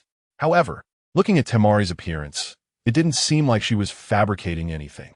She felt a hint of anxiety. Who were the people that kidnapped him? She asked softly. Temari thought for a moment. I didn't see them clearly. I only know they were all wearing matching black cloaks with red clouds. Black cloaks with red clouds? Tsunade was taken aback, her eyes widening. Originally, she didn't know what the black cloaks with red clouds represented until she became the 5th Hokage and learned some information about the Akatsuki organization from the 3rd Hokage. It was said that the black cloaks with red clouds were a common symbol among them. Moreover, the organization gathered the most elite jonin from various ninja villages, including the genius Uchiha Itachi from Konoha back in the day. All right, I understand. Tsunade sighed heavily. If it really was the Akatsuki organization that had acted, it would definitely be very difficult to deal with. Seeing her expression, Temari didn't dare to say much. She could vaguely guess that the origins of this group were not simple. She didn't know whether Tsunade would help them or not. After waiting for a while, Tsunade let out a breath. Shizen, notify Kakashi's team to execute this mission. Yes. Shizen nodded and hurried out of the office. Tsunade sat behind her desk, letting out a sigh. The current situation was truly not optimistic. Since she became the 5th Hokage, the village had not had a moment of true peace. First, there was Danzo disrupting the village's order, and now the Akatsuki organization was causing chaos. At this time, if they didn't send out a relatively powerful team to prove their strength, it was likely that Konoha would soon face turmoil as well. All right, I've sent Kakashi and the others back with you. You can rest assured now. Chapter 159, Great Fortune and Prosperity. Come back to eat chicken. Thank you, Lady Tsunade. Thank you, Lady Tsunade. Shizen repeatedly expressed her gratitude. In fact, at the very beginning, she had even thought that the Hidden Leaf Village would stand by and do nothing, considering that they had sided with Orochimaru when the village collapsed. Even though they later apologized, the initiative was still in the hands of the other party. Not long after, Kakashi arrived with Sakura and Naruto. On the way, Shizune explained the general content of the mission, and Kakashi and the others understood the seriousness of the situation. Especially Naruto, who thought about how his yo-yo was still in Gaara's stomach. He could not allow him to be captured by someone else. If he got killed, wouldn't his yo-yo be lost forever? Kakashi-sensei, let's hurry up. Time is of the essence. Naruto urged anxiously. Seeing his restless demeanor, Tsunade lightly coughed. Naruto calmed down. She then turned to Kakashi and said, this time, not only do we need to rescue Gaara, but I also want you to investigate what the Akatsuki organization is up to. Yes. Kakashi nodded seriously. Go, don't waste any more time. As soon as she finished speaking, Kakashi, along with the three others, left the office. On the street, the four of them ran swiftly. There was no time for any delay. However, when they passed by the lottery shop, surprisingly, they all stopped in their tracks. Naruto's eyes lit up, and he cheerfully said, let us go in and pay our respects before we execute the mission. Great fortune and prosperity. Come back to eat chicken. How coincidental. We thought of the same thing. Kakashi smirked, still thinking if he could scratch off a ticket like the one that won him a book before. Once inside, Kakashi bought a ticket worth 10,000 Ryo, while the other three each took tickets worth 1,000 Ryo. They scratched away vigorously. Unfortunately, aside from Sakura, the other three did not win anything. Their spirits were a bit low. They were about to embark on a mission, yet they had such bad luck. Could it mean that this mission would be very dangerous? What if I don't come back? Naruto said gloomily. Then they heard Woody chuckle lightly. That will definitely not happen. He pointed at the syringe in Sakura's hand. This syringe had previously been won by Shizune. Coincidentally, it was now scratched off by Sakura again. He briefly introduced the syringe's function, and Naruto immediately felt relieved. All right, now I'm not scared. While smiling foolishly, he remembered the marker he had left in the sand village. If they used the transportation door, they could get there much faster. He turned to the others and said, let us go. Follow me through the transportation door. I left a marker in the sand village. We can teleport directly there. Really? Shizune's eyes sparkled with excitement. Would I lie to you? Naruto happily turned to leave. But just as they reached the door, they encountered another awkward situation. Previously, Woody had set a rule that people from the Hidden Leaf Village could enter and exit the shop for free, but others had to pay when leaving. Shizune looked at the barrier blocking her way and frowned as she took out her wallet. She had come to Konoha for help and hadn't seen anything, yet she was already down 200 Ryo. Now, to leave the shop, she needed to pay 2,000 Ryo. Why didn't I bring Kankuro to ask for help? She muttered through gritted teeth. Opening her wallet, she was suddenly confused. It seemed she had left all her salary at home this month. She only had 200 Ryo left in her bag, which was still far from the 2,000 Ryo needed. She turned back and asked with a smile, boss, can I owe you for now and pay you back when I return? Woody laughed casually, and before he could respond, Shizune hurriedly bowed. Thank you, boss. Woody's expression changed. Did I say that was okay? Our shop has thin profits. We do not offer credit. Shizune's expression froze. But I really don't have that much money today. You can't just keep me locked in here, can you? That's easy. Go work in a ramen shop across the street to pay it off. If you go now, you might even run into someone you know. Woody said without any sympathy. But Gaara and the others. She started to say, but Woody had already raised his hand. Don't say any more. I know you are close to Gaara. I feel the same. He has come to my shop many times. If it weren't for my shop being busy, I would also want to go save him. But feelings are one thing, and business is another. If I loosen the conditions for you, how would I manage my little shop in the future? Don't you think so? Woody laid out a long-winded argument, leaving Shizune quite helpless. She could only glance back at Kakashi and the others. Well, there's nothing I can do. I leave Gaara to you. You must bring him back. After saying this, she walked step by step into the ramen shop under everyone's watchful eyes. Since Shikamaru came to help at the little shop, the ramen shop became busier. To avoid overworking his father-in-law, he had to send those who didn't have money out to work across the street. Not long after Shizune entered, surprised gasps suddenly came from inside. Chiyoba-chan, what are you doing here? In the center of the street, Kakashi was slightly taken aback. Chiyoba-chan? How old is she now? And she's here to play the lottery? Moreover, she hasn't paid the exit fee. Noticing Kakashi's unusual expression, Sakura and Naruto asked, Who is Chiyoba-chan? He whispered. She is a very powerful elder, known for her mastery of puppetry, famous throughout the ninja world. She once single-handedly wiped out an entire village. Naruto and Sakura gasped in shock. They never expected such a formidable person would also be sent to work in the ramen shop. The boss truly had guts. Wasn't he afraid of her wrath leading to rivers of blood? At the same time, they further questioned Woody's strength. At that moment, Chiyoba-chan wobbled out. Just as she was about to exit, she stumbled and nearly fell to the ground. Naruto and Sakura exchanged glances, wondering if this was the strong person Kakashi had mentioned. Before long, Chiyoba-chan approached them with a cheerful smile. She stood in front of Kakashi and the others. I just heard Shizen say that I suspect the person who took Gaara might be my grandson, Sasori. I want to go with you to check it out, huh? It's been a long time since I saw my grandson. I even miss him a bit. Once this sentence came out, especially paired with her cheerful demeanor, the notion of her being a strong person seemed to drift further away. Chapter 160. The Contest of Puppeteers. Kakashi nodded repeatedly. It's great to have Granny Chiyo join us. Let's head to the land of sand now. After saying this, the three of them walked towards Naruto's home together. Granny Chiyo was taken aback. Aren't we supposed to leave the village first? Naruto smiled and explained, I have a teleportation gate. I left a mark in the land of sand when I passed by there during my training. As long as we go to my house, we can directly travel to the land of sand. That's great. I really didn't want to walk such a long way. Granny Chiyo tiptoed and swayed from side to side. Seeing her like this, Naruto and Sakura couldn't help but worry. Is this old lady really up for it?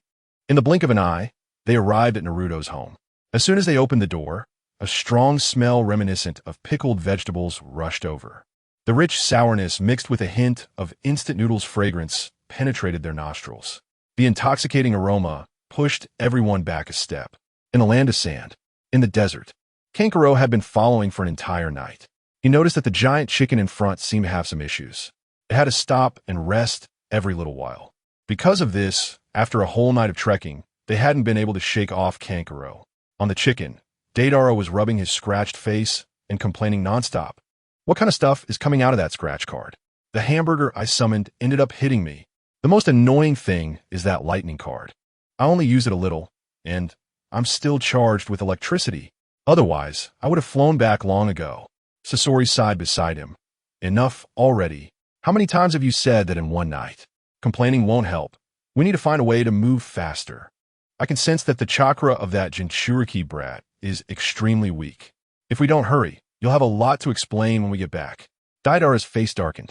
He thought of Nagato's smiling tiger face. Back then, Kakuzu had just gotten angry over money and ended up being obliterated. If he didn't complete the mission, he couldn't help but shiver. Just thinking about it was enough. Then he glanced back. Kankuro was still stubbornly pursuing them. This tale is going to leak our whereabouts sooner or later. You handle him. Sasori sighed. Fine, you hurry back. Once the sacrifice begins, summon me immediately. With that, he jumped down. Deidara also rode the chicken towards the place they had previously agreed upon. Sasori walked back step by step, his sharp scorpion tail raised high behind him. Kankuro was cautious. This guy's strength was definitely not as simple as it appeared. He exhaled softly and began to move his fingers rapidly. In an instant, crows flew out, spitting poison arrows. Sasori snorted coldly, and a hint of doubt rose in his heart. He was puzzled about what method Kankuro used to prevent the chakra threads from being cut. Watching the crows approach, he let his tail drop heavily. Since he couldn't break his chakra, he would just destroy the puppet directly. Crack! In Kankuro's extreme shock, the crows were smashed into a pile of parts. How is this possible? He widened his eyes. This puppet was clearly. At that moment, he saw Sasori's tail piercing towards him. Kankuro dodged left and right, drawing the remaining fishing line and connecting it to another puppet, the pepper fish. Oh, so that's how it is, Sasori whispered, as if he suddenly understood. Then, he swung his tail again, aiming at the pepper fish. Kankuro, having learned from the last experience, pulled the pepper fish back a bit. But he never expected that Sasori's tail would extend, and the pepper fish was shattered with one strike.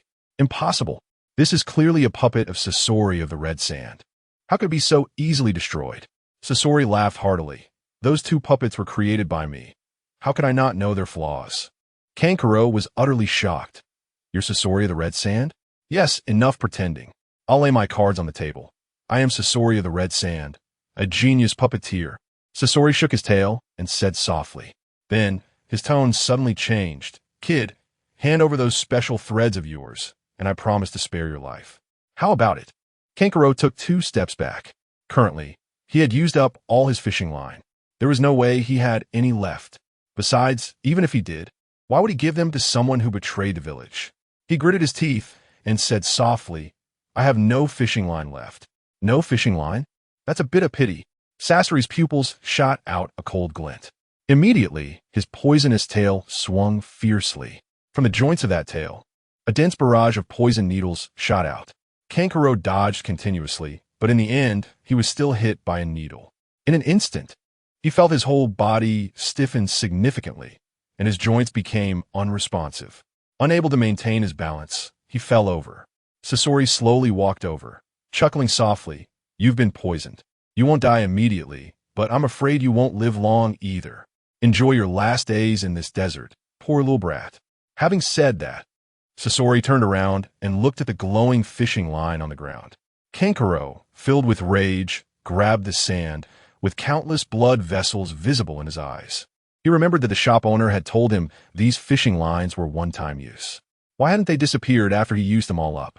At this moment, Sasori had already collected the fishing line, laughing proudly. All right, I'm leaving now, until we meet again.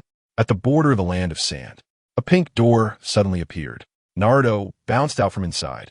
The 3 people following him all looked listless, as if they were suffering from air poisoning. Looking at the surrounding environment, Kakashi quietly said, Where is this place?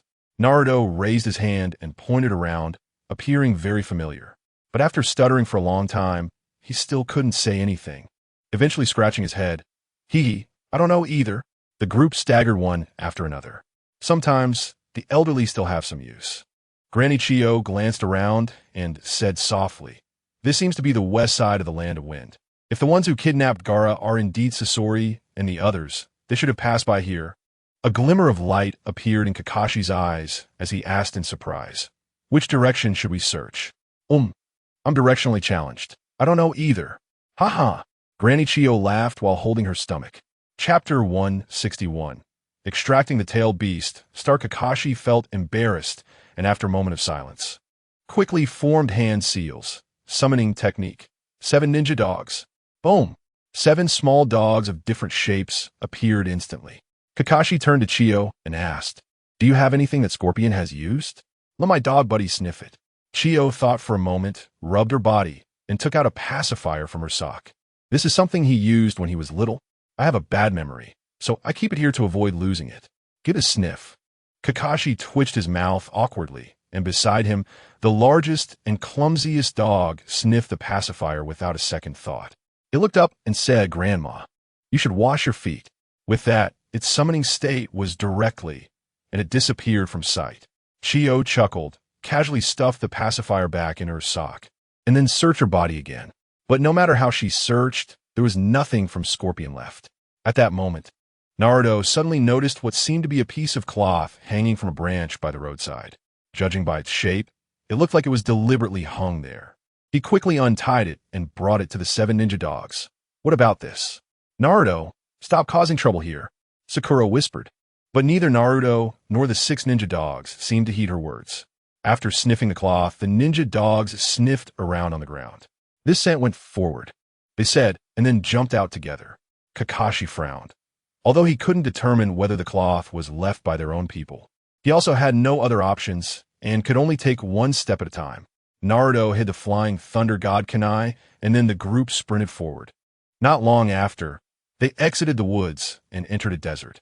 Following the ninja dogs further in, suddenly, a figure appeared on the sandy ground ahead. Sakura and the others recognized him at a glance. It was Kankuro from the Gaara trio. It's him. The ninja dogs moved forward and surrounded him. Kakashi and the others followed and saw that Kankuro's lips were purple, and he couldn't move at all, looking completely poisoned. He turned to look at Sakura.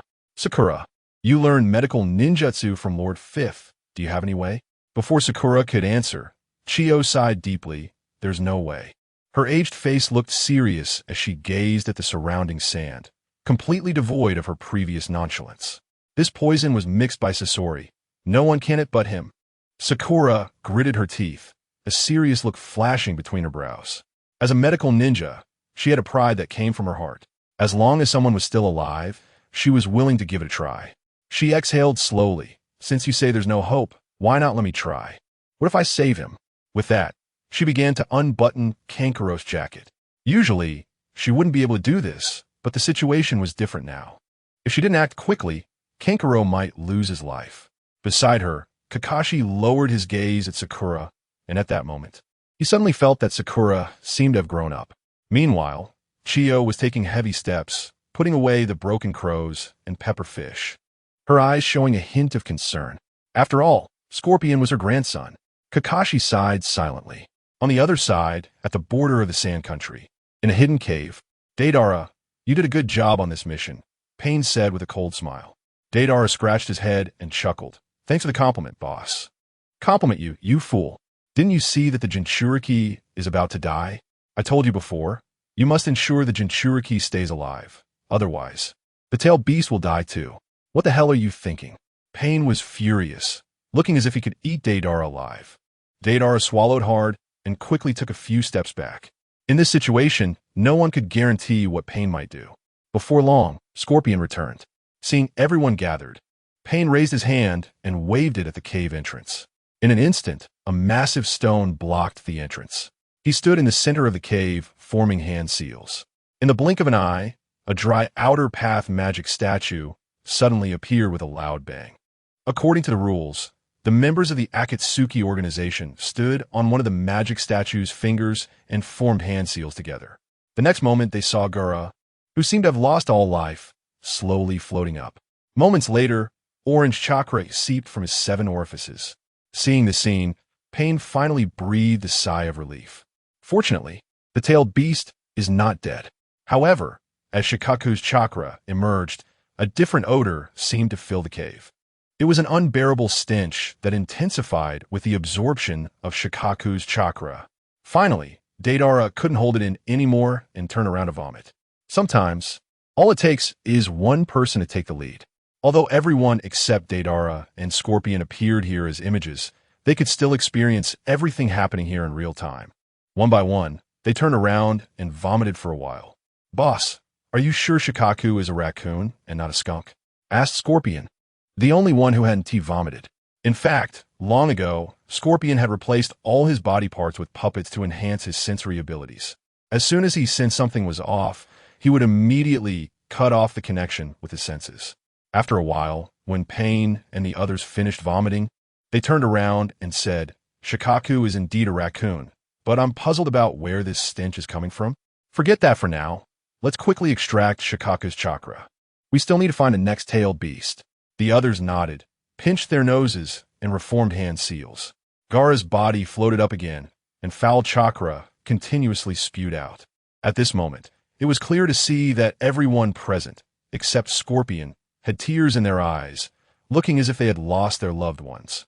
In the desert, after a period of rescue, Sakura lived up to everyone's expectations and extracted some of the poison from Kankuro's body. She didn't have the strength to extract the remaining poison now, but fortunately, Kankuro had already escaped life-threatening danger. When he opened his eyes, the others gathered around and asked, Where's Gaara? He twitched his face, humiliation hanging heavily on his brow. Gaara was taken away right in front of me. Chapter 162, Extracting the Tailed Beast. Where did they go? Naruto's azure eyes flickered continuously as he said excitedly.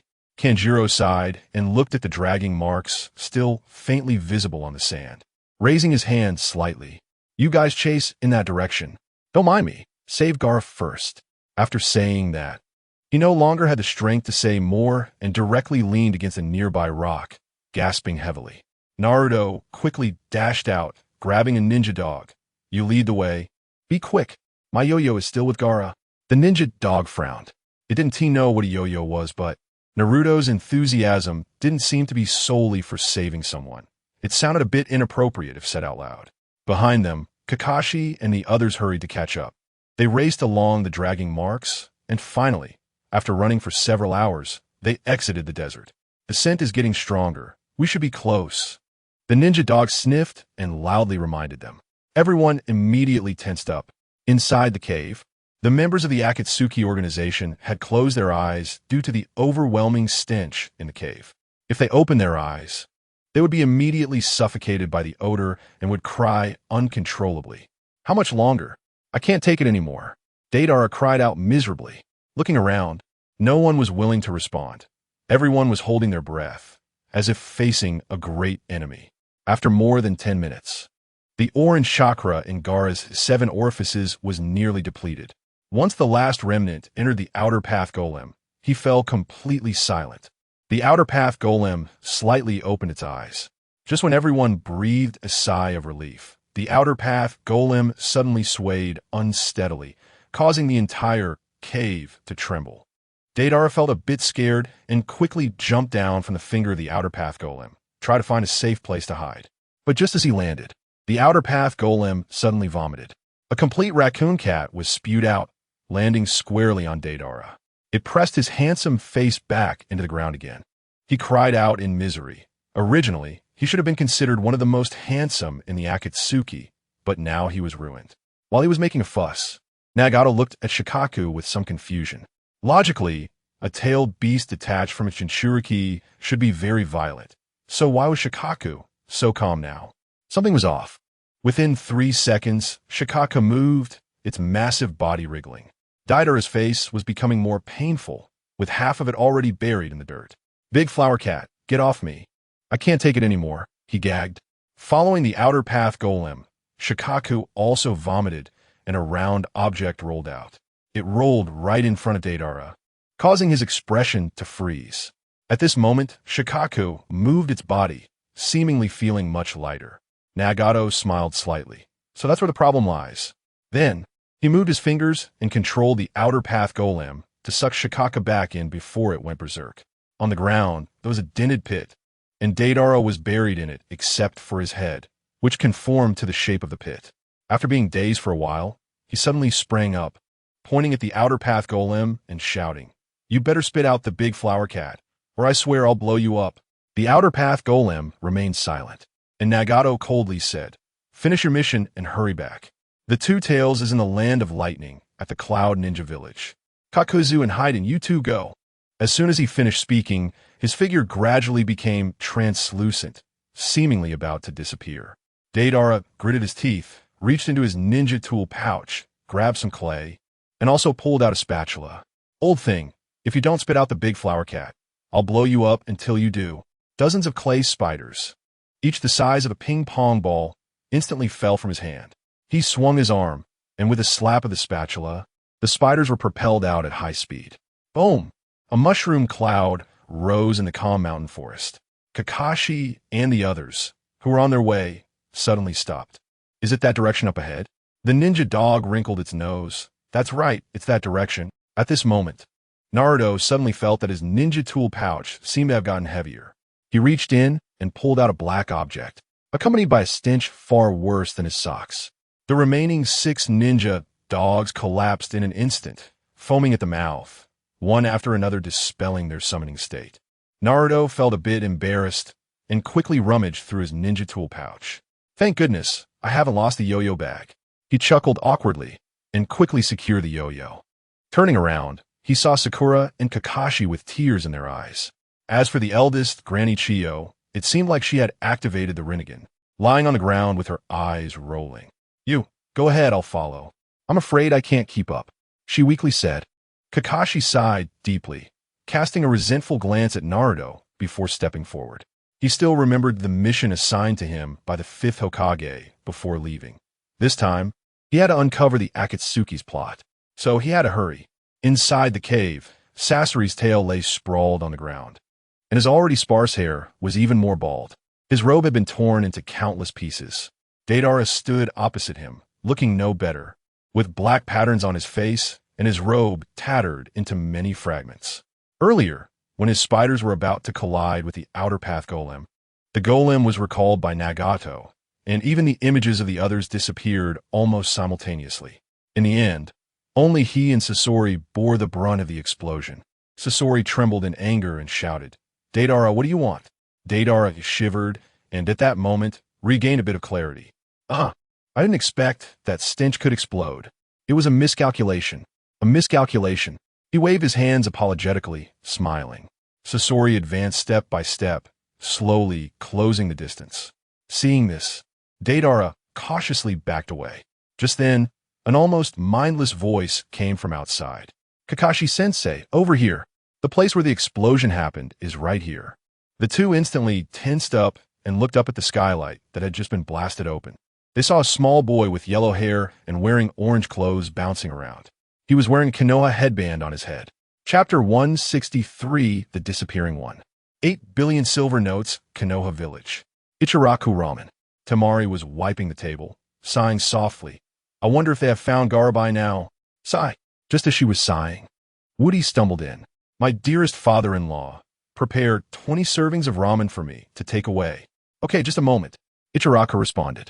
Then Temari saw Woody pull out a strangely shaped wallet, from which he took out 10,000 silver notes. Here, S10,000. No need for change, he casually said. Temari's expression instantly darkened. A bowl of ramen is only 10 taels. 20 bowls are only 200 taels.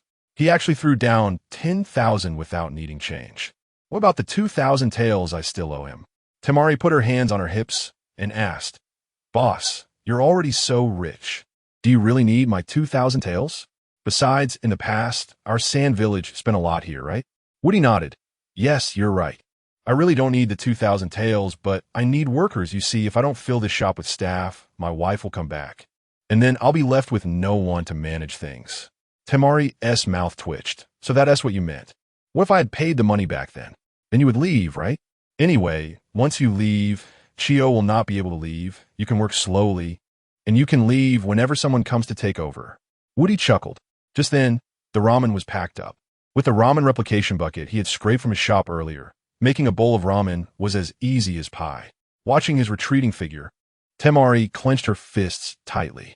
Not long after, she arrived at the car manufacturing plant outside the village. Glancing around, the parts she had ordered were basically all in place. Several salespeople from the companies responsible for manufacturing the parts gathered together, discussing what their boss was going to do. Just as they were talking, Woody slowly walked over, distributing the ramen in his hands to the loaders, then turned to the salespeople and asked, How much is it all together? Salesperson 1, 300 million taels. Salesperson 2, my family is less, 100 million taels. Salesperson 3, looks like my family has the most, 500 million taels. Salesperson 4, my family has the most. You all together don't even have as much as my family, 900 million taels. Seeing his proud demeanor, the other salespeople cast envious glances. Woody stroked his chin, a total of 1. 8 billion taels, right? Good, I'll settle the bill now. Saying this, he took out that strange wallet again. Slightly closing his eyes, he opened the wallet to find exactly 8 billion silver notes inside. Woody distributed them one by one, and a few of them said enthusiastically, Boss is really generous and wealthy. Yes, with such a boss, it's definitely promising to work with you. Listening to their flattery, Woody waved his hand lightly, wearing a false smile, secretly thinking, Anyway, this My money, thanks to my brother Kakuzu. Rain Ninja Village. Kakuzu's hideout, the corner window, the corner bed. Desperate howls echoed. Which of you two stole my silver notes? That S1. 8 billion. Kakuzu felt a blackout. A piece of his mask shattered. When he woke up, he found that the corner window and corner bed each held a stack of silver notes. Sitting in Uchiha Itachi's arms, gnawing away. Seeing Itachi there, Kakuzu frowned. Usually, Itachi rarely asked him for money, and when he did, it was usually only tens of thousands or hundreds of thousands of taels. Could it be that he used the Sharingan to manipulate the two children to steal money for him? After all, the place where he hid his wallet was only known by him and the two children. Seeing him wake up, Itachi said softly, The boss sent me to inform you. It's time to go out and execute the mission. Kakuzu hurriedly stood up. Itachi, are you the one who stole my 8 billion silver notes? You usually seem quite honest and ask for little money. I never expected, not in a million years, that you would be the one causing trouble behind my back. Itachi looked at him as if he were an idiot, lightly snorting. Do I need your petty cash? Do you know how much I have in savings? If it weren't for the fixed deposit, sometimes when it's not time to withdraw, I'd ask you for a bit if I ran out of money. When have I ever asked you for money? Think about it. I was once a member of the Uchiha clan. Would I be short of your little bit of money? Do you know who my dad is? Kakuzu glanced at him disdainfully. Who is your dad? That is a secret your mother will always keep. Itachi was stunned. Although he had personally ended his parents' lives back then, it was also out of necessity. If his father hadn't had the thought of disturbing the village, perhaps he wouldn't have had to become a rogue ninja, nor would he have had to suffer every day. Now, someone was speaking ill of his parents. How could he endure it? His eyes opened and closed, the three tomo instantly transforming into a kaleidoscope. In a deep voice, Tsukuyumi.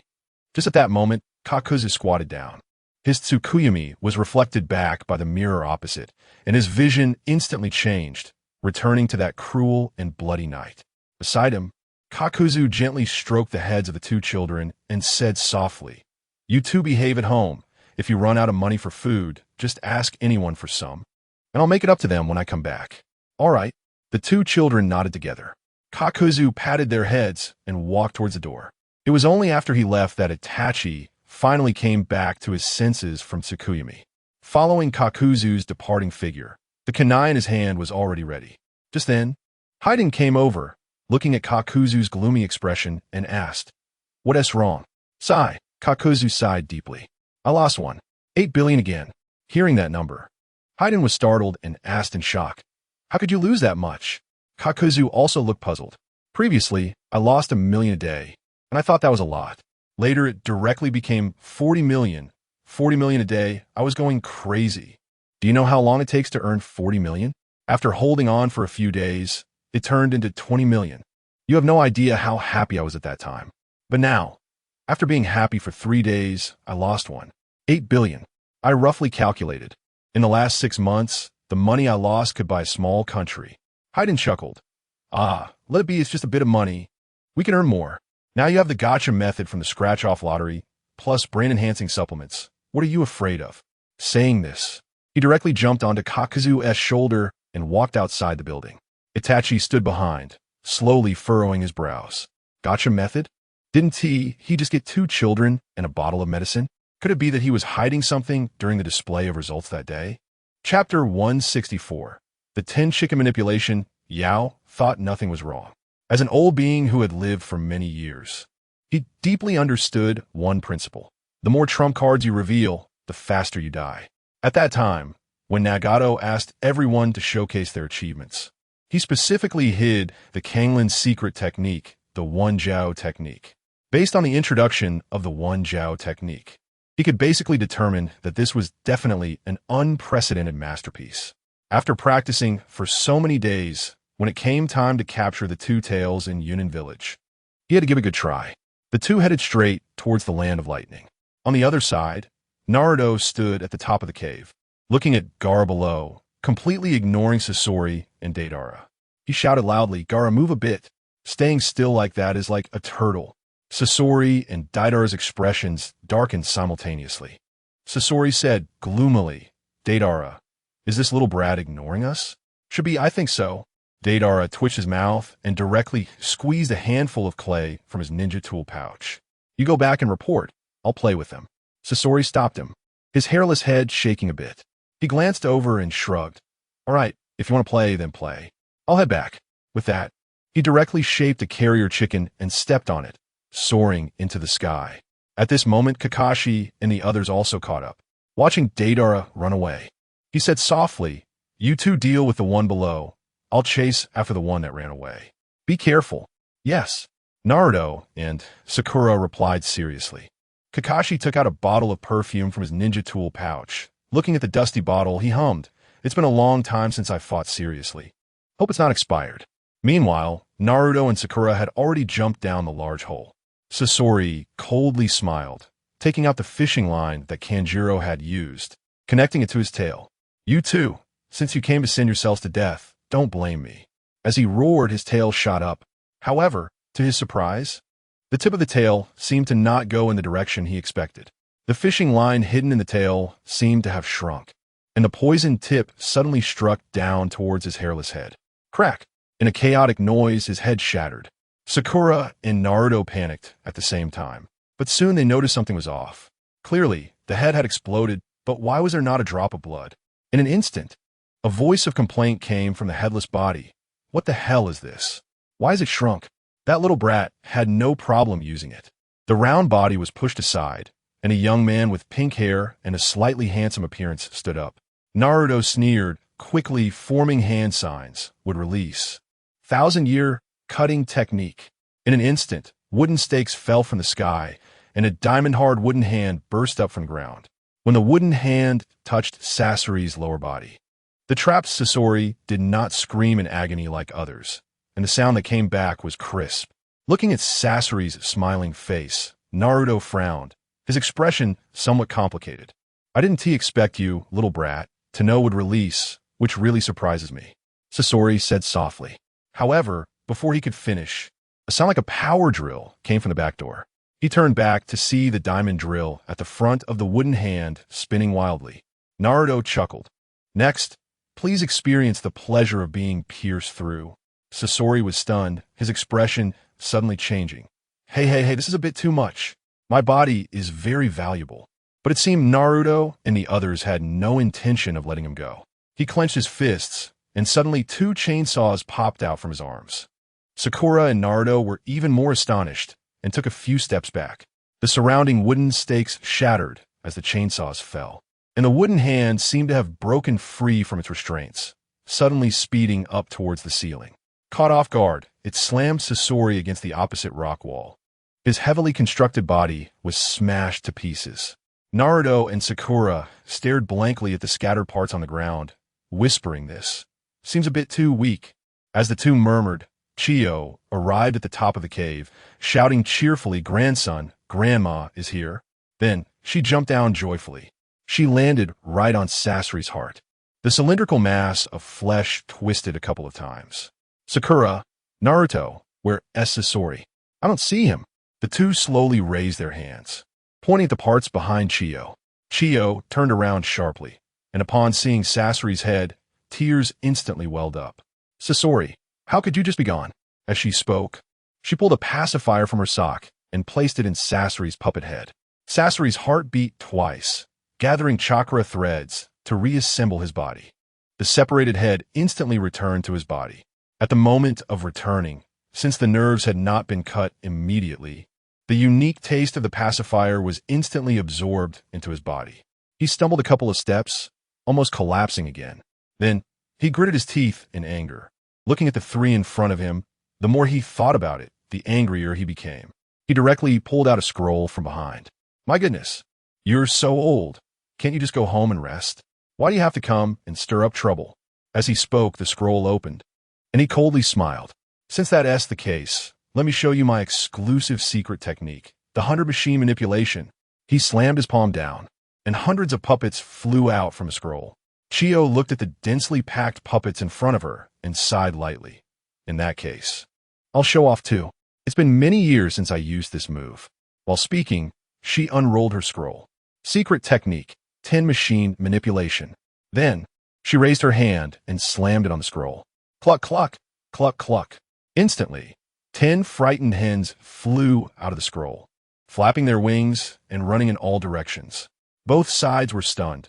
Even Chiyo herself was momentarily dumbfounded. She slowly scratched her head and laughed.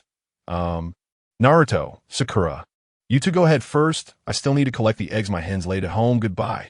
As soon as the words fell, Chiyo quickly retreated, leaving the battlefield. Sakura had a black line on her face. Looking at the hundreds of puppets opposite, she whispered, Naruto, do you have a way to help me open a path? I'm preparing to attack his main body directly. All right, leave this to me. Chapter 165.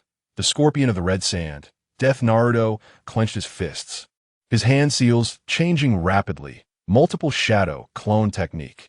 Bang, bang, bang. In the blink of an eye, the entire cave was filled with Narutos at first glance. There were at least 300 of them. Naruto's main body waved his hand slightly, and the swarm of Narutos immediately charged forward. However, it was somewhat different from what he had expected. As they rushed in, half of them were instantly destroyed. Naruto's face darkened with a few black lines. No way. What did my clones become so weak? He shook his head, a thought formed in his mind, and instantly spread to all the shadow clones. Over 100 shadow clones quickly spread out, surrounding the scorpion tightly in the middle. In another blink, all the clones began to form hand seals. Shouting in unison, would release, 1,000-year cutting technique. Countless wooden stakes descended, directly pinning down the 100 puppets trapped in the middle. These puppets were far weaker than the Scorpion's main body puppets. Just one round of attacks left more than half destroyed, and the remaining ones were basically on the verge of being scrapped. The Scorpion scratched his head awkwardly. With a bitter smile, even playing ninjutsu doesn't compare to how you guys play it. More people bullying fewer, you're not following the rules of martial arts. Sakura clenched her fists and charged up quickly. Just as she was about to approach the Scorpion, the 5-second real man effect suddenly activated. The power within her expanded instantly. She punched down, and the Scorpion's main body puppet shattered once again. Grandson, before Sakura could search for the heart of the main body, in the distance, Chio shouted, and then a gray figure suddenly dashed past. The speed was reminiscent of Naruto during his broom riding days. As she approached, Chio grabbed the Scorpion's head and stomped her feet forcefully. Scorpion, why didn't you listen to your grandmother back then and insisted on betraying the village? If you had stayed in the village, you wouldn't have to suffer like this now. Is it really that hard to live well? She kept stomping her feet. After a couple of stomps, her expression suddenly froze, and she said in confusion, "Strange, why is it so soft under my feet?" Looking down, she saw the Scorpion's heart twitching continuously, with a stone embedded in it from who knows where. Crimson blood flowed down the edges of the stone. Moments later, the heart stopped twitching. The Scorpion of the red sand dead. Isn't this ending a bit awkward? Naruto scratched his head. Sakura's mouth twitched. I wonder if we'll get a letter with a blade. Forget it, never mind. Let us find a way to revive Gaara first. She pulled out a syringe filled with the power of the Deva Path, aimed at Gaara's chest, and plunged it in fiercely. A whole syringe of Deva Path power was injected into Gaara's body. However, Gaara seemed to show no reaction. At this moment, Chio slowly walked over, her face filled with deep sorrow. Let me try. Back then, Scorpion's parents died on a mission, and at that time, I learned a secret technique. It's a life-for-a-life technique. Now that Scorpion is gone, there's no meaning for me to live on. Let him continue to live for me. Saying this, Chio placed her hands directly on Gaara's chest. A white light flashed, and Chio's aura clearly weakened significantly, looking as if she was about to collapse. However, Gaara still showed no signs of coming back to life. Naruto, infuriated, kicked him in the face. Gaara suddenly inhaled sharply and slowly opened his eyes, saying, "Where is this?" Chio weakly blinked her eyes and said, "All right, just waking up is enough. I need to find Scorpion." Gaara slowly sat up, giving Chio an apologetic smile. "Grandma, actually I could feel that ever since that syringe was injected into me. My life force had already recovered. It's just that I was using the 9-yang divine arts turtle breathing technique. No one could wake me up. You really didn't need to exchange your life for mine." Chio was stunned, her wrinkled old face filled with anger. "You little brat, why didn't you tell me earlier?" Just as she finished speaking, Chio's head dipped dead. "Sakura, are we getting closer to the letter with a blade?" Naruto asked cautiously. Sakura slapped her head, shaking it helplessly. Nearby, Gaara still looked confused, asking in bewilderment, "What does the letter with a blade mean?" Outside, Kakashi was tightly pursuing Deidara. However, even with his maximum speed, he was still much slower than Deidara, who could fly. Watching the distance between them grow further, Kakashi gritted his teeth, glancing at the perfume in his hand, sighing, "I guess I'll have to go to the scratch-off store another time." Saying this, he threw the perfume away. Deidara, flying ahead, didn't take it seriously. To him, it was just a hidden weapon. All he had to do was let his flying chicken block it. So, he directly manipulated the flying chicken to hover above the perfume. The moment the perfume touched the chicken, it exploded. The aroma spread and enveloped the area for dozens of meters. Deidara's face instantly turned red. Turning around, He saw a beautiful woman with a Konoha forehead protector covering half her face suddenly appearing before him. Her exquisite figure, with curves in all the right places, was simply breathtaking. He felt increasingly entranced and halted the chicken to watch. Kakashi chuckled softly. It seems that aside from that oddball Sakura, this perfume really works on everyone else. The chicken flapped its wings in the sky, and Kakashi stood not far away, asking, "Why are you capturing Gaara?" Deidara bit his finger, brushing his bangs aside, saying, "We just want to collect tailed beasts and unify the world." "Hey, beautiful, with a brother as handsome as me. Are you interested in joining me to rule the world?" Kakashi was quite puzzled. He really wanted to know what he looked like in Deidara's eyes now. Why could he tempt Deidara like this? However, he didn't have the time to delve into it. The Akatsuki organization's goals clearly threatened the safety of the entire ninja world. He couldn't let them escape. He drew a kunai and leaped upwards. "Come on, beautiful." Deidara opened his arms, and the chicken descended lower. However, Kakashi seemed to have forgotten one thing. The perfume he threw out was a whole bottle. The aroma coverage was already large, and more importantly, the perfume was not sprayed by him personally. In other words, this blonde beauty is simply stunning, with curves in all the right places, absolutely top-notch. Chapter 166. Monkey King's Dan. Kakashi's eyes were filled with an evil glint, completely oblivious to his surroundings.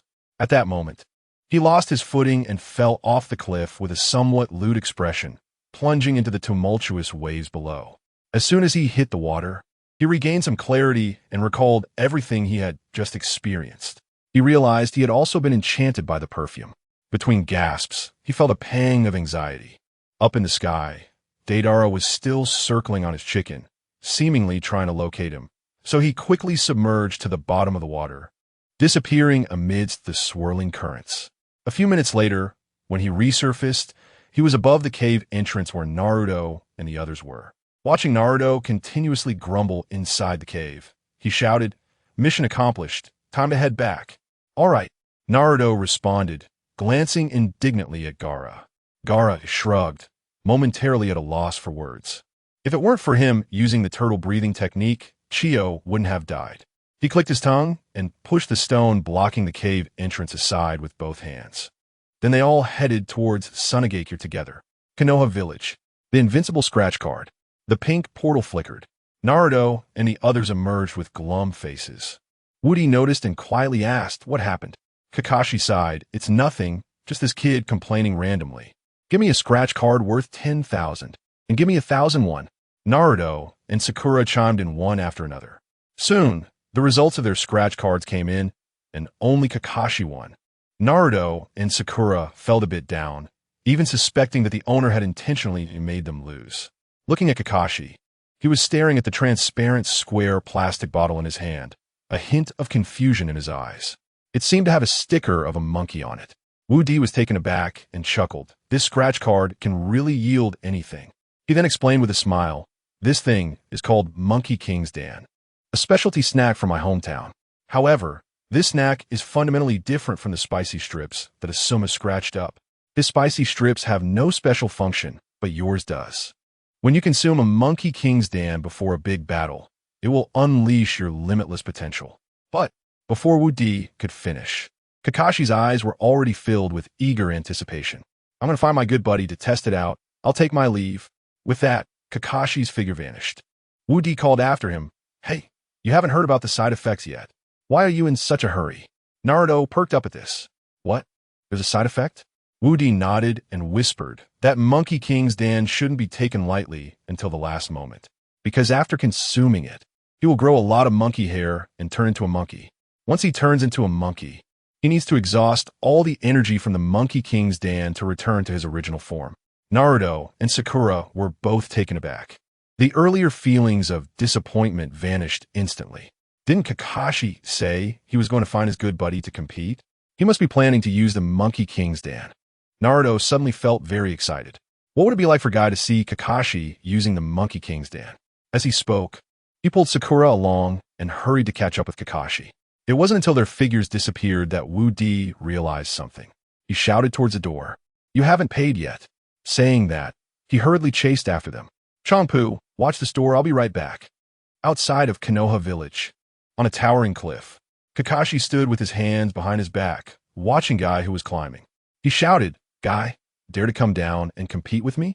Guy paused, glanced at Lee beside him, and softly said, "You keep lying there, wait for my glory to descend at the top of the cliff."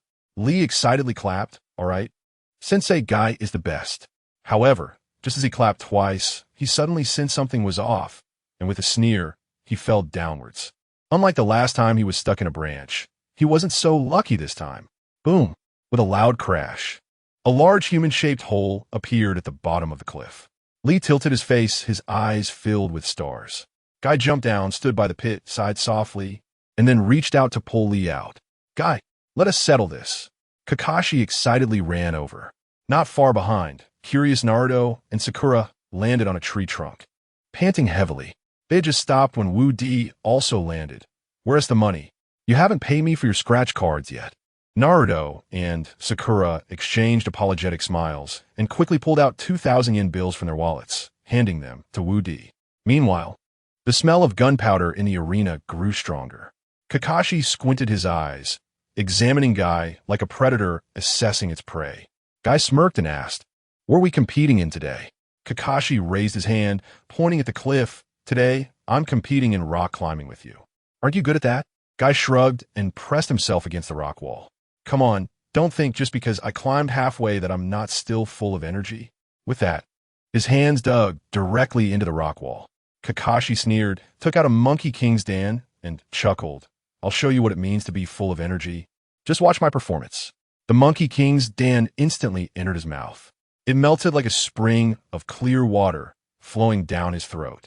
He felt his blood boiling, countless chakra rushing to his limbs.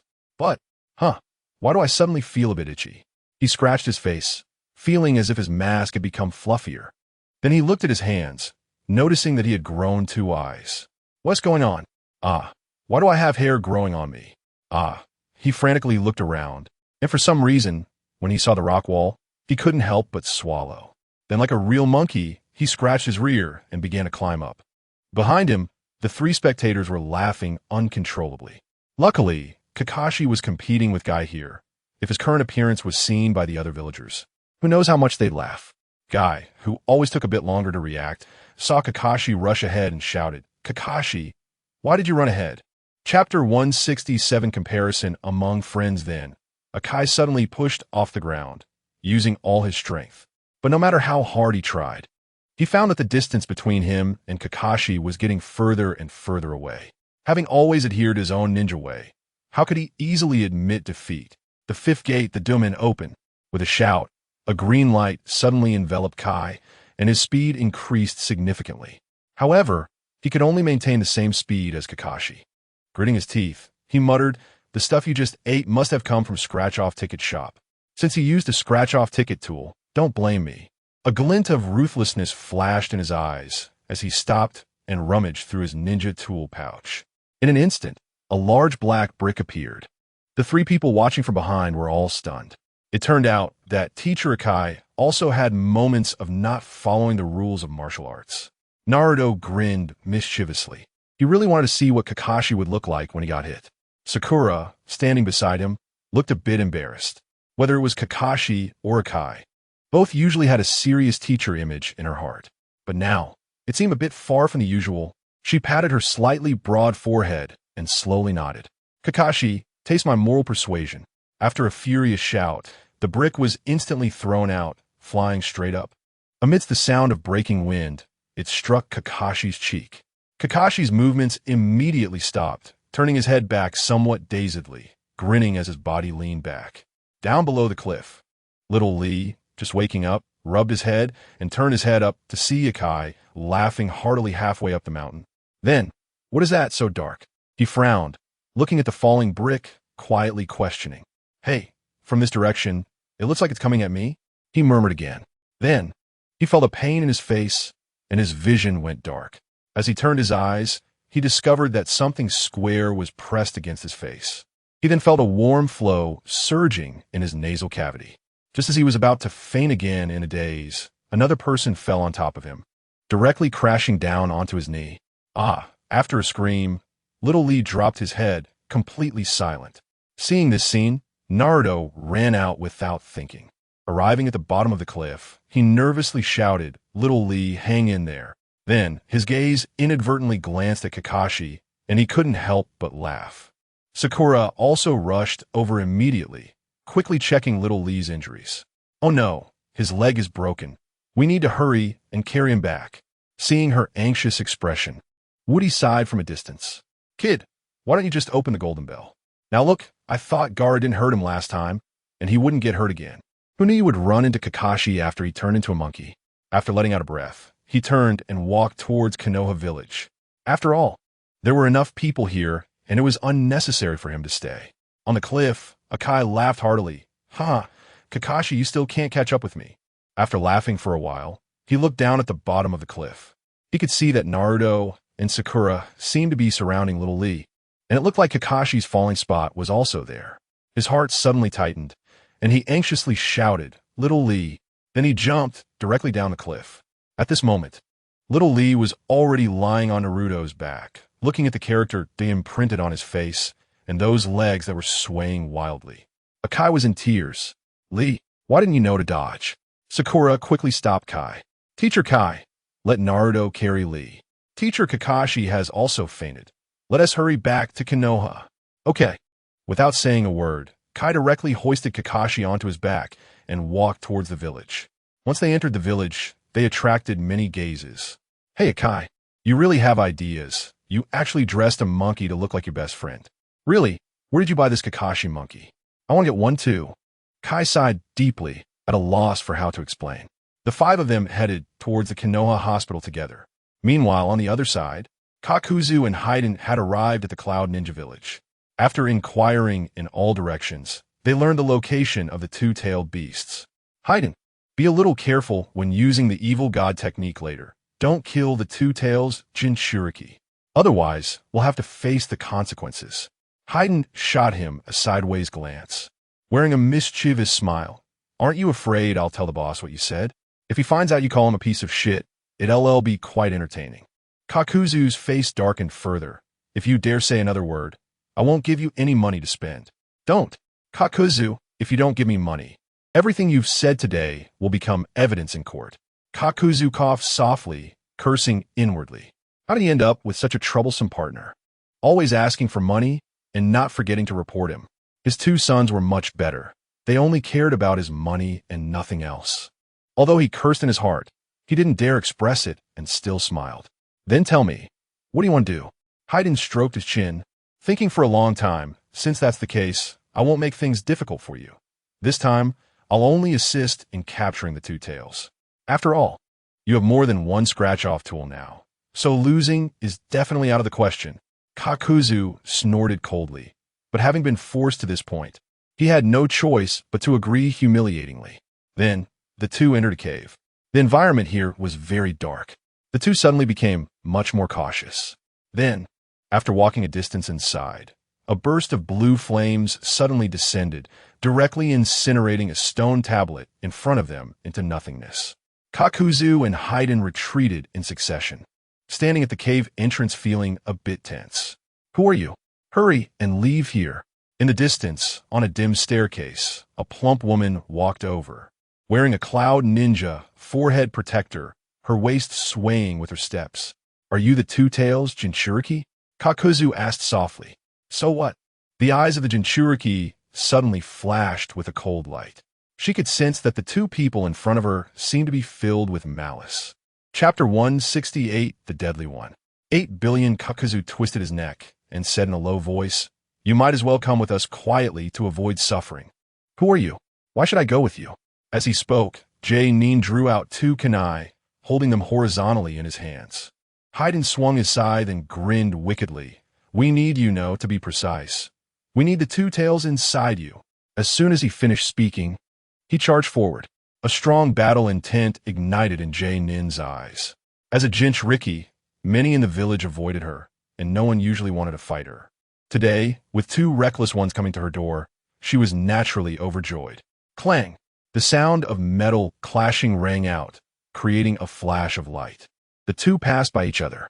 Haiden raised a scythe and said, "Your strength is decent, but I suddenly don't want to play with you anymore. Let that old man fight you for a couple rounds.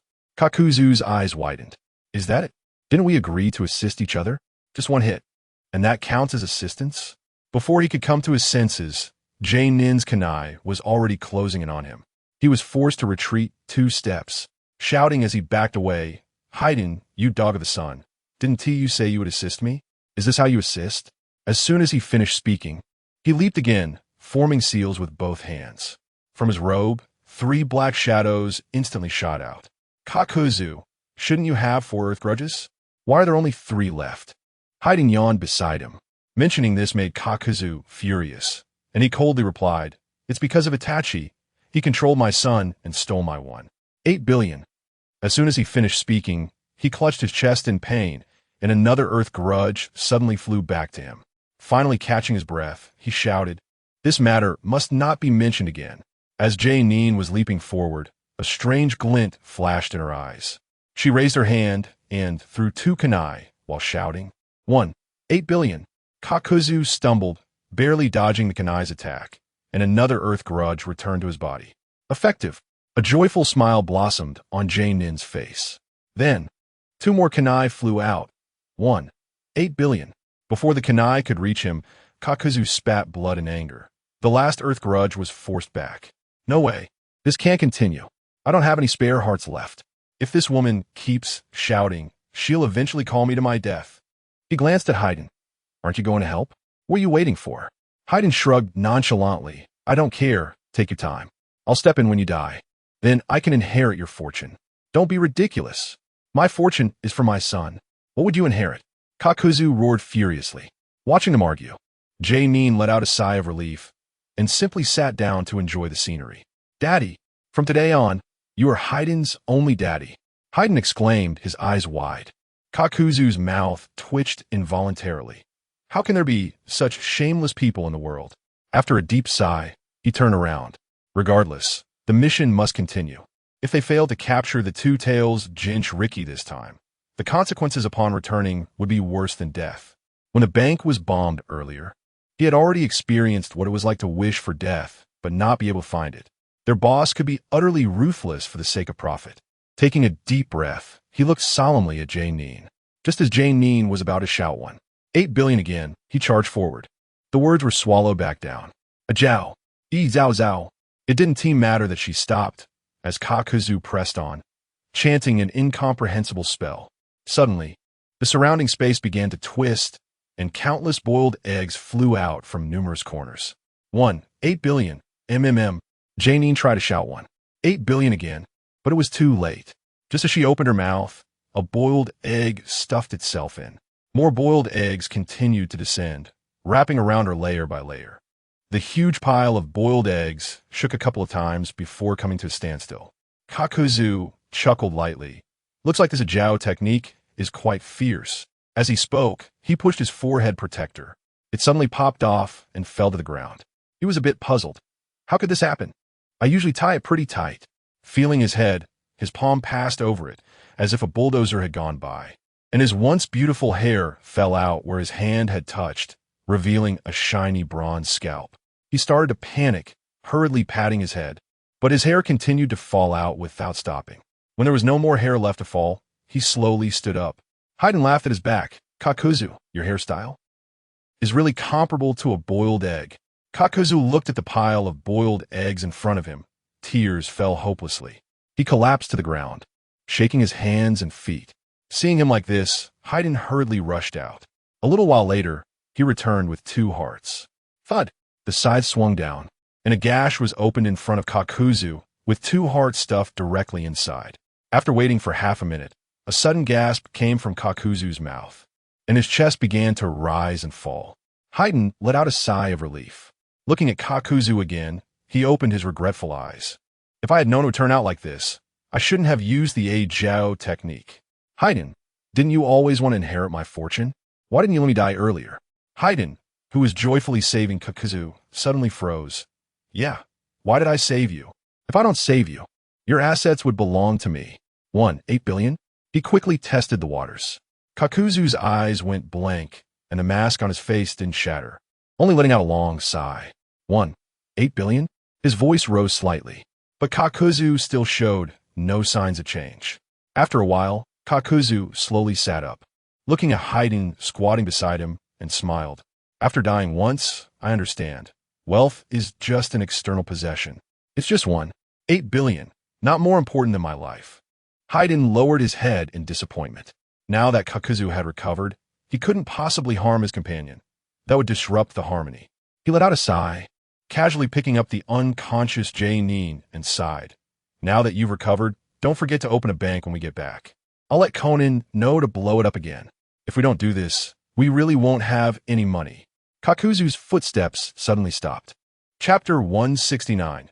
Changes in Konoha Village. Outside the village at the car manufacturing plant. After several days of continuous operation, the first bus powered by chakra has finally been completed. As the designer, Woody stood at the workshop door, watching the brand new bus. Money. Here I go again to start making profits. Beside him, SHBU's eyes sparkled with endless excitement. This is the bus. What is it like? Can I try it out? She asked tentatively. Woody nodded slightly and got on the bus with her. Thanks to the knowledge he mastered from the encyclopedia chip, he drove the bus effortlessly. The vehicle quickly started, and as he pressed the accelerator, he clearly felt a bit of chakra being drawn from his hands gripping the steering wheel. Fortunately, the amount drawn was not too large. An average ninja could handle it. He said softly, with this thing, we can transport people from all over the world to win prizes. SHBU clapped her hands, showing a greedy look. Great. Let's get off, and don't forget to write a job advertisement in front of our store later. Let's count how many countries there are in the world, and we'll hire as many workers as there are countries, but they must be at least CH Nin level. If they are below CH Nin, they might not be able to withstand such a large chakra consumption. Woody arranged quietly, and SHBU took notes like a little secretary. Looking at her serious side profile, Woody sighed. Now I finally understand what it means to have a secretary do work when there's something to do and nothing when there isn't. Ha! Truly refreshing. SHBU seemed to have not heard him at all, still diligently counting the number of countries in the world. After a while, she handed him her rough count. The rest is up to you. Seeing her adorable appearance, Woody felt a warmth in his heart. Inside the hospital, Kakashi had already awakened, looking at his entire body covered in golden fur, momentarily unable to accept it. He shouted loudly, "Oh heavens, what is happening?" Just as he yelled, he heard the sound of wheels rolling outside. Turning around, he saw a nurse pushing a cart inside. The cart had several thick syringes on it. Kakashi exclaimed, "It's injection time." Kakashi jumped up. Normally, he wasn't afraid of injections, so he didn't know what was happening at that moment. But he was terrified at the sight of the needle. He quickly tried to escape through the window. The nurse was not an ordinary person. To be able to enter Konoha Hospital, she was at least a CH Nin. She followed him with the syringe in hand. The street suddenly became lively. Kakashi dodged left and right, with the nurse desperately chasing behind him. After running a considerable distance, the nurse lost her patience. "You little monkey, you can really run." While speaking, she unbuttoned her coat, revealing a row of small syringes inside. "Fortunately, I usually have anesthetics prepared. Otherwise, I wouldn't be able to catch you today." Without further ado, she pulled out 5 syringes and threw them forcefully. Kakashi heard a strange sound behind him and swayed left and right to dodge. The first batch of syringes missed him. Not knowing what went wrong, he turned around and made a face at the nurse. "Na, you tsante kitchme. Sticking out your butt for someone to scratch until it bleeds? Old turtle, you're my aunt." Hearing those humiliating and provocative words, a cold glint flashed in the nurse's eyes. She directly strapped the large syringe to her back, took 5 anesthetic syringes in each hand, and threw them at Kakashi. Kakashi's face changed, and he ran for his life. Dodging left and right, several syringes hit passersby, causing people to fall into a deep sleep one after another. The nurse stomped her feet in frustration, feeling a mix of shame and anger. In her view, the opponent was just a monkey dressed like Kakashi. Not the real Kakashi at all. If I can't even handle a monkey, I shouldn't be a doctor anymore.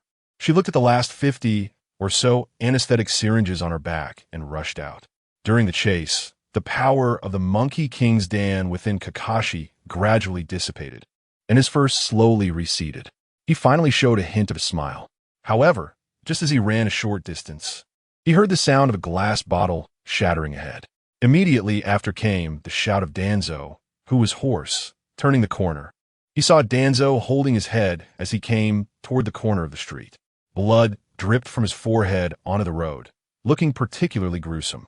Behind him followed a person with a cigarette, smoking, drinking, perming hair. Crack! Another bottle shattered. Kakashi looked down the road and saw at least 100 broken bottles along the roadside. After that loud noise, Danzo seemed a bit tired, and when he saw this, he quickly tried to run away. However, before he reached Kakashi, he heard a commotion behind him. Turning around, a bottle smashed on his forehead. Danzo staggered, and Kakashi seized the opportunity to push him out of the alley. The nurse, who was quickly approaching from behind, threw out an anesthetic needle the moment she saw Danzo. By the time she realized, it was already too late. Straight down the slope, a perfect diagonal line, not a single drop of anesthetic was wasted. Before she could even shout, she collapsed directly. Danzo followed quietly, standing still. When the nurse turned the corner and saw Kakashi, the needle she had drawn out suddenly retracted. She then bowed respectfully. "Kakashi-senpai, have you seen a monkey that looks somewhat like you running away from here?" Kakashi stroked his chin, pretending to think, pointing toward the end of the road. "It ran that way. Hurry and chase." The nurse was very happy and bowed deeply. When she straightened up again, she suddenly shouted, "Kakashi monkey, don't run." Kakashi wiped a cold sweat. Are today's girls all from the land of Chuan? How come they all know how to change their expressions? After mumbling, he quickly slipped away, afraid that staying too long would lead to some trouble. Not long after he left, the third Hokage and Asuma strolled past. Looking at Danzo lying on the ground, the third Hokage said softly, "Asuma, take Danzo to the hospital. Even if you repeat 1,000 times the loan issue you mentioned, the result will still be the same. I've said it before, anything over 100 Ryo, don't even mention it. For all loan issues, go consult your father. Old Wong next door, don't come to me." Chapter 170, meeting the entire Konoha has changed dramatically because of the scratch cards. The originally gloomy village has, unbeknownst to anyone, been filled with laughter and joy every day. Even the usually serious high-ranking officials of Konoha have become more lively. In the ranged shinobi village at the High Tower, after capturing the two tails, Kakuzu returned and heard about the death of Scorpion. His face immediately turned dark. How could this guy just die? He still owes me 100 million Ryo.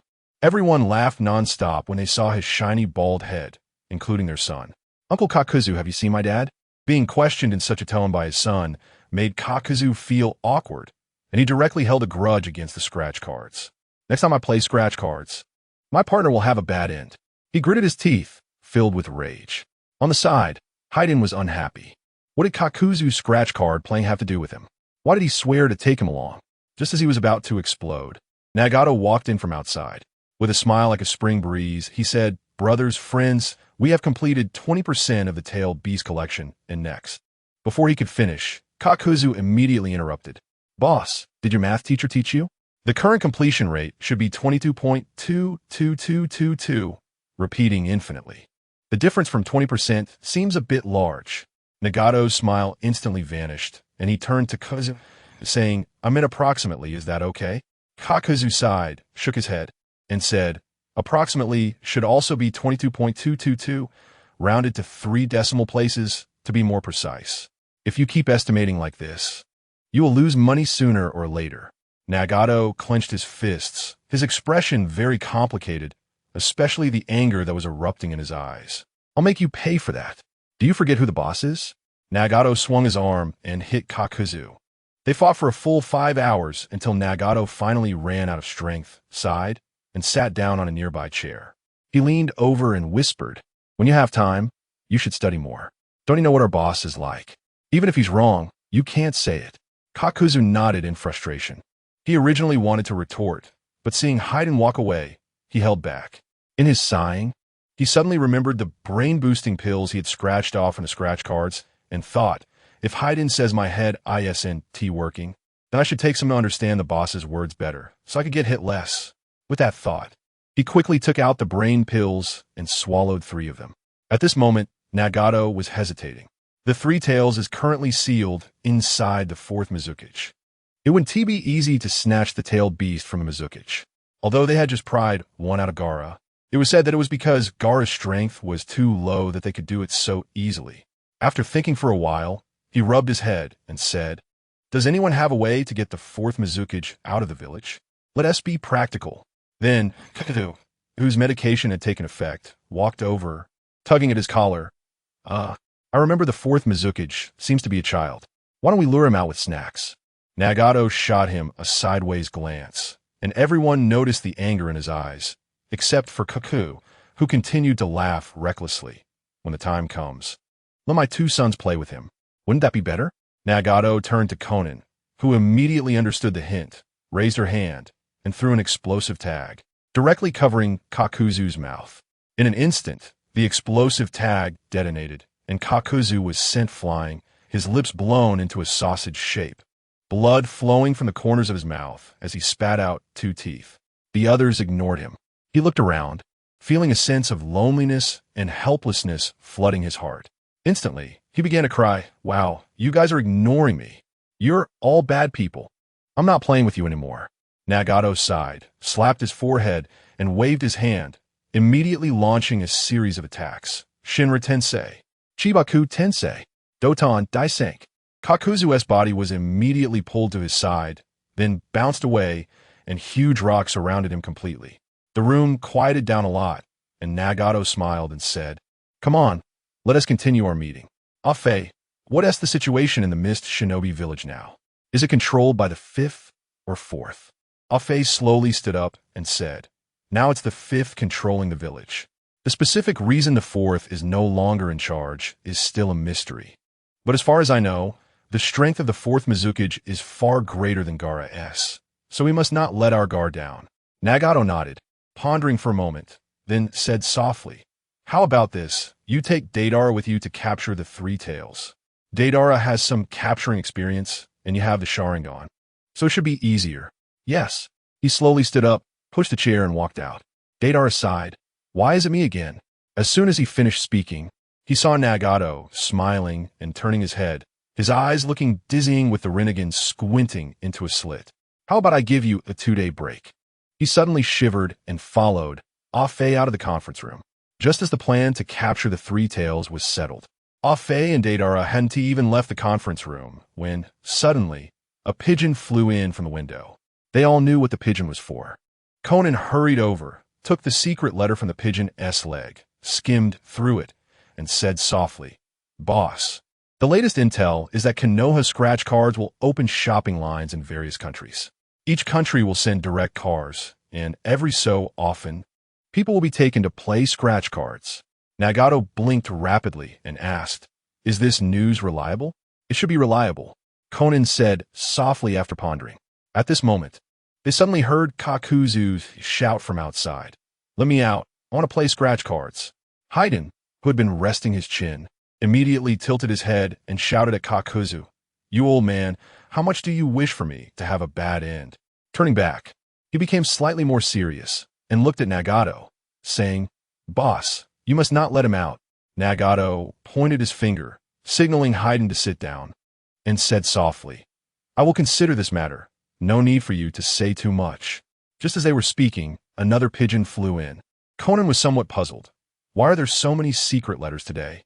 She casually opened the letter, and after reading it, she instantly became flustered. Chapter 171. Scratch card event. Seeing her panicked expression, Nagato gently asked, "Xiaonan, what's wrong?" Xiaonan was somewhat at a loss for words. "It's a big deal." In her speech, her expression changed dramatically, with a greedy light shining in her eyes. The owner of the unbeatable scratch card shop is getting married, and the scratch card store is holding an event with half-price prizes. My goodness, if we go there, we will definitely win a lot of things. Upon hearing this, everyone became agitated, especially Jiao Du, who was trapped inside the stone. "Let me out, I want to scratch cards. Don't hold me back." The large earth ball sealing him was shaking in the air, dropping some dirt. Afe and Nagato's expressions became noticeably serious. Just before, when they captured the One Tail, they had just encountered ninjas from Konoha who couldn't possibly be unaware of their actions and intentions. Now, suddenly holding such a big event. Could there be some conspiracy behind it? Moreover, the scratch card shop currently has an absurd level of influence in the ninja world. If they declare themselves enemies of the Akatsuki, it would be very difficult to continue with their plans. After all, the scratch card shop is an industry of Konoha Village, and it wouldn't be impossible for them to heed the orders of Konoha's higher-ups. I just feel like there's some conspiracy hidden in this event. It's better if we don't go, Nagato said quietly. Beside him, Ah-Fei slowly nodded in agreement. However, Xiaonan was not pleased. As the old saying goes, taking advantage is a woman's nature. If she couldn't seize this opportunity to benefit, she would definitely be restless. Nagato glanced at her and softly said, Xiaonan, please calm down. Saying this, he turned around, resting his chin on his hands, and let out a long sigh. Recently, we need to slow down our actions and be more cautious. We must not let the outside world notice anything. Once they do, it will be very detrimental to our future development. The others fell silent one after another. Only Xiaonan's mood plummeted to the lowest point. Oh, and there was also Jiao Du, who was still trapped in the ball. After hearing Nagato's orders, he was almost on the brink of collapse, using all his strength to try to break free from the earth ball. However, he soon realized that the more he struggled, the more the earth ball pressed down on him. Eventually, he simply stopped struggling. In the conference room, Nagato let out a breath. Countless images flashed through his mind as he looked at Deidara and said, Deidara, you and Ah-Fei need to act quickly. With the Konoha scratch card event, a large number of people will definitely rush to Konoha, take advantage of their weakened state, and quickly steal the tailed beast. Yes, the two stood up simultaneously and walked outside. Watching their backs gradually disappear, Nagato let out a light sigh. Konoha Village. Since Wu Di spread the news about the event, ninjas from various villages rushed to Konoha like crazy. Hokage's office. Tsunade looked at the two large baskets of silver bills on her desk, her lips almost stretching to the sky. Shizen, I've struck it rich. Hurry, quickly collect these silver bills. After the event is over, we can go gamble big. Shizen's expression darkened inexplicably. Ever since the fifth Hokage set up a toll booth at the village entrance, almost every day, half a basket to a full basket of silver bills would be delivered. But she had never gambled with those silver bills. The final gambling capital still had to come from Jiao Du's wallet. Excited for a while, she turned to Shizun and said, Go, make a banner to commend the scratch card shop for their contributions to the village. Shizun pondered for a moment and asked in a low voice, Lady Tsunade, what kind of banner should we make? Tsunade rubbed her chin and thought for a while, saying, Let's follow the format given by the third Hokage before. You are the most loyal and reliable partner of the Konoha people. Respectfully from Tsunade. Yes. Shizen quickly exited the office. After Shizen left, Tsunade became much more lively, rolling up her pants and striding toward the pile of silver bills. Looking at the shining silver bills, she couldn't help but drool. Wow, lovely silver bills.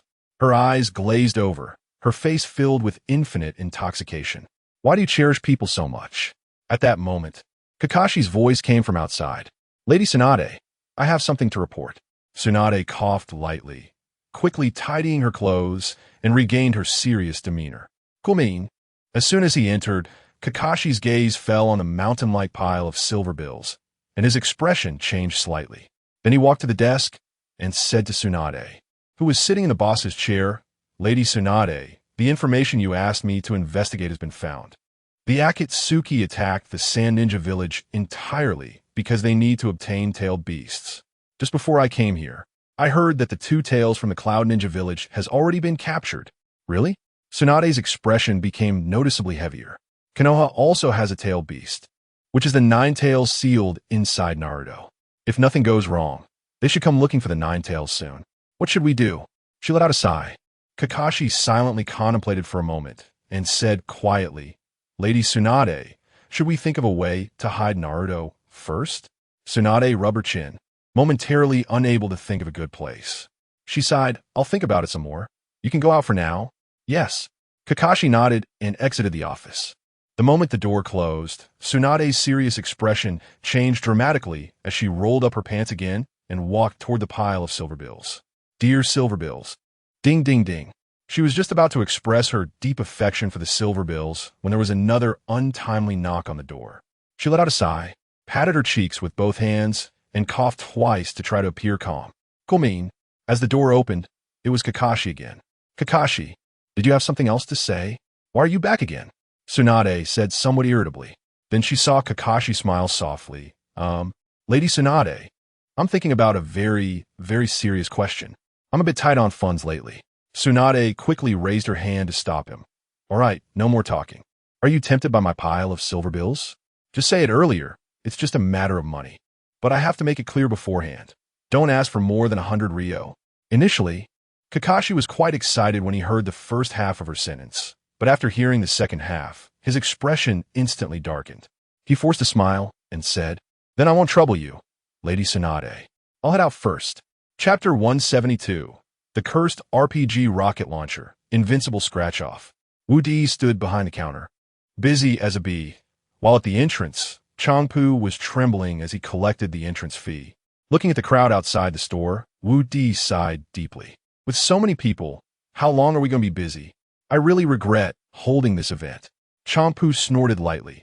You just want to take advantage and act innocent, don't you? Wu Di raised his eyebrows, looking quite pleased with himself. Inside the store, people kept coming in, and before long, Wu Di spotted a familiar figure. Even though he was wearing makeup, he couldn't hide from Wu Di. Wu Di sighed again. It wasn't until today that he understood the saying, you can eat 100 beans without feeling the fishy taste. The person who entered was an old customer of the scratch-off store, known as one of the legendary 3 ninjas of Konoha, Snake Uncle. This time, Snake Uncle had disguised himself as a woman. His slender waist was soft and boneless, constantly twisting, making the surrounding male ninjas drool uncontrollably. Amidst the crowd's attention, he approached the counter. Give me 2 scratch-offs worth 10,000. Saying this, he took out a 10,000 yen note. Currently, it was the scratch-off special event period, and all scratch-offs were sold at half price. Recently, Snake Uncle had a bit of spare cash, and since he was also heading to Konoha to rescue Yakushi Kabuto, he decided to check in here first. He received 2 scratch-offs as expected, his eyes suddenly shining with excitement. Without a second thought, he pulled out a coin and scratched vigorously. Before long, his ticket flashed with golden light. An ARG rocket launcher floated out from it. Wu Di was taken aback, his brows furrowing suddenly. This isn't right. The items he usually scratched out were always so glitch. How did it change this time? After glancing at the instructions, he quickly felt relieved. This rocket launcher was officially named the Broken Cursed RG Rocket Launcher. When fired, it would impose a 3-year curse buff on anyone hit. However, it had a significant drawback. The misfire rate was as high as 99.9%. Wu Di smiled and introduced. This item is called the Cursed RG Rocket Launcher. It comes with 5 RG missiles, and once used up, it's done. However, you must strictly follow the operating procedures during use, or you risk a misfire. Snake Uncle's eyes lit up. After so long, he finally scratched out a relatively normal item. With his cursed rocket launcher, he wasn't worried about not being able to rescue Yakushi Kabuto. He clasped his fists in thanks and left with the rocket launcher. In the little store, those who hadn't scratched out anything or had gotten poor items looked at his back with envious eyes. Shortly after, Snake Uncle arrived at the Umbu headquarters, and under normal circumstances, Tsunade would have noticed him. However, at that moment, Tsunade was sitting in a corner counting banknotes, completely oblivious to his presence. After entering, he headed straight for the Umbu. As he stepped into the Umbu corridor, he had already shouldered the rocket launcher, ready to pull the trigger at any moment. However, to his surprise, there wasn't a single person in the corridor. This was a bit strange. How could the esteemed Umbu be so lax? He cautiously took a few steps forward. After confirming that there was no danger around, he quickened his pace. At the deepest part of the Umbu, in Danzo's office. Before he could get close, he could smell a very strong scent of smoke and alcohol. Every 5 to 6 seconds, he could hear the sound of a bottle shattering. Could it be? Snake Uncle frowned, his expression gradually becoming serious. No way, old Danzo is really into this. Muttering to himself, he strode forward and shouted, Kabuto, I'm here to rescue you. As soon as he finished speaking, the office door was kicked open. Inside was a bizarre scene. Yakushi Kabuto was tied to a cross, with a giant fan blowing cold air at his face, and ice crystals were already forming on his eyebrows. Meanwhile, Danzo was crouched in a corner, with someone next to him smoking a cigarette and continuously pulling bottles from a backpack to smash over his head. Upon seeing Snake Uncle arrive, Danzo suddenly stood up. "Who are you?" Smack! Before he could finish, a green bottle smashed into his face. The shattered glass left him with a mouthful of cuts. Seeing this, Snake Uncle wasted no time and lifted the rocket launcher to fire a shot. Whoosh! Boom! The missile hit Danzo, and the huge explosion blew a massive hole in the building. In the Hokage office, Tsunade suddenly stood up, shouting, Shizen, go check what's going on." Below, Danzo lay dazed in the rubble, his eyes spinning, and a trace of dark energy suddenly appeared on his forehead. Snake Uncle, feeling pleased, patted the rocket launcher and laughed. "This thing is really useful." Then, he hurriedly untied Yakushi Kabuto and supported him as they made their way outside. On the upper floors, Tsunade clenched her fists, her expression darkening to the extreme. Who on earth dared to attack the Hokage office so boldly? She turned and walked to the village border. Just then, she saw Snake Uncle carrying a rocket launcher and dragging Yakushi Kabuto towards the exit. She frowned and gritted her teeth. "How dare you cause trouble in front of me?" Then, she raised her fist and smashed the glass to pieces, stepping forward. "Stop right there." Hearing Tsunade's voice, Snake Uncle suddenly halted, pushing Yakushi Kabuto away and turning to Tsunade with a creepy smile. "Tsunade, since you didn't treat my arm before, today I'll return the favor." Hearing this roar, Tsunade's anger surged, and she exclaimed, "Orochimaru, how dare you appear in Konoha? Just wait till I finish you off today. Come and take my life," she shouted, already swinging her elbow. Snake Uncle smirked, responding darkly, "Goodbye, Tsunade," with a light click of his finger. Bang! A loud explosion rang in his ears. ERG undoubtedly misfired. Following that, there were 3 consecutive bangs, sending him flying into the sky, unsure of where he would land. Tsunade's movements paused as she looked at the still smoking RG on the ground, then glanced at Snake Uncle, who had turned into a starry figure, quietly murmuring to herself, "This Orochimaru is really getting better at escaping. Even his escape methods are so fresh and unique." After saying this, she looked at Yakushi Kabuto, her eyes gleaming with cold light. Yakushi Kabuto shivered, feeling quite uncomfortable. "Just now, Orochimaru came to rescue you, didn't he?" Tsunade's tone suddenly turned much harsher. Kabuto helplessly forced a smile and lied. "This lady, I don't even know who she is or why she brought me out." Chapter 173. Exiting the ramen shop and entering the car manufacturing plant, Tsunade's eyebrows twitched twice. Being called sister by such a young man made her extremely happy. With a wave of her hand, she said, "All right, then you can leave too." Scratching lottery shop. Upon hearing the explosion earlier, Woody knew it must have been Orochimaru's gun that exploded. However, he found it strange that, although the explosion rate was as high as 99.9, the first shot hadn't exploded. Could it be that Snake Uncle was having such incredible luck today? Just as he was pondering this, Kabuto walked in. He was still dressed as the handsome man he used to be. Woody recognized him at a glance, but didn't rush to expose him. Kabuto approached the counter and asked, "I just saw a banner at your shop saying everything is half price. Is that true?" "False, and I'll exchange it." Woody confidently patted his chest and said grandly, "This shop has always operated with integrity. Since we said half price, it is definitely half price." Kabuto took a deep breath, and his face visibly brightened with excitement. Then, he fumbled around his body, but ended up with only 250 Ryo. "Forget it. That old miser Danzo took all my money. Just give me a 500 Ryo bill." Wu Di smirked slightly, politely accepted the 250 Ryo, and casually handed him a scratch card. Before handing it to him, Wu Di also adjusted the winning rate a bit. Before long, Kabuto scratched off the coating cleanly. However, he did not see a single glimmer of light. Then, he turned and walked towards the exit. Just as he reached the door, he saw SHBU directly blocking his path and quietly said, "Excuse me, customer, you look unfamiliar, so you must be from another village. There's a rule in the scratch lottery shop. You can come in freely, but it costs 2,000 Ryo to leave." Please settle your bill before you go. Kabuto was somewhat confused and turned to Wu Di, questioning, boss, is that true? Wu Di nodded seriously. Yes, it's written at the entrance. Everyone here knows the rules. Don't you? Kabuto fell silent for a moment, glancing sideways at the street outside, weighing his options. The street was less than 5 meters away, and with so many people in the shop, he figured they wouldn't chase him for 2,000 Rio. Thus, he revealed a smug smile. Goodbye, he said, turning to leave. But what he never expected was that just as he reached the doorway, he was blocked by a row of wooden stakes. Immediately after, he felt a sharp pain in his backside. A miserable scream echoed down the street. Everyone inside the shop, scratching cards, shuddered. Wu Di shrugged lightly and smiled. Dear guests, if you don't want to end up like him, don't try to run away. Haha, of course. A pale-faced man quickly chimed in. As he spoke, the others couldn't stop expressing their survival instincts.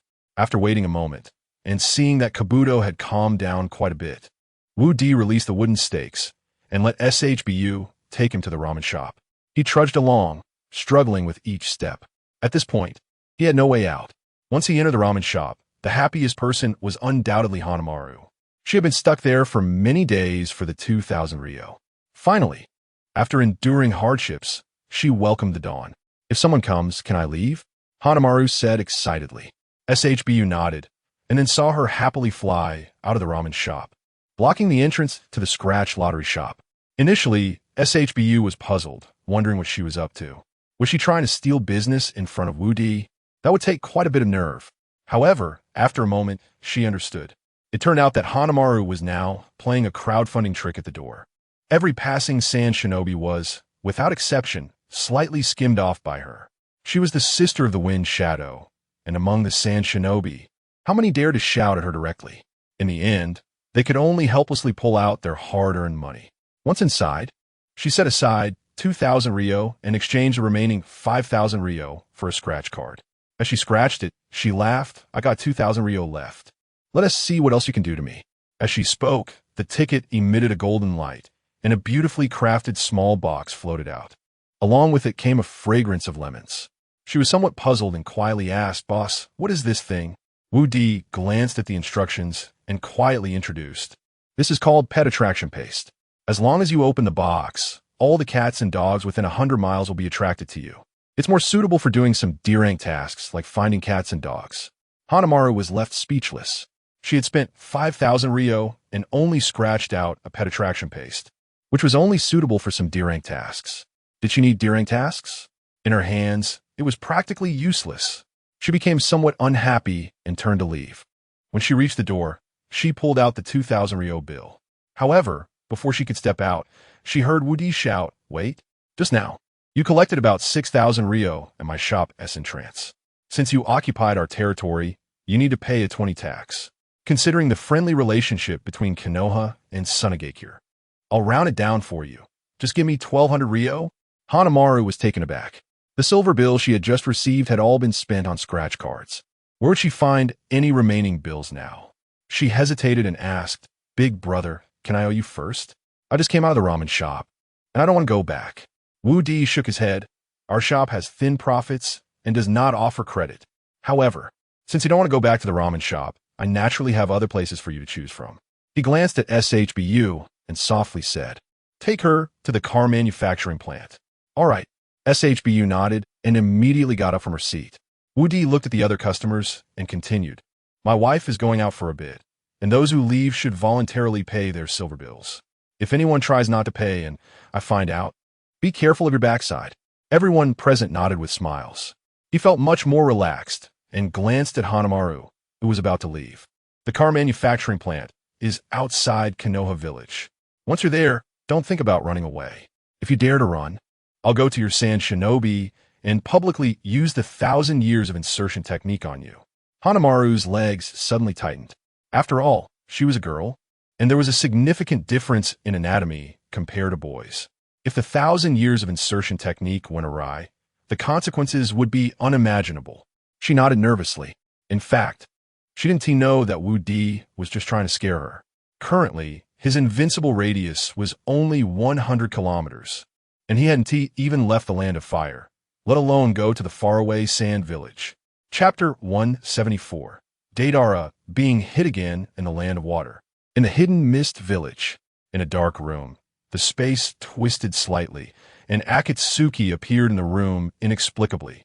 Deidara was once again riding on his flying chicken, soaring through the sky, overlooking the entire hidden mist village. At midnight, the guards here were noticeably fewer. Of course, it was also possible that they had gone to the Leaf Village for a lottery. He formed a handful of spiders and directly released them, with a series of explosions. The ninjas in the village were all startled awake. Akatsuki waited at the door of the room. After a few seconds, the fourth Mizukage indeed came out. Holding his long knitting needle, Akatsuki slowly raised his hand to block in front of him. "Who are you?" the fourth Mizukage asked coldly. Akatsuki, changing from his usual playful tone to a stern one, said, "Uchiha Madara." The fourth Mizukage stumbled back several meters, staring at him with wide eyes, nervous. "Uchiha Madara? Who's that?" Akatsuki was taken aback. How could the fourth Mizukage not know the name of the great Madara? He began to understand why the fifth Mizukage was put in power. Madara was an unparalleled genius of the Uchiha clan. The fourth Mizukage scratched his head, resting his chin on the knitting needle, and snorted. "What's it to you?" Akatsuki gritted his teeth. "I came to capture you, what else? Come with me quickly, or you'll suffer." The Mizukage yawned. "Who are you? Why would I go with you?" "I am Uchiha Madara, Uchiha Madara, Madara." Akatsuki shouted as he jumped around. The Mizukage seemed to understand a bit, moving his shoulders slightly and raising his large knitting needle, snorting. "What's it to you?" "Damn it!" Akatsuki cursed, suddenly forming seals. "Since you won't come with me willingly, don't blame me for being ruthless. Taste my scratch-off technique, ravenous wolf." Bang! As soon as he finished shouting, he felt his limbs twitch violently, and then his whole body uncontrollably squatted down, supporting himself on his arms and breathing heavily. Wait a minute. This isn't what the technique description said. He looked at his current appearance in confusion. The Mizukage burst into laughter at his state. "You? Uchiha Madara? Are you sure you're not Uchiha Madara's dog?" "Kid, you're looking for death," he said, but then suddenly barked out, "Woof!" Akatsuki was stunned again, but thankfully he was wearing a mask. If someone saw his true face without it, they would have laughed their heads off. He raised his butt and pounced forward, knocking the Mizukage to the ground. The ravenous wolf effect was triggered, directly knocking the Mizukage unconscious. At that moment, there was a commotion outside. It seemed someone had discovered him. He quickly stored the Mizukage into the time-space and concealed himself as well. Once in the time-space, he still sat on the ground like before. Looking at his current appearance, he cursed, "Damn scratch-off tickets. Once I gather all the tailed beasts, you're the first ones I'll deal with." After saying that, he barked twice. "Woof, woof." And that damn Deidara, I told him to attract attention, but what did he attract? How come there are still people noticing the commotion here? Outside, Deidara had thrown out hundreds of small spiders, but the number of people killed remained very few. He reached into his ninja tool pouch, which was already empty. However, more and more mist ninjas were gathering below. Gritting his teeth, he took out SpongeBob's spatula. Looking at the spatula, he revealed a sinister smile. Remembering the last time in the Sand Village, he had been pinned under a giant hamburger due to a binding effect. This time he had specifically ridden on the flying chicken. If he got bound again, he could escape using the flying chicken. He shook his shoulder, and the spatula suddenly enlarged. Then, pointing at the sky, he shouted, "Little snail, let's go catch the jellyfish, ha ha ha." In an instant, a huge black hole appeared in the sky, and a hamburger even larger than the last one fell out. His body froze again. However, he was not nervous at all because there was still a giant aircraft carrier beneath him. With a thought, the aircraft carrier indeed began to move. But it seemed that this chicken was falling down, showing no signs of turning at all.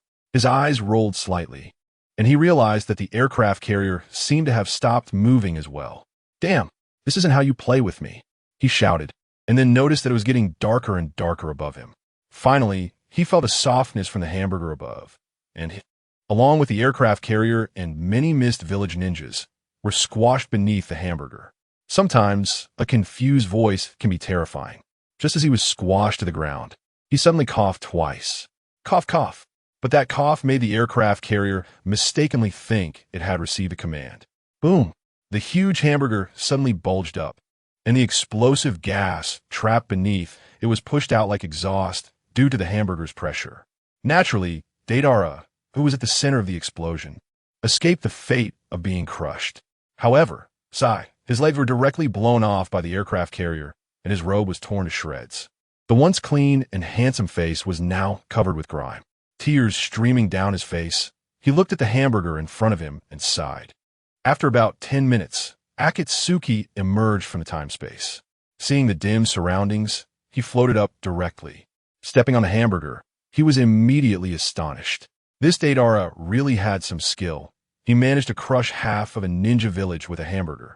Compared to his own ravenous wolf technique, his props were still better.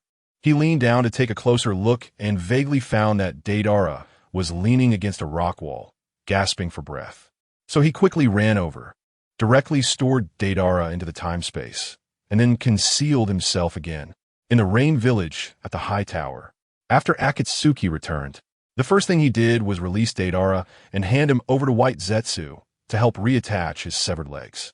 Looking at his miserable state, Kisame frowned. It seemed that not long ago, he too had a limb reattached like this. He sighed and went out with Itachi.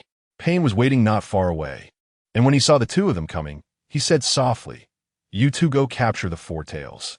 When Deidara wakes up in a while, we'll extract the 3 tails first, and then you can set off." "Okay." Itachi responded and walked outside. Beside the high tower, a floating earth ball was constantly shaking. Inside the earth ball, a desperate scream came out. "Let me out. I want to go scratch off tickets. The event will end in a couple of days." Chapter 175. The forgiveness set. Itachi ignored it and casually walked around while waiting to treat Deidara. He was about to capture the 4 tails, and despite being accustomed to war, he couldn't help but feel a bit nervous. Konoha Village. Naruto.My and Tsunade were competing to see whose waves were more turbulent, when suddenly an umbu from the Mist Village rushed in. "Water Shadow-sama. The 4th Mizukage has been kidnapped." Instantly, the room fell silent. Naruto.My clenched her fists, a hint of anger flickering in her eyes. What on earth was happening? The umbu member nodded. "I don't know, but in the middle of the night, the Mist Village was inexplicably bombarded by someone riding a giant bird. Then, a giant hamburger fell from the sky. After the hamburger disappeared, the 4th Mizukage vanished as well." Naruto.My gritted her teeth, unable to fathom who could summon a giant hamburger. At that moment, Tsunade's eyes lit up. "I think there is someone who might know. Let us go." Hearing this, Naruto.My hurriedly followed. The Invincible Scratch-Off Lottery. It was the last day of the promotional event. People from other villages had basically stopped coming. The small shop was quite deserted. The 3rd Hokage staggered in, pulling out a 500,000 Ryo banknote. "Give me one. It's been a while since I've scratched a ticket." Woody smiled and handed him a scratch-off ticket. Just then, Asuma suddenly burst in and stood beside him, saying, "My most respected father. Didn't you say you had no money for the lottery? What is this then?" The 3rd Hokage turned dejectedly, whispering, "Wang Sima, why are you always around? I told you, your real dad is old Wang next door. If you want money, go to him, don't come to me." "Oh, my dearest father, do you not love me? Do you really not love me?" Bang! Before he could finish, a dull sound echoed. The 3rd Hokage's frail wrist landed on Asuma's chest. Asuma immediately stepped back, his face looking very unpleasant. The 3rd Hokage sighed in relief, softly murmuring, "It's much better without a fly around." He spat twice in his palms and rubbed them for a moment. "Now I'm going to start scratching." Swish! A gust of wind swept through, and the ticket's coating was completely scratched off.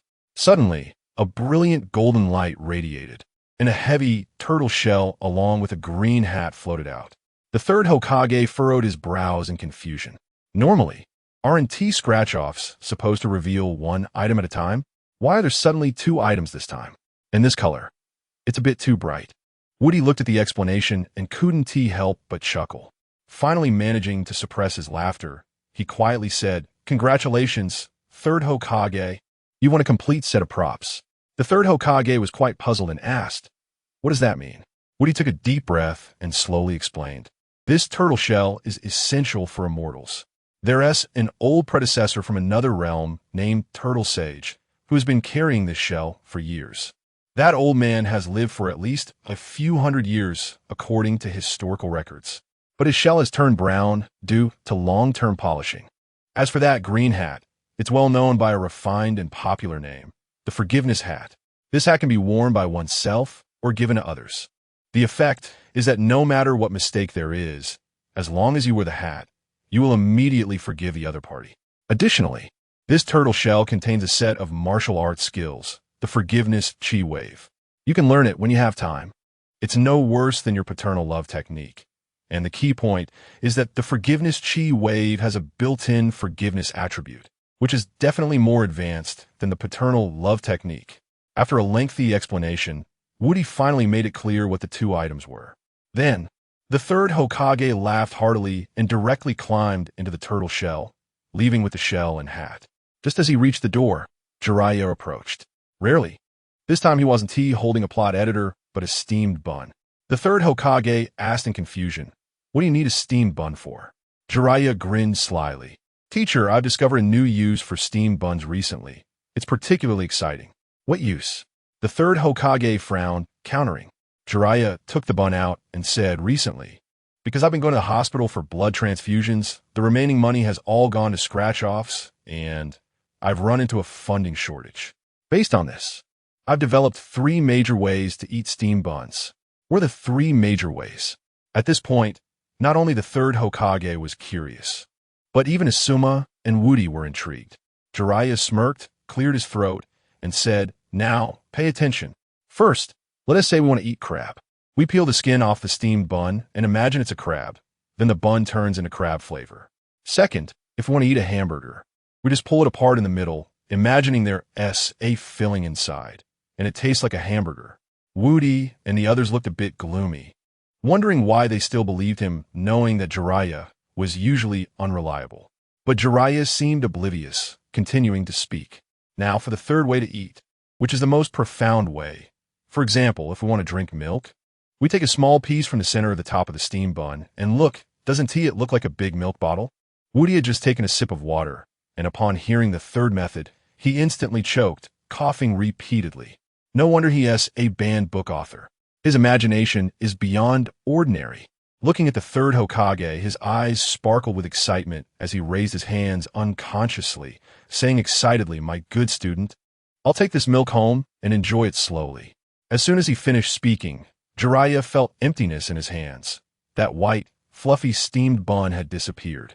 Looking at the third Hokage, a trail of dust followed behind him, and he had already vanished without a trace.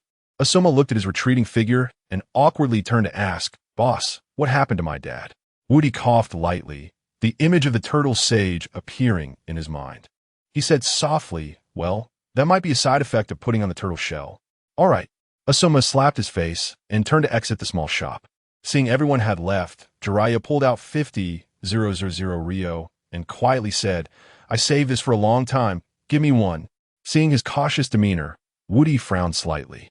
"You don't even have a wife? Why be so sneaky about it? You're young and don't understand the caution of the elderly. Hurry up and give me a scratch-off." Jiraiya muttered.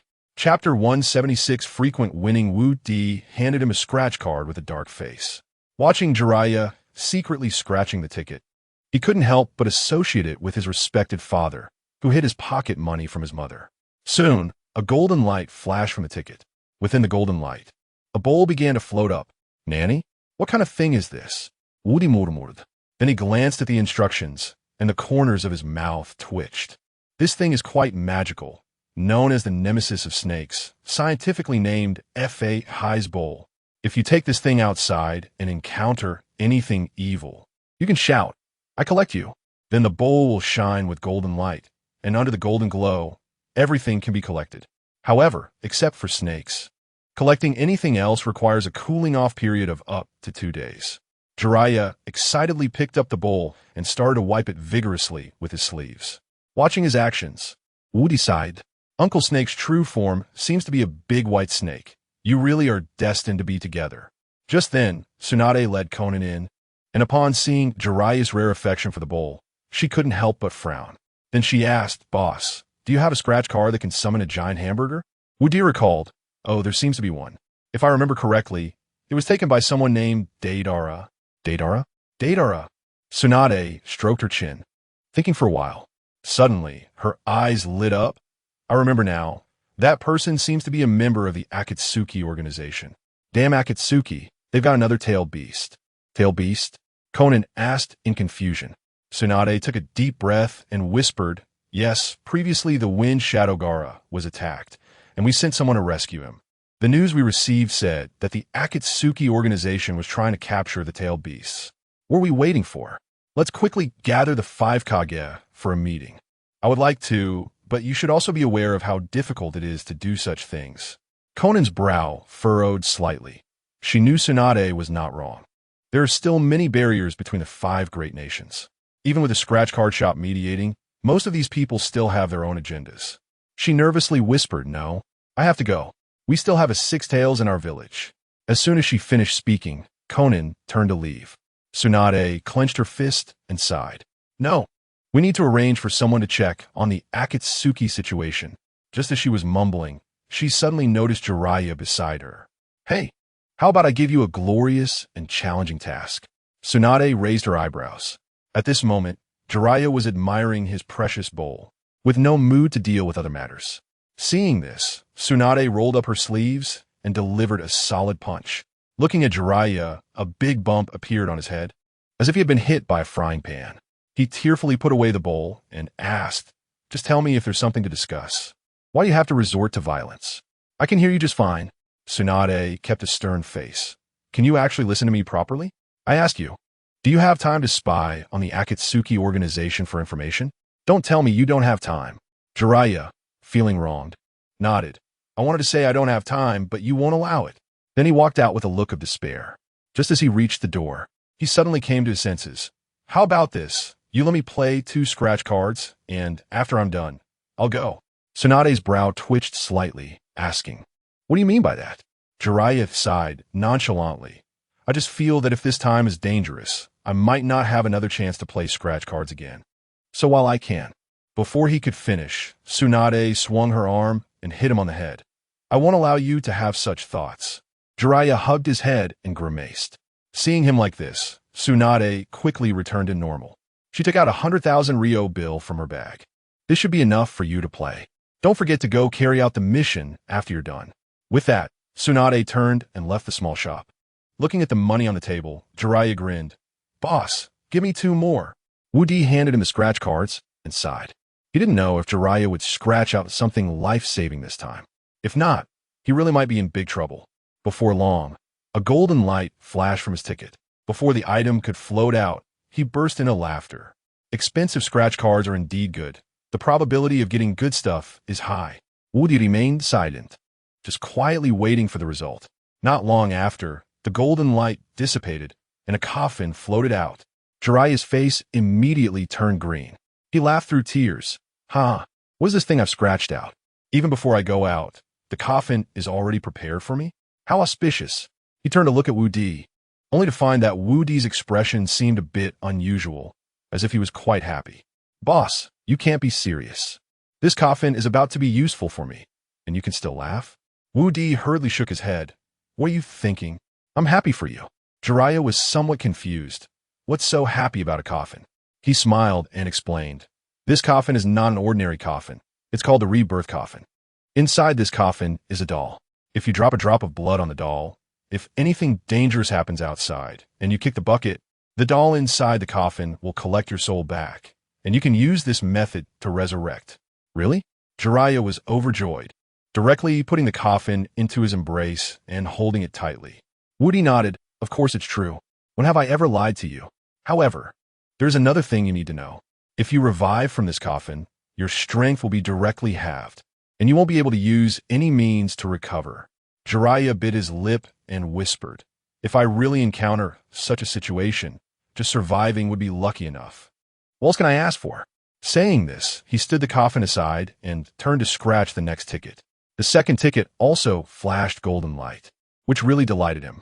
This was the first time he had scratched several tickets and won on all of them. After a moment, a bag of green candy flew out from the ticket. He looked at it in confusion and asked, Boss, what is this thing? Wu Di glanced at the instructions and explained, this thing is called honest little candy. Chapter 177. Ere Juzi slaughters the snake. The effect is, as long as you feed someone the honest candy ball, every question you ask them before the candy completely dissolves, they will answer truthfully. In this bag, there are a total of 10 candy balls, which means you can use it a maximum of 10 times. 10 times. Jiraiya's eyes widened in surprise. That's right. Woody nodded gently and then chuckled. Of course, if you want, you can make it more than 10 times. As for the specific method, you'll have to figure it out yourself. Got it. Jiraiya laughed casually. He then set aside the scratch ticket, stood up, and carried the coffin straight toward the door. Before exiting, he turned his head and asked, "Boss, does this have an expiration date? For example, after I drop a drop of blood, how long can I leave it before it becomes ineffective?" Woody thought for a moment and said softly, "This thing theoretically has no expiration date. Once you drop your blood, the coffin will automatically sink into the ground. Whenever you want to use it, it will float up from underground. So I suggest you choose a place with fewer people to avoid scaring the kids." All right. Jiraiya made an okay gesture and turned to leave. Watching his departing figure, Woody smiled softly. As long as he hides the coffin somewhere before leaving, his life will be saved. Midnight, on top of Yin Yen, Jiraiya stood with the coffin at a high place, overlooking the entire Konoha village. The moonlight was like water, illuminating the village with a faint pale glow. Soon after, he opened the coffin lid and squeezed out a drop of blood from his fingertip. In an instant, the puppet inside the coffin transformed into his appearance. Then the coffin lid closed by itself and slowly sank into the ground. Jiraiya frowned. Why does this look so awkward? It feels like I'm burying myself? But my life should be quite resilient. Otherwise, I wouldn't have survived 2 punches from Tsunade. I probably won't need it this time. After some self-deprecation, his figure disappeared into the darkness. On the other side, in Snake Uncle's base, Juzi was reclining with his legs crossed, taking fresh cherries from the fruit plate and constantly stuffing them into his mouth. Cherry pits were spat out all over the ground, just as he was enjoying life. It was a loud bang. A huge pit was smashed into the floor. Dust floated over, instantly covering his face in a layer of dirt. Who dares to ambush the most dazzling genius of the Uchiha clan? Taste my signature move. A low murmur and a scream was instantly in hand. Dance step ninjutsu. Uchiha, great transformation. Oh, oh, oh. In the small chamber, laughter and joy immediately erupted. Juzi radiated a faint glow, and his shorts, which had already been torn in 2 places, instantly turned black, with 2 straps extending from the waistband. In the sky above, it seemed like a meteor was falling, and when it entered the chamber, it turned out to be a basketball. His hair, too, transformed into the shape of a mop after the glow faded. Ever since he obtained the Year 2 beautiful 3-piece set, after several adjustments, he had completely mastered how to use it.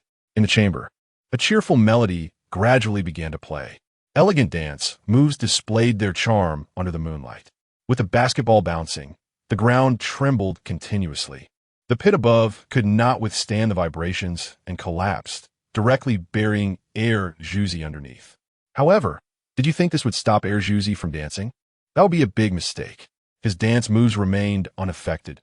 Even his stars danced before his eyes. After waiting for a long time, his graceful dance finally came to an end. Juzi crawled out from the pile of rubble, stepped on a rock, and laughed with his hands on his hips. Looking up, "Ha ha ha ha, I, Uchiha Sasuke, am truly the greatest genius of the Uchiha clan, ha ha ha." Among them, the one with the flashy lightning god ring emitted a subtle glow. He took 2 steps forward, kicked away the stones blocking his path, and muttered, "I want to see who dares to ambush my Uchiha clan." Before he could finish speaking, the stone in front of him was already kicked aside. The face lying on the ground, frothing at the mouth, gradually became clearer. "Isn't this? Snake, what happened to you?" Snake Uncle lifted his heavy eyelids and gasped for breath. "You little brat, if I catch you, I will kill you." Upon hearing this, Sasuke's heart sank. He had been with Snake Uncle for a while now, and he knew exactly what abilities Snake Uncle had. Now, having angered Snake Uncle, the outcome of his future life was something he could easily guess. He decisively distanced himself and yelled at the sky, "If you have the ability, kill me." Crack! A white light streaked across the pitch-black night sky, landing perfectly on Snake Uncle. Snake Uncle's already weak body lost its breath under the divine lightning. Not far away. Sasuke laughed up at the sky. You dared to oppose the genius of my Uchiha clan. Now you're dead. Crack. Another bolt of lightning struck Sasuke. This bolt of lightning was clearly much weaker than the previous one. At most, it could only paralyze a person for a short while. He shook his body and looked up at the sky. Are you trying to say you struck the wrong person again? In the heavens above, a light laugh sounded. Hee hee, this time I didn't strike the wrong person. You just act too much. I couldn't hold back. Damn it, Sasuke muttered, slowly wiping the dust off his face. Then he looked at his hands and murmured, now I can even defeat Orochimaru, one of the legendary 3 ninjas. Itachi Uchiha, are you ready? He couldn't help but burst into wild laughter. Just as his body swayed, a magical stick fell out of his ninja tool pouch. The top of the stick was raised with a middle finger, and the direction of the fingertip was precisely towards the thunderclouds that had just released lightning. Suddenly, the thunderclouds gathered again, and the rolling thunder intersected in the sky. Sasuke slowly retracted his smile, his brows furrowing. What's going on? He murmured, a series of question marks forming in his mind. Then, a series of lightning bolts struck down. He was so scared he dodged left and right, and the stones by his feet were smashed one after another. Then, he leaped and jumped out of the collapsed pit. In the pitch-black night sky, he ran desperately. However, every time he ran a certain distance, the nerd provocation stick would automatically follow him, and it pointed straight at the sky without deviation. He wanted to retract it, but the lightning always followed closely behind. Chapter 178. Jiraiya arrives at the Rain Ninja village. The rain fell continuously. He'd been running all night. Looking at his body now, there were hardly any intact pieces of clothing left. He dragged his injured body forward with great difficulty. The lightning ultimately couldn't do anything to me. I, the talented descendant of the Uchiha clan, will rise in this world. Boom! A flash of silver light flickered across Sasuke, and he coughed out white smoke before falling directly into the river. He was carried downstream, not knowing how far he had been swept away. He only knew that when he woke up, he was already outside the Sound Ninja village. After crawling out of the water, he hurried to a nearby village, got a new set of clothes, and had the Uchiha clan emblem removed from his original outfit. After leaving the village, he looked at the distant sky and coldly laughed. Itachi Uchiha, just wait. Your most talented brother will come to find you for revenge soon. Rain Ninja Village. The light rain continued to fall. The earth ball in the sky had been stagnant for 3 whole days and finally collapsed. When the bald man emerged from inside, he was already drained of all strength. He lay on the ground, despairing as the raindrops fell on him. I didn't catch the promotion for the scratch-off lottery. I can't die in peace. At the top of the tower, Conan stood by the meeting room window, silently gazing outside, her expression not looking too good. Not far behind her, Deidara and Haiden, who had restored their bodies, sat together, looking at her back and asking, Hey, aren't we going to play cards today? We both have the poker ready. Conan sighed and leaned against the glass with a melancholic expression. You guys go ahead. I really have no mood for it. My heart is shattered because I missed the scratch-off lottery promotion. Fine, if you're not playing, we'll be leaving. Haiden whispered, taking Deidara with him as they left. Outside the village, Jiraiya quietly approached. He transformed into a toad and submerged himself underwater.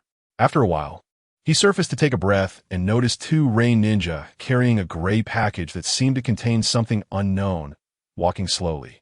The size of the package appeared to be similar to that of a human body. He sighed and submerged again. After a while, he found a concealed spot to come ashore. Following the 2 men quietly, they seemed oblivious to his presence, continuing forward while complaining. Hey, who knows what they need this thing for in the tower? We've moved it back and forth so many times. All right, stop complaining. If the boss and the big secretary hear us, we're done for. Okay, I won't say anything more. Jiraiya followed them until they reached the base of the tower. After waiting for a while, they finally came out again. Following their footsteps, Jiraiya found his opportunity to strike. He suddenly lunged forward, pinning the 2 men down. And before they could shout, he popped a piece of honest candy into each of their mouths. In the blink of an eye, their expressions became dull.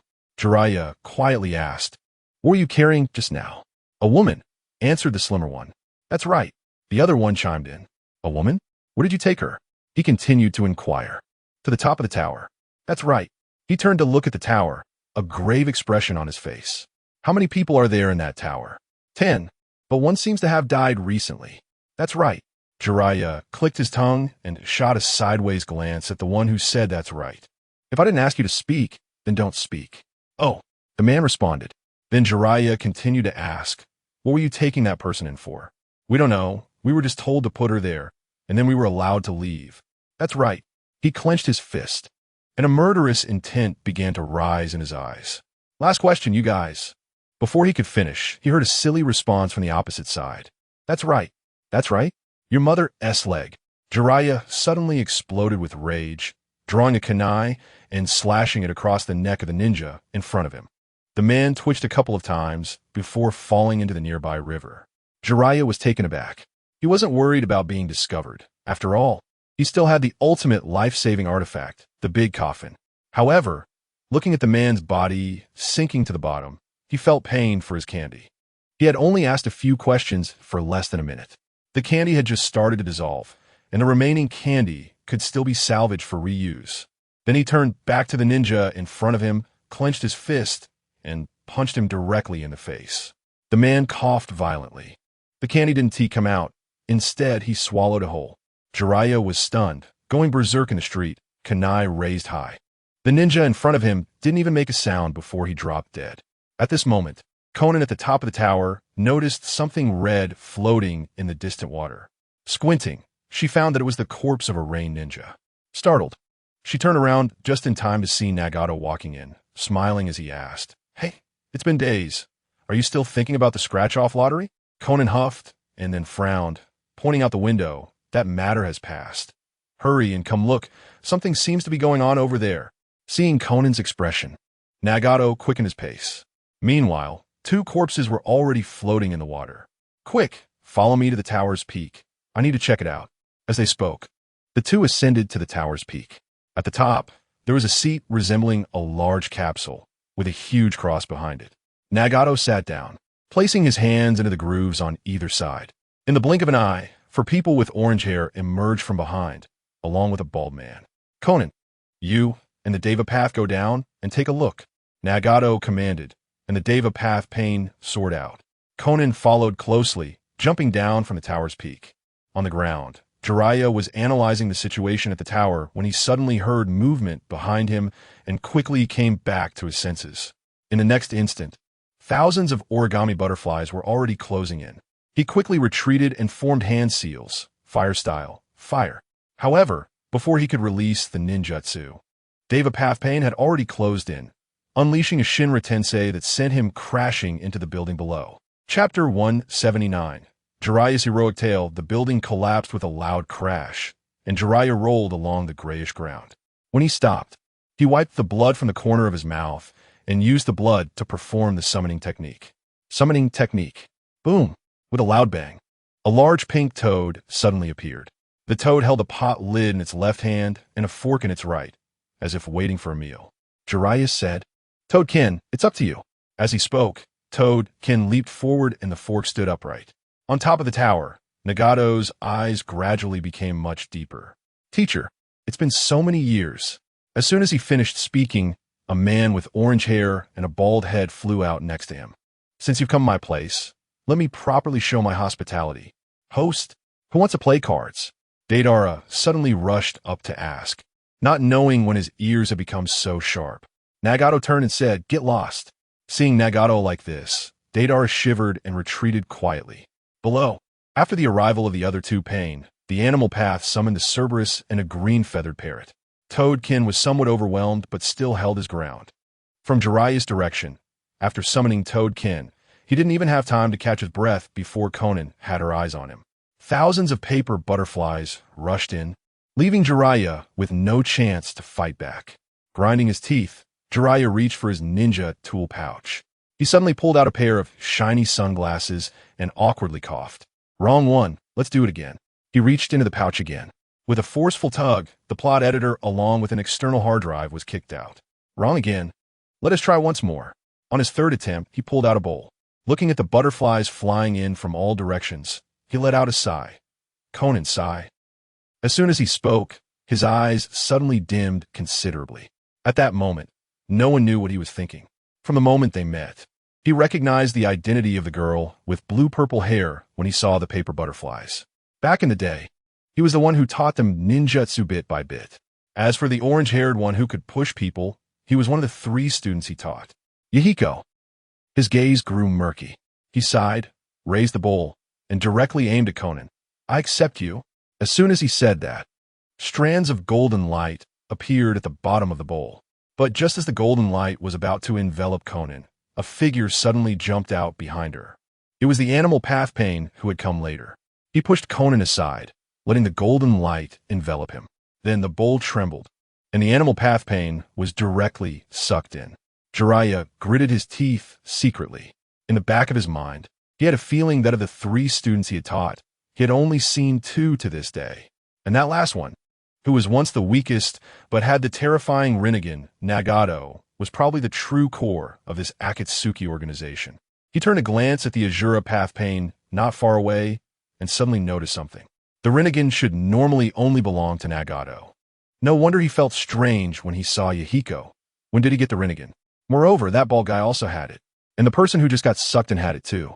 And they all had one thing in common. They were all pierced with black rods. I seem to understand. A sudden, unrealistic, yet most reasonable possibility flashed through his mind. He stepped back again, and the approaching Azura path reached out a hand. Muscles on his arm suddenly bulging, and shot out a dozen missile-like objects from below. Jiraiya dodged frantically. However, 2 fists were indeed hard to contend with 4 hands. In just a moment, he was cornered by the 2 pains and Conan. Conan, why? Jiraiya asked in a low voice. As soon as Conan opened her mouth, Jiraiya suddenly flicked a candy towards her. Conan really didn't expect that Jiraiya would use such a trick against her. When she tried to dodge, she found it was already too late. At that moment, time seemed to freeze for her, and all the experiences in her life flashed through her mind. Then she resigned herself to waiting for death. However, to her surprise, after just a blink of an eye, she realized there was no pain in her mouth, nor was there any taste of blood. Suddenly opening her eyes, she felt a rush of sweetness in her mouth. Conan, what are you trying to do? I gave you candy. Shouldn't you tell me something? Conan was taken aback. Her mind was very clear now, knowing what Jiraiya was inquiring about. But she just couldn't help but speak the truth. We're collecting tailed beasts to carry out the infinite Tsukuyomi. Only then will Yahiko come back. Beside her, the Deva Path Pain was a bit stunned. This was clearly the biggest secret within the Akatsuki, and Conan blurted it out without thinking. If this were to be known outside, wouldn't the Akatsuki be in chaos? Nagato reminded through pain, Conan, don't say too much. Conan had the thought, but did not completely follow Nagato's orders. Jiraiya asked again, how many tailed beasts have you collected so far? We should have collected the 4 tails and 5 tails. People have already been sent out, and it shouldn't take long for them to come back. And you? The Deva Path Pain couldn't hold back any longer and directly said to Jiraiya, Shinra Tensei. Jiraiya's body was uncontrollably pulled over, and just as he got close, Pain swung his hand fiercely. In the next instant, Jiraiya's arm suddenly broke off. At the same time, 2 black rods shot out from the body of the Deva Path Pain. Shinra Tensei.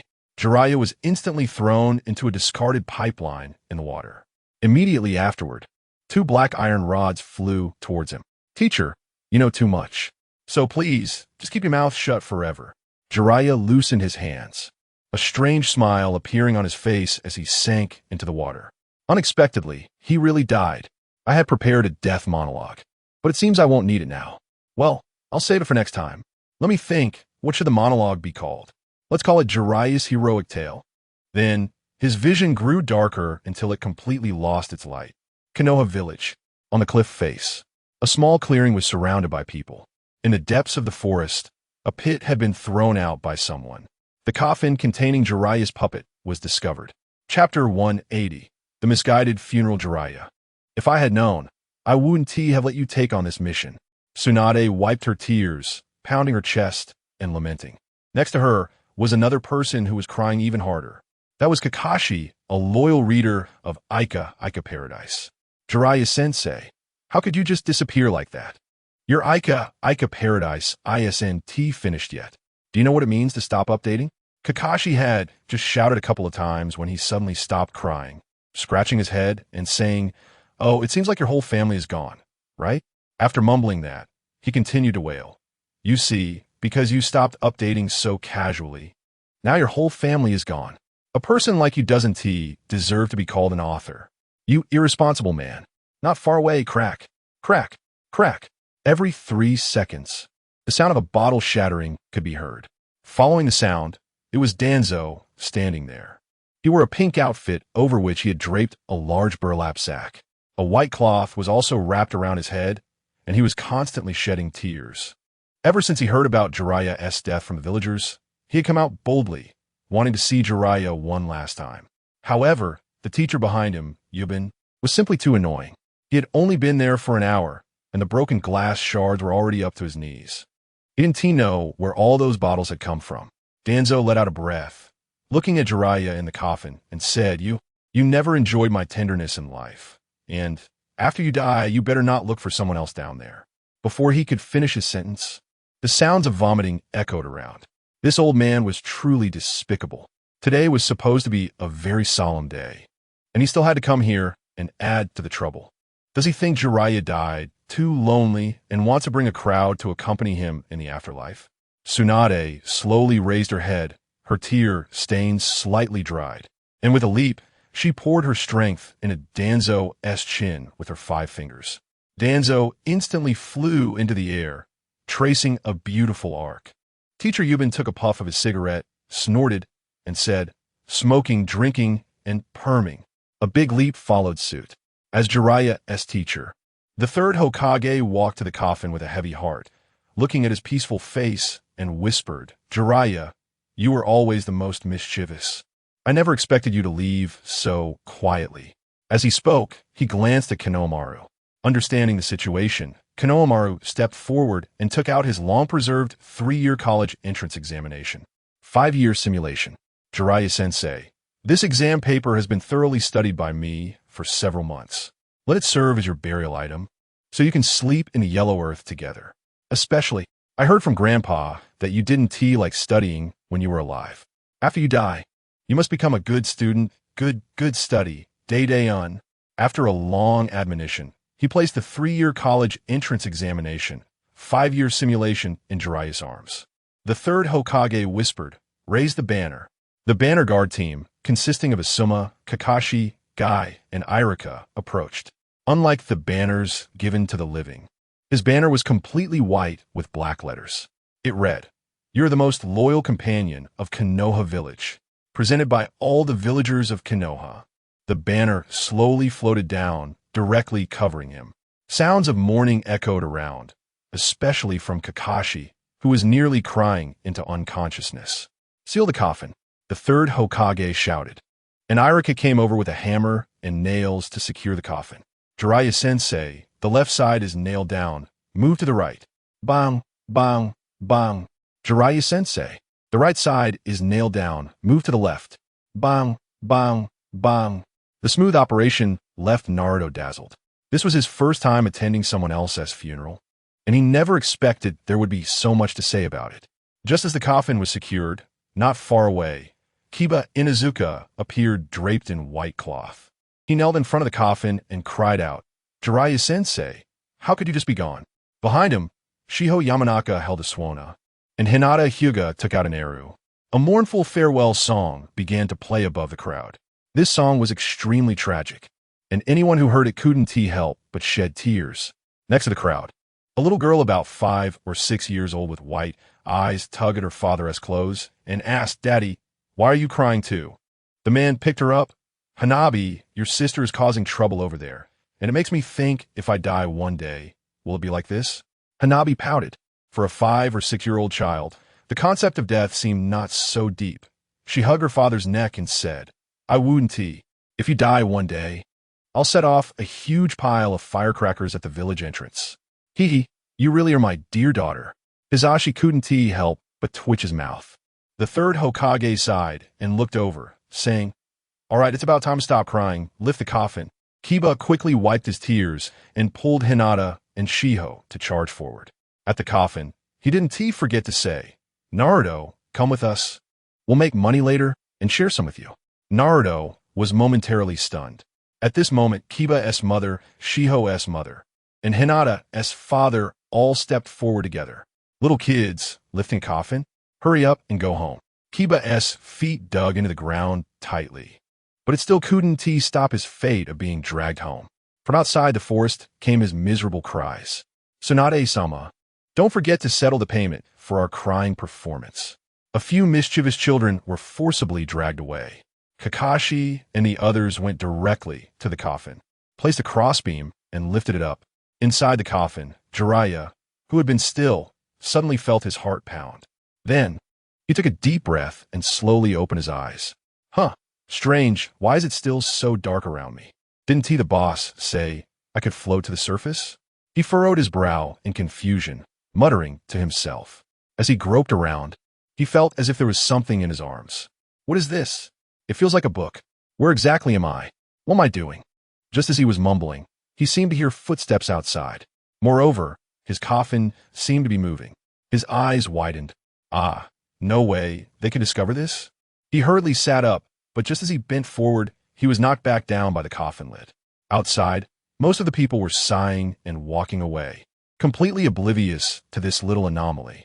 Chapter 181. I'm not dead all the way to the cemetery.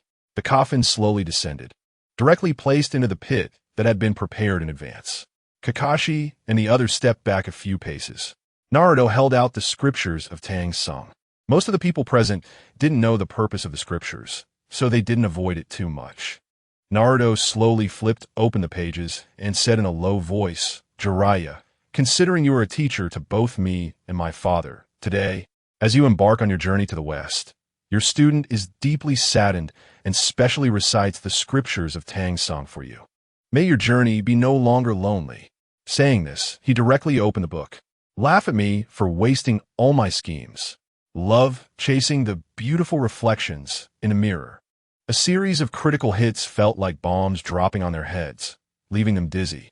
In the blink of an eye, the people around had retreated dozens of meters away. Inside the coffin, Jiraiya gritted his teeth and struggled with all his might, but the coffin didn't budge an inch. The oxygen inside was becoming increasingly scarce. "No, if this continues, I'm definitely going to be buried alive. At that time, what is the point of reading a confession? The greatness of life. The suffocation of death." After a loud wail, he clenched his fists, gathering all his strength into his fists, then slammed them down on the coffin lid. Bang! The coffin lid exploded like a pressure cooker, flying up into the sky. Jiraiya's nose turned red, and looking at his fists, they were already swollen beyond recognition. "Damn, this coffin from a small shop is actually pretty damn good." This scene naturally shocked the people nearby, especially Naruto, who jumped up and shouted, "What kind of monster are you? Show your true form." With a roar, he rushed forward, and when he saw Jiraiya lying in the coffin rubbing his hands, he suddenly shouted, "What monster are you talking about? I'm not dead yet." Naruto was taken aback and jumped up in surprise. "Ah, it's a zombie." Hearing his shout, everyone surrounded him. Then they saw Jiraiya climbing out of the coffin with a dark expression, shouting, "Who took the lid off my coffin?" As soon as he said that, Konohamaru fainted on the spot. "Who is it? Speak up. Who took the lid off my coffin?" At this moment, Ino burst out crying. "Senior Jiraiya, I'm sorry. It was during our class practice that we accidentally took the lid off your coffin. Please forgive us. We won't dare again." She cried a couple of times and then fainted as well. Beside them, Choji sat there like a rock. Shikamaru was a bit puzzled. According to what he knew, Choji should be the most timid in Team 10, so why was he so calm this time? He nudged Choji, only to see Choji lean back and lie on the ground without making a sound. It turned out that the moment Jiraiya emerged, he had already fainted. It was just that due to the area of the ground, he could still sit there steadily. Shikamaru's face darkened. This is bad. If Jiraiya were to settle the score, he would definitely be the only one found. Just as he thought this, Jiraiya had already climbed out of the coffin. He couldn't help but shiver. As Jiraiya walked closer, even his usually calm mind went blank. He looked around and immediately thought of Guy. Then he saw Jiraiya's lips curl into a smile as he quickly rushed over to Guy's side. "Teacher Guy, I'm sorry. After saying this, he lifted Guy's ninja tool pouch and pulled out a brick, slamming it against his own forehead. In an instant, the world spun, and he lay down with a smile on his face. With his two companions unconscious, the best way for him to handle it was to faint along with them. Only in this way could he avoid being pursued by the evil spirits. After seeing him fall, Jiraiya rubbed his swollen hand and said, I, Jiraiya, am not dead. Remember this, I am not dead. This coffin is just a prop from the scratch-off shop. A prop. After he shouted, many people's tense feelings relaxed a lot, especially Tsunade. She had been feeling guilty, but upon hearing that he was alive and well, she suddenly became angry. Why were you lying in the coffin then, and buried underground? You made me gather the whole village to give you a funeral. I already said, it's a prop. A prop. This coffin is a prop. I did die once, but I was revived with this prop, understand? Jiraiya was already a bit incoherent. After a while, he clasped his hands behind his back and said, forget it anyway. I can't explain it to you guys. Hurry and find a place. I brought back some important information. As soon as he mentioned the word information, Tsunade visibly tensed up and quickly pulled him down the mountain. Back in the Hokage office, Tsunade whispered, what information? Hurry up and tell me. Jiraiya took out a bowl and forcefully tilted it to pour out. Come out, come out. However, after pouring it several times, nothing came out. He frowned. That's not right. According to what I know, everything that can be collected should also be able to be released. Why can't this be taken out? I brought back a pain that can summon summoning beasts from inside here. This thing is a bit too strange. So it's better to hand it over to a Biki and the others for thorough interrogation. But now there's a problem. I can't take that pain out. I should go ask the shop owner first. Saying this, he turned around and headed straight to the scratch-off shop. At this time, inside the shop, Wu Di and SHBU were being affectionate. Suddenly, a loud thudding of footsteps came from outside. The two quickly separated and then saw Jiraiya rushing in a panic. Boss, I want to ask you something. Is there any way to take something out of this? Wu Di took a glance and could roughly guess what was inside. However, the bowl didn't specify how to retrieve things from it. He could only regretfully say, sorry, this really can't be taken out. I don't know how to retrieve it. Why don't you try reaching in and grabbing it? To be honest, Jiraiya was quite sincere. When Wu Di suggested he try, he really did reach in. Once he put his hand inside, he felt as if there was something at the bottom of the bowl, and then he pulled it out directly. The moment something came out of the bowl, the shop lit up with a golden light. Then they saw a corpse with orange hair lying there. SHBU let out a scream. Wu Di tensed up as well. To be honest, he had never really seen a dead person since coming to the Naruto world, especially this creature path, with so many black iron rods stuck in its face, looking even more terrifying. Chapter 182. Sasuke chases to the land of Earth. He had originally planned to kill someone.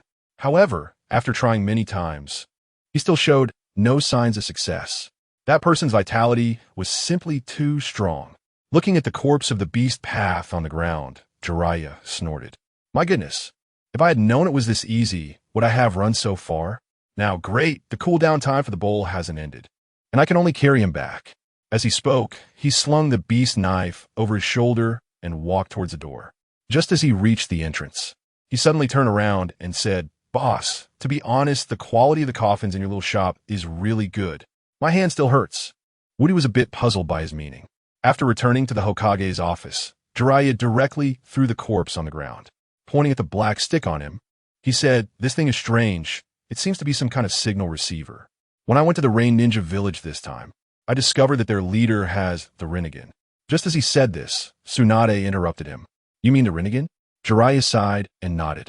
Tsunade frowned and said meaningfully, there aren't many Rinnegan users in the world. Jiraiya snorted, I know what you mean. That's right. It's them. The 3 kids I saved back then. They've all grown up. His voice lingered, carrying a lot of sadness. A pair of somewhat aged eyes concealed many unknown emotions. I was shocked to see them this time. If it hadn't been for the scratch-off tools, I probably wouldn't have made it back alive. They are really strong. Jiraiya sighed again, then looked at the corpse at his feet. Back to the point. I found out that all the Rinnegan users they have this kind of black stick on their faces. I suspect there's some kind of power controlling them. And the one controlling them is that red-haired Rinnegan boy, Nagato. Are you sure? Tsunade asked nervously. She wasn't particularly clear about the power of the Rinnegan, but she had seen it mentioned in some books. The ocular techniques released by the Rinnegan are unmatchable and unstoppable. If that guy named Nagato creates a bunch of Rinnegan users, wouldn't the whole world be finished? Seeing her expression, Jiraiya probably guessed what she was thinking. He whispered, "You don't seem to need to worry too much." After careful observation, I found that each Rinnegan user can only use one ability. The kid named Yahiko could easily push people away, while the one we have here can only summon creatures. Another one I fought had his body modified into a machine. According to the 6 paths comparison, I think they should be the Deva path, the Animal path, and the Azura path. If I'm not mistaken, they should also have the Hungry Ghost path, the Human path, and the Hell path. Those paths probably haven't appeared yet. On the other side, Tsunade's expression was very heavy, her hands propping up her chin as she sighed deeply.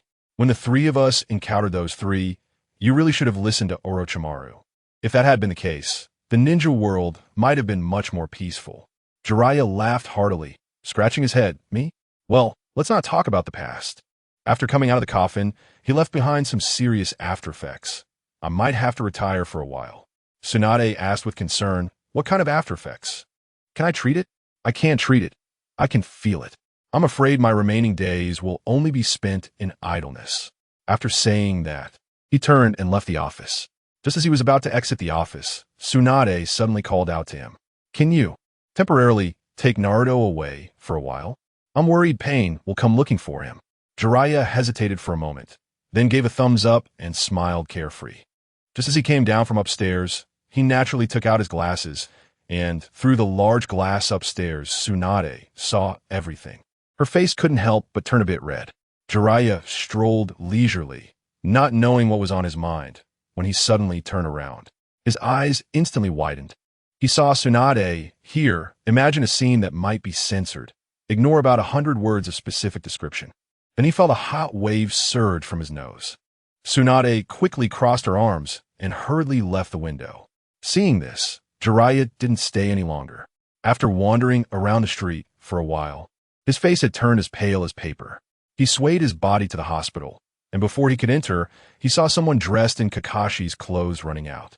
"Kakashi, stop!" Behind him, a small nurse was chasing him with a syringe as thick as her wrist. "Last time I let you get away. This time you can't escape." However, as Kakashi reached the front, he slightly tilted his body, and a small syringe tied with red feathers was directly jabbed into his chest. "What the hell is this?" he exclaimed before passing out. In the land of Earth, Itachi and Kisame had succeeded in knocking out the Four Tails Jinchuriki. "See, we don't need any tools. We can still beat them."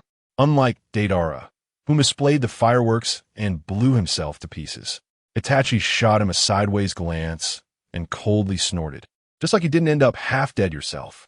Kisame instantly felt extremely awkward. Yes, he had believed the words of the scratch-off shop and ended up being bitten by his own huge muscle. If it weren't for the presence of White Zetsu in the Akatsuki organization, he would probably have bitten his tongue and committed suicide by now. The two carried the Four Tails Jinchuriki through the rain and soon found a cave. This cave had been prepared in advance. After entering the cave, they tossed the Four Tails Jinchuriki aside and sent a signal to the Akatsuki headquarters. Before long, the images of the other Akatsuki members all arrived. After summoning the Outer Path Golem, they began the process of extracting the tailed beast. Meanwhile, not far outside the cave, the second pillar was walking casually through the woods with his hands behind his back. "This doesn't make sense. Orochimaru's information has never been wrong. Before I kill him, I clearly found out that Itachi was coming to the land of Earth. Moreover, it seemed that this was already the place where the Four Tails Jinchuriki lived, right?" He rubbed his chin, his expression growing more serious. Not long after, he arrived at the Four Tails Jinchuriki's lair. Looking at the bloodstains on the ground that had not yet fully soaked into the soil, he chuckled softly. "You guys really didn't go far. Uchiha Itachi, the most brilliant genius of the Uchiha clan, has come to seek revenge on you. Are you ready?" "Ha ha!" The second pillar laughed loudly, facing the sky. Chapter 183. Provocation Stick provokes Itachi at the same time. In the darkness, the image of Akatsuki's member extracting the tailed beast suddenly disappeared. The others were somewhat puzzled. However, seeing that the boss had not spoken, they speculated whether the boss had sent him to do something. Nagato looked around and pretended to be calm as he said, Focus on sealing the tailed beast. Don't think too much about other things. He then sighed and continued to seriously extract the tailed beast. Many things were unknown to the Akatsuki members. In fact, the true boss of the Akatsuki should be Akatsuki itself. If it weren't for Akatsuki's appearance back then, there would be no Akatsuki today. And Akatsuki's real name was once the invincible Uchiha Madara. Naruto made 2 circles on the territory of the Four Tails Jinchuriki and finally found an inconspicuous shoe print. Following the shoe print for a short distance, he saw a second shoe print. So you all went this way. A ghostly smile appeared on his face. Uchiha Itachi, just you wait. Uchiha King is about to arrive. However, he did not notice that shortly after he left, the space around him began to distort slightly. A person wearing an orange mask suddenly appeared. His 3-tomo Sharingan narrowed slightly. Just then, a lightning bolt fell from the sky, and in the flash of white light, his pupils appeared even sharper. Before long, Sasuke found the cave where Itachi was hiding. Akatsuki felt a bit nervous. It was still unknown whether the tailed beast had been fully extracted inside. If Sasuke went in at this time, it would inevitably interrupt the sealing plan. Just as he was about to rush over, he saw a large stone at the cave entrance shift slightly. Itachi and Kisame walked out together. Luckily, they had finished extracting the tailed beast. Itachi looked up slightly and found Sasuke standing across from the cave with his hands behind his back, looking at him with a mocking gaze. Kisame unsheathed his big sword and drove it directly into the ground, saying softly, "Itachi, isn't that your stupid little brother? Why did he come chasing after you?" Itachi snorted coldly. "You go back first. I have some grudges to settle with him." Kisame shrugged and hoisted his big sword, walking away into the distance. Naruto stretched lazily and took out the otaku provocation stick from his bag. This time he was very cautious, afraid that he would accidentally point it at the sky and attract heavenly thunder, so he kept holding onto the small hand on the provocation stick. Only after he had taken out the entire provocation stick did he aim it at Itachi. "Come on. Today either I kill you or you kill me." As soon as he finished speaking, countless chakra surged from Itachi's body, and his pair of 3-tomo Sharingan instantly spun, transforming into a kaleidoscope. Then, he closed one eye and aimed his single pupil at Sasuke. Amaterasu. In an instant, a burst of black flames ignited at Sasuke's feet. Itachi gritted his teeth in frustration. He truly didn't understand why he was acting like this. Ever since he was poked by that broken stick of Sasuke's, it was as if he had lost his mind. If he hadn't controlled his eyes with the last bit of rationality just now, Naruto would have been in big trouble. Seeing this, Naruto was also taken aback and quickly dodged back. Damn, using the otaku provocation stick really makes a difference.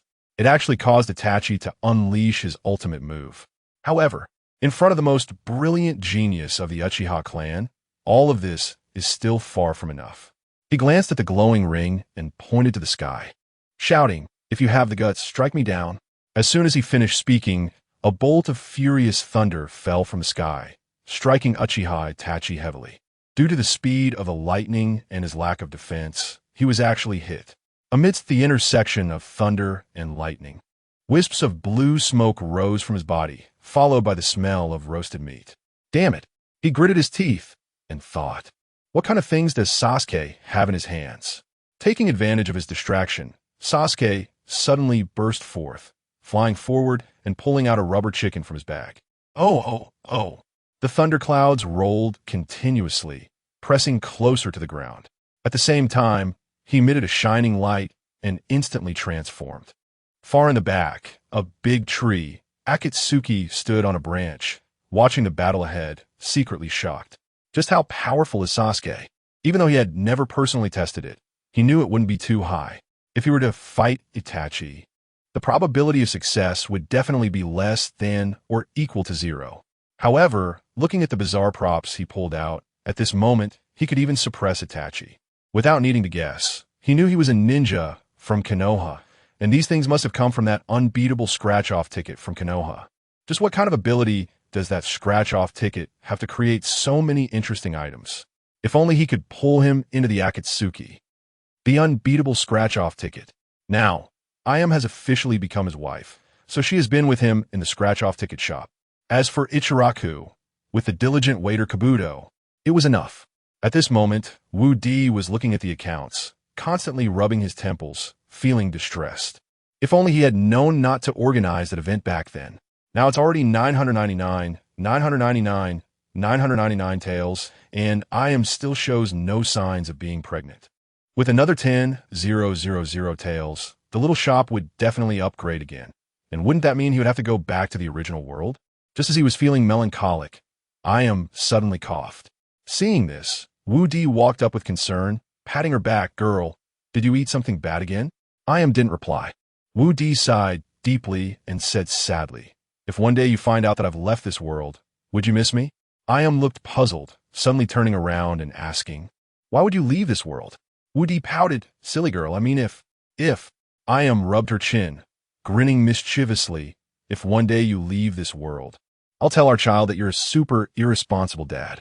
I'll make him hate you for life. Sigh. Wu Di sighed deeply, if I really had a child.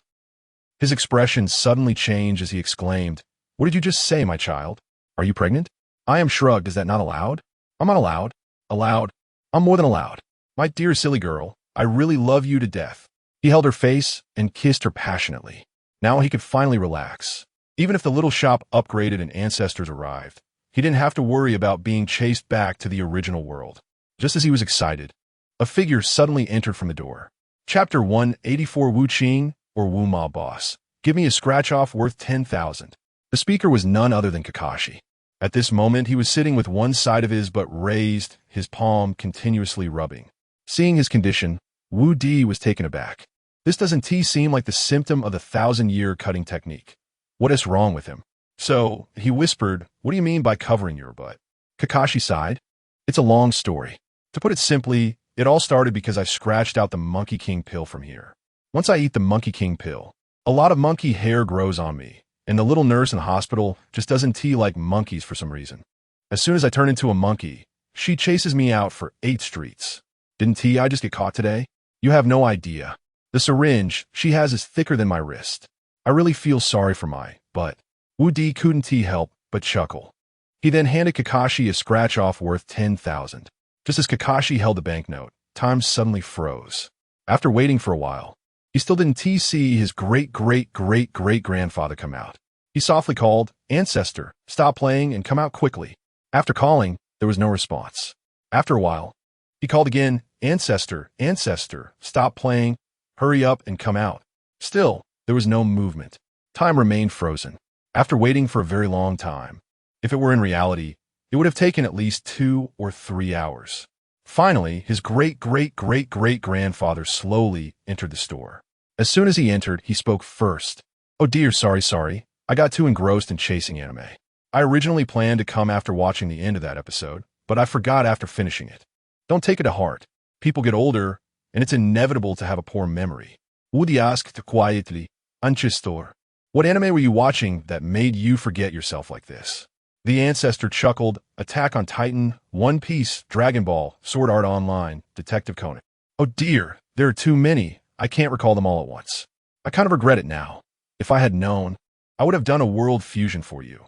But now that it's already like this, there's no way to change it. Wu Di twitched the corner of his mouth. He had seen all the anime the ancestor mentioned. A world fusion? You must be thinking too much. If there really were a Super Saiyan Goku, wouldn't he blow up the world when he gets angry? And then there's that kid Conan, wherever he goes. People die. He is definitely a cursed elementary school student. Forget it. The Naruto world is the best. The ancestor cleared his throat and asked, Have you completed the task I assigned you last time? Wu Di smiled confidently. If this were before, he would have had no idea, but now it was different. He knew Changpu was pregnant, so he had no worries. Smiling, he said, Of course I completed it. My wife is now carrying the heir of the Wu family.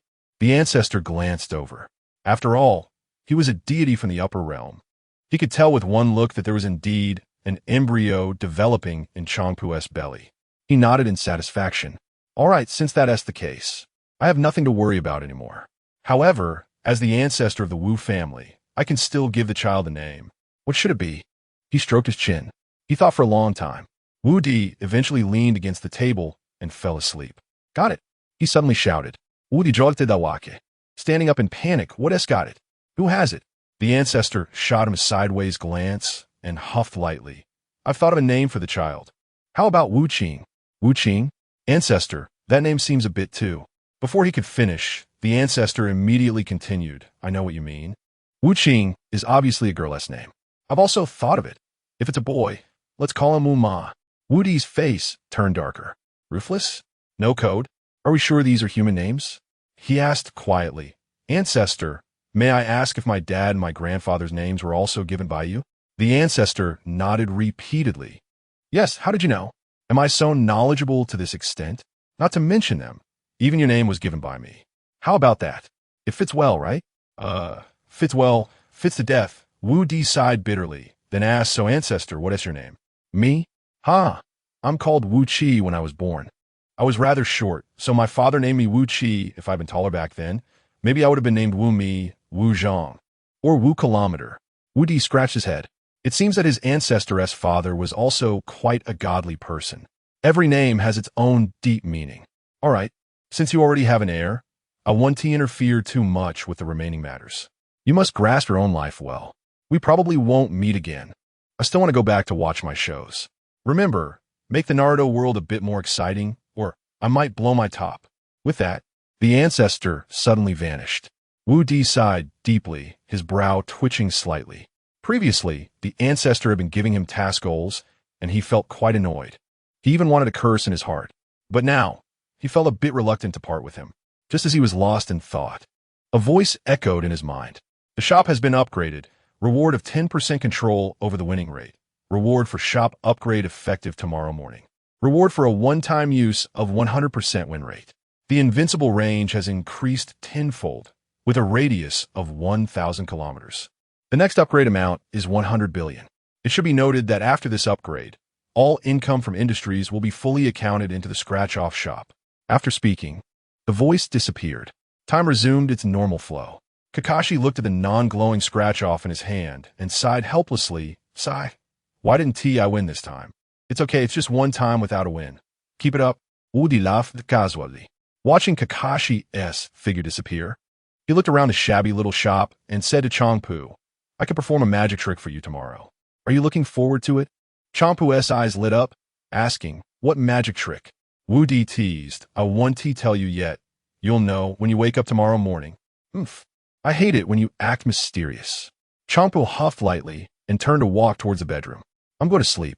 Don't disturb me if there's nothing going on. After that, there was a loud bang as the door closed. Chapter 185, Sealing the Eight-Headed Serpent. Wu Di let out a light sigh. Sitting alone on a pile of scratch cards, he couldn't help but chuckle to himself. Now his invincible radius had reached 1,000 kilometers. According to the setting of the Naruto world, his invincible area should cover almost the entire land of fire. After upgrading 2 or 3 more times, there would be no place in the world he couldn't go. Then, he stretched lazily, cradled the back of his head, and lay back. Now that all income sources could be counted towards the little shop's earnings, it shouldn't be too difficult to gather that 100 billion, right? He hummed a tune, fantasizing about the future. Suddenly, he thought of an item and quickly jumped off the scratch card pile, heading toward the back room. On the other side, Land of Earth, the second pillar fell, and Itachi was truly feeling overwhelmed.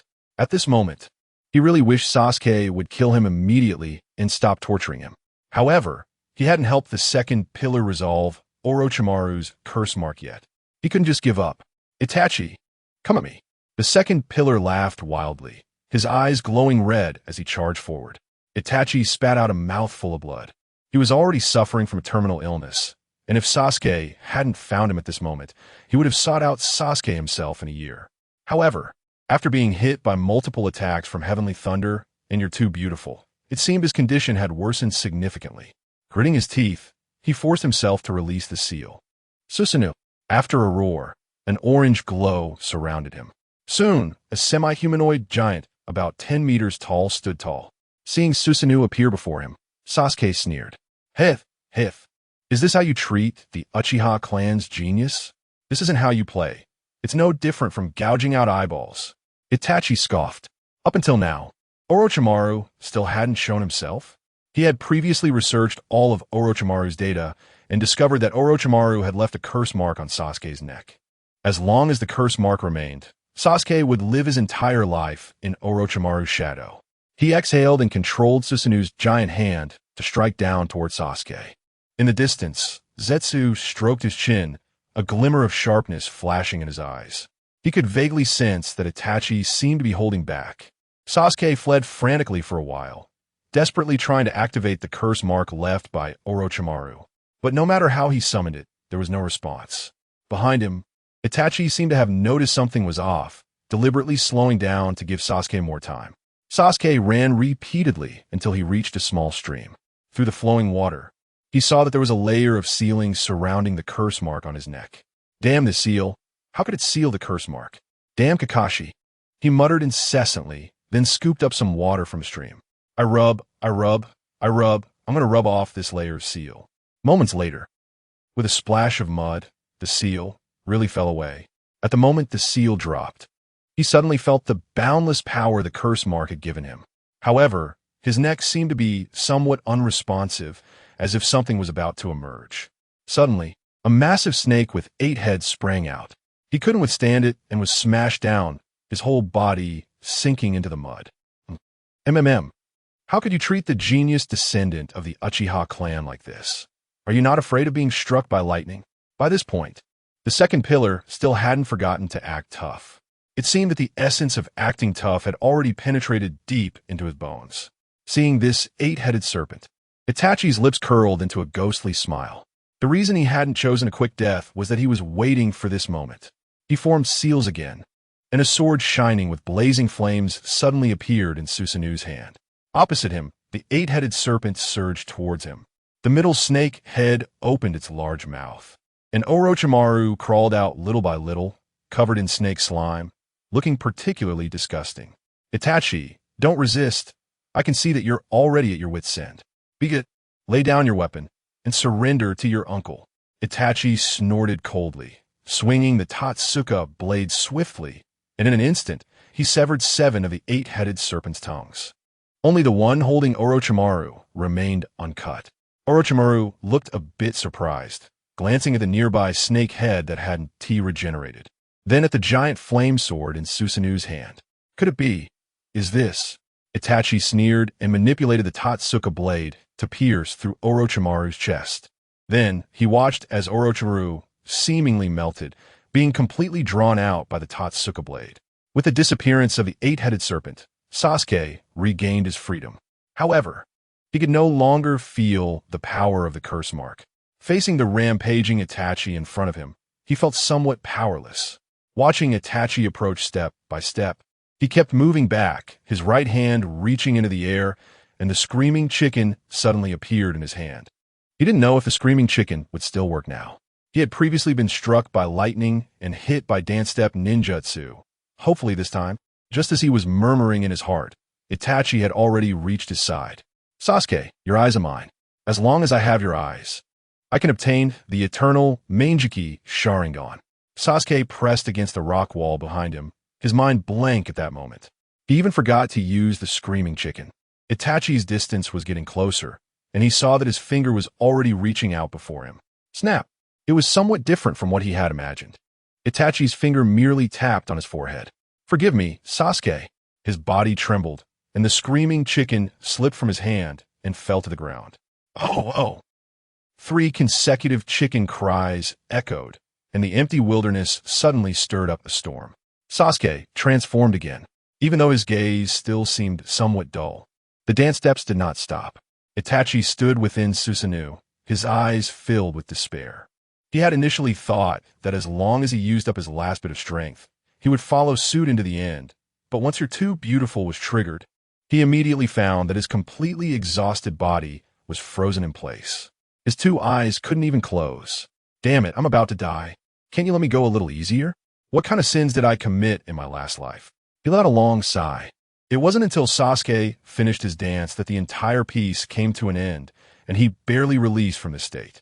Then, with a smile, he directly collapsed to the ground. Sasuke looked at his brother, who had stopped breathing in front of him, his eyes wide open. Zetsu stood on a distant tree, letting out a light snort. Itachi didn't expect this, huh? I've been waiting here all along. You wanted Sasuke to take revenge and return to Konoha. But I won't let you have your way. Chapter 186. Uncle Snake's predicament. Fei flashed and appeared directly beside Sasuke. When Sasuke saw Fei, he was taken aback, as he noticed that beneath the orange mask was a Sharingan with 3 tomo. Sasuke took a deep breath and questioned, "Who are you?" "Afisnoted. I am Uchiha Madara." Before he could finish his words, he saw Sasuke's head droop and he fainted. Damn, could it be that my name scared him to death? With that thought, he picked up Sasuke and left through space-time. Just a few minutes after they left, a green light descended from the sky and landed directly on Itachi. Itachi slowly opened his eyes and was speechless at the sight before him. It turned out, the reincarnation of Heaven Card is real.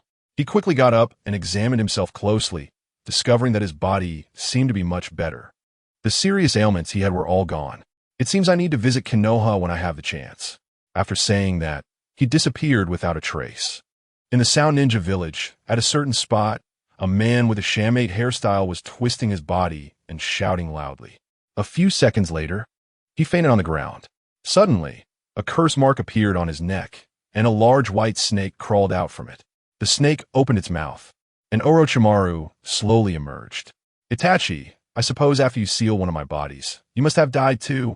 Kabuto, go steal Itachi's corpse for me from the Rock Ninja village." "Kabuto," he shouted twice with no response. And then he realized that Orochimaru was still being controlled by Danzo. Without Kabuto by his side, things were indeed a bit inconvenient. "Danzo, our grudges need to be settled. You detained my most capable assistant, so I can only find a way to take you along." A sinister smile appeared on Uncle Snake's lips. However, he didn't notice that the dark cloud on top of his head flickered at that moment. This was the mark left after he was cursed by RG. After the dark cloud flickered, a cracking sound inexplicably echoed from above his head. He slowly raised his head and saw a stalactite, as thick as a grinding wool crack, open and fall directly down. Boom! A loud noise echoed in the small cave. Fortunately, the cave was not very solid. After the stalactite fell, it only broke one of his legs and did not cause him too much harm. Why are you doing this to me? I clearly haven't done anything wrong." His painful screams echoed through the cave. After a while, he crawled out of the cave, dragging one leg as he walked. He sighed, "No matter what the cost this time, I must get Kabuto back. If I can't get him back, my future life will be unbearable." He whispered to himself and continued walking. However, after a while, he suddenly thought of a very serious question. Konoha has a scratch card shop that often has strange props. Almost every time he went there, he ended up in a tragic situation. This time, he needed to prepare in advance to avoid getting stuck inside. Since the scratch card shop opened, the total amount of curse marks he consumed was far greater than what he consumed after escaping from Konoha. After bouncing around for a while, he saw a small village. He murmured to himself, "Just in time, I could go ahead and treat my leg and leave behind a couple of curse marks." Without thinking, he walked directly into the village. This village was not large, and there were not many residents. When they saw Uncle Snake coming, they all became vigilant. There were rarely any living people coming here, and suddenly a strong man appeared, so they had to be cautious. "Who are you? Hurry up and leave here." A strong man glared at Uncle Snake. Uncle Snake smirked, and his neck extended directly toward the back of the strong man's neck for a bite. The strong man screamed miserably. Originally, Uncle Snake's face was somewhat smug, but just when he thought everything was fine, his tongue moved slightly. In an instant, a salty, bitter sensation entered his mouth. He rolled his eyes and saw that the strong man's neck had scales growing on it, and gray sweat was flowing down from his hair. Uncle Snake hurriedly released his bite and retracted his head, quickly spitting out saliva to the side. "Can't you maintain some hygiene? Can you take a shower?" The man touched his neck, and due to the heavy dirt on him, he found that his neck hadn't been bitten through. At that moment, more people gathered around. The dark cloud on Uncle Snake's forehead grew stronger. "Hey, what kind of creature are you with a neck that can stretch?" The strong man put down his hand. His eyes filled with hatred. Uncle Snake was slightly taken aback. Now his hands were sealed, and he couldn't form seals, and he had a broken leg to boot. What should he do? However, the strong man didn't seem to have the intention to attack him. Scratching his head, he asked, "What do you mean by taking a shower? I've never heard of it before." Perhaps the man's words reminded the others. The people who had gathered around also asked, "What is taking a shower? Can you eat it?" Uncle Snake was embarrassed. How could he have forgotten that there was such an unsanitary village next to his old lair? He lowered his voice. Taking a shower is something every person should know. It is. Just as he was about to explain, he saw that the people around had already surrounded him, looking at him as if he were an enemy. "What are you doing?" Uncle Snake was somewhat panicked. Then he saw the person at the front grit his teeth and say, "We don't know what taking a shower is, so does that mean we are not human?" Behind him, someone suddenly shouted, "Fellow villagers, he says we are not human. Let's beat him up." In an instant, dozens of people gathered together, surrounding Uncle Snake in the middle. Uncle Snake forced a smile. "Isn't this a bit unfair? I'm just one person, and you suddenly come as a group. Don't you have any decorum left? Let's have a one-on-one duel. Let's see if I'm afraid of you." He was still making a final struggle, hoping for someone to step forward so he could take a bite and then quickly switch bodies. That way, he could bite others more recklessly.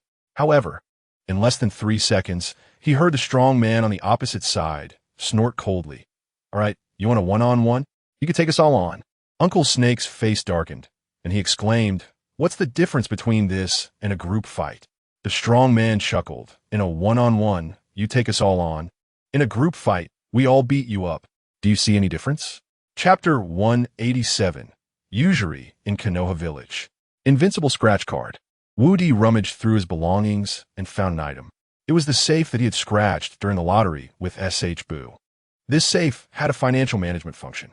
As long as he used this safe, he could easily make his wallet bulge. After digging it out, he also took out some banknotes from his piggy bank. However, a problem arose. The safe could only hold up to 100 million at a time. What should he do? He smirked mischievously, thinking of SH Boo.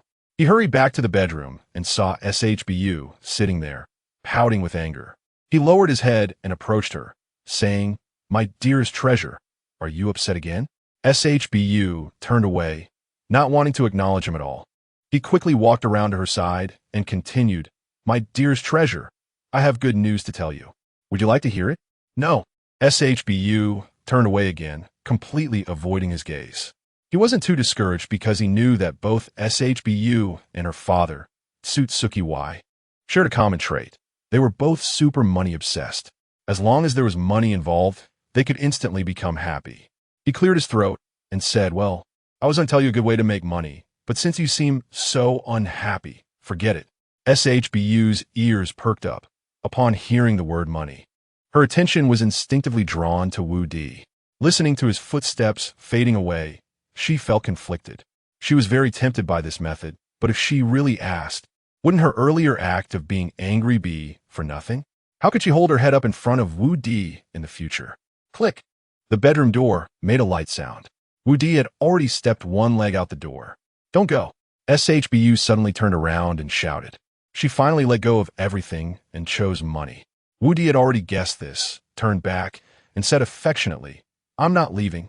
Tell me, what's the method?" At this moment, Wu Di noticed that the anger on SHBU's face had disappeared. Especially in her eyes, a dazzling light of money was shining. Wu Di grinned and pulled her out, pointing to the large safe next to the piggy bank. "I just put 100 million inside. Now is the moment to witness the miracle." SHBU looked on with great anticipation, her big eyes sparkling. Then she saw Wu Di suddenly pull the safe door open, and a contract fell out. The name signed on the contract was Xiao Nan.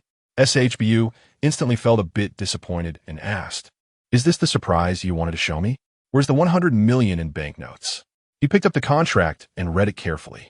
After finishing, he was greatly shocked and quickly handed the contract to SHBU, saying, "Take a look and tell me if it's a surprise after you're done."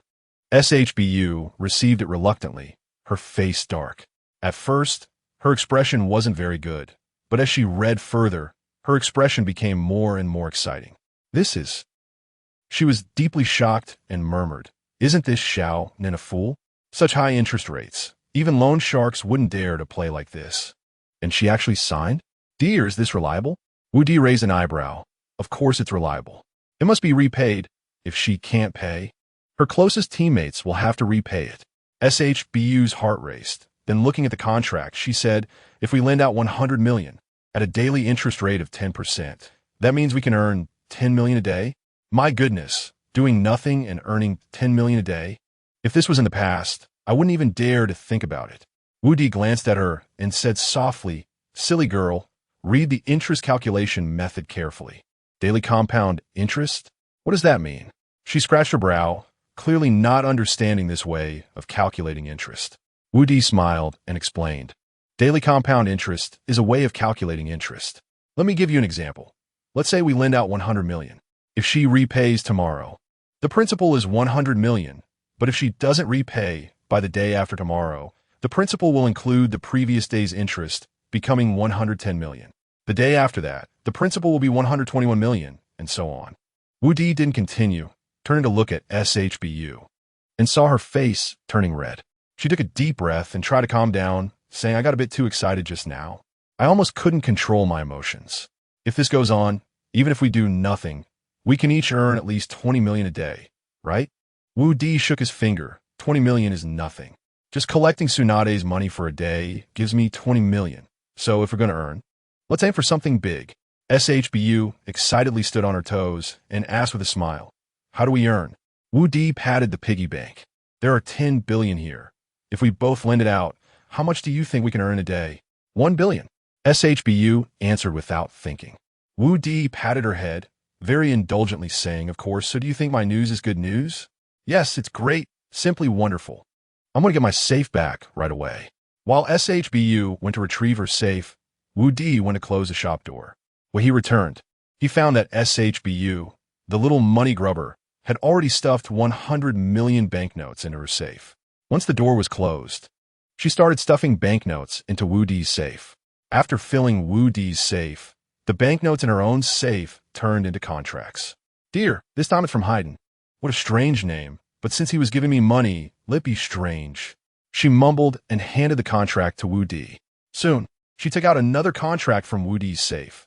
"This is from Shimura Danzo. This is from Kakuzu. This is from Orochimaru. This is, again, from Xiaonan. This is from Akatsuki." After a lot of work, all 100 billion was lent out. Looking at the thick stack of contracts in his hand, Wu Di was overjoyed. However, he was a bit confused. How could Kakuzu, such a shrewd businessman, still need to borrow money? His financial products were obviously a scam. On the other side, in Amage Cure, Kakuzu looked at the contract in his hand, his head about to explode. "Kakuzu, thanks to you two and your ancestors, isn't this an obvious scam? How could you sign such an agreement? The key part is that it's signed in my name." Chapter 188, Guarantor Jiao Chuang swallowed hard, slightly lowering his head, looking very wronged. "Dad, I know I was wrong. But I heard Aunt Xiaonan say it was fine." Jiao Du snorted coldly. "She doesn't know anything." Before he could finish, he heard Jiao Chuang whisper beside him, "Dad, I also know that the guarantor Aunt Xiaonan filled out is you, and she signed 10 copies all at once." In an instant, a volcano about to erupt appeared on Jiao Du's shiny bald head. He felt as if the entire world was shaking. That woman Xiaonan, without a doubt, would never be able to pay back the money. It was impossible for her to do so in this lifetime. So, in the end, was he supposed to take responsibility? This was not good at all. If she signed 10 copies, did that mean he would have to pay interest of 100 million a day? It was over. His beautiful life had been completely ruined by this spendthrift woman. However, what made him explode was not just that. Seeing Jiao Du's expression, Jiao Chuang comforted him. "Dad, don't be too upset. They filled you in because you have good connections, right?" "They?" Jiao Du's brow furrowed sharply as he asked in a low voice. "Are there others who signed?" "Yes, besides Aunt Xiaonan. Uncle Nagato signed 3, Uncle Lafay signed 5, Uncle Dadar signed 4, Uncle Kisame signed 2, Uncle Black Zetsu signed 2, and Brother Haydn signed 5. Listening to the list he rattled off, Jiao Du felt his head explode as if it were blooming in place. He really didn't know how he had offended these big shots in the organization. Why did everyone want him to be the guarantor when borrowing money? How much was this now? His heart suddenly ached, and he slumped backward. Seeing him twitching, Jiao Chuang quickly added, "By the way, Uncle Lafay also signed 5 for someone named Uchiha Sasuke." After hearing this, Jiao Du instantly froze. The mask he had painstakingly built up shattered in an instant. These people, one and all, were the types who borrowed money based on their capabilities and expected not to pay it back. He let out a breath. The thought of suicide floated through his mind. However, it was just a thought. If it were in the past, he would definitely find a high place to jump off. But ever since Jiao Chuang and Jiao Chuang came along, his paternal love had been reactivated. For these two kids, no matter how difficult it got, he wouldn't think about solving problems through suicide anymore. Midnight, under the high tower, two figures cautiously stepped out. By the moonlight, they could see the faces of the two. It was Xiaonan and Daedara. "Hey, Daedara, what are you sneaking out for?" Xiaonan whispered hoarsely. Daedara glanced at her sideways. "Then why are you out?" "I'm going to buy explosive tags. There aren't many left lately, and I'm going to take a shot at Konoha while I'm at it." "Same here. I'm going out to buy explosive clay, and I'm also planning to take a shot at Konoha during this time." "Then let us go together." The two set off together from the Rain Ninja village. The next morning, as SHBU opened her eyes, she suddenly screamed. Woody, who was still lost in sleep, was directly awakened by her loud cry. He sat up abruptly, quickly grabbing his AK from the bedside. What happened? In his hazy state, he noticed that the room seemed to have changed dramatically. The originally small bedroom suddenly became much more luxurious, with dazzling chandeliers hanging from the ceiling. "Darling, is this the surprise you told me about? It's too surprising. I love you to death. Wooden horse." SHBU hugged his neck and gave him a hard kiss on the cheek. Just then, there was a knocking sound at the door. Without thinking, it was definitely Tsunade again. He didn't know how she would react to the changes in the little shop. He hurriedly put on his clothes and slipped on his slippers to go out. After leaving the bedroom, the corridor connecting to the front hall had also undergone a significant change. The corridor was filled with pictures of familiar characters from the Naruto world. This feeling, it felt like returning to school. Aren't there often pictures of famous people hanging in school corridors? Moreover, similar to that, below these pictures were written the life dates of these characters and the contributions they had made to the Naruto world. Following the somewhat dim corridor to the front hall, as soon as he entered, he saw 3 large banners hanging on the wall. What's worse, the content on the banners was all identical. He let out a long sigh helplessly. Looking at the current hall, it was clearly much more luxurious than before. The chandelier hung straight down, adorned with dazzling crystals. "Forget it. I'll appreciate it later. First, I need to welcome my big clients." He sighed lightly and directly pulled open the roller door. However, to his surprise, standing at the door was not Tsunade, but a made-up Xiaonan and Daedara. But as a businessman with a strong moral bottom line, he would never refuse them at the door because of their special identities. "Come in, both of you." He slightly bowed and welcomed them inside. Seeing the shop was so different from before, both Xiaonan and Daedara were stunned for a moment, but they quickly regained their composure. Now, with scratch cards so popular across the Naruto world, getting some renovation money was as easy as sprinkling water. Then, each of them pulled out 500,000 Ryo bills. "Boss, we want scratch cards, the kind that cost $1 million each." "Okay." Woody readily accepted the money. Of course, he knew very well where this money had come from. In the blink of an eye, 10 scratch cards with adjusted lowest winning rates were handed over. Xiaonan's eyes shone with endless greed, and Daedara was no better off. However, due to the adjusted winning rates of the scratch cards and their character positioning issues, from the 10 scratch cards, they only won 2 types of items. Xiaonan's item was a multi-functional photocopier that could copy anything. For example, her commonly used explosive tags. Just put them into the copier, and it would produce identical explosive tags in no time. Moreover, the power, weight, volume, and many other elements were indistinguishable from the original explosive tags. As for the downside, it was quite obvious. Every time a copy was made, 10 strands of hair would permanently fall out. After losing all her hair, she would start losing her eyebrows. Then her eyelashes. Once lost, it was permanent and no method could make them grow back. As for Daedara's item, it was easier to explain. It was a clay-type explosive called C4TNT. Its power was so immense that it was unstoppable. Chapter 189. Uchiha. Madara, after hearing Wu Di's brief introduction, Daedara excitedly asked, "Boss, with this, can we create even more perfect explosions?" Wu Di nodded, looking at the few C4TNT mixed explosives in his hand, and reminded him, "Just think carefully about whether it's worth it before you want to complete the explosion. After all, there's only so much TNT. Don't worry. I won't use it until the last moment," he said with a smile, waving his hand. Then, he left with Conan. Watching the two leave, Wu Di sighed deeply. As the ancient said, knowledge changes destiny. This could not be truer. Those familiar with TNT know that it is toxic, and its toxicity is not small, especially when he was creating small explosives. He chuckled, "Good luck to you." Wu Di sighed again. Meanwhile, in the Hokage's office, early this morning, Tsunade visited the scratch card shop.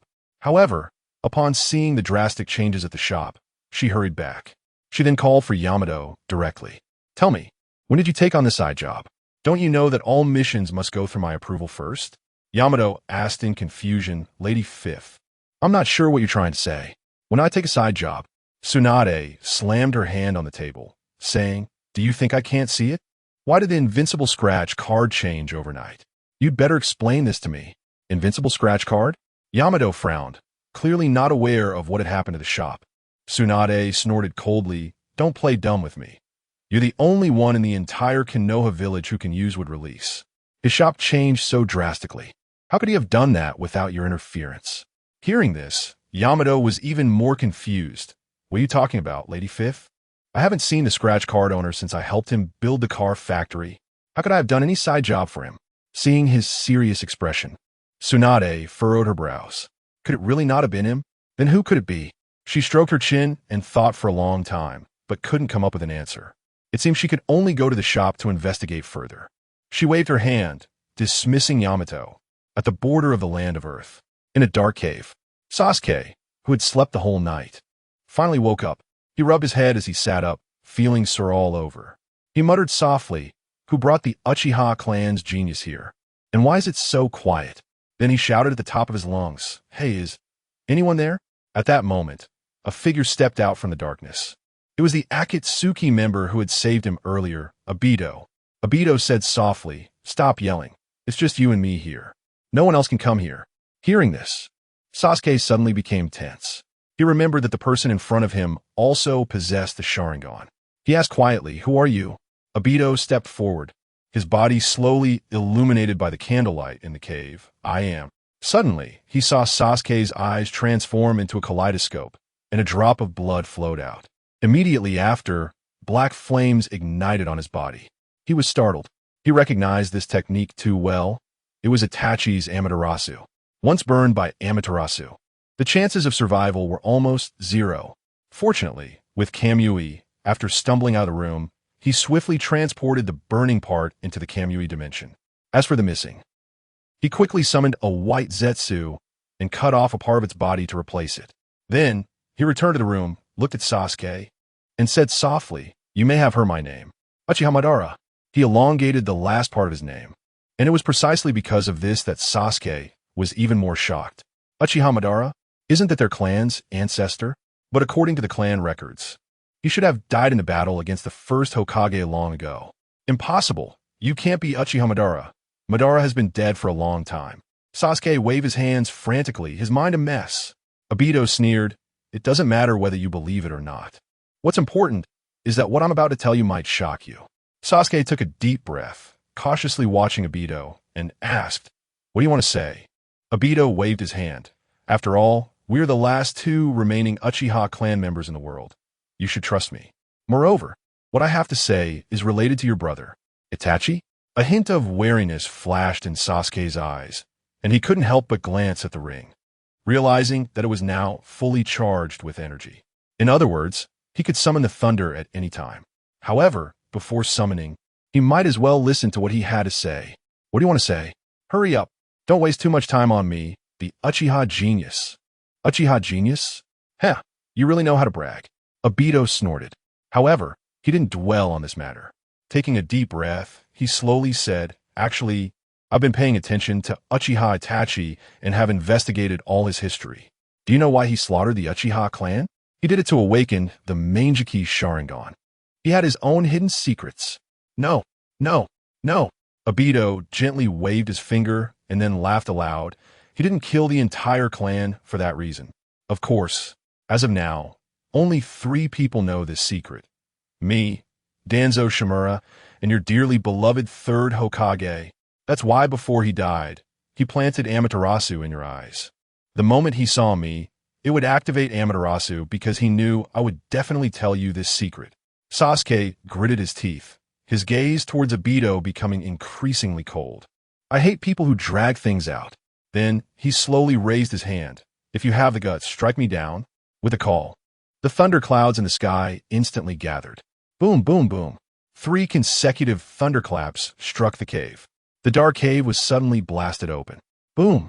A 4th bolt of lightning descended. Obito had seen Sasuke use this technique before and had a basic understanding of it. He chuckled and directly escaped into the Kamui dimension. The descending lightning immediately lost its target. Chapter 190. Shifting blame. Sasuke was a bit confused. How did he suddenly disappear? Just as he was thinking about it, the heavenly thunder, carrying the might of heaven and earth, turned and headed straight for him.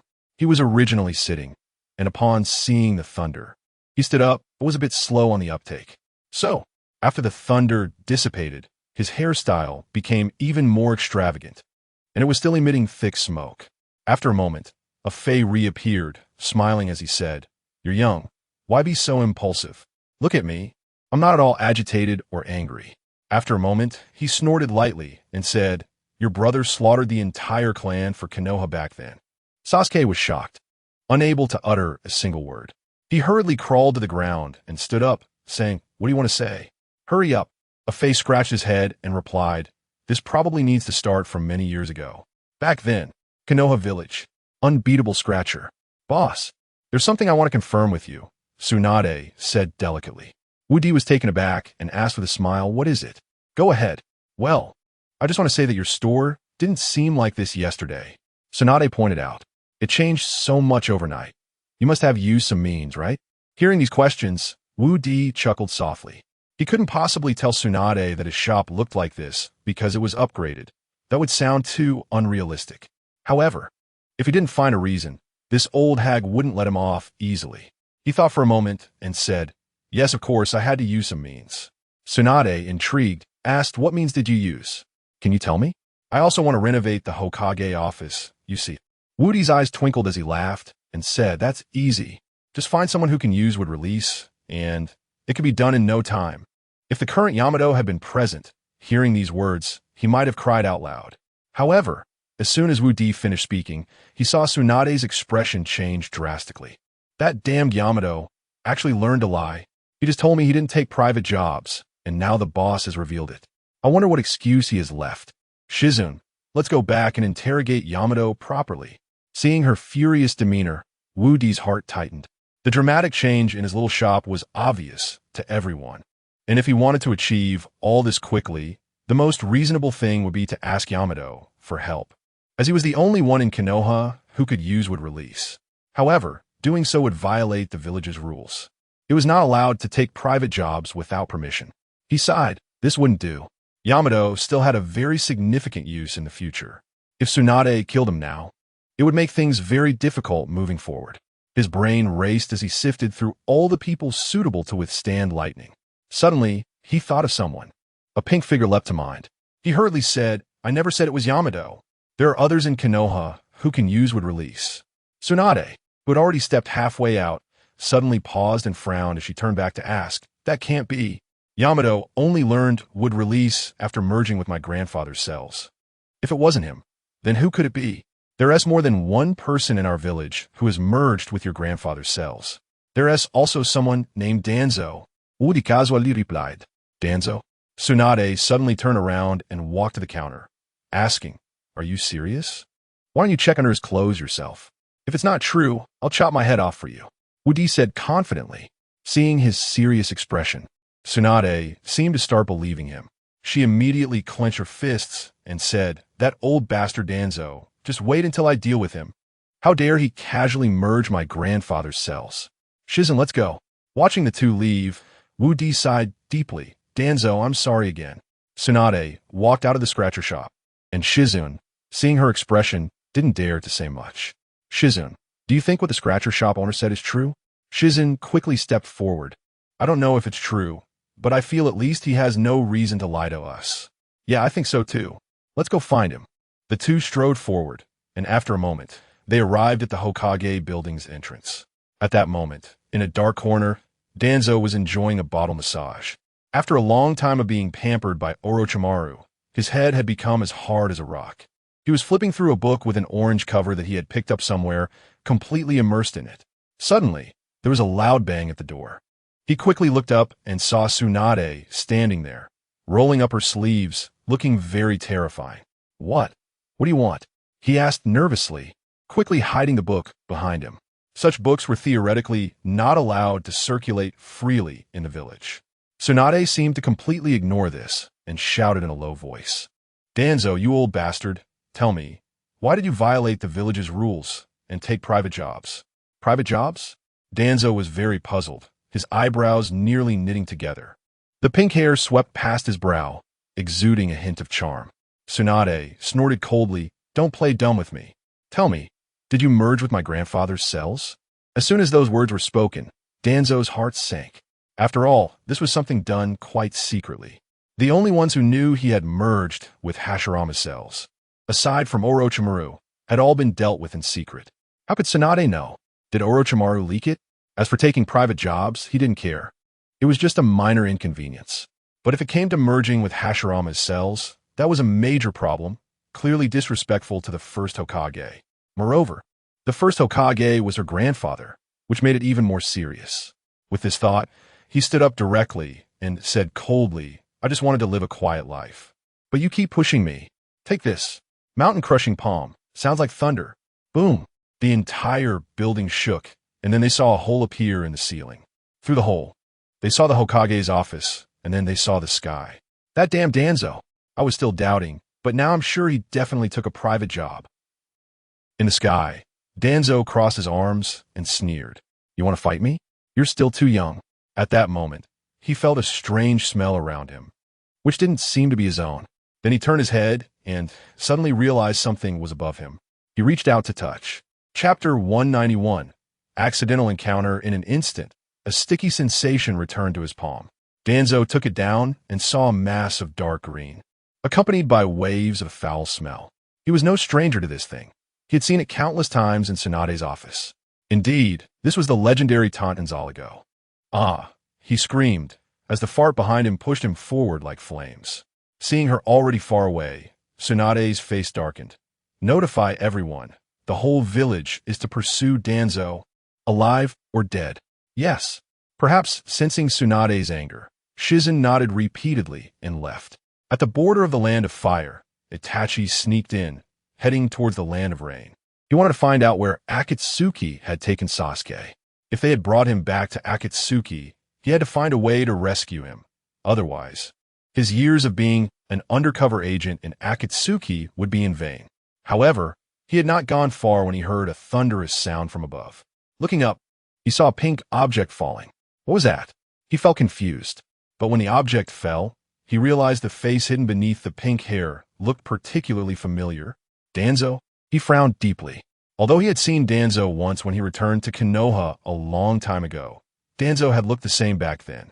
However, he always thought Danzo was just overly dark-hearted and was playing around with his appearance. But now it seemed it was nothing like a game. Get out of the way. Be careful not to get crushed. A heart-wrenching roar fell from the sky, followed by a thud. The pink figure landed in front of him, creating a large, human-shaped pit in the ground. After a while, Danzo crawled out from inside, a lump of Tantan's oligo still on his head. Itachi quickly covered his nose. When Danzo saw him, he hurriedly crawled out, his old face immediately showing a hint of vigilance. What are you doing in the land of fire? Itachi snorted coldly. Do you still think I would pose a threat to Konoha? Danzo was silent for a moment, then sighed heavily. You probably wouldn't, but I have to be cautious. I cannot allow even a slight problem to arise in Konoha. Despite his usual dislike, when matters escalated to the level of Konoha, he would treat them with utmost caution. Seeing Danzo's expression, Itachi sneered. You really are rigid. I just want to check if they have taken Sasuke back to the Rain Village. As for anything else, I don't seem to have any plans. Otherwise, I wouldn't have harmed my own clansmen for you. Danzo turned around, heading towards Konoha. I hope you are right, or I will have to take painful measures. Watching his back, Itachi glanced sideways. This old fossil, who had done so many unspeakable things over the years, was now threatening him. If he weren't in such a hurry to find Sasuke, he would really want to deal with him. Taking a deep breath, he continued towards the Rain Village. Konoha Village.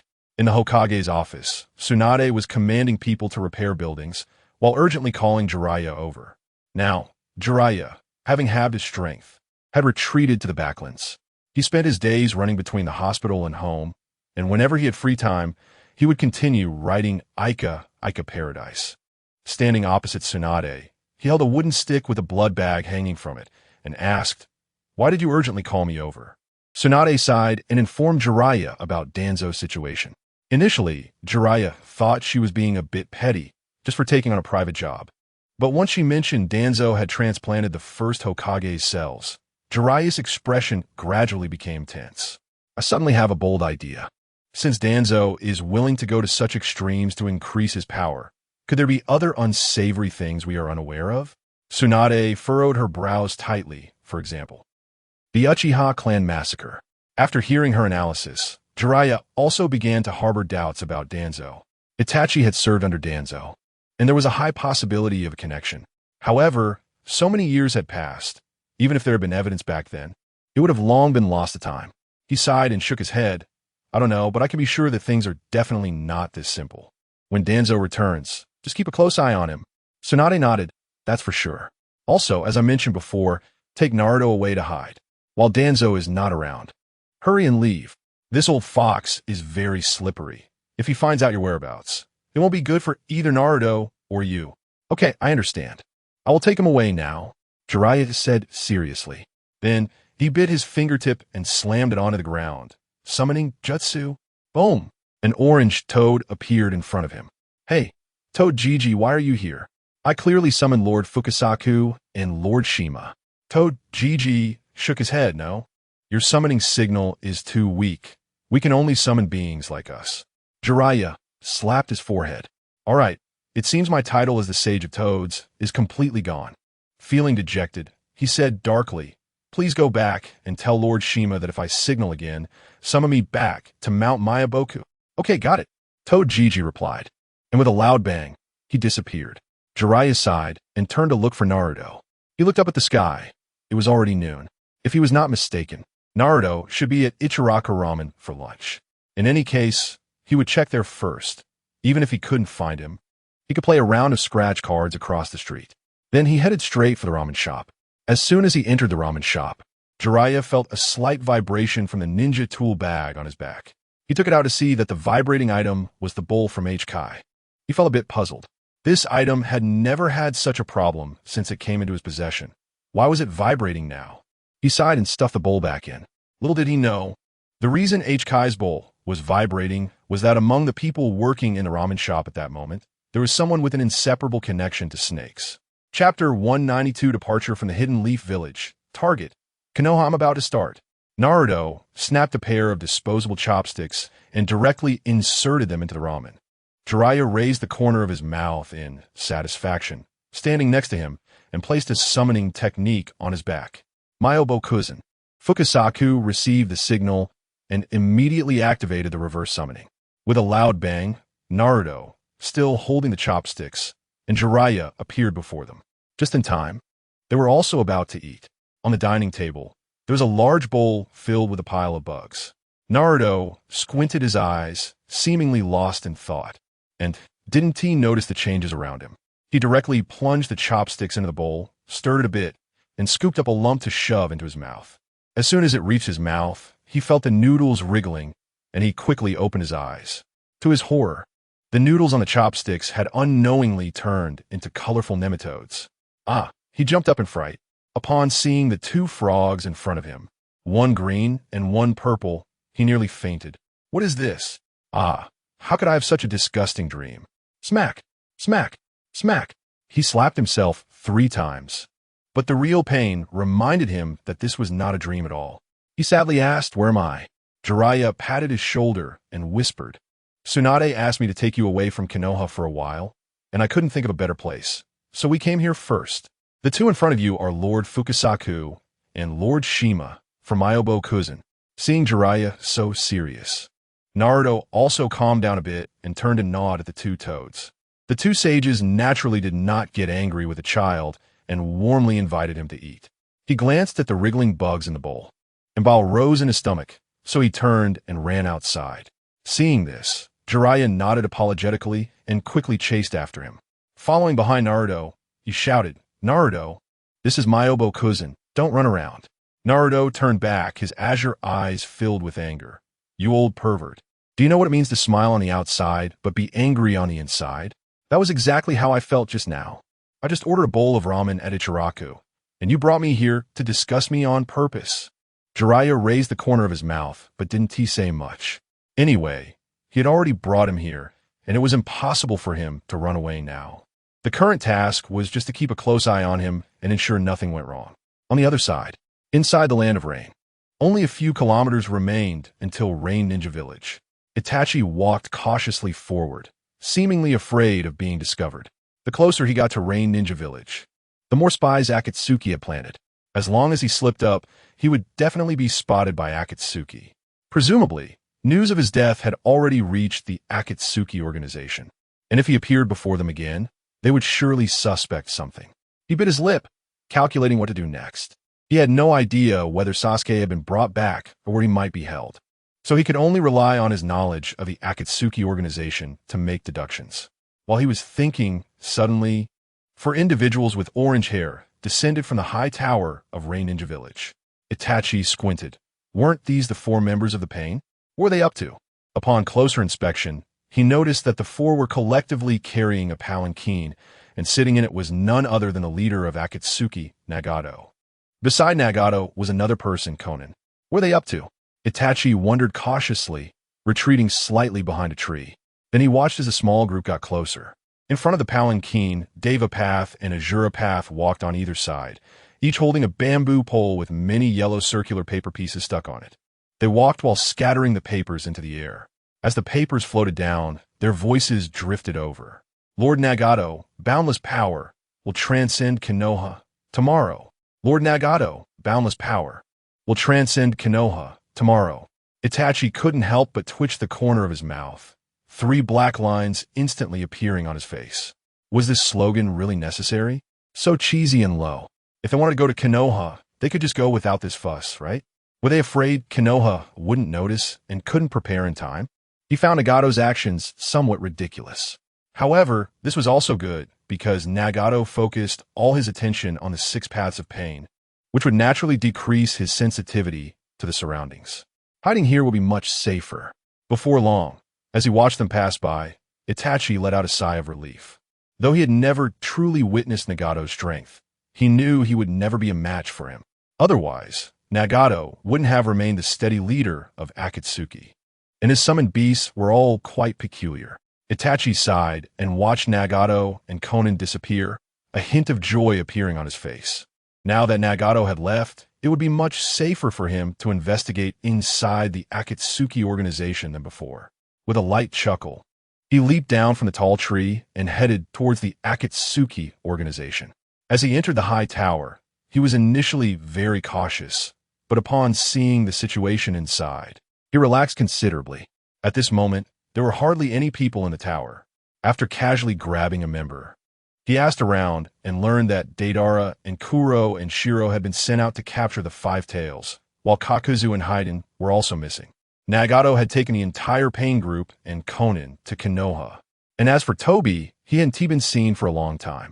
The entire tower was only being guarded by Kisame. Compared to the others, Kisame was probably the weakest among them. Moreover, ever since his head was bitten in the squid incident, he hadn't been as sharp as before, so even if he noticed something, it wouldn't be a problem. Seeing this situation, Itachi didn't linger any longer and headed straight for the basement. However, he felt a bit disappointed as he searched the high tower and didn't see Sasuke. So, he quickly exited the tower and ran towards Konoha. After running for about 10 minutes, he saw Nagato's funeral procession again. At this speed, they wouldn't reach Konoha until tomorrow at the earliest.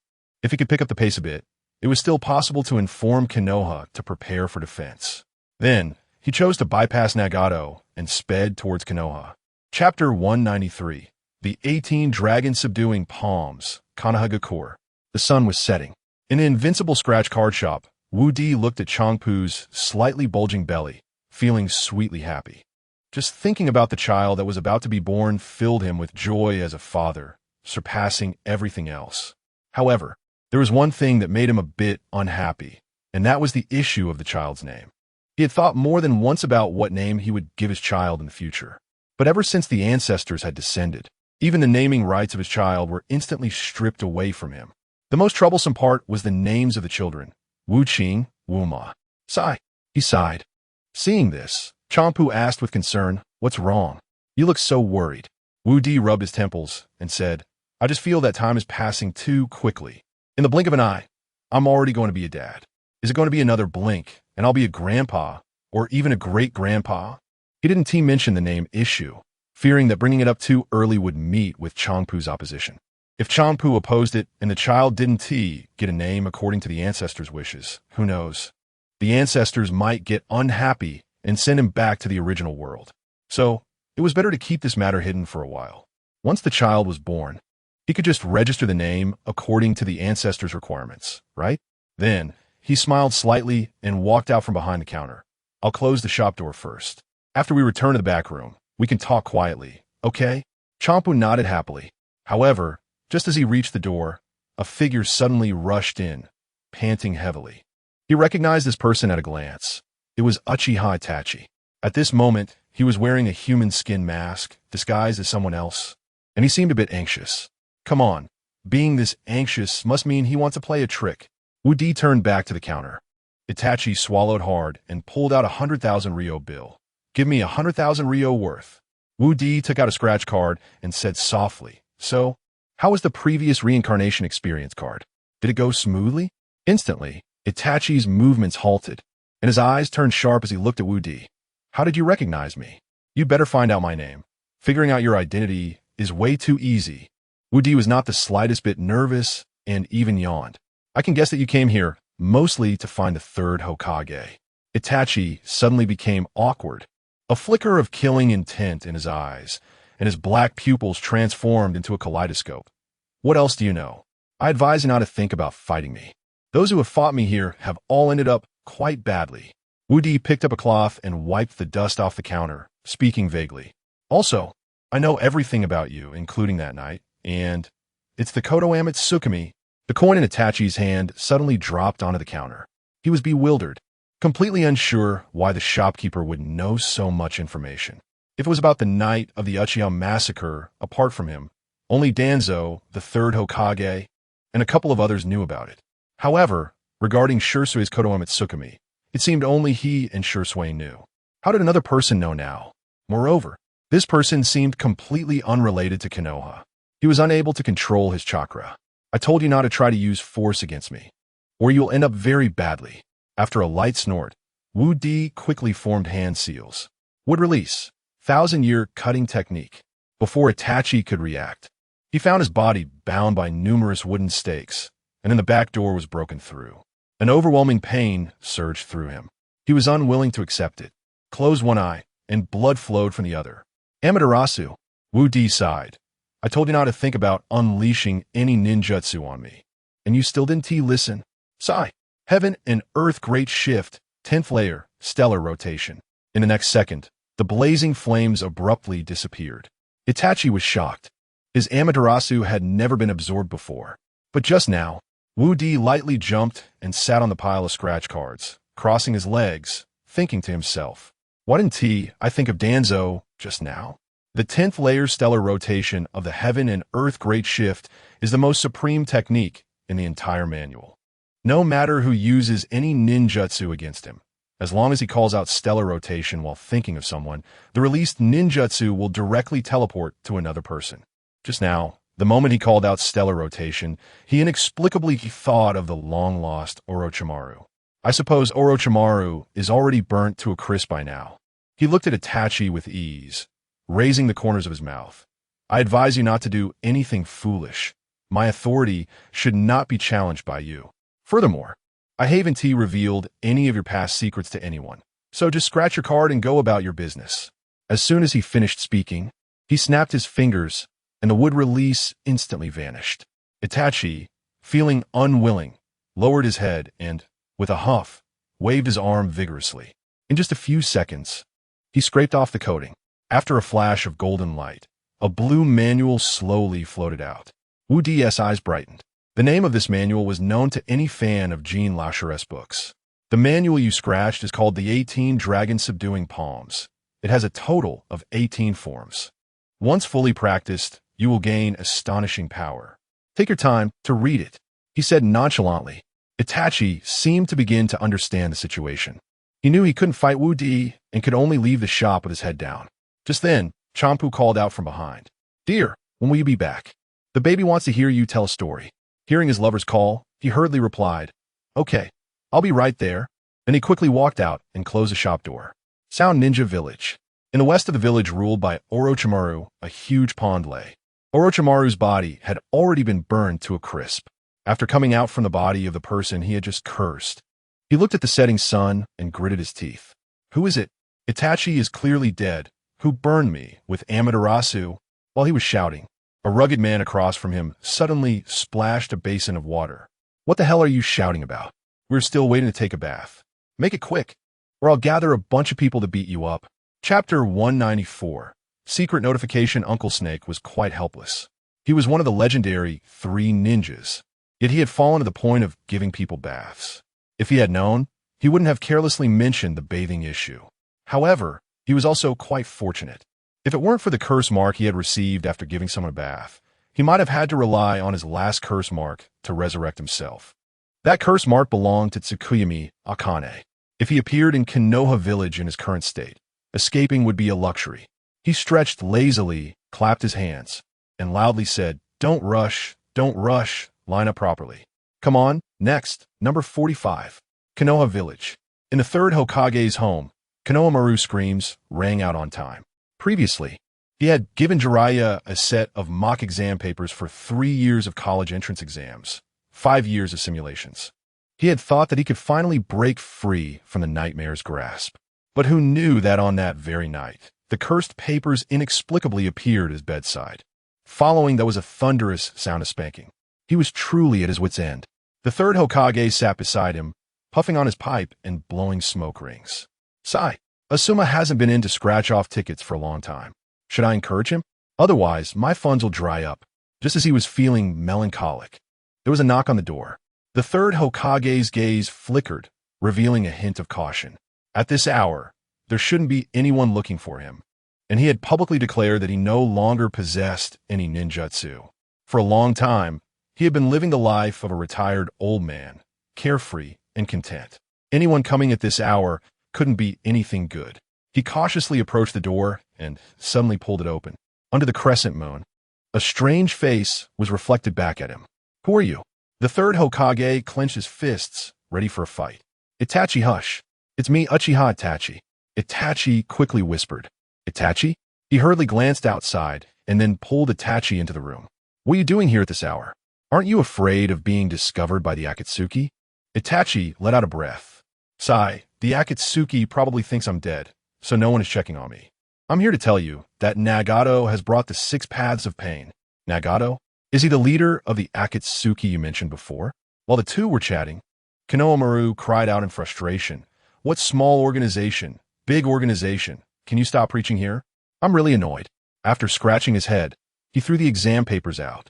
Itachi, feeling tense, quickly drew a kunai and sliced the papers in half. The room fell silent. The third Hokage looked at him with a smile. And even the previously crying Konohamaru showed a smile. This is, just as he was about to ask why, he felt a massive slap come from nowhere, hitting his face. With the momentum, his head collided with the doorframe, causing him to faint unexpectedly. On the ground, the already torn papers glimmered with fluorescence, reassembling and flying back into Konohamaru's hands, bringing the familiar spanking business back to him. After carrying Itachi, the third Hokage quickly contacted Tsunade.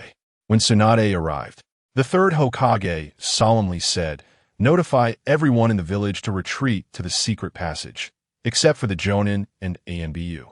Master, what's going on? Tsunade asked nervously. She had never heard such an order since she could remember. When a Hokage issued such a command, It meant that the situation had reached a point that was irreparable and could threaten the safety of the entire village. Pain is coming.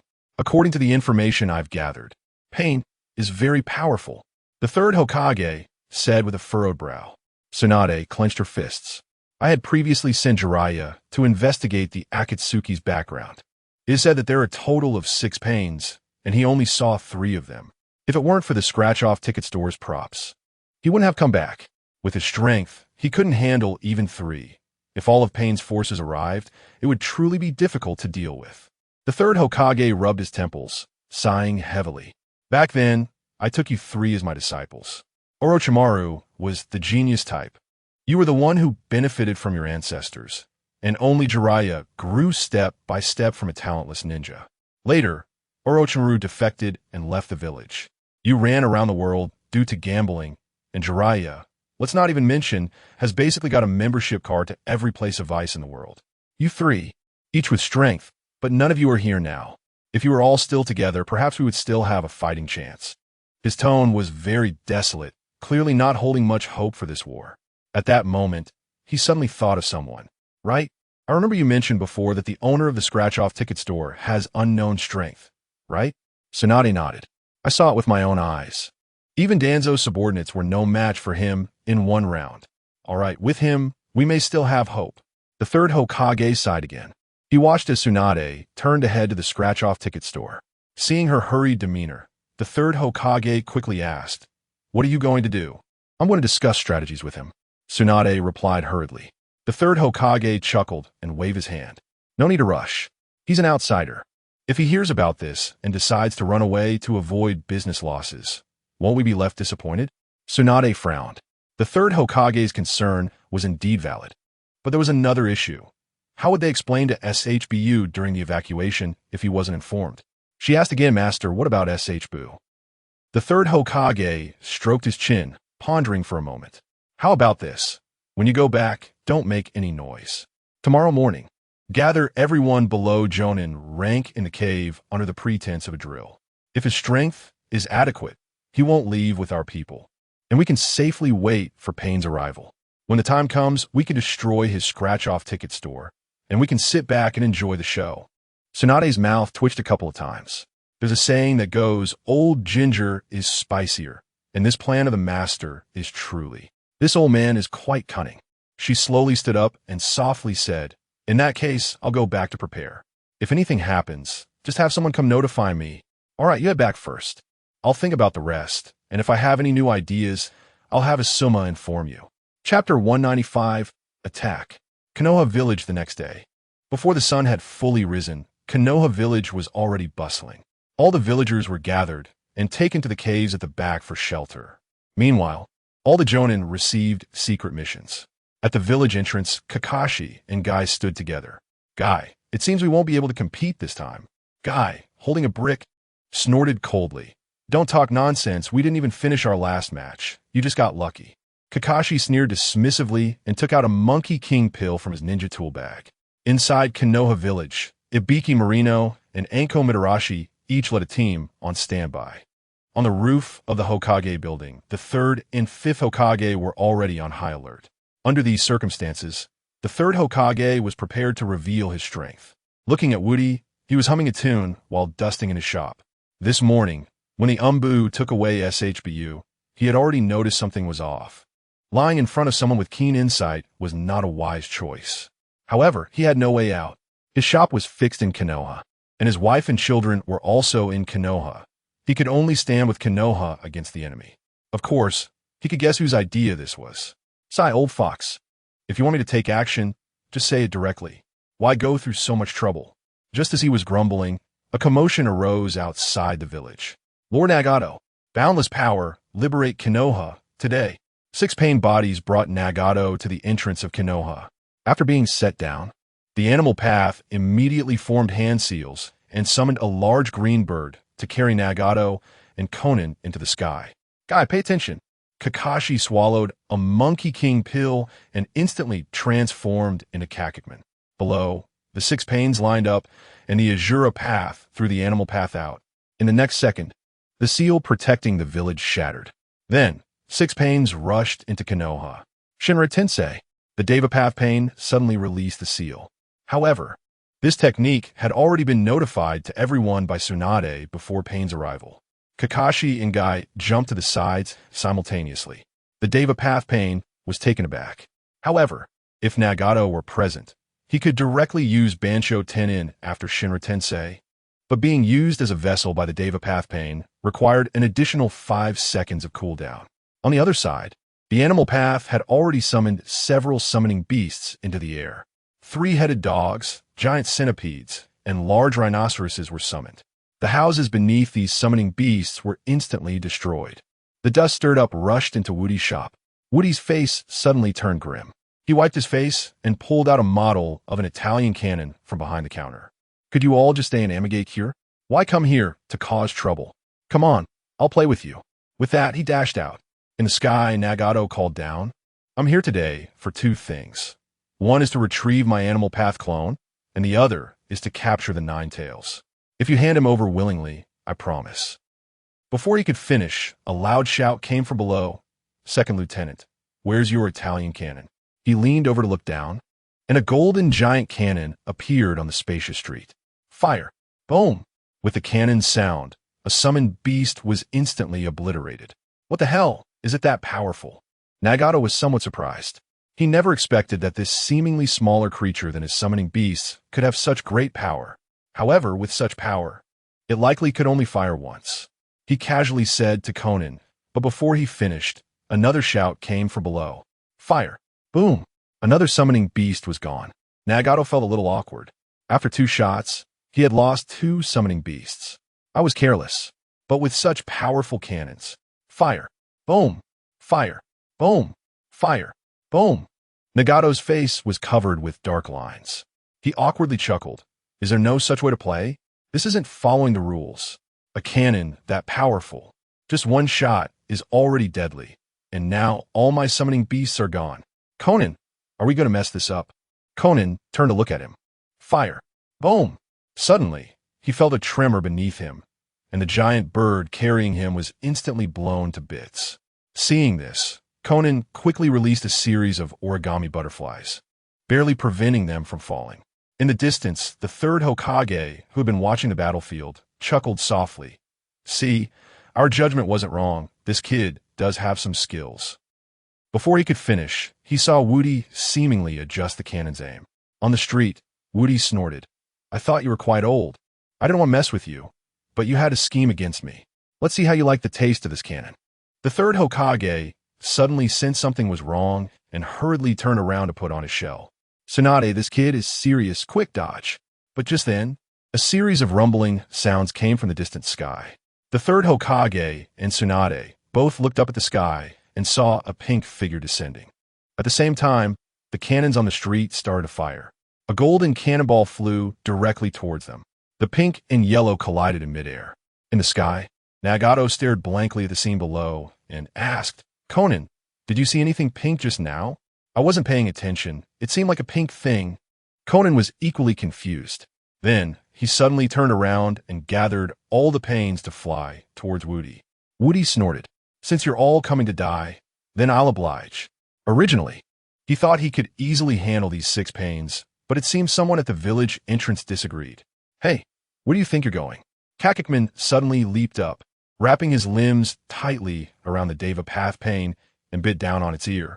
Damn, your ears are really tough, right on target. And this iron stick is a bit prickly. Beside him, Guy also leaped into the air. You little brat, take this brick and be reformed by virtue. The brick fell, directly smashing into the Deva Path Pain's face. Under normal circumstances, anyone hit would be knocked out, but he forgot one thing. The Deva Path Pain was being controlled. Chapter 196. Kicking over the printer, Pain stepped back, leaving no trace on his face. However, suddenly there was a mark of the character, Virtue, on Nagato's face. Earlier, he had scratched a prop called the Perseverance card at Scratch-Off store. With this card, no matter what kind of blows he faced, as long as he didn't die, he would absolutely not faint, which perfectly countered the effects of Guy's brick. However, aside from not fainting, all other effects remained. At this moment, blood was streaming from his nose, and he felt dizzy on the verge of collapsing. At the same time, a buzzing sound echoed in his ears. Looking next to Pain, Guy was holding a brick, staring blankly at Pain's departing figure, astonished. This can't be. My brick always knocks people out. Why is there a special situation today? Is it because I didn't wash my hands after using the bathroom? He muttered to himself, and then chased after him again. I'll marry your mother. Another brick struck Pain's head from behind. The pain transmitted directly to the back of Nagato's head. His suffering intensified, and a large bump formed under his red hair. Ah, I can't take it anymore. He frantically grabbed his hair, but just as he finished shouting, his head felt like it was exploding, followed by a torrential downpour of pain. Looking down, Guy was glowing blue, clearly having opened the 8 gates. The brick in his hand was moving at a speed that the naked eye couldn't follow, wildly striking Pain's head. While hitting, he complained, "What is your head made of? No matter how much I hit, it doesn't seem to have any effect." However, Nagato, due to the transmission of effects, had his entire head covered in bumps. Conan slightly turned her head and was stunned the next moment. Nagato's face was already covered with the character, and there were bruises and swelling all over. His head resembled a hilly landscape filled with bumps. Conan gritted her teeth. As a member of Akatsuki, when had she ever suffered such humiliation? She took out an explosive tag printer from her ninja tool pouch. Since that's the case, don't blame me for bombing Konoha. On the street, Woody frowned slightly. This explosive tag printer, aside from causing hair loss, didn't seem to have many flaws. This meant that as long as Conan was willing to sacrifice her hair, it would still cause some damage to Konoha. This was unacceptable. He had already joined the battle, and how could he allow Konoha to suffer significant losses? He pulled out an AK from behind and aimed at the printer, repeatedly pulling the trigger.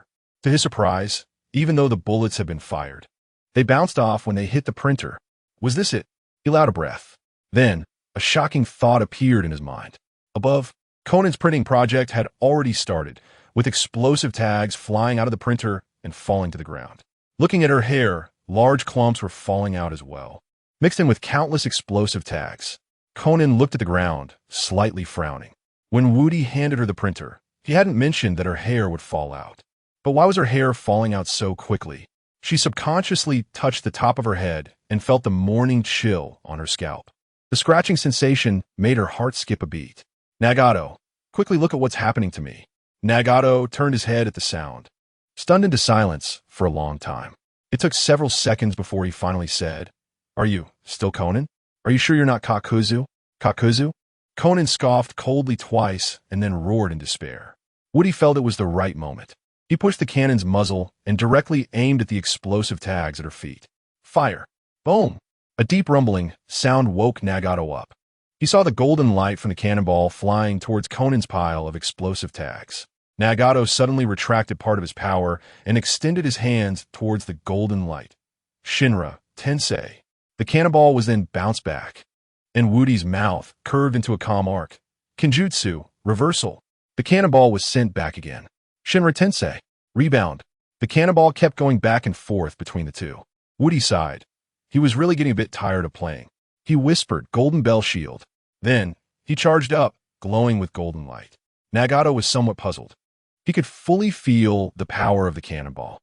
If anyone dared to face it head-on, aside from the already blown-up Danzo, he really couldn't think of anyone else who could survive. However, things were always unexpectedly surprising. When Woody collided with the cannonball, not only did it not cause an explosion, but also pushed the cannonball upwards. "Conan, run! This guy wants to perish with us!" Nagato shouted loudly, but at that moment, Conan had no mood to care about these things. She squatted on the ground, looking at her messy hair, her heart in extreme pain. "My hair. Now even a small paper flower can't hold it up. What should I do?" Under the sunlight, Conan's scalp looked particularly striking. Woody slightly raised the corner of his mouth. "It's time to end this battle." Saying that, he pushed the cannonball out. Immediately, a tremendous sound resonated through the heavens and the earth. A mushroom cloud rose directly from above Konoha. Nagato, possessing the Rinnegan, could naturally use his ocular techniques to defend. But Conan, he turned his head to take a look, and saw that Conan seemed to be fine as well. Woody was puzzled. He had clearly pushed the pile of explosive tags, and even the mushroom cloud had risen. So why was she unharmed? He narrowed his eyes and carefully observed the printer. Although he was still far from the printer, he could see the text below very clearly. This product prints explosive tags. It should be used away from the printer. When used at close range, the explosive tags will only create a visual effect. Woody's expression instantly became wonderful. Damn, this printer is too much of a scam. Conan was surprised for a while, feeling relieved, but also started to complain about the printer. What a piece of junk. The explosive tags printed out have no use at all. She angrily kicked over the printer. At that moment, she also noticed the small text below the printer. What? It can't be used near the printer? Does this printer also value its life? Since Woody had no summoning beast and no air manipulation ninjutsu, he had already returned to the ground. Conan murmured, "Since that's the case, I'll go further away and see if you can continue to interfere with me." Chapter 197. How many floors can a bag of rice carry with those words? The origami butterflies surrounded Nagato and Conan as they gracefully departed, heading towards the distant mountains. Nagato still needed to use the signal receiver to control these pain bodies, so he had to go to a higher place. Seeing this, Woody didn't hesitate and followed them out directly. After all, the mountains they could reach were not far from here, still within his invincible range. As long as he was within that range, no one had the qualifications to compare with him. If it weren't for taking care of the houses in the village, Woody would have unleashed his ultimate move long ago. Given his current strength, it would actually be quite simple to truly eliminate pain. Just as he was rushing forward, Guy suddenly burst out laughing. Woody turned his head and saw Guy riding on the fallen Deva Path Pain, repeatedly slamming him with a brick. "I won't let you stay conscious. Now you're dizzy, right? Let us see what else you can do. Come on, get up and fight. Stop pretending to be a coward," he shouted loudly. Woody glanced over, letting out a light snort. No wonder Nagato was able to use Shinra Tensei earlier. It turned out he had retracted the Deva's power. If that was the case, should he activate the Deva Path again after retreating? Just as he thought this, he saw Deva Path Pain suddenly stand up. Guy and Kakashi were both taken aback. Shinra Tensei. Deva Path Pain spread his arms wide. Guy was instantly pushed away, crashing directly into a nearby shop. Kakashi also rolled backward a few times. Once he stopped, he threw 2 shurikens at Deva Path from behind. Just at that moment, the other pain bodies were already in position, and Woody frowned slightly. Was he really going to use that move now? It wasn't time yet. On the mountaintop, Nagato, with a head full of lumps, was becoming hysterical. "I will make you feel double the pain. I will kill you. Kill you. Yes, kill them. Leave not even a scrap," Conan said tearfully beside him. Nagato glanced at her, his eyes filled with sorrow. "Conan, after we go back, don't be a secretary anymore. Otherwise, every time I see you, I'll think of Haydn. You know, I've been quite angry with Haydn lately. For me to live a few more days. You should retreat for now." Conan was stunned. She didn't expect Nagato would directly strip her of her position as the Akatsuki's first female secretary over a hairstyle. This Nagato was a bit too absurd. A man who judges by appearances. Thankfully, she hadn't chosen to be with him, or she would eventually be abandoned. "Well, after being your secretary for so many years, I deserve a break. But I'm curious, if I step down, who do you plan to have as your secretary?" Nagato stroked his chin, thinking for a moment, "I think the animal path pain would be quite good. Although her figure and looks are quite average. She always needs a chance to be trained." Conan's face darkened. The animal path pain? In the end, it would still be him controlling her. In this way, he would be both the boss and have to be his own secretary.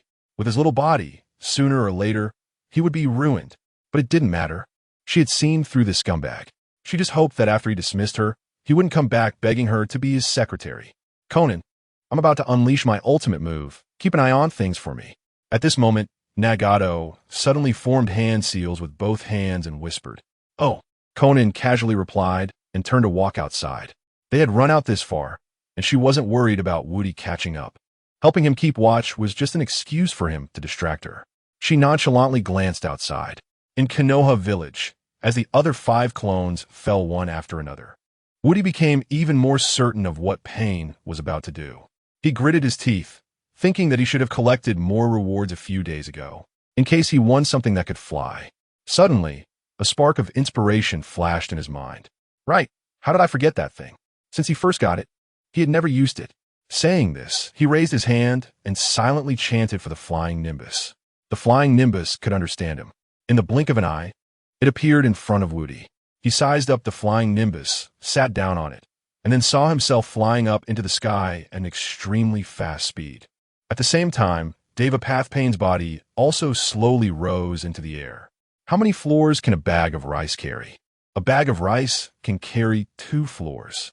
Hey, not just a bag of rice. I'll give you a whole truck. Woody shouted loudly. Devapathpain was taken aback and slowly turned around, only to see Woody riding the flying nimbus, approaching him at high speed. Damn, bro, can you keep your distance? A hint of impatience appeared on Devapathpain's face. Woody showed no signs of retreat, continuing to close in, and shouted loudly, Shinra Tensei. Woody raised his hand. Hiryu Shoten-ha. Bang. Pain was directly blasted away. The Hiryu Shoten-ha was a move that Pain had never seen before. Initially, he thought it could only rebound solid ninjutsu, like a cannonball. But he never expected that even ninjutsu like Shinra Tensei, which had no physical form, could also be rebounded. He was somewhat surprised and even shocked, momentarily losing his composure. Looking at Woody, a cold smile appeared on his face, and his gaze towards Pain had clearly become much sharper. Pain's brow twitched, and he quickly formed hand seals. A small black sphere appeared directly from his palm. I don't believe you can rebound this too. Chibaku Tensei. This time, Woody did not rebound his ninjutsu, but stroked his chin with a sly smile on his face. Hiryu Shoten-ha, level 10. The next second, above the rain village, Kisame was searching for the place where Haiden hid his money in the tall tower when he heard a loud noise from outside. Immediately after, the entire tower began to shake. Through the window, he could clearly see that some of the shorter houses outside had been uprooted. The neatly laid pipes and roads all cracked and began to fly into the sky. Moments later, it seemed the tower also began to rise, and he hurried to the window to look. He saw a huge black sphere in the sky, drawing nearby objects towards its center. He twitched his mouth. He was all too familiar with this move. Usually, the boss used this move against Haiden's Chibaku Tensei. However, the black sphere used against Haiden was usually quite small, and the gravitational pull was not that strong. But today, this one seemed a bit. Chapter 198. Law of Conservation of Energy Boss.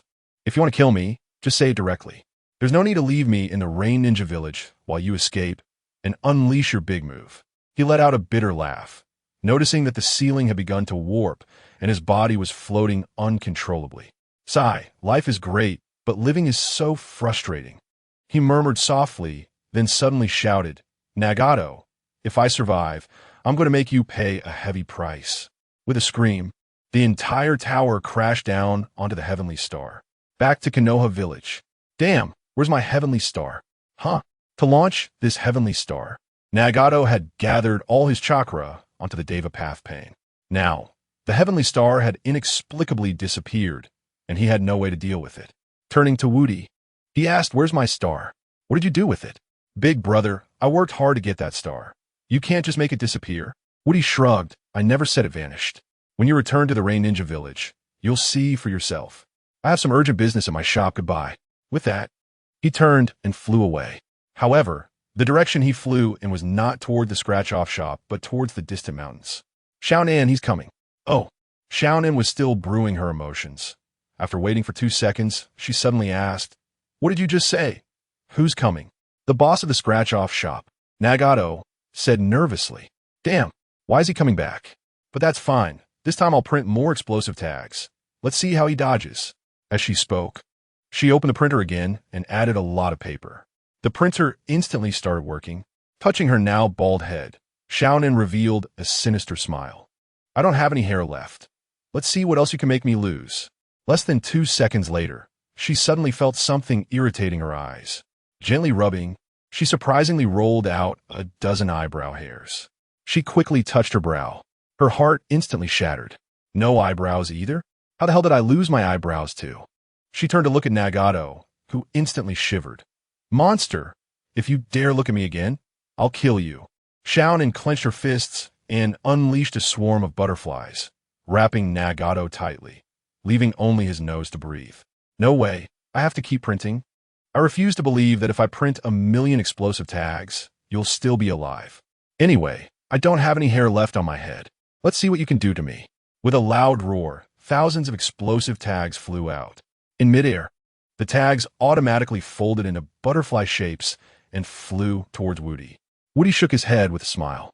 It's just a few explosive tags. That's not enough to make him feel the slightest bit anxious.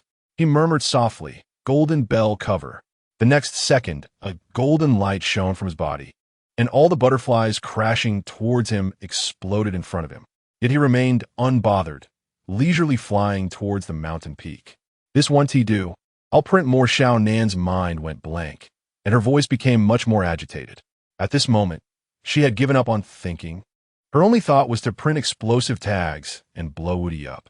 However, just as the second batch of explosive tag butterflies flew out, she felt a slight prickling sensation under her armpit. So she reached in. Sure enough, after losing her eyebrows and eyelashes, it had reached her armpit hair. If the armpit hair is gone, what's next? She clenched her fists. Clearly, these things were no longer within her consideration. "Fly, get out there and blow him up." Woody let out a sigh, watching the butterflies flying towards him, pulling out an AK from his back. A burst of blue flames erupted, and many butterflies exploded before they even reached him.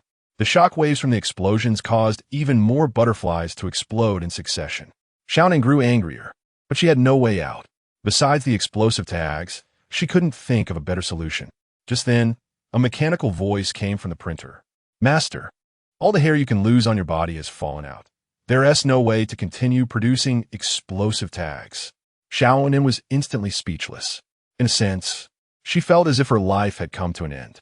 The explosive tags obtained at the cost of all her hair had not managed to eliminate that despicable villain across from her. How tragic. At that moment, Woody also just arrived.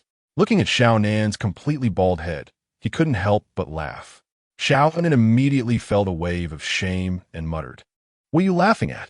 Woody shrugged and raised his eyebrows. "Seeing you suddenly reminded me of two monsters from my hometown. One is called Ben Borba, and the other is called Baba Bourbon. They are brothers. The only difference from you is that they both have two big beards. How about I send you to my hometown sometime? You can pay your respects to those two monsters. They'll be the older brothers, and you can be the younger sister. From then on, the three of you will be siblings of different fathers and mothers." Xiaonan's pretty face flushed. Being humiliated like this by Woody was far more painful than an early release. She immediately drew a kunai and charged at him. "You say you can't hurt me, so why waste so much effort?" Woody snorted lightly and casually sat on his flying broom, showing no signs of defense. In the blink of an eye, Xiaonan had reached him, swinging her shoulder and delivering a fierce blow to Woody. But Woody, meanwhile, sat leisurely on the flying broom, swaying back and forth as if he were on a swing. After a while, Xiaonan felt a bit tired, and Woody also yawned. "You know, just because you two came over, I didn't get a good sleep this morning. So tell me, how are you going to compensate me?" "Compensate? Don't dream," Xiaonan panted. "It's already generous of me not to ask you for compensation. What kind of things come out of your shop? They must be counterfeit. Why can others use their tools freely, but mine has side effects? Not asking you for compensation is my greatest leniency." Woody heard this and shook his finger in disdain. "You just don't understand. How can this be called a side effect? All the scratch-off tickets in our shop are produced in my hometown. There can't be any mistakes. As for your hair loss issue, it's easy to explain. There's a physicist from my hometown named Thomas Young, who proposed a very important theory 200 years ago called the Law of Conservation of Energy. Chapter 199. Just seal me up again, let me explain it to you simply. The Law of Conservation of Energy states that the total amount of energy remains constant during the process of transformation or transfer. You use the energy contained in the hair on your body to produce an explosive talisman, which follows the Law of Conservation of Energy." Xiaonan listened to this and felt her head was about to explode. She retorted, "What conservation of energy? You're just making things up. You're just looking for an excuse to scam me. Damn lie or die. D? Fine, if you want me to die. First give me back my 10 billion. Woody directly extended his hand. "Hey, you little bum. When did I ever owe you 10 billion? Xiaonan shouted loudly. Her current demeanor was strikingly similar to an elderly woman arguing on the street. Woody rubbed his hands and snorted, "Whether you owe it or not. Don't you know yourself? Let me ask you, not long ago, did you sign a loan contract for 10 billion and then received 10 billion? As soon as he said this, Xiaonan froze. Previously, when she was in Rain Shinobi Village, she had indeed signed a 10 billion loan contract. At that time, when she saw the contract, she noticed that it didn't specify the contact number or company address of the lender. So, without hesitation, she signed it. Back then, she thought that even if she didn't pay back the money in the future, the lender wouldn't do anything to her. Little did she expect to run into the lender today.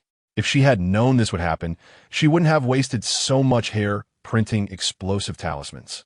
Hee boss. I didn't know it was you. If I had known you lent me so much money, I would never have hit you, right? Xiaonan's attitude took a complete 180-degree turn. Even an experienced person like Wu Di almost lost control of the steering wheel. MMM. The content of their conversation was overheard by Nagato, who was struggling continuously. Wu Di chuckled softly and directly threw a shuriken. The shuriken spun around Nagato's mouth and then lodged into a nearby tree trunk. Nagato immediately took a deep breath and shouted, "Boss, if I had known you were the one who lent us the money back then, we wouldn't have treated you like this. How about this? We can overpay that part of the money, but you have to let me gain some benefits, right? My request isn't much. Just let me enter Konoha to take revenge on my previous beast of a partner, and then I'll leave immediately. I won't stay here any longer. What do you think?" Wu Di stroked his chin, thought for a while, and replied, "I can agree to the first part of the condition. So, when you repay the loan, don't forget to pay back a little extra. Otherwise, I might really lose my temper." After saying that, he jumped down from the broom, adjusted his clothes, and continued, "Considering that both of you owe me money, you're also my big clients, so I won't kill you for now. However, don't casually offend Konoha in the Land of Fire in the future, or I really have the power to make sure you can't return." Wu Di letting them go was also part of his ulterior motive. If he didn't let Xiaonan go back, it would be difficult to effectively transfer Kakuzu's money to his name. All right, I promise." Xiaonan nodded repeatedly and flattered him. After waiting for a moment, Wu Di saw nothing else was happening and turned to walk down the mountain. But just a few steps out, Xiaonan called out to him again. "Boss, let me ask you, when will the hair that fell from the printer grow back?" Wu Di shrugged. "It won't take long. Maybe it will grow back in the next life." Upon hearing this, Xiaonan almost fainted from anger. Next life? Does that mean she was going to die? Impossible. Although the Akatsuki organization has been a bit rampant recently, she hadn't heard of anyone having problems with them, right? She swallowed and looked up, wanted to ask more, but saw that Wu Di had already disappeared on his broom. Looking back at Nagato, she sighed. Nagato still hadn't broken free from the origami sealing technique. If it were Wu Di, he would have probably broken free several times by now. The gap in strength. Originally, she thought Nagato was the most powerful in this world. Even when he killed Jiraiya, he only used 3 clones. But today she finally realized what true power was. Even with all of Nagato's efforts, he couldn't even touch Wu Di. Who is strong and who is weak is clearly evident. Today they completely lost the chance to flatten Konoha. However, if they chose to stop attacking Konoha, where would they go to find information about the Nine Tails? For a moment, she was at a loss, only able to glance back at Nagato and gently wiggle her fingers. A swarm of origami butterflies directly carried him away, flying towards Rain Shinobi Village. This really was full of fighting spirit when coming, but leaving in a disheveled state. After flying for a while, Xiaonan sighed, snapped her fingers, and released the origami seal on Nagato. Nagato glanced at her sideways and said softly, "Xiaonan, you should seal me up again. Your beautiful appearance really shouldn't be sullied by my eyes." After Wu Di returned to Konoha Village, he looked at the golden Italian cannon in the middle of the street and said quietly, "All units, fix bayonets." In an instant, the cannon shrank back to its original size. Just as he was collecting the cannon, the third Hokage hurried over, carrying that turtle shell on his back, followed by the 5th Hokage, Tsunade. "Boss, I didn't expect you to have such abilities." The third Hokage rubbed his palms, smiling widely. Wu Di snorted and didn't even look at him. "That person told you, right? Then you want to use my hands to protect Konoha, so you only took SHT? None of this is wrong, right?" The third Hokage's body suddenly stiffened. He, as the instigator, undoubtedly understood the implication of Wu Di's words. However, what surprised him was that Wu Di actually knew that person. So who could that person be? Seeing the third Hokage's nervous expression, Wu Di let out a sigh of relief. My matters are not for anyone to inquire about. Even if you are the Hokage, I won't say a word to you. Also, you have seen my strength. If I want to overturn Konoha, with you two Hokages, you still can't stop me. So if you have any matters, just say them directly. I will help you with what I can do. But you can't come to me for everything. I also have my own matters to attend to. All right. Seeing that he wasn't angry, the third Hokage's old face smiled like a blooming chrysanthemum. Wu Di shot him a sideways glance and intentionally looked behind the third Hokage. The third Hokage, somewhat puzzled, turned around. Chapter 200. All are talented juniors in the next moment. Wu Di quickly formed seals. Would release. 1,000-year cutting technique. The third Hokage was instantly controlled by the wood release. As a wooden hand pierced up from the ground, reaching through the cracks of his turtle shell directly to his sensitive spot. His face instantly turned red, but he was still in front of his disciple and couldn't lose his composure. He gritted his teeth and held it in until a few seconds passed, then asked, "Boss, what do you mean by this?" Wu Di scratched his head and smiled casually. "It doesn't mean anything. I just wanted to remind you that no one's head is just for show. Think about the consequences before you play around. I'm afraid you won't remember. So I used this method to deepen your impression." After turning around, he clasped his hands together, and the wood release on the third Hokage instantly disappeared. Somewhere in the Sound Village, Sasuke walked in front, with Akatsuki following behind, feeling somewhat helpless. I said, "Uchiha's second young master, have you figured it out yet?" Sasuke didn't respond, looking into the distance. All memories related to Itachi flooded back to him. He seemed to recall the scene of Itachi squatting on a street lamp. At that time, he seemed to have cried. "Sasuke, forgive me next time." Scenes flashed before his eyes. He suddenly realized that Itachi still seemed to be the same Itachi as before.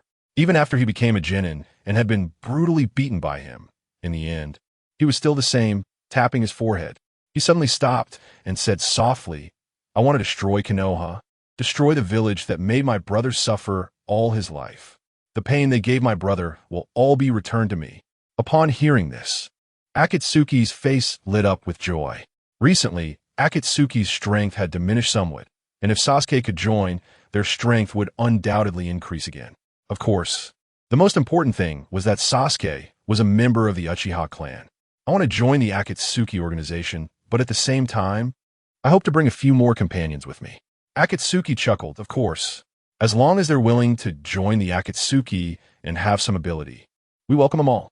Sasuke snorted coldly. Do you think those who are recognized by the talented juniors of the Uchiha clan would be weak? Akatsuki's mouth twitched a couple of times. This pretentious guy had finally spoken normally for a moment, and now he was back to acting pretentious again. Endure it. It won't be too late to get angry when the big plan is implemented. When that time comes, he must make this self-proclaimed talented junior of the Uchiha clan suffer 1,000 cuts, to let him know who the true talented junior of the Uchiha clan is. Thus, they continued walking together. Soon after, they arrived at a cave. "Where's this?" Akatsuki asked in a low voice. "It has nothing to do with you, just follow me," Sasuke said without further explanation, continuing ahead. Akatsuki followed behind, feeling utterly humiliated. Endure it.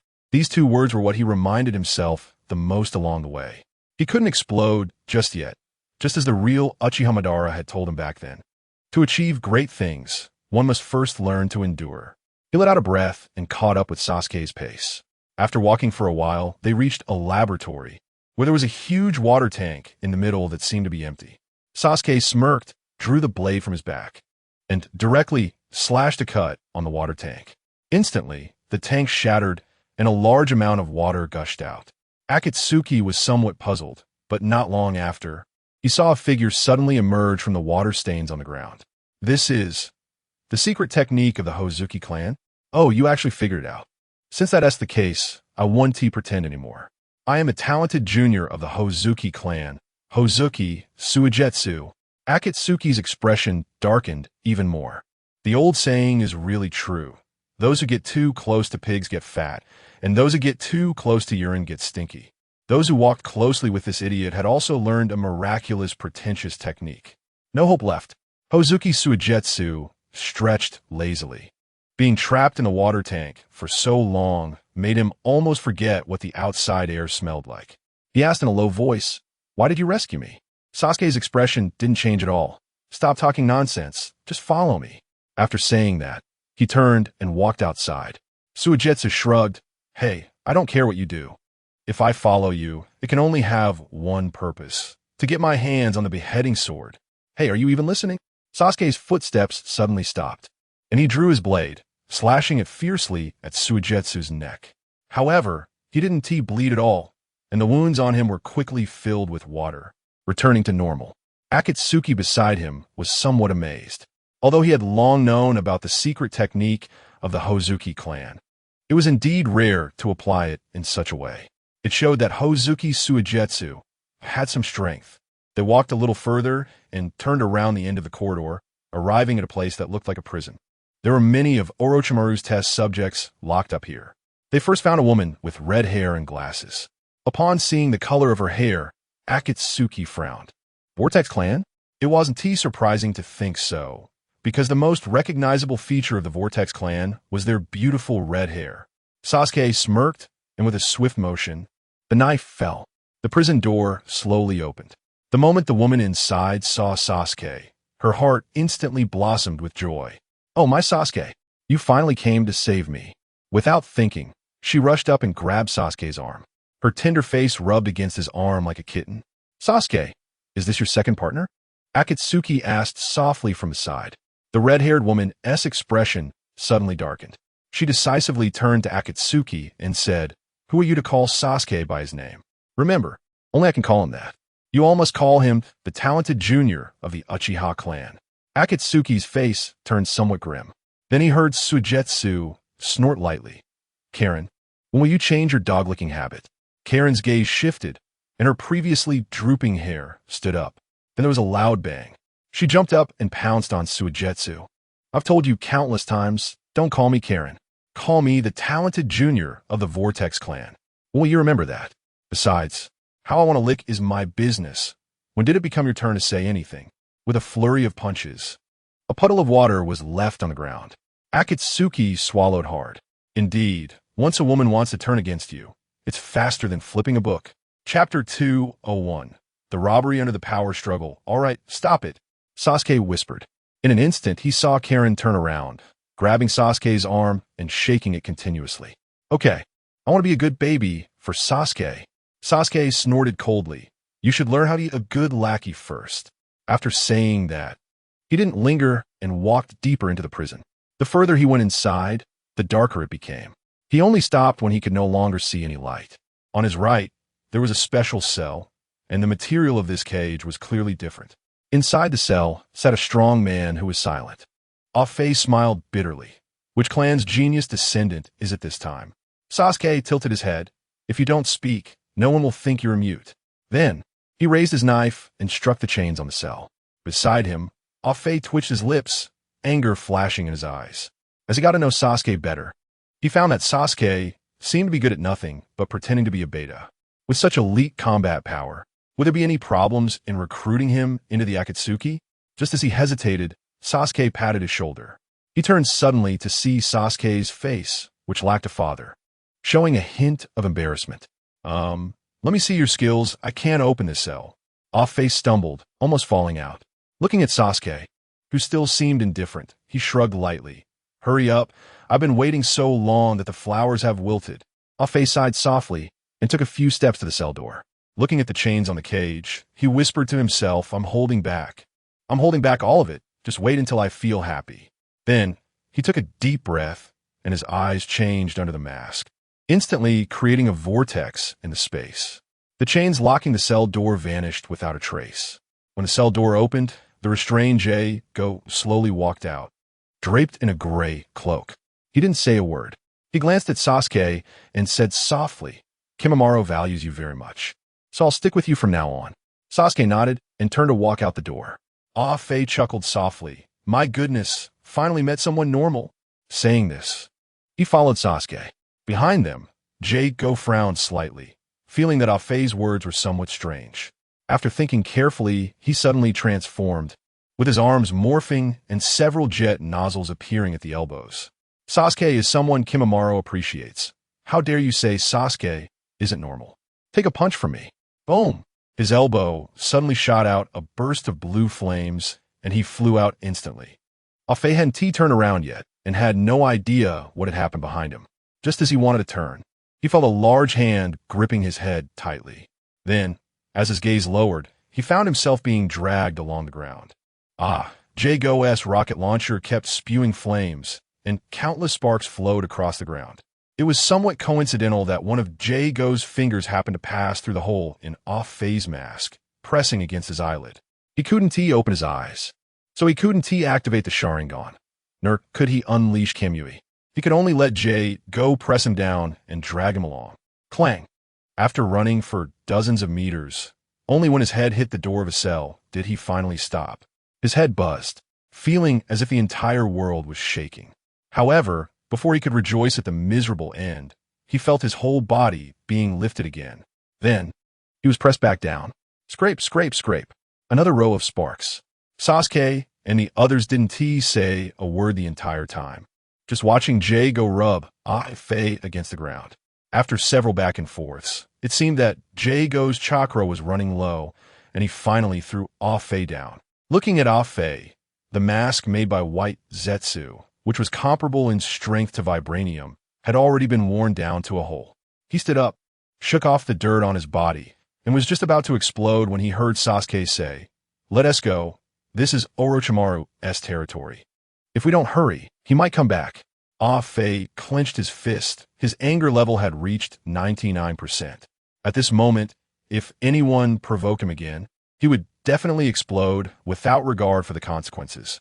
In Konoha Village, the unbeatable scratch-off lottery. In recent days, the flow of customers seemed to have decreased a bit. Woody could understand. They had been scratching off prizes too crazily recently, and probably no one had much money left. These days, doing some tasks gave them a little breathing room. It wouldn't be long before they could come back to scratch off prizes again. Just as he was musing, an excited voice suddenly came from outside. "Boss, my funding is in place. Come on, let us scratch off." Woody was somewhat puzzled. What funding? Who is it?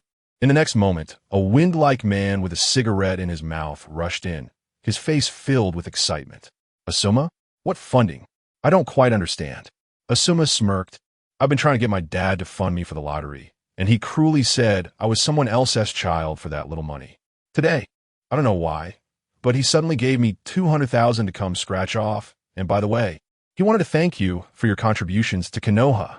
Woody let out a breath, roughly understanding the intentions of the third Hokage. Then, he took out 2 tickets worth 100,000 each and handed them to Asuma. Asuma rubbed his palms together, his eyes shining with anticipation. Woody had adjusted the winning odds on these 2 scratch-offs. After his shop upgraded continuously, he could now adjust the odds up to 40%. Thinking about how Asuma died somewhat tragically in his previous life, he directly set the winning odds on these 2 tickets to the highest. Immediately, golden light flashed, and the golden light flashed twice. Both of his scratch-off tickets won, and looking again, 2 boxes flew out from the ticket. Asuma was originally a bit confused, but when he saw the words on the boxes, he suddenly burst into laughter. Cigarettes, 1 box, a total of 10 packs. Spicy strips, 1 box, a total of 10 bags. Nice! Asuma shouted excitedly, his loud voice almost blowing the roof off. Woody's face darkened, with him making such a fuss. What if he scared SH-10, who was in the back preparing for childbirth? So, he lifted the corner of his mouth and pulled out an AK from behind the counter. Tot, tot, tot, tot, tot. A burst of blue flames accompanied by smoke directly sent Asuma out of the shop. He lay in the middle of the street, still wearing an uncontainable smile on his face. Now that he had scratched off 100 boxes of cigarettes and 100 bags of spicy strips, even if he got robbed by the third Hokage when he went back, at most he would only lose 1, and the rest would still be his. Just at that moment. Chapter 202.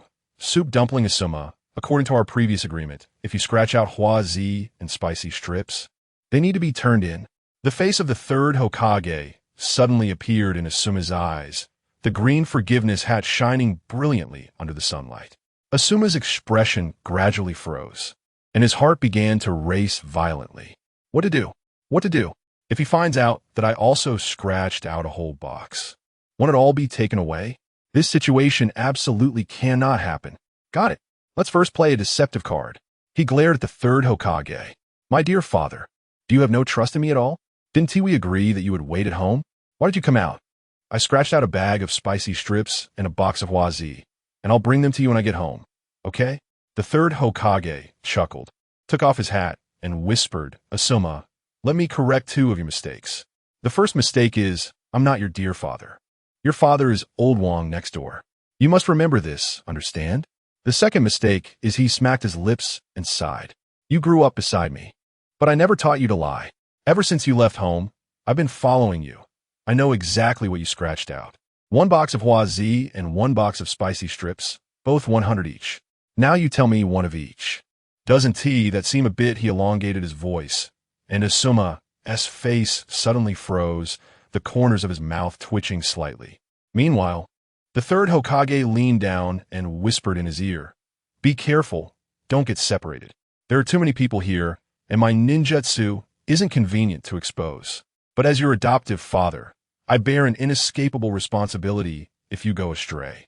So, this time the big lottery might be a bit unforgettable. You'd better be careful. After saying that, he directly entered the scratch card shop and carried away the 2 boxes of prizes from the table. Asuma cried bitterly. The prizes were already snatched away by the third Hokage, and now he had to constantly guard against the fatherly love technique that could come from anywhere at any time. It's tough. Being a man is tough. Being a man from the Sarutobi family in Konoha is tough. Woody didn't come out to comfort him. He already felt someone following him on the roof when Asuma entered the small shop. At that time, he guessed it would be the third Hokage. If there was someone to blame, it could only be Asuma's low vigilance. For a ninja, low vigilance is a fatal mistake. He snorted and continued wiping the counter. Not long after, a familiar voice rang out. My good son-in-law, I'm here to have some fun too. As he spoke, Irika had already entered the small shop. This was his first time coming since he became AV. Woody scratched his face, puzzled. Why didn't you come the other day? Irika grinned and said, I just hadn't scratched out anything empty. You were so busy the other day, and my shop was also quite busy now that I've scratched out empty. I can have a good go at it. While he chatted with Woody, Yakushi Kabuto's eyes glinted with a strange light. From then on, he was monitored by Otsutsuki Irika every day and had no way to do anything he wanted. Now that Irika had gone across to play scratch cards. If he didn't run now, when would he? He stealthily approached the bedside and slipped away from the side of Irika's house. Perfectly positioned in the blind spot of the scratch card shop, where nothing unusual could be seen from inside. After sneaking out a distance, he noticed that the village seemed to be undergoing renovations. He was aware of the chaos when pain caused a ruckus here. However, he truly didn't expect that the other party would dare to openly attack Konoha, which must mean they knew the village's details, and their strength should also be considerable. But why did it only cause such minor damage? Aside from the outer residential areas and a portion of the village wall being destroyed, the rest was just the same as before. He hurriedly rushed out, quickening his pace towards the outside. Just then, all the ninjas guarding the entrance were also involved in the renovation work, and one oversight allowed him to slip out. Jumping out along the wall seam, he looked at the woods outside, feeling exhilarated. How long had it been since he breathed such fresh air? The feeling outside the village was refreshing. He laughed heartily a couple of times, then suddenly became serious. Now he had to escape in the shortest time possible. Once Irika returned and found him missing, he would definitely inform the scratch card shop owner. The unknown strength of the owner and that shocking explosive technique left him with no sense of luck. He hurriedly slipped into the nearby bushes. Then he quickly climbed a tree, escaping at the maximum speed he could muster. In the scratch card shop, Irika was completely unaware. Watching his silver bills flow like water into Woody's money box, his heart couldn't stop racing. However, it was strange that Woody didn't manipulate his scratch cards at all.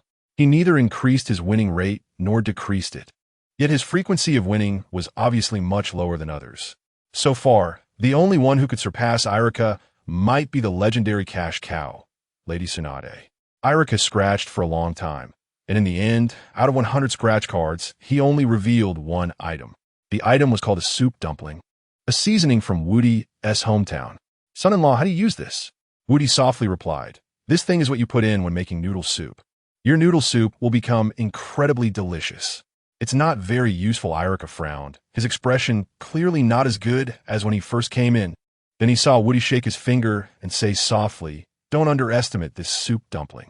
When you get back, prepare 2 pots of soup base. Add the soup dumpling to 1 pot and keep the other pot normal. By then, for every bowl that uses the soup dumpling, add 5 taels of silver, I think. At this rate, it won't take long for you to earn back the money you spent on scratch cards this time." Hearing Woody's suggestion, Irika's eyes lit up, and after hesitating for a moment, he said, 5 taels? That won't do. I want to add 10 taels. Haha, in a vague sense. He seemed to see silver bills flying towards him. Woody gently shook his head. His daughter-in-law was really just like Irika in this regard.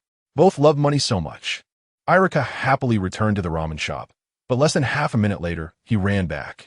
Not good. The waiter you sent me ran away. Chapter 203. Kabuto's escape. Woody was stunned. He really didn't expect that Kabuto would actually have the courage to run away. What were the ninjas at the village entrance doing? How could they let a living person slip away right under their noses? He hurriedly went outside and looked in the direction of the village entrance. There, all the ninjas were busy repairing the collapsed houses and walls on the outer perimeter. Woody sighed. All right, you win. He turned back and said to Shizen, "Wait a moment. I'll go to the car factory and call someone back for you." Right now, Temari was still being held captive in Konoha. If he didn't make good use of her during this time, she would only be available for Shikamaru in the future. At this moment, far away from Konoha, Kabuto was dragging his exhausted body, continuing to leap through the trees. He really couldn't take it anymore. The chakra in his body had been completely spent. He landed on the ground and found a quiet place to rest. Suddenly, he heard a noise behind him, and he sprang up, instinctively bending his legs. "Boss, please let me go. I promise that when I get back, I'll at least give you 10 times the silver notes as compensation. Just let me go." He cried out repeatedly, but there was no sound in the woods. When he looked down again, he saw that what had come out from the bushes was not Woody, but a small hedgehog. He sighed, "Come on, do you have to scare me like this?" Just as he stood up, he heard another sound from the nearby woods. He snorted coldly, "Don't scare me. Let's see how I deal with you." Then he jumped up and threw 3 shurikens at the treetops ahead. Through the leaves, he heard a scream from the other side. Kabuto was momentarily stunned. Just as he was about to flee in panic, he realized that the voice sounded somewhat familiar. Parting the bushes, he saw that it was Uncle Snake with 3 shurikens embedded in his body, blood pouring from his mouth. "Lord Orochimaru, what happened to you?" he said anxiously. Uncle Snake, spitting blood and with wide eyes, roared, "This is all thanks to you, don't you know?" After his roar, Uncle Snake kicked his legs and died once more. After reviving from the Sound Ninja Village, Uncle Snake rubbed his head, not knowing what kind of bad luck he had been having lately. No matter what he did, he was incredibly unlucky. Almost every couple of days, he would be killed once. If this continued, it wouldn't be long before he would have to find someone to plant a curse mark again. He sighed in disappointment, the dark cloud over his head lightening a little. Kabuto looked at Uncle Snake's body gradually cooling on the ground and sighed. "Forget it. Anyway, Lord Orochimaru won't die. I need to escape quickly," he murmured and took off running again. In Konoha Village, Woody had reassigned Temari back to the ramen shop. Looking at the familiar setup in the ramen shop, Temari shed nostalgic tears. "All right, you just stay here and shine, make extraordinary achievements in the most ordinary position." Woody symbolically encouraged her a couple of times before heading back to the scratch-off shop. Just then, a super big client arrived at the scratch-off shop. "Boss, I'm here to bring you silver notes again." Tsunade rubbed her hands together excitedly. Woody smiled and sighed. Upon careful reflection, since the scratch-off shop opened, the money Tsunade alone had brought in had already exceeded the total of all others combined. If he didn't let her win once more, he wouldn't feel right about it himself. He hurried back behind the counter, took out 40 scratch-off tickets, changed the odds, and added his only 100 winning chance to the last ticket. However, Tsunade's innate attribute determined that no matter how much he changed the odds, as long as it wasn't T100, she wouldn't win. Finally, on the last ticket, a flash of gold appeared. Woody was a bit curious. The first time she won, it was silver notes. The second time it was V. So what would it be this time? Tsunade was also extremely excited. Not long after, the golden light faded considerably, and a beautifully crafted gold and jade necklace flew out from within. This was her first time winning a physical item. Wu Di glanced at the description and instantly felt that this item was quite magical. He smiled and introduced. This necklace is called the Chakra Reserve Necklace. You can regularly store some chakra in the necklace, and during times of crisis, you can extract the chakra to continuously supply yourself. The reserve capacity of the chakra in this necklace can be described as infinite. As long as you have extra chakra, even if you store it every day, it will never reach a full state. Tsunade held the necklace tightly in her hand, her eyes shining with a different light. With this necklace, I won't be afraid. I can exhaust Danzo to death. Wu Di twitched his mouth. He initially thought that Tsunade would be done after confronting Danzo once. Who knew this old lady had such a big temper and was so willing to hold a grudge? It had been several days, and she was still thinking about killing Danzo. However, Wu Di wasn't too worried. Given Tsunade's current state, even if she stored enough chakra to exhaust, just based on Danzo's Kagebunshin, it would be enough for her to consume for a while, not to mention killing Danzo.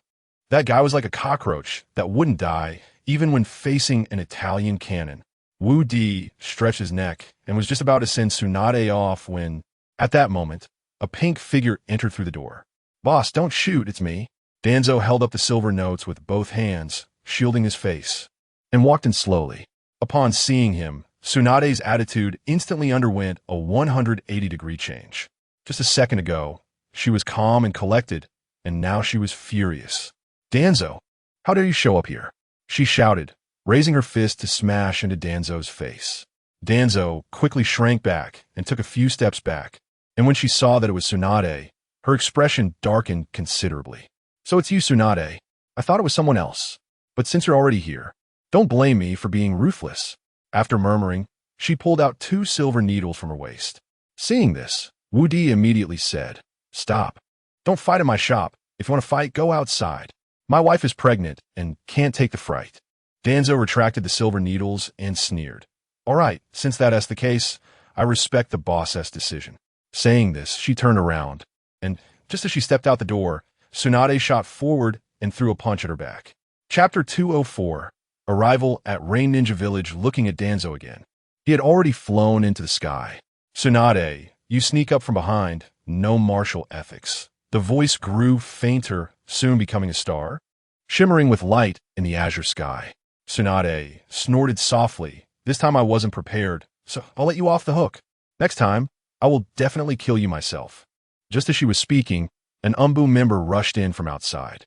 Standing respectfully in front of her, he said, "Lady Tsunade, the Land of Lightning proposes to hold a 5 Kage summit. May I ask if you will participate?" Opening a 5 Kage summit at this time, what does it mean? Tsunade rubbed her chin, somewhat unable to decipher the Land of Lightning's intentions. However, she could basically guess that their actions were likely related to the recent disappearance of the bijou.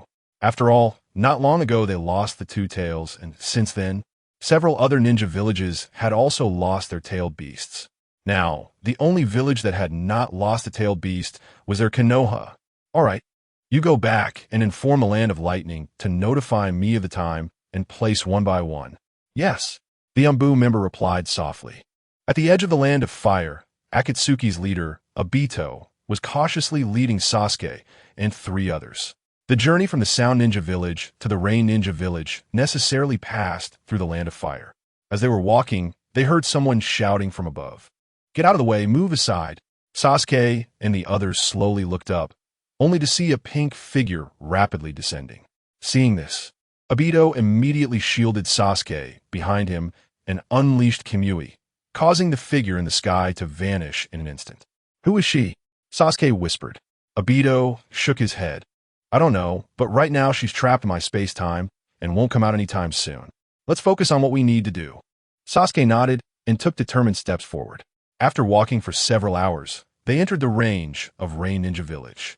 However, as soon as they arrived, they witnessed a very touching scene. Nagato, with his head bandaged, was sitting on the ground, while Konan stood beside him, holding her head and crying silently in front of the ruins. Initially, when they first returned, they thought they had gone to the wrong place. But after seeing the heavenly explosion star in the sky, they realized what had happened. It turned out that Obito had already moved the heavenly explosion star to Rain Ninja Village. Their previous headquarters had been reduced to nothing under the heavenly explosion star. As they got closer, they noticed that there seemed to be another person lying in front of Nagato. Upon closer inspection, it was the Jinchuriki Kisame who had stayed behind in Rain Ninja Village. At this moment, Kisame looked like he was barely hanging on. Obito quickly ran up and asked, "What happened?" Nagato sighed helplessly.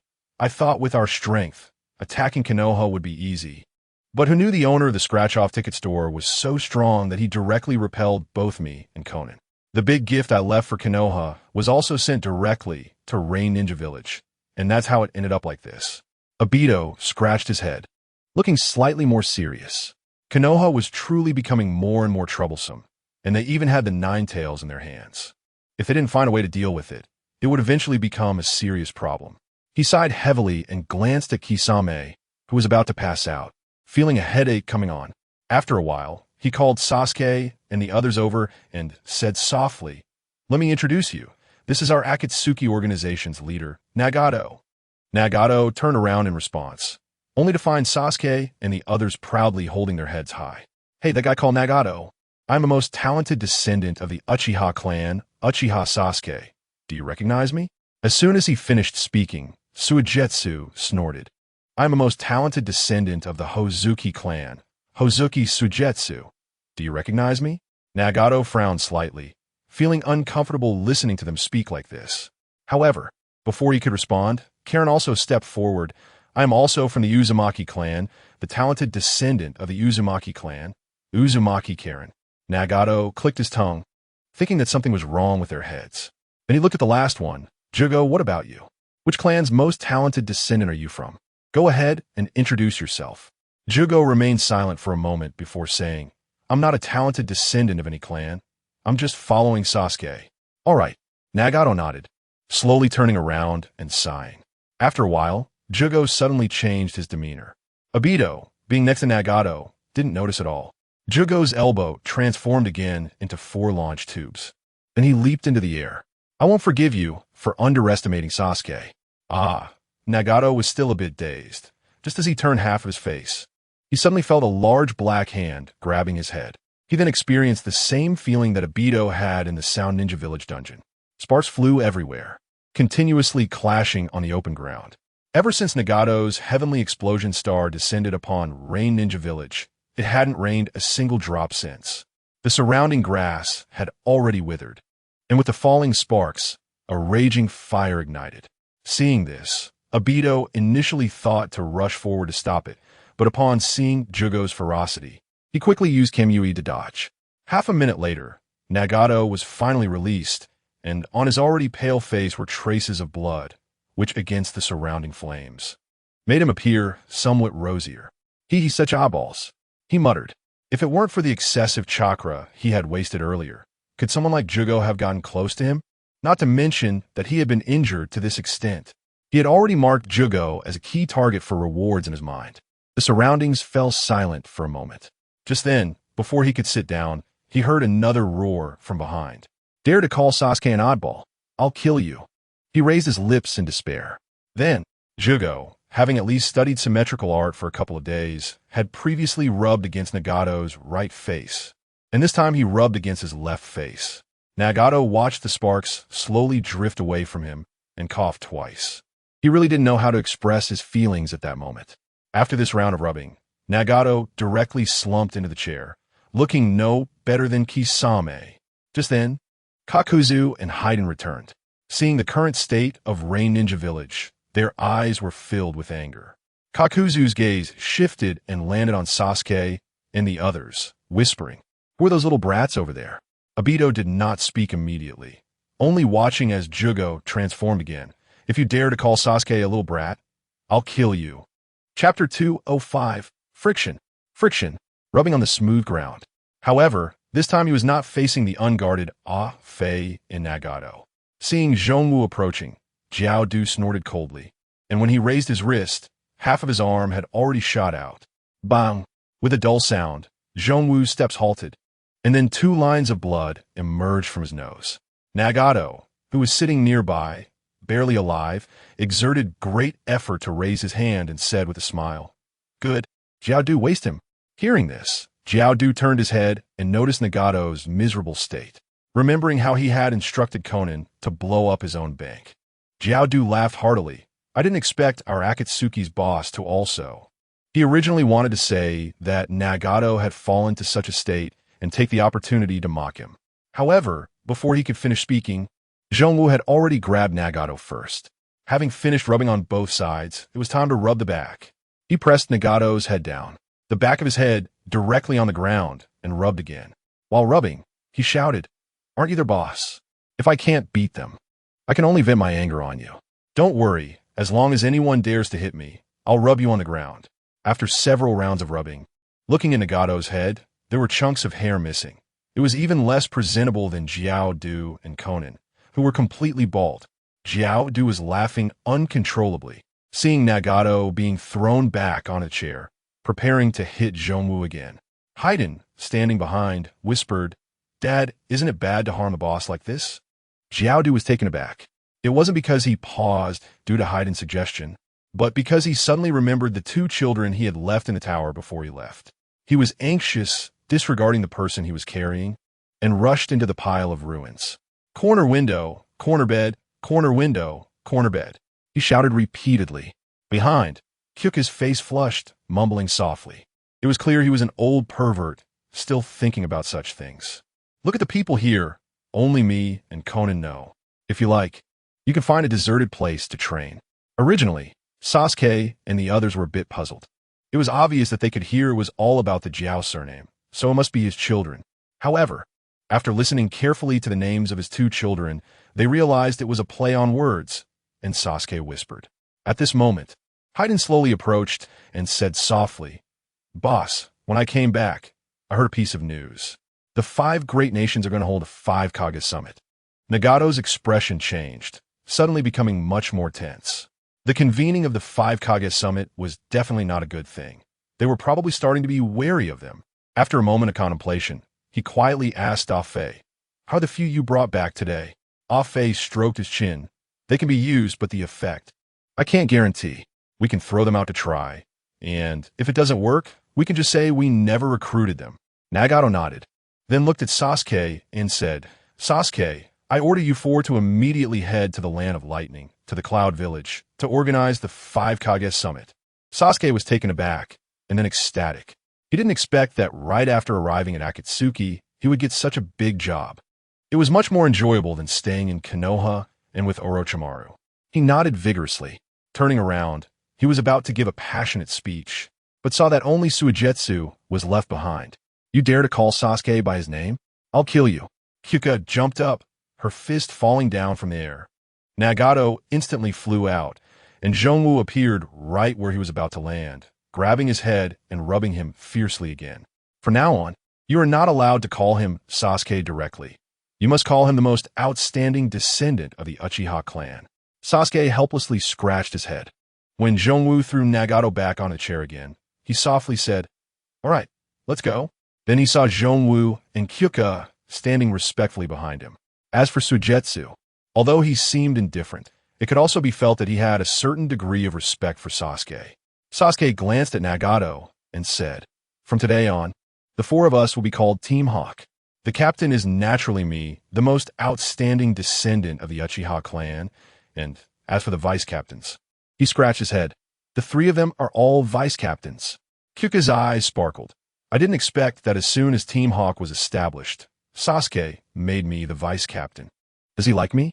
Oh, Sasuke, I'm so touched." Amidst the noise, the 4 exited.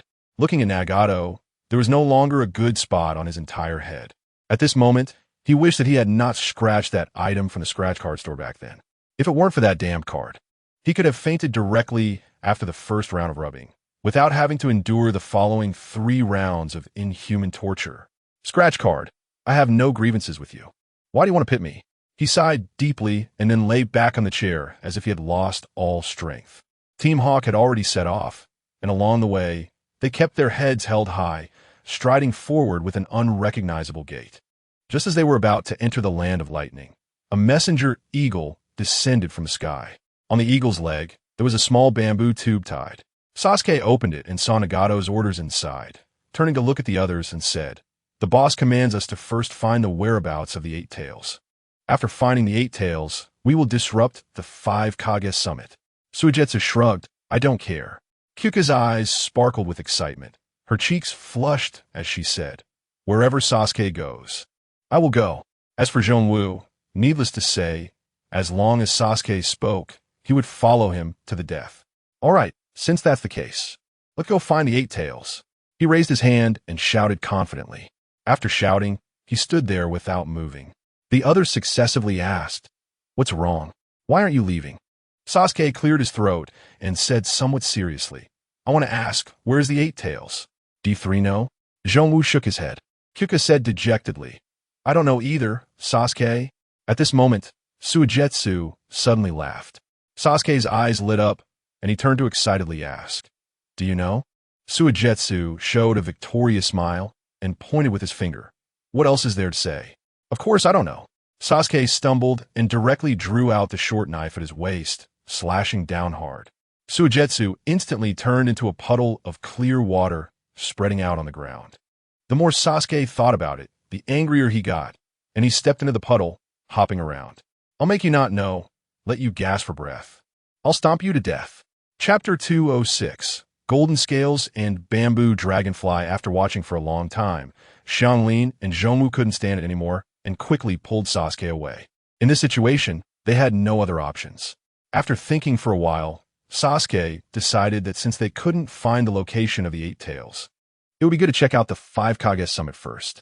So, he turned and said, "Since we can't find the Eight Tails, let's go to the Land of Lightning to see the 5 Kage summit. After all, the Eight Tails is also in the Land of Lightning. Who knows? We might get lucky and run into it." The others thought about it and didn't object, so they followed him towards the Land of Lightning. Sasuke walked at the front, striding confidently, clearly already seeing himself as their leader. Konoha Village. Invincible Scratch Lottery. The month of Ayam was getting larger, and there wasn't much time left before the child was born. Just as he was fantasizing about the scene of the child's birth, he suddenly heard a loud bang. Naruto and Jiraiya suddenly appeared in the small shop, accompanied by a purple toad. He knew what kind of identity the toad had. Although he wasn't afraid of its strength, he still needed to flatter a bit since he was doing business now.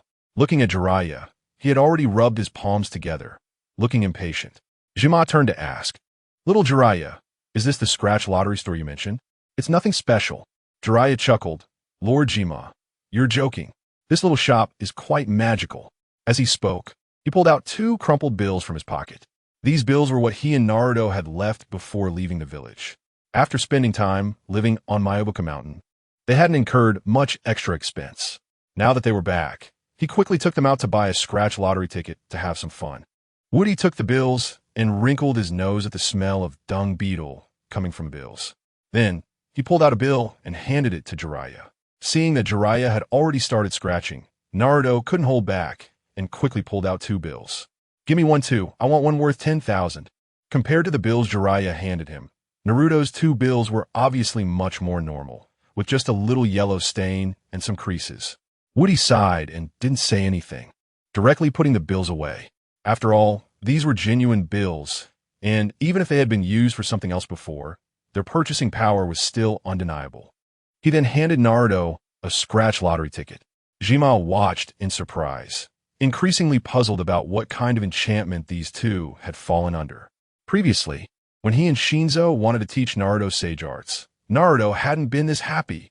It rubbed its chin and observed carefully.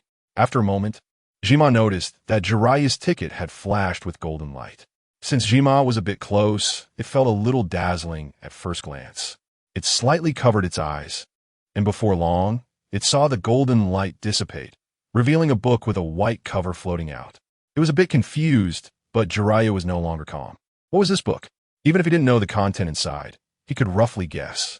Kakashi had previously scratched out an identical book. It was precisely because of this book that Kakashi became the shop's most loyal fan. He quickly withdrew his hand and looked at the 2 big characters on the cover, his eyes showing a glimmer of gold. Golden Scales? This name sounded quite domineering. Jiraiya exclaimed in amazement. Woody scratched his head. wondering how to explain it. Basically, anyone around his age with a few years of reading experience had read books like Golden Scales or The Story of a White-Haired Youth.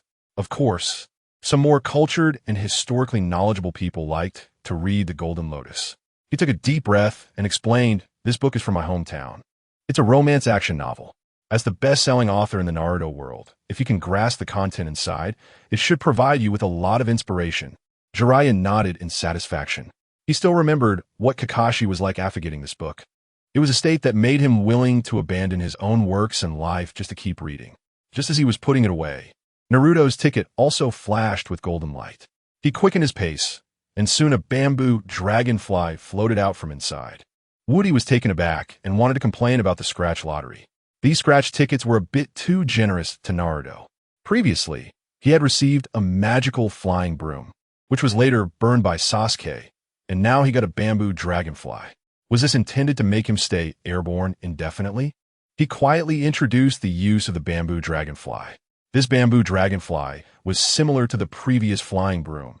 It was also a tool that allowed you to fly. However, unlike the flying broom, which emphasized speed, the bamboo dragonfly focused on stability. Compared to the broom, this was more suitable for you. Naruto was extremely excited and quickly put away the bamboo dragonfly. While putting it away, he asked, "Boss, how do you use this thing?"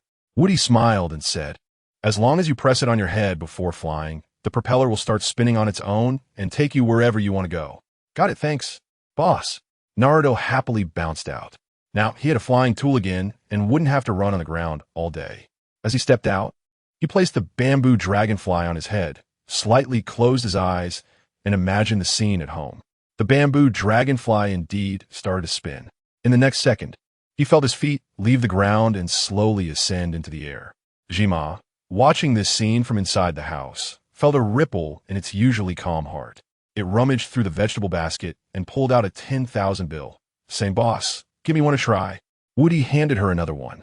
In less than half a minute, her ticket also flashed with golden light. Jima was very excited, and her scratching speed increased significantly. Soon, she scratched out a washboard from the ticket. This washboard looked a bit historical, with very clear patterns on its surface. Woody softly said, "This is a washboard made of yellow pear wood. Name Please Forgive Me." "Please forgive me?" Jima was quite confused. Woody nodded yes.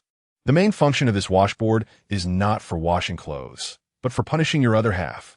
If you find that your other half is treating you poorly, or if there are wild frogs outside, etc., just bring out the washboard, and they will definitely back down in no time. Chapter 207. Return to Mayaboku, Mountain O. "I see," Shima whispered. However, it felt that this washboard didn't seem to have much use. It and Shinazuka, the two old toads, had lived for 800 years. And in the entire Mayaboku Mountain, besides the toad sage, there were no toads older than them. Feeling a bit disappointed, it put away the washboard. "Master Shima, I haven't tasted ramen in a long time. I'm going to try what ramen tastes like first. When Naruto comes back, we'll return to Mayaboku Mountain. This time, if he hasn't learned the sage arts, we won't come down the mountain. At least little Jiraiya has some spirit. Go ahead, I'll just wander around. When we return, I'll come find you." "Okay," Jiraiya replied, said a quick goodbye to Udi, and turned to walk towards Ichiraka Ramen. Naruto flew through the air for a while and returned to his home. As soon as he opened the door, a sour smell hit him. Looking at the instant noodles on the table, the soup had completely evaporated, leaving the remnants of noodles stuck to the bottom of the bowl. A truly disgusting sight. He sighed. "Sigh, is this still a place where people live?" Taking off his shoes and entering the house, the smell became even stronger.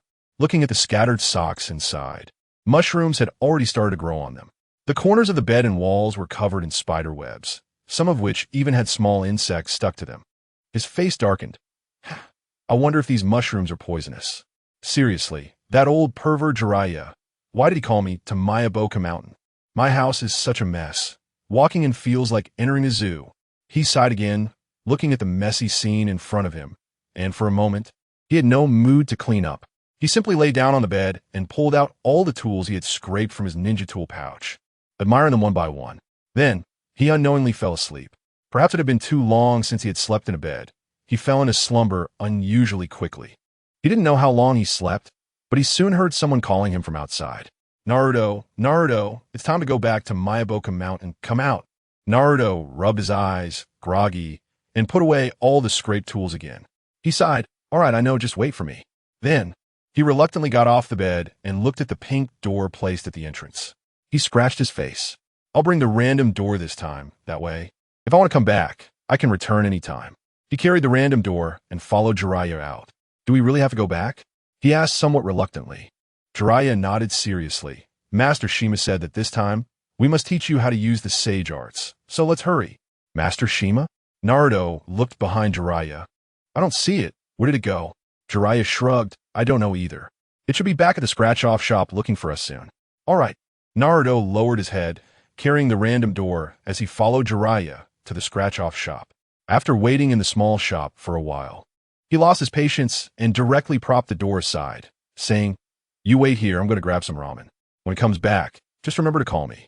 Jiraiya didn't say much, just waved his head to the outside. Once inside the ramen shop, before Naruto could even sit down, he heard Ichiraku shout angrily, Naruto, you still haven't paid for the ramen from last time. Are you coming here to mooch again? Naruto shrugged and said pitifully, I really didn't mean to. Last time it happened so suddenly, I promise I won't this time. As he spoke, he pulled out 20 silver notes and placed them on the counter. Seeing him so straightforward, Ichiraku stopped pressing him further. Turning around, he noticed 2 pots of broth simmering on the stove and smiled slightly. We've recently added a new type of broth to our shop. Would you like to try it? Naruto's eyes lit up. Try it? Of course I have to try. As Ichiraku's most loyal fan, he had to try every new product as soon as it came out. Ichiraku smiled and said, There will be an additional 10 silver notes. The new broth is a bit more expensive, so the price has been adjusted. Naruto readily took out 10 silver notes. After all, to him, 10 silver was just pocket change now. Before long, a bowl of ramen with rich broth was slowly served in front of him. As soon as it was placed in front of him, he smelled the rich aroma of the broth. He couldn't help but drool. I'm about to dig in. He picked up a pair of chopsticks and directly grabbed the ramen. Then, he felt someone touch him from behind. As he closed his lips slightly, the sensation of the noodles in his mouth suddenly changed. Why does Ichiraku's skill seem different after just a few days?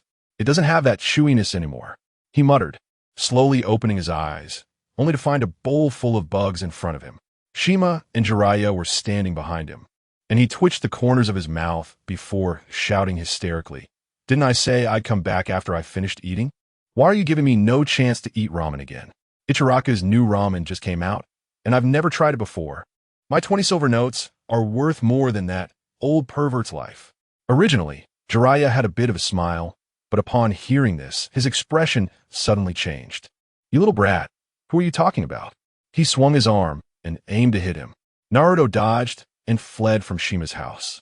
Watching their departing figures, Shima softly said, Youth is really good. They have so much energy. Then it turned around and shouted inside the house, Old man, come out for dinner. Today, I brought you a gift from Konoha. Hearing about the gift, Shinazuka rushed out without thinking. What gift? It excitedly asked, and the next second, Shima pulled out a washboard made of rosewood from the vegetable basket. This is a tool I scraped from that scratch-off shop in Konoha. It's called Please Forgive Me. You might want to kneel and try it later. Shinazuka's expression immediately turned extremely gloomy. I, the great hero Toad, have gold beneath my knees. How can I just kneel on command? Shima shot at a glance, a hint of danger flashing in its eyes. Are you sure you won't kneel? Not sure. Shinazuka quickly changed its tone, adjusting its attitude. Shima then smiled slightly. That's more like it. Konoha Village. Ichiraku ramen. Ichiraku looked at Naruto's untouched ramen and whispered, Could it be that my ramen isn't tasty anymore? Chapter 208. Arrival at Cloud Ninja Village across from their house. Woody was also somewhat speechless. He looked at the random door standing by the entrance and sighed softly. Land of Lightning. Sasuke and his companions had arrived near Cloud Ninja Village. Hiding outside the village, they watched as one village leader after another entered, and he snorted softly. In a while, we'll mix them together and give them a good lesson, teaching them how to behave properly from now on. Behind him, Kyuka was gazing at him with starry eyes. Sasuke, I really like the way you're acting all cool right now. It's simply mesmerizing. Sasuke shot her a sideways glance and said nothing more. After waiting for a while and seeing that the leaders from other villages had already passed through the entrance of Cloud Ninja Village, he whispered, "Now, it's our turn. Let us go." As soon as he finished speaking, the group jumped down from the trees. They circled around to the side of Cloud Ninja Village. Since Cloud Ninja Village had previously lost a tailed beast, the defenses here were much tighter than before. Sasuke crouched atop the treetops, frowning. Damn it, don't these people have a mom to call them home for dinner?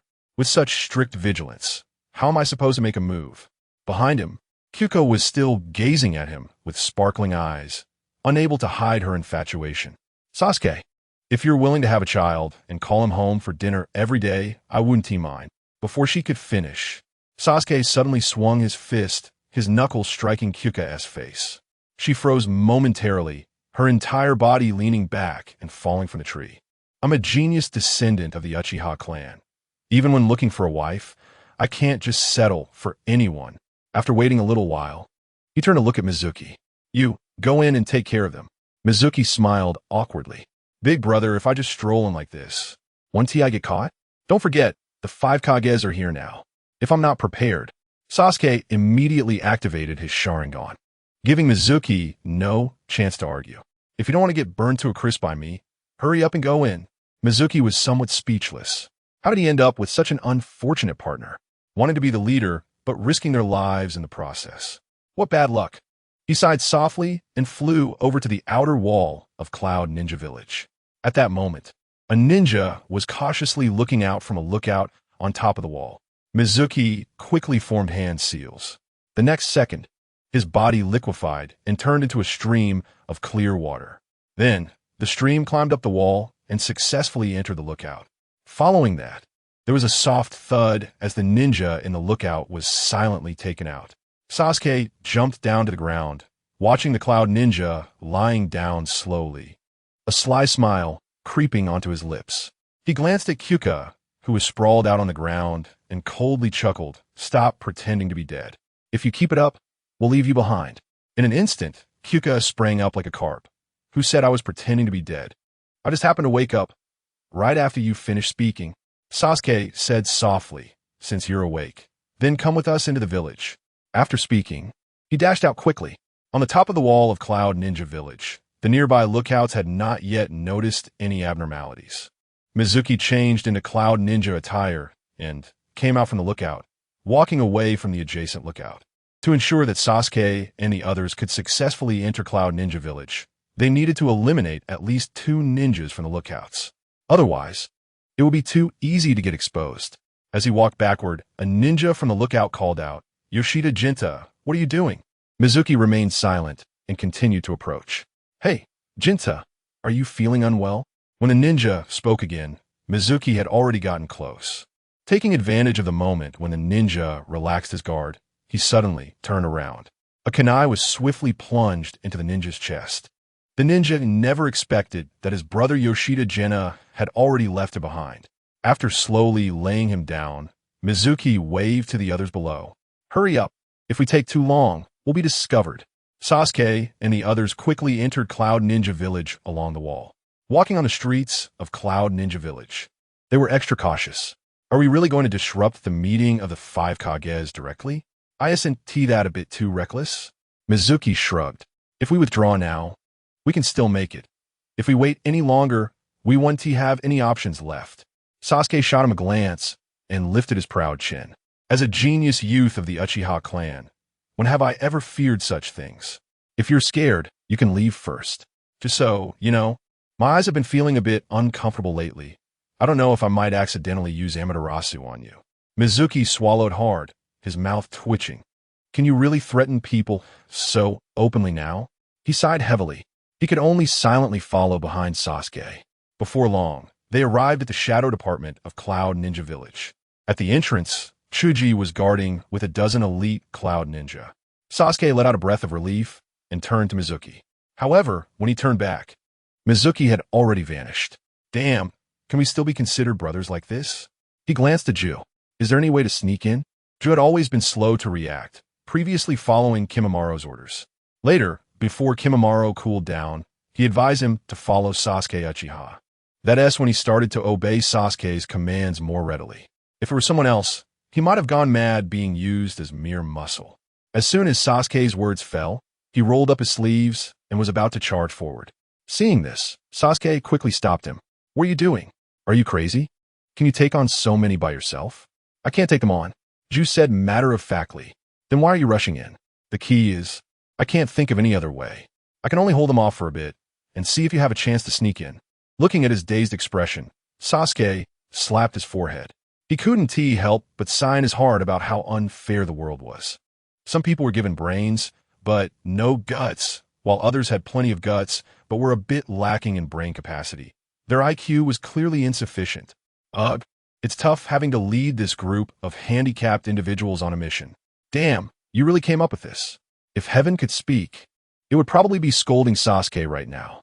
The few subordinates he had chosen were all handpicked by him. It had nothing to do with heaven. Just then, a soft sound came from behind them.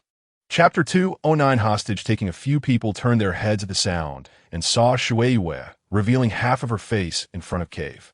I've already dug the cave. Hurry up and get in. Sasuke immediately laughed. Haha, you're reliable at crucial times. Let's go. He waved his hand and followed her into the cave. Xiangling's body was also relatively small, so she easily followed Sasuke out as well.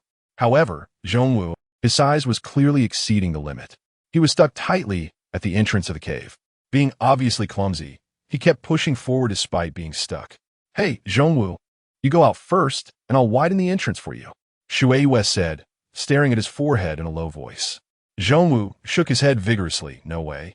I want to keep up with Sasuke. I can't let him think I'm lagging behind. Shueiwa, step aside. Hurry up. Shueiwa helplessly pushed him. I'll widen the entrance for you. It won't waste time. Zhongwu shook his head again. No, it's too late. My body is already stuck at the entrance. Shueiwa truly had no other choice but to retreat, hiding with Sasuke and Xiangling in the bushes under the Shadow Department building, about 20 meters away from a large wall. They could only see Zhongwu's head sticking out, while his body seemed to still be stuck under the wall. His face was filled with a look of struggle. After a moment, his expression began to change. Sasuke quickly whispered, "We need to go, hurry." Shueiwa was a bit confused and asked, "What's wrong?" "This guy's gone crazy, let's go." As he spoke, Zhongwu's body underwent a dramatic transformation. Initially, Uncle Snake extracted his chakra to create the cursed seal of hunger because of this change. However, the downside was that once he transformed, his intelligence and memory would temporarily disappear. Realizing he was trapped, he gradually erupted, his arms morphing into jet tubes, shooting out blue flames. The loud noise immediately attracted the attention of Jur and others, who rushed over. However, before they could reach the spot, a huge bang was heard. A large hole burst through the opposite wall. Through the wall, one could see the scenery outside. Hearing the approaching footsteps, Sasuke quickly pulled Xiangling to hide. A row of ninjas from Yunnan village hurried past, peering through the large hole in the wall. Zhongwu's figure gradually morphed into a star, quickly moving away from the area. Looking back at the cave Zhongwu drilled through, it had already been expanded to the size of an archway. Jur arranged for several ninjas to watch the cave, while the rest returned to the entrance. Sasuke let out a sigh of relief. Luckily, Zhongwu broke through, otherwise, who knows what kind of trouble they might have caused. With his simple mind, if he didn't handle things well, he could expose their whereabouts. Seeing that there was no danger around, Sasuke carefully walked out and slipped into the back door of Yunnan Village's Shadow Department. In Yunnan Village, Kakuzu sat to the side, watching the two children gnawing on silver bills, feeling an overwhelming joy in his heart. He never expected that his two children could survive after such a painful blow. However, the only thing that made him sad was that the two children were so hungry they had become emaciated. He opened his wallet and happily said, "Eat freely. Don't hold back. Dad has plenty of money now. Just eat." Haiden rushed over from not far behind him and directly knelt at his feet. "Dad, I'm hungry too." Kakuzu glanced at him sideways and kicked him aside. "If you're hungry, figure it out yourself. Don't steal food from your brother." Haiden sniffled, unwillingly saying, "No way. I don't have any silver bills. I can't buy anything to eat. I'm going to starve." Kakuzu shot him a sideways glance and raised his fist, pushing him a few dozen meters away. "Even if I give you silver bills, the village has been destroyed like this by the boss. Do you think you can buy anything? Nagato was somewhat speechless, but had to admit that Kakuzu was right. He wiped the blood from his face and said softly, "Kaku, look at how Yunin village is now. Shouldn't you sponsor a bit to help us rebuild the village?" Kakuzu said nothing, turned to look at Konan, and continued pulling out silver bills from his bag, endlessly stuffing them into the mouths of the two children. Now that I think about it, when I had Konan blow up my bank, why didn't I consider my value in Yunin village? Seeing he had no reaction, Nagato smiled and said, "Kakuzu, you see, you were once the accountant and cashier of the Akatsuki organization, and for many years, the organization has given you rich training opportunities, allowing you to have the ability to control money. Now that the organization is in trouble, shouldn't you take the initiative to lend a hand and donate some silver bills to help repair the village?" Kakuzu still ignored him. His companion, Haiden, couldn't stand it any longer.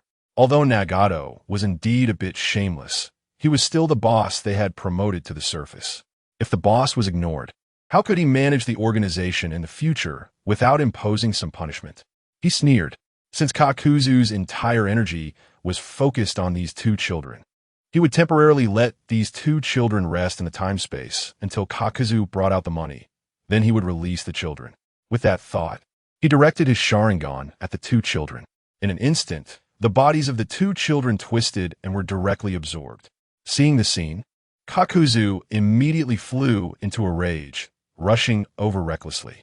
"Haiden, give me back my children. Otherwise, I'll kill you." As he shouted, his palm had already landed.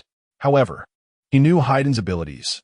No matter how hard he hit, he wouldn't harm him in the slightest. Watching his son being taken away by this masked monster, he was filled with despair. What can I do to get my son back? I'll agree to any conditions. This must work, right? Haiden stroked his chin and, after a moment, said, "Okay, then take out 100 billion to help us restore the village." 100 billion? Kakuzu suddenly frowned. With his capital, it would be relatively easy to come up with 100 billion. He slowly stood up, sneering, "It's just 100 billion. Do you need to make such a fuss about it?" Saying this, he picked up his wallet, directly closed it, and raised his head. "All right, you can tear the ticket. Kidnapping and extortion, asking for 100 billion. Have you all gone crazy? I tell you, my maximum tolerance limit is just 200 taels. If you ask for one more, just tear the ticket." Chapter 210. Preparing to re-establish a new boss. Fei's mouth twitched incessantly. He really didn't expect this. Usually, when he fed them silver notes, he was willing to spend tens of thousands or even hundreds of thousands. But now that they were kidnapped, he only offered 200. Could it be that he was asking for too much? He murmured in confusion. "How about I ask for less, 5 billion? Jiaodu turned around directly and waved his hand, saying, 5 billion is not negotiable. It's still that saying. If it's above 200, you can tear up the bill. I don't care. After all, these two kids are just something I scraped out from the scratch-off tickets. They're not my kin, and they're not like Fei Wan, who is my biological son." Upon hearing this, Fei Wan excitedly fell to the ground and quickly crawled in front of Jiaodu. "My dear daddy, I'm out of money for food now. Could you consider giving me a bite to eat?" Jiaodu coldly snorted, "No way. Don't try to feign pity with me. I know how much money you've borrowed behind my back. There's an old saying, a son pays off his father's debts. I've never heard of son making his father pay. You should spend your own money wisely." After saying this, he shrugged off his sleeves and left directly, leaving everyone looking at each other in bewilderment. Nagato lay on the chair, coughing heavily, and said, "Alas, what a sin. I gave him so many opportunities for training back then. Who knew this old man would be so ungrateful, not knowing to lend a helping hand at the most difficult time for the organization. I've truly lost my discerning eye."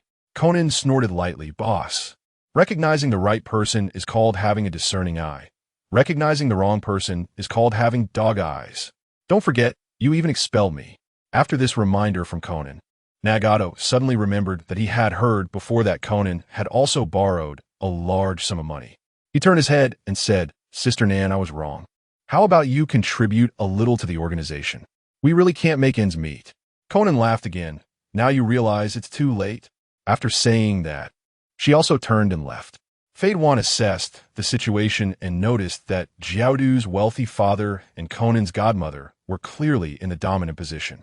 He stood up and said, "Boss, I've always been concerned about our organization.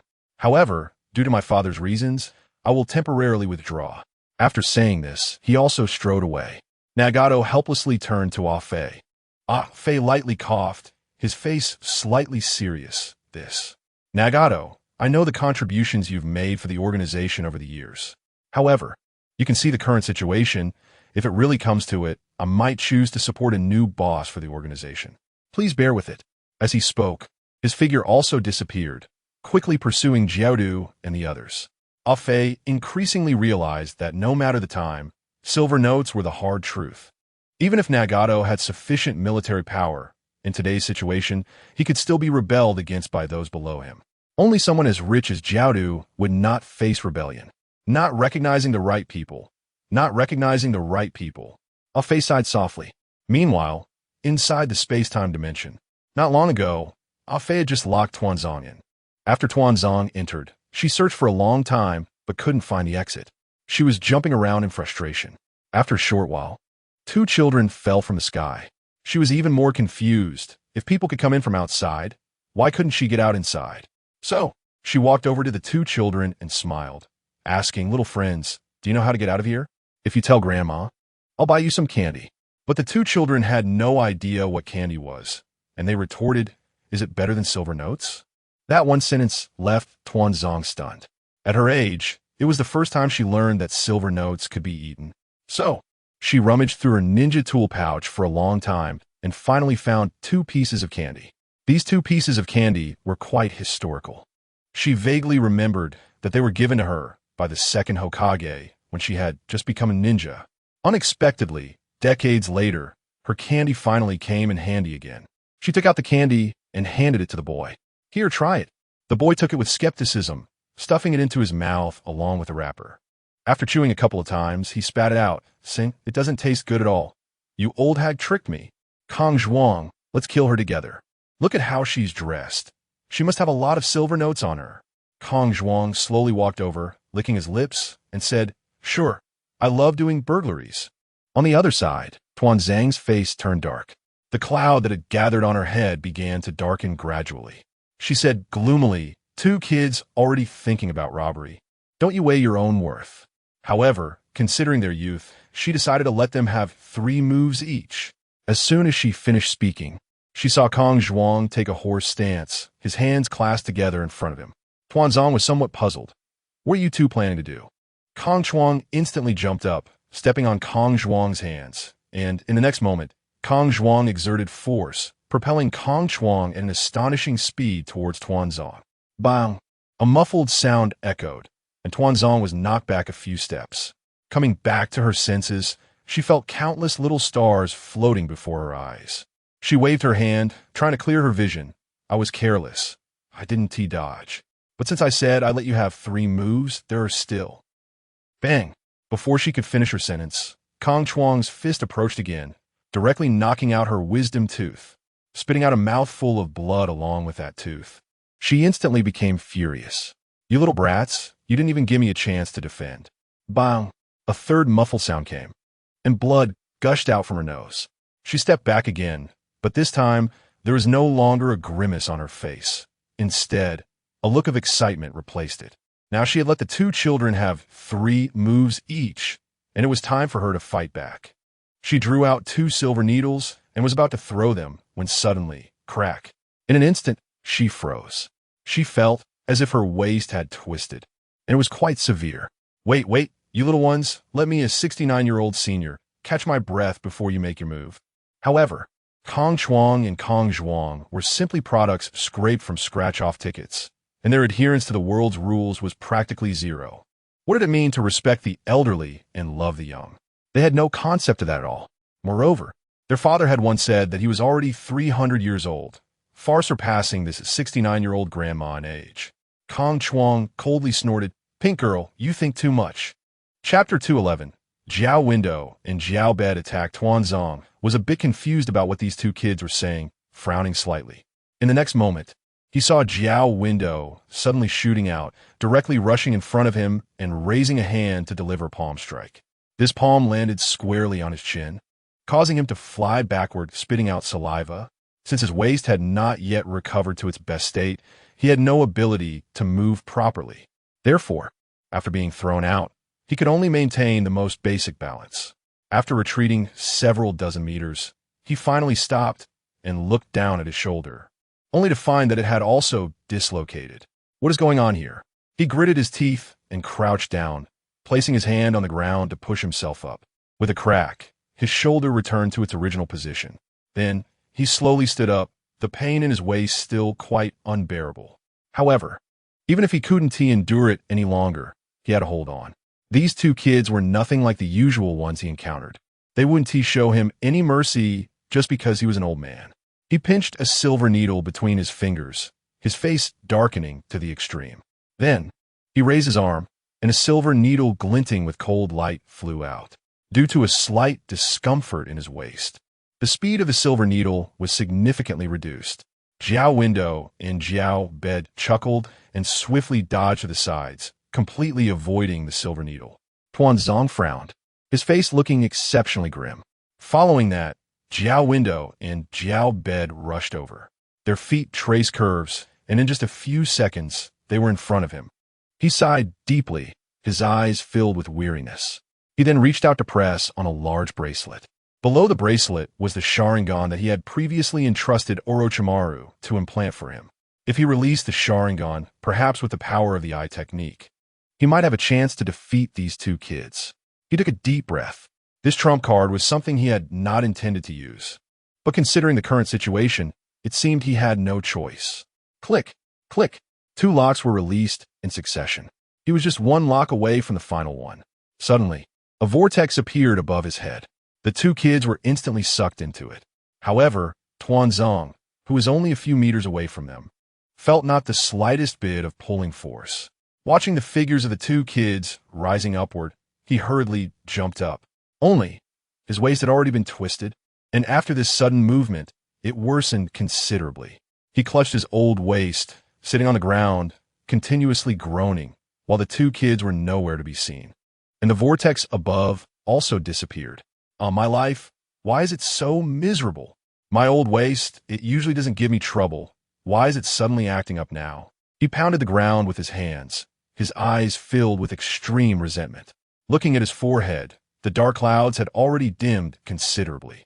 Back then, the cursor G that Uncle Snake gave him made it completely impossible for anything to go right while he was still under its effective period. However, it seemed he was still not fully aware of it.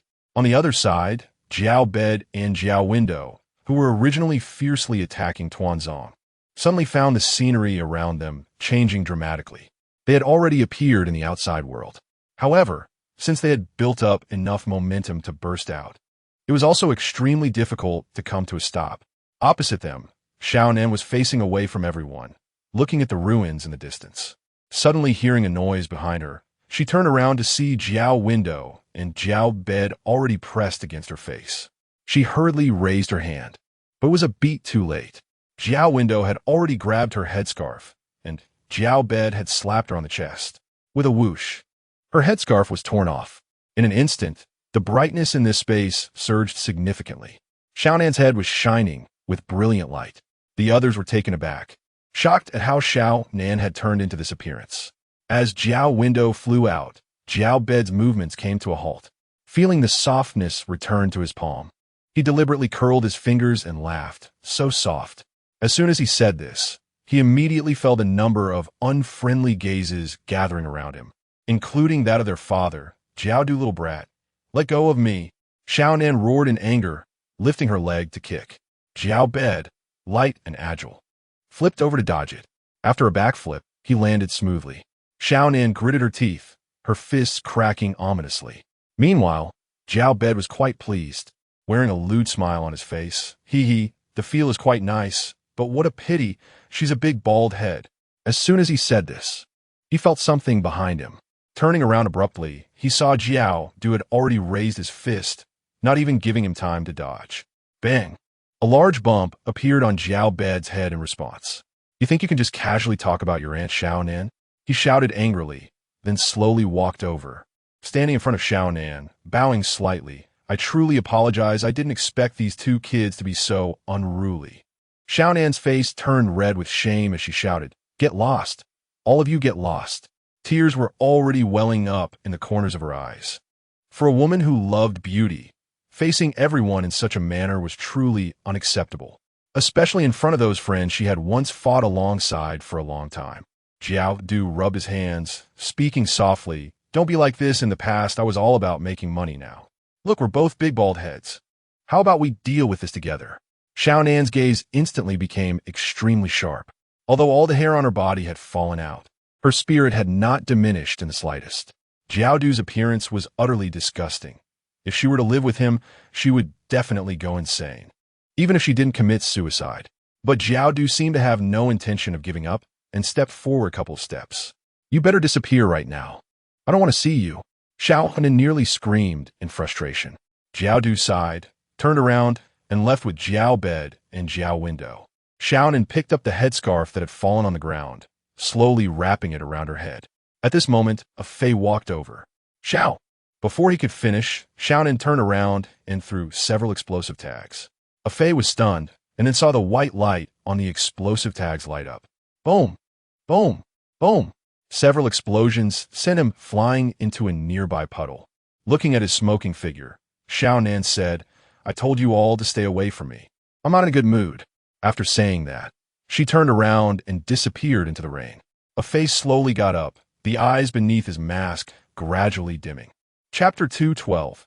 The Chaos of the Five Shadows Conference. Damn it, you worthless scum. If I didn't need your help to extract the tailed beasts right now, I would wipe you out in an instant. Just wait. Once I complete all my plans, none of you will survive. In the Cloud Ninja Village at the Shadow Department. Without the clumsy CHG, a few people easily blended into the Reikage building. Climbing the stairs, they soon spotted the conference room guarded by CH Jun. They must be having a meeting in there. Sasuke whispered, turning to look at Suigetsu. Suigetsu frowned. Seriously, Uchiha Sasuke, why do you make me do everything? What are you doing? I don't need to explain myself to you. Here, that's your task. Find a way for us to sneak in. Suigetsu swallowed hard, helplessly forming hand seals. Then, he transformed into a pool of clear water, seeping along the wall and into the ceiling. Above, Suigetsu moved forward in liquid form. He dared not make any large movements, fearing to attract the attention of the guards below. After several minutes, Suigetsu barely reached a guarded area. A sly smile appeared on his face reflected in the water, and then several droplets fell like rain. At first, the guards didn't notice, but when they finally reacted, they found themselves unable to move, and their vision was fading to darkness. They wanted to scream for help, but their throats produced no sound. Suigetsu descended and made an okay gesture to Sasuke. Sasuke smirked. I knew I picked the right person. His strength is decent. With that, he swaggered over. Since the Five Shadows Conference was held here today, ordinary ninjas were not allowed up. Remarkably, when the guards outside fell, no one noticed. Suigetsu slipped through the door and covered the hinges with droplets of water, completely muffling any sound. Quietly opening the door, he let Sasuke and Karin in, and the three climbed up to the ceiling. As long as they crawled slowly, no one would notice them up there. Meanwhile, around the large round table below, several other village leaders were seated. Sachike Jinoki was lounging on the table, saying, Recently, Akatsuki has been too rampant. Our village has lost both of its tailed beasts. What about you? As far as I know, Takigakure seems to still have one, the 7 tails, and then there's the 8 tails from the Land of Lightning, and the 9 tails from Konohagakure hasn't been captured yet. Mizukage Terum May added softly from the side. Tsunade sighed, if I were you, I'd just hide your tailed beasts in a place where no one can find them. Like in our village, I've already sent mine to my Bokuzen. Even if Akatsuki tries to find it, they probably won't succeed. This information was just what Sasuke and the others needed to hear from their hidden position in the ceiling. Sasuke smirked. No wonder Nagato went to Konoha without bringing anything back. Naruto had already arranged for it to go to my Bokuzen. In this situation, even if he went to Konoha 10 times, he probably wouldn't achieve anything. Karin, you go out and find a way to inform the boss and the others. I can handle things here. Okay, but you must be careful, Karin said with tears in her eyes. Below, the Reikage laughed loudly. I'm not afraid at all. The Jinchuriki from the other villages are all trash and have no combat power fused with their tailed beasts. Just look at our killer bee from a cloud village. Who dares to come close? I'll kill him. The Raikage's physique was already robust, and his laughter made him appear even more formidable. Then he sighed, saying, "Let that Akatsuki organization come at us. We have nothing to fear. They can keep looking for us at the Great Lightning Temple." The Great Lightning Temple? That name sounded unfamiliar. But never mind where it is. His main goal is to disrupt the Five Shadows Conference.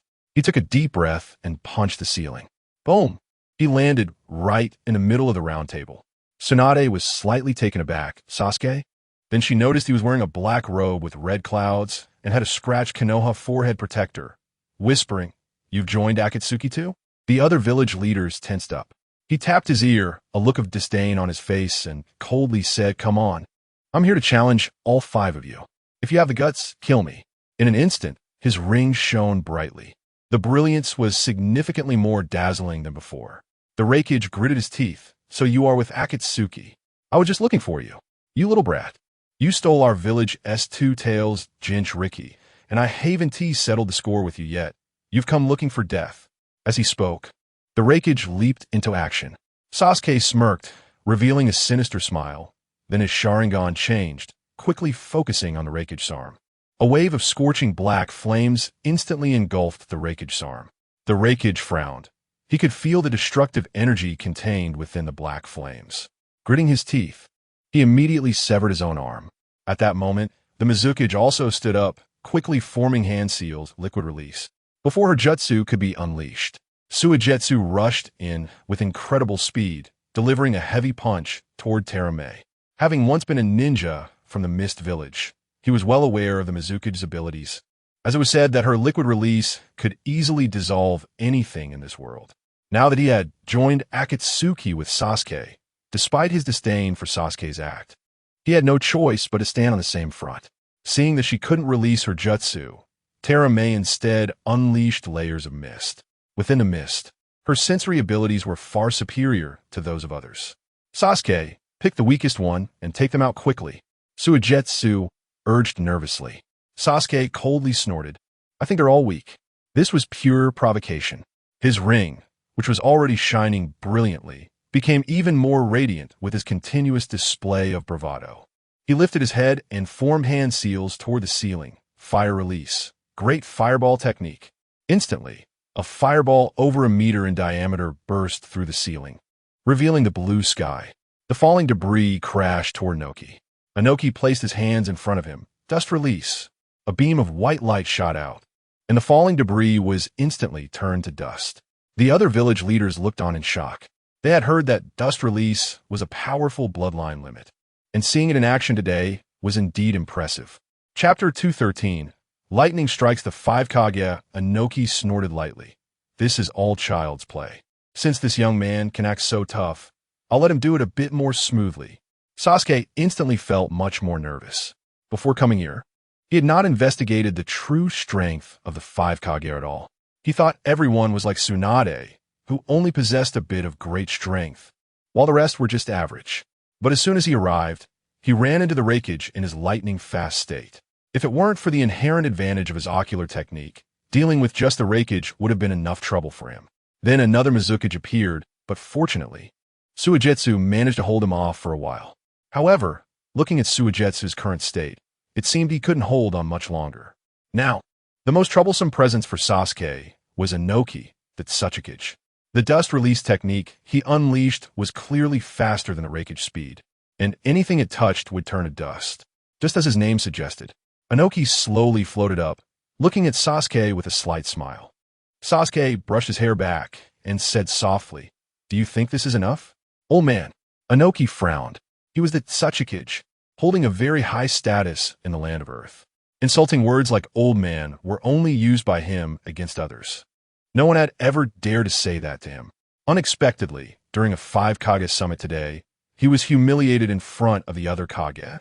How could he tolerate this? He suddenly pointed both hands at Sasuke. "Young man, boasting comes with a price." As soon as he finished speaking, he snorted, "Dust." Just as he started to speak, Sasuke made a new move. He raised his hand and shouted, "If you have the guts, strike me down." With that furious shout, the sky instantly changed color. What was once a clear blue sky turned into a sea of dark clouds in the blink of an eye. Immediately afterward, bolts of golden lightning, radiating destructive energy, fell. The Raikage was known for his speed. He had once been called the strongest man who could cut through lightning. But all he cut through were ordinary bolts. The golden lightning falling today was unusual.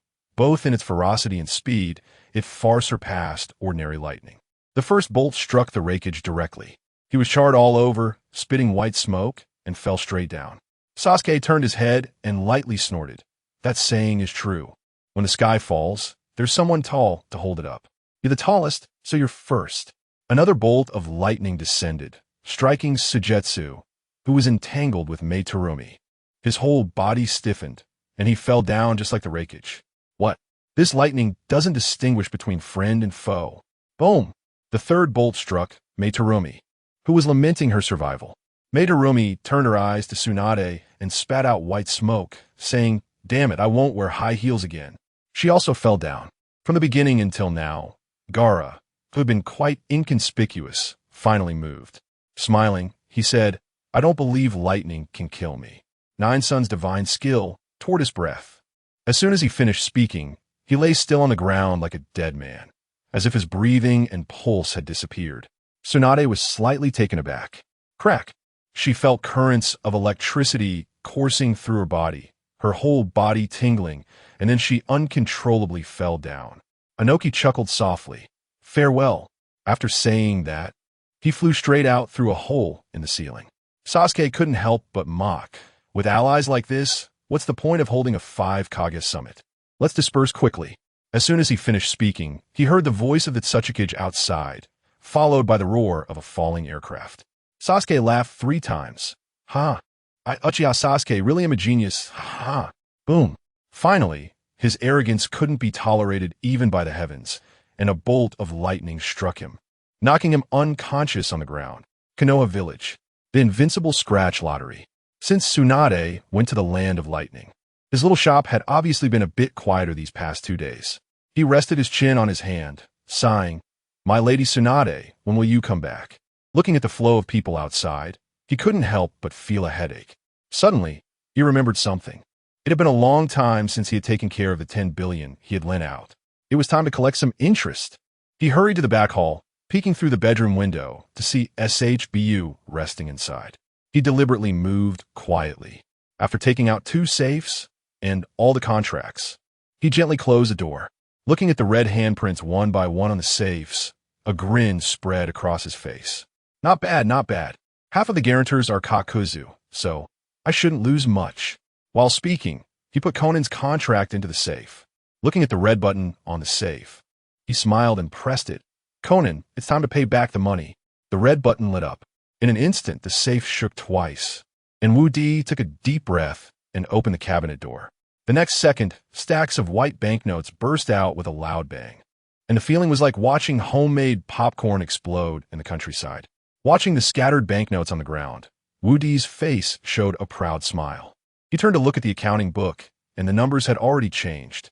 After lending out the 10 billion, there were only a few million left on the books. After some time of nurturing, the amount had only barely exceeded 100 million.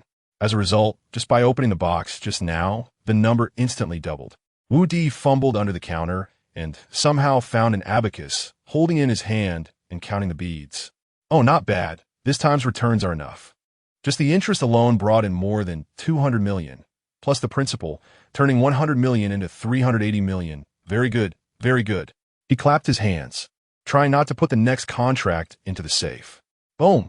Another explosion, turning another 100 million into 380 million. Beautiful. At this rate, surpassing 100 billion will be as easy as pie. Boom! Boom! Boom! He was busy having a great time over here. In the back hall bedroom, SHBU lazily stretched and looked unhappily at the door. What are they doing outside? Can't they let someone sleep well? She angrily put on her slippers and pushed the door straight to the front hall. Now her belly was noticeably bigger. At this time, pregnant women loved to sleep the most. She had finally fallen asleep, only to be disturbed by Wu Di, and her heart was filled with millions of points of anger. However, upon reaching the front hall, her expression instantly changed. Chapter 214. Collecting payments, my God. Why is there so much money? Just a moment ago, she was ready to kill Wu Di, And now, just a few minutes later, she seemed like a completely different person, looking excitedly at the piles of banknotes on the ground. Wu Di smirked. Of course, this is our harvest. Didn't we lend out a batch of high-interest loans through the safe before? Today we're collecting a little back. Of course, if you don't want to collect, I can also not collect. He handed the decision entirely to Changpu. Changpu thought for a moment. She was someone who loved money excessively. And looking at so many tempting banknotes in front of her, how could she not collect? Even though she knew that not collecting might lead to even greater interest. She hesitated for a while and smiled, asking, if we collect it back, can we lend it out again today? Wu Di said softly, how could that be? If you want to lend it out, it's not difficult at all. As long as you're willing, we can lend this money out in no time. All right, let us collect it back and take a look first. Wu Di nodded seriously. However, just as he was about to put the next document inside, Changpu quickly stopped him. Wait, let us go to the back. The front hall is right by the main road, and there are so many people. What if they see it and come to rob us? Don't worry about it. Besides, who in this world would dare to rob me? Wu Di confidently patted his chest. Changpu pouted. Are you sure no one dares to rob? I'm absolutely sure. If someone comes to rob and I can't defend it, I'll bark like a dog 3 times. He hummed lightly. Now, who in the entire Konoha doesn't know that he has the strength to defeat pain? If someone still dares to come and rob his store, that would truly be like the old man on the birthday cake, living impatiently. He continued to place documents inside. The continuous sounds drew the attention of the ramen shop across the street. Ichiraku lifted the door curtain, took a glance, and wondered, what is this kid doing at home? It's making noise every moment. Is he scraping out something good? He rubbed his chin, and his expression suddenly changed. No, I have to go take a look.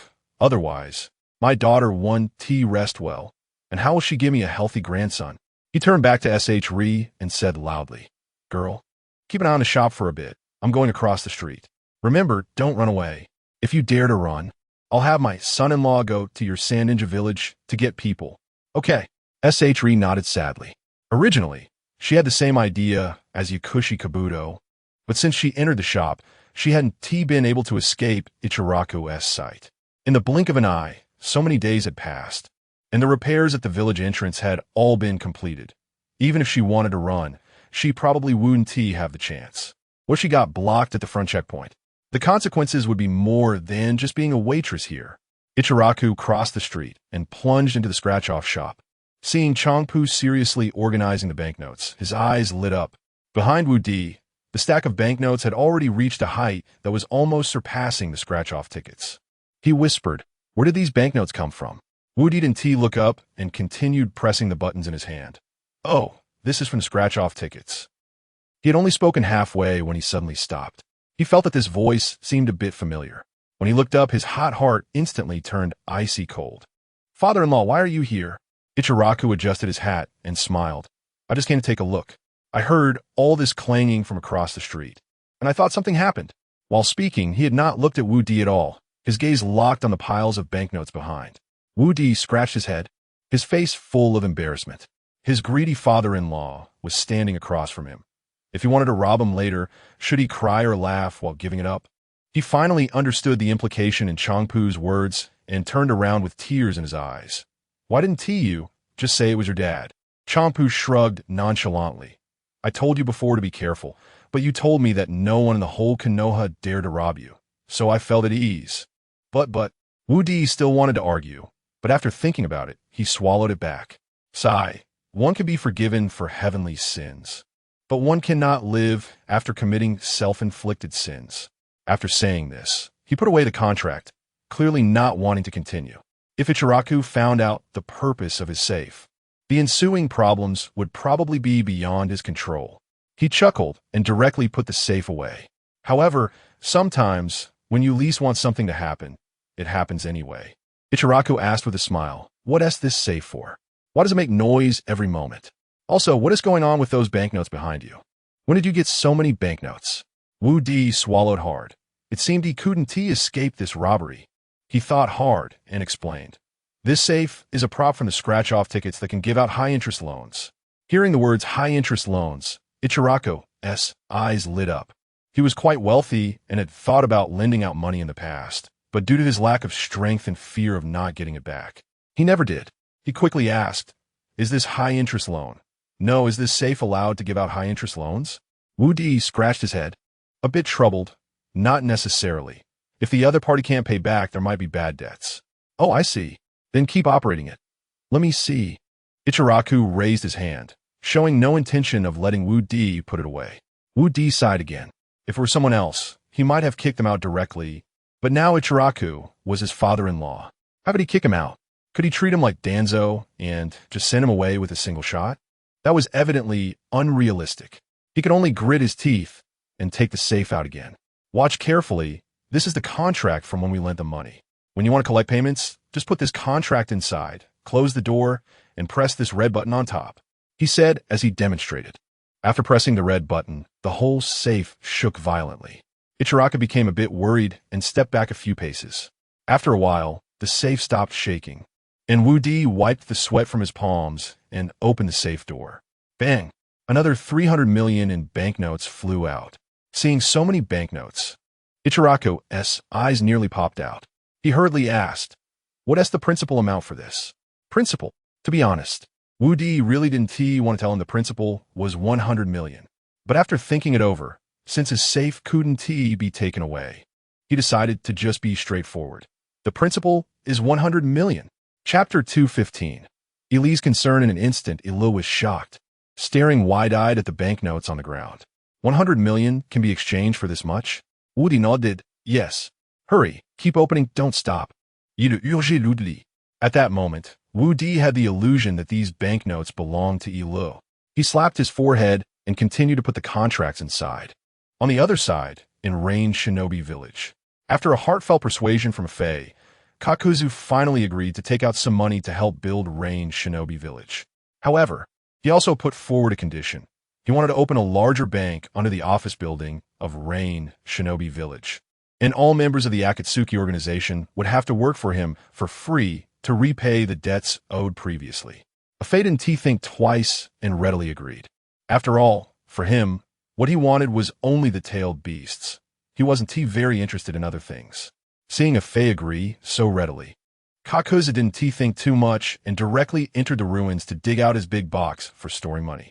This box contained all his savings accumulated over the years. As soon as the box was opened, he was stunned. Turning back to look at everyone, he calmly said, "Did someone move my money box again?" A few people looked at each other innocently and then shook their heads. Kakuzu touched his bald head, slowly raised his head to look at the drizzling sky, and snorted coldly. "Great, the money is gone again. My 80 billion. His heart suddenly ached, and his vision darkened as he collapsed on the ground. Previously, the Akatsuki members had taken over 20 high-interest loans from Wu Di, and Wu Di had not yet fully recovered the funds. By the time his funds were completely recovered, it was uncertain how much he would lose. Seeing him like this, everyone became tense and rushed over, only to see his mass shattering one after another. Previously, when he lost 18 billion, the masks had shattered as well. However, later, after the battle with the two-tailed Jinchuriki, his mindset had calmed down. He even admired himself for not being heartbroken after losing over 10 billion banknotes. It was already a significant improvement. But now, that was 80 billion. A full 80 billion banknotes, just like that, gone. He showed no signs of waking up. Invincible scratch-off. Wu Di continued to open the safe. So far, he had recovered 80% of the loans and had not encountered a single debtor. This made Ilu extremely happy. He thought about how he sold ramen every day and could only make a few bucks. Although he later invested in a ramen factory that could mass-produce ramen, the speed of making money was far behind Wu Di. He started to have mischievous thoughts. "Son-in-law, can you lend me this safe for a few days? I want to take it back and study it. You want to understand it. To be honest, even I don't understand it, let alone you." Wu Di waved his hand, clearly not wanting to lend it. Of course, even if he wanted to lend it, he couldn't. The props from the scratch-off store could only be used by himself. No one else could use them. To date, he had only encountered one exception, which was Asuma. Ilu's face darkened. "You young man, I've already married my daughter to you, and you can't even lend me a safe? I really misjudged you." "Wu Di, this safe is what we scratched out. Even if we want to give it to you, you can't take it away. All props that come out from the scratch-off are automatically bound. Once bound, no one else can use it except for the owner. I don't believe it. You, the owner of the scratch-off store, can't even control the things in your own store? If you don't want to lend it, just say so. No need to find so many excuses. Ilu's face turned completely dark. Beside him, SHBU smacked her lips and walked over. Dad, how about this? You take mine first. If you can take it, then leave it with you. That should be fine, right? Wu Di turned his head, surprised to look at SHBU. From what he knew of her, she was definitely not the generous type. What happened today? Did she take the wrong medicine? SHBU smiled softly, saying nothing. Ilu stood behind the counter, smiling. Look, my daughter is still the best. All these years, it wasn't in vain. Saying this, he directly picked up SHBU's safe. Then he glanced at Wu Di and said, Come on, keep opening. Let us see how much more you can get. Wu Di looked back and turned around. Father-in-law. I want to open today. Look, there's no space to stack it in the back. Before he could finish, Ilu's expression changed again. I told you to open it, so just open it. Why are you dragging this out? Wu Di sighed helplessly. His father-in-law was simply unreasonable. Clearly, there was no space in the back already, so why make him open it? Fine, I'll open all today. After saying that, he stuffed the remaining 20 contracts into the safe. He thought that normally the capacity of the safe was 100 million, but those previous banknotes always came out in amounts of over 300 million. This time, he would try to see if he could put all these banknotes in at once and get them out together. As soon as the red button was pressed, the safe shook noticeably more violently than before, and the shaking lasted much longer. After waiting for a full half hour, the safe finally stopped. He took a deep breath and grasped the handle of the cabinet door. Then he gently pulled. Bang! The banknotes burst out like an explosion. The recoil was so strong that it sent the safe flying out, crashing into Ilu and sending him straight into his store. The road between the scratch-off store and the ramen shop was covered in a layer of white banknotes. In midair, some were still falling. Passers-by stopped in their tracks, but no one dared to bend down to pick them up. The things that came out of the scratch-off store were very strange, and their boss had extraordinary strength. If he noticed them, the consequences would be unimaginable. Looking at Ilu now, he was sitting in the pot of broth, enjoying the sensation brought by the soup. However, the temperature was a bit too much. After staying in the bubbling broth for 3 or 2 seconds, he jumped up. But unlike others, the first thing he did after landing was not to check if his butt was burned, but to quickly grab a broom and ask SHBU to bring a sack to clear the banknotes on the road. SHBU was a bit hesitant, as these banknotes flew out from the scratch-off store. How could she dare to clear them casually? Chapter 216. Completing the silver notes after waiting for a while. Seeing that Ilu was tidying up, Wu Di also felt relieved and started to clean up. Wu Di looked at the white silver notes at the door, his heart aching continuously. He glanced at Changpu, and something that made him feel even more sorrowful came out of her mouth. Originally, he thought that even if the safe was taken by Ilu, it would eventually come back, but after waiting for a long time, the safe still hadn't returned to the small shop. Wu Di frowned and said, Dear, I feel like the safe isn't coming back. It really is. The safe took your dad, and it's gone for good. Changpu rubbed her temples in distress. At this point, she had no way out. It was she who said that as long as Ilu could bring the safe back, they could borrow it for a while. But now that the safe truly couldn't come back, she couldn't just go and ask for it back. It made no sense emotionally or logically. At this point, Wu Di understood a principle. The things in the scratch card shop wouldn't be taken away by outsiders, but his own close relatives might not be so lucky. For example, the former Asuma, and now Changpu. Sigh. This is frustrating. Wu Di sighed, directly closing the shop door. With a slam of the door, he turned on the lights in the hall. Looking at the nearly 30 billion in assets left behind, he let out a breath. Changpu, forget it. If he wants to use it, let him use it. Let's hurry up and put this 30 billion out there, in case your dad gets to it first. No one will want our money then. Changpu nodded seriously. In front of the silver notes, there are no father and daughter. We just have to do what we need to do. After saying that, she didn't care about her big belly anymore and quickly started counting the silver notes. 1 billion, 2 billion. She piled the silver notes together. Then Wu Di put them all into the safe. Watching the safe vibrate a bit when it opened, there was a contract inside, and only then did the two of them feel a bit more at ease. On the other side, in Rain Ninja Village, the few people watching were about to explode with frustration.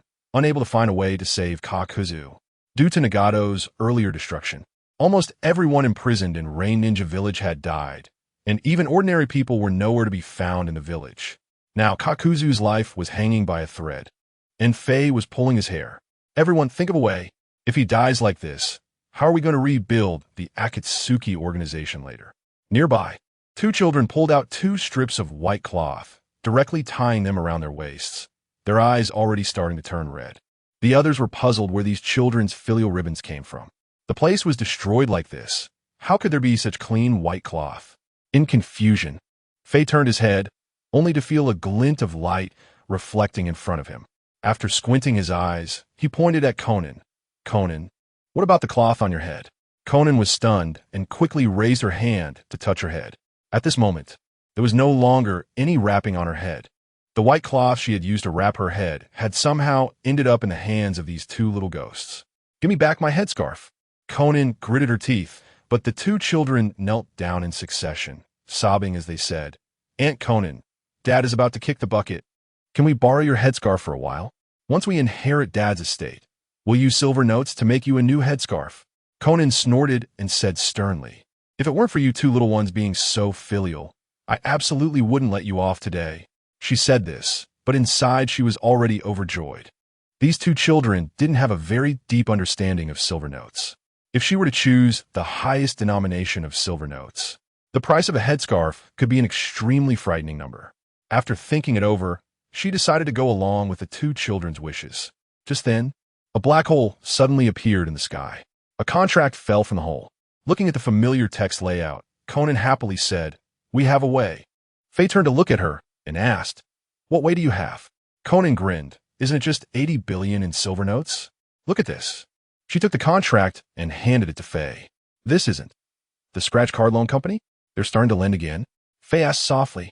Conan, do you mean?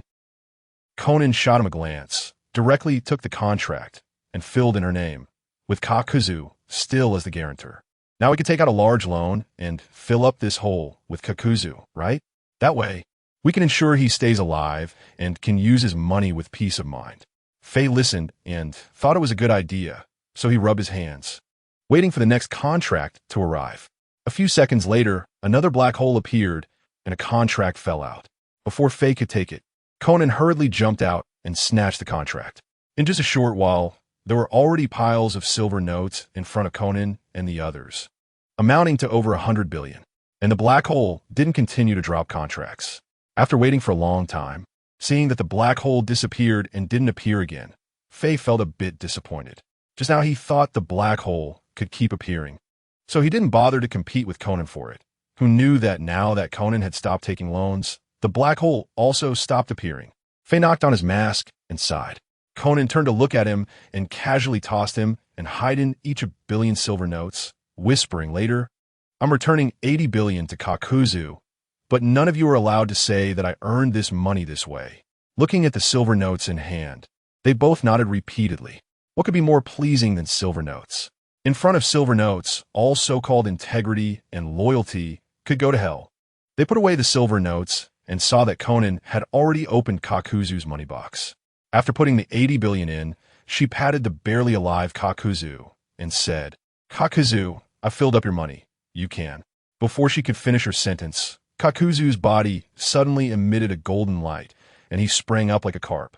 Looking back at the money box full of silver notes, his mouth suddenly broke into a grin. How did you do it? Why were you able to fill up my lost money so quickly? Conan swallowed and chuckled. Well, I do have a bit of savings, right? Seeing you like this, I had no choice but to bleed a little to ensure you can live well. Kakuzu laughed heartily. I didn't expect that my critical illness would actually make you have a change of heart. Tell me, have you fallen in love with me? Conan's face immediately darkened considerably. Kakuzu twisted his neck. Having just walked through the gates of hell, being able to see this world again made him feel very pleasant. A moment later, he suddenly thought of a question. He had never seen Conan have any savings before, and slowly turned around. Chapter 217 Cultivating Immortal Techniques No. Something is wrong. Xiaonan, I never remembered you having any savings. With your wasteful habits, it's already remarkable if you could save a few thousand or 8,000 silver notes. When did you secretly save 80 billion and no one noticed? Xiao Nan hesitated, unsure how to explain, and could only turn to Fade Wan and Fei. Ask those two if they saw me take out the savings. Fei and Fade Wan had already received benefits from Xiao Nan, so they naturally sided with her, nodding and saying, "That's right, it was indeed Xiao Nan's money. She just threw it out in front of us." Jiaodu immediately felt relieved. However, at that moment, the two children behind them were unhappy. They had already prepared their filial piety, and the sudden turn of events dashed their dreams of inheriting billions in silver notes. They quickly stood up and shouted, "Dad, Aunt Xiao Nan is lying to you. She suddenly got 100 billion from somewhere. She gave Uncle A Fei and Brother Fade Wan 1 billion each. They three teamed up to trick you." Jiaodu frowned and turned to Fei and Fade Wan, asking, "Is what Jiao Chuang and Jiao Chuang said true?"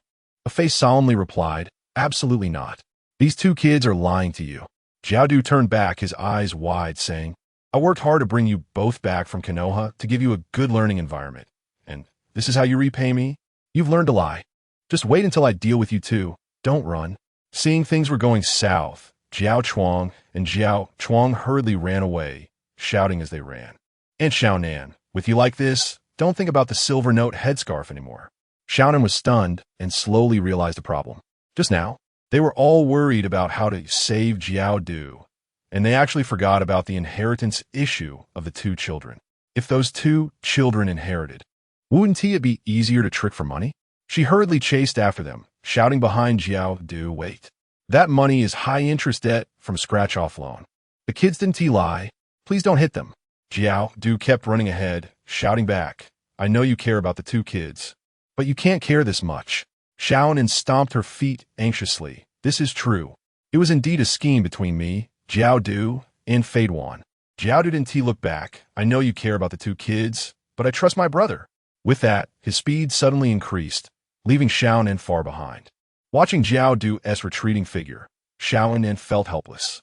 Why doesn't anyone believe me when I tell the truth? She cried out in despair. Then, she murmured dejectedly, "Why did I bother to save him? Now it's ruined. There's no way to get money. Self-inflicted cannot live." Behind her, Fei and Fade Wan caught up. Looking at her crying, they sighed in unison. Just then, Kuro and Shiro, along with Deidara, returned. Fei glanced at them and said seriously, "Since the Jinchuriki has been brought back, let us hurry up and extract the Jinchuriki. Jiaodu can handle his own problems. We can't delay our big plan." "All right." Xiao Nan sighed, tearing a strip of cloth from her robe to rewrap her bald head. Mayaboka Mountain. Naruto sat on a towering rock, quietly feeling the power of immortal techniques in the world. He took a deep breath, and his eyes slightly changed color. However, as soon as he changed a little, he felt a pain in his head. Opening his eyes, he saw that his palms were covered with small bumps that only toads have. He shivered, goosebumps all over. "When did I become this disgusting? Little Naruto, you must not be impatient. If you rush, your body will change too." Naruto nodded. Glancing sideways, he noticed Jiraiya seemed to be lying on a flat stone, reading a book with a white cover. Beside him was a huge pile of blood-stained papers. That old pervert must be reading some special plot novel again. He complained and closed his eyes again. During his time studying at Mayaboka Mountain, he gained a deeper understanding of the energy between heaven and earth. He also made some progress in immortal techniques, although sometimes he would inadvertently transform into a toad. He had improved significantly compared to when he first arrived. "Ha ha ha, wonderful. Author of this book, are you a genius?" Jiraiya slapped his thigh, and the paper stuffed in his nostrils was instantly blown out by a nosebleed. Shinzo turned around, his face dark, looking at him. "Little Jiraiya, if you disturb Naruto's training again, I'll break your third leg." Jiraiya immediately covered his mouth, not daring to make a sound. Toad Shinshu's strength was unfathomable, and he was already half dead. It was unrealistic to confront him. He quickly flipped off the stone and vanished with his golden scales. Shinzo turned back to Naruto and said, "All right, continue your training. Don't mind him." Naruto sighed deeply. At this moment, he really hoped Shinzo would take care of Jiraiya, giving him a chance to slack off. But how could such an old toad sage not see through his thoughts? Not long after, he closed his eyes again, and Shinzo once again covered his arms with toad oil. Naruto slowly felt the power of the world, unknowingly entering a very magical state. Previously, when this feeling first appeared, Toad Shinzo would wake him up in time, but this time, Shinzo remained silent. He felt fortunate. Could it be that I have cultivated immortal techniques? He excitedly opened his eyes, but the next second, he froze. On the stone across from him sat two people. One was Jiraiya, and the other was Shinzo sitting in Jiraiya's arms. They were both flipping through the golden scales, their expressions exceptionally vivid. Jiraiya whispered, "Lord Shinzo, isn't it beautiful?" "Beautiful. It's really beautiful." Shinzo nodded frequently, steam coming out of his narrow nostrils. Naruto snorted. "Hey, are you jealous seeing me cultivating immortal techniques like this?" His words startled Shinzo, who turned around with a particularly vivid expression. In his eyes, Naruto had clearly transformed into a toad covered in small bumps. Damn! He suddenly jumped up, swinging a 3-foot wooden stick to smash Naruto on the head. Naruto fell down as a result. "Old Toad, you're not following the rules." Chapter 218. One Tai falls in the trap again. Shinsaku landed on a rock on one foot, resembling a golden rooster standing tall, and softly hummed. "If I were to uphold the martial ethics, you would eventually turn into a big rock. Hurry back and continue your training." Naruto lay on the ground, feeling a deep sense of despair, his eyes radiating endless sorrow. "I want to go back to Konoha. I don't want to train in sage arts anymore. Sage arts are just too troublesome." However, no matter how much he complained, Shinsaku had no intention of letting him off the hook. With a smile, he said, "Just make it quick, so that I can send you back sooner." Naruto sighed and slowly climbed up the large rock. Just as he was climbing, the sky suddenly darkened significantly. Looking up, he saw a giant toad blocking out the sun. The toad was dark red and had a short knife stuck in its body. It was unmistakably One Tai. Boom! Its massive body landed on the ground, stirring up countless dust. "Jiraiya, lend me your plot editor." Jiraiya turned his head, looking at him disdainfully. "Why should I? When I took a puff of smoke and blew it all in his face, I'm asking if you're lending it or not." While speaking, he had already drawn half of the short knife. Shinsaku crawled out from Jiraiya's arms, glanced at One Tai, and said, "Can't you ask nicely when borrowing something?" Upon seeing Shinsaku, One Tai immediately became formal, sitting up respectfully. "Oh, I didn't know Lord Shinsaku was here. I'll take my leave then." It chuckled and prepared to leave. However, Shinsaku didn't give it a chance and directly forced it to stay, turning to Jiraiya and asking, "What is the plot editor?" "I've never heard of it before." Jiraiya chuckled and took out the plot editor from his ninja tool pouch, handing it to Shinsaku. "Lord Shinsaku, this is the plot editor."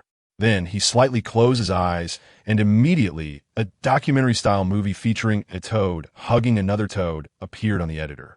Shinsaku was instantly stunned, snatching the plot editor with wide eyes. What the hell? Isn't this too shameless? Don't they have any sense of shame while filming? However, despite his words, his eyes were very honest. If it weren't for the screen barrier, he might have already jumped into the editor to take a closer look. Seeing this, One Eye knew he had no chance and could only sigh, shifting his but to prepare to leave. Just then he spotted Naruto, who had just climbed to the tip of the rock, and sneered, "Hey kid, you better learn sage arts well. Otherwise, one day when I'm in a good mood and decide to ruin you, you won't even have a chance to run." Naruto raised an eyebrow and coldly snorted, "One Tai, are you sure you want to provoke me like this?" Saying that, he swiftly formed hand signs, would release, 1,000-year cutting technique. This jutsu hadn't been used since he arrived at Miyaboka Mountain. The hand sign techniques were starting to feel a bit rusty. Fortunately, One Eye had voluntarily provided him with a reason to use it. In an instant, many wooden stakes appeared around One Tai, and in the blink of an eye, he was firmly restrained. One Tai was taken aback and hurriedly shook his body. "Naruto, what are you trying to do? Let me go." A refreshing sensation from the soul made him completely lose himself. The giant mouth of the toad opened wide, capable of swallowing Naruto whole. Seeing Naruto bouncing on the rock in front, One Tai was even more displeased. He directly extended his tongue, preparing to bind him. However, it seemed that Naruto had already anticipated this move. Just as its tongue stretched out, Naruto raised 2 fingers, sunflower pointing hand. One Eye was instantly petrified, feeling his entire body unable to move. A hint of panic flashed in his eyes, and his heart raced wildly. What bad idea does this kid have now? Remembering the time outside Konoha village when he was restrained, and Naruto hung a yo-yo on his face, he had almost given up on life then. Fortunately, the yo-yo was later swallowed by Shikaku. Surely this kid shouldn't have any particularly excessive props left. Naruto stood up straight, stretched lazily, and glanced at Shinsaku. After all, they were in Mayaboka Mountain, and One-Tai was a member here, so before acting against him, he should first consult Shinsaku's opinion. However, he found that Shinsaku seemed to be completely ignoring him, drooling over Jiraiya's plot editor. He chuckled and took out a bamboo helicopter, placing it on his head. As the blade spun, he flew onto One-Tai's broad forehead. Looks like the yo-yo reward I gave you last time wasn't enough. Just right. I found my yo-yo again, so let us enjoy it properly. One-Tai's heart suddenly ached. He had seen the yo-yo being swallowed by Shikaku with his own eyes. How could it just be found again? Countless alpacas galloped through his mind. Then, he watched as Naruto leisurely took out the yo-yo, enduring the foul smell, opened the packaging, and directly stuffed the ball into One-Tai's nostril. Haha, this time you'll enjoy it. You weren't summoned through the summoning technique, so you can't teleport. Wow. In less than 10 seconds of arrogance, a chunk of green liquid spewed out of Naruto's mouth, completely filling One-Tai's other nostril. One-Tai's dark red face turned green, and his stomach was churning uncontrollably. After being frozen by the sunflower-pointing hand, he couldn't move freely, not even able to speak. He regretted provoking Naruto. Moments later, tears of regret flowed from his eyes. Looking at Naruto, he had already returned to the rock, sitting cross-legged and mockingly gazing at him. Are you a devil? One-Tai felt utterly helpless. On the other side, Jiraiya stood up after sitting for a while, feeling a bit of sting in his butt, and said, Lord Shinsaku, I'm going to find a flatter place to sit. Are you coming? Shinsaku didn't even turn his head and replied, You go down by yourself. I still want to watch Naruto train. Jiraiya didn't say much and leaped down, finding a flat spot to lie down. However, after he left, the plot editor flew back into his hands due to the distance. Shinsaku was suddenly empty-handed. Little Jiraiya, where's the editor? Jiraiya was puzzled. Wasn't he in your hands? Shinsaku jumped up, doing a 360-degree flip in the air to land in front of him, extending his hand. I got confused. Help me out. Jiraiya was embarrassed, and then heard him say, Hurry up and take out the editor. I just wanted to borrow it to play with, to help you vent your anger. Jiraiya felt deeply wronged and retorted, Lord Shinsaku, this isn't fair. If you want to borrow my editor, you could just say it directly. Chapter 219. Otsutsuki Ichiraku's lending journey. Who wants your editor? Jiraiya shrugged and didn't even touch his ninja tool pouch, responding directly, Anyway, I don't have it. If you hit it yourself, then I have no way to help. Suzaku exploded in anger and instantly transformed into his sage form. Little Jiraiya, I'm going to make you regret being so stubborn. A person and a toad started fighting below, when his tears kept flowing as he shouted in his heart, Stop fighting for a moment and see if I can get a loan or not. Invincible Scratcher. All the silver notes were put out, and over 300 loan contracts were returned. Looking at the red handprints on the contracts, Woody smiled softly. Not long after, he organized all the contracts. Beside him, Changpu, who had been busy for a long time, was so tired she could hardly stand. He picked up Changpu and said, Dear, you've worked hard. Changpu shook her head repeatedly, a satisfied smile on her face. As long as we can make money, what's a little fatigue? If you make me collect this many silver notes every day, I'd even be willing to settle down in the silver notes. Woody twitched the corner of his mouth. Truly, like father, like daughter. How could he and his dad be so similar? He slowly helped Changpu up, and the two returned to the bedroom together. At this time, across the street. Hey, the money has been put out, but has anyone borrowed it yet? Ichiraku nervously looked at Shoju. Shoju shook her head. Ichiraku felt a bit depressed. He saw how smoothly Woody collected money and thought he could lend out too, but why hasn't anyone come to his business yet? He sighed.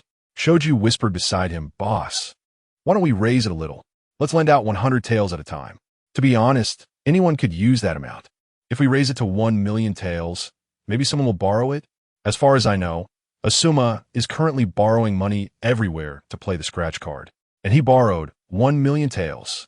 Ichiraku turned his head sharply and said seriously, 1,000,000 taels definitely won't work. What if the other party can't pay it back? Just think about it. How long would it take for me to earn back 1,000,000 taels? Shoju sighed helplessly. If Ichiraku continued with his loan method, it would be incredibly hard to lend out even 100 taels. After all, even a kid like Kinoamaru had more than 100 taels for pocket money daily. Those servants could easily earn 300 to 500 taels by doing a simple weeding task.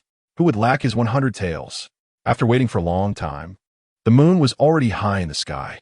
Shoju was so sleepy, she kept nodding off, and Ichiraku was also shaking his head nonstop.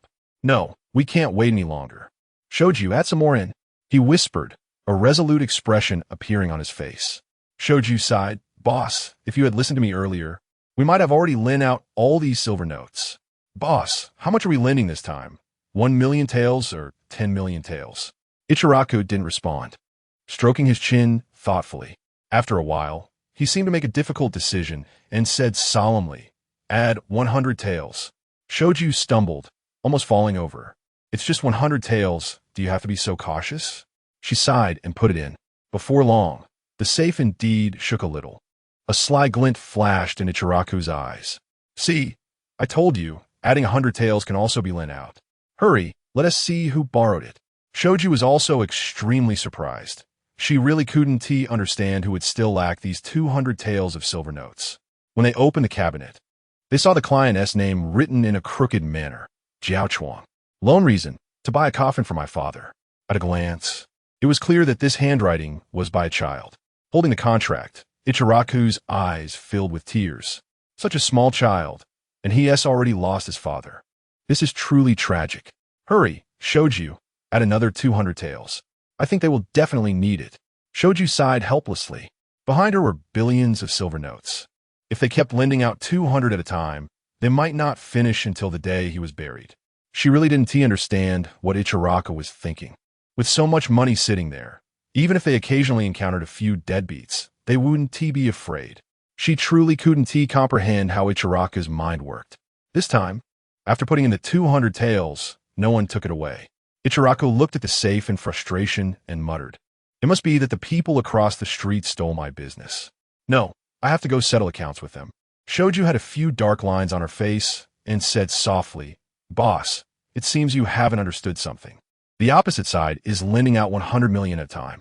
How could a child borrow so much just to buy a coffin? Besides, he wouldn't bother stealing your 200 taels of business.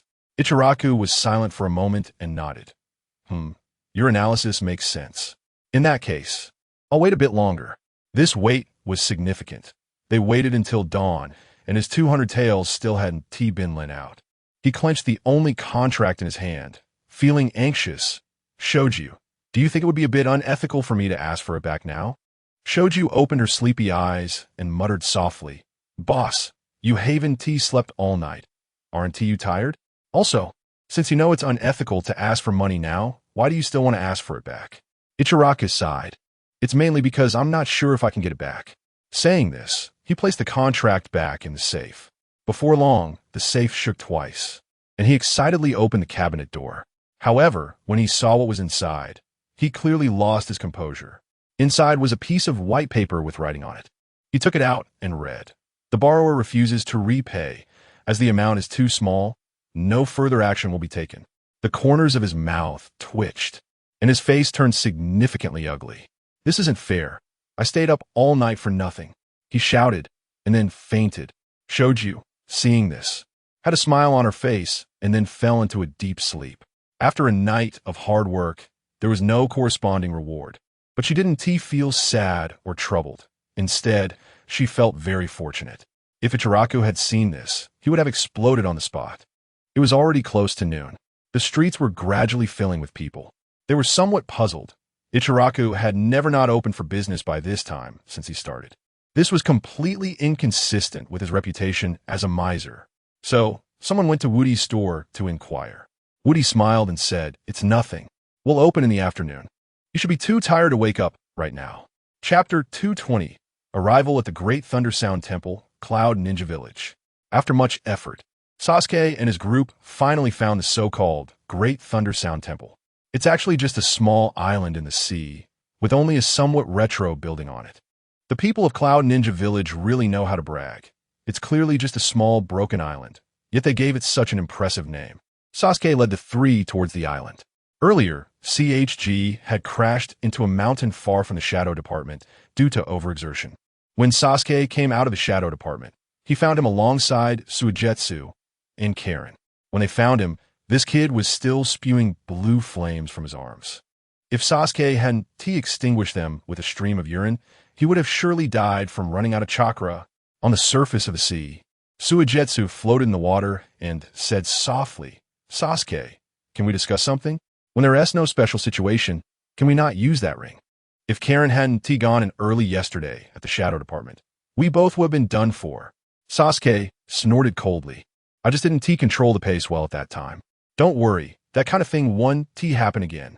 Suigetsu pouted and didn't say much.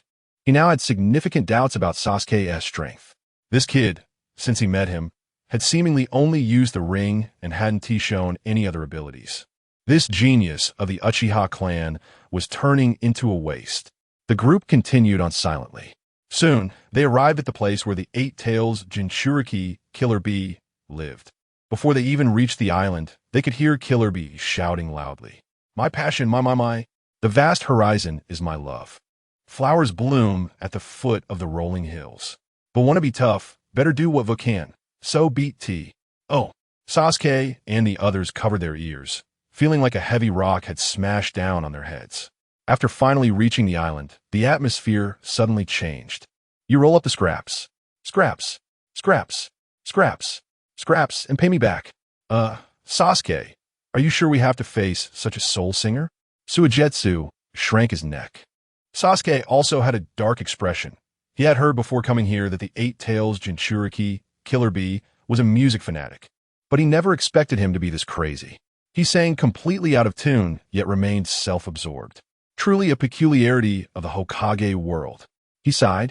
Let us just get it done. We accepted this mission. Can we just abandon it halfway? He was careful with his words, fearing to disturb Killer Bee. However, he didn't expect that Killer Bee still heard him. In a flash, he stood in front of them, half-bent, with a microphone close to his mouth. Hey, little friends. You must be the top-level singers from the Cloud Ninja Village, loyal fans of Killer Bee. Just now, one of you said let us just get it done. And I suddenly thought of a wonderful melody. Now, please enjoy a song brought to you by Killer Bee, the top-level singer from the Cloud Ninja Village. Let us just get it done. Let us just get it done. Let's just get it done. Let us show something. Killer Bee was completely lost in his music. Little did he know, his microphone had magical effects. When he first created it, Woody had warned him not to use it in front of others easily, as it could strike at the hearts of people. Earlier, when Sasuke and the others were far away, they only found it somewhat unpleasant, but now, Killer Bee inexplicably closed the distance. Their heads suddenly became unclear, and soon, one by one, the four of them collapsed. It was until Killer Bee finished singing that he noticed something was off with the four of them. At such a young age, they don't know how to appreciate music. Well, I'll give them a free lesson.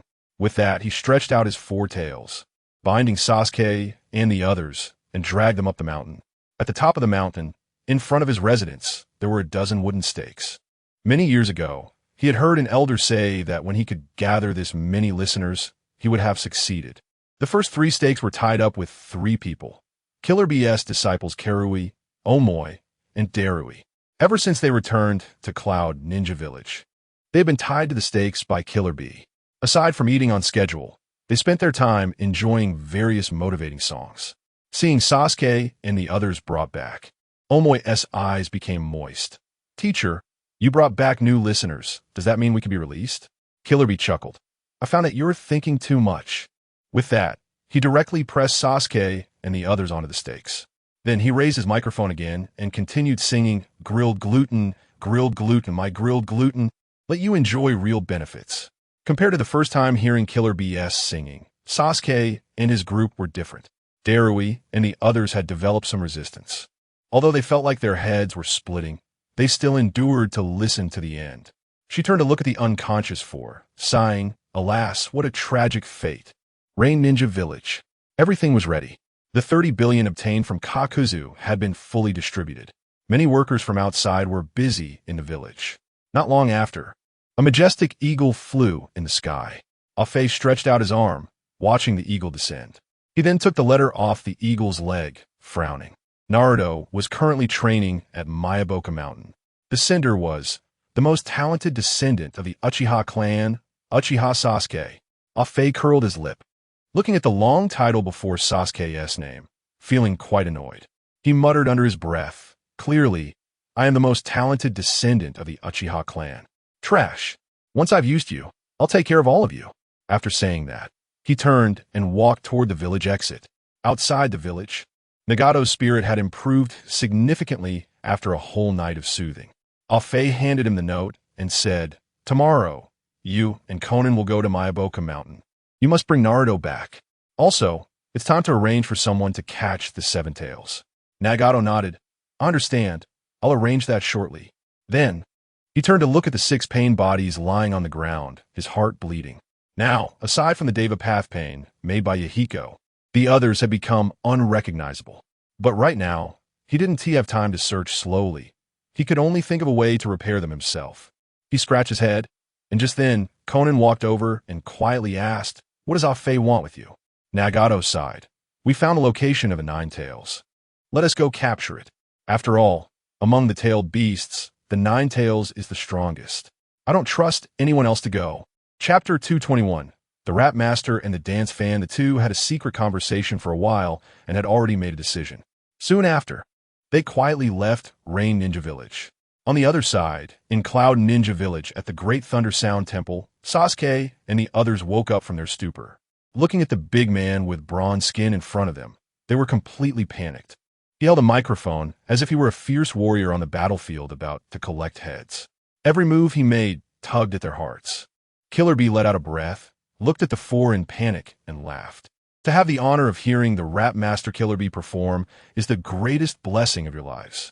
Once I become the most popular singer in the world, you will all be my closest fans. Don't worry, I won't ask for your money, but you must obey my management. Otherwise, you might want to reconsider your lives." Sasuke swallowed hard. He rubbed his body against the pillar a couple of times, trying to break free from the ropes. However, he found that it seemed useless. At that moment, Killer Bee picked up the microphone again, cleared his throat, and prepared to sing. Sasuke suddenly had a moment of inspiration and said, "Mr. Killer Bee, could you loosen my ropes a bit? I feel that such a wonderful performance lacks something without applause." Killer Bee chuckled and turned to reprimand Omoy and the others. "You guys should learn from them. Look how they can appreciate my songs. Why can't you?" Omoy wanted to retort, but just as he opened his mouth, Killer Bee conjured a tail to cover his mouth tightly. "All right, I know what you want to say," Killer Bee said with a smile, then slowly raised the microphone. From the pillar, Sasuke shouted, "Mr. Killer Bee, you haven't untied us yet. I guarantee, as long as I'm here, the others definitely won't run away." Killer Bee scratched his head and frowned. "Is what you said true?" "Absolutely true. If I lie even a little, may the heavens strike me with 5 bolts of lightning," Sasuke said earnestly. To him, any oath was just a way to deceive children. The real skill lay in defeating the opponent. But Killer Bee believed him. He felt an overwhelming excitement from being acknowledged like this for the first time. He then cheerfully said, "If I untie you, you must not run away." Sasuke quickly nodded. "Don't worry, I won't run. I guarantee it with my character." Behind him, Suigetsu twitched his lips. "You guarantee it with your character? Do you even have that?" He murmured softly. Before long, Killer Bee untied all 4 of them. Sasuke smirked mysteriously and directly shot back 20 meters. He slowly pulled out a rubber chicken from his ninja tool pouch. Killer Bee was puzzled, feeling that this rubber chicken was very unfamiliar. "I've never seen such a prop before. What is this?" he muttered quietly.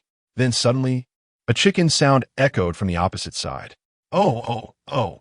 Following that, the clouds in the sky parted, and a basketball fell like a meteor.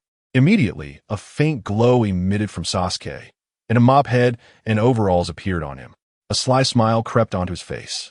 His dance ninjutsu could be said to be unique in the entire Naruto world. While its lethality might not be high, its humiliation factor was extremely strong.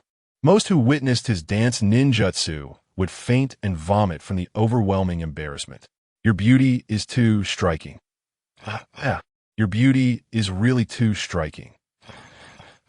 As he sang and danced, the sound of the basketball continuously hitting the ground resonated in everyone's hearts. Killer Bee started to feel a headache. Moreover, his stomach seemed a bit uncomfortable, churning restlessly. Next to Sasuke, Suigetsu, and Jugo, who were closer to him, had already collapsed on the ground, leaving only the more resistant Karui still standing. Sasuke, you're so handsome. Ugh. Finally, she couldn't hold it anymore and vomited a sticky, sour substance. Since Killer Bee was farther away and inherently powerful, he merely felt a headache and nausea, not significantly affected by Sasuke. Seeing this situation, Sasuke's face darkened. It seems I must bring out some real skills. Otherwise, I want to be able to handle you. He snorted, increased his dance movements, and directly threw the basketball out while shaking his shoulders. The straps of his overalls slipped off and swayed at his legs. Seeing this, Killer Bee calmly picked up the microphone. It was a rare opportunity to have someone dance to his music. He couldn't miss it. With a clatter of his spatula, he exclaimed, "I'm standing here and ready to sing." A very discordant rhythm burst forth from his mouth. Sasuke narrowed his eyes, not expecting Killer Bee to disrupt his rhythm in this way. He gritted his teeth, waiting for the dance to end before charging at Killer Bee to take him down. Prolonging this stalemate was clearly more disadvantageous for him. Sasuke sighed deeply and continued to bounce on the dry dirt. Initially, Omoy and the others could barely withstand the magical damage caused by Killer Bee. However, with Sasuke's nuclear bomb damage added, they clearly began to struggle. "You two, just kill us. It's too uncomfortable," he shouted loudly. Then he directly fainted. Beside him, the other two of Killer Bee's disciples had already fainted at some point. Not long after, Killer Bee's voice stopped, along with Sasuke's dance ninjutsu. Seizing this opportunity, Sasuke quickly raised his hand and shouted, "Killer Bee, the songs you sing are all garbage. You're willing to keep such garbage in your mouth every day. Let Uchiha's most talented successor teach you instead." He yelled furiously, his eyes wide open, staring at the ring. At this moment, he could clearly feel that relying on ninjutsu, even with the four of them, they probably wouldn't be able to take on Killer Bee. Even if he continued to use dance ninjutsu, Killer Bee could cover it with his singing. At this point, the only thing he could rely on was the Thunder God's ring. If he could call down enough thunder, it would surely leave Killer Bee with no place to die. He sighed deeply, murmuring to himself, but found that his ring seemed to still be undercharged, always showing just a little bit. "This one do," he said with a frown. Chapter 222, Showdown after that. He prepared to try again to provoke Kurabi using this method. The goal was to completely achieve the effect of him acting as. However, after the humiliation of the first time, how could Kurabi possibly give him a second chance? "Kid, since you aren't sincerely listening to my song, I'll have to force you to stay." With that, Eight Tails suddenly flew out from behind him, charging at Sasuke. Sasuke was taken aback. Quickly closing one eye and aiming his Sharingan at Kurabi Amaterasu. In an instant, scorching black flames erupted from his pupil. Kurabi swiftly dodged, but because his extended tail was a bit too long, he accidentally got a bit of black flame on it. Sasuke smirked. "As long as you're hit by Amaterasu, you'll be reduced to ashes with absolutely no chance of survival." He was initially very excited because with the flames of Amaterasu on Kurabi, he certainly wouldn't last long. However, just as he was shouting in excitement, he saw Kurabi pull out a knife, hesitate for a moment, and directly cut off his tail. Then, the remaining tails were all retracted back into his body. Sasuke snorted coldly, feeling frustrated. Since he had acquired Amaterasu, he had used it 3 times in total, and none of them had resulted in a kill. Especially in the Cloud Village, he had used it twice. Once against the Raikage chopped off his hand, and against Kurabi, Kurabi chopped off his tail. Don't think I'll let you go just because of that." Sasuke blinked, retracting the black flames from the tail. He coldly glanced at Kurabi, a sly smile creeping up his lips. "Even if you retract your tail in front of the most talented descendant of the Uchiha clan, you won't have a chance of winning." He threw his head back and laughed wildly, the ring on his finger suddenly shining with golden light. Although the light was a bit weak, at least it could summon the heavenly thunder If you have the guts, strike me down. He raised one hand above his head, pointing at the sky and shouting. Thunder rumbled. In an instant, the clouds gathered. His gaze slowly shifted downwards. To his surprise, Karabi was now less than 10 meters away from him. He hurriedly dodged. All he could see was Karabi continuously swinging the sharp blade in his hand, striking down towards Sasuke. While swinging, he shouted, Hey kid, didn't you want me to strike you down? Why are you dodging? Stand still. Sasuke made a face at him. Stand still? I'm gonna beat you up, you silly fool. I'm not stupid enough to just stand there for you to hit. As the two chased each other, the thunderclouds above had already formed. Numerous lightning bolts rolled through the clouds. Soon, a bolt of lightning streaked across the sky and struck down. Karabi's movements suddenly slowed a bit, and white smoke began to rise from his body. He blankly said, Oh God, did you strike the wrong person? Sasuke smiled, then raised his hand and shook it. You see this ring? The heavenly thunder is summoned by the ring. Do you really think it would strike me? Then he looked up. All right, everyone go back. The one who was supposed to be struck has already been struck. His voice wasn't loud, but since they were close to the top of the thundercloud, it should have been able to reach the thundercloud. However, to everyone's astonishment, after he finished speaking, the thundercloud not only didn't dissipate, but instead became even more violent. Following that, 5 consecutive lightning bolts struck down. The speed of the lightning was incredibly fast, not giving Sasuke any time to think before it struck him directly. Sasuke stood there, a painful smile on his face as he was struck down, creating a pit over a meter deep in the ground. He used his last bit of strength to say, Why? Strike me. In the sky, an old voice lightly snorted. You just said that if you lie, you would be struck by 5 thunders. But you still lied, and our heavenly thunder doesn't want to take the blame for you. Sasuke's lips twitched, his gaze growing dimmer. I just wanted to act as. After saying that, he fell headfirst into the pit, unconscious. Karabi scratched his head. This was the first time he encountered such a situation, where he clearly unleashed a powerful move. But in the end, it knocked himself out. He raised the corner of his mouth, then turned his head to glance at the tail that Sasuke had cut off at his feet. He kicked it into the sea below. Then, he grabbed Sasuke's leg and dragged him to the wooden stake like a dead dog. Since you guys don't cherish the opportunity to listen to my song, don't blame me for forcing you to listen. With that, a cruel smile appeared on his lips. In the Cloud Village, the Shadow Office. After a day of rest, the 5 Kage had recovered a lot. Yesterday's lightning was indeed a bit too fast. The Raikage said quietly. Looking at his arm, it was clearly missing a piece. If no one had noticed something was wrong here after Sasuke left yesterday, he would have probably bled to death by now. Sitting back around the round table, the expressions of the 5 Kage were very serious. Hokage, I suppose that ring of his was also scratched off from your scratch-off shop, right? Should we consider shutting down the scratch-off shop? The Raikage said softly as he tapped his fingers on the table. What did this mean? Tsunade seemed to understand a bit. He just wanted the scratch-off shop closed.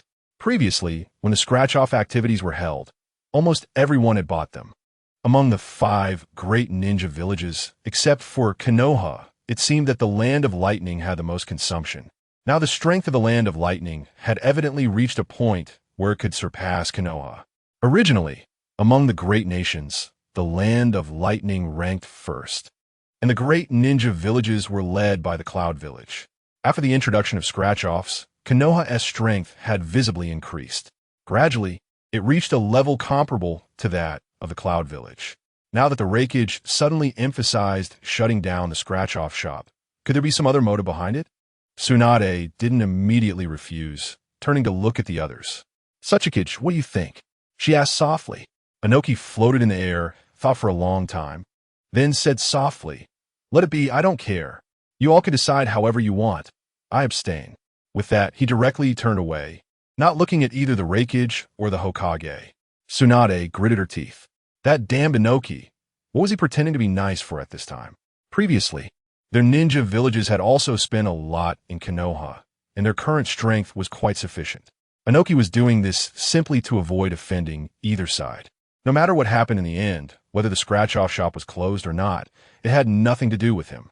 Tsunade also realized that this old guy just wanted to fish in troubled waters, so she turned her head to look at Mei Terumi, hoping she could say something fair. Chapter 223. The Resolution of the Five Shadows. Unfortunately, after seeing that the Earth Shadow had made such a choice, Naruto.My also fell silent. I abstain. This matter has nothing to do with me. At this moment, what she thought was that since the land of Earth was already muddling through, she naturally had no need to get involved. She was already relatively weak among the five great nations, having the smallest land area and being second to last in terms of the overall strength of their ninja village. Tsunade's lips twitched. These people really know how to play the game of leaving after getting what they want. However, given the current situation, she couldn't decisively bite the bullet, so she turned her gaze to Gaara. Although the Sand Country was the largest in terms of area among the five great nations, it consistently ranked last in terms of ninja village strength. Especially now, the Wind Shadow was just a young kid who had recently taken the Chunin exams. She had no idea what his status in the ninja village was. Could someone like him really command the attention of others? She had deep doubts about that. But now, she had no choice but to place her last hope on him. As long as he agreed not to close the scratch-off lottery, it would be 2-1, and the lottery would not need to be shut down. However, if he agreed to close it, her long-sealed fist would finally get some sunlight. Then, the Raikage snorted and said, "Wind Shadow, you must be careful with your decisions. Don't put your Sand Country in a dangerous position." Tsunade, slightly angry, retorted, "Raikage, what do you mean by that? You're not even hiding your threats anymore." The Raikage scoffed, "I'm not threatening him. I just hope he makes the right choice." Gaara, with a light chuckle, replied, "I think the scratch-off lottery is quite good. At least look at me now. I have many items produced by the lottery." The Raikage shot him a glare, his eyes widening in disbelief. He couldn't believe that this damn kid was openly challenging the Wind Shadow. Did he want to make his ninja village disappear? He intended to warn him again, but was stopped by Tsunade. "Raikage, don't get angry, don't get angry. What the Wind Shadow said is true. He has benefited from the lottery and increased his strength. Therefore, I think the lottery cannot simply be closed. As for the Akatsuki, they can scratch all they want. It's boosting the economy. Once we have money, we could buy things to fight against them, right? Hokage, you're being unreasonable." The Raikage slammed the table, standing up in anger. Seeing that the two were about to fight, Inoki, standing by, began to play the peacemaker. "Hey, you two, calm down. What's the rush? Sit down first." Inoki positioned himself between the two and forced them back into their seats. "It's just a matter of a store. If there's no agreement, then just negotiate again. There's no need for a big fight. With someone like this stirring the pot." Tsunade knew that peace talks clearly had no hope. However, she thought of another idea. In a low voice, she said, "Since the Raikage is questioning the quality of a lottery store, how about this? We, the five great nations, jointly nominate representatives from all ninja villages to hold a Chunin exam. If more than 30 of those who have participated in the lottery are eliminated, I will order the lottery to close. What do you think?" The Raikage was silent for a moment. Then he sighed. "That seems like a plan. Fine. Let us do it your way, but I have one request. Among these countries, it seems that only Konoha has genin participating in the lottery. So the location cannot be in Konoha. Otherwise, it would be unfair to the others." Tsunade nodded, agreed. "So which country should we choose?" At that moment, Gaara quietly suggested, "Let us choose our country. We have a large territory, and the arriving ninjas can freely mess around. I wouldn't mind changing exam locations multiple times in a day." "All right, it's settled then. The exam location will be set in the Sand Village," the Raikage declared solemnly. Meanwhile, Naruto.My and Inoki exchanged glances. It seemed that in this meeting, the two of them had little value. After the meeting ended, the other four shadows left the shadow building, sending messages back to their respective ninja villages. Gaara slowly walked up behind Tsunade and said softly, "Hokage, I was on your side just now. I have a sister who is currently being held by Konoha. You see." His meaning was very clear. Tsunade pondered for a moment. Regretfully, she said, "I'm sorry, but your sister is not being detained by me. It's the lottery store owner who has detained her, and it really has nothing to do with me. If you want your sister back, you could try to communicate with the store owner at the lottery." Gaara's expression instantly darkened. This Tsunade was too shameless. Had he known it would turn out this way, he would have stood by the Raikage's side. He whispered, "In that case, I can only go find the Raikage and tell him I've thought it through." It's South best to just close the lottery. You think the lottery store owner is just a decoration? Just because you tell him to close, he will? Tsunade retorted. Gaara shrugged. I know he is very capable, but I also know he cares about his reputation. As long as the other shadows unite and keep pressuring him, he probably won't have any way out. Moreover, I've heard that you often gamble at his place, betting millions every day. Where do you get that much money? If this topic were to spread outside, how do you think your reputation would fare? Tsunade's lips twitched. She really underestimated this young wind shadow. He had some clever tricks up his sleeve, even when it came to threatening people. The two things he mentioned, Tsunade was not worried about the first. She knew what kind of person Wu Di was. If he really got angry, these shadows would not benefit at all. But the second point was a bit complicated. Then, she had Shizen write a letter to send to Konoha. News of the Chunin exam quickly reached Konoha. The entire village was shaken. Along with that, another piece of news was also relayed. Tsunade ordered Shizen to inform all the genin that anyone who had used items from the lottery and was eliminated in the Chunin exam would be sent to a ninja training class for re-education upon returning to the village. Such an order sounded quite uncomfortable. What competition could guarantee a 100 success rate? It was clearly a bit unreasonable. However, everyone could understand Tsunade's true intention. It was simply a hope to cut off their luck-driven mentality through this method. Chapter 224, Wu-Ma. Born in the scratch card shop, the rare tranquility was broken. A group of lower ninjas rushed over, eager to play scratch cards. Wu Di was a bit confused at first, but after confirming with them, he realized that the Nin exams were about to begin again. Unfortunately, Naruto was still a My Bokuzen. Sasuke had defected outside the village, and Shikamaru had been promoted to Nin. It seemed that the Konoha 12 would be difficult to gather. Watching the few people scratching their cards in front of him, Wu Di let out a sigh of relief. He wondered if his competition would yield results similar to those he had seen in the anime before. On the other side, in the Ichiraku ramen shop, Ebisu walked in with a gloomy face. Just a moment ago, he was pondering how to attract the attention of girls when a messenger hawk suddenly flew down from the sky. The hawk had a secret mission tied to its leg, given to him personally by the Hokage. He initially thought the Hokage had finally recognized his extraordinary abilities, but to his surprise, the mission turned out to be replacing Temari as a waitress at Ichiraku Ramen. Temari learned from Ebisu's words that Gaara and Tsunade had reached some sort of undisclosed secret agreement, which was why she was allowed to leave. While she was happy, a scene flashed through her mind. It was said that Tsunade was already over 50 years old, while Gaara was only 16 this year. There was quite a gap in their ages. Earlier, there had been rumors that in some countries, wealthy women had special preferences, such as finding much younger men to accompany them. Thinking of this, Temari's heart suddenly ached. Gaara, in the end, I'm sorry for you. I owe you so much. Tears streamed down her cheeks. Ebisu, somewhat puzzled, hurried over to ask, do you know something? Temari was startled. She was still on Konoha's territory. No matter what she thought of Tsunade, she couldn't say it out loud now.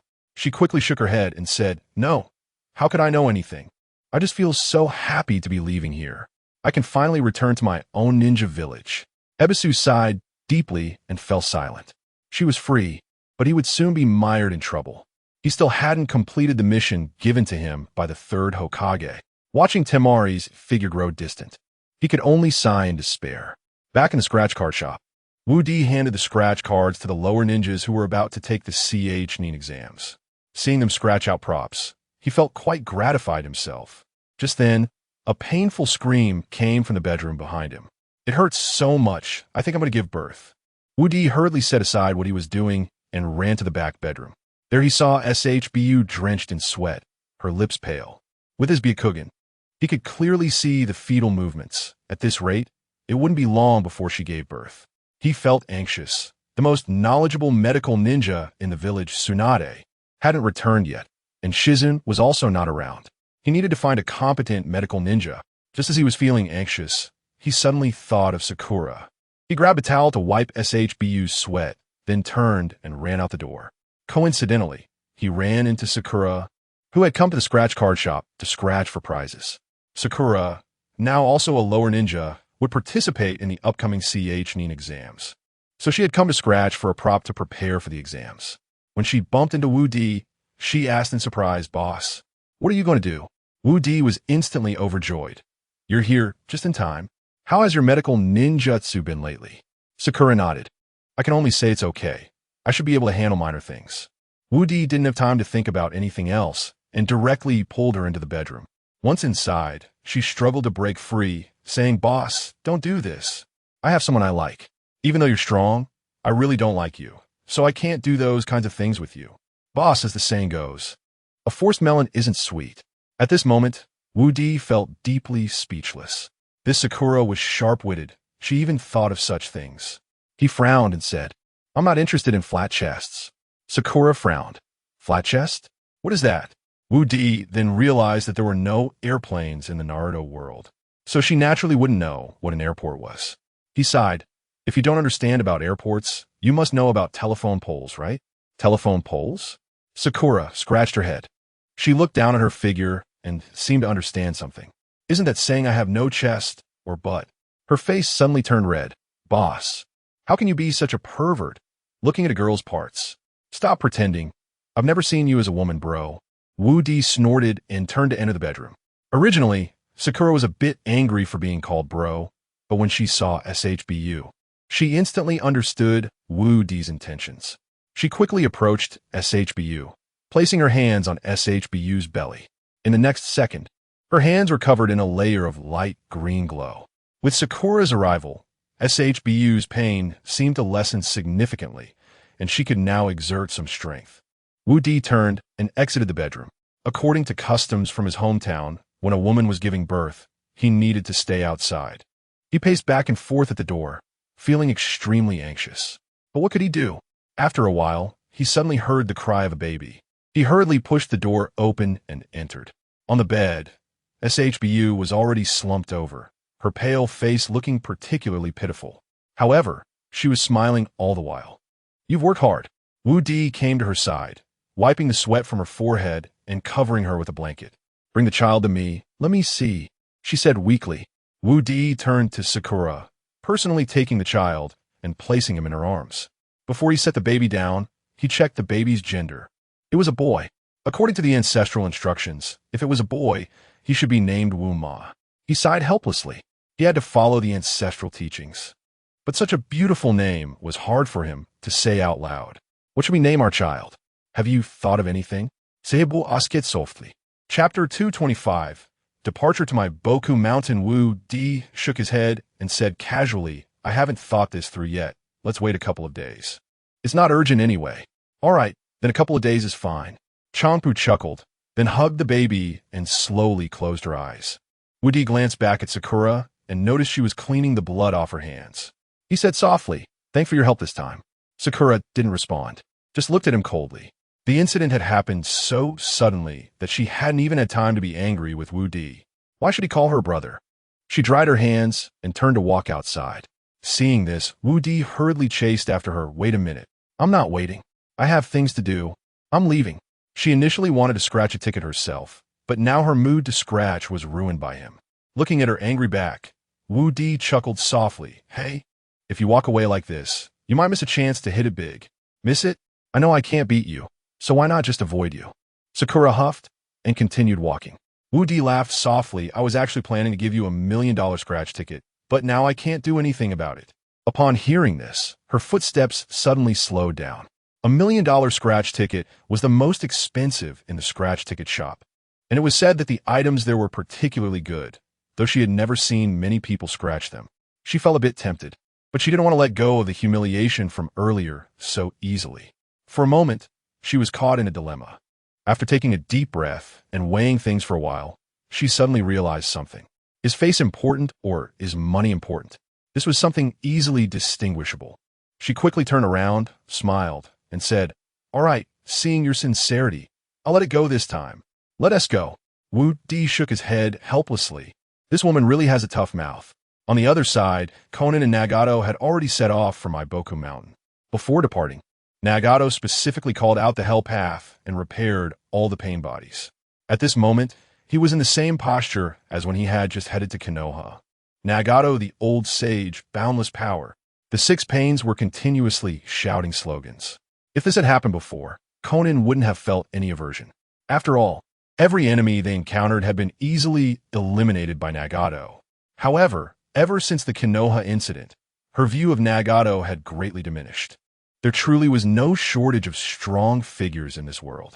The owner of that scratch ticket shop looked to be no more than in his 20s, not even 30. In other ninja villages, he would at most be a Nin. Yet, such an inconspicuous person was able to seriously injure Nagato. What was even more surprising was his financial power. Previously, she had borrowed $1 billion from Wu Di, and now she had unknowingly accrued another $8 billion. No matter where $1 billion bills were placed, borrowing them required utmost caution, let alone $80 billion. But Wu Di just casually handed over a contract and easily lent the money. Such audacity was something she had never encountered before. Noticing her dazed expression, Nagato asked Konan, "What are you thinking about?" Konan shook her head. "It's nothing, I was just thinking about what we should do when we get to my Boku Mountain." Nagato chuckled. "What's the rush? My Boku Mountain is still quite far from here. It won't be reached in a day." Konan nodded. This was something that didn't need to be said by Nagato. In the entire Naruto world, the farthest places were my Boku Mountain and the Dragon Cave. Even Wetbone Forest was closer than those two. She wondered what Naruto was doing so far away. Was it simply to avoid the Akatsuki's pursuit? She sighed deeply. No matter the reason, they had already embarked on the journey to my Boku Mountain. Once they arrived, capturing Naruto would be more important than anything else. After walking for a while, she inadvertently thought of Wu Di's annoying face. If it weren't for him, she wouldn't have ended up like this. It had been a while since returning from Konoha, but her hair and eyebrows hadn't shown any signs of growing back. Could it be true that, as Wu Di said, she would never grow hair again? She had only used a printer. How could he treat her like this? She felt extremely aggrieved. Nagato turned his head, whispering Konan, "What are you thinking about now?" Konan shot him a glance. "I'm thinking about that bastard who turned me into a bald head."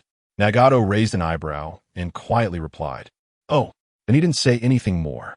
If it were in the past, he would have been heartbroken knowing that Konan was thinking about someone else. But things were different now. Ever since Konan had undergone a significant change, he found his feelings for her had become much simpler. He even had thoughts about changing secretaries.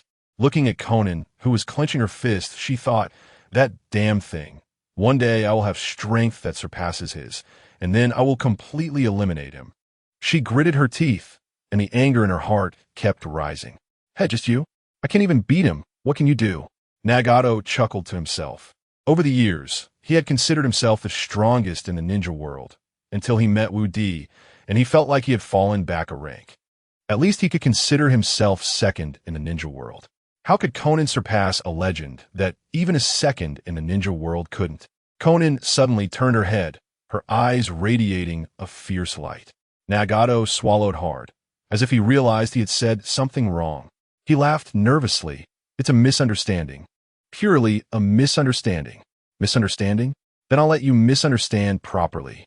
Konan leaped up and pulled out a string of explosive tags from her sleeve. She had prepared these before leaving the Rain Village. Most of the money she borrowed from Wu Di, aside from what she gave to Kakuzu and Haiden, was here. "Konan, you're a girl. It's not good to often set off firecrackers." Looking at the string of explosive tags, Nagato felt his scalp tingle. Konan sneered. "You know it's not good, yet you still anger me. Don't blame me for being rude." Whoosh, whoosh, whoosh. 3 explosive tags flew out in succession.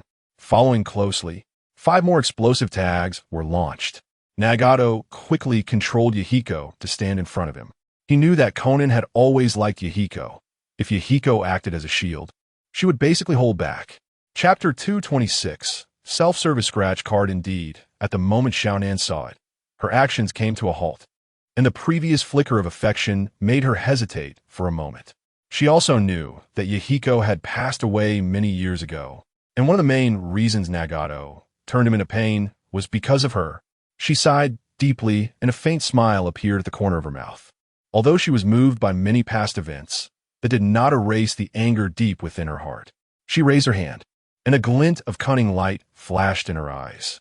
Seeing her like this, Nagato thought she was no longer angry and breathed a sigh of relief. However, just after he recalled Yahiko, a few origami butterflies fell from the sky. He instantly felt something was wrong.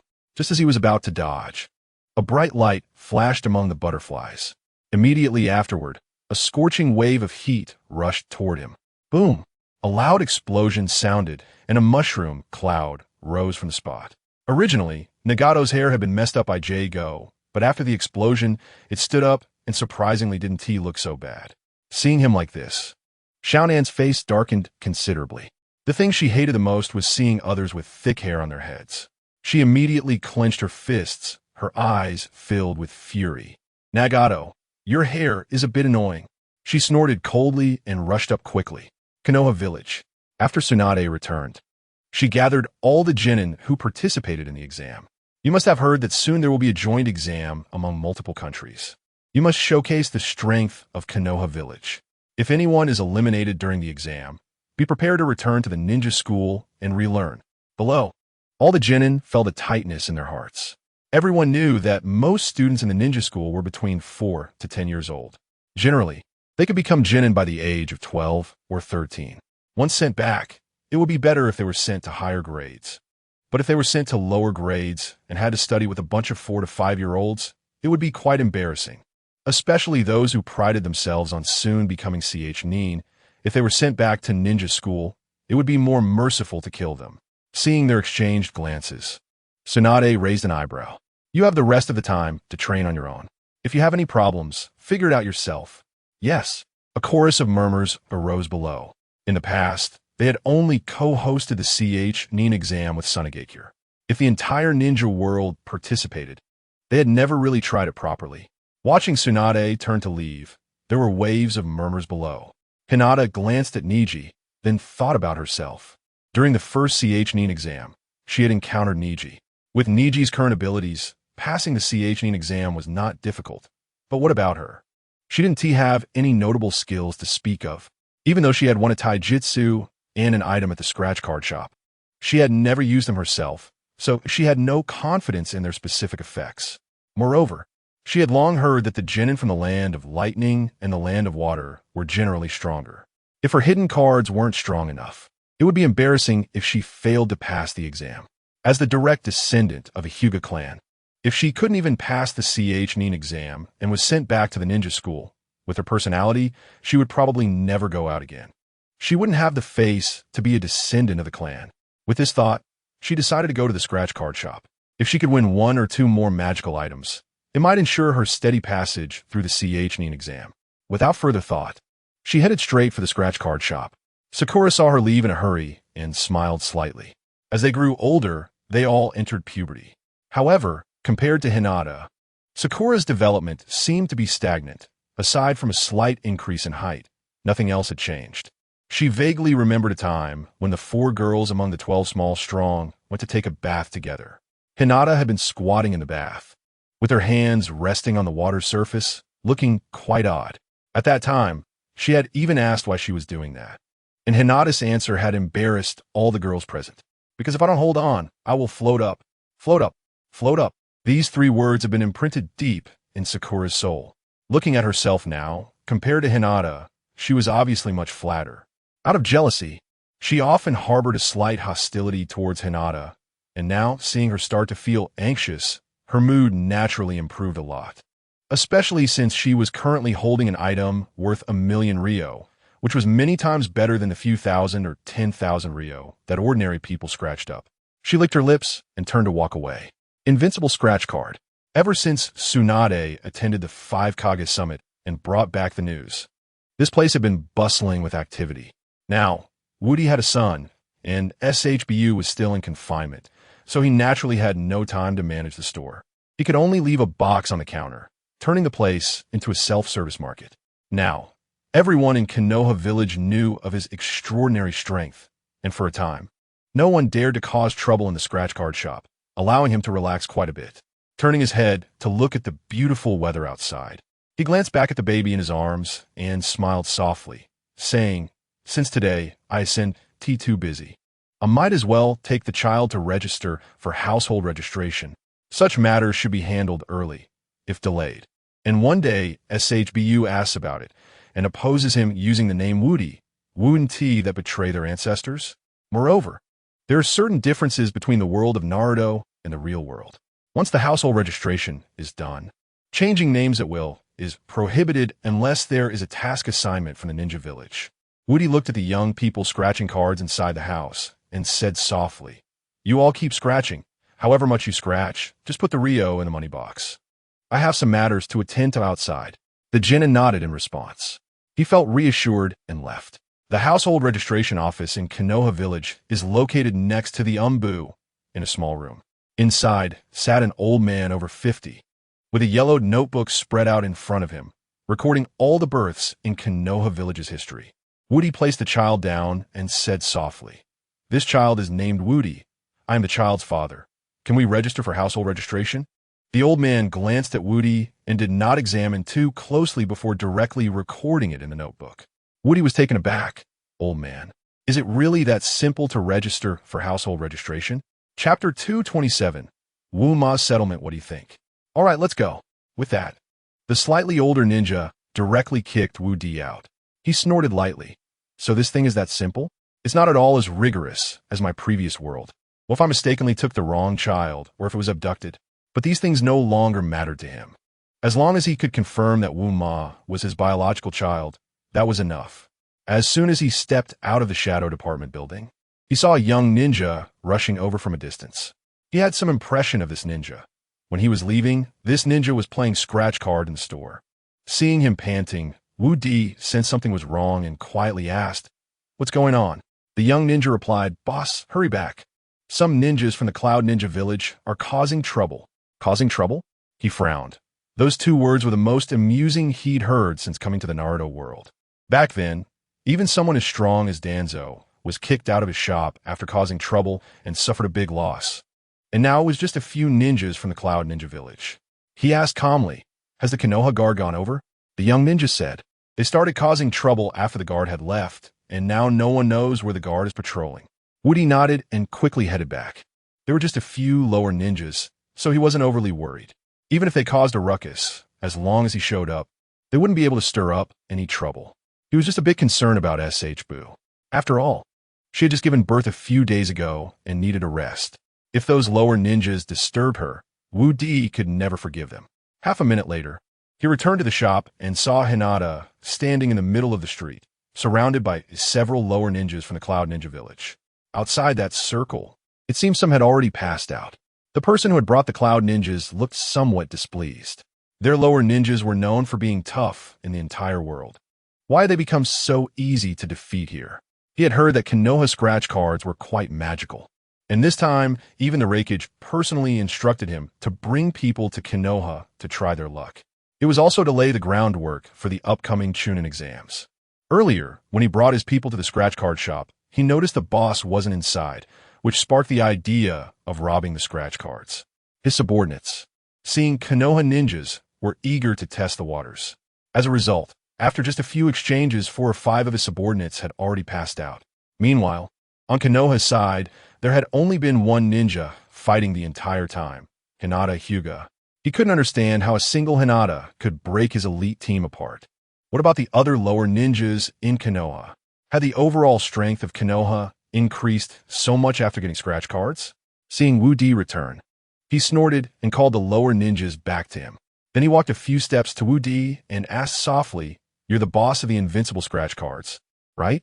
Woody nodded, a flash of anger crossing his brow, and asked, "What's the matter?" He laughed, "It's nothing much. I was ordered by the Raikage to bring these lower ninjas to play scratch cards.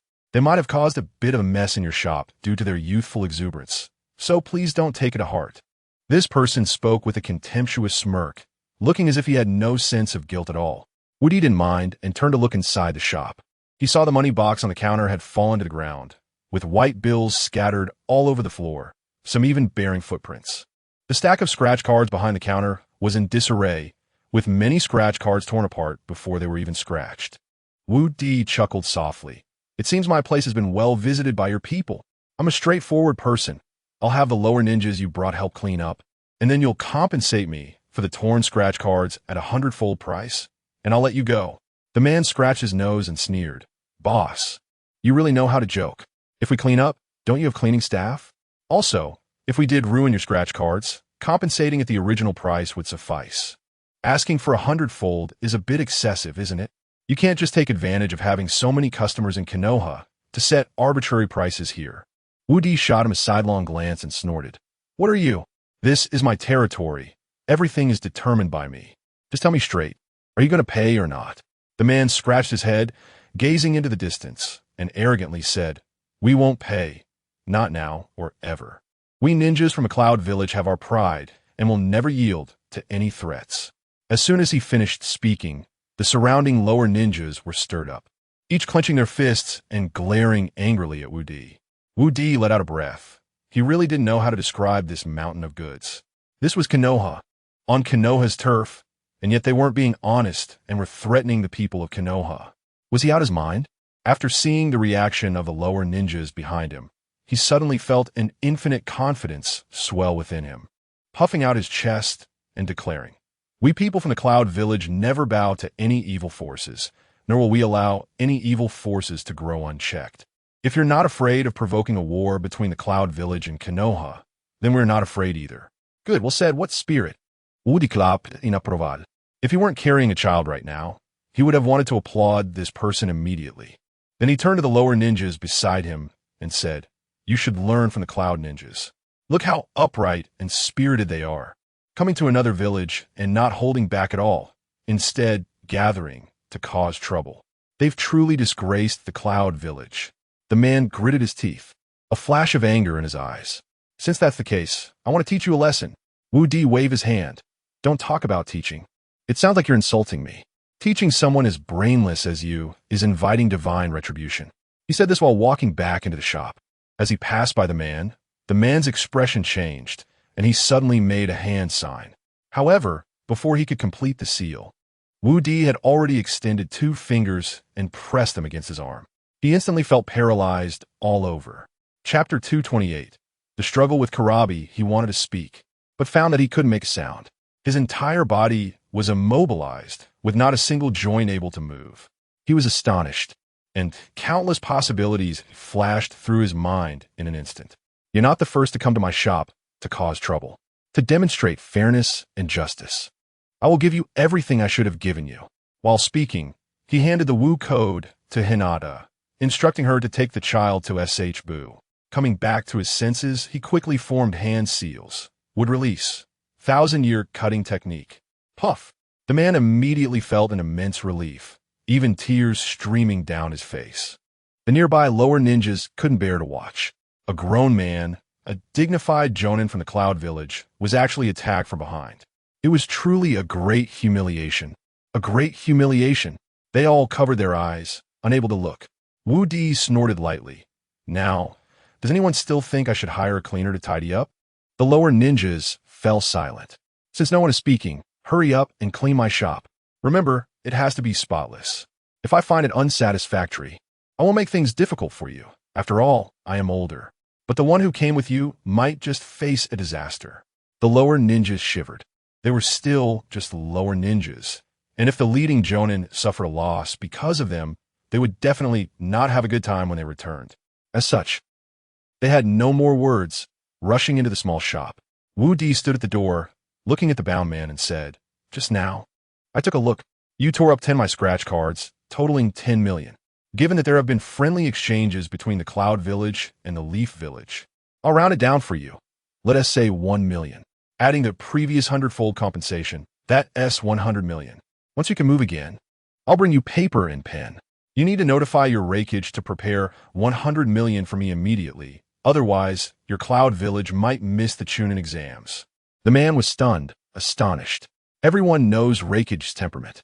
To this day, he had never seen anyone dare to threaten Rakeage like this. Wu Di was just a shop owner. Wasn't he courting death by threatening Rakeage? He sighed deeply. After all, he was already in Wu Di's hands. No matter what happened, he could only obey. In the Cloud Village, at the Great Thunder Temple, Sasuke, who had fainted and regained consciousness several times, developed a certain resistance to Karabi's enchanting singing. At first, whenever Karabi opened his mouth, he felt like he was being submerged in the sea, unable to extricate himself. And he happened to be seasick, getting nauseous every time he saw the ocean. However, now he seemed to have much less of a reaction, unless Kurabi sang directly in his ear. That noon, Kurabi unusually fell asleep. Sasuke moved his shoulders, shifting the ropes closer to his palms, and with a slight effort, his nails sank into the rope. With a snap, the rope broke. Nearby, Omoy and the others also followed suit. Soon, all 7 of them had climbed down from the wooden stakes. Seeing this, Sasuke's expression darkened. This was the perfect opportunity to deal with Kurabi. If they missed this, who knew how long they would have to wait for another chance? But if they acted now, Kurabi's 3 disciples were still there. They would definitely resist along with Kurabi. Just one Kurabi was already overwhelming for them, and with the addition of his 3 disciples, the situation would surely turn passive. Just as he was analyzing this, Omoy and his 2 companions walked over. Sasuke's nerves tightened. Did they discover our intentions? He wondered, but just a second later, all his doubts were resolved. Omoy raised his fist to him. Bro, until we meet again, we're leaving. If we're caught, life will be miserable. Before Sasuke could react, 3 clouds of dust erupted from the ground. The 3 rushed down the mountain at incredible speed and reached the beach, where they paddled away on the rubber boat they had prepared earlier. Sasuke was slightly stunned, turning to look at Suigetsu, whispering, "Why do I feel like that rubber boat they took looks so familiar?" Suigetsu's face instantly darkened. "Big brother, that rubber boat they took is ours, okay?" Sasuke's expression suddenly became interesting. He raised his hand, trembling, pointing at the retreating figures of Omoy and the others. The volcano suppressed within him erupted at once. But he couldn't yell out. If he woke Kurabi, this once-in-a-lifetime opportunity would be gone. He turned to Suigetsu and whispered, "Is there a way to make Kurabi faint?" Suigetsu twitched his face. "Why is it always me?" Sasuke snorted. "Because you're stronger. I believe in you, go." Suigetsu shook his head repeatedly. "I don't want to. If I go, it'll definitely end badly. What if that old guy wakes up again?" He shivered, every hair on his body standing on end. "I'm not afraid of dying. Dying is fine. Just don't make me listen to him sing again. I really can't take it." Nearby, CHG whispered, "How about I give it a try? I've been by your side for so long, without any impressive performances." Sasuke glanced at him. Despite the events that had happened in the Cloud Village's shadow department still fresh in his mind, right now, the only one willing to volunteer was CHG. He sighed. "Go ahead, good luck. I believe you can do it." He nodded firmly. Then, under the watchful eyes of the 3, he dashed up the mountain. In less than 3 minutes, a scream echoed from the ancient little house. They instantly recognized the voice belonged to Kurabi. "Let us go, he succeeded," Sasuke shouted excitedly, then rushed out first. Behind him, Suigetsu and Karen hurriedly followed. In just a few minutes, they appeared inside the Great Thunder Temple. Looking around, the entire temple was in disarray. The ground sparkled with endless light. Countless sparks shot out, combined with the blue flames erupting from CHG's arm, instantly igniting the room. Amidst the fierce flames, CHG looked like a god of slaughter, continuously rubbing Kurabi's head against the ground. Taking advantage of this, Karen quietly ran to the side and secretly took the microphone that was placed on the bedside. As long as they got rid of the microphone, perhaps the few of them would really have the power to fight. Chapter 229. Successfully capturing the 8 Tails Killer Bee's head was pressed against the ground, feeling the warm stream flowing down his cheek, and he was a bit dazed. He had been sleeping well just moments ago. How had he suddenly been captured? Moreover, he was woken up in such a humiliating manner. Taking a deep breath, his chakra and the 8 tails instantly synchronized. Tails suddenly sprouted from behind him. Sasuke smirked. "I knew you would do that. Take this." As he spoke, he swung his blade, and several tails instantly fell to the ground. Shueiwei rushed forward with incredible speed, transforming into a puddle of liquid that splattered across Killer Bee's face, completely blocking his ability to breathe. Sasuke stood to the side with his sword drawn, watching the team's coordination with satisfaction. At that moment, he had already considered himself the leader of this small group. A few minutes later, Killer Bee stopped struggling, his body lying still as if he were dead. Sasuke checked his pulse, confirmed he was still alive, and smiled happily. "Not bad, this big octopus is still alive. This just happens to fulfill the boss's mission." He went outside and retrieved the ropes that had previously bound them. "Karen, tie him up tightly." Karen responded and quickly stowed the stolen microphone into her ninja tool pouch before swiftly binding him. In just a few breaths, Killer Bee was securely tied up, but the way he was bound had a pentagram on his chest and a bow on his feet. If Woody saw this scene, he would definitely think that she had truly inherited Jiraiya's teachings. This kind of knot-tying method was likely something that would only frequently appear in low-budget films with 1 or 2 people. Sasuke frowned. The way you tied, that is not very healthy. Quickly undo it and retie. Karen pouted and grumbled while untying the ropes. How annoying. I spent a long time thinking of this binding method, specially tailored for you, and you still complain? Sasuke naturally didn't hear this. If he had, with his current mindset, there probably wouldn't be a Uchiha Sarada in the future. Once the binding was complete again, Killer Bee looked like a big Zongzi, tightly bound. Sasuke felt much more satisfied. CHG, carry him. Let's head back. CHG immediately hoisted Killer Bee onto his shoulder and followed Sasuke away. All the way, Sasuke was overjoyed, humming a little tune. Having just joined the small organization, he had taken on such a big task and completed it so well. Once they returned, he would surely be promoted and rewarded. Countless beautiful dreams were already playing in his mind. The group slowly arrived at the seaside. Looking at the empty sea, his expression instantly froze, and his mouth twitched. How could I forget about this? He sneered and turned to Shueiwa. It seems this task is going to fall on you again. Shueiwa scratched his head, looking around the entire Kumogakure, seemingly unable to find any wooden items. The only wooden item, the house, had been burned to charcoal. Even if he had 1,000 skills, there was nothing he could do. He sighed heavily, his mind going blank. Let me think carefully. He muttered this for half an hour before finally coming up with a beautiful idea. He leaned over to Sasuke's ear and whispered for a while. Sasuke's once bright smile instantly turned cold. Is that really your idea? But given the situation, there's no other way. He shook his head helplessly. Next to them, CHG and Karen were confused. What method had Shueiwa thought of?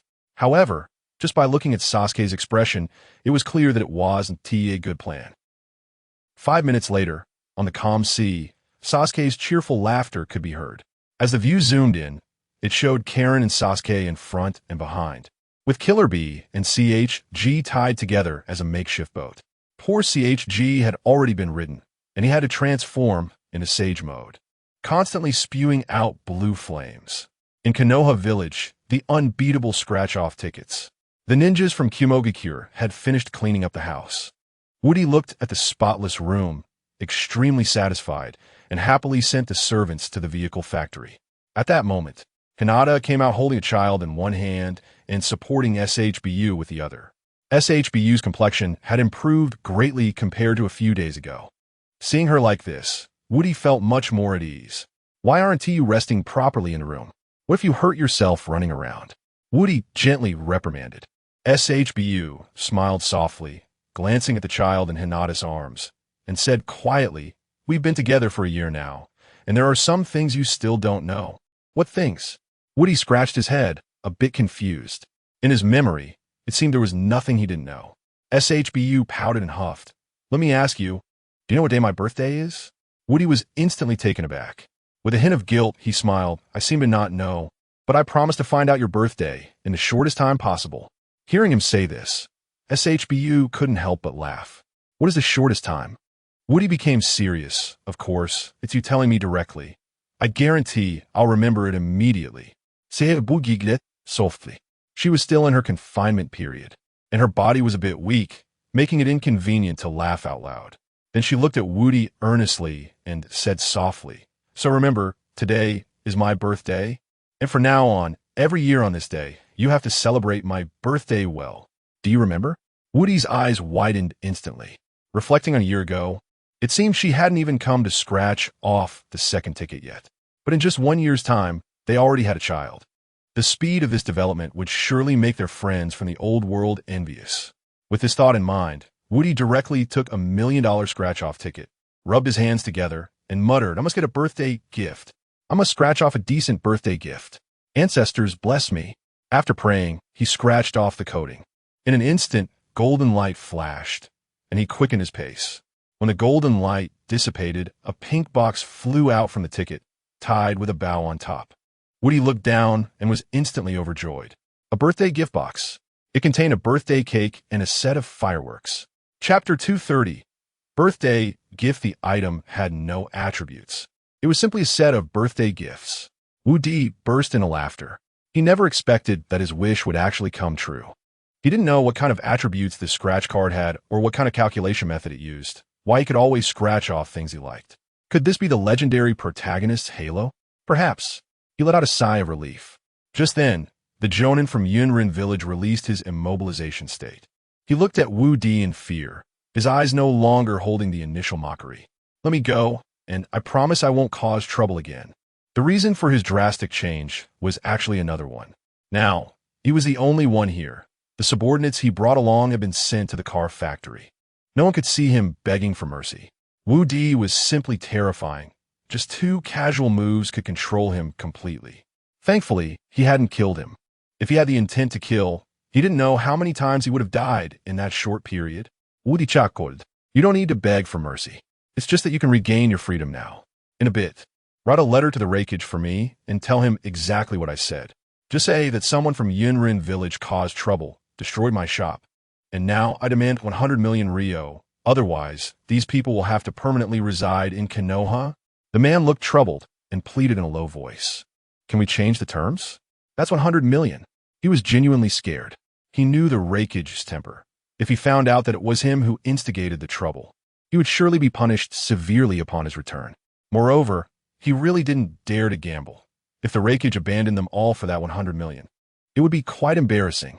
He said tactfully, Big brother, can we change the terms? Just one change, and I promise I won't bargain. Wu Di shook his head. You decided everything. What else do you want me to do? It's 100 million, no negotiation. He gave the Jonin no chance at all. The Jonin could only sigh deeply and sign the extremely humiliating treaty. Watching the final imprint being made, Wu Di laughed heartily. It was just the land of lightning. Nothing to be afraid of for him. After all, within 1,000 miles, it was his invincible territory. Even if the land of lightning had any ideas, they could only endure. As for the 100 million, he specifically set it high. They were currently short on workers. He had originally planned to fully open the trade routes worldwide from the car factory in a year, but hadn't achieved the goal due to a lack of manpower. Now it was good. He had just caught a few strong men, and as long as the Raikage didn't buy them back, they would work for free for a lifetime. Anyway, they weren't his people, so he wouldn't feel sorry if they worked themselves to death. He glanced outside and noticed that the sky was gradually darkening. After opening the gift box, he took out the birthday cake. To be honest, the birthday cake prepared here was truly beautiful. It was many times better than those in his original world. The cake was exquisitely decorated, and the milky aroma was particularly strong. The accompanying candles were also exquisite and looked very delicate. Wu Di took a deep breath and lit the candles one by one. Soon, with the music of Happy Birthday, the room was illuminated by the dazzling candlelight. Inside the room, everyone who was scratching cards and those who were watching the excitement began to clap in rhythm, celebrating Chong Pu's birthday together. Wu Di gently kissed her forehead and whispered, I love you. As soon as he spoke, a wave of murmurs arose around them. Many onlookers had turned red in the face, surprised that this usually serious boss would also have such romantic moments. Wu Di smiled, and then took Chong Pu's hand and went outside. Looking at the pitch-black night sky, he set up the fireworks. Then, following the instructions, he lit the fireworks, and suddenly, the entire street was filled with the smell of gunpowder. Wu Di looked at the twinkling stars in the sky and smiled softly. My dear, from now on we will never be apart, and our family will never be apart, okay? After these words, Chong Pu's eyes turned red with emotion, and even the onlookers were stirred up. Seeing this, Wu Di kissed Chong Pu again and turned back to say, You all don't have families, so don't just stand here watching. Above Konoha, brilliant lights flashed. Firecrackers exploded in the air continuously, creating a particularly beautiful scene. At that moment, Chong Pu suddenly turned her head and quietly asked, Darling, what did you take our son out for today? Wu Di widened his eyes. It seemed he could no longer avoid this issue. After all, it would be known sooner or later, so he might as well tell her now. He took a deep breath and prepared for Chong Pu to explode at any moment. Darling, I want to register our child as household today. Register? Changpu asked in confusion. Didn't you say to wait until you had time later? Why the sudden rush now? Wu Di licked his lips, his eyes dodging, then sighed and said, It's because I saw you working too hard. Today, since I had time, I hurried to register the child. Otherwise, you would always be worried. Changpu pouted. Clearly, Wu Di hadn't taken her with him, and she was a bit unhappy. However, thinking about the beautiful birthday gift he had given her today, she felt less disappointed. Then she quietly asked, What name did you give the child? Oh no, here it comes. The inevitable had arrived. Wu Di remained silent for a while, then awkwardly said, I named the child. Uma. Uma? Changpu's eyes widened in astonishment. She truly didn't expect that Wu Di's name was already quite rustic, but their son had an even more rustic name. Uma? This name seemed not only rustic, but also had some ambiguity. She took a deep breath, trying to calm her emotions. After all, she was still in her confinement period and it wasn't appropriate to get angry. However, Wu Di's behavior was truly infuriating. She gritted her teeth, her fists slowly clenching together. Suddenly, she turned around and raised her hand to point at Wu Di, ready to scold him. However, Wu Di did not give her that chance. He directly lowered his head and kissed her. She instantly felt her mind go blank. All the scolding she had prepared was thrown out of her head.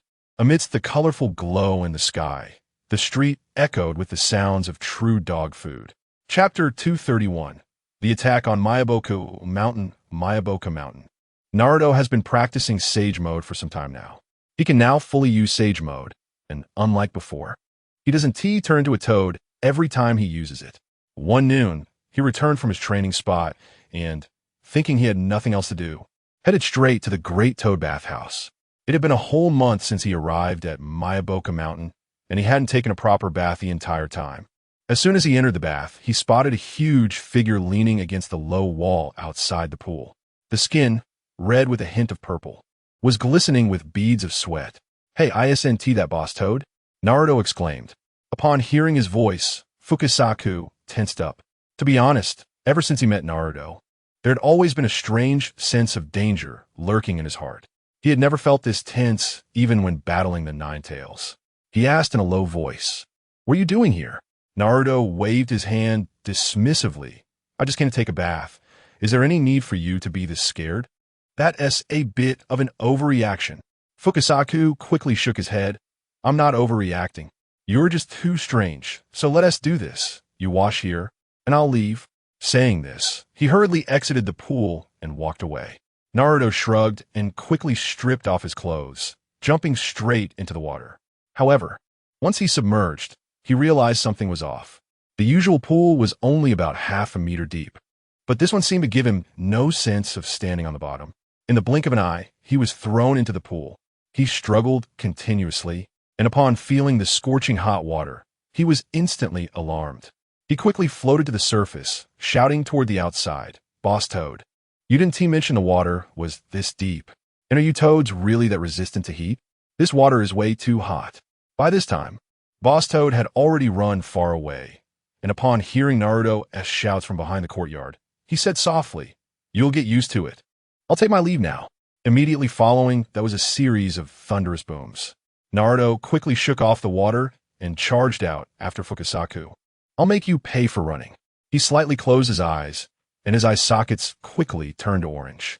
Then, gritting his teeth, he rapidly formed hand seals. Sage art, great wood release. 1,000-year cutting technique. In an instant, the world changed color. Wooden stakes fell from the sky, directly pinning Fukasaku's body down, rendering him completely immobile. From underground, a silver glowing wooden hand shot out, aiming for a vital spot. Fukasaku immediately shouted in alarm. Originally, he thought he was fast enough to have already exceeded Naruto's technique range. But he never expected that Naruto would use Sage Mode to forcibly extend the range of his technique. This Naruto, who seemed a bit foolish, was actually not stupid at all.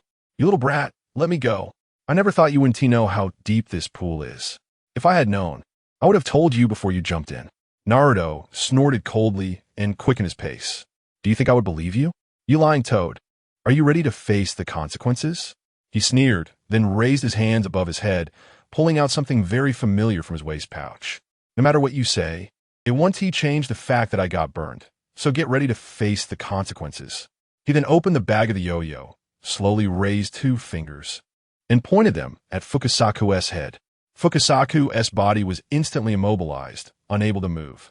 Naruto, with a very lewd expression on his face, softly said, "Actually, no matter what you say, today I've decided to completely immobilize you. The reason? I can tell you straightforwardly. Old man Shinazugawa and old lady Shima make me eat bugs every day, and I'm about to throw up. Just think about it. A young man facing such a situation is bound to feel a bit overwhelmed. But I can't act against those 2 old toads. So I have to take it out on you. I've heard you hold a high position in Myaboka Mountain, so this balances things out for me." After that, he patted Fukasaku's head and slid down its wide back. Meanwhile, outside Myaboka Mountain, Nagato and Konan had arrived. After several days of frantic running, they finally found the legendary Toad Sanctuary. Standing outside Myaboka Mountain, Konan said softly, "I've heard that the toads in Myaboka Mountain are not to be underestimated, so you must be careful." Nagato nodded, his expression becoming much more serious. Having learned from previous experiences in Konoha, he now approached everyone with utmost seriousness. The previous issues absolutely could not happen again this time. So he summoned a giant bird first, riding it up into the sky. Since Myaboka Mountain had been isolated from the outside world for years, aside from the big toad in the village, there was no one left to oppose him. Moreover, the big toad was not like those damn ninjas who ran out to play games with all sorts of strange props. Once he ascended to a certain height, Nagato looked down at the scene below, releasing all the pain bodies. The 6 pains quickly scattered, surrounding the entire Myaboka Mountain. Then they all moved inward together, preparing to round up all the toads. At this moment, what he needed to do most was to acquire Naruto's location information. This method was undoubtedly the quickest and most convenient. In the center of Myaboka Mountain, Naruto was still unaware of what was happening. However, everything had already been noticed by Fukasaku, who wanted to inform Naruto but found that he couldn't make a sound. He could feel the outsiders gradually closing in, and if they got a little closer, they would surely surround the center. A sense of panic arose in his heart. That damn Naruto. Why did he have to immobilize him at this moment? He could sense that those coming were filled with malice. If they were allowed to enter Myaboka Mountain like this, the consequences would be unimaginable. What should he do? He felt an overwhelming sense of urgency. Not long after, suddenly there was a loud noise from outside Myaboka Mountain. Naruto, who had been feeling quite pleased, turned abruptly, only to see that at some point there was a wolf with 3 heads outside. Alongside, it was a lizard that looked extremely disgusting. The 2 summoning beasts approached them from either side. Naruto immediately tensed up. Since he entered the ninja school, he had never seen such revolting summoning beasts. Even Shino Slug was much better than these 2. So who could their master be? Chapter 232, Pain. 1,000-Year Cuttings. Naruto was deep in thought, his expression growing serious. Jiraiya had always taught him that when things seemed strange, there was often something sinister at play. These 2 suddenly appearing giants did not seem like friendly beings. He felt much more anxious.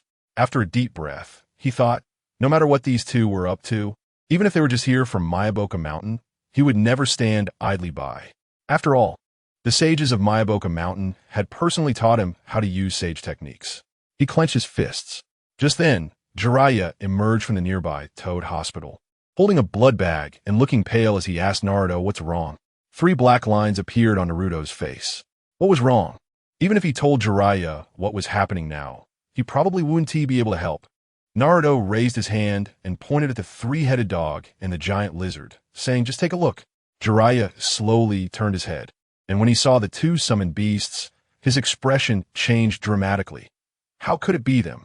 At the same time, Konan, standing on the giant bird, also changed her expression slightly. Her reaction mirrored Jiraiya's. "Nagato, Nagato," she called out in a bit of panic. Nagato sighed. He could control 6 pains simultaneously and could see what was happening below through their eyes. "It's impossible," he murmured. "I clearly saw him sink to the bottom of the sea that day. How could he appear here?" Konan was also very curious. They were far too familiar with Jiraiya, having followed him for many years to learn ninjutsu. Even if he turned to ashes, they would recognize his face. However, they were puzzled about how Jiraiya had managed to escape their sight. Or was it possible that the person who had gone that day was not Jiraiya at all? What they had thought would be an easy capture of the Nine Tails now seemed like it would require more effort. He clasped his hands together. Suddenly, the six pains charged out. Naruto, be careful. I'm making a run for it, Jiraiya shouted before turning to enter a nearby building. This scene left Konan and Nagato even more puzzled. Konan whispered, Nagato, I feel something is off. According to Jiraiya's habits, if he saw us attacking here, he definitely wouldn't choose to stand by and watch. But this person's reaction seems a bit. Nagato nodded, suddenly inspired. He ordered Deva Path Pain to break from the group and follow Jiraiya. The remaining five would continue to attack Naruto. Naruto gritted his teeth, vigilantly observing his surroundings. His Sage mode was still active, and his energy was at its peak. He crossed his hands in front of his chest and shouted, Shadow Clone Technique. Boom! Boom! Boom! A series of explosive sounds echoed, and over 20 clones appeared around him. Just then, one also broke free from his immobilization state. Looking at the six pains before him, he gasped, Is that the Rinnegan? The beast path standing in the center nodded. That's right. I didn't expect you to recognize it. Wanta took a couple of steps back. Naruto, confused, turned to Wanta and asked, Boss, what is the Rinnegan? Wanta sighed heavily. It's a very powerful eye. Its ocular techniques are far more formidable than the Sharingan. Once targeted by the Rinnegan, there's basically little chance of survival. You should prepare yourself. Hearing Wanta's explanation, Naruto trembled. Turning back, he saw that the five clones had already gathered together. He forced a smile, but his expression turned grim. In that case, I can only take one down at a time. He clenched his fists. Wanta sneered, not believing that Naruto could do anything against them. After all, they were ninjas with the Rinnegan. Even if they didn't focus on ocular techniques, just that pair of eyes could unleash countless tricks. Naruto was just a lowly genin. How could he possibly be a match for these Rinnegan ninjas? Wanta drew out a short sword, cautiously watching ahead. That big toad if you don't act. Just let us take Naruto away, and I promise I won't harm anyone from Myaboka Mountain. Otherwise, don't blame me for being rude. Wanta scoffed. This was the first time someone had threatened him on Myaboka Mountain. Fine, since you're so confident. Let us see if my big sword can chop you into 8 pieces. The beast path pain smirked, and then the 5 clones charged simultaneously. Naruto couldn't take it anymore, standing in the middle. Clearly, these creatures kept insisting they wanted to capture him. But somehow it had turned into a duel between them and the toad. Such a low presence as a capture target was simply unacceptable. So he shouted at the clones. Everyone charge. Hold down that circle-eyed monster. A roar. The clones responded enthusiastically. But to Nagato, Naruto seemed far less threatening than Wanta, and he completely ignored him. He leaped over Naruto's head. Naruto was even more furious. He yelled, Oh yeah, you dare to ignore me? Let you taste my sage techniques. He suddenly turned and charged forward with 20 clones. Sage art. Wood release. 1,000-year cuttings technique. In an instant, wooden stakes descended, and the 5 clones were instantly restrained together. Following that, there were 5 loud thuds. In the sky, due to the transmission of effects, Nagato was launched out from the launcher. Ouch, what is this? It hurts. It hurts, it hurts. He covered his rear and ran on the back of the giant bird. However, ordinarily, if something really hit his backside, running a circle or 2 would relieve much of the discomfort. But after running over 10 circles, he still saw no improvement. So he turned his head to look below. He saw that his 5 clones were all restrained by wooden stakes. This obvious wood release technique was immediately recognized by him. Wasn't it said that aside from Hashirama, no one could use wood release? What was going on with this fox demon kid? How could he also use wood release? He covered his backside and gradually saw another outrageous thing. Beneath the bodies of these clones, it seemed there were stout wooden hands, each adorned with dazzling diamonds. Konan also noticed this, feeling a mix of embarrassment and anger. But more than that, she felt a tinge of heartache. Such large diamonds. She had never seen one even half this size in her life, not even during her years in the Akatsuki. She couldn't help but murmur, if this were sold. How much could it fetch? Chapter 233. Jiraiya's brother, Waterflow. Nagato glanced at her with great pain. She noticed that there seemed to be a hint of tears in Nagato's eyes and asked, What's wrong? Does it hurt a lot? Nagato shook his head. The pain is secondary. I can still endure this little bit of pain. It's just the beast path. The others are all big men. But the beast path is a woman, and she is the woman I personally appointed as the next secretary. If this continues, how will I use this secretary in the future? Conan's expression darkened. She had followed Nagato for many years and knew somewhat about his temperament. When he was learning from Jiraiya, he often sneaked away with Yahiko to discuss cultural matters with Jiraiya without her knowledge. However, after Jiraiya left them, they seemed to have restrained themselves a lot. Later, during her many years as a secretary in the Akatsuki organization, Nagato had expressed his feelings for her, but she had always remembered Yahiko and never agreed to Nagato. It wasn't until this time, after her hair had completely fallen out, that she realized Nagato didn't truly love her. Otherwise, how could he have called for a new secretary right after she went bald? Now, his secretary was being assaulted right in front of him. Let us see how he handles it afterward. On the ground, Naruto scratched his head, showing a puzzled expression. Logically, everyone trapped by the thousand-year cuttings would be struggling non-stop. But these people seemed to have no intention of struggling at all. Could it be? You are all into beauty. He had barely finished speaking when he immediately denied his own thought. He could see that the short person who had just spoken was clearly a woman. Just looking at her prominent chest was enough to tell. After all, in the entire Hokage world, there had been no reports of anyone being able to expand their chest. But if that wasn't the reason, how could one explain their lack of reaction after being subjected to the thousand-year cuttings? He muttered quietly, "Looks like I was too gentle." So, he formed hand seals and shouted, "Sage art. Would release. Thousand-year, thousand-year, thousand-year, thousand-year kill." Several wooden hands shot out, hitting the first target. They remained indifferent. However, Nagato on the big bird was in excruciating pain. With 5 clones, each with 5 wooden hands. A total of 25 wooden hands hitting him at the same time must have been extremely stimulating, even for Danzo. He knelt against the big tree, tears completely dried. At this level of pain, an ordinary person would have passed out long ago. But this was thanks to the powerful secret technique he had scratched off in the scratch-off shop. No matter the situation, he would never faint. "Thank you, scratch-off shop owner. And all your ancestors," he said through tears. In Konoha village, the invincible scratch-off. Woody sneezed, rubbed his nose, and turned to look outside. It wasn't even that cold. Why was he sneezing? He murmured in confusion. Just then, Tsunade walked in. "I'm a bit late today, because I didn't finish some matters on time. Don't mind me, boss." Since she came here every day to sign in, it had become a habit. Suddenly not arriving on time felt like she owed Woody something. Woody chuckled and didn't pay much attention. Then he saw her pull out 50 million Rio in banknotes, whispering, "Boss, give me 50 million worth of scratch-offs." Woody smiled lightly. Normally, she was a consumer, and he was the operator. Such a situation shouldn't occur. However, it was happening right before his eyes. But if that's what she wanted, so be it.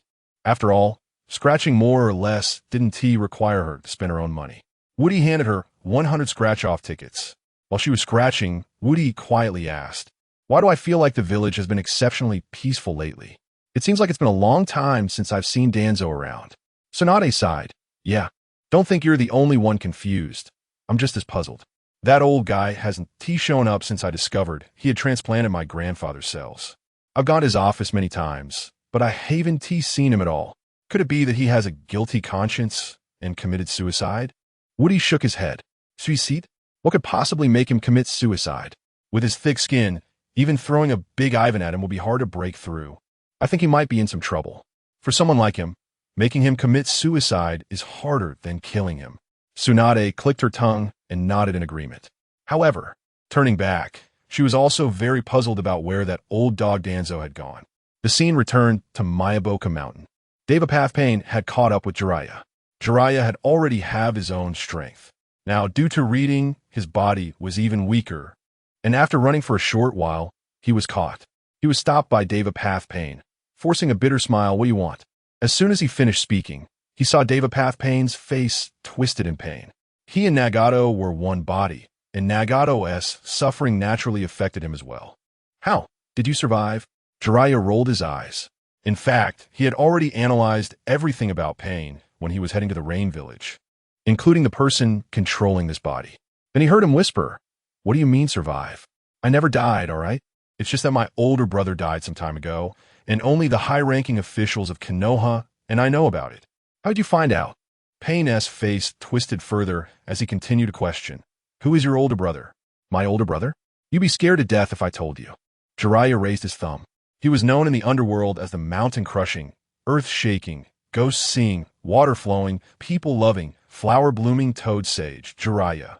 At this moment, in great pain, Nagato had already given up all thought and could not analyze the truth of this information. He continued to control Pain and asked, Then who are you? I am a biological brother of Jiraiya, Waterflow, but I do have a question. How did you find out about my brother's death? Pain snorted coldly. You don't need to know how I found out. If you want to live, get away from here. Also, don't live under Jiraiya's appearance in the future. Otherwise, you'll easily die. He has many enemies. After finishing his words, he turned and left. Watching the black figure gradually fade away, Jiraiya let out a sigh. Surviving great calamities must bring great blessings. Chapter 234. The hatred between Nagato and Naruto. Actually, the main reason today is because Nagato is not in a good state. Due to the issue with the chrysanthemum, he reduced some considerations.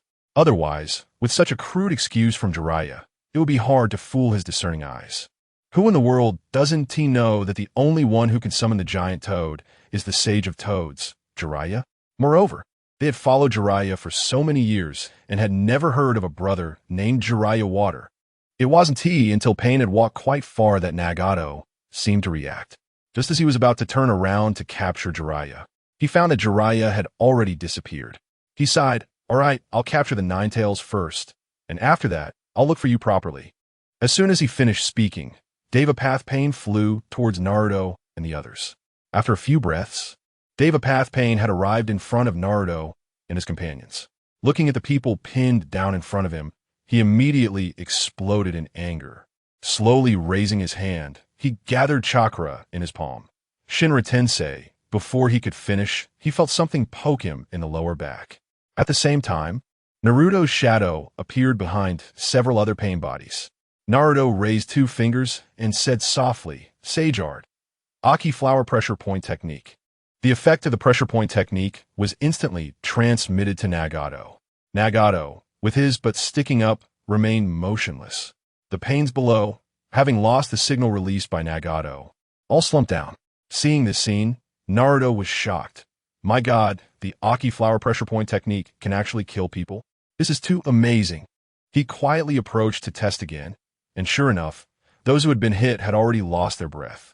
Unexpectedly, adding Sage Art to the Aki Flower Pressure Point technique could kill invisibly. I'm really a genius. Ha! On the giant bird, Conan sensed something unusual. Nagato had never made such a big mistake before. That little brat below wasn't the owner of a scratch-off store. How could he defeat him so easily? So, Conan gently pushed him. Hey, Nagato. Nagato? She called out twice, but Nagato did not respond at all, and his body seemed to remain in a stiff state. She sighed deeply, and her expression instantly darkened.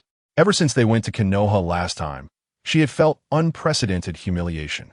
In the past, there had never been such a record of failure, and it had happened consecutively in just a few days. This humiliation she couldn't endure. Then, she clasped her hands together, and hundreds of explosive tags in the shape of butterflies flew out. One Tai had been paying attention to this side the whole time. When he saw so many explosive tags, he shouted in his heart that it was not good. No matter what, Naruto was still a newcomer in the ninja world who only knew a little about ninjutsu. Even though he had scratch-off tools in hand, they were all targeted at other ninjas. He had no way to deal with these folded explosive tags shaped like butterflies. He puffed up his cheeks and spat out a thick toad oil directly on Conan's side, just as she controlled the butterflies to fly down. They were intercepted by the toad oil and successfully retreated. And while she was releasing the butterflies, she had also activated the timed explosion function. After the toad oil covered the butterflies, it rolled towards her. Caught off guard, she was directly stuck by these butterflies. In the blink of an eye, all these butterflies burst into dazzling light. She twitched the corners of her mouth, a trace of desolation flashing in her heart. Damn! Boom! A small mushroom cloud exploded on the giant bird. It directly shattered the summoning state of the giant bird. Konan and Nagato also fell down as a result.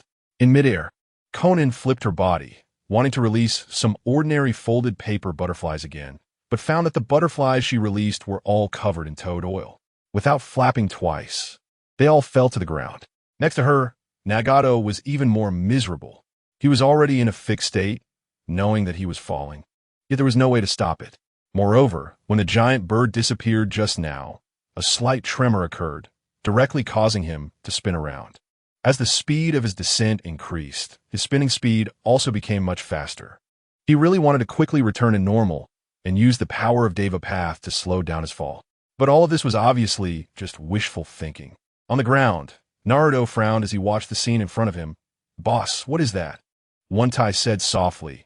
"One is the one who just released the explosive tag butterflies, and the other, I don't know, let's go take a look." Saying that, the two rushed over directly. Bang! Bang! With two sounds, Nagato and Konan landed simultaneously, leaving two human-shaped imprints on the hard ground. Then, they seemed to hear some breaking wind sounds from above. Naruto looked up and saw a large capsule with a cross rapidly descending. He quickly took a step back. Duong. This signal-launching device smashed directly onto Nagato. Blood instantly surged from Nagato's throat. Naruto glanced at the two of them and scratched his head, saying, "Who are you?" Before Konan could answer, he continued, "Anyway, those who sneak attack Myoka Mountain aren't necessarily good people." Sage art, just as he shouted and prepared to form seals. He felt that the sage power in his body seemed to disappear. He rubbed his temples. "Since that's the case, let us use ordinary methods to trap you for a moment." Would release. 1,000-year cutting technique. In an instant, wooden stakes descended, directly binding Konan and Nagato. Then, below the ground, two wooden hands appeared in succession. Once again, a lethal blow, after enduring the previous 25 wooden hands assault. The sensation from one now made Nagato feel a little warmth. Compared to the comfort of 25, one was simply easy. However, upon hearing Konan's heart-wrenching scream, his originally fragile heart shattered. He had once liked Konan, but later she had used explosive tags, exhausting her hair and eyebrows. Yet he had never regarded her as someone else's woman. Even if he no longer liked her, he absolutely wouldn't allow anyone to do anything to her. His breath trembled, and tears flickered in the corners of his eyes. He kept shouting in his heart, "There are only two women in our Akatsuki organization. You fox demon brat. I will not rest until one of us is dead." But all of this could only be shouted in his heart. After being hit by the sage art, Aki flower pressure point technique, the immobilization time was obviously longer. Therefore, regarding Naruto's actions, he could only curse a few words in his heart and do nothing else. Naruto looked him up and down, and, upon seeing his pair of Rinnegan, couldn't he help but be stunned. Chapter 235, Nagato's suicide. "You also have those eyes, what's it called?" "What?" He scratched his head, suddenly forgetting the name of the eyes he had just seen in Nagato. After thinking for a while, he finally remembered. "You also have those eyes called Rinnegan. You must be their leader, right?" "What Rinnegan?" "That's called the Rinnegan." Wintai reminded him with embarrassment. Nagato didn't say a word, and the atmosphere fell into an awkward silence. He turned to Konan again and asked, "So, what is your relationship with this Rinnegan?" Wintai reminded him again. "Kid, it's called the Rinnegan." But Konan directly turned her head away, huffing. "Since you've already captured us, do whatever you want." Naruto shrugged, his face showing a hint of difficulty. He didn't have any better options now. Trying to interrogate them? Clearly, they would rather die than reveal anything about their group. Since that's the case, it would be better to give them a quick end. He drew a kunai and stepped closer, just as he was about to stab Nagato's chest. A loud shout from Jiraiya suddenly came from afar. "Wait!" Naruto's movement paused for a moment. Then he saw Jiraiya walking quickly towards them, standing in front of Nagato and Konan. He whispered, "Nagato, Konan, how did you end up like this?" His words left both Naruto and Wintai stunned. "Why did you form the Akatsuki organization?" Nagato was immobilized and couldn't speak, while Konan glanced at Jiraiya, a glimmer of light flashing in her eyes. Memories of how Jiraiya taught them to evade other ninjas flooded back. In the back, Naruto asked quietly, "Old pervert, do you know these two?" Jiraiya sighed deeply, looking at the two with disappointment, and slowly nodded. During the Third Shinobi World War, these two, along with the one lying down, were a few orphans I stumbled upon. They were being hunted at that time, and I, along with Tsunade and Orochimaru, saved them. Orochimaru suggested I kill them, but I couldn't bring myself to do it. Instead, I taught them how to evade other ninjas. If I had known they would form the Akatsuki, I should have listened to Orochimaru back then. As he said this, his heart ached continuously, and even Naruto could sense his disappointment. Then he smiled and comforted him. Don't dwell on the past. Let it be. Since it's all in the past now, let's leave it behind. I was going to kill them directly, but since they were once your students, I'll give them a chance to reform. As he spoke, he pulled out the Buddhist scriptures. Upon seeing the somewhat ancient book, Jiraiya panicked and quickly jumped onto Wentai's head. Patting its forehead, run? When I didn't quite understand what he meant, but seeing Jiraiya's expression, it guessed a bit. So without thinking, it hurriedly ran out. Not far away, they could vaguely hear Naruto starting to read the scriptures. Laugh at you for wasting my cunning. Love competing for the beautiful reflections. This scripture had once cost Danzo half his life. How could an ordinary person withstand it? In less than half a minute, Conan had already been tortured to the point of fainting. But Nagato, he showed no signs of fainting. He didn't even have the option to faint. Naruto was very shocked. Until the entire scripture was read through, Nagato remained in the same position. In fact, he didn't even blink. Hey, you're impressive. You can endure my scriptures. It seems you must have realized your mistakes. Since that's the case, I'll read it again, hoping to cleanse the filth from you and allow you to be reborn. He began to read the scriptures for the second time. After a few more minutes, the second reading was also completed. Nagato still made no sound, and there was not a trace of change in his expression. Naruto frowned and said seriously, "You're being too stubborn. I've educated you twice. Why do you still have no reaction? I'll ask you one more time. Have you realized your mistakes?" Nagato was crying out in agony in his heart. He wanted to admit it, but could he? He didn't even know what was happening. No matter how he moved, his entire body felt as if it were locked in place, unable to open his mouth, let alone admit his mistakes. Seeing him like this, Naruto shook his head helplessly. "I gave you a chance, but you remained obstinate. I can only resort to more extreme measures." Taking a deep breath, he flipped the scriptures back to the beginning. After reading it repeatedly for more than 10 times, Nagato's immobilization finally lifted. He really didn't know how he had endured for so long. He looked far away and shouted, "I 1T let you off even in death. It must be you who tortured me like this." After shouting, he spat out a mouthful of blood, and half of his tongue fell out. Naruto stepped forward to check, and Nagato had completely lost his breath. "Damn, what are you talking about? You didn't tell me, and maybe if I was happy, I would have sought revenge for you on old pervert's behalf." In fact, Nagato didn't even know until he closed his eyes. He still didn't understand whether he should resent Jiraiya or the lottery shop owner. Not long after, Conan woke up. Since she had her head down during her faint, when she lifted her head again, her headscarf fell off due to her movement. Her bald head was suddenly revealed. Seeing that Nagato had bitten his tongue to death, her anger surged even more. She glared at Naruto and said, "You brat, don't let me out. If I get out, the first thing I'll do is kill you thoroughly." Naruto quickly shook his hands. "It's not like that. Listen to me. He bit his tongue to death because he realized his mistakes. I didn't harm him at all." Since Conan had fainted earlier, she hadn't seen the specific process. But looking at the half-tongue that had fallen on the ground and thinking it over carefully, perhaps Naruto was indeed telling the truth. After all, Nagato had said similar things to her long ago. Now that she thought about it, what Naruto said might really be the truth. She sighed deeply now. Her two little companions had already died for their dreams, and living alone seemed to have little meaning. But she was unwilling to just die like this. The one who once urged them to establish the Akatsuki organization. She wanted to go back and personally take revenge for her two companions. So, she whispered, "Can you let me go first?" Chapter 236. A phased-out in Urin village, Sasuke and his group returned, carrying the unconscious Killer Bee. The first thing they did upon returning was to find a Fae who had initially led them into the Akatsuki organization. He threw Killer Bee onto the ground. A Fae looked him over and confirmed that he was indeed the same person he had investigated before.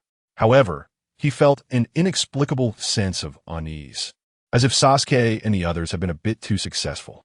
Sasuke adjusted his flashy hairstyle and said softly, "You don't need to doubt it. This is indeed real, without a doubt." Then he turned his head to glance at the three people behind him. "If you don't believe me, you can ask them. When I subdued the Eight Tails Jinchuriki, I was incredibly impressive. I am indeed the most outstanding genius descendant of the Uchiha clan." Afei's expression darkened slightly.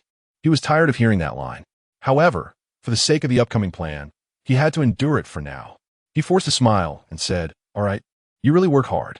When the boss returns, I will report the situation to him and apply for your salary settlement. Well, since there is nothing else, I'll take my leave." Sasuke whispered something and then led the others into the building. In the open space, Afei looked at the unconscious Killer Bee and stroked his chin. Previously, the information he had gathered indicated that the Eight-Tailed Jinchuriki was very close to the Eight Tails and could easily enter Tailed Beast mode, freely using the Eight Tails chakra. Among the Tailed Beasts, the Eight Tails was only second to the Nine Tails. Was it really that easy for Sasuke to subdue him? It seemed unrealistic. Moreover, he didn't sense that heart-pounding chakra from this body. It was impossible for the dignified Eight Tails to be in such a state. One question after another flashed through his mind. Could it be that this Eight Tails was fake? He took out a small notebook from behind him. This notebook contained information on all Tailed Beast Jinchuriki. Looking at the page for the Eight Tails with its accompanying picture, he carefully conducted a thorough examination of Killer Bee. He basically confirmed that he was indeed the Eight Tails Jinchuriki. He sighed deeply. Although he still had some doubts, the ironclad evidence lay before him. No matter how much he doubted, he had to accept reality. Thus, he developed another question. Did Sasuke still hide his strength? Considering all the information on the Eight Tails, he even thought that he might not be a match for the Eight Tails. His expression gradually darkened. So, he directly entered the time-space. In that dimly lit environment, he saw Danzo's pink figure from afar. It had been a long time since he had paid attention to him, and now, it was clear he looked much more haggard compared to when he was first brought into the time-space. "What are you?" He stood with his hands behind his back in front of Danzo and spoke softly. Danzo raised an eyebrow, slowly getting up, hands on his hips, and shouted, "How dare you ask what I am? I'm not anything." After shouting, he suddenly sensed something was off and corrected himself. "I misspoke. I am something." A few minutes later, he paused again. That didn't seem quite right either. He raked his hair and exclaimed, "You just tell me what you want." Afei chuckled softly. "It's nothing else. I just want to let you know that I'm giving you a chance to get out. Whether you can seize this opportunity depends on how hard you work." Upon hearing that he could leave, Danzo became much more spirited and hurriedly asked, "So, what do you want in return? Do you want me to clean up and spend a night with you? My body has never been touched by a man." As he said this, he lunged forward. "Get away." Afei quickly pushed him back. "Don't come any closer. If you do, I want to give you the chance." Danzo waved his hand dismissively and muttered, "Fine, whatever you say. Rejecting my good intentions, you deserve to be single." Then, Afei became more serious and said, "I need you to help me test someone. His strength may be very strong. If you kill him, I will allow you to leave my time-space." Listening to his words, Danzo became somewhat serious. In truth, he didn't know much about Afei's strength. The day he was brought in, he hadn't even touched the ground before being sucked into the time-space. But he could infer that having a time-space as a trump card meant he couldn't be too weak. Now, he was saying that another person was strong. Perhaps that person really was strong. He thought for a moment. Now, the only way to get out was to temporarily agree to his terms. At worst, when the time came to battle the person he mentioned, he could find a way to slip away. He nodded. "All right, I agree to your terms. But you have to tell me the name of the person." Afei smiled softly. "You might have heard of this person. His name is Uchiha Sasuke." Uchiha Sasuke? Danzo immediately frowned. This person was not just someone she knew simply. When she had instructed Itachi to secretly assassinate the entire Uchiha clan, Itachi had proposed a condition to keep Uchiha Sasuke safe. She had agreed at the time, but later, as she grew fonder of Sasuke's Sharingan, she had attempted to bring him into her fold several times, only to be stopped by the third Hokage. Now, she had a chance to confront Uchiha Sasuke directly. She certainly wanted to give it a try. However, she had a question. Looking at the clothes this person was wearing, he was clearly a member of the Akatsuki. The Akatsuki was known for its unconventional methods. Why would they want to test Sasuke? Was there some hidden agenda? She asked softly. Sasuke seems to be from Konoha. What is your purpose in testing him? A face smiled. He was indeed from Konoha in the past, but now he is the captain of our Akatsuki's Hawk team. So, why do you think I want to test him? Upon hearing this news, Danzo's eyes widened in shock. Before coming to this time-space, she only knew that Sasuke had betrayed the village and gone to Orochimaru. She was well aware of the enmity between Orochimaru and the Akatsuki. What changes had occurred in the middle? She furrowed her brows deeply. Then she heard a face say softly, "Anyway, the task I'm giving you is very simple. Either you kill Sasuke, or you get killed by Sasuke. Alternatively, if you both end up heavily injured, I will directly bring both of you into the time-space, trapping you forever." Hearing the last half of his sentence, Danzo's heart suddenly chilled. He never wanted to return here, not even for a minute. Chapter 237. Karabi and his 3 disciples. So, she readily agreed. However, in addition to her agreement, she did not forget to mention a condition. I want to ask you, if I kill him, can I have his pair of Sharingan? As soon as these words came out, Akatsuki's expression suddenly changed. He was from the Uchiha clan and naturally knew the usefulness of the Sharingan. What was Danzo, that old dog, really plotting? He was very puzzled. However, he wasn't overly worried about it. After all, no matter how powerful the Sharingan was, it could never compare to the Rinnegan. Once he completed the task that Madara had entrusted to him, he could steal the Rinnegan from Nagato without any issue. He nodded. Okay, I agree to this condition. Danzo was overjoyed and quickly asked, "So when will you release me?" Akatsuki hesitated for a moment. Just wait a bit longer. When the time comes to release you, I will naturally notify you in advance. All right. Danzo nodded heavily. Watching Akatsuki disappear, his expression gradually darkened. She murmured softly, "Itachi, it's not that I don't keep the promise from before, but because Sasuke chose to betray the village, I have no way to keep him anymore." Now, with a book of sunflower in his hands, how many people in the entire ninja world could match her? She sighed lightly, a cunning and ruthless glint flashing in her eyes. After returning outside, Akatsuki dragged Karabi's corpse underground. He wanted to contact all the members of the Akatsuki organization, but found that Nagato and Konan were unexpectedly unreachable. Could it be that Nagato had failed again? He murmured in confusion. The last time he went to Konoha, Nagato lost to the lottery shop owner, which was the first time he had heard of Nagato's failure since knowing him. But this time, Nagato went to Miyaboka Mountain, where there was no such thing as a lottery shop. The chances of him failing were minimal. Akatsuki sighed deeply, but now he couldn't worry about that too much. He had captured the 8 tails, and only the 7 tails and 9 tails were left. If it weren't for the fact that the tailed beasts had to be extracted in order, he would want to extract the 8 tails right now to avoid any long dreams. He rubbed his temples, hoping that the process of capturing the 7 tails would go smoothly. Inside the tall tower, Karui returned to her room, looked around to make sure no one was there, and quickly checked her ninja tool pouch. When she left the Great Thunder Sound Temple, she had stolen Karabi's microphone, and she hadn't told anyone afterward, wanting to keep it for herself. However, after rummaging through it, she found that the microphone was not in her tool pouch. She quickly unbuckled her pouch to check again. This isn't right. It shouldn't be missing. Where did it go? Her expression turned very dejected, 3 black lines appearing on her face. She had never been to the lottery shop, so she naturally didn't know the rules of the lottery tools. Once it left its original owner's certain distance, it would automatically return to its owner's hands. At that moment, she heard footsteps outside, so she deliberately lowered her voice and pressed her ear against the door. On the other side, at the Great Thunder Sound Temple in the Cloud Ninja Village, 3 young people with gloomy expressions were tied tightly to wooden stakes in front of the temple. They looked somewhat resentful, as if they were wronged wives. The man in the middle, with bronze skin, was sucking on a lollipop and lamented, "Teacher, can't you just let us go? We were wrong. We won't dare again." Next to him, the red-haired woman shouted, "Omo, shut up. How can you still say that? If you hadn't said you saw the teacher being taken away by those 4 mysterious people, would we have been so careless? The reason we got captured ultimately boils down to the fact that your information was wrong." Omo sighed. That day, he did indeed see teacher Karabi being taken away, tied up with ropes. But now that the teacher was standing right in front of him, he really had no way to explain.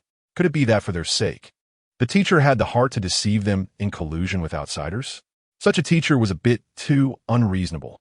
He really wanted to complain loudly. At that moment, Karabi came out with a microphone.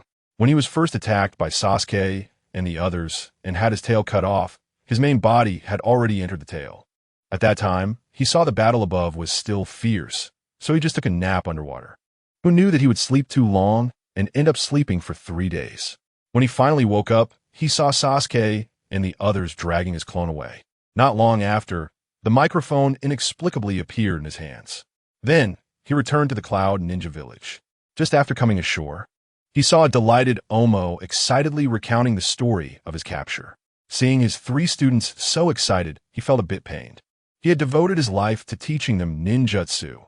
Yet when he was taken away, not a single person stepped up to stop him. Instead, they laughed on the side. In a fit of anger, he directly tied them up. Let them continue to endure the torment of the magic sound. He let out a breath, raising the microphone above his head, brewing his emotions. Omo and the others tightly closed their eyes, trembling all over. Karabi snorted coldly. Kids, you must learn to listen with your ears and feel with your heart. The highest realm of music is to kill in silence. Compared to your teacher, you are still lacking a bit. Karui's mouth twitched, and she muttered softly, the teacher stuff also came from the lottery shop. It's not like you originally owned it. Before that, I don't remember you being that impressive. Although her murmuring was very quiet, Karabi still heard it. He sneered, Karui. It seems I haven't dealt with you for a long time, and your skin is getting a bit tight. All right, since that's the case, I'll let you experience it more. He slowly walked up to Karui. Karui instantly felt hopeless, constantly berating herself in her heart. I deserve it. I brought this upon myself. Why did I have to interject? Just as she was cursing, Karabi spoke. A tune rang out, resonating through the heavens. Even from several kilometers away, the demonic sound could still be heard. In the midst of it, the painful howls of the 3 people were mixed in. Above the isolated island of the Great Thunder Sound Temple, the originally gathered dark clouds were instantly dispersed by the song, and across the entire Cloud Ninja Village, only that one place was bathed in endless sunlight. And the price of this sunlight's arrival was that Karui and the other 2 suffered from Karabi's musical brainwashing. Chapter 238. Please have some tea, Kanahigakure. Hokage office. Across the desk, Wu Di savored the fragrant tea in his cup and quietly asked, Lady Tsunade, what did you call me here for this time? Tsunade laughed heartily. Look at what the boss is saying. I'm your VIP customer at your shop. Every time I make a purchase, I get a 50 discount. Given how much I've saved, isn't it reasonable to treat the boss to a cup of tea? Wu Di smiled and gently blew at the steam rising from the cup. Could it be that he really misunderstood Tsunade this time? Just as he was about to bring the cup to his lips, he heard Tsunade say softly, but since the boss has mentioned it, I just thought of something that I might need to ask you about. Wu Di choked slightly. Thankfully, he hadn't finished the tea yet. If he had, wouldn't he be unable to refuse whatever Tsunade asked of him? He quickly stood up and started moving towards the door. Forget it, I'll take my leave. With that, he turned and walked out. Seeing this, Tsunade hurriedly grabbed him, whispering, Boss, don't be in such a hurry. It's not a big deal. You won't have to put in much effort to help me. Really? Wu Di shot her a glance. He didn't really believe her words. If it were truly a small matter, as she claimed, there wouldn't be any need to ask for his help. They could handle it themselves. Then he watched as Tsunade nodded repeatedly. It's definitely just a small matter. It won't take much of your time. Wu Di cautiously asked, All right then, tell me what it is first, and I'll see if I can help. If I can, I'll give it a try, but if I can't, don't force me. Tsunade nodded continuously and then said softly, In that case, let me first express my gratitude on behalf of Kanahigakure for your assistance. Wu Di quickly interrupted her. Hold on, don't rush. I haven't agreed to anything yet. But before that, you have to let me know what you want to do, right? Tsunade rubbed her palms together, hesitating for a while before saying quietly, You see, since I'm in the Hokage position now, I often have to consider the entire Kanahigakure. Previously, when Pain attacked, if it weren't for you, the entire village might have fallen into a very passive state, and there could have been casualties. For the long-term peace of the village and for the villagers to have a safe environment, I want to ask you to help us eliminate the entire Akatsuki organization. Wu Di immediately rejected her without a second thought. His shop had just upgraded a few times, and his invincible range only reached the outskirts of the Land of Fire. Once he left the Land of Fire, his strength would drop back to zero.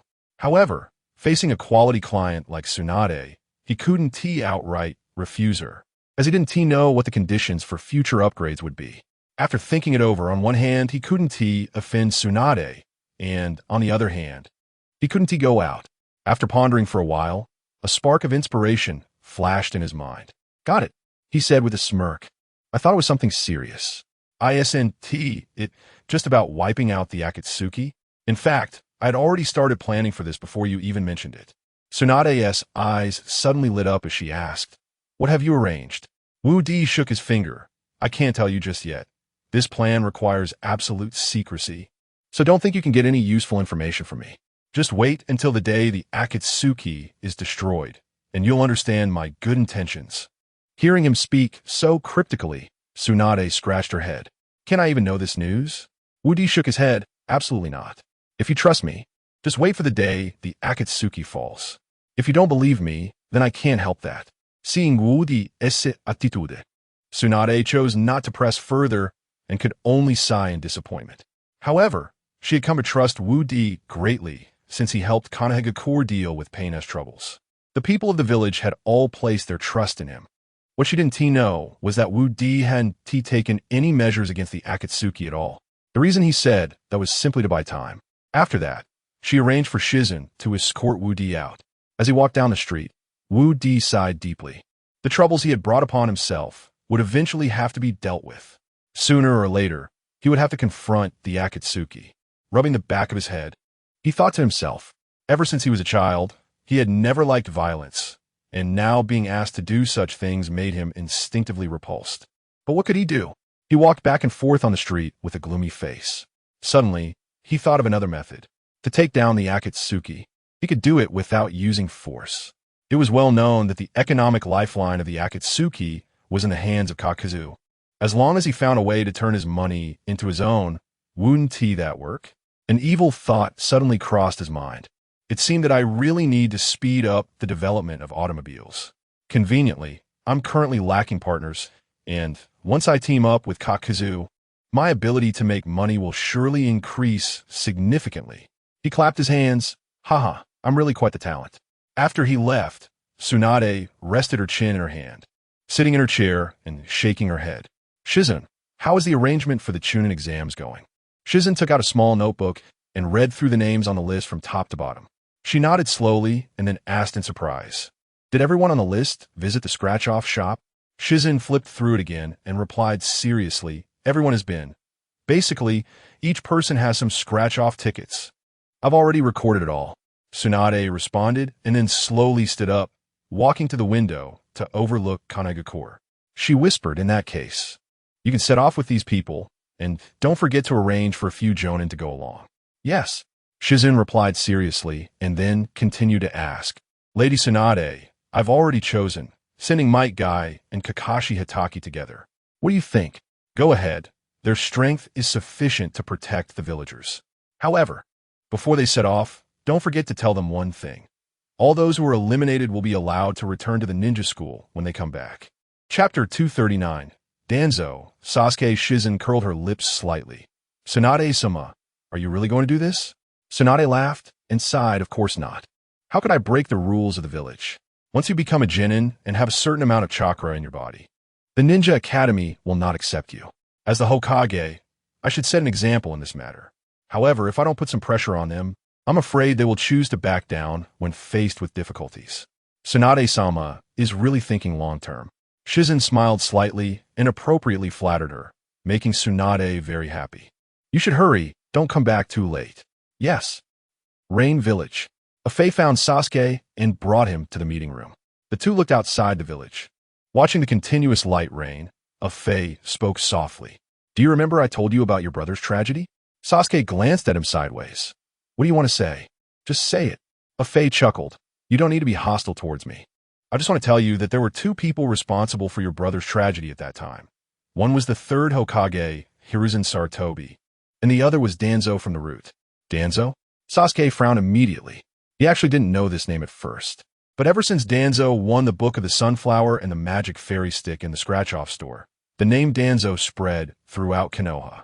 Some said he was too unorthodox, while others said he sacrificed himself for his dreams. How to describe it? If there were 1,000 people in the village, at least 1,100 would be cursing him. Sasuke said softly, "Since it's related to him, then when I destroy Konoha, I'll take him down with me." A face smirked. "Why go through so much trouble? That old man is already in Rain Village. If you want to deal with him, I can easily release him for you." Upon hearing this, Sasuke's expression changed drastically. The archenemy who caused the death of his clan and his brother was now in Rain Village? How could he endure that? He turned to Afei and said, "Hand him over to me. I want to deal with him myself." Afei waved his hand. "What's the rush? If I let him out here, and you two start fighting, wouldn't this newly renovated high tower be toppled again? Come with me. Let us find a place outside the village." Sasuke nodded. Just as he was about to rush out with Afei, his footsteps suddenly halted. Frowning, he asked, "You don't have any ulterior motives, do you? My mother taught me since I was young that a deal is not a deal when it's forced.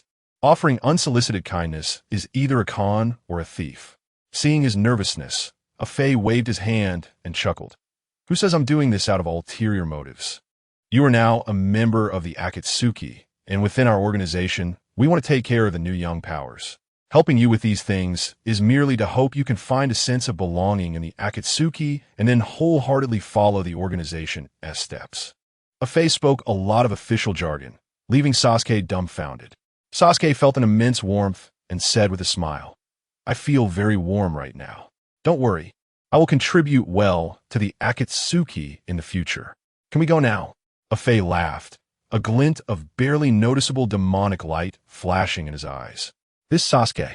No wonder many called him the second pillar. He was indeed too easy to deceive. Then, the two left Rain Village together. Outside the village, there was a relatively spacious forest. Once they arrived, Afei clasped his hands together, and the space in front of them suddenly rippled. Then, a pink figure flew out from within. As the figure landed, she looked around in astonishment. "I'm out? I'm finally out, ha ha ha." Just as she was laughing, she noticed a gaze full of hatred looking at her from not far away. She glanced at it, her brow furrowing slightly. Although Sasuke had only known her for a short time, she knew he had a long history. After all, she had some connection to that person. Looking at the kaleidoscope in Sasuke's eyes, Danzo greedily licked his lips. At this time, at the border between the land of fire and the land of rain, a man with a perm, holding a wine bottle and a cigarette, suddenly changed his expression. He was Yubian, the teacher given to Danzo by Naruto. Ever since Danzo left Konoha, Yubian had been closely following him. However, when he arrived here, all feelings related to Danzo disappeared. He was quite sure that Danzo had gone missing here. Don't be fooled by his human appearance. After all, he was just a tool in a scratch-off game. Since he was a tool, he naturally had some so-called superpowers. The moment Danzo appeared, he suddenly sensed that the bridge of connection between him and Danzo had opened up. He could clearly feel Danzo's current location. So, he chuckled and picked up the wine bottle, heading towards Rain Village. On the other side, Sasuke and Danzo had been at a standoff for a while. Neither of them made a move, as if they were both waiting for the other to let their guard down. After waiting for a while, Sasuke squinted his eyes and saw something flying towards him from the sky. Danzo saw this and sneered. "Kid, you dare to slack off while fighting me? You're dead," she shouted and jumped up. As she closed in, she didn't forget to shout, "I'll kill you today, whoever dares to threaten the safety of Konoha. No matter who you are, since you joined the Akatsuki." Then there was a loud bang. A wine bottle exploded on the back of her head. The green glass shards splattered everywhere. Having been in a Fey-S base for so long, she had forgotten about the wine bottle. Unexpectedly, just after coming out, not even half an hour later, a wine bottle came flying in. Her leaping body fell straight down, hitting the ground. Meanwhile, the wine bottle that had originally arched through the air was now rapidly descending. Sasuke was extremely nervous. Looking at the direction the wine bottle was flying, it seemed to be heading towards him. He hurriedly closed his eyes, just as he was about to focus and release Amaterasu to burn the wine bottle. He saw the wine bottle suddenly change direction and crash down vertically. Just as Danzo had just propped herself up, she was hit hard again. Danzo's head shook once more. Sasuke couldn't help but laugh. Seeing her like this, wouldn't he avenging himself be incredibly easy? Then, he sneered, drawing the short knife strapped to his back and charging forward. Danzo suddenly stood up, hands behind her back, pulling out 2 acupuncture needles. Kid, don't underestimate me. Chapter 240. The wine bottle technique as she spoke. 2 embroidery needles were thrown out directly. Sasuke dodged left and right, but one of them nearly pierced him. Tawanzo revealed a cruel smile at the corner of her mouth. The sunflower manual she practiced was, after all, a blue-level secret technique, and dealing with someone as dull as Sasuke was a piece of cake, right? She snorted lightly and began to twirl the embroidery needles with her fingers. Sasuke sensed something was wrong and quickly glanced at his ring. Since he hadn't stopped to charge the on the way back, the energy in the ring was already fully charged. He shrugged and said softly, "If you have the guts, go ahead and kill me." Tawanzo was a bit confused, and just as she was about to throw the embroidery needles, she suddenly heard the sound of glass shattering behind her head. She stumbled, gritted her teeth, and prepared to throw the needles again. However, just as she was ready, a bolt of heavenly lightning struck down from the sky, causing her pink hair to stand on end. She stumbled again. The finishing move she had painstakingly prepared was disrupted twice in a row. Anyone would be angry in her position. She shouted in rage. Why the hell is everyone targeting me? After her shout, the silver needles in her hand spun again. Crack! Immediately after, there was another sound of a wine bottle shattering. Tawanzo was really on the verge of breaking down. She was almost in a state of collapse. She clenched her fists, trying to calm the anger inside her. Clearly, the person across from her was enjoying watching her joke. She couldn't afford to lose her temper anymore. Otherwise, the little brat across would definitely think she was just a hot-headed fool. She let out a breath and raised her hand again. Boom! The ends of her pink hair showed some singed marks. She took a deep breath, trying to keep her mind unaffected. Crack! Another wine bottle shattered. Meanwhile, a Fae, who was at a distance from the battlefield, watched this scene with an extremely awkward expression. Was this Sasuke a devil? If it were like this, how did he deal with the 8 tails Jinchuriki? Was it really just because of this heavenly lightning? He began to doubt Sasuke's strength. At that moment, a slightly elderly figure suddenly flew from the distant horizon. Upon closer inspection, it turned out that all the wine bottles were thrown by him. The ninja tool pouch behind him seemed to contain countless wine bottles. He became slightly wary. This person he had never seen before, and there were no symbols of any ninja village on him. It was impossible to determine which faction he belonged to. The more ambiguous a person was, the more worth paying attention to. In the blink of an eye, Teacher Yubien arrived next to Tawanzo. He continuously pulled out wine bottles from behind and smashed them one after another at Tawanzo. Tawanzo was a bit dazed and angrily shouted, "Wasn't it every 3 seconds before? Why is it nonstop now?" Teacher Yubien chuckled, "Because you haven't been smashed for the past few days, so I need to make up for the ones you missed in the last 2 days." Tawanzo immediately felt hopeless. In front of her was a Sasuke who had defected from the village to join the Akatsuki organization, and behind her was Teacher Yubien rewarding her with wine bottles. There was also a Fae who was watching closely.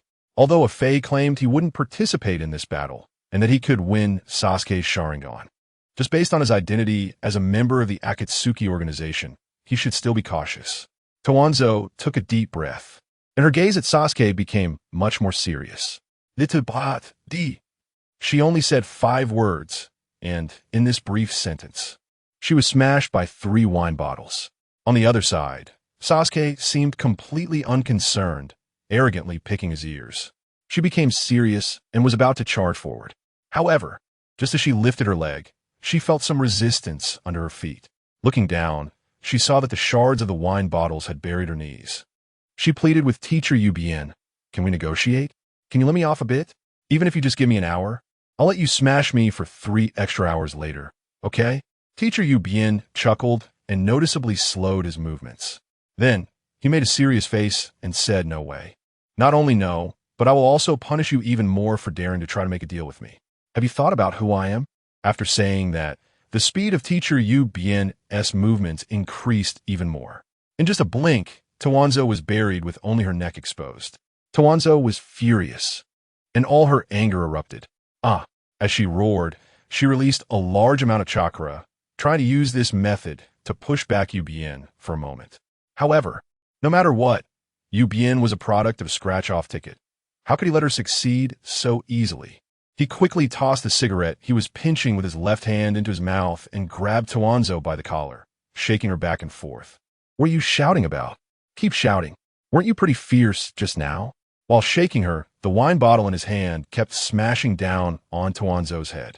Tawanzo completely lost her temper. Sasuke stood at a distance, watching this scene with an amused expression. However, he wasn't like some people who were gentlemen. Tawanzo was currently trapped among the wine bottles. If he seized this opportunity to kill her, wouldn't it be much easier than fighting her directly? A ghostly smile appeared at the corner of his mouth. The smashing of the wine bottles continued. Originally, Tawanzo could still resist a bit, but as the smashing continued, she completely lost the thought of resisting. She merely looked ahead with a cold expression, her neck already covered in green. In just a moment, more than 500 wine bottles had shattered above her head. She sighed helplessly. What kind of karma did I create in my past life to suffer like this? Just then, Sasuke had already charged out, quickly dashing in front of Tawanzo. He swung a knife at her. Tawanzo was buried in the wine bottles, but her head wasn't crushed yet, so she still had the most basic reaction. She quickly shrank her neck, pulling her head directly into the pile of glass. Feeling the wind passing above her head, she stuck her head out again and cheekily said, "Hey, you didn't hit me." Crack. Glass shards filled her mouth. Spit, spit, spit. She hurriedly spat it out, just as the short knife slashed down again. She shrank her neck for 2 seconds. However, just when she thought she would dodge this knife again, she felt her hair being grabbed. You think you can hide? It's not over yet. Don't dodge. The one speaking was Teacher Ubien, and he was filled with resentment. Chapter 241. Tuanzang's solo battle, seeing the blades sweep past. She quickly retracted her head and struggled with Teacher Ubien. Then there was a crisp sound. She felt a chill on her scalp, and as she touched her bald head, her lips twitched twice. Her hair had been cut off just like that. However, after a short while, she clearly felt her originally cool scalp suddenly warm up significantly. She knew that her hair was growing back. She sighed. Ever since transforming into a little magic fairy, she had been trying her best to deal with this hair issue. But no matter what tricks she used, she couldn't get rid of her hair. She really wished that Sasuke would just shave it all off. She would rather be bald than have this pink hair. However, just as she sighed, the feeling of having her hair pulled came again. "Stop pretending with me. Come out." Teacher Ubien shouted, kicking her out. Then she saw Tuanzang being lifted and spun around in the air before being thrown to the ground. At this moment, Sasuke also closed one eye, trying to aim at Tuanzang with his pupil. Tuanzang had never seen the release of Amaterasu before, but she could clearly sense the killing intent emanating from Sasuke. She couldn't help but shiver and quickly rolled away to escape. However, just as she stood up, a bottle hit her on the head again. The continuous strikes made her a bit irritated. If it were just her facing Sasuke, she wouldn't be afraid at all, and she was confident that she could directly kill him. However, right now, she was being troubled by Teacher Ubien and couldn't exert her full strength. To throw out the silver needles, she had to maintain a calm mind for a second or two beforehand. Her fingers also needed to exert force in coordination, and that force was very subtle, making it difficult to control properly. Because of this, she had failed to throw the silver needles several times. On the opposite side, a trickle of blood flowed from the corner of Sasuke's eye, and a jet of black flame erupted. He flipped over and hurriedly dodged, and the black flame landed right on Ubien behind her. Ubien didn't seem too nervous. He lit a cigarette using the heat from Amaterasu, and then swiftly cut off the corner of his clothing engulfed in black flames. It quickly turned to dust on the ground. Sasuke's expression was very dark. He originally thought that Amaterasu would be one of his biggest trump cards, but based on the repeated effects of releasing Amaterasu, it seemed that the results were much less impressive than he had imagined. How many people had easily dodged Amaterasu's attacks? Ubien spat out a puff of smoke and muttered softly, "The smoke from this fire is hard to smoke. I can't use this fire anymore." After saying that, he took out a bottle and performed a mid-air spin, causing the bottle to land on Tuanzang's head. Not far away, watching the battle unfold, off Fei's side, it seems that using Tuanzang makes it very difficult to gauge Sasuke's true strength. I still need to find someone to properly test Sasuke. He muttered softly, and a vortex appeared in front of him, causing his entire body to disappear. He no longer had the desire to continue enjoying the battle. Meanwhile, on the battlefield, neither Tuanzang nor Sasuke noticed his disappearance and continued to fight fiercely. Tuanzang kept dodging while running, unfastening the large bangle on her arm. The thing sealed beneath this bangle, if used well, would give her confidence in directly killing Sasuke. As for Yu Bian, he was just a minor obstacle. Her smile grew increasingly pronounced, and then she coldly laughed as the last seal on the bangle was released. Sasuke had been watching her movements the whole time, and a plethora of question marks appeared above his head. But when Sasuke landed, his expression instantly turned furious. He could clearly see that there were more than 10 Sharingan imprinted on Tuanzang's arm. How many lives of the Uchiha clan did this represent? It seemed that Fei was indeed correct. Tuanzang was undoubtedly the one responsible for the massacre of the Uchiha clan. He clenched his fists in rage, and a layer of purple skeleton began to appear around him. He was not unfamiliar with this technique. He had seen Itachi use it during their battle. Once he unlocked the Mangekyou Sharingan, he instantly understood how to use Susanoo. Just a moment ago, he had been so furious that he accidentally unleashed it. This Susanoo was known for its absolute defense. As long as it was protecting him, no matter how brutal Tuanzang's methods were, they wouldn't be able to penetrate. Sasuke smirked, pulling out a rubber chicken from his ninja tool pouch. Since it had come to this, he could confidently unleash his true killing move. The rubber chicken squawked 3 times, and the world suddenly changed color. Immediately following, his body was enveloped in a golden light. His overalls and mop head instantly appeared. He raised his palm, and something like a meteor dropped from the sky. It was wrapped in a thick layer of flames, completely obscuring what was inside. Tuanzang frowned, deeply puzzled. Just as the fireball was about 30 meters away from Susanoo, it suddenly exploded. Then a rapidly spinning basketball flew toward Sasuke. What kind of weapon was this? Why had he never seen it before? Tuanzang murmured softly, allowing the bottle to smash against her head without losing focus. However, because Sasuke had unleashed Susanoo, the basketball that was supposed to hit his hand was suddenly deflected. He awkwardly smiled while maintaining the somewhat silly look of the nos within Susanoo. After the basketball was deflected by Susanoo, it spun rapidly in the air, heading straight for Tuanzang.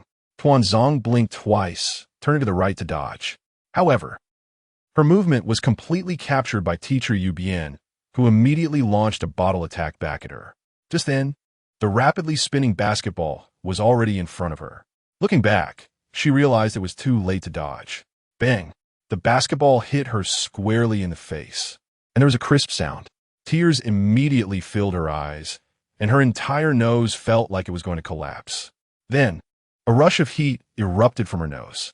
Sasuke was momentarily stunned, then happily snapped his fingers. He had originally been calculating how to hit Tuanzang, but now he didn't need to calculate at all. Moreover, the effect of the basketball seemed to be much better than he had imagined. He let out a sigh of relief, and his dance steps began to twist. Tuanzang pinched her nose and lifted it upwards, tearing off 2 pieces of rag from her body and stuffing them into her nostrils. Despite her age, she still cared a bit about her appearance, especially after practicing the Sunflower Manual and castrating herself. Chapter 242, Start. Izanagi, if her nose bridge collapsed, it would be a fatal blow for her. My beautiful face is gone, just like that, she cried out in tears. Then, she glared at Sasuke with hatred. It was a big deal not to look. But once she did, she was completely captivated by Sasuke's graceful dance. An inexplicable wave of electricity resonated in her mind, severing her healthy neurons. She suddenly felt her whole body was out of control. Her eyes wanted to look away from Sasuke, but she couldn't manage it. After a moment, she felt a wave of nausea, and by the time the entire dance was over, she couldn't help but vomit. So disgusting. I really can't take it anymore. Danzo, who was beside her, and Teacher Yu also covered their eyes and complained in a low voice. Sasuke furrowed his brow in confusion. His dance step ninjutsu had never gone so wrong before, what was going on today. In the past, he had used the dance step ninjutsu countless times, and only Itachi had seen its complete version. Moreover, only he could stand after watching it.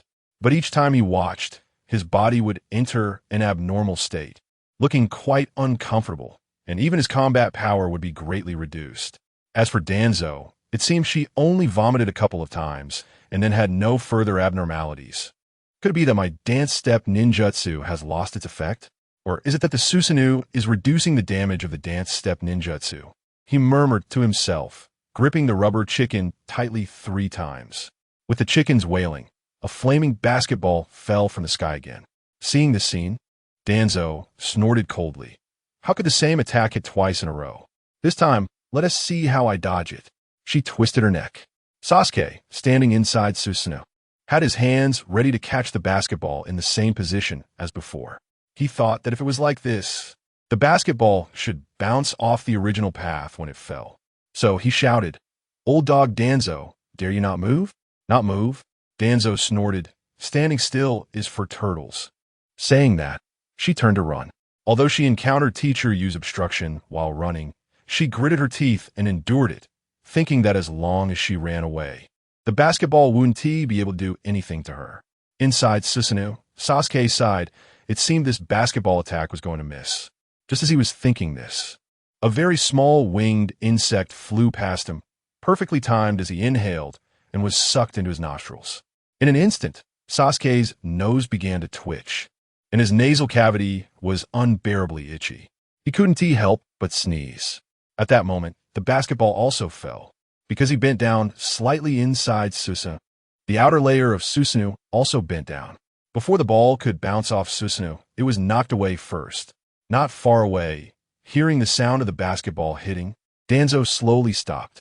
Smirking, she said, "Humph, the basketball bounced away. Let us see how you can deal with me." As she spoke, she turned her head. Just as she turned her head, the basketball was less than 10 centimeters from her face. Her mouth twitched. Bang! The basketball smashed in her face again. Moreover, this time, since it was knocked away by Susanoo, the original downward force was enhanced after rebounding. Even though the basketball had already hit her face, the strong rotation didn't stop immediately. A wisp of white smoke emerged from the gap between the large basketball and her skin, and the smell of burnt flesh slowly wafted out. Sasuke rubbed his nose and coldly snorted. "See? I told you, you can't dodge it. You just can't dodge it." Then, he continued to perform his dance step ninjutsu.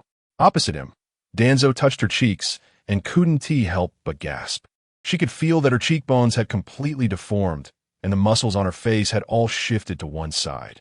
She was completely mad. The destruction of her appearance was far more painful than being killed. Moreover, in order to restore her youthful state, she had previously spent a fortune on hyaluronic acid at the Konoha hospital. She had also endured the pain of implanting a layer of silicone fake face near her cheekbones. Now, everything she had done was completely ruined. She looked at Sasuke's dance steps with hatred, completely throwing all rationality out the window. "I want to kill you. I want to kill you." She kept shouting, disregarding the feeling in her stomach, and rushed towards Sasuke. However, the closer she got, the more she felt her vision was obstructed. Along with this, there were even more serious side effects. Her body also began to disobey her commands. She raised her hands and kept slapping her face. The originally silicone-made fake face deformed, and with her vigorous slapping, it quickly shattered into countless pieces.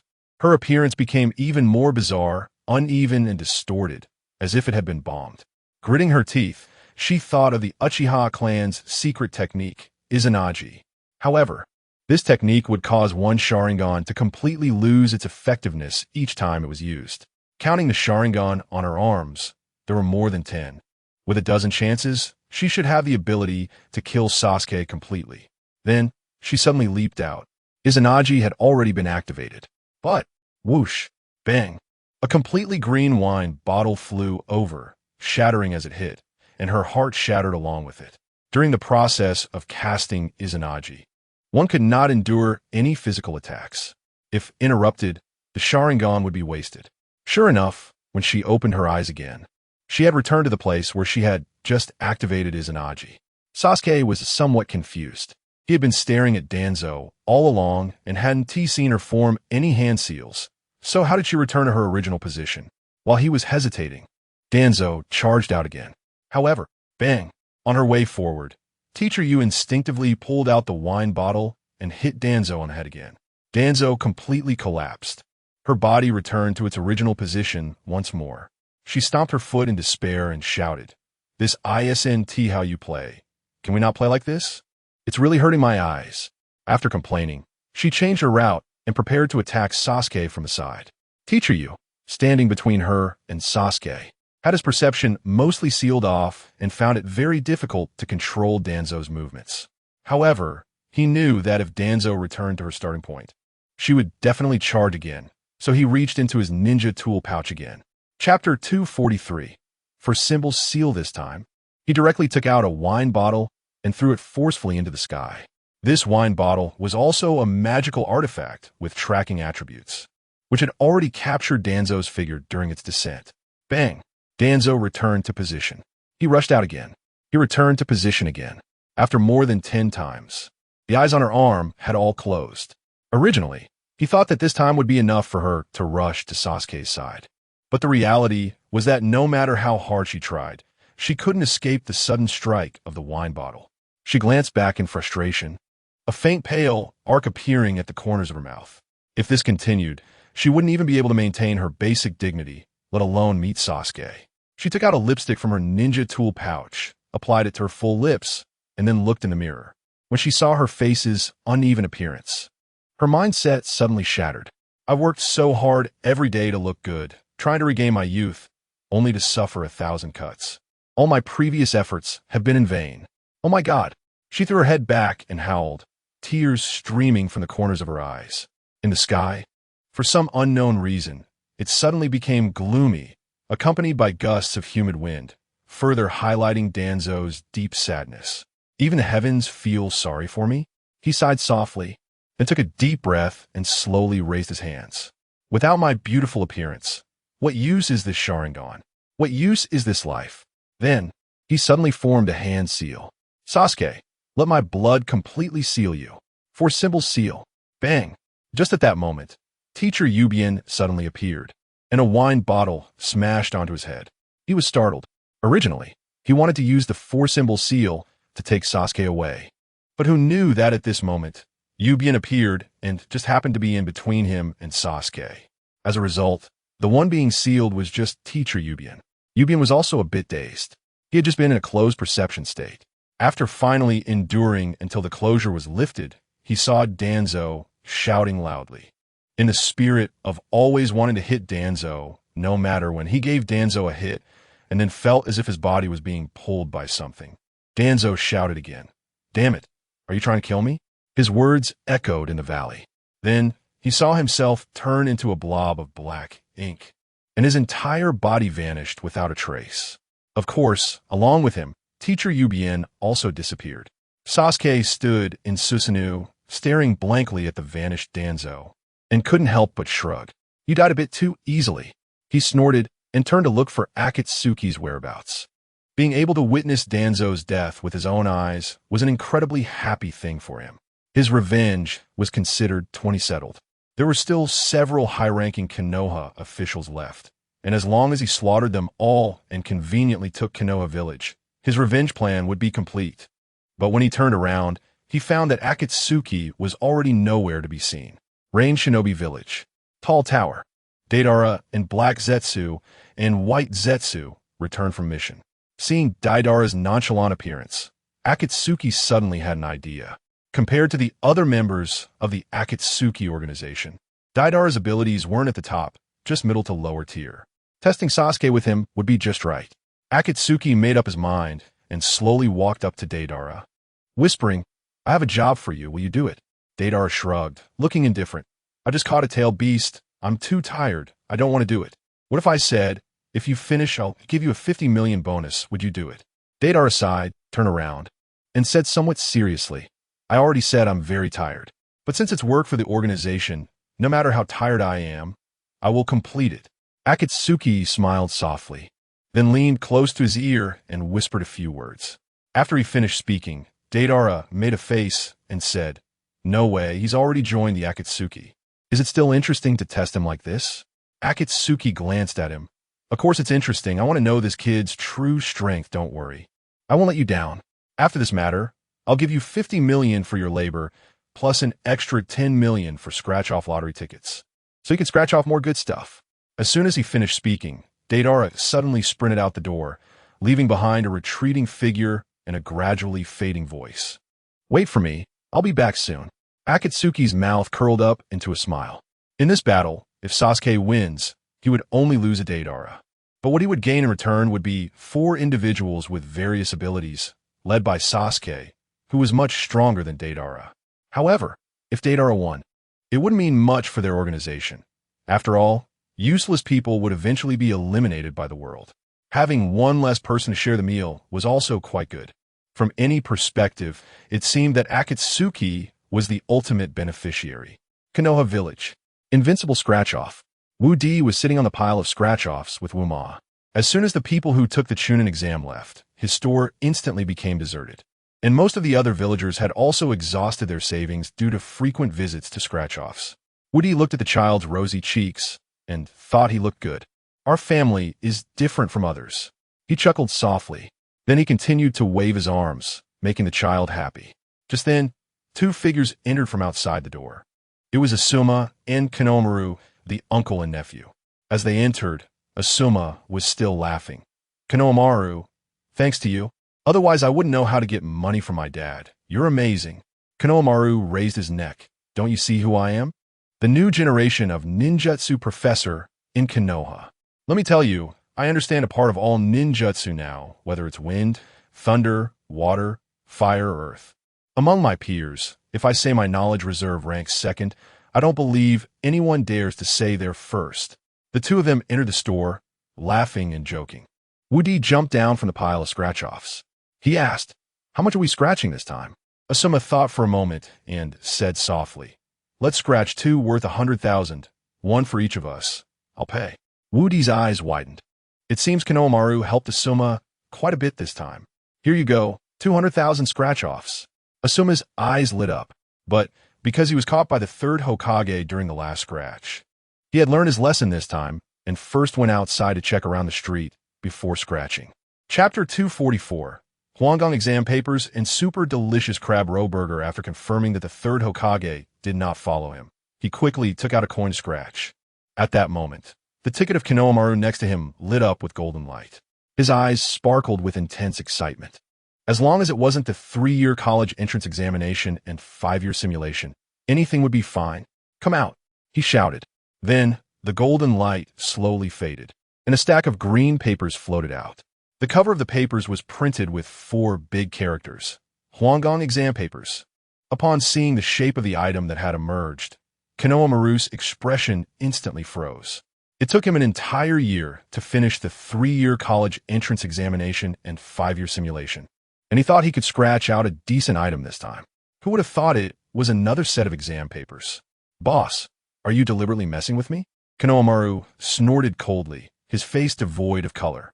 Wu Di chuckled softly. He could adjust the odds of winning for the scratch card, but he had no control over what came out of it.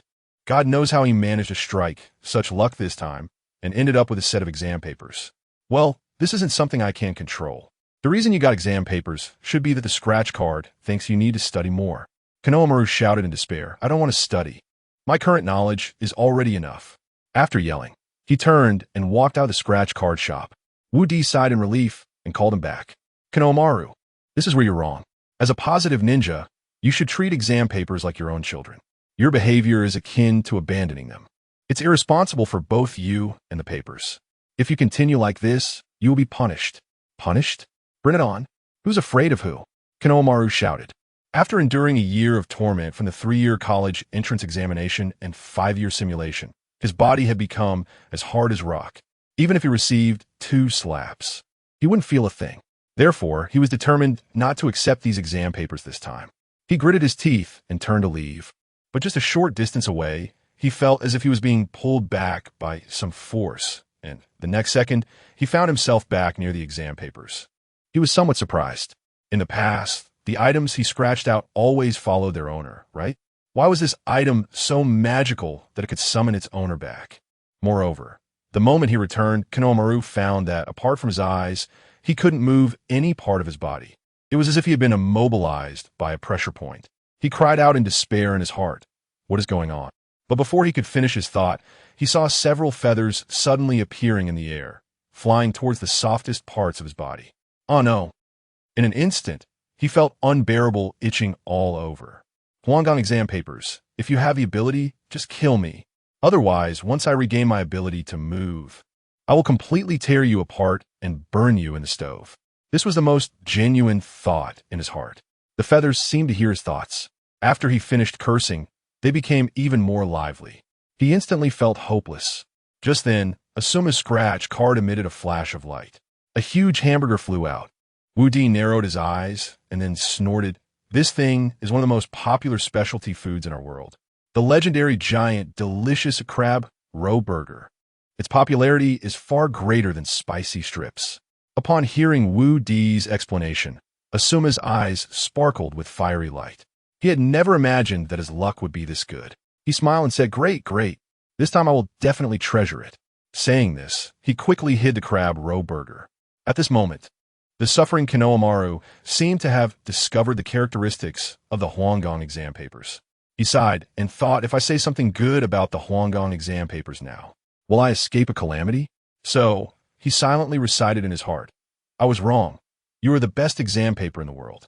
Having you is my lifelong honor. I promise to weather the storms with you in the future. No matter what, I will never abandon you. After saying this, he indeed felt much better, and the feathers slowly stopped moving. Then, his body regained its freedom. He looked at the giant hamburger in Asuma's hand, and then at the exam papers in his own hand, and his mood instantly plummeted. Why could others scratch out good stuff while he ended up with a set of exam papers? This was just too unfair. He sighed deeply, a fierce smile forming at the corner of his mouth. Asuma, this is what you forced me to do. You use your means to successfully ignite the flames of revenge in me. He picked up the exam papers and turned to leave, taking several quick steps back to his home. Meanwhile, Asuma, still elated over scratching the hamburger, strolled happily. When he got home, Konohamaru quickly found the third Hokage and cried, Grandpa, Uncle Asuma scratched out a big hamburger, but I only scratched out an exam paper. Look at this exam paper. It's clearly more profound than the previous 3-year college entrance examination and 5-year simulation. I've worked so hard. Shouldn't there be some reward? As soon as he finished speaking, the third Hokage's figure had already vanished. He was somewhat surprised. Did Grandpa hear his last words? In the blink of an eye, the third Hokage was already dashing down the street. In less than 2 minutes, he found Asuma. Asuma, seeing the third Hokage's hurried demeanor, felt a jolt in his heart. Looking around, he realized Konohamaru had disappeared without him noticing. His heart sank. Then, he coldly snorted in despair. My most respected father, what do you want with me? The third Hokage smiled and said, It's nothing. Since you call me father, shouldn't you share the good stuff? Asuma's heart instantly chilled. Wasn't this meaning clear enough? The third Hokage clearly knew he had scratched out a hamburger. He forced a smile and glanced at the pedestrians on the street. There were still some passers-by around. And under such circumstances, the third Hokage would definitely not easily unleash his powerful jutsu. So, he suddenly turned and fled into the distance. The third Hokage was persistent, making his way with heavy steps for the sake of a hamburger. Since he couldn't use ninjutsu in front of so many people, his taijutsu should still be fine. So, he sprinted out, keeping a very close distance behind Asuma. Asuma felt even colder in his heart. Chapter 245. Greedy Deidara. It was daytime now, and his father couldn't deal with him in front of everyone. But what about later? What about a little later? There would surely be times when the streets were empty, right? If no one was around, his suffering would soon begin. He sighed. It seemed this hamburger wouldn't last long in his hands. He slowly pulled out the crab roe burger, took a couple of bites, and then turned around, throwing the remaining crab roe burger away. All right, this is all for you. Don't bother me anymore. He shouted hoarsely. The third Hokage happened to catch the crab roe burger and then said softly, At least you know what's good for you. Get home early tonight. Don't stay out too late. Asuma nodded grimly. It seemed the third's crisis had been averted. He licked his lips and murmured, Alas, I can only save myself for now. To be honest, this crab roe burger is really delicious. Having only eaten it once, I miss this feeling. I really... Looking at the increasingly distant figure of the third, he sighed heavily, a tear rolling down the corner of his eye. In the Rain Village, Deidara rode on a giant bird and found Sasuke. Upon their first meeting, he didn't say a word and directly threw down more than a dozen small explosive clay animals. Sasuke was startled and dodged left and right. He had no idea why Deidara had come. Was it true that members of the Akatsuki could engage in such reckless infighting? He was puzzled, and then summoned Susanoo. Facing Deidara's bombardment, the only way for him to barely evade the explosive attacks was to use Susanoo. Deidara saw this and sneered. He had seen Itachi use Susanoo before, and no matter what technique he used, he couldn't break through that layer of defense. If this continued, he wouldn't be able to complete his mission.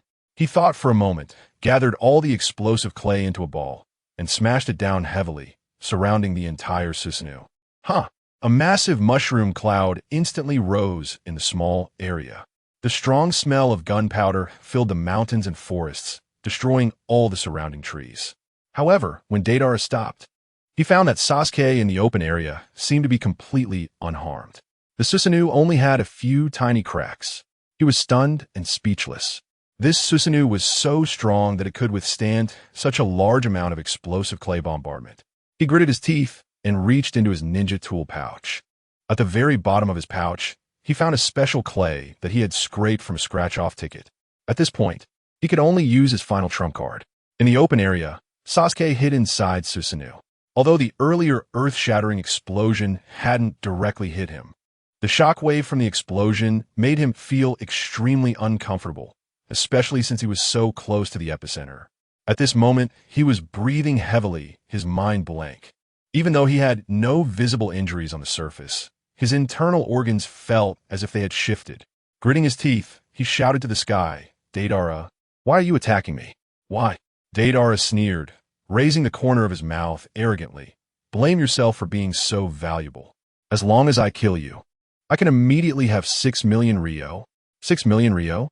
Sasuke gasped. Long ago, he had heard that annihilating an average ninja village would require about 5 million Ryo in hiring fees. He never expected that his value was now 6 million Ryo. In other words, he was worth more than an entire ninja village by himself. How could this news not make him ecstatic? He laughed. "Come on, annihilate me. I am the most talented descendant of the Uchiha clan. Dying at my hands would be your fortune from several lifetimes." He laughed maniacally, a joyful melody flashing in his heart. Then he took out a rubber chicken and squeezed it hard 3 times. However, he didn't notice that in his excitement, he had squeezed it too hard. The rubber chicken's body was punctured. In other words, after this, he probably wouldn't be able to use the dance step ninjutsu for a while. After the chicken squawking, a basketball fell from the sky. Sasuke controlled Susanoo to prepare for a powerful strike. He intended to take this opportunity to knock Deidara unconscious and bring him back to the Akatsuki for questioning. He wanted to know who dared to attack the most talented descendant of the Uchiha clan. Soon, the basketball fell from the sky. Sasuke controlled Susanoo's giant hand to slap it down. Bang! The basketball exploded. Sasuke was immediately dumbfounded. Wasn't it said that the props in the scratch-off store were very tough? How could it explode with just this hit? He awkwardly twitched his mouth. Then he sighed deeply. He became unhappy. However, even so, the dance step ninjutsu had to continue. His movements continued without interruption. In the sky, due to visibility issues, Sasuke's dance step ninjutsu was completely covered by his giant bird, and he couldn't see it at all. Seeing this, Sasuke's expression turned even uglier. He shouted at Deidara in the sky, "If you have the guts, come at me." Deidara completely ignored him, still focused on shaping the next small animal. Since the clay he was using was very scarce, he aimed for perfection with every move. After a full 5 minutes, he finally snapped out of his trance. As he opened his palm, a vividly realistic spider crawled out. This spider was entirely golden and looked particularly eye-catching. "Beautiful. I've decided on you. Go, blow that little brat down there to bits." The little spider seemed to understand the command and jumped down. However, after it left his hand, Deidara suddenly noticed a very troubling issue. His hand had turned purple without him realizing it. It was obvious he was poisoned. He quickly wiped his hand, still holding onto a glimmer of hope. It must be that I didn't wash my hands after using the restroom and got purple poop on me. He rubbed his hand vigorously under his armpit. But after a while, the purple stain didn't fade. He quickly rolled up his sleeves and found that his entire arm had turned purple as well. He panicked and hurriedly took off his shirt. Upon doing so, he discovered that the purple markings had spread to the area around his heart, and he could feel a clear discomfort in his body. Chapter 246. Deidara's cause of death. Deidara's mouth twitched, and then he let out a cold laugh, looking at Sasuke and saying, "Kid, you're lucky. You managed to survive." Sasuke was initially puzzled, but seeing Deidara's entire body turning purple, he seemed to understand. It must have been some poisonous substance that had caused his own downfall.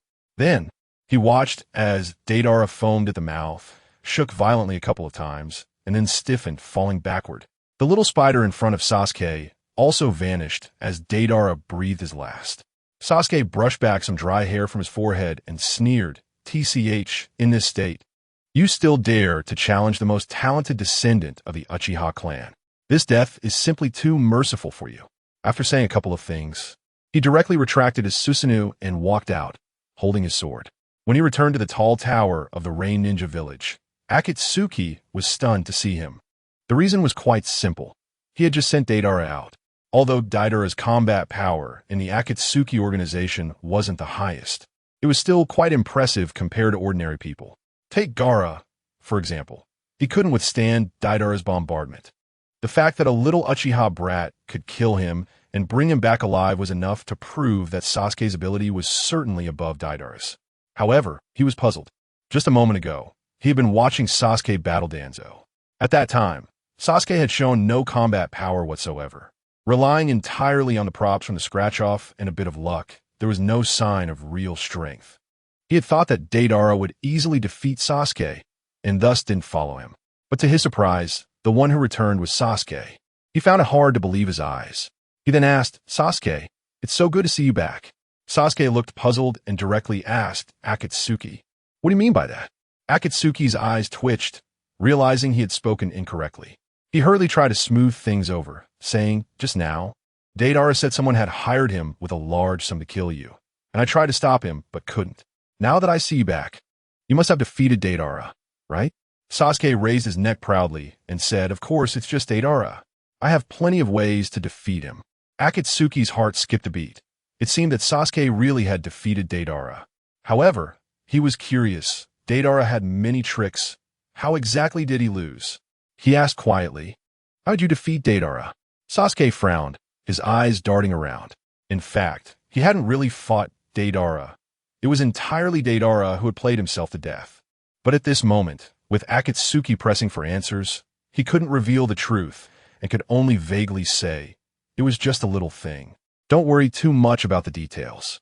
You just need to know that the most talented descendant of the Uchiha clan defeated him." Akatsuki's mouth twitched a couple of times, and he didn't say anything more. Sasuke sneered and turned to leave. Watching Sasuke's departing figure, Akatsuki sighed, "Deidara, I'm sorry. But for the sake of the Akatsuki organization gaining a powerful general, you have to accept it." In Konoha Village, the invincible scratch-off. In recent days, Woody had not much to do. There weren't many people coming to scratch tickets, and the regular customers were all at the Sand Ninja Village for the exams. Although he knew that there might be some dangers in the exams at Sand Ninja Village, he couldn't go there. After all, it wasn't within his invincible range yet. He rubbed his nose, and suddenly a flash of inspiration struck him as he seemed to remember something he had forgotten. Then he grinned and approached the safe. It had been a long time since the last charge, and now he could convert all the previous contracts into banknotes again. Looking at the more than 300 heavy contracts in his hand, visions of mountains of gold and endless treasures appeared in his mind. As long as he broke through 1 trillion this time, he could successfully upgrade his little shop. Once the shop was upgraded, its invincible range would cover most of the Naruto world. With that, where could he not go?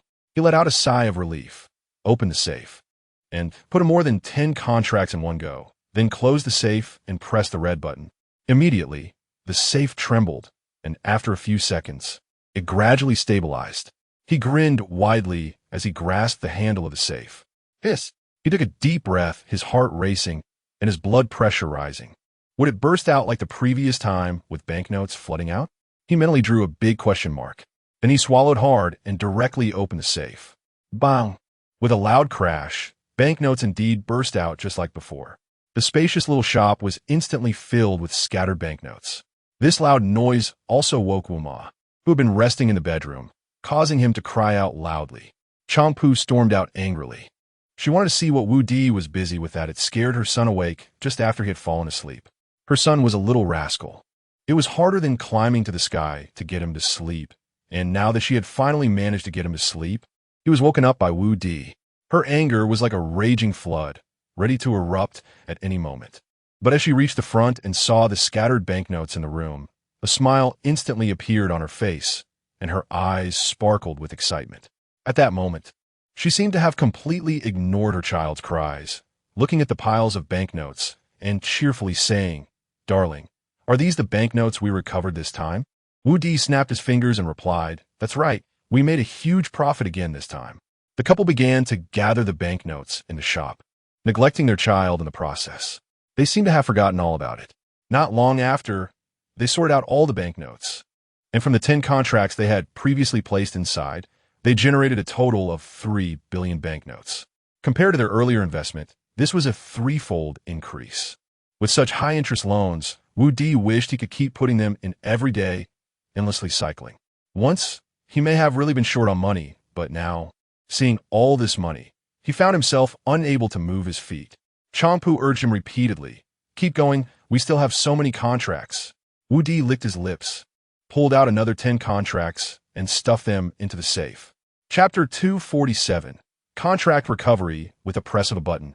The safe inside began to make a series of noises again. Once it stopped, Changpu eagerly ran over and grabbed the handle. "Let me open it this time.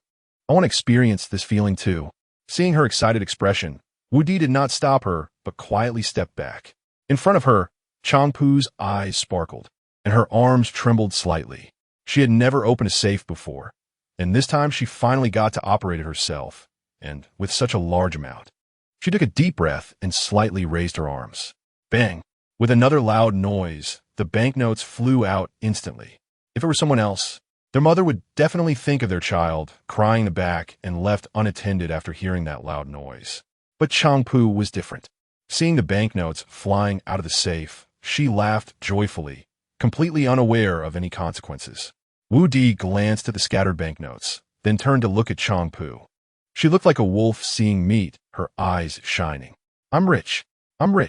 I can't believe that Changpu, can manage so many banknotes today." She hurriedly bent down to pick up all the banknotes and counted them. This time, the total amount from the 10 contracts was only about 5 billion. Compared to the previous 10 contracts, the amount was noticeably less. She pouted, a hint of disappointment flashing across her face. It felt like not earning 3 billion meant losing money. However, she seemed to overlook one thing. Her original capital was only 1 billion. Turning 1 billion into 2 billion within a month was already a very high market return. What more could she be dissatisfied with? Wu Di softly comforted her. "It's okay. Dear, it's just 500 million banknotes. For us, having 500 million more isn't really that much." Changpu rubbed her nose. Although she knew this was true, she was still feeling unsatisfied and wanted to vent her frustrations. Grabbing her hair, she said confusedly, "I really want to find a place to vent right now. Why do they owe me 500 million? Wu Di shrugged and quietly said, "Maybe they have their difficulties. But don't worry, since they owe us, it won't be long before they come to settle their debts with their things. If you don't believe me, just close the safe door again and wait a little while." Changpu, somewhat skeptical, closed the safe door. After a while, the safe indeed began to shake again. This time, it wasn't putting in contracts, so it must be the collateral coming in. Changpu eagerly opened the cabinet door, and 2 diamonds the size of cats' eyes rolled out. These diamonds were extremely rare in the Naruto world, each worth over 10 billion. Their rarity and uniqueness meant that many wealthy merchants would go to great lengths to obtain one, and now she had 2 in her hands. It could be said that as long as those business tycoons didn't compete with her, she was undoubtedly the richest person in the Naruto world. Seeing her happy, Wu Di's mood improved a lot. During their time together, he felt Changpu had changed significantly, especially in how much she cared for him. Initially, he just wanted to find a woman to have a child with, but reality slowly smoothed that idea away. Of course, he was also grateful to his ancestors.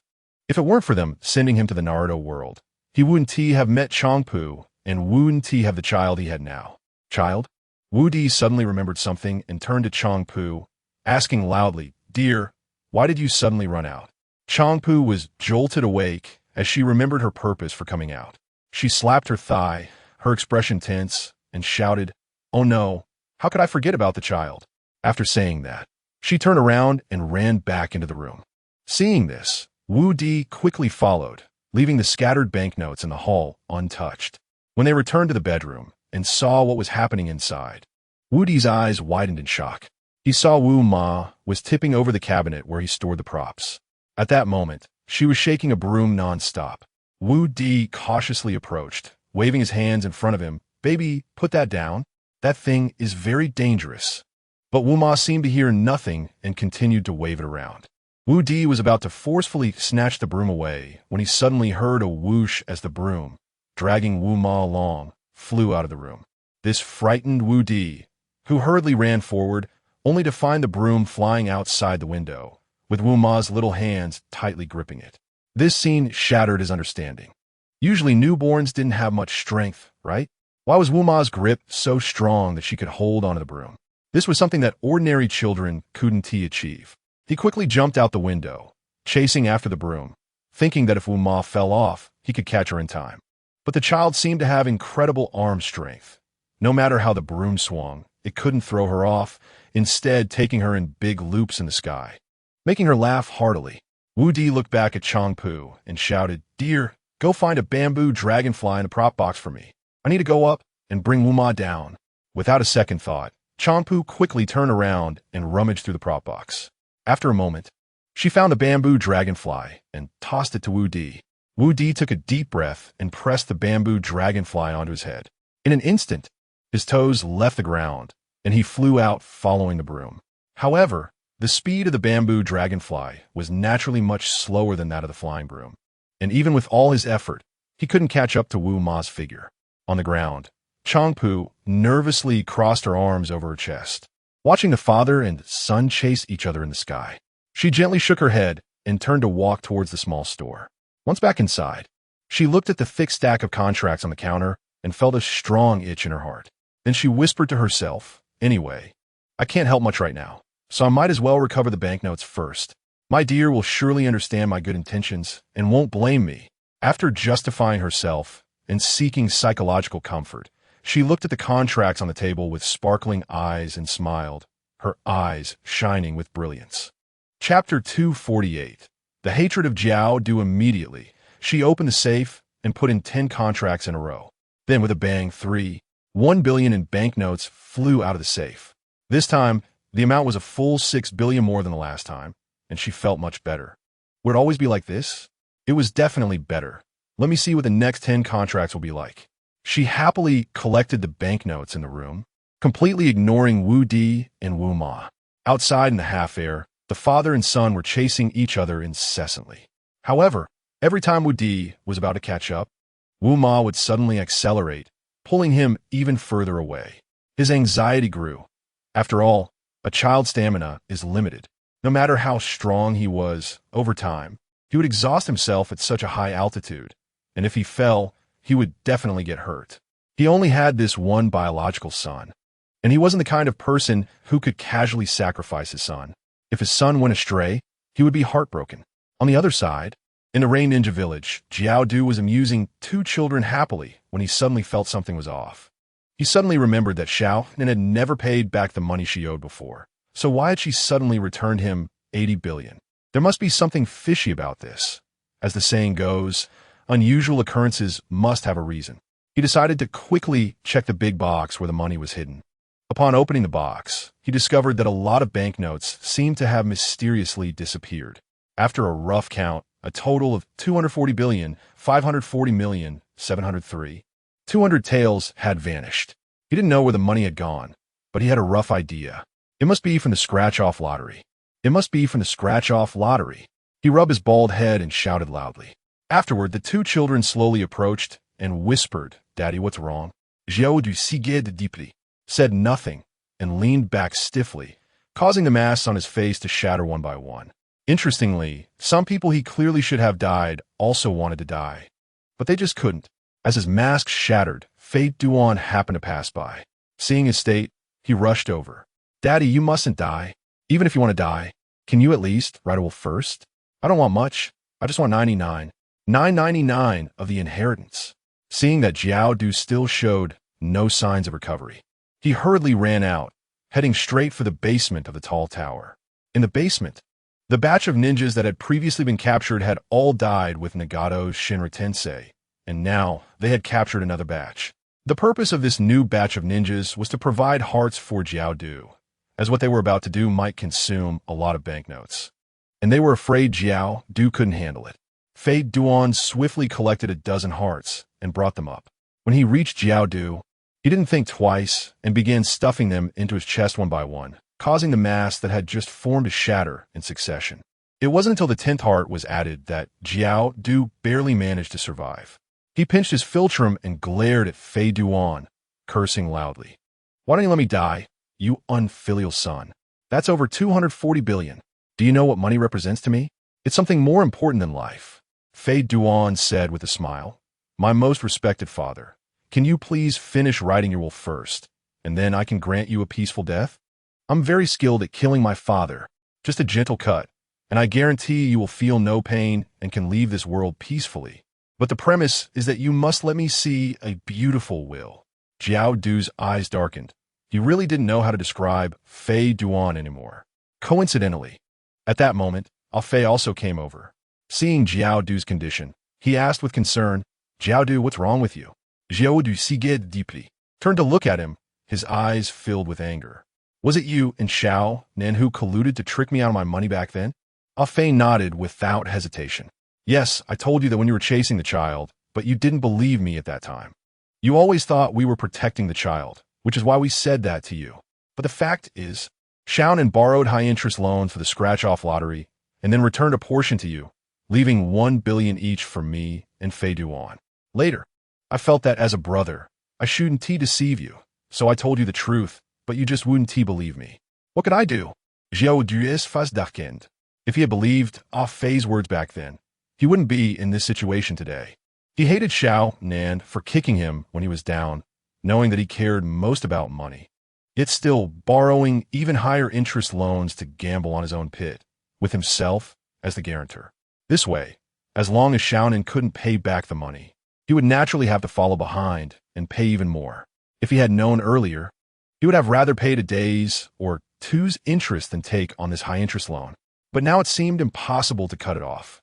He took a deep breath, looking out at the rainy weather, gritting his teeth and saying, "Xiaonan, I don't believe you won't come back for the rest of your life. When you return, I will make you pay the most painful price." This time, Xiao Du was truly ruthless, and both Fei Duan and Fei could see it. What he didn't expect was that this time, Xiaonan truly had no intention of returning to the Akatsuki organization. Instead, he quietly found a place to continue pondering how to borrow more money from the scratch-off lottery.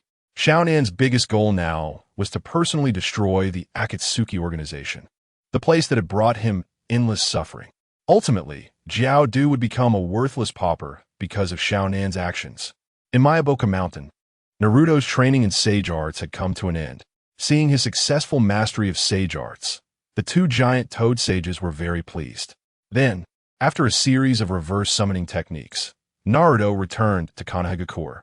The first thing he did upon returning to the village was, of course, to head straight to the scratch-off lottery store to enjoy the fun brought by the scratch-off lottery. After spending these days in Mayaboka Mountain, he had almost forgotten how to play the scratch-off lottery. Upon entering the store, he saw only SHBU inside and quietly asked, "Where's the boss?" "Where'd he go?" SHBU glanced at this long-lost face and happily replied, "He went to chase after our son." "What's up, Naruto? Do you want to play a round?" Chapter 249, Wuma meets Jiraiya, of course. It's been so long since I last played scratch-off tickets, so I have to go for a big one. As he spoke, he pulled out a 10,000 taels silver note from his waist pouch and slammed it on the counter. "Give me a scratch-off worth 10,000, he said generously. Changpu also responded quickly, handing him a scratch-off ticket worth 10,000 without hesitation. Naruto's eyes lit up as he quickly took it and started scratching it frantically. However, ever since the scratch-off shop upgraded, a hidden feature was added without informing anyone. This hidden feature was something even Wu Di did not know about yet. Once he left the shop, no one else would win on the scratch-off tickets. Naruto scratched from start to finish, but saw no golden light at all. Feeling a bit dejected, he then pulled out another 10,000 taels silver note, wanting to give it another go. But the result was the same as before. He still didn't win anything, and he felt a bit down. Since the scratch-off shop opened, it seemed he had never gone 2 rounds without winning. He turned and left the shop, complaining as he walked down the street. It must be that I ate too many bugs in my bokuzen, and my luck went along with them. But no matter how much he complained, it was useless. Wu Di was up in the sky and couldn't hear him. He could only helplessly head home, but after just a few steps, he heard Changpu's familiar voice behind him. Naruto, your random door is still in the shop. Did you forget to take it? Naruto, feeling listless, turned back to glance. Then he said softly, just leave it there. I'll come back to get it when I have time. Right now, I'm feeling really down, so don't bother me. He turned back and walked towards home. Seeing his dejected figure, Changpu sighed repeatedly. Then she turned to look up at the sky, where the figures of Wu Di and his son had long since disappeared. Only then did she feel a slight sense of anxiety. She silently prayed, please don't let anything happen to you. If something happens to you, how am I supposed to live? Then she honestly returned to the shop, continuing to stuff the remaining unfinished contracts into the safe. In the sky, Wu Di was already feeling overwhelmed. If it were someone else's child, he would have 1,000 ways to make the broom stop. But the one controlling the broom was his own child. He hesitated to intervene, watching as Wu-Ma in front was still very angry. Just then, he saw Wu-Ma suddenly let go of the broom. This was hundreds of meters in the air. If he fell like this, Wu-Ma would surely be hurt. He hurriedly controlled the bamboo dragonfly to rush towards Wu-Ma, letting the broom go wherever it wanted. It would eventually return to the prop box anyway. However, Wu-Ma's falling speed was too fast, and even with all his effort controlling the bamboo dragonfly, he was still very far from Wu-Ma. A feeling of despair suddenly surged in his heart. On the ground, Jiraiya was sitting on a stone by the roadside, wearing sunglasses and admiring the crowds passing by. Joe, this mole is positioned beautifully. Oh, look how big your surface is. Turns out it's filled with silicone. And that one, how insecure do you have to be to carry 2 big buns in your arms? He was drooling continuously, fully absorbed in his admiration when he suddenly felt a sound from above. He looked up just in time to see a child in baby clothes falling rapidly. He had no time to dodge. With a bang, his nose completely shattered. He had thought that after being baptized by the golden scale, his resistance to this kind of thing would be strong, and he wouldn't bleed from his nose again. But in fact, after seeing so much today, he indeed hadn't bled until the very last moment when he was hit by a child. Perhaps it really was true what they say. What is meant to come will eventually come. Moreover, this time it came with even more pain, and as he touched his sunken nose, he cried out in anguish. Whose unfortunate child is this? His roar lingered for over 10 seconds before Wu Di slowly descended from the sky. He heard Jiraiya's words very clearly. Seeing that his child was unharmed, his arms trembled. The child is mine. Do you have a problem with that? Seeing Wu Di like this, Jiraiya immediately laughed. How could I have a problem with that? Who are you? You're a being stronger than my teacher. How could I say anything against you? This was a very hypocritical thing to say, but in front of Wu Di, he had no choice but to be polite. Back then, he had been killed by just 3 pain. But Wu Di could easily take down 6 pains and protected the entire Konoha village under pain as command.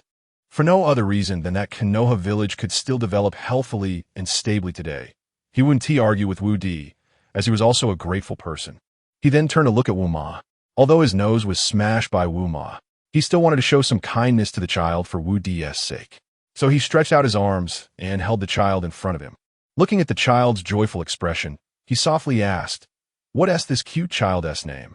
Wu Di knew he was just being polite, but he was very willing to hear those words. He then saw Wu-Ma being happily held up, his chubby little fists waving around as if the earlier thrilling moment had nothing to do with him. Wu Di felt a bit embarrassed. He remembered that he was a notorious coward as a child, but his own child was completely different from him. Fortunately, this was in the Naruto world. If it were in his original world, he would really doubt whether this child was his and might even think of ways to steal a hair for a paternity test. So you're called Wu-Ma, huh? Call me Uncle Jiraiya. Wu-Ma's smile immediately vanished, and he looked at Jiraiya very seriously. Jiraiya thought he had scared the child with his appearance, so he quickly put on a smile, squinting his eyes. Even though his nose was still bleeding, it didn't stop him from teasing the child. However, to his surprise, after Wu-Ma saw his expression, he directly swung his fist, hitting Jiraiya's already flattened nose again. He had thought that as a small child, no matter how hard he hit, it wouldn't be much strength. But to his surprise, Wu-Ma was really strong. With that punch, Jiraiya's already flattened nose sunk even deeper, and even the cheekbone beside his nose showed fine cracks. Chapter 250. Little stronger, Wu-Ma Wu-Di was shocked beyond words. He never expected Wu-Ma to possess such immense power. Is this really his child?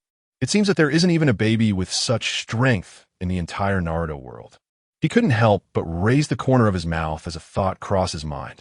When Champu was upgrading her pregnancy shop, their ancestor had appeared once, and during that time, he had touched Champu's belly. Perhaps it was then that he bestowed some abilities upon Wu-Ma. Since his birth, this child had cried and fussed far less than an ordinary baby, and it seemed he had never fallen ill. While other babies struggled to sit up, his child was already crawling at just 3 months old. Initially, he had thought that their ancestor had given Wu-Ma superpowers, but he never imagined they would be this grotesque. At only 3 months old, he could break someone else's bones with a single punch. What kind of strong warrior would he become as he grew older? Wu-Di's mouth twitched involuntarily. Looking at Jiraiya, he noticed that he no longer had the initial smile on his face. What frustrated him even more was that Wu-Di was still in front of him, and he couldn't do anything to the child. Moreover, it seemed the child had no intention of letting him off. His second punch was already charging up, looking like it was about to smash his head. He quickly retreated far back, then clasped his hands toward Wu-Di. Boss Wu, I have some other important matters to attend to today, so I'll take my leave now. Let's meet again if fate allows. With that, he fled at breakneck speed, not wanting to stay there any longer due to the potential danger to his life. After running a good distance away and seeing that neither Wu-Di nor Wu-Ma had chased after him, he relaxed a bit and sighed. What on earth is happening in this world? Why does a newborn baby have such great power? He was utterly perplexed. Just then, he passed by the third Hokage's house and heard very painful cries coming from inside. The voice was unmistakable. It was the third's grandson, Konohamaru.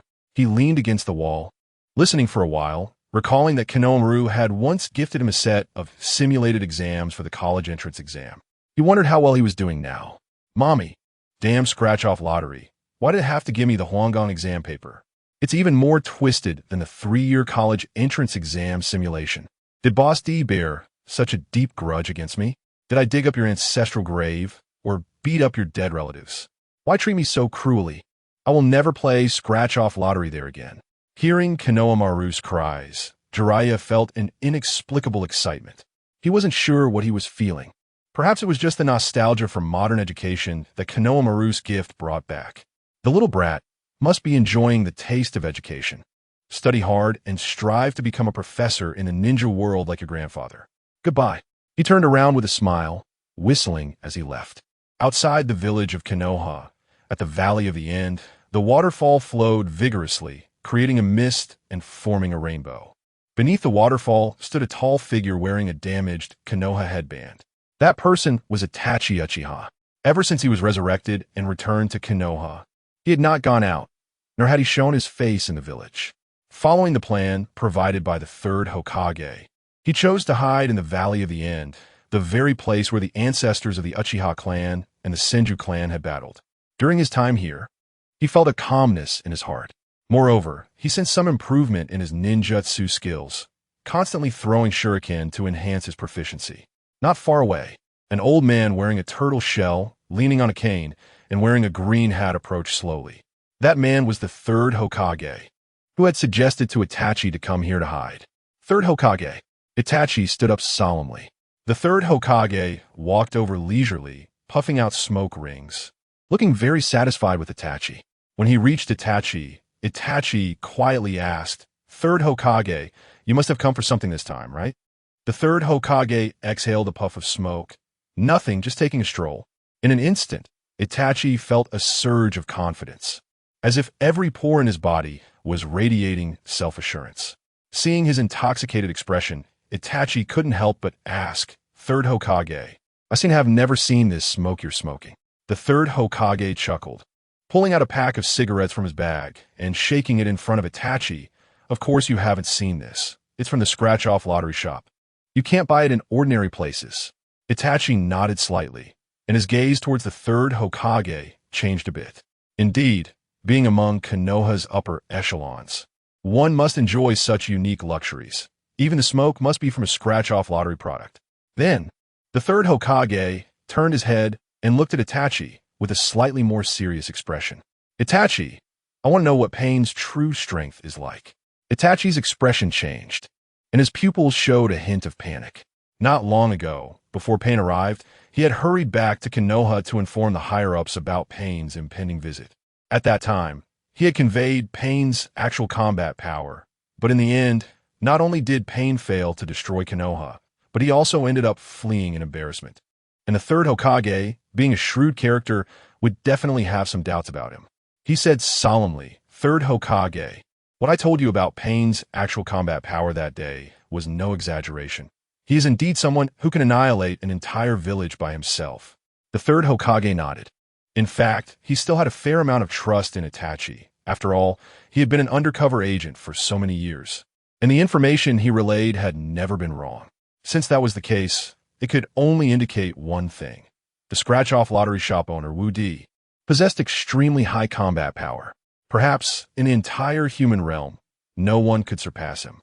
Even whether the first Hokage or Uchiha Madara could defeat him was an unknown. After gaining a certain understanding of Wu Di's true strength, the third Hokage sighed deeply, and many questions became clear to him. Initially, he had doubted Wu Di's intentions. But given the current situation, if Wu Di truly had ulterior motives, he should have struck against Konoha long ago. At least within Konoha, there should be no one who could be his equal. Since that was the case, he could truly trust Wu Di now. As he pondered this matter, a sudden sound of wind slicing through the air caught their attention. The two turned to look, and a broom was flying swiftly through the air, appearing before them in the blink of an eye. Chapter 251 VR glasses. Itachi hurriedly dodged, but found it was already too late. The broom had flown right in front of him, and with a clang, he was sent flying backwards, standing in front of a tree, while the broom pierced through his clothes and pinned him to the tree. His eyes widened, his heart pounding wildly, and the surge in blood pressure made him feel dizzy. In that split second, he truly felt the proximity of death, a feeling even more intense than during his battle with Sasuke. He gasped, trembling, as a drop of cold sweat trickled down his face.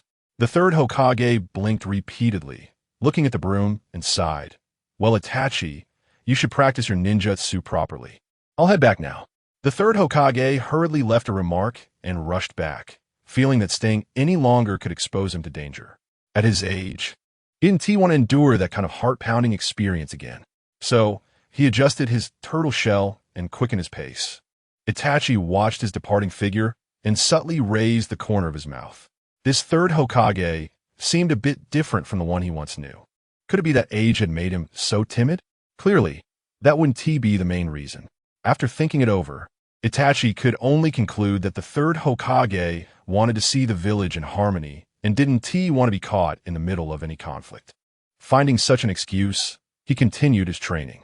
However, after throwing out 2 shurikens in quick succession, he realized that he was unable to fully dedicate himself to training, his mind always lingering on his useless younger brother, Sasuke. He wondered how Sasuke was doing now where he had gone. He sighed softly, and as a gentle breeze rustled the trees, a yellowing leaf fell onto the water's surface, breaking his calm reflection. He rubbed his head, exhaling deeply, and paid no further attention to other matters. A few seconds later, the broom inexplicably disappeared, and seeing this scene, Itachi understood where the broom had come from. He looked at the hole left in the tree, turned to gaze in the direction where he had fought Sasuke, and slowly clenched his fists. "I'm afraid I'll have to leave for a while. I need to see how Sasuke is doing. He must not be led astray by Akatsuki." It must be said that Itachi, as an older brother, was truly responsible, always thinking of his younger brother, yet his brother was indeed somewhat disappointing. Not only did he misunderstand his initial intentions, but he was also trying every possible way to take revenge on Konoha. It was uncertain what kind of chemical reaction would occur if these two brothers met again in the future. Unbeatable scratch cards. Woody returned with the child, followed by Jiraiya. He had just promised Jiraiya that after he finished treating his nose, he would compensate for certain losses. Upon hearing that the compensation would be in the form of scratch cards, Jiraiya was so excited that he didn't even go to the hospital and came straight over. Woody handed him 5 scratch cards worth 100,000 ryo each. Jiraiya's eyes sparkled with excitement as he pulled out a coin and started scratching. However, it seemed that luck was not on his side today. Out of 5 scratch cards, only one revealed a golden light. After the golden light faded, a pair of VR glasses floated out. Woody glanced at the instructions and felt a bit speechless. Why did Jiraiya always end up with these things? He quietly explained, "This is a tech product from my hometown called VR glasses. Once you wear it, you'll feel like you're in the movie. These VR glasses can be connected to a story editor, and when you go back, you can connect them to import content from the story editor into the VR glasses. Then, you can enjoy an immersive experience." Jiraiya's mouth immediately broke into a grin, but due to the wide movement, his nose twinged in pain, causing him to frown slightly. However, he quickly resumed a natural expression and nodded with a smile.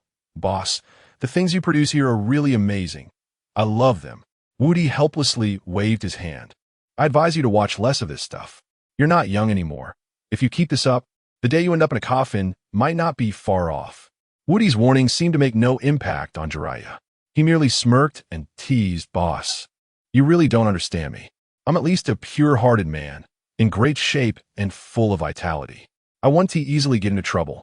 Woody sighed and shook his head. He had already advised him, and whether Jiraiya listened was entirely his own business. Soon, he saw Jiraiya hurriedly pack up the VR glasses and quickly run out of the scratch card shop. Woody gently patted Wu-Ma's head, sighing complexly. Turning back, he noticed a large stack of banknotes piled up behind him, and his eyes blinked rapidly. He hurriedly opened the ledger and found the amount had skyrocketed to over 80 billion. With this, wouldn't he be just over 200 billion away from the next upgrade for a small shop?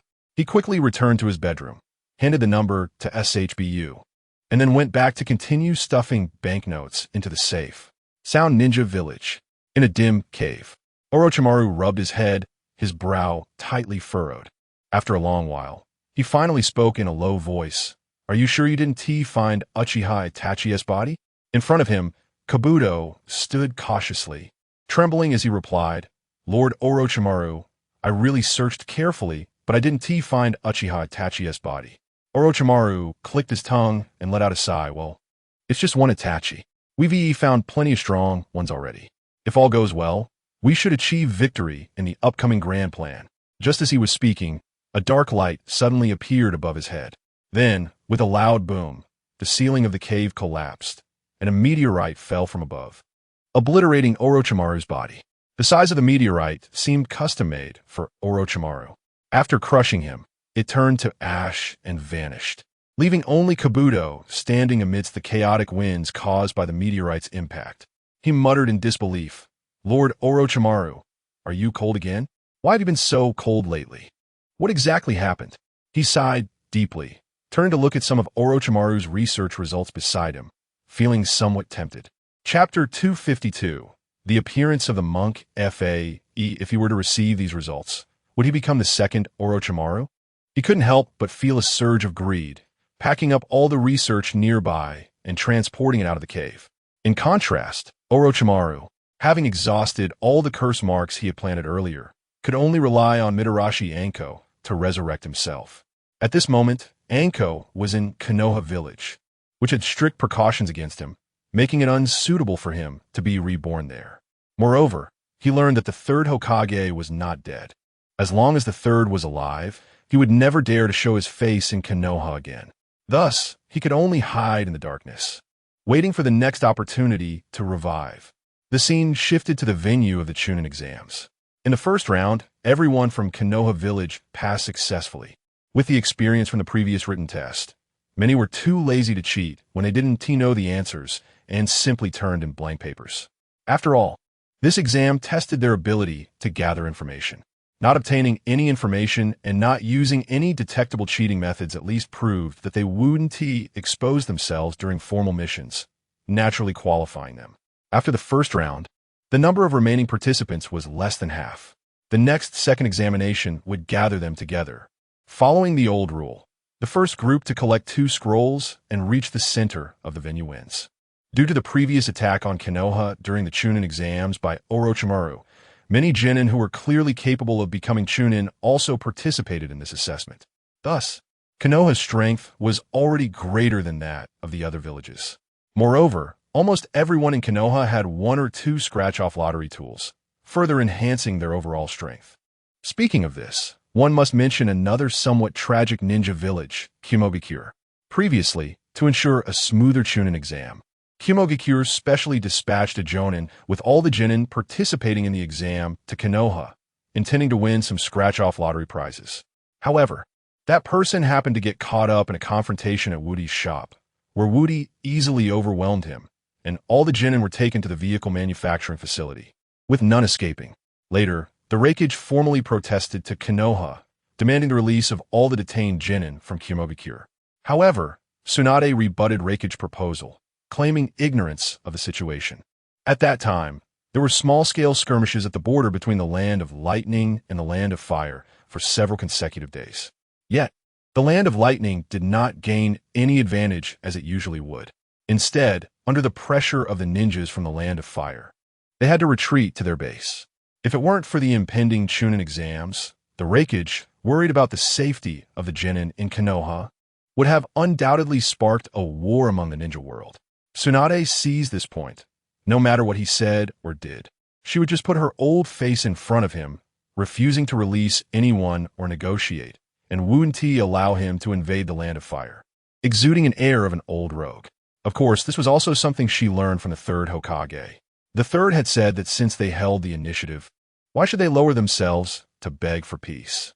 Tsunade, truly worthy of being the third's disciple, quickly grasped the essence of this sentiment. At this moment, in the center of the high tower at the Chunin exam venue, the 5 Kage were gathered. The Raikage glared at Tsunade, gritting his teeth. Senju Tsunade, shouldn't you release my genin? Now that the genin exams have started, keeping my genin under lock doesn't serve any purpose. They can't participate in this Chunin exam. So why haven't you released them yet? Tsunade smiled lightly. Raikage, why are you in such a hurry? I told you before, it's not me who is holding them, but the owner of the scratch-off lottery shop. Your subordinates caused trouble there and were restrained by the shop owner. Ultimately, it's his incompetence. Why are you coming to me for people?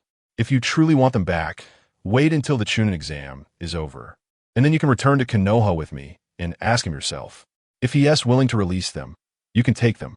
That should work, right? The Raikage looked at her with a cold expression. You must think I'm a fool. The jonin I sent is an elite jonin from our village. Ordinary ninjas wouldn't be his match. You only have a shop owner there, who isn't even a ninja. How could he restrain him? I say you're deliberately making things difficult for me, wanting to embarrass me publicly. However, since you've said so, after this Chunin exam, I will definitely visit the scratch-off lottery shop and have a word with him. But if I find out that you use Konoha ninjas to defeat my elite jonin, I won't mind taking the blame for provoking a war among the ninja world. Tsunade snorted softly. She really didn't want to explain much to this big guy. After all, when the time comes, let him face Woody directly and experience Woody's earth-shattering strength for himself to understand just how inadequate his so-called elite jonin is. The entire room fell silent. The Tsuchikage still had some doubts about the expert's words. However, the Mizukage and the Kazekage were quite convinced, especially Gaara. He had been defeated by Woody many times and deeply understood just how terrifying Woody's strength was. He cast a worried glance at the Raikage, a hint of mockery at the corner of his mouth. He wondered what kind of tragic experience the Raikage would have when he went to Konoha this time. Would it be like him, shocked by Woody's unfathomable strength? Would Woody also use that 1,000-year cutting technique on the Raikage? Looking at the Raikage's robust physique, if he used the 1,000-year cutting technique, it would be interesting to see what kind of scene it would create. He couldn't help but want to follow them to Konoha after the Chunin exam to take a look, just in time to play some scratch-off lottery. After a moment of silence, the 5 Kage walked together to the window of the high tower, looking out at the swirling yellow sand, their expressions serious. Regardless, this was the first time the world was jointly hosting the Chunin exam. If the 5 great nations didn't display overwhelming strength, it would be difficult to establish themselves in the world in the future. At this time, in the center of the competition venue, a bald monk was searching around. If there were people from a sand village here, they would certainly recognize him. He was the monk Fa who previously competed with Gaara for the position of the 5th Kazekage. He clearly possessed shadow-level strength. Yet he inexplicably appeared here. What was his purpose? Chapter 253. Capturing the 7 Tails Jinchuriki, he was well hidden, not allowing the 5 Kage on the tower to notice anything unusual. He had come this time because he heard that among the ninjas participating in the Chunin exam, there was a little girl sealed with the 7 Tails inside her. Therefore, he wanted to directly seize the 7 Tails for himself, becoming its Jinchuriki, and then compete with Gaara for the position of the 5th Kazekage. He held a pipa, hiding behind a large rock, watching the ninjas passing by in groups in the distance, and let out a light laugh. Just wait. Once I obtain the 7 Tails and become Kazekage, I will initiate the 4th Great Ninja War, leading the Sand Village to conquer the world. His eyes were wide with anticipation, looking rather ferocious. He was inherently radical, always thinking about how to expand the influence of the Sand Village. Now that he had finally encountered such an opportunity, he certainly would not let it slip away easily. After waiting for a while, he finally saw a girl with blue-green hair appear before him. He took out a photo to compare and realized that this girl was indeed the 7 Tails Jinchuriki. Fu. Little girl, I've finally found you. I've been waiting so long for this, he said, extending his crimson tongue and licking his lips. Fu suddenly froze, sensing a wave of danger approaching. She quickly retreated, trying to distance herself from the monk, Fai. But Fai did not give her any chance. Soaring into the air and landing on a nearby boulder, picking up his weapon, the large pipa, and began to play vigorously. The sound of his pipa was piercing, and it didn't take long for it to reach the center of the venue, drawing the attention of the 5 Kage. Who is this person? Why haven't we seen him before? Tsunade quietly asked. Then she saw Gaara frowning, his gaze towards Fai turning extremely fierce. This person is called Fai. His strength is about at the level of a Kage. It was he who competed with me for the position of the 5th Kazekage. At that time, I had Shikaku sealed within me, and my chakra was denser than his, allowing me to narrowly win. He is targeting the 7 Tails Jinchuriki this time. I strongly suspect he wants to seize the 7 Tails, seal it within himself, and then continue to contest for the position of the 5th Kazekage. The nearby Mizukage and Tsuchikage turned to look at Gaara after hearing this. Seeing his serious expression, they felt he didn't seem to be lying. They then suggested we should find someone to deal with him. Allowing him to continue disturbing the venue may delay the exam. Gaara sighed and turned to walk towards the outside of the tower. After all, it was his village's matter that needed to be resolved by him. But he hesitated because he no longer had Shikaku. If he fought Fai, did he still have a chance? Just as he was about to step out, Tsunade stopped him. Kazekage, please wait a moment. As she spoke, her gaze turned to the rakeage, a smirk appearing on her lips. Did you not say before that the lottery had no real use? Now is a good opportunity for me to show you. Earlier, the Kazekage also mentioned that the monk Fai possesses the strength of a Kage. Since that is the case, I will send some of our lower-ranked ninjas equipped with lottery tools to battle him, so you can see the current strength of our genin. The rakeage scoffed at this, believing that genin were ultimately just genin, and facing an experienced ninja with Kage-level strength, they would have no chance at all.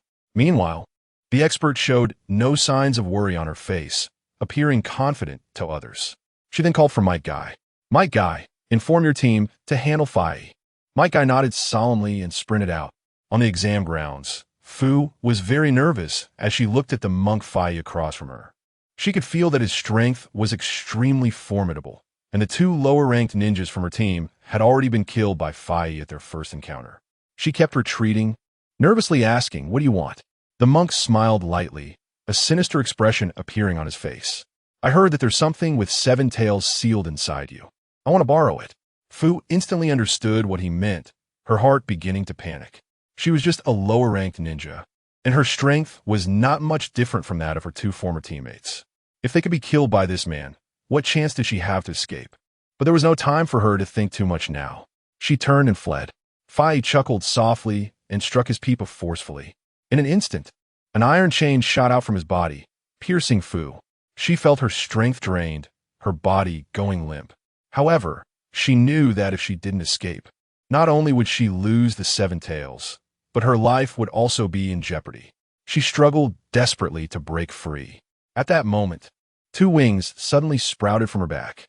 Under such extreme conditions, they activated the power of the 7 tails within her, partially transforming her into a tailed beast.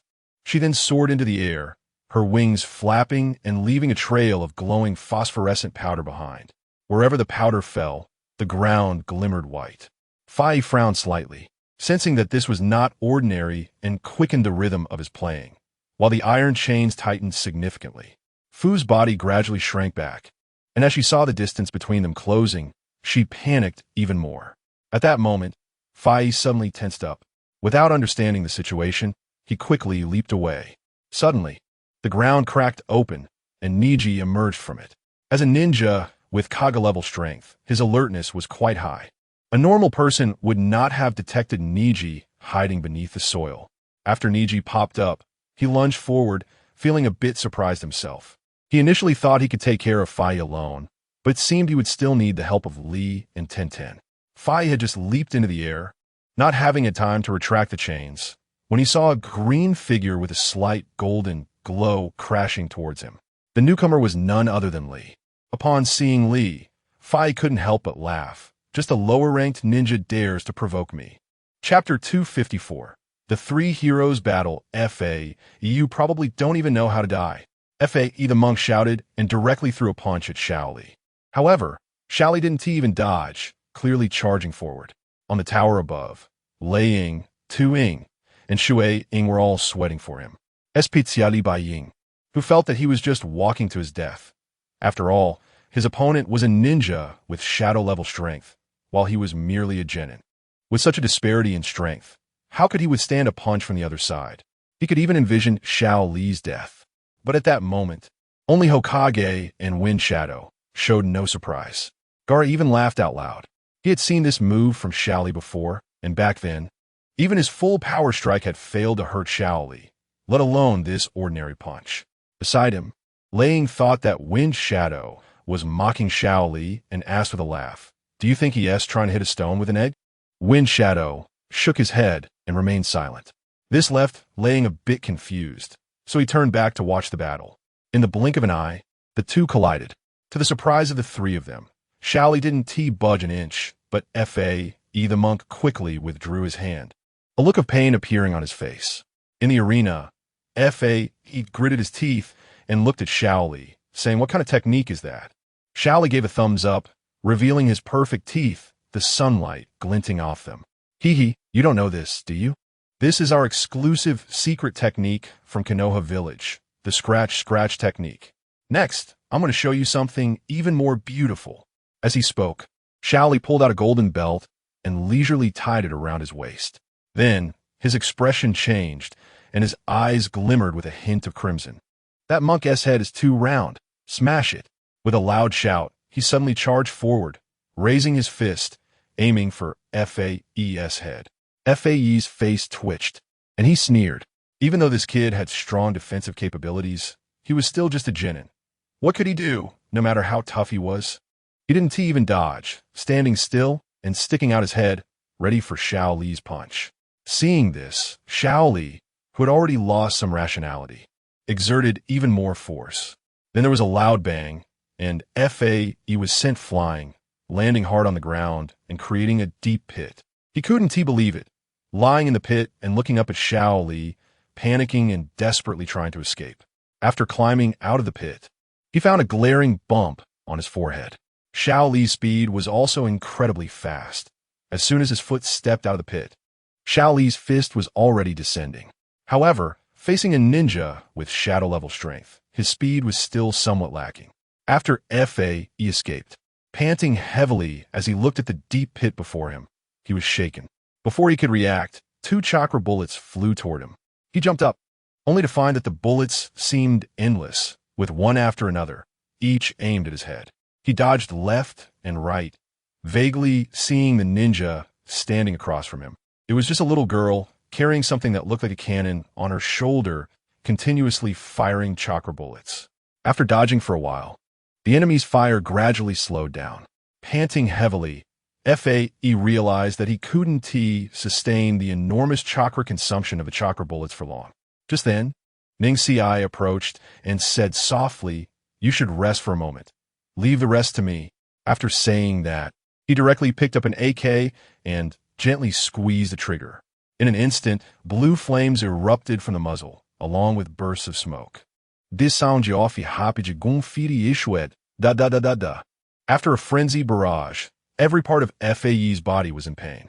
However, due to his relatively strong strength, he didn't suffer any fatal injuries despite being shot at by the AK. He breathed a sigh of relief and turned to look at Fu. The supporting teammates had run out of strength. It was up to him now. As long as he could extract the 7 tails and transform into a 7 tails Jinchuriki, instigating the 4th Ninja World War would be a piece of cake. However, just as he prepared to deal with Fu again, a sound came from the deep pit. "Open the life gate." He turned around to see Xiao Li suddenly leap out of the pit, and his speed was much faster than before. In the blink of an eye, he was already in front of him. He was startled and quickly retreated, but it seemed too late. Xiao Li's heavy fist was already coming down. Bang! A muffled sound echoed, and his body was sent flying back a long distance. This time, however, he was somewhat prepared and didn't suffer any injuries. Fu, who had been hiding behind, saw her Konoha teammates helping her and instantly flew out, scattering phosphorus powder across the ground. Xiao Li continued to rush forward. After opening the life gate, his speed became extraordinarily strange, and his chakra seemed to have increased significantly. Watching the battle ahead, Ning Si revealed a mischievous smile, and then put away his AK, finding a concealed spot before slowly disappearing underground. On the tower, Tsunade breathed a sigh of relief. In fact, when she had just said those words, she wasn't very confident, but seeing the current situation, she felt she had made a very wise choice. Now everyone could see the strength of the scratch-scratch technique, and it was likely that they wouldn't even need to hold a meeting about whether to abolish the scratch-scratch technique upon returning. Looking over at the stunned Lei Ying, Shui Ying, and Tu Ying, all 3 were dumbfounded. Even though Shui Ying had been mentally prepared, he hadn't expected that He would be completely overwhelmed by 3 genin.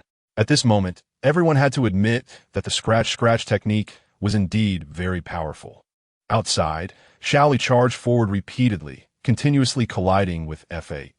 Fa dared not land easily, as the ground was covered in phosphorus powder, making it impossible for him to stand. Just as the 2 collided, Tian popped 2 soldier pills to recover some chakra. Then, she aimed her cannon again at Fa. Bang, bang, bang. A series of over 10 bullets shot out, and Fa had no way to dodge. He frowned nervously, then smirked and directly hid behind Xiao Li. The bullets instantly rained down on Xiao Li. Fa revealed a sinister grin. Chapter 255, Digging a Pit for Oneself. Ha ha ha. I let you chase me and hit me, and now you've been hit. How can I not kill you? Your partner's cannonballs must be delicious. Come tell me what they taste like. Looking at the smoke ahead, Monk Fa laughed heartily. In his eyes, Xiao Li was undoubtedly doomed this time. However, when he saw Tian's expression, he couldn't help but frown, as he noticed that Tian seemed to have no sorrow at all. At that moment, he suddenly remembered that Xiao Li's defense seemed to be quite strong, but he could also feel the destructive power wrapped in that cannonball. Even the strongest defense would likely be severely injured or dead after being hit by 2 of those shells. Before long, the smoke slowly dispersed. In the midst of the smoke, Xiao Li stood upright, glowing with golden light. Moreover, it seemed that he had not suffered any harm at all. Monk Fa twitched his mouth and slapped himself hard. Am I not dreaming? With that cannonball, let alone hitting a chunin, even hitting a shadow would probably cause serious injury. But why on earth is this chunin completely unhurt? This is simply unscientific. Seeing his panicked expression, Shaoli became even more smug and slowly moved forward. Come on, come on. I see your big monk head is still quite round. I really want to smash it. As he spoke, he leaped up again. Monk Fa took 2 steps back, suddenly feeling something soft under his feet. Looking down, he saw 2 hands flat on the ground, which he had stepped on, leaving 2 shoe prints. At the same time, a painful howl seemed to come from underground. At this moment, Niji, hiding underground, had tears of pain streaming from his eyes. He originally thought that while Monk Fa was not paying attention, he could drag him directly to tens of thousands of meters underground and easily end the battle. However, he didn't expect his hand to be stepped on by Monk Fa as soon as he reached out. Due to the suddenness of the situation, he forgot to pull his hand back, so was stepped on quite firmly. When he brought his hand back to his eyes, he found that his palm had swollen 2 whole circles and was glowing with a painful red light. He sniffed, unable to contain his anger any longer. He pulled out all the military rations and stuffed them into his mouth. In the blink of an eye, his chakra surged vigorously with faint traces leaking out. His mouth twitched as he returned to the surface with an AK. Aiming at Monk Fa, he gently pulled the trigger. Monk Fa was really feeling helpless. He was just one person, while the 3 opponents seemed like cockroaches that couldn't be killed, with endless trump cards in their hands. He wanted to discuss leaving, but just as he turned around, he saw Fu extending a very friendly little foot. This kick was precise, directly hitting him on the nose. He instantly flew backward, landing right in the center of Xiao Li and the others. He forced a bitter smile, wanted to pick up the big Peepa for defense. Niji frowned and directly aimed at the Peepa. In the blink of an eye, more than a dozen large holes were shot into the Peepa. Although Monk Fa had considerable strength and could withstand the bullet's attack, the Peepa was ultimately just a piece of wood. After being shot a few times, it turned to sawdust accompanied by a wisp of blue smoke. A tear fell from the corner of the monk's eye. This Peepa had accompanied him since childhood. He had never married due to the rules of the monkhood, so he had always regarded the Peepa as his other half. Now, with the Peepa destroyed, half of the brilliance of his life was lost. I will fight you all. I will kill you to honor my Peepa. He charged at Niji like a madman. Niji's eyes widened, and he shouted loudly, "Hey, can you find someone else? Why do you have to come for me? It was you who destroyed my Peepa. Who else would I look for?" Monk Fa roared, and in the blink of an eye, he was in front of Niji. Seeing that things were going badly, Niji turned and directly burrowed underground. Monk Fa went mad, kneeling on the ground, frantically digging at the earth beneath his feet. However, Niji's speed of burrowing was something he couldn't catch up to by digging. As he dug a pit nearly a meter deep, Shaoli slowly walked over, aiming for the back of his head, and swung a punch. Monk Fa's body stiffened. He had been too focused on Niji's movements, neglecting his surroundings. When he was suddenly attacked by Shaoli, he felt dizzy and fell directly into the pit. Below the pit, Niji noticed that he had stopped moving and hurriedly came up, grabbing his leg and dragging him into the ground. The dignified Monk Fa, a ninja with shadow-level strength, thus met a tragic end at the hands of 3 Chunin. He probably never imagined that the pit he dug was actually one he had dug himself.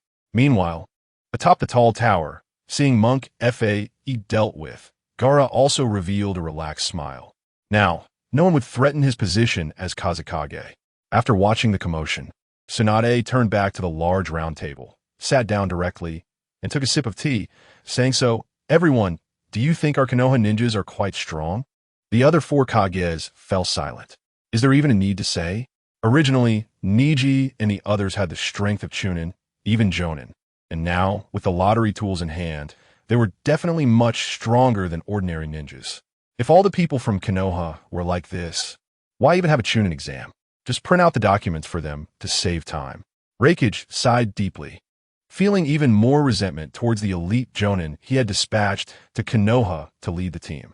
If it weren't for his impulsiveness, perhaps their Chunin would also possess such strength. Opportunities like this to showcase themselves before all the ninjas in the world were rare, yet because of his negligence, this opportunity was missed, allowing Tsunade to gain such a huge advantage for nothing. Reikage clenched his fists, looking at the round table in front of him, becoming increasingly angry, raising his hand ready to smash it. Beside him, his secretary hurriedly stopped him, reminding him, "Lord Raikage, this is not in the Cloud Village. Please do not smash things carelessly. If you break it, we will have to pay." Raikage gritted his teeth and slapped himself. Poor choices in personnel. Poor choices in personnel. He lamented regretfully. In the Rain Village, in the conference room, a face stood with his hands behind his back, looking at the few people in front of him, sighing. "Once upon a time, our Akatsuki organization was quite powerful. Why are there only a few oddballs left now?" He shook his head helplessly and then turned to Kakuzu. "I recently heard some new information. All the Chunin from around the world are taking the Chunin exam in the Sand Village, and the Jinchuriki of the Seven Tails has also gone there. You and Haiden should go take a trip and try to bring her back." Chapter 256, Shino Takes Advantage. Fade 1 and Kakuzu set off directly for the Chunin exam venue in Sunagakure. In Konoha Village, Asuma, exhausted, walked into a small shop with a cigarette in his mouth. The previous giant crab roe burger had made him deeply appreciate the greatness of paternal love. After returning home, he was almost killed by the third Hokage's multiple wind release techniques. This time, he had specially checked the third Hokage's situation. Currently, the third Hokage was in a meeting with the higher-ups of Konoha and had no time to pay attention to him. Meanwhile, Konomaru was at home taking a test, so Asuma should be safe for now. He carefully took out a 10,000 Ryo bill. "Boss, give me a 10,000 Ryo scratch card." He cautiously glanced around and slowly placed the bill on the counter. Seeing him like this, Woody snorted lightly. "What are you afraid of? No one is following you." Asuma shook his head repeatedly. "You can't be too sure about this. My dad might be waiting for me in some corner. Better to be cautious. A careful ship sails for 1,000 years. Woody didn't argue with him and felt a strange sense of sympathy for him. Then Asuma took the scratch card and began to scratch vigorously. In the next second, a flash of gold appeared and a small pill floated out. He looked at it in confusion, then put the pill away and asked, "Boss, what good thing did I get this time?" Seeing his cautious demeanor, Woody quietly explained, "What you just scratched is called the rebirth pill. As long as you swallow the pill, regardless of what fatal injury you sustain, you can be reborn with all your current abilities in someone else's body." Asuma's eyes lit up. If he had this pill, no matter what he scratched next time, he wouldn't have to hand it over. Even if the third Hokage really killed him, he could still be reborn in someone else's body. At most, he would just change his appearance, which didn't seem that important to him. With that thought, he quickly swallowed the pill. Woody couldn't help but feel amused. Looking back at the stack of bills behind him, he had recently lent out some money. After this period of operation, he estimated he should have around 100 billion Ryo. So he took out his safe and collected all the bills back. Once everything was back, he took a careful look and found that his total assets amounted to 99 billion Ryo. He was just 1 billion Ryo short of his goal. He let out a sigh of relief, a cheerful smile appearing on his face. After all, it was just 1 billion Ryo. Even if he did nothing, Tsunade could guarantee he would level up within 3 days. Once he leveled up, his Woody influence would grow even larger, almost covering the entire Naruto world. That way, he wouldn't have to be stuck in Konoha all day, unable to travel to other countries. On the other side, in the Hokage office, the third Hokage was currently in a meeting with the higher-ups of Konoha, discussing some issues regarding the Akatsuki organization. The small organization had become too rampant, having captured 6-tailed beasts, and their village had one too. If they continued to let them be, the 9 tails in their village would eventually be taken by the Akatsuki. The expressions of Shokin and the others were serious. Just then, a messenger hawk suddenly flew in from outside. The third Hokage was very familiar with this hawk. Its owner was Itachi Uchiha. Previously, Itachi would use this hawk to send messages every so often. A few days ago, Itachi mentioned he was going out to look for Sasuke. Could it be that there was news so soon? The third Hokage frowned slightly and slowly walked to the window, removing the scroll from the hawk's leg. He briefly skimmed through it, and his eyes suddenly widened. Turning back, he placed the contents of the letter in front of the others, saying, "Take a look." As soon as he finished speaking, Shokin took the note and looked it over. Her expression surprisingly matched that of the third Hokage. Is the Akatsuki going crazy? The third Hokage nodded and sighed. It seems we need to send someone to Sunagakure to inform Tsunade. He quickly contacted Asuma. "Asuma, I have a very difficult task for you. You must get to the Chunin exam venue in Sunagakure in the shortest time possible and personally deliver this letter to Tsunade. Seeing the serious expression on the third Hokage's face, Asuma guessed it was very important news. Without a second thought, he grabbed the letter and rushed out. Watching Asuma's departing figure, the third Hokage breathed a sigh of relief. He had originally wanted to use the hawk to send a message to Tsunade.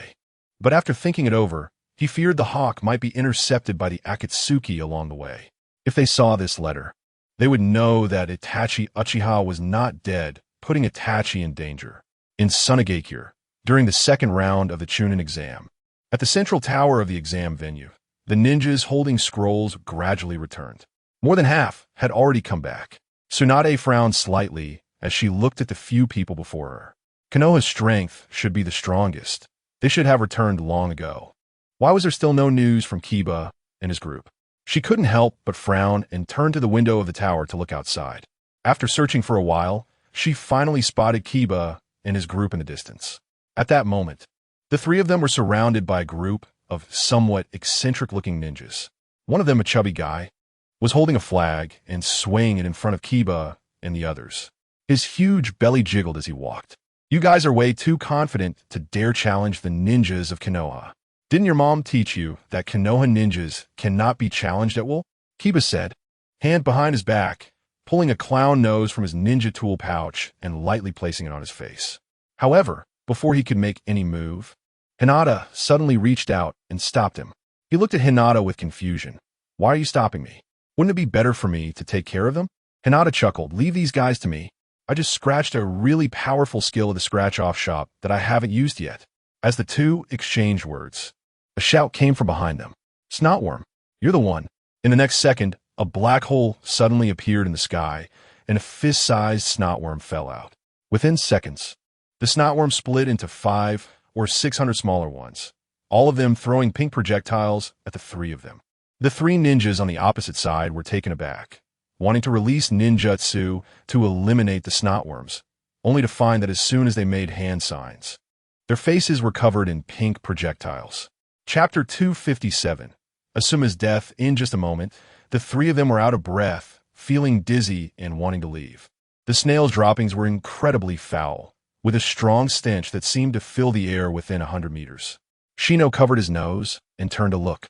Hinata was doing a bit better, only feeling slightly nauseous, but Kiba's situation didn't seem very optimistic. After putting on a clown nose, his sense of smell was heightened 100 times, and the already overwhelming stench of the snail's droppings was intensified even further. Hiss!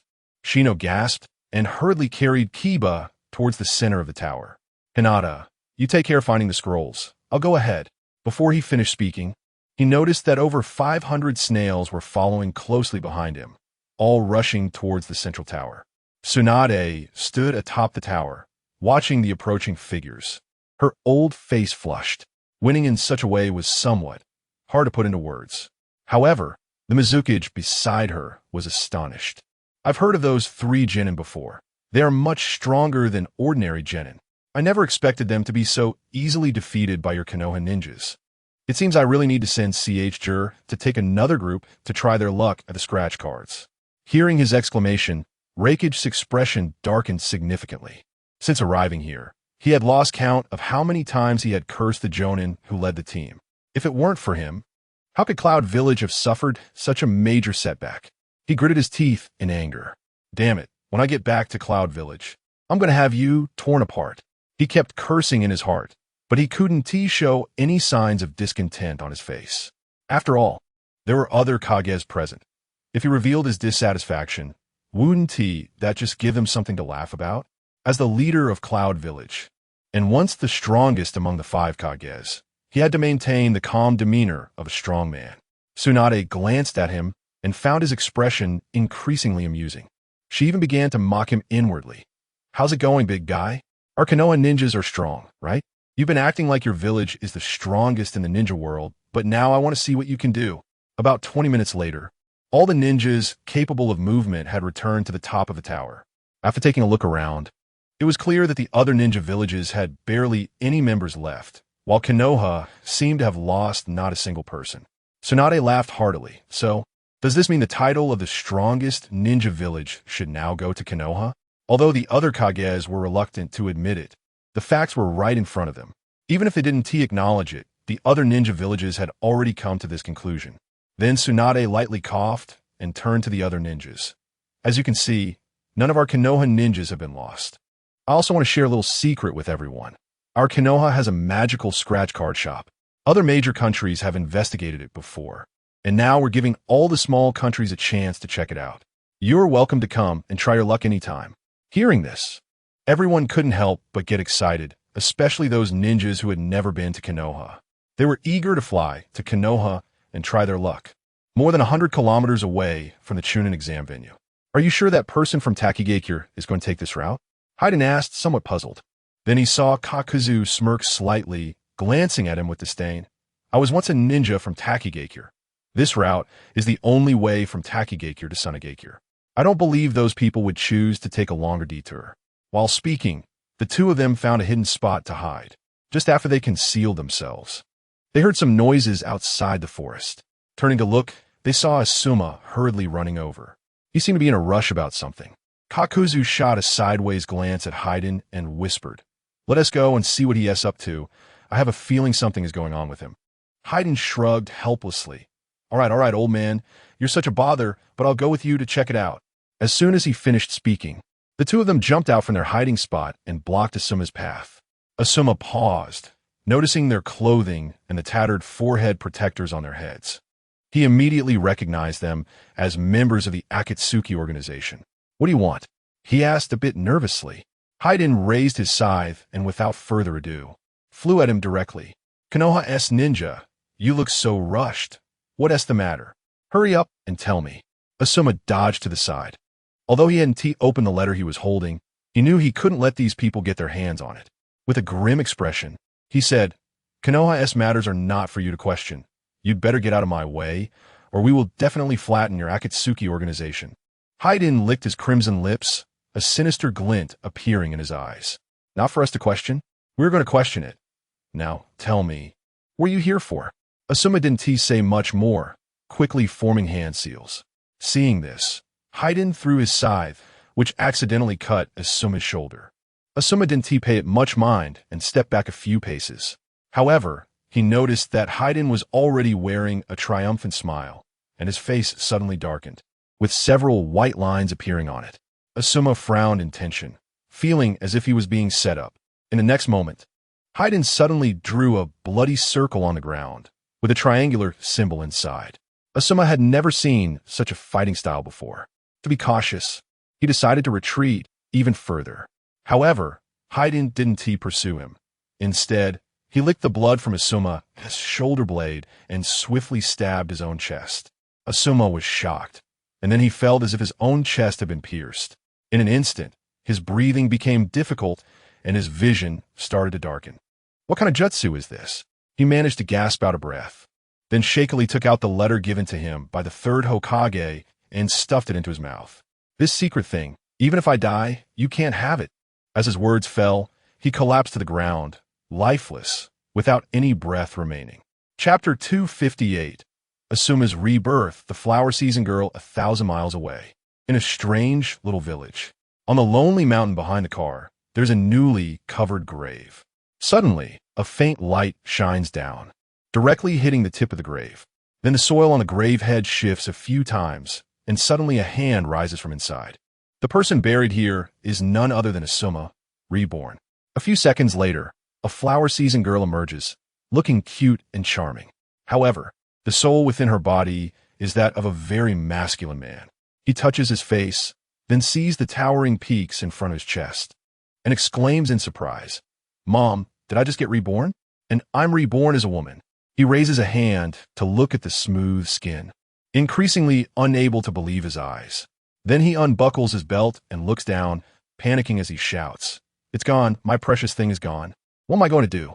Just yesterday, I was with Kurinai after her checkup. She is pregnant with our child. This is really bad. What will our child call me when they're born? Dad, but that's not right. Mom, but I didn't give birth. Auntie, that's even more wrong. Oh my God, why is all this bad luck happening to me?" He dejectedly walks out from the grave mound, looks at the scattered soil behind him, sighs deeply, and then covers the grave with the soil again. I need to hurry back to Konoha and tell my dad this news. Outside, Sunagakure. Haiden and Kakuzu look at Asuma's dead body and can't help but shake their heads. Kakuzu, why didn't you go up faster just now? That paper you swallowed must have written some secret. Haiden complains softly. Next to him, Kakuzu angrily puts his hands on his hips. How can you blame me? Did you give me a chance? I hadn't even moved before you already killed him. You should take the blame for that. Haiden rubs his head, looking displeased at him. But it doesn't matter. Our main goal this time is to capture the host of the Seven Tails. Even if this Konoha ninja passes on some news, it won't be to Takigakure. They continue to find a concealed place to hide. On the tower, after a joint discussion among the 5 Kage, it was decided to promote all the participating Jonin from Konoha to Chunin. Niji's team of 3 is directly promoted to Jonin. Tsunade is not at all surprised by this result. After all, the 3 of them dealt with a monk with the strength of a Kage. Beside them, Guy is very excited. He never expected that after one exam, all 3 of his students will be promoted to Jonin. This will save him a lot of worry in the future. Kakashi scratches his head. It seems like he came along for nothing. Of the 3 he brought, only Sakura participated in this Chunin exam. Naruto went to Mayaboka Mountain to train before the exam, and Sasuke had outright defected from Konoha. He sighs deeply. Guy slowly walks over and pats his shoulder, saying, "Hey, if you have any of those things, talk to your big brother." Seeing his smug look, Kakashi feels a surge of anger, then grits his teeth and whispers, "I'll let you bear for now. Just wait until we get back to Konoha." Guy snorts lightly. What is the point of going back? You can't beat me anyway. In the end, you'll still be the one cleaning up after me. Kakashi ignores him. Just then, the 3 of them come over in a line, bowing to Guy, saying, "Teacher, we have become Jonin. Thank you for your years of guidance. We are very grateful." Guy gives him a thumbs up, grinning to show his white teeth. "Youth must blossom. You have all become Jonin. Go and shine your own youth." As soon as he finishes speaking, Lee immediately takes action, pulling out a golden belt from his toy bag. The golden belt transforms him into a boxing king. Looking at the very flat table in front of him, he whispers, "This table is too intact. Smash it." Guy's taken aback, wanting to stop him, but finds it's too late. With a loud crash, the table shatters into pieces. Behind him, Gaara quietly approaches, standing beside Guy and whispering, "This table has been passed down since the first Kazekage. It's a very ancient antique, so 20,000 Ryo." Guy's mouth twitches, and then he sees Lee instantly turn to aim at another large vase. He wants to step forward to stop him, but is forcibly held back by Gaara. If you want to stop him from continuing to destroy things, you'd better hurry and pay for the damages. As soon as you pay up, I'll immediately let you go. Crack! The vase shatters into countless pieces, and then Gaara smirks. This vase was left by the grandfather of the first Kazekage. Its value is even more precious, so it's 10 million Ryo. Guy's about to step in to stop Lee, but finds Lee has already set his sights on another display case. His breathing starts to tremble. Inside the display case are photos of the 4 modern Kazekages. If this case gets smashed, the entire Sunagakure will not let them off easily. "Lee, no," he shouts loudly, trying to wake Lee up with his voice, but Lee doesn't seem to hear it all. Gaara tiptoes, waving his hand lightly. "Keep smashing. Don't stop. If you don't smash, how will I make money?" Hearing this, Tsunade and Kakashi break into a sweat, 3 black lines appearing on their faces. This Kazekage is too shameless, actually letting people from other villages smash the display cases of past Kazekages. If a fist hits, wouldn't it be worth a fortune? Kakashi rushes out and grabs Lee's waistband, pulling hard from behind. Just as Lee's fist is less than 5 centimeters from the display case, it suddenly stops. Guy and Kakashi both breathe a sigh of relief. As long as Lee doesn't touch the display case, even if they wanted to extort, it would be impossible. Gaara curls his lips, a hint of disappointment flashing in his eyes. Just then, a very fine fluff drifts over, landing right under Lee's nose. Lee suddenly inhales the fluff into his nostrils. Immediately, his eyes become a bit dazed, and then he sneezes heavily. Due to the inertia of the sneeze, his fist directly smashes into the display case. The fragile glass is instantly penetrated. Hearing the sound of shattering glass, Gaara, is overjoyed. Now it's good. I'll have a chance to extort money, earn some money to buy scratch-offs, and I want to scratch a very powerful ninjutsu. He then turns to look at Guy. However, to his surprise, Guy and Kakashi have already run away. When he looks back again, Lee has also vanished without a trace. Chapter 259, Seducing Asuma Naruto. You see this matter. Gaara turned to Tsunade and said. Tsunade shrugged lightly, adopting a nonchalant attitude. It wasn't me who broke it. So whoever broke it should take responsibility. Even if you kill them all, I wouldn't say a word. Gaara was stunned. Wasn't this just being unreasonable? How could the Hokage act like a thug? Could he really kill Lee? It was like telling him a joke. If he could have done that during the last Chunin exam, he would have already killed Lee. He cleared his throat. Resolving this matter this way doesn't seem quite right. After all, you're the Hokage of Konoha. Your subordinates are causing trouble. Shouldn't you step up to resolve it? Haven't I already given you a solution? Tsunade said, somewhat displeased. I was clear with you earlier. If you have the ability to kill Lee, I wouldn't intervene. As for collecting debts, that's a civil dispute between you, and it has nothing to do with me. As an official, I shouldn't get involved. Tsunade straightforwardly brushed the matter aside.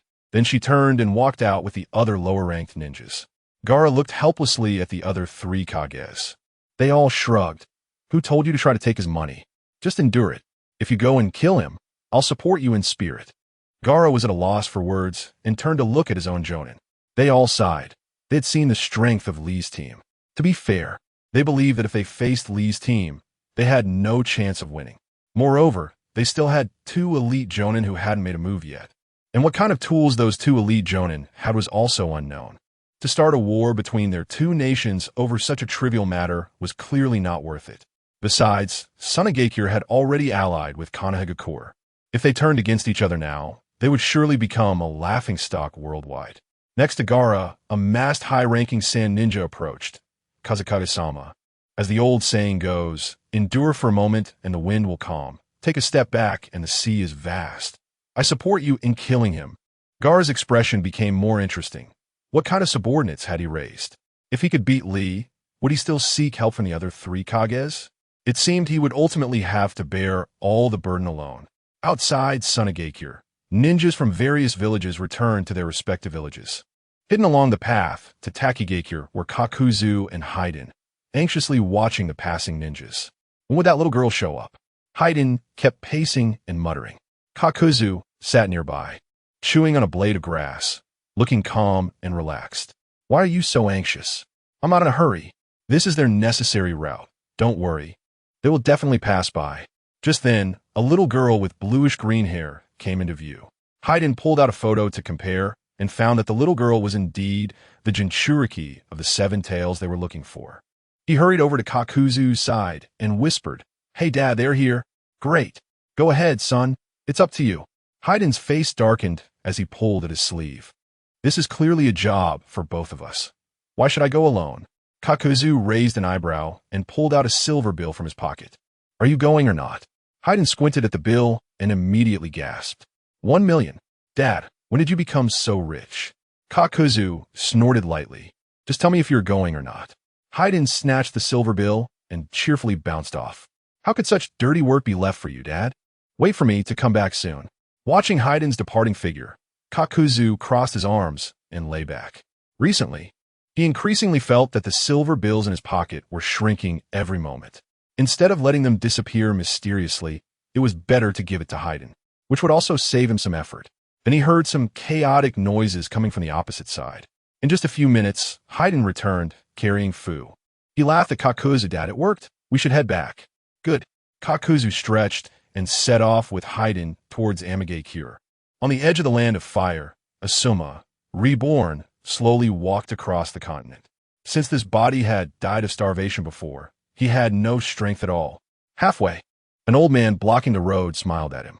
Girl, you look so good. Come home with me and be my wife. Asuma raised an eyebrow, wanted to form a hand seal, but found he couldn't muster any strength. He licked his lips, his eyes darting around in their sockets. For now, he should find a place to fill his stomach. With this lecherous old man in front of him, as long as he was full, it would be a joke for him to try to stop him. He nodded. That's fine, but you have to let me eat first. The old man was stunned. He never expected things to progress so smoothly. Then he smiled and said, "Isn't it just a meal? Come on, let us go home, and I'll cook for you." Asuma felt nauseous. "Cook? I'll send you to your grave soon," he grumbled in his heart. A little while later, he followed the old man back to the mountain. The old man's home was very remote, just a shabby hut. Looking at this environment, Asuma couldn't help but feel disdain. However, for now he had no choice, had no silver bills, and lacked any strength to hunt for himself, so he could only temporarily go along with this old man. He hoped the food he cooked wouldn't be too awful. Asuma clasped his hands together and prayed to the heavens. After a while, a delicious smell wafted out. Asuma couldn't help but lick his lips, saliva already dripping from the corner of his mouth. He couldn't control his feet and slowly moved towards a pot. Looking at the large chunks of meat simmering in the pot, he couldn't help but smack his lips. "Are you craving it?" The old man leered, his eyes glued to Asuma's upper body. Asuma felt very awkward. He was a grown man and wasn't used to being stared at by another man like this. But now, to get a bite to eat, he had to endure it for the time being. He took a deep breath and nodded. "How much longer until the food is ready?" The old man rubbed his hands together, his smile stretching from ear to ear. "This might take a while, or should we go do some things we need to do first? Since you agreed to be my woman, it doesn't matter if we take a little time." Chapter 260. The shop is upgraded, facing the often troublesome old man. Asuma felt speechless, deliberately stalling. He said, "What are you in such a hurry for? It won't hurt to wait a little longer. Let me eat my fill first. I promise I'll serve you well after I've eaten." Asuma, in this reborn woman's body, was quite young, and with the alluring gestures he deliberately displayed and the sultry tone of his voice, the old man was utterly captivated. All right, I'll get you some food right away." The old man, unable to hold back, quickly scooped some dishes from the pot and brought them to Asuma. "Here you go. My little darling, I brought you your food." The man's voice was filled with excitement, and his demeanor was exceedingly lewd. Without hesitation, Asuma took the food and started eating heartily. After the last grain of rice was licked into his belly, he felt a surge of strength throughout his body.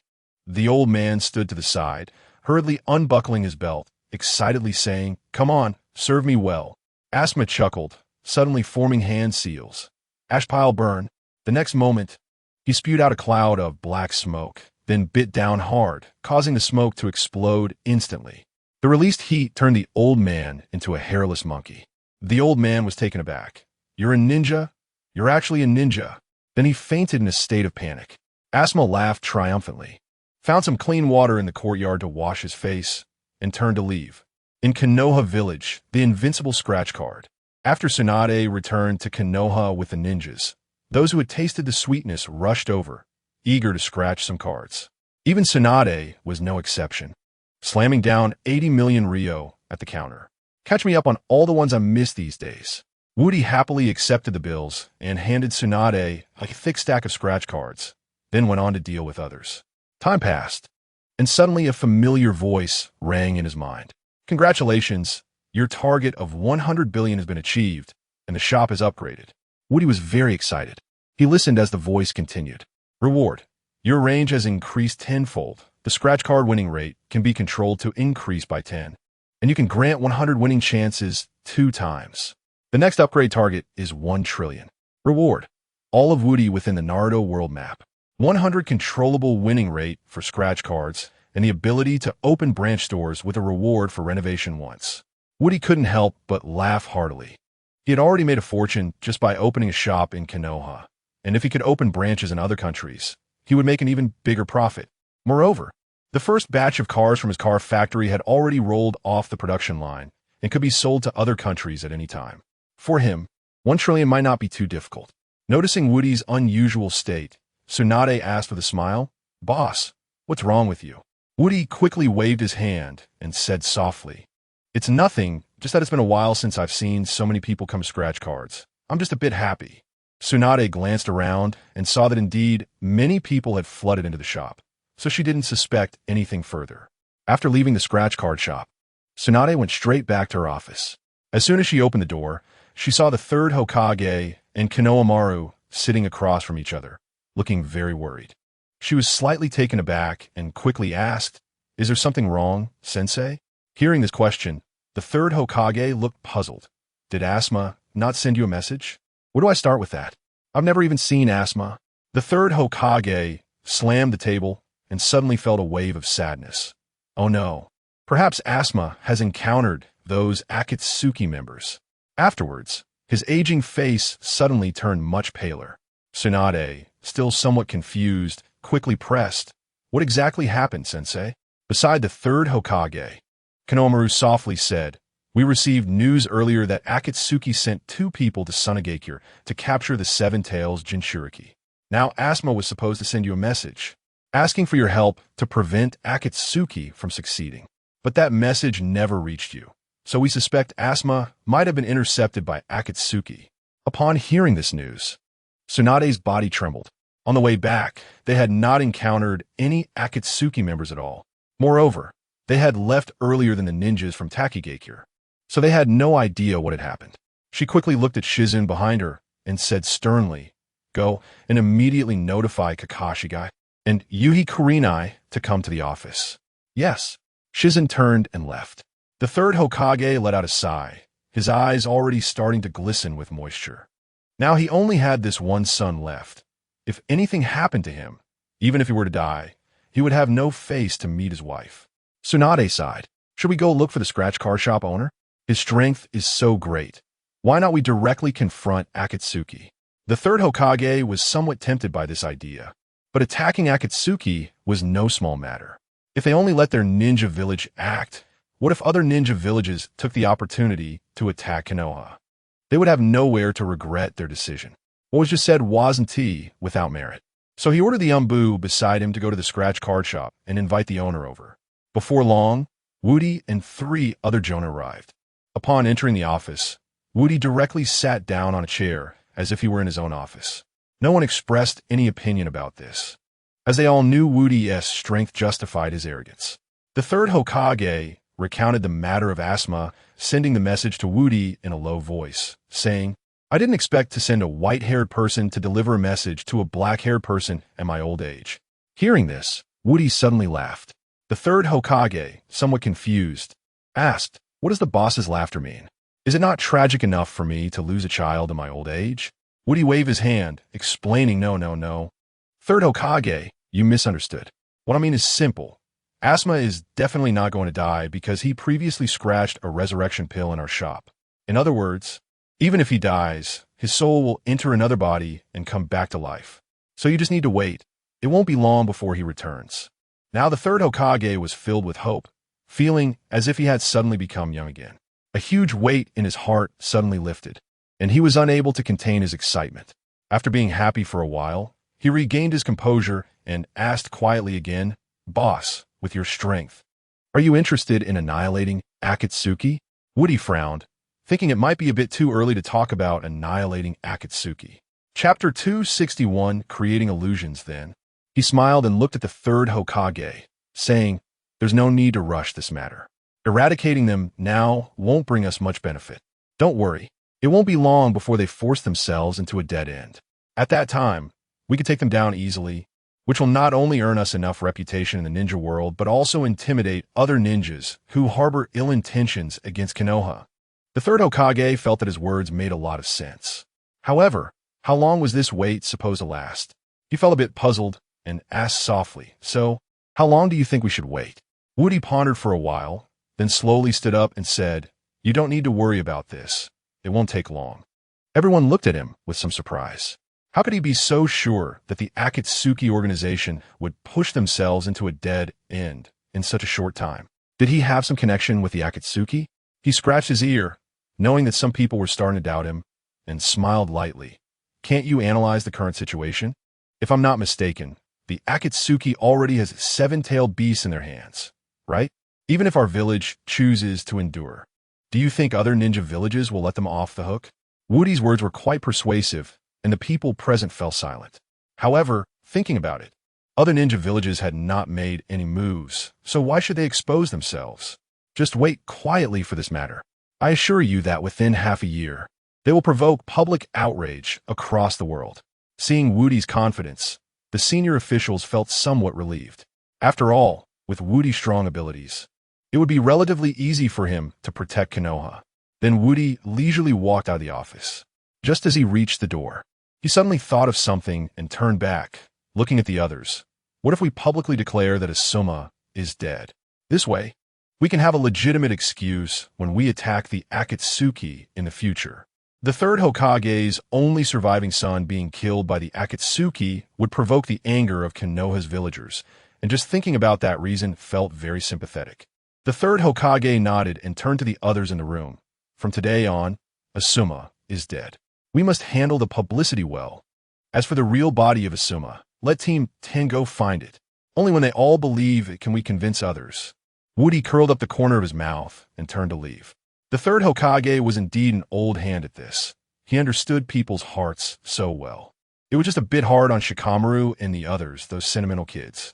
Once Asuma died, they would definitely find a way to take revenge on the Akatsuki. Of course, there was nothing to worry about, as they all had scratch-off lottery tickets in hand. Whether they could defeat Haiden and Kakuzu was uncertain, but preserving their lives was definitely not a problem. In Konoha Village, on a barren piece of land piled with cement pipes, Shikamaru leaned against the pipe, his expression very heavy. Next to him, Ino was crying with her head in her hands, and even the usually carefree Chuji was covering his face and sobbing. Shikamaru, you're the smartest. Do you have a way to help Teacher Asuma take revenge? After crying for a little while, Ino suddenly raised her head, her eyes filled with anger. Chuji also stood up, clenching his fists tightly. I can't let Asuma die so unjustly. I want to take revenge. Shikamaru sighed deeply. Among the three of them, he was currently the calmest. He understood a fundamental truth. As a ninja, one could face the threat of death at any time. Now that Asuma was dead, he also wanted revenge, but he understood that the opponent must be very strong. Otherwise, Asuma wouldn't have been unable to deal with them. You guys shouldn't let hatred cloud your judgment. We need to calmly analyze who the enemy is and focus on completing the mission assigned by the Hokage first. Ino shook her head, her expression complex and her movements a bit flustered. Shikamaru, how can you think like that? Teacher Asuma valued you the most while he was alive. Why aren't you thinking about taking revenge immediately? Did Teacher Asuma care for you in vain? Shikamaru slapped his forehead. What he was saying had nothing to do with revenge. It's no wonder that women are troublesome. At such a time, they still can't distinguish between priorities. To blindly seek revenge without even understanding the opponent's strength was asking for trouble. He was too lazy to explain and walked towards the village with his hands in his pockets. Ino hurriedly chased after him, directly blocking his way with her arms outstretched, angrily saying, Shikamaru, what do you mean? Both Chuji and I want to take revenge for Teacher Asuma. Just say whether you're in or out. Shikamaru helplessly sighed. Shouldn't we first bring Teacher Asuma back? Leaving him out there, his soul won't rest in peace. Ino's delicate body trembled, and tears once again streamed down her cheeks. Okay, then let's do it your way. We'll go find Teacher Asuma first. Saying this, the three of them walked towards the village together, at the edge of the land of fire. After leaving the old man, Asuma headed straight for Konoha Village. He was eager to return, but he also had some concerns. But once I return to the village, how should I meet my dear father and Kurenai, who is pregnant with my child? This feels completely unrealistic. They definitely won't believe it. As he spoke, he placed his hands on his chest and lifted them slightly, muttering to himself, still feels pretty good. After running for a while, he finally arrived at the entrance of Konoha Village, standing outside and looking at the old man sitting in a rocking chair at the gate. He chuckled brightly, Konoha, I'm back. Just as he was about to enter the village, he saw Shikamaru and the other three walking out with sorrowful expressions. And Ino's eyes were red, as if she had just been crying. What happened? He wondered, wanted to rush over and ask. Then he thought carefully. If he rushed over now, Shikamaru and the others would definitely see him as a bad guy.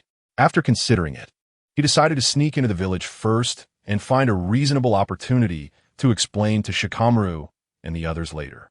He took a few steps forward, and just as he was about to get close to the village gate, he heard Kakashi's voice coming from afar. He turned his head to look and saw Kakashi running wildly, covered in thick golden fur, with a green figure behind him, Guy. At that moment, Guy was holding a brick tightly in his hand, chasing closely behind. Kakashi, don't run. This time, I'm definitely going to win against you. Guy shouted loudly. Chapter 262. Misunderstandings come chase me, but you can't catch up. Kakashi looked back, not even glancing ahead, his eyes fixed on Guy, speaking playfully. If you catch me, in a short while, the two had already reached Asuma's side. Asuma quickly opened his arms, trying to pull them down.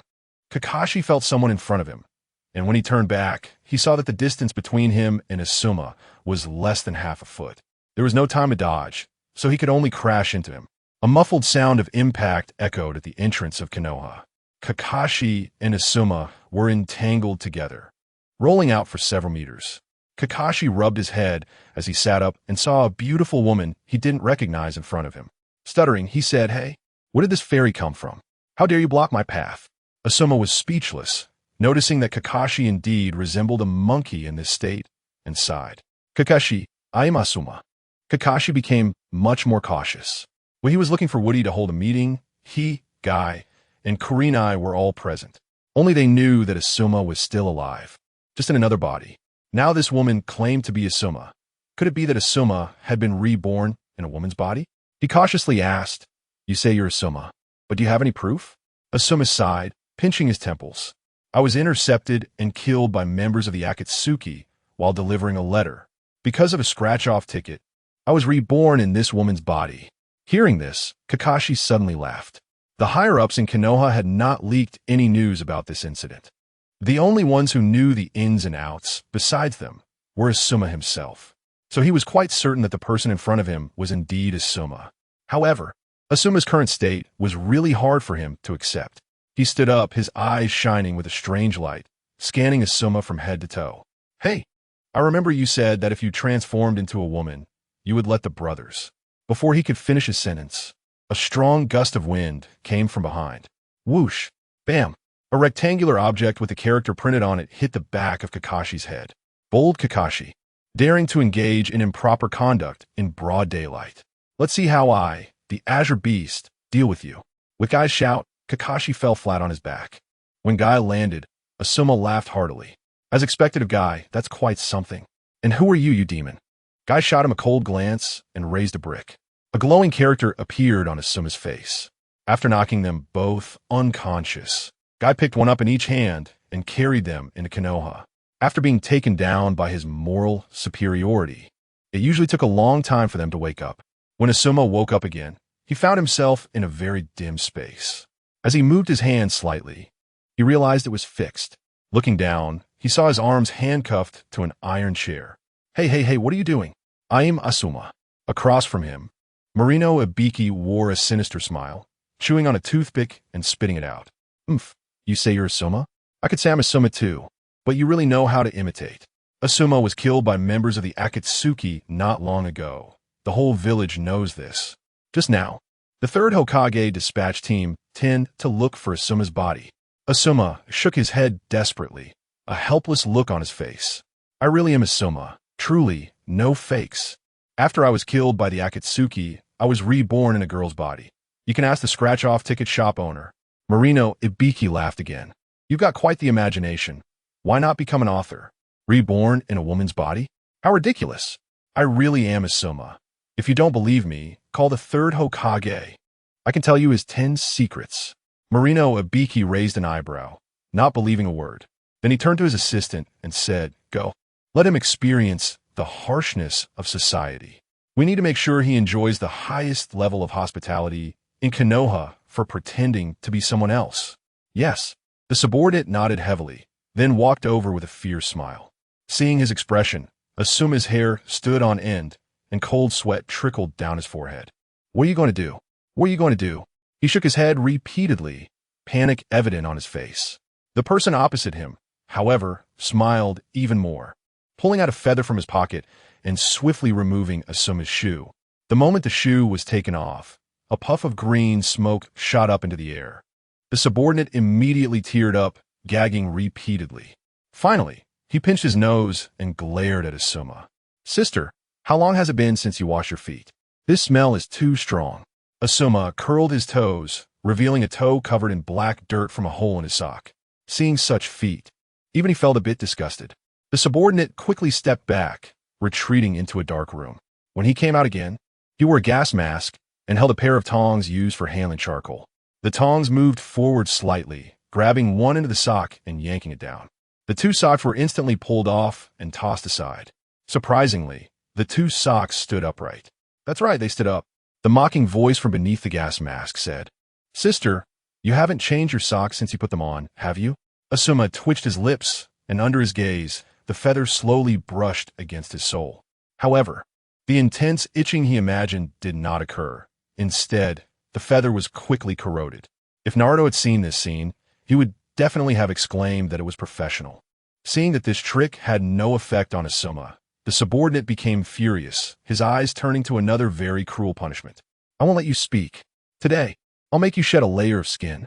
3 black lines crossed Asuma's face as he whispered, "What do you want me to say? Shouldn't you at least ask something first?" The subordinate was taken aback. "Did Abiki-san not ask you?" Chapter 263. Jiraiya releases a new book. He never asked me anything. Emos just asked who I was. The subordinate nodded. "Yeah, who exactly are you?" "I've already told you I'm Asuma. I really am Asuma. I'm definitely Asuma. If you don't believe me, go ask the scratch card shop owner. He'll say I'm Asuma too." The subordinate, somewhat impatient, directly brought a wooden board to place under his legs, lifting it up. This kind of punishment is absolutely unbearable for ordinary people, as the tendons on the inner thigh would be forcibly stretched until they snapped. "What nonsense are you babbling about?" he muttered, suddenly exerting force in his arms and lifting quickly. But what he didn't expect was that this woman's body was quite flexible, and even when lifted to the limit, she showed no signs of pain. Asuma was also a bit surprised. He never thought he could be so flexible. Turning to look at that subordinate, he saw the person's face turning purple and green, the gas mask in front of him kicked away, and the strong foot odor drilling into his nostrils. The subordinate immediately started foaming at the mouth. On the other side, at the Konoha hospital, Kakashi woke up to find himself tied up with countless ropes. At that moment, he heard the sound of a cart being pushed outside. Glancing sideways, he saw the little nurse who had given him an injection before, walking in with a huge syringe. "Kakashi, we finally meet again. You never expected there would be a day when you'd fall into my hands. I let you run last time. Let us see you run again this time. Before you woke up, I'd already asked Guy-sensei to tie you up tightly." Saying this, she pulled out a syringe as thick as a wrist, with a needle the thickness of a pinky. Kakashi twitched his lips and shouted, "I'm Kakashi. I really am Kakashi. This is just the effect of the Monkey King's pill. I'll be fine in a bit." But the little nurse wouldn't allow him to explain. And who could know what this Monkey King pill he mentioned was? Then she slowly brought the needle closer until it pierced in his thigh, just above his waist. He cried out in pain, "My guy, I call you Sage. Send my regards to your whole family of females." After his roar, he collapsed onto the bed, passing out again. Coincidentally, at that moment, Jiraiya passed by the door. Seeing the little nurse pushing the cart out, he hurriedly slipped into the hospital room. After trying every possible way, he finally woke Kakashi up. Kakashi squinted at his heavy eyelids and saw Jiraiya across from him, suddenly bursting into tears. "Jiraiya-sensei, you are the best in a critical moment. Only you can save me." Jiraiya chuckled and leaned close to his ear, whispering, "Congratulations, you're mistaken. I'm here just to tell you that I've written a new book. This book was inspired by a big book called Golden Scale that I scraped from a scratch card. It's worth mentioning that Golden Scale has the same cover as your original Little White." Upon hearing this, Kakashi's eyes lit up. Little White can be said to be the most classic book he has read over the years. Its beautiful language and the vivid imagery lingering in his mind are truly one in a million. And Jiraiya is writing a new work based on a book similar to Little White. It probably won't be too bad. He eagerly asked, "Jiraiya-sensei, can I borrow it to read for a couple of days?" Jiraiya smiled slightly. "Why are you in such a hurry? This book hasn't even started writing yet. I've only finished the outline. I estimate that by the time you're discharged from the hospital, it should be completed. Of course, I can tell you the title in advance." Saying this, he quietly leaned over and whispered something directly into Kakashi's ear. When he stood up again, he saw Kakashi's face flushed, his eyes somewhat dazed, as if he was intoxicated. Not long after, blood started to trickle from Kakashi's nostrils. Then he passed out again. Jiraiya was taken aback. "Damn, do you know what kind of physique you have? I just told you the title of a book. Is it really that exciting? Then he quickly pushed open the hospital room door and shouted outside. Someone come see this monkey. He is bleeding from his nose. The nurse, who had just walked a short distance away, returned carrying the heavy syringe. Let me see which monkey dares to bleed from the nose. Is he thinking about those lewd things? Monkeys with such unhealthy thoughts need to be properly dealt with. Let me give him acupuncture. After saying this, the nurse pulled out more than 10 triangular scraping knives from behind her. Jiraiya twitched at the corner of his mouth, thinking, this woman doesn't seem like a good person. If she sticks all those triangular scraping knives into Kakashi, he'd definitely be ruined. But he didn't have the courage to stop her.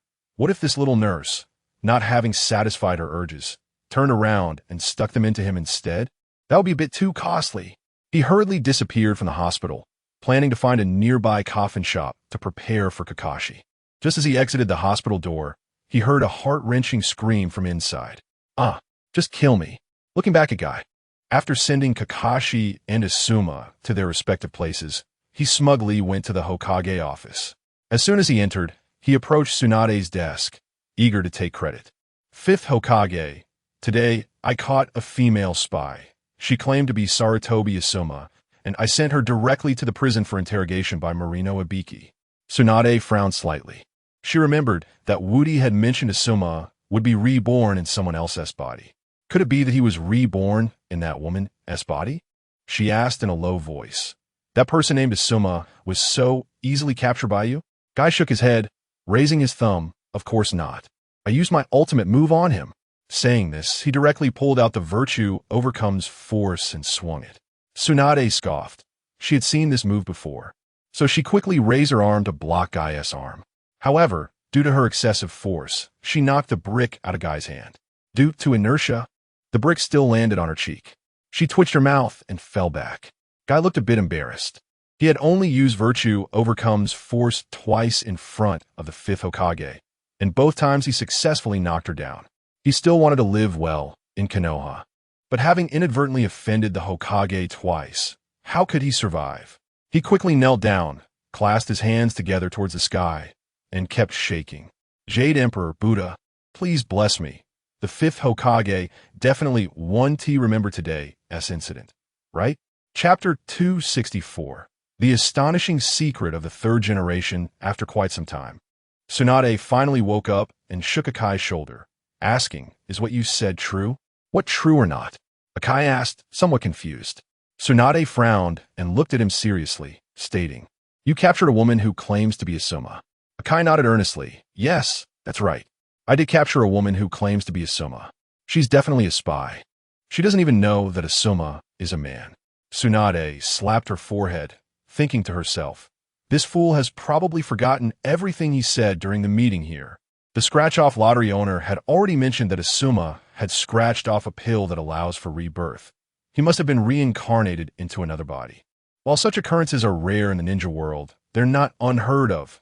Orochimaru has trained in jutsu that allows him to seize others' bodies, right?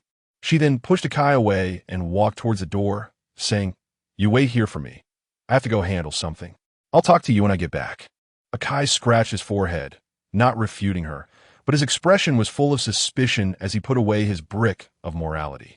After Tsunade went out, she headed straight to the third's house. Such important information had to be relayed to him immediately. However, as soon as she reached the door, she heard the third laughing heartily inside. Tsunade pressed her ear against the door, listening carefully. Ha ha, Konohamaru, I told you to study hard, and now look at you. The third was saying, accompanied by slapping sounds. Konohamaru whined in response. This is all Asuma's fault. If he hadn't taken me to play the scratch-off lottery, would I have ended up with such a terrible test paper? I say he deserves to be dead. I don't feel sad at all. The third raised an eyebrow, completely dismissing Konohamaru's words. He knew that Asuma must have been reborn. If Asuma had truly died, he wouldn't be in the mood to bicker with Konohamaru.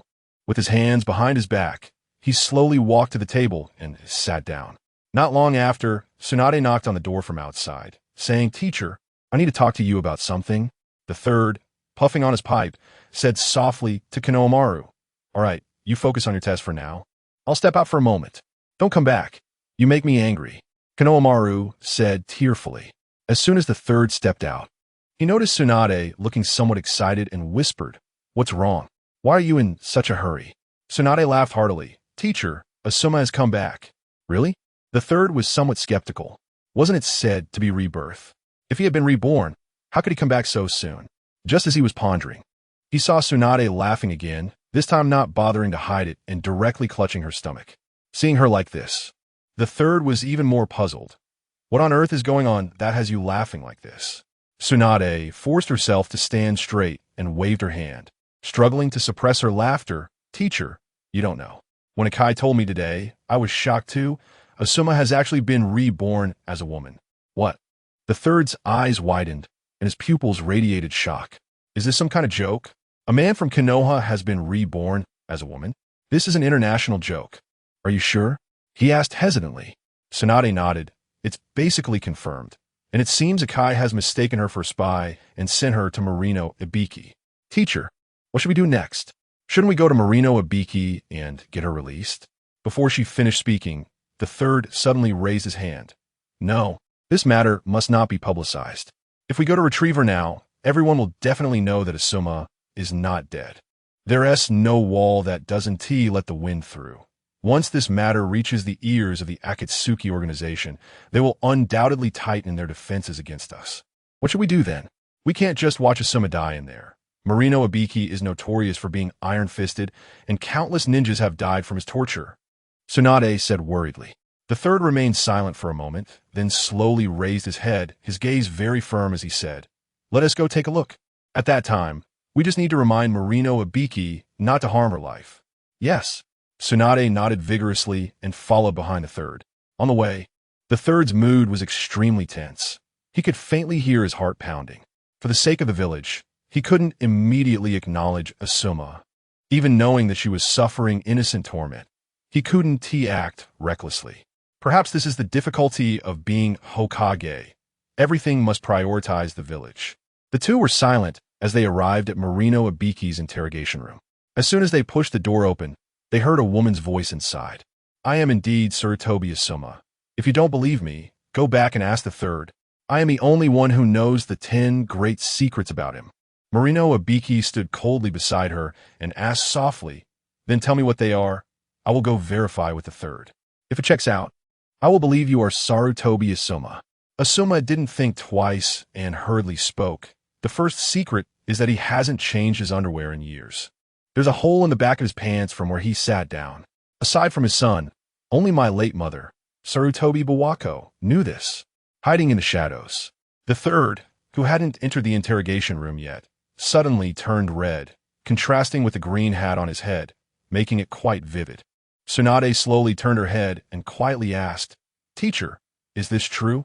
"That bastard, he's just slandering me." The third gritted his teeth. How could Asuma reveal such a shameful secret? He didn't even need to think. If it got out, would Marino Ibiki go to verify it? And would he admit it?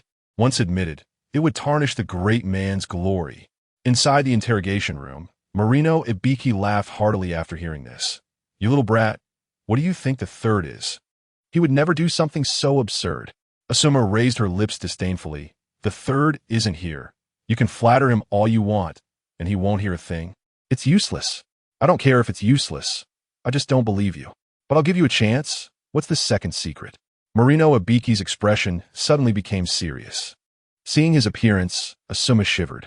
Before her rebirth, she could still joke around with Marino Ibiki. But now that they had truly become adversaries, Marino Ibiki's methods were surprisingly cruel, and his intelligence seemed somewhat off as well. Chapter 265. Having such a father, he didn't even think about it. Even if he wasn't lying about this matter, who could prove it? In any case, if it were him, even if it were true, he wouldn't admit it. The second secret. He thought for a moment. Yibi beside him patted his shoulder and said, "What's wrong? This is only the second secret. Didn't you say there are 10 secrets? Is it really that hard to remember?" Asma snorted. "I'm currently thinking, what secret could convince you? Otherwise, no matter how much I say, it would be useless." Yibi rubbed his chin and nodded. "Then just tell me, what is the second secret?" Asma coldly smiled. "You can ask the vocal cords who my father is. My biological father is not the third Hokage. He is a man named Wong, and my real name shouldn't be Asma, but Wang Sima. This news exploded in Yibi's ears like a bomb. If this news were confirmed, it would cause a sensation throughout the village. The third Hokage is someone of great stature. If he were cuckolded, the whole village would tremble. Tsunade turned to ask, "So what about this matter?" The third Hokage felt extremely awkward, scratching his head and saying, "The last matter was fake. Do you think this one could be real?" Tsunade sighed. "Since that's the case, I'll just have Yibi kill him directly. Otherwise, he will definitely tarnish your reputation again." As she spoke, a trace of killing intent emerged in Tsunade's eyes.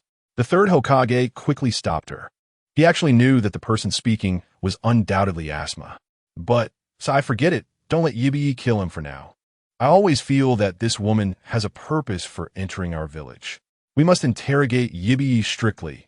No matter what, we must extract some useful information. Until I give the order, she cannot die." After saying that, the third Hokage turned and left without looking back at the room. Tsunade nodded slightly at his back. Having been by the third Hokage's side for so long, her understanding had improved. Even without being told, she could guess that Asma was definitely right. It was just that the third Hokage was too sentimental to admit it. Thus, she slowly entered the interrogation room and looked at Yibi, saying, "Yibi, this person must be interrogated strictly. There must be no mistakes." Yibi nodded and then stammered, "Lord Fifth." Just now he said the third. His voice was drawn out. Even if he didn't repeat what he just said, Tsunade must have already heard it. Tsunade frowned, her expression very dark. What he said just now is definitely false. You don't have to believe it. In any case, there is only one goal. She must not die. And we must find out his true purpose for coming to Konoha. Yibi immediately stood at attention and nodded heavily. "Yes, I will complete the mission." Tsunade glanced at Asma on the tiger bench, let out a long sigh, and turned to leave. Asma, seeing this, felt even more desperate and shouted loudly, "Lord Fifth, you can ask the scratch-off lottery boss. He knows that I took the rebirth pill. This body of mine is the one after rebirth." He kept shouting, but Tsunade didn't even pause. The fact that he took the rebirth pill was already known to several elite J-Nin and high-level officials in Konoha. But now, no one could take the initiative to disclose this matter. Tsunade clicked her tongue and turned to Konoha Hospital. Earlier, Akai's told her that Kakashi had been admitted to the hospital. At this time, she had to hurry there and tell Kakashi to absolutely not leak the information. As for Asma, let him endure. She had also instructed Yibi not to let anyone die. Once the Akatsuki organization was dealt with, they would naturally clear Asma's name. Woody scratch-off lottery. Woody was sitting at the table when Tsunade suddenly stopped in her tracks as she passed by the door and turned to walk in. "Boss, I have to tell you something. Asma really has been reborn." Woody's eyes widened in shock. "How did you know? Is it that quick?" As she spoke, Tsunade couldn't help but cover her mouth and chuckle, imagining Asma's wronged expression on the tiger bench. That's right. He really has been reborn, and he has been reborn as a woman. And that woman was captured by Kai's as a female spy and sent to Yibi for interrogation. Woody rolled his eyes, immediately feeling it was absurd. Is Kai's really a pig brain? This answered a saying from the original world. Don't fear opponents like gods. Fear teammates like pigs. If Konoha had a few more ninjas like Kai's, it wouldn't be long before they headed towards destruction. He sighed. "So what do you plan to do? You can't just release Asma now, right?" Tsunade recounted the third Hokage's decision to Woody. Woody nodded. In fact, he understood the third Hokage's approach. He just couldn't help but feel sorry for Asma. Having such a father is really bad luck. At this moment, Tsunade was still standing outside the counter, laughing nonstop. The two large watermelons on her chest shook continuously, and the pendant caught in her cleavage shone with a dark brilliance, clearly having accumulated a lot of chakra. Seeing her like this, Tsunade felt a hint of abnormality, picked up the pendant, and played with it in her hand, saying, "Sigh, I don't know where that old bull Danzo is. Ever since I got this pendant, I haven't encountered him again." Woody turned to look outside, raised his hand, and calculated. It's hard to say. Perhaps he has already cooled off? Cooled off? That would be too cheap for him. If I encounter him in the future, I will definitely dismember him. Tsunade gritted her teeth, her eyes flashing with inexplicable anger. It was clear that her feelings for Hashirama were very deep. Otherwise, she wouldn't be so enraged upon learning that Danzo had integrated Hashirama's cells. Forget it, don't be angry, you can't find him now. So wait until you find him to get angry. Woody comforted. Tsunade shook her head and sighed. It seems I have no other choice. As soon as she finished speaking, her expression suddenly changed. She quickly looked at Woody, anxious. Oh no, there's one important thing I forgot. I need to hurry to the hospital to inform Kakashi not to leak the news. Otherwise, all our plans with the third Hokage will be in vain. All right, I won't talk to you anymore. I have to go. After saying that, Tsunade hurriedly rushed out of the store. Woody watched her retreating figure, smiling and shaking his head with a sigh. Chapter 266 Encounter at Rain Ninja Village. After the tailed beast inside the Seven Tails was extracted, the eyes of the Outer Path Golem were almost fully opened. Akatsuki instructed Sasuke to go underground and bring back Killer Bee. Throwing Killer Bee onto the ground and seeing him still unconscious, not only Akatsuki, but even the others felt quite puzzled. Killer Bee had been captured for so long. Why were there no signs of awakening? This was clearly illogical. Akatsuki looked around and said in a low voice, "Let's start extracting the 8 tails now." The others nodded in agreement. They then stood on the fingers of the Outer Path Golem, forming hand seals. In the next second, Killer Bee's body floated into the air, continuously expelling red chakra from his mouth. However, after just a short while, the chakra stopped. Then, with a bang, his body transformed into an octopus tentacle. Indeed, the 8 tails had a problem. Akatsuki murmured softly. He glanced back at the Outer Path Golem and saw its eyes open a bit more. This reassured him slightly. It turned out that even without all of the 8 tails chakra, having just a portion was enough to activate the properties of the Outer Path Golem. However, this meant that as long as they figured out a way to obtain some of the 9 tails chakra, they could awaken the Outer Path Golem, right? Just as he was thinking, he suddenly heard Haiden on the opposite side shout out, "Ah, my evil god pendant is gone." He kept pulling at his hair. The evil god pendant was a symbol of faith for him. Losing that pendant was like losing a life. He tugged at his hair forcefully. It must have been left behind at the place where they captured the 7 tails. Nearby, other members of the Akatsuki organization watched him with twitching mouths. Was it just a pendant? Was it worth this much fuss? Sasuke looked down on this behavior. He originally wanted to retort Haiden, but Akatsuki beat him to it. Then go back to the place where you caught the 7 tails and look for it. Haiden nodded, and in a flash, he disappeared from Rain Ninja Village. Looking at the remaining few people, Akatsuki sighed and said, "Now there's only the last little 9 tails brat left. We must think of every possible way to take care of this little brat."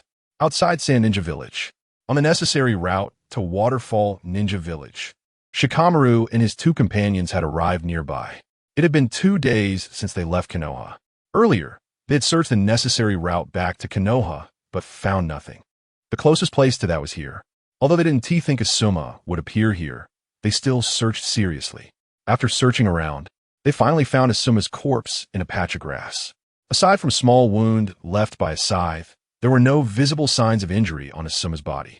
However, his death was extremely grim. As a result, Ino immediately pounced on Asuma's chest and cried uncontrollably.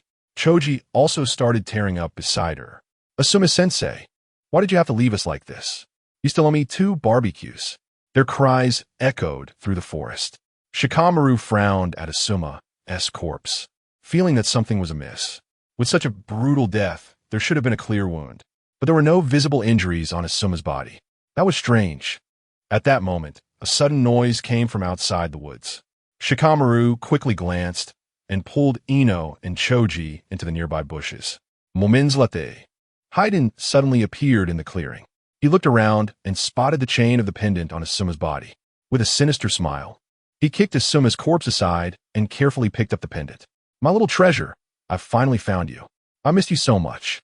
Watching him act so precious, Shikamaru and the others hiding in the shadows felt a wave of disgust. At the same time, they felt a surge of anger at how he kicked Asuma's body. "I can't hold back any longer." Ino cried out and jumped out. Shikamaru tried to grab her, but was a moment too late. She quickly formed hand seals and shouted, "Flower butterfly." Haiden was taken aback, walked over, blinked a few times, and then suddenly saw a plethora of butterflies appear before him, which quickly became denser, nearly obscuring his vision. He frowned and raised his scythe to slash at Ino. Seeing this, Shikamaru rushed out and pushed Ino aside. Haiden's slash missed, and he swung his scythe again. Choji leaped forward, activating the properties of his old man's shoes to the max, and slapped Haiden with an enhanced palm. Boom! A thunderous sound erupted, and when they looked at Haiden, only half of his head remained on the ground. He was somewhat stunned, and, through the gaps in the butterflies, vaguely saw that these people were wearing the Konoha forehead protectors. He instantly understood their intentions. After that, he struggled to crawl out, but the butterflies around him grew increasingly dense. At this point, he could only identify the outside situation through perception. He swung his scythe repeatedly, creating a space with no room for anyone to intrude within a few meters of him. This was not a solution either. Shikamaru took out a mechanical rat from behind. It was in sync with Shikamaru's thoughts. Whatever idea he had, the mechanical rat immediately received it. He then tossed the mechanical rat onto the ground, and it quickly disappeared from view. Choji wanted to continue forward, but was stopped by Shikamaru. Not so fast. I think that scythe of his is a bit strange. The wound on Asuma must have been caused by that scythe. After his reminder, Choji and Ino quickly understood and cautiously stood with him. Not long after, he could sense that the mechanical rat had burrowed under Haiden's feet. It was better to avoid direct contact with someone like him. Haiden had completely lost his sight at this point, and the speed at which he swung his scythe increased. He worried that these little brats would take advantage of his inability to see the outside world and rush up. If these little brats succeeded, he would have no face left to see anyone in the future. However, he never expected that among these people opposite him was Shikamaru, whose intelligence reached 222. He then saw Shikamaru suddenly form hand seals, and a shadow shot out from under him, binding Haiden tightly. Ino, showing the big fireworks.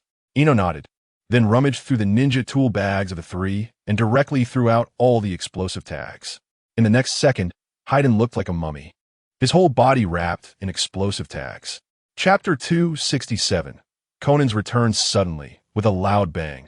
A huge wave surged forward. The ground beneath Haiden cracked open, revealing a bottomless pit. He was blown to pieces and fell into the hole. When Shikamaru and the others approached, they saw the pit filled with mangled flesh and blood, and even his seemingly sturdy scythe was bent from the explosion. Ino gagged and couldn't help but cry. Then she turned to Asuma and sobbed. "Asuma-sensei, we avenged you." Choji also sniffled.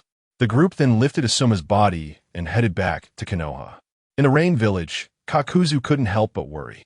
Haiden had been gone for so long. Why hadn't he returned? After all, he and Haiden had been partners for many years and even referred to each other as father and son. With Haiden still absent, Kakuzu felt uneasy. He turned to Zetsu and asked, "Do you think Haiden is in trouble?" Zetsu remained silent. Based on his past experiences, such trips usually ended within a day or a day and a half.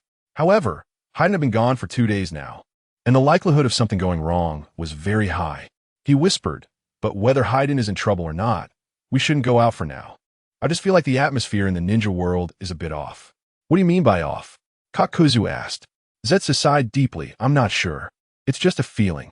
I feel like someone is always watching us." On the outskirts of the Rain Village, Itachi, who had been monitoring the Akatsuki organization through crows, suddenly froze. He was here primarily to persuade Sasuke Uchiha to return, but he also kept an eye on the activities of the Akatsuki. When it came to Jinjutsu, he believed he was second to none, and the chances of his crows being detected were minimal. Therefore, he wasn't worried about Zetsu discovering his presence.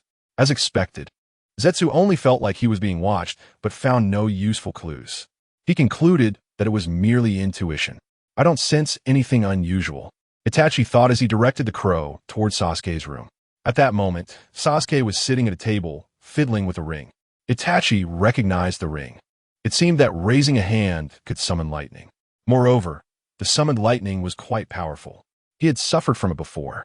He focused intently, observing Sasuke's actions as he wiped the ring with a cloth, mumbling, "I'm the strongest and most talented descendant of the Uchiha clan. One day, I will lead the entire Uchiha clan to unify the ninja world." Itachi's mouth twitched awkwardly. If his memory served him right, there were only 3 Uchiha left in the world. With such a small population, The idea of unifying the ninja world was practically a pipe dream. After observing for a while, Itachi noticed that after Sasuke finished that sentence, the rings suddenly glowed. Sasuke smirked and glanced over his shoulder. Say that damn Zetsu. One day, I will make him obey my leadership wholeheartedly. After that, he put the ring away. Itachi sighed outside. He had considered many ways to lure Sasuke out. But Sasuke's eyes seemed blind, as he had never noticed the signals he left behind. Ultimately, he had no choice but to erase all the signals. After all, in the Akatsuki organization, aside from Sasuke, everyone else seemed to have very keen eyesight. If Zetsu happened to discover the signals, he would surely be exposed, which would be counterproductive. He continued to hide outside, waiting for another opportunity to meet with Sasuke. Over the past 2 days, he had also noticed the girl who followed Sasuke seemed to have a significant interest in him. Moreover, from snippets of conversation, it was clear that the girl was likely from the Uzumaki clan. However, Sasuke's head was like a block of wood. He had not picked up on the girl's feelings. Or perhaps he had, but chose not to address them directly. Itachi kept his mouth shut. Now that his brother had grown up, he would let him make his own decisions regarding these matters. He sighed deeply. Just then, a series of rustling sounds suddenly came from a distance. He turned to see a swarm of origami butterflies flying toward him. He frowned. He knew who the owner of these butterflies was, but hadn't he heard she went to Mayaboka Mountain and never returned? And when she left, she was with Nagato. How could she have returned alone now? Itachi quickly hid. It wasn't the right time to be discovered. He concealed himself behind a tree, peeking through a dry tree hole. He saw the origami butterflies created by Konan heading straight for the top of the Rain Village's tower. Once they reached level with the conference room, most of the butterflies disappeared, and Konan revealed half of her body, looking extremely angry. Itachi's brows furrowed even more. What was going on? Wasn't Konan part of their group? Why did she seem so angry now? 3 questions swirled in his mind as he deliberately lowered his breathing and observed carefully. Zetsu, come out. Konan shouted at the conference room window. Moments later, Zetsu casually walked to the window. The next second, Konan threw out a dozen explosive tags, blowing the entire conference room apart. Zetsu dodged left and right, landing and asking in shock, Konan, what the hell are you doing? Seeing his anxious expression, Konan coldly huffed. What do you think I'm doing? Don't you have any idea? Zetsu frowned deeply. What idea? Can't you just say what the problem is? Oof. If it weren't for you urging Nagato to form the Akatsuki, would we have ended up in this situation? If there were no Akatsuki, Yahiko wouldn't have died. Nagato wouldn't have died, and we could have happily lived together. Itachi heard every word and was extremely shocked. He had never expected that the leader of the Akatsuki was not Nagato, but rather the usually carefree Zetsu. No wonder he felt something was off about Zetsu's demeanor upon his return. It turned out he'd been putting on an act all along. Itachi whispered to himself, then took out a piece of paper to write down the information from their conversation. He planned to send this news back to Konoha once the two finished arguing.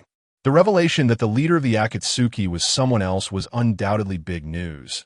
If published in a newspaper, it would definitely make the headlines. He continued to watch intently, fearing he might miss any crucial information. Chapter 268, Asuma's Funeral, Konoha Village. Asuma's body has been brought back. The atmosphere in the village has become very oppressive. In front of the cemetery, Woody, dressed in black, stands far from the tombstone. He knows this is all just a formality, so he doesn't take it to heart.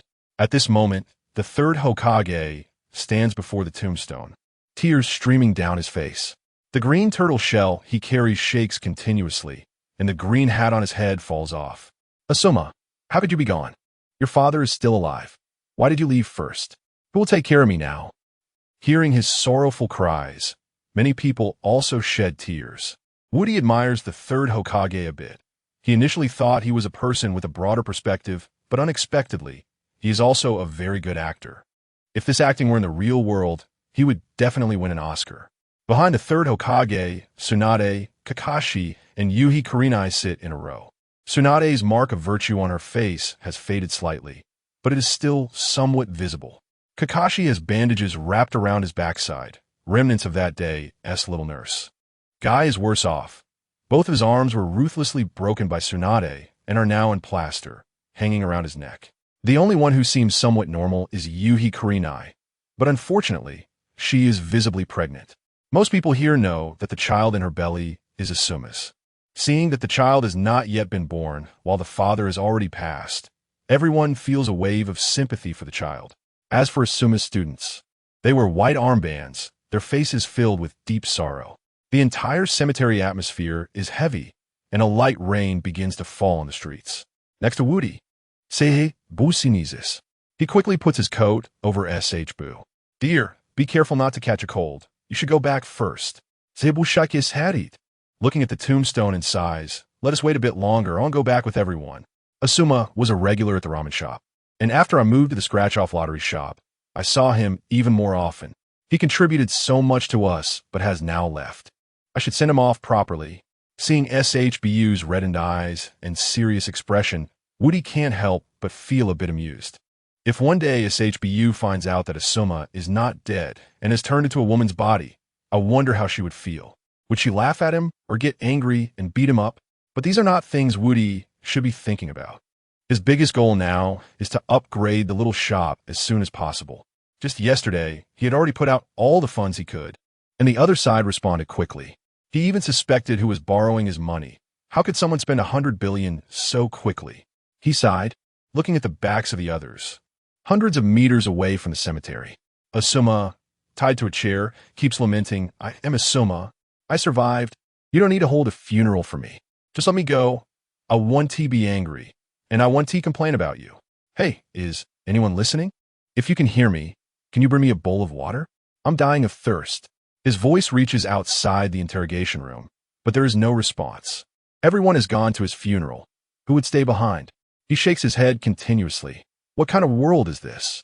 Why won't people believe me when I speak the truth? He usually hopes to suddenly use his arms with force, trying to break free from the ropes binding him. But no matter how he tries, he finds it futile in the end.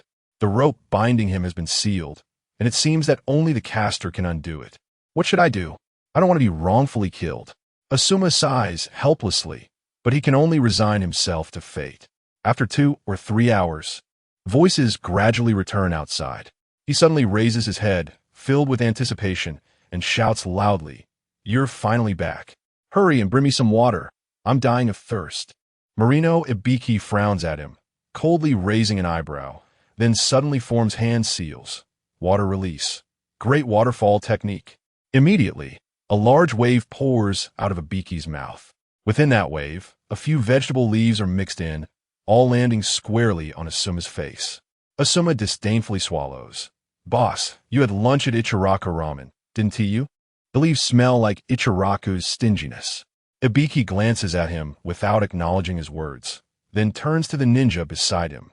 Interrogate him well. Remember not to kill him. But don't let him have a moment of comfort. If he feels comfortable, I'll make sure you're uncomfortable.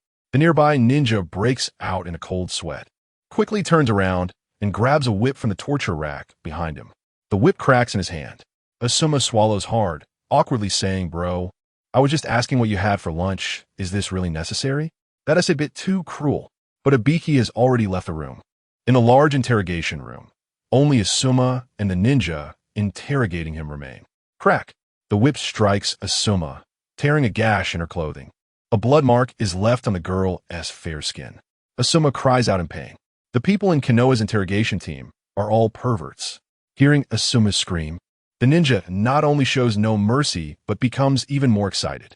You scream pretty well. Come on, scream some more for me. If it makes me happy, maybe I'll give you a few less lashes. Asuma's face shows distress. She really can't imitate such sounds and can only endure the pain, gritting her teeth and saying, You wait, the day I get out, I will definitely dismember you. At the entrance, the third Hokage and Tsunade walk side by side. From around a corner, they look at Asuma, who is being tortured inside, and the third Hokage's lips curl into a slight arc. You always manage to scrape together so many good things. It's good for you to suffer a bit now. I'm really happy. Tsunade stands beside him, awkwardly saying, Teacher, didn't you say he asked not Asuma? Why are you saying he can scrape together so many good things now? The third Hokage suddenly realizes his linguistic mistake and quickly shakes his hands. Oh no, I just miss Asuma too much. I really wish the one sitting on that chair was the real Isoma. Seeing the third Hokage's awkward expression, Tsunade shrinks her neck. Chapter 269. Hundreds of millions of explosive tags. Who would believe you? She mumbled softly. On the other side, invincible scratch card. After Wu Di brought Changpu back, he noticed she seemed to have a fever, her face showing a sickly flush. Wu Di raised his hand to touch her forehead and felt it was extremely hot. Nervously, he said, "Dear, I think we should go to the hospital first. If this continues, I'm worried your body won't be able to take it." Changpu shook her head and said, "No need. Going to the hospital costs money for an injection. It's quite expensive." Hearing her words, Wu Di suddenly smiled. "We don't lack money at all right now, so let's go to the hospital together." Changpu still shook her head. "We can't just spend money recklessly just because we have a lot. I'll manage and get through this." Wu Di sighed, recalling his past life.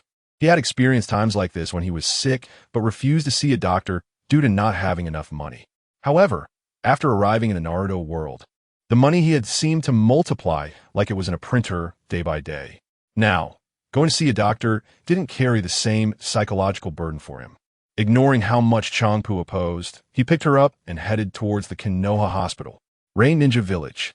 Itachi crouched behind a tree, watching the two people fighting in front of him, unable to close his mouth in surprise. He knew Akatsuki's strength was formidable, but he never expected it to be this strong.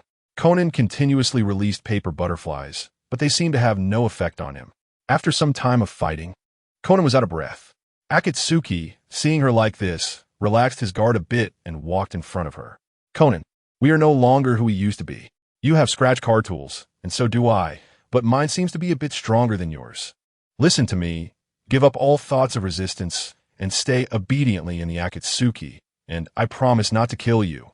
Conan coldly snorted. "You think I will surrender? Our enmity cannot be resolved with just a few words." She then began to form hand signs with her hands, and suddenly, hundreds of millions of explosive tags shot up from the ground, enclosing her and Akatsuki in the middle. Akatsuki was stunned, ready to escape underground, but he found that the explosive tags had already surrounded his feet. Conan smirked. "I know what you got from the scratch cards, so I've set this up long ago. No matter what, there's no escape for you today." She continued, "Originally, I planned to send you 60 trillion explosive tags, but that old man Kakuzu has been too stingy with his money lately, and I couldn't find any. Just now, you were saying we both have scratch card tools, so you weren't afraid of me, but you forgot that scratch cards can also provide loans. I borrowed 100 billion yesterday, bought explosive tags, and today I'm giving them all to you." Akatsuki panicked, trying to use his powers to escape. Conan coldly laughed, clasping her hands, and billions of explosive tags lit up with golden light. "Don't think about escaping. The speed of the explosive tags is much faster than how fast you can run." Before she could finish her sentence, countless explosions echoed through the air. The tree branch where Itachi was hiding was directly overturned, and he was thrown far away. The newly rebuilt Rain Ninja Village was once again reduced to nothingness. However, since Kakuzu and Kisame were relatively far away, they were only slightly affected and did not suffer any injuries. As for Akatsuki, he stood at the center of the explosion, pounding his head, looking like he was dead. Conan flashed out, looking at him and bursting into laughter. "In the end, you still couldn't withstand the explosion of these hundreds of millions of explosive tags."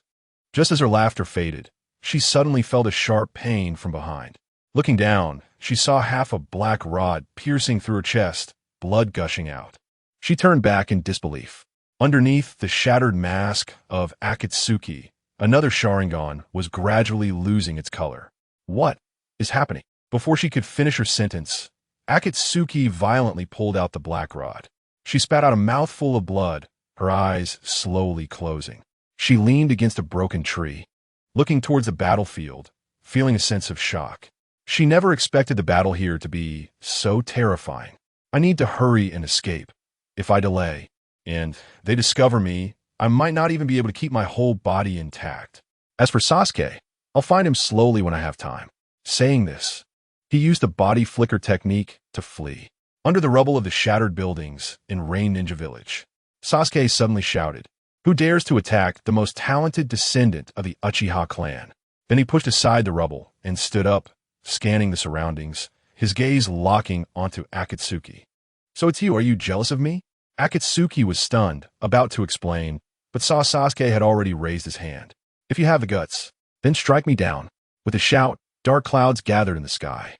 Akatsuki was immediately taken aback. He had just fought with Konan and was already exhausted. Earlier, he had even used the Rinnegan he had painstakingly collected to activate the forbidden technique, Izanagi. Now, facing Sasuke again, he had no hope of winning. He sighed and shook his head. "Hey, listen to my explanation just now." While he was speaking, he saw Sasuke over there covering his ears and shaking his head vigorously. I won't listen, shut up." Boom! Just then, a lightning bolt struck down. It directly hit Akatsuki. A hole was instantly created beneath his feet, and one of his arms was broken. Sasuke was a bit puzzled. Normally, the lightning strikes were pretty accurate, but why did it miss this time? He looked up at the dark clouds. At this moment, an old voice came from beyond the heavens. "Damn it, I missed." Sasuke felt a bit awkward. He vaguely remembered the last time he missed. The lightning seemed to have struck him instead. Compared to the last time, he was somewhat relieved this time. He sighed, looking at Akatsuki's limp appearance, and decided not to pursue it further. After all, he wasn't injured much, so he considered it a lesson for him. He then turned to walk outside. "I'm going out for a stroll. If anything happens, contact me with the communication hawk." Akatsuki half lay in the pit, watching Sasuke's departing figure, gritting his teeth. "You little brat. One day, I'll make you pay in blood," he shouted. Then his vision darkened, and he fainted. Konoha Village. Konoha Hospital. Champo lay on the hospital bed, with an 4 drip hanging beside her.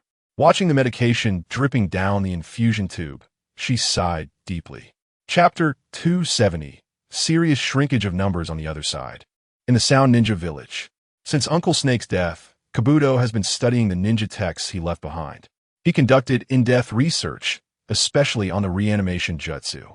In the previous years, he traveled across the entire Naruto world with Orochimaru, searching for the corpses of powerful individuals.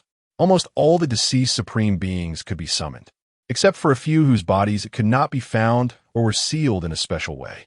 For example, the first and second Hokage were sealed by the Shinigami, and they could never be summoned no matter what.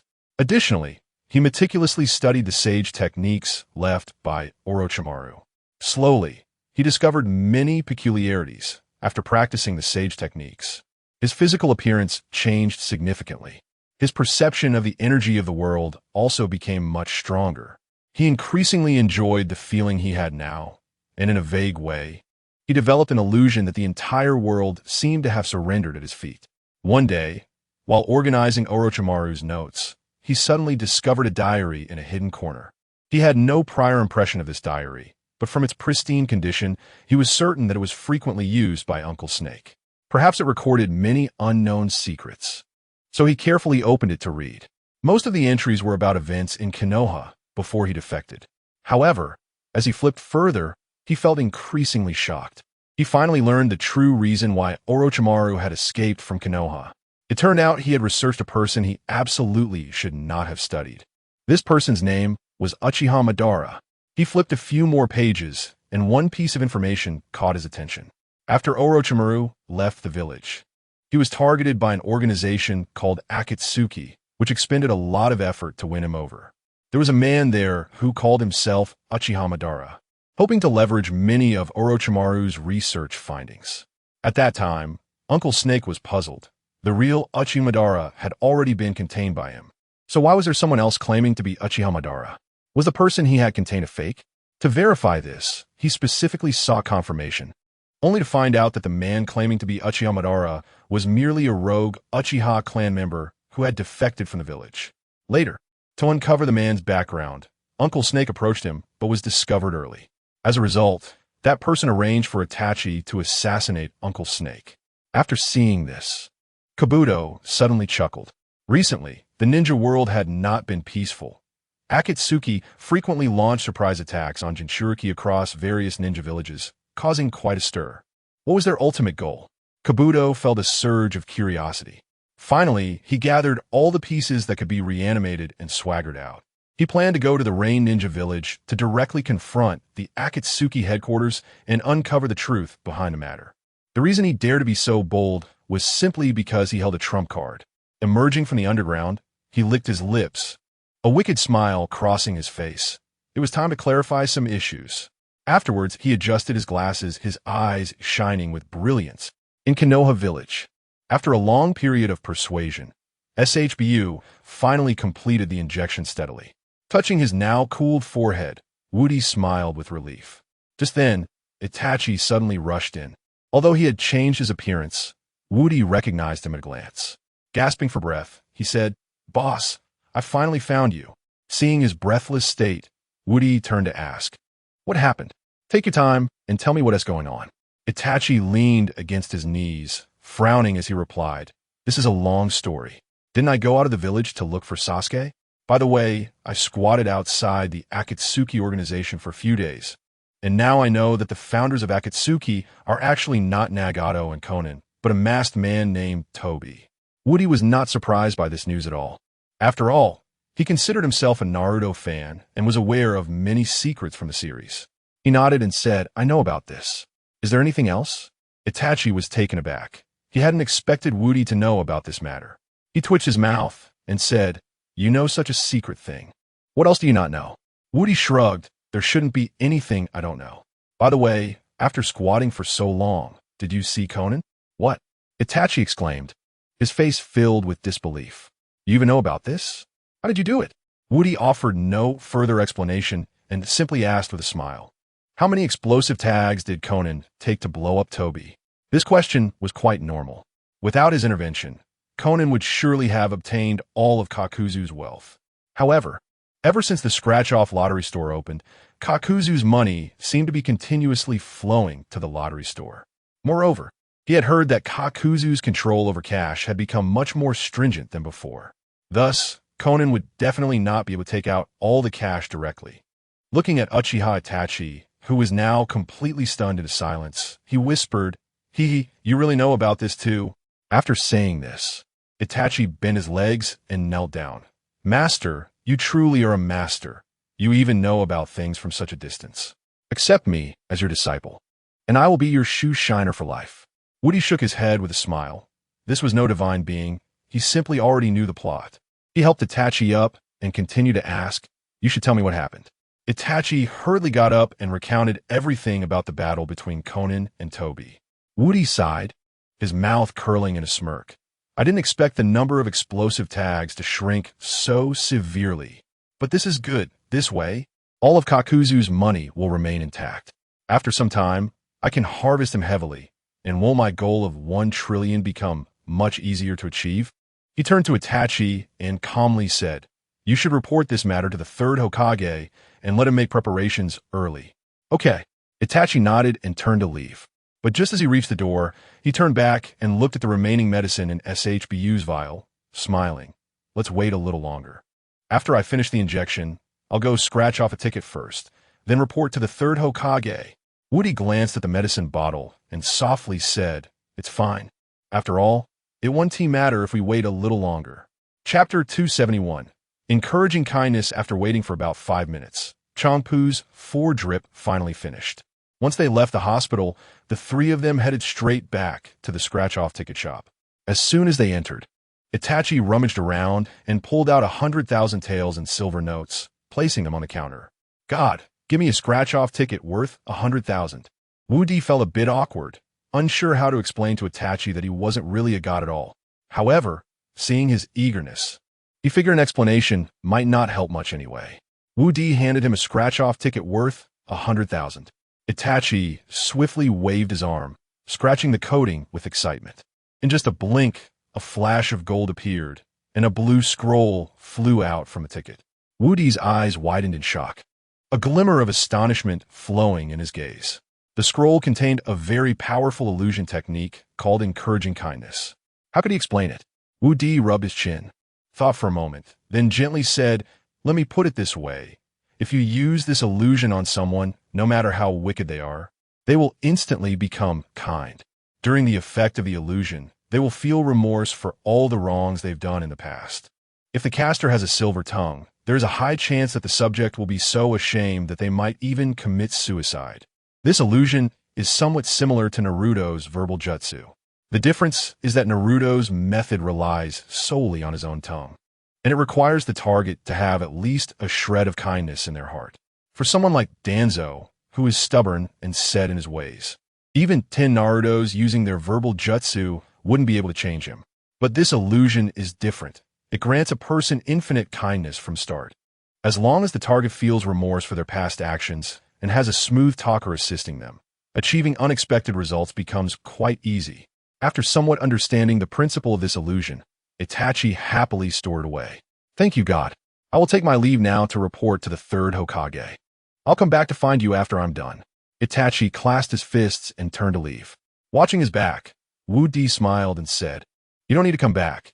Just focus on training your illusion." After seeing Itachi off, Wu Di returned to his bedroom.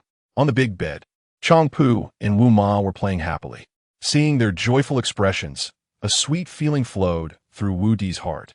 If such days could continue, it would be quite wonderful. He looked at the sky outside. The dark clouds had dispersed, and a rainbow stretched across the mountains. He sighed inwardly. I really have to thank my ancestors. If it weren't for them, how could I have such a relaxed and pleasant life? Just as he was lost in thought, he suddenly sensed a hint of danger nearby. Turning his head, he saw Wu Ma pulling a brick with the character for virtue imprinted on it from his toolbox, aiming it at his head, and throwing it. Wu Di quickly dodged, fully aware of the consequences of being hit by that brick. However, as he turned his head back, he crashed directly into the door frame. As his head rebounded backward, it made intimate contact with the brick. He immediately felt dizzy, but there was no sense of faintness. He suddenly remembered a technique that Nagato had once drawn. No matter how much damage one takes, as long as it doesn't reach the threshold of death, one wouldn't faint for any reason. But this feeling was utterly nauseating. The scene before him was sometimes clear, sometimes blurry, and everything he looked at was double. He couldn't help but wonder what Nagato felt like after taking so many hits from Akai. He shook his head. Just then, a voice came from outside. "Boss, is the boss in?" The voice was somewhat rugged, with high recognition. It was clearly Jiraiya. Wu Di slowly leaned against the wall and walked to the front hall. Just as he steadied himself behind the counter, he saw Jiraiya pull out a beautifully bound book with gold edges from his pocket. Wu Di was puzzled and softly asked, "What is this?" Jiraiya rubbed his hands together and laughed. "This book is a grand adaptation of Jinlin's work, and I can say it's the pinnacle of my creations. Inspired by the scratch-off ticket shop, I'm giving you this manuscript." Wu Di's mouth twitched, but before he could respond, he suddenly heard Kakashi's voice from outside. "Jiraiya-sensei, has your book been published yet?" Wu Di remained silent, stroking his chin in confusion. What kind of ears did Kakashi have? How could he hear Jiraiya from so far away? Why hadn't he noticed how sharp his ears were before? Jiraiya's face darkened as he whispered excitedly, "This manuscript is a gift for the boss. It has nothing to do with you." Kakashi put on a smile and waved his hand. "Oh, come on, Jiraiya-sensei. Don't be so heartless. I'm your most loyal fan after all. Since the boss hasn't accepted it, why not just pass it on to me? I'll make sure to promote your new book." As he spoke, his hands were already reaching for the other side of the manuscript. Seeing this, Jiraiya pulled the manuscript closer to his chest, holding it tightly. He was no longer as strong as he used to be, and one Kakashi was no longer a match for him. But even so, he had no intention of giving up the manuscript, and from the current situation, Kakashi seemed unaware that he had already lost half of his strength. He continued to tug. How could I just give away such a precious manuscript? Kakashi remained persistent. "I already said I'd help you promote your new book for free. Is that not enough?" Jiraiya snorted. "Do you think I don't know? In the entire ninja world, I seem to only have one loyal reader, and you know very well who that is." Kakashi grinned. I definitely know, which is why I can't let go of this manuscript." The two continued to tug back and forth. Wu Di was already feeling a headache from the effects of the brick. Now, seeing the two of them arguing in front of him, he felt even more confused. Noticing that they seemed uninterested in buying scratch-off tickets, Wu Di revealed a cold smile. "You two, stop arguing." Then he quickly formed hand seals, and suddenly, dozens of wooden stakes appeared in the small space. Chapter 272. I want a scratch card store. The two of them immediately cried out in despair. Wu Di hadn't used this ancient grafting technique for a long time. If it weren't for them touching his bottom line today, He might have even forgotten the hand seals for the technique. Just fixing them in place was not enough. He pulled out an AK physical exorcism gun from behind the counter, gently pulled back the bolt, and, with the upward curve of his lips, blue flames erupted from the gun's muzzle. The two were violently escorted out of the shop, and the passing crowd quickly avoided this scene, fearing to get involved, but couldn't help but watch out of curiosity. Outside the crowd, not far from where he had just left, Itachi was drawn back by this sound. Looking at the tragic situation of Jiraiya and Kakashi in the middle of the street, he couldn't help but exclaim, "A deity is indeed a deity. Even the way they fight is so special. I must ask him to be my master when I return." After murmuring to himself, he hurriedly ran towards the third Hokage's house, Rain Ninja Village. In a dark corner, Yakushi Kabuto, dragging his long tail and wrapped in a dark red cloak, said softly, "I know you are not Uchiha Madara. So who are you? What is your purpose?" Opposite him, Akatsuki's Tobi had a gloomy expression but was still full of confidence as he replied, "I am Uchiha Madara, the brightest star of the Uchiha clan." "Oh, really?" Kabuto sneered and then quickly formed hand seals.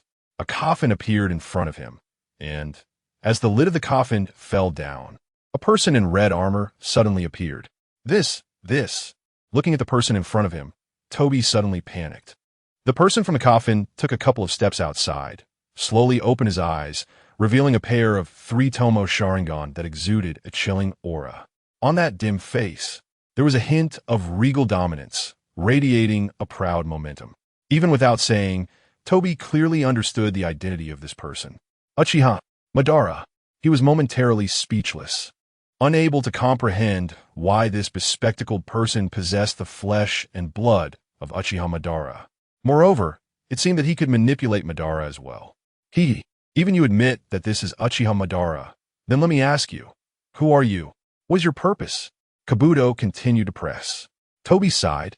My purpose seems to have nothing to do with you, and I have no intention of targeting you, so you should just leave. With that, Tobi turned to leave. Yakushi Kabuto hurriedly called him back, smiling. I'm just curious about who you are and what you intend to do. If you don't treat me honestly, how will I know I won't stand on your side? Hearing this, Tobi's footsteps slowed down considerably. He turned back and coldly laughed. I don't know you at all, so how can I talk about cooperating with you? In truth, while saying this, he was also feeling nervous, since the other party could find Uchiha Madara's corpse and successfully summon him back to the world with Edo Tensei. He must possess a wealth of information related to the Akatsuki organization. For someone like that, he typically had two ways to deal with them: either kill them or use them for himself. His hand slowly moved behind him. Seeing this, Kabuto quickly raised his hand. Wait, don't jump to conclusions yet. I know you're very wary of me right now, but if you don't take a closer look, how will you know we won't be friends? Tobi's movement paused slightly, but remained ready to unleash his ultimate move at any moment. At that moment, Kabuto retracted Uchiha Madara and said with a smile, I have a general understanding of you, although I don't know your true identity. You walk the world under the name of Uchiha Madara. Moreover, you have left a bad record in various ninja villages, so you must be trying to incite a war in the ninja world, right? Tobi sneered. His true purpose couldn't possibly be that simple. However, since the other party provided him with a very clear reason, he decided to go along with what was said. Yes, that's right. Tobi nodded in acknowledgement. Then he saw Kabuto smiling and saying, in that case, we can consider ourselves friends. Following that, he suddenly formed hand seals behind him and hastily raised up several coffins. As the lids fell, many famous ninjas from the past emerged. Among them were even a few deceased members of the Akatsuki organization. Tobi was even more shocked upon seeing this. He never expected that someone had prepared such a powerful team without his knowledge. If this team were unleashed, who in the entire ninja world could stand against them? Tobi couldn't help but frown. You reveal so many trump cards. You don't just want to show off, do you? Yakushi Kabuto chuckled and nodded honestly. That's right. I'm certainly not just showing off. I just want to use this chip to negotiate a condition with you. The strong ones you just saw are only a tenth of what I've gathered. If you want to incite a war in the ninja world, I can lend you all my subordinates, but I have one condition. His voice deliberately elongated, and his eyes were playfully assessing Tobi. Tobi hesitated and asked, what is the condition? Just say it. Sure. Kabuto clapped his hands and directly put away all the coffins. My only requirement is that if you take over Konoha, you leave the scratch card store to me. As for everything else, I'm not interested. Toby's mouth couldn't help but twitch a couple of times. In the current world, who didn't know that Konoha had two great treasures? One was the Nine Tails sealed within Naruto, and the other was that invincible scratch card. That scratch card store was indeed very strange. The items produced inside couldn't be found in the outside world. Even he had obtained a miraculous secret technique there, right? He had also used it when capturing the fourth Mizukichi. He glanced at Yakushi Kabuto, and a plan formed in his heart. The scratch card store was definitely out of the question, and as for everything else, he wouldn't get a single bit. As long as infinite Tsukuyomi began, everything would come to a perfect conclusion. However, at this moment, he couldn't easily say that. After all, the current Akatsuki's strength was relatively weak. And if he could borrow that group of Edo Tensei from him, the situation would surely change dramatically. He rolled his eyes and quietly said, "All right, I agree to your condition, but how can I trust you?" Yakushi Kabuto coldly laughed. "It seems you can only choose to trust me. Otherwise, with the strength you have right now, you won't even be able to incite a war in the ninja world, let alone move a single village." Chapter 273.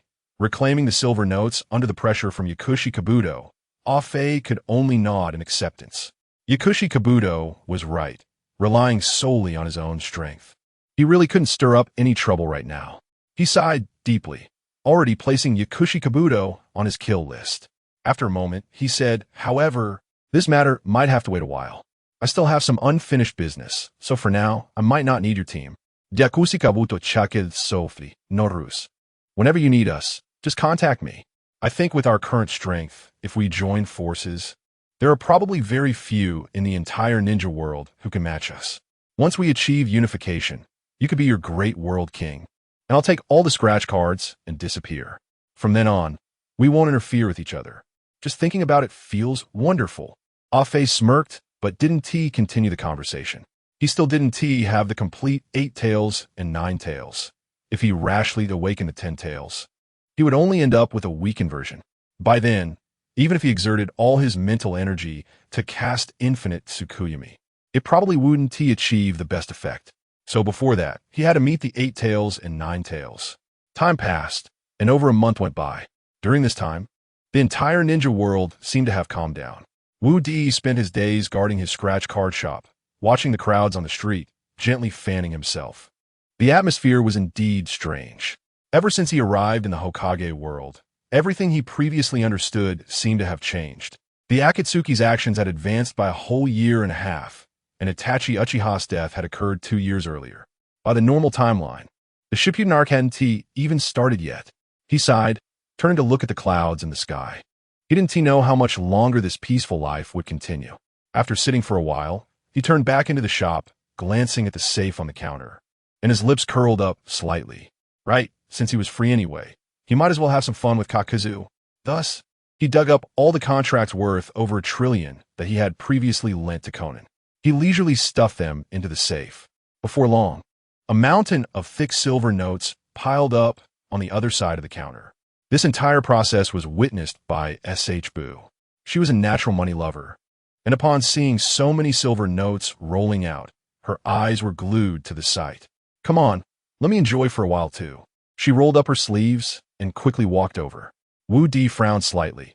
He felt SHBU's words sounded so awkward. It was like two brothers were up to no good. And then, "Let me enjoy for a bit. After I'm done, I'll let you enjoy." He quickly shook his head, dispelling some dirty thoughts. This process continued until nightfall. As darkness fell, SHBU hung her arms down, dragging her tired body toward the bedroom. Wu Di felt a bit heartbroken at the sight, but then he let it go. This was all her choice. What could he do? He sighed, then picked up his son next to him, happily humming a little tune. His son had become much stronger now. When he swung his fists, it was quite painful when they hit someone. He affectionately bumped his forehead against the child's. Wu Ma slightly frowned, then swung his arm and hit Wu Di in the face. In an instant, everything went dark, and he plopped down on the ground. "Son, I'm your real dad. Why are you hitting me so hard?" He rubbed his face, his eyes turning red. Wu Ma, seeing his aggrieved expression, suddenly burst out laughing, his little arms flailing as if celebrating a victory. Wu Di's face darkened, and he sighed helplessly. On the other side, in the Rain Village, after some time of recovery, everyone had returned to normal. Sasuke and his Hawk team often traveled around, gathering news about Naruto and the others. Afe had successfully stolen Nagato's Rinnegan. Kisame was simply enjoying life more. He spent his days fishing by the sea, devouring large pieces of shark meat. Having finally encountered such a long break, he naturally wanted to enjoy it. As for Kakuzu, watching the money box not lose any money for a whole month made him feel much more at ease. However, just as he was having such thoughts, an unexpected event occurred. That night, as usual, he opened the money box to take a look. What followed was a deafening wail. "Where's my money?" His voice was piercing, cutting through the air and nearly startling the stars from the sky. Outside, Kakuzu and Jaegon approached. "Dad, we didn't steal your silver notes." Kakuzu shot them a sideways glance. He certainly knew the two kids didn't steal the notes. Before going to bed last night, he remembered there being over 16 trillion silver notes in the box. How could it only have over 1,000 billion tonight? Where did the rest go? Disappeared? Vanished into thin air? He shook his head, finding it hard to believe this reality. He quickly went outside and found Afe, asking Afe, "Did you steal my money? Tell the truth." Afe was taken aback. He had been busy with the Rinnegan matter all day and didn't have time to steal his money. Then he shrugged. "No, I haven't been here all day." "What is wrong? Is something wrong?" Kakuzu didn't answer him and turned to leave. The current Akatsuki was no longer like the past when the gods competed for supremacy. Those capable of stealing his money without leaving a trace had already died in previous missions. The only one left who could do this was Afe. But just now, he also noticed that Afe's eyes were very sincere. He didn't look like he was lying at all. If that's the case, the only one left who could do this must be the last person, the invincible scratch card, Wu Di. He gritted his teeth, sparks of rage flashing between his teeth. Then he turned and dashed out. Afe wanted to stop him, but found he couldn't see his taillights anymore. What was that old man up to now? He muttered to himself, and then scratched his neck, nonchalantly returning to the Rain Ninja Tower. In the vast wilderness, Kakuzu sprinted, racing through the jungle under the stars. The moonlight reflected off his shiny bald head, radiating layers of murderous intent. His eyes were filled with endless fury, as if he could melt someone in an instant. Wu Di scratch card. "If I don't find you to take my revenge, I, Kakuzu, swear I want to be a man." His shout startled a very cute little animal nearby. Chapter 274. Speeding towards Konoha, however, he seemed completely unaware of this and continued to move forward. After walking about a kilometer, he suddenly heard unusual sounds coming from the bushes behind him. He quickly turned around and saw a large white snake with its gaping mouth wide open, staring at him. This white snake was transformed from Yakushi Kabuto, whose original intention was to ambush Sasuke. However, for some unknown reason, Sasuke always chose to take a detour whenever he reached this place. He was confident that he had not been discovered. Otherwise, with Sasuke's personality, he would have already slaughtered him. But how could he explain why Sasuke avoided him whenever they met? He had sent a room, but now it was fine, even if he hadn't caught the lock. At least he had captured a member of the Akatsuki organization. If he could reincarnate them using the impure world reincarnation, the strength of Akatsuki under Obito would be further weakened, and he would need to seek his cooperation even more. As long as he held absolute initiative, it would be impossible for Obito to deny him access to the lottery shop. Moreover, once he managed to completely control Obito, wouldn't the entire world essentially belong to him? However, he seemed to underestimate Kakuzu. After all, Kakuzu was a long-lived person who had seen far more than he had. His instinctive reaction to danger was also more intense than that of ordinary ninjas.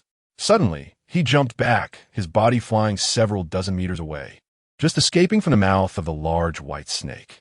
However, Yakushi Kabuto was not someone who would easily concede defeat. After one failed attack, he stopped being stealthy and charged out directly, opening his mouth wide to bite at Kakuzu. Kakuzu curled his lips. Such a simple attack was nothing to him. However, when the large snake got closer, he realized that it seemed to possess some sage techniques. Even though he had locked onto its movements, he was still drawn closer effortlessly. The effect was likely due to the distracting nature of the sage techniques.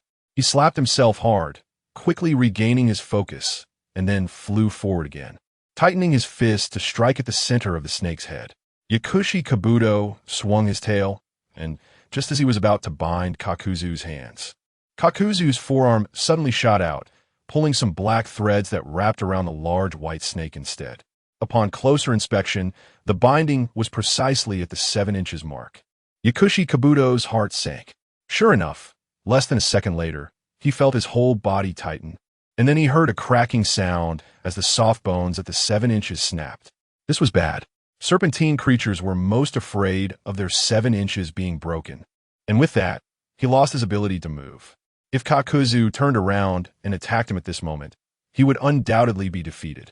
However, he noticed that after Kakuzu broke his 7 inches, he seemed to have no intention of staying or killing him. Instead, he retracted the black threads and continued running towards a distance, which seemed to be Konoha. Kabuto? While feeling relieved, he secretly wondered, what was this guy in such a hurry for at night, especially heading towards Konoha? It surely couldn't be anything good. Unfortunately, with his 7 inches already broken, it was impossible for him to catch up. He sighed, inwardly complaining, why did I provoke him for no reason? Am I just asking for trouble?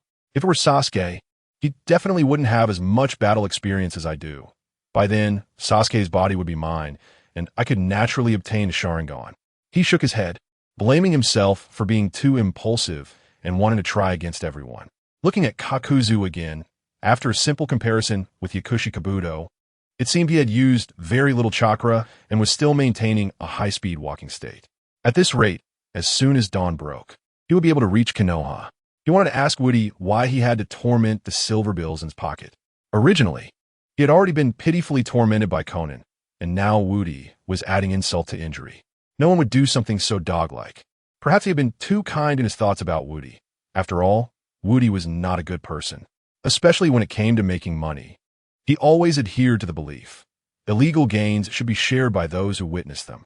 Most of the money Kakuzu had saved over the years was from his time as a mercenary. This kind of money, while it could be considered clean, was also quite dirty. Woody was naturally happy to accept it. A few hours later, the sky began to brighten. Kakuzu had already entered the land of fire for a while, and according to his current position, he was only about half an hour away from Konoha. Just as he was on his way, he suddenly heard another strange sound coming from the nearby woods. He cautiously stopped, knowing that this was Konoha's territory, and if he wasn't too careful, he could easily fall into a trap. At that point, not only would he lose his money, but he might also lose his life. He carefully moved a couple of steps to the side, standing on a tree trunk and holding his breath. After a short while, an orange figure suddenly sprang out from the bushes. The figure had striking golden hair and bright blue eyes. Kakuzu frowned slightly. Based on this person's appearance, they looked very much like the Jinchuriki of the Nine Tails that Obito had mentioned. He took a closer look and a sinister smile crept onto his face. There's an old saying, when you tread through iron shoes, you find it, but when you least expect it, it comes to you effortlessly. Nagato had searched twice before but failed to find him, and yet I have stumbled upon him. Since that's the case, don't blame me for being ruthless. With a sinister laugh, he jumped down. At this moment, Naruto was searching for something in the woods when he suddenly saw Kakuzu appear and took several steps back. Hey, who are you? Why did you suddenly show up here? He shouted loudly.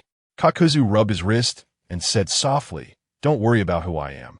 Just know that I'm going to take you away from Konoha to a very fun place.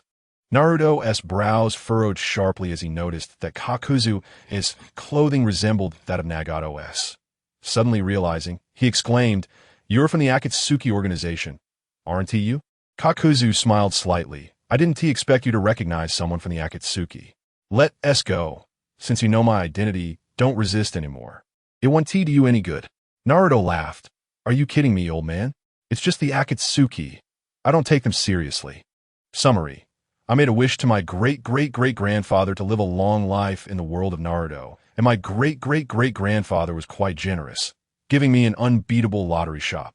I am Woody, the unbeatable one.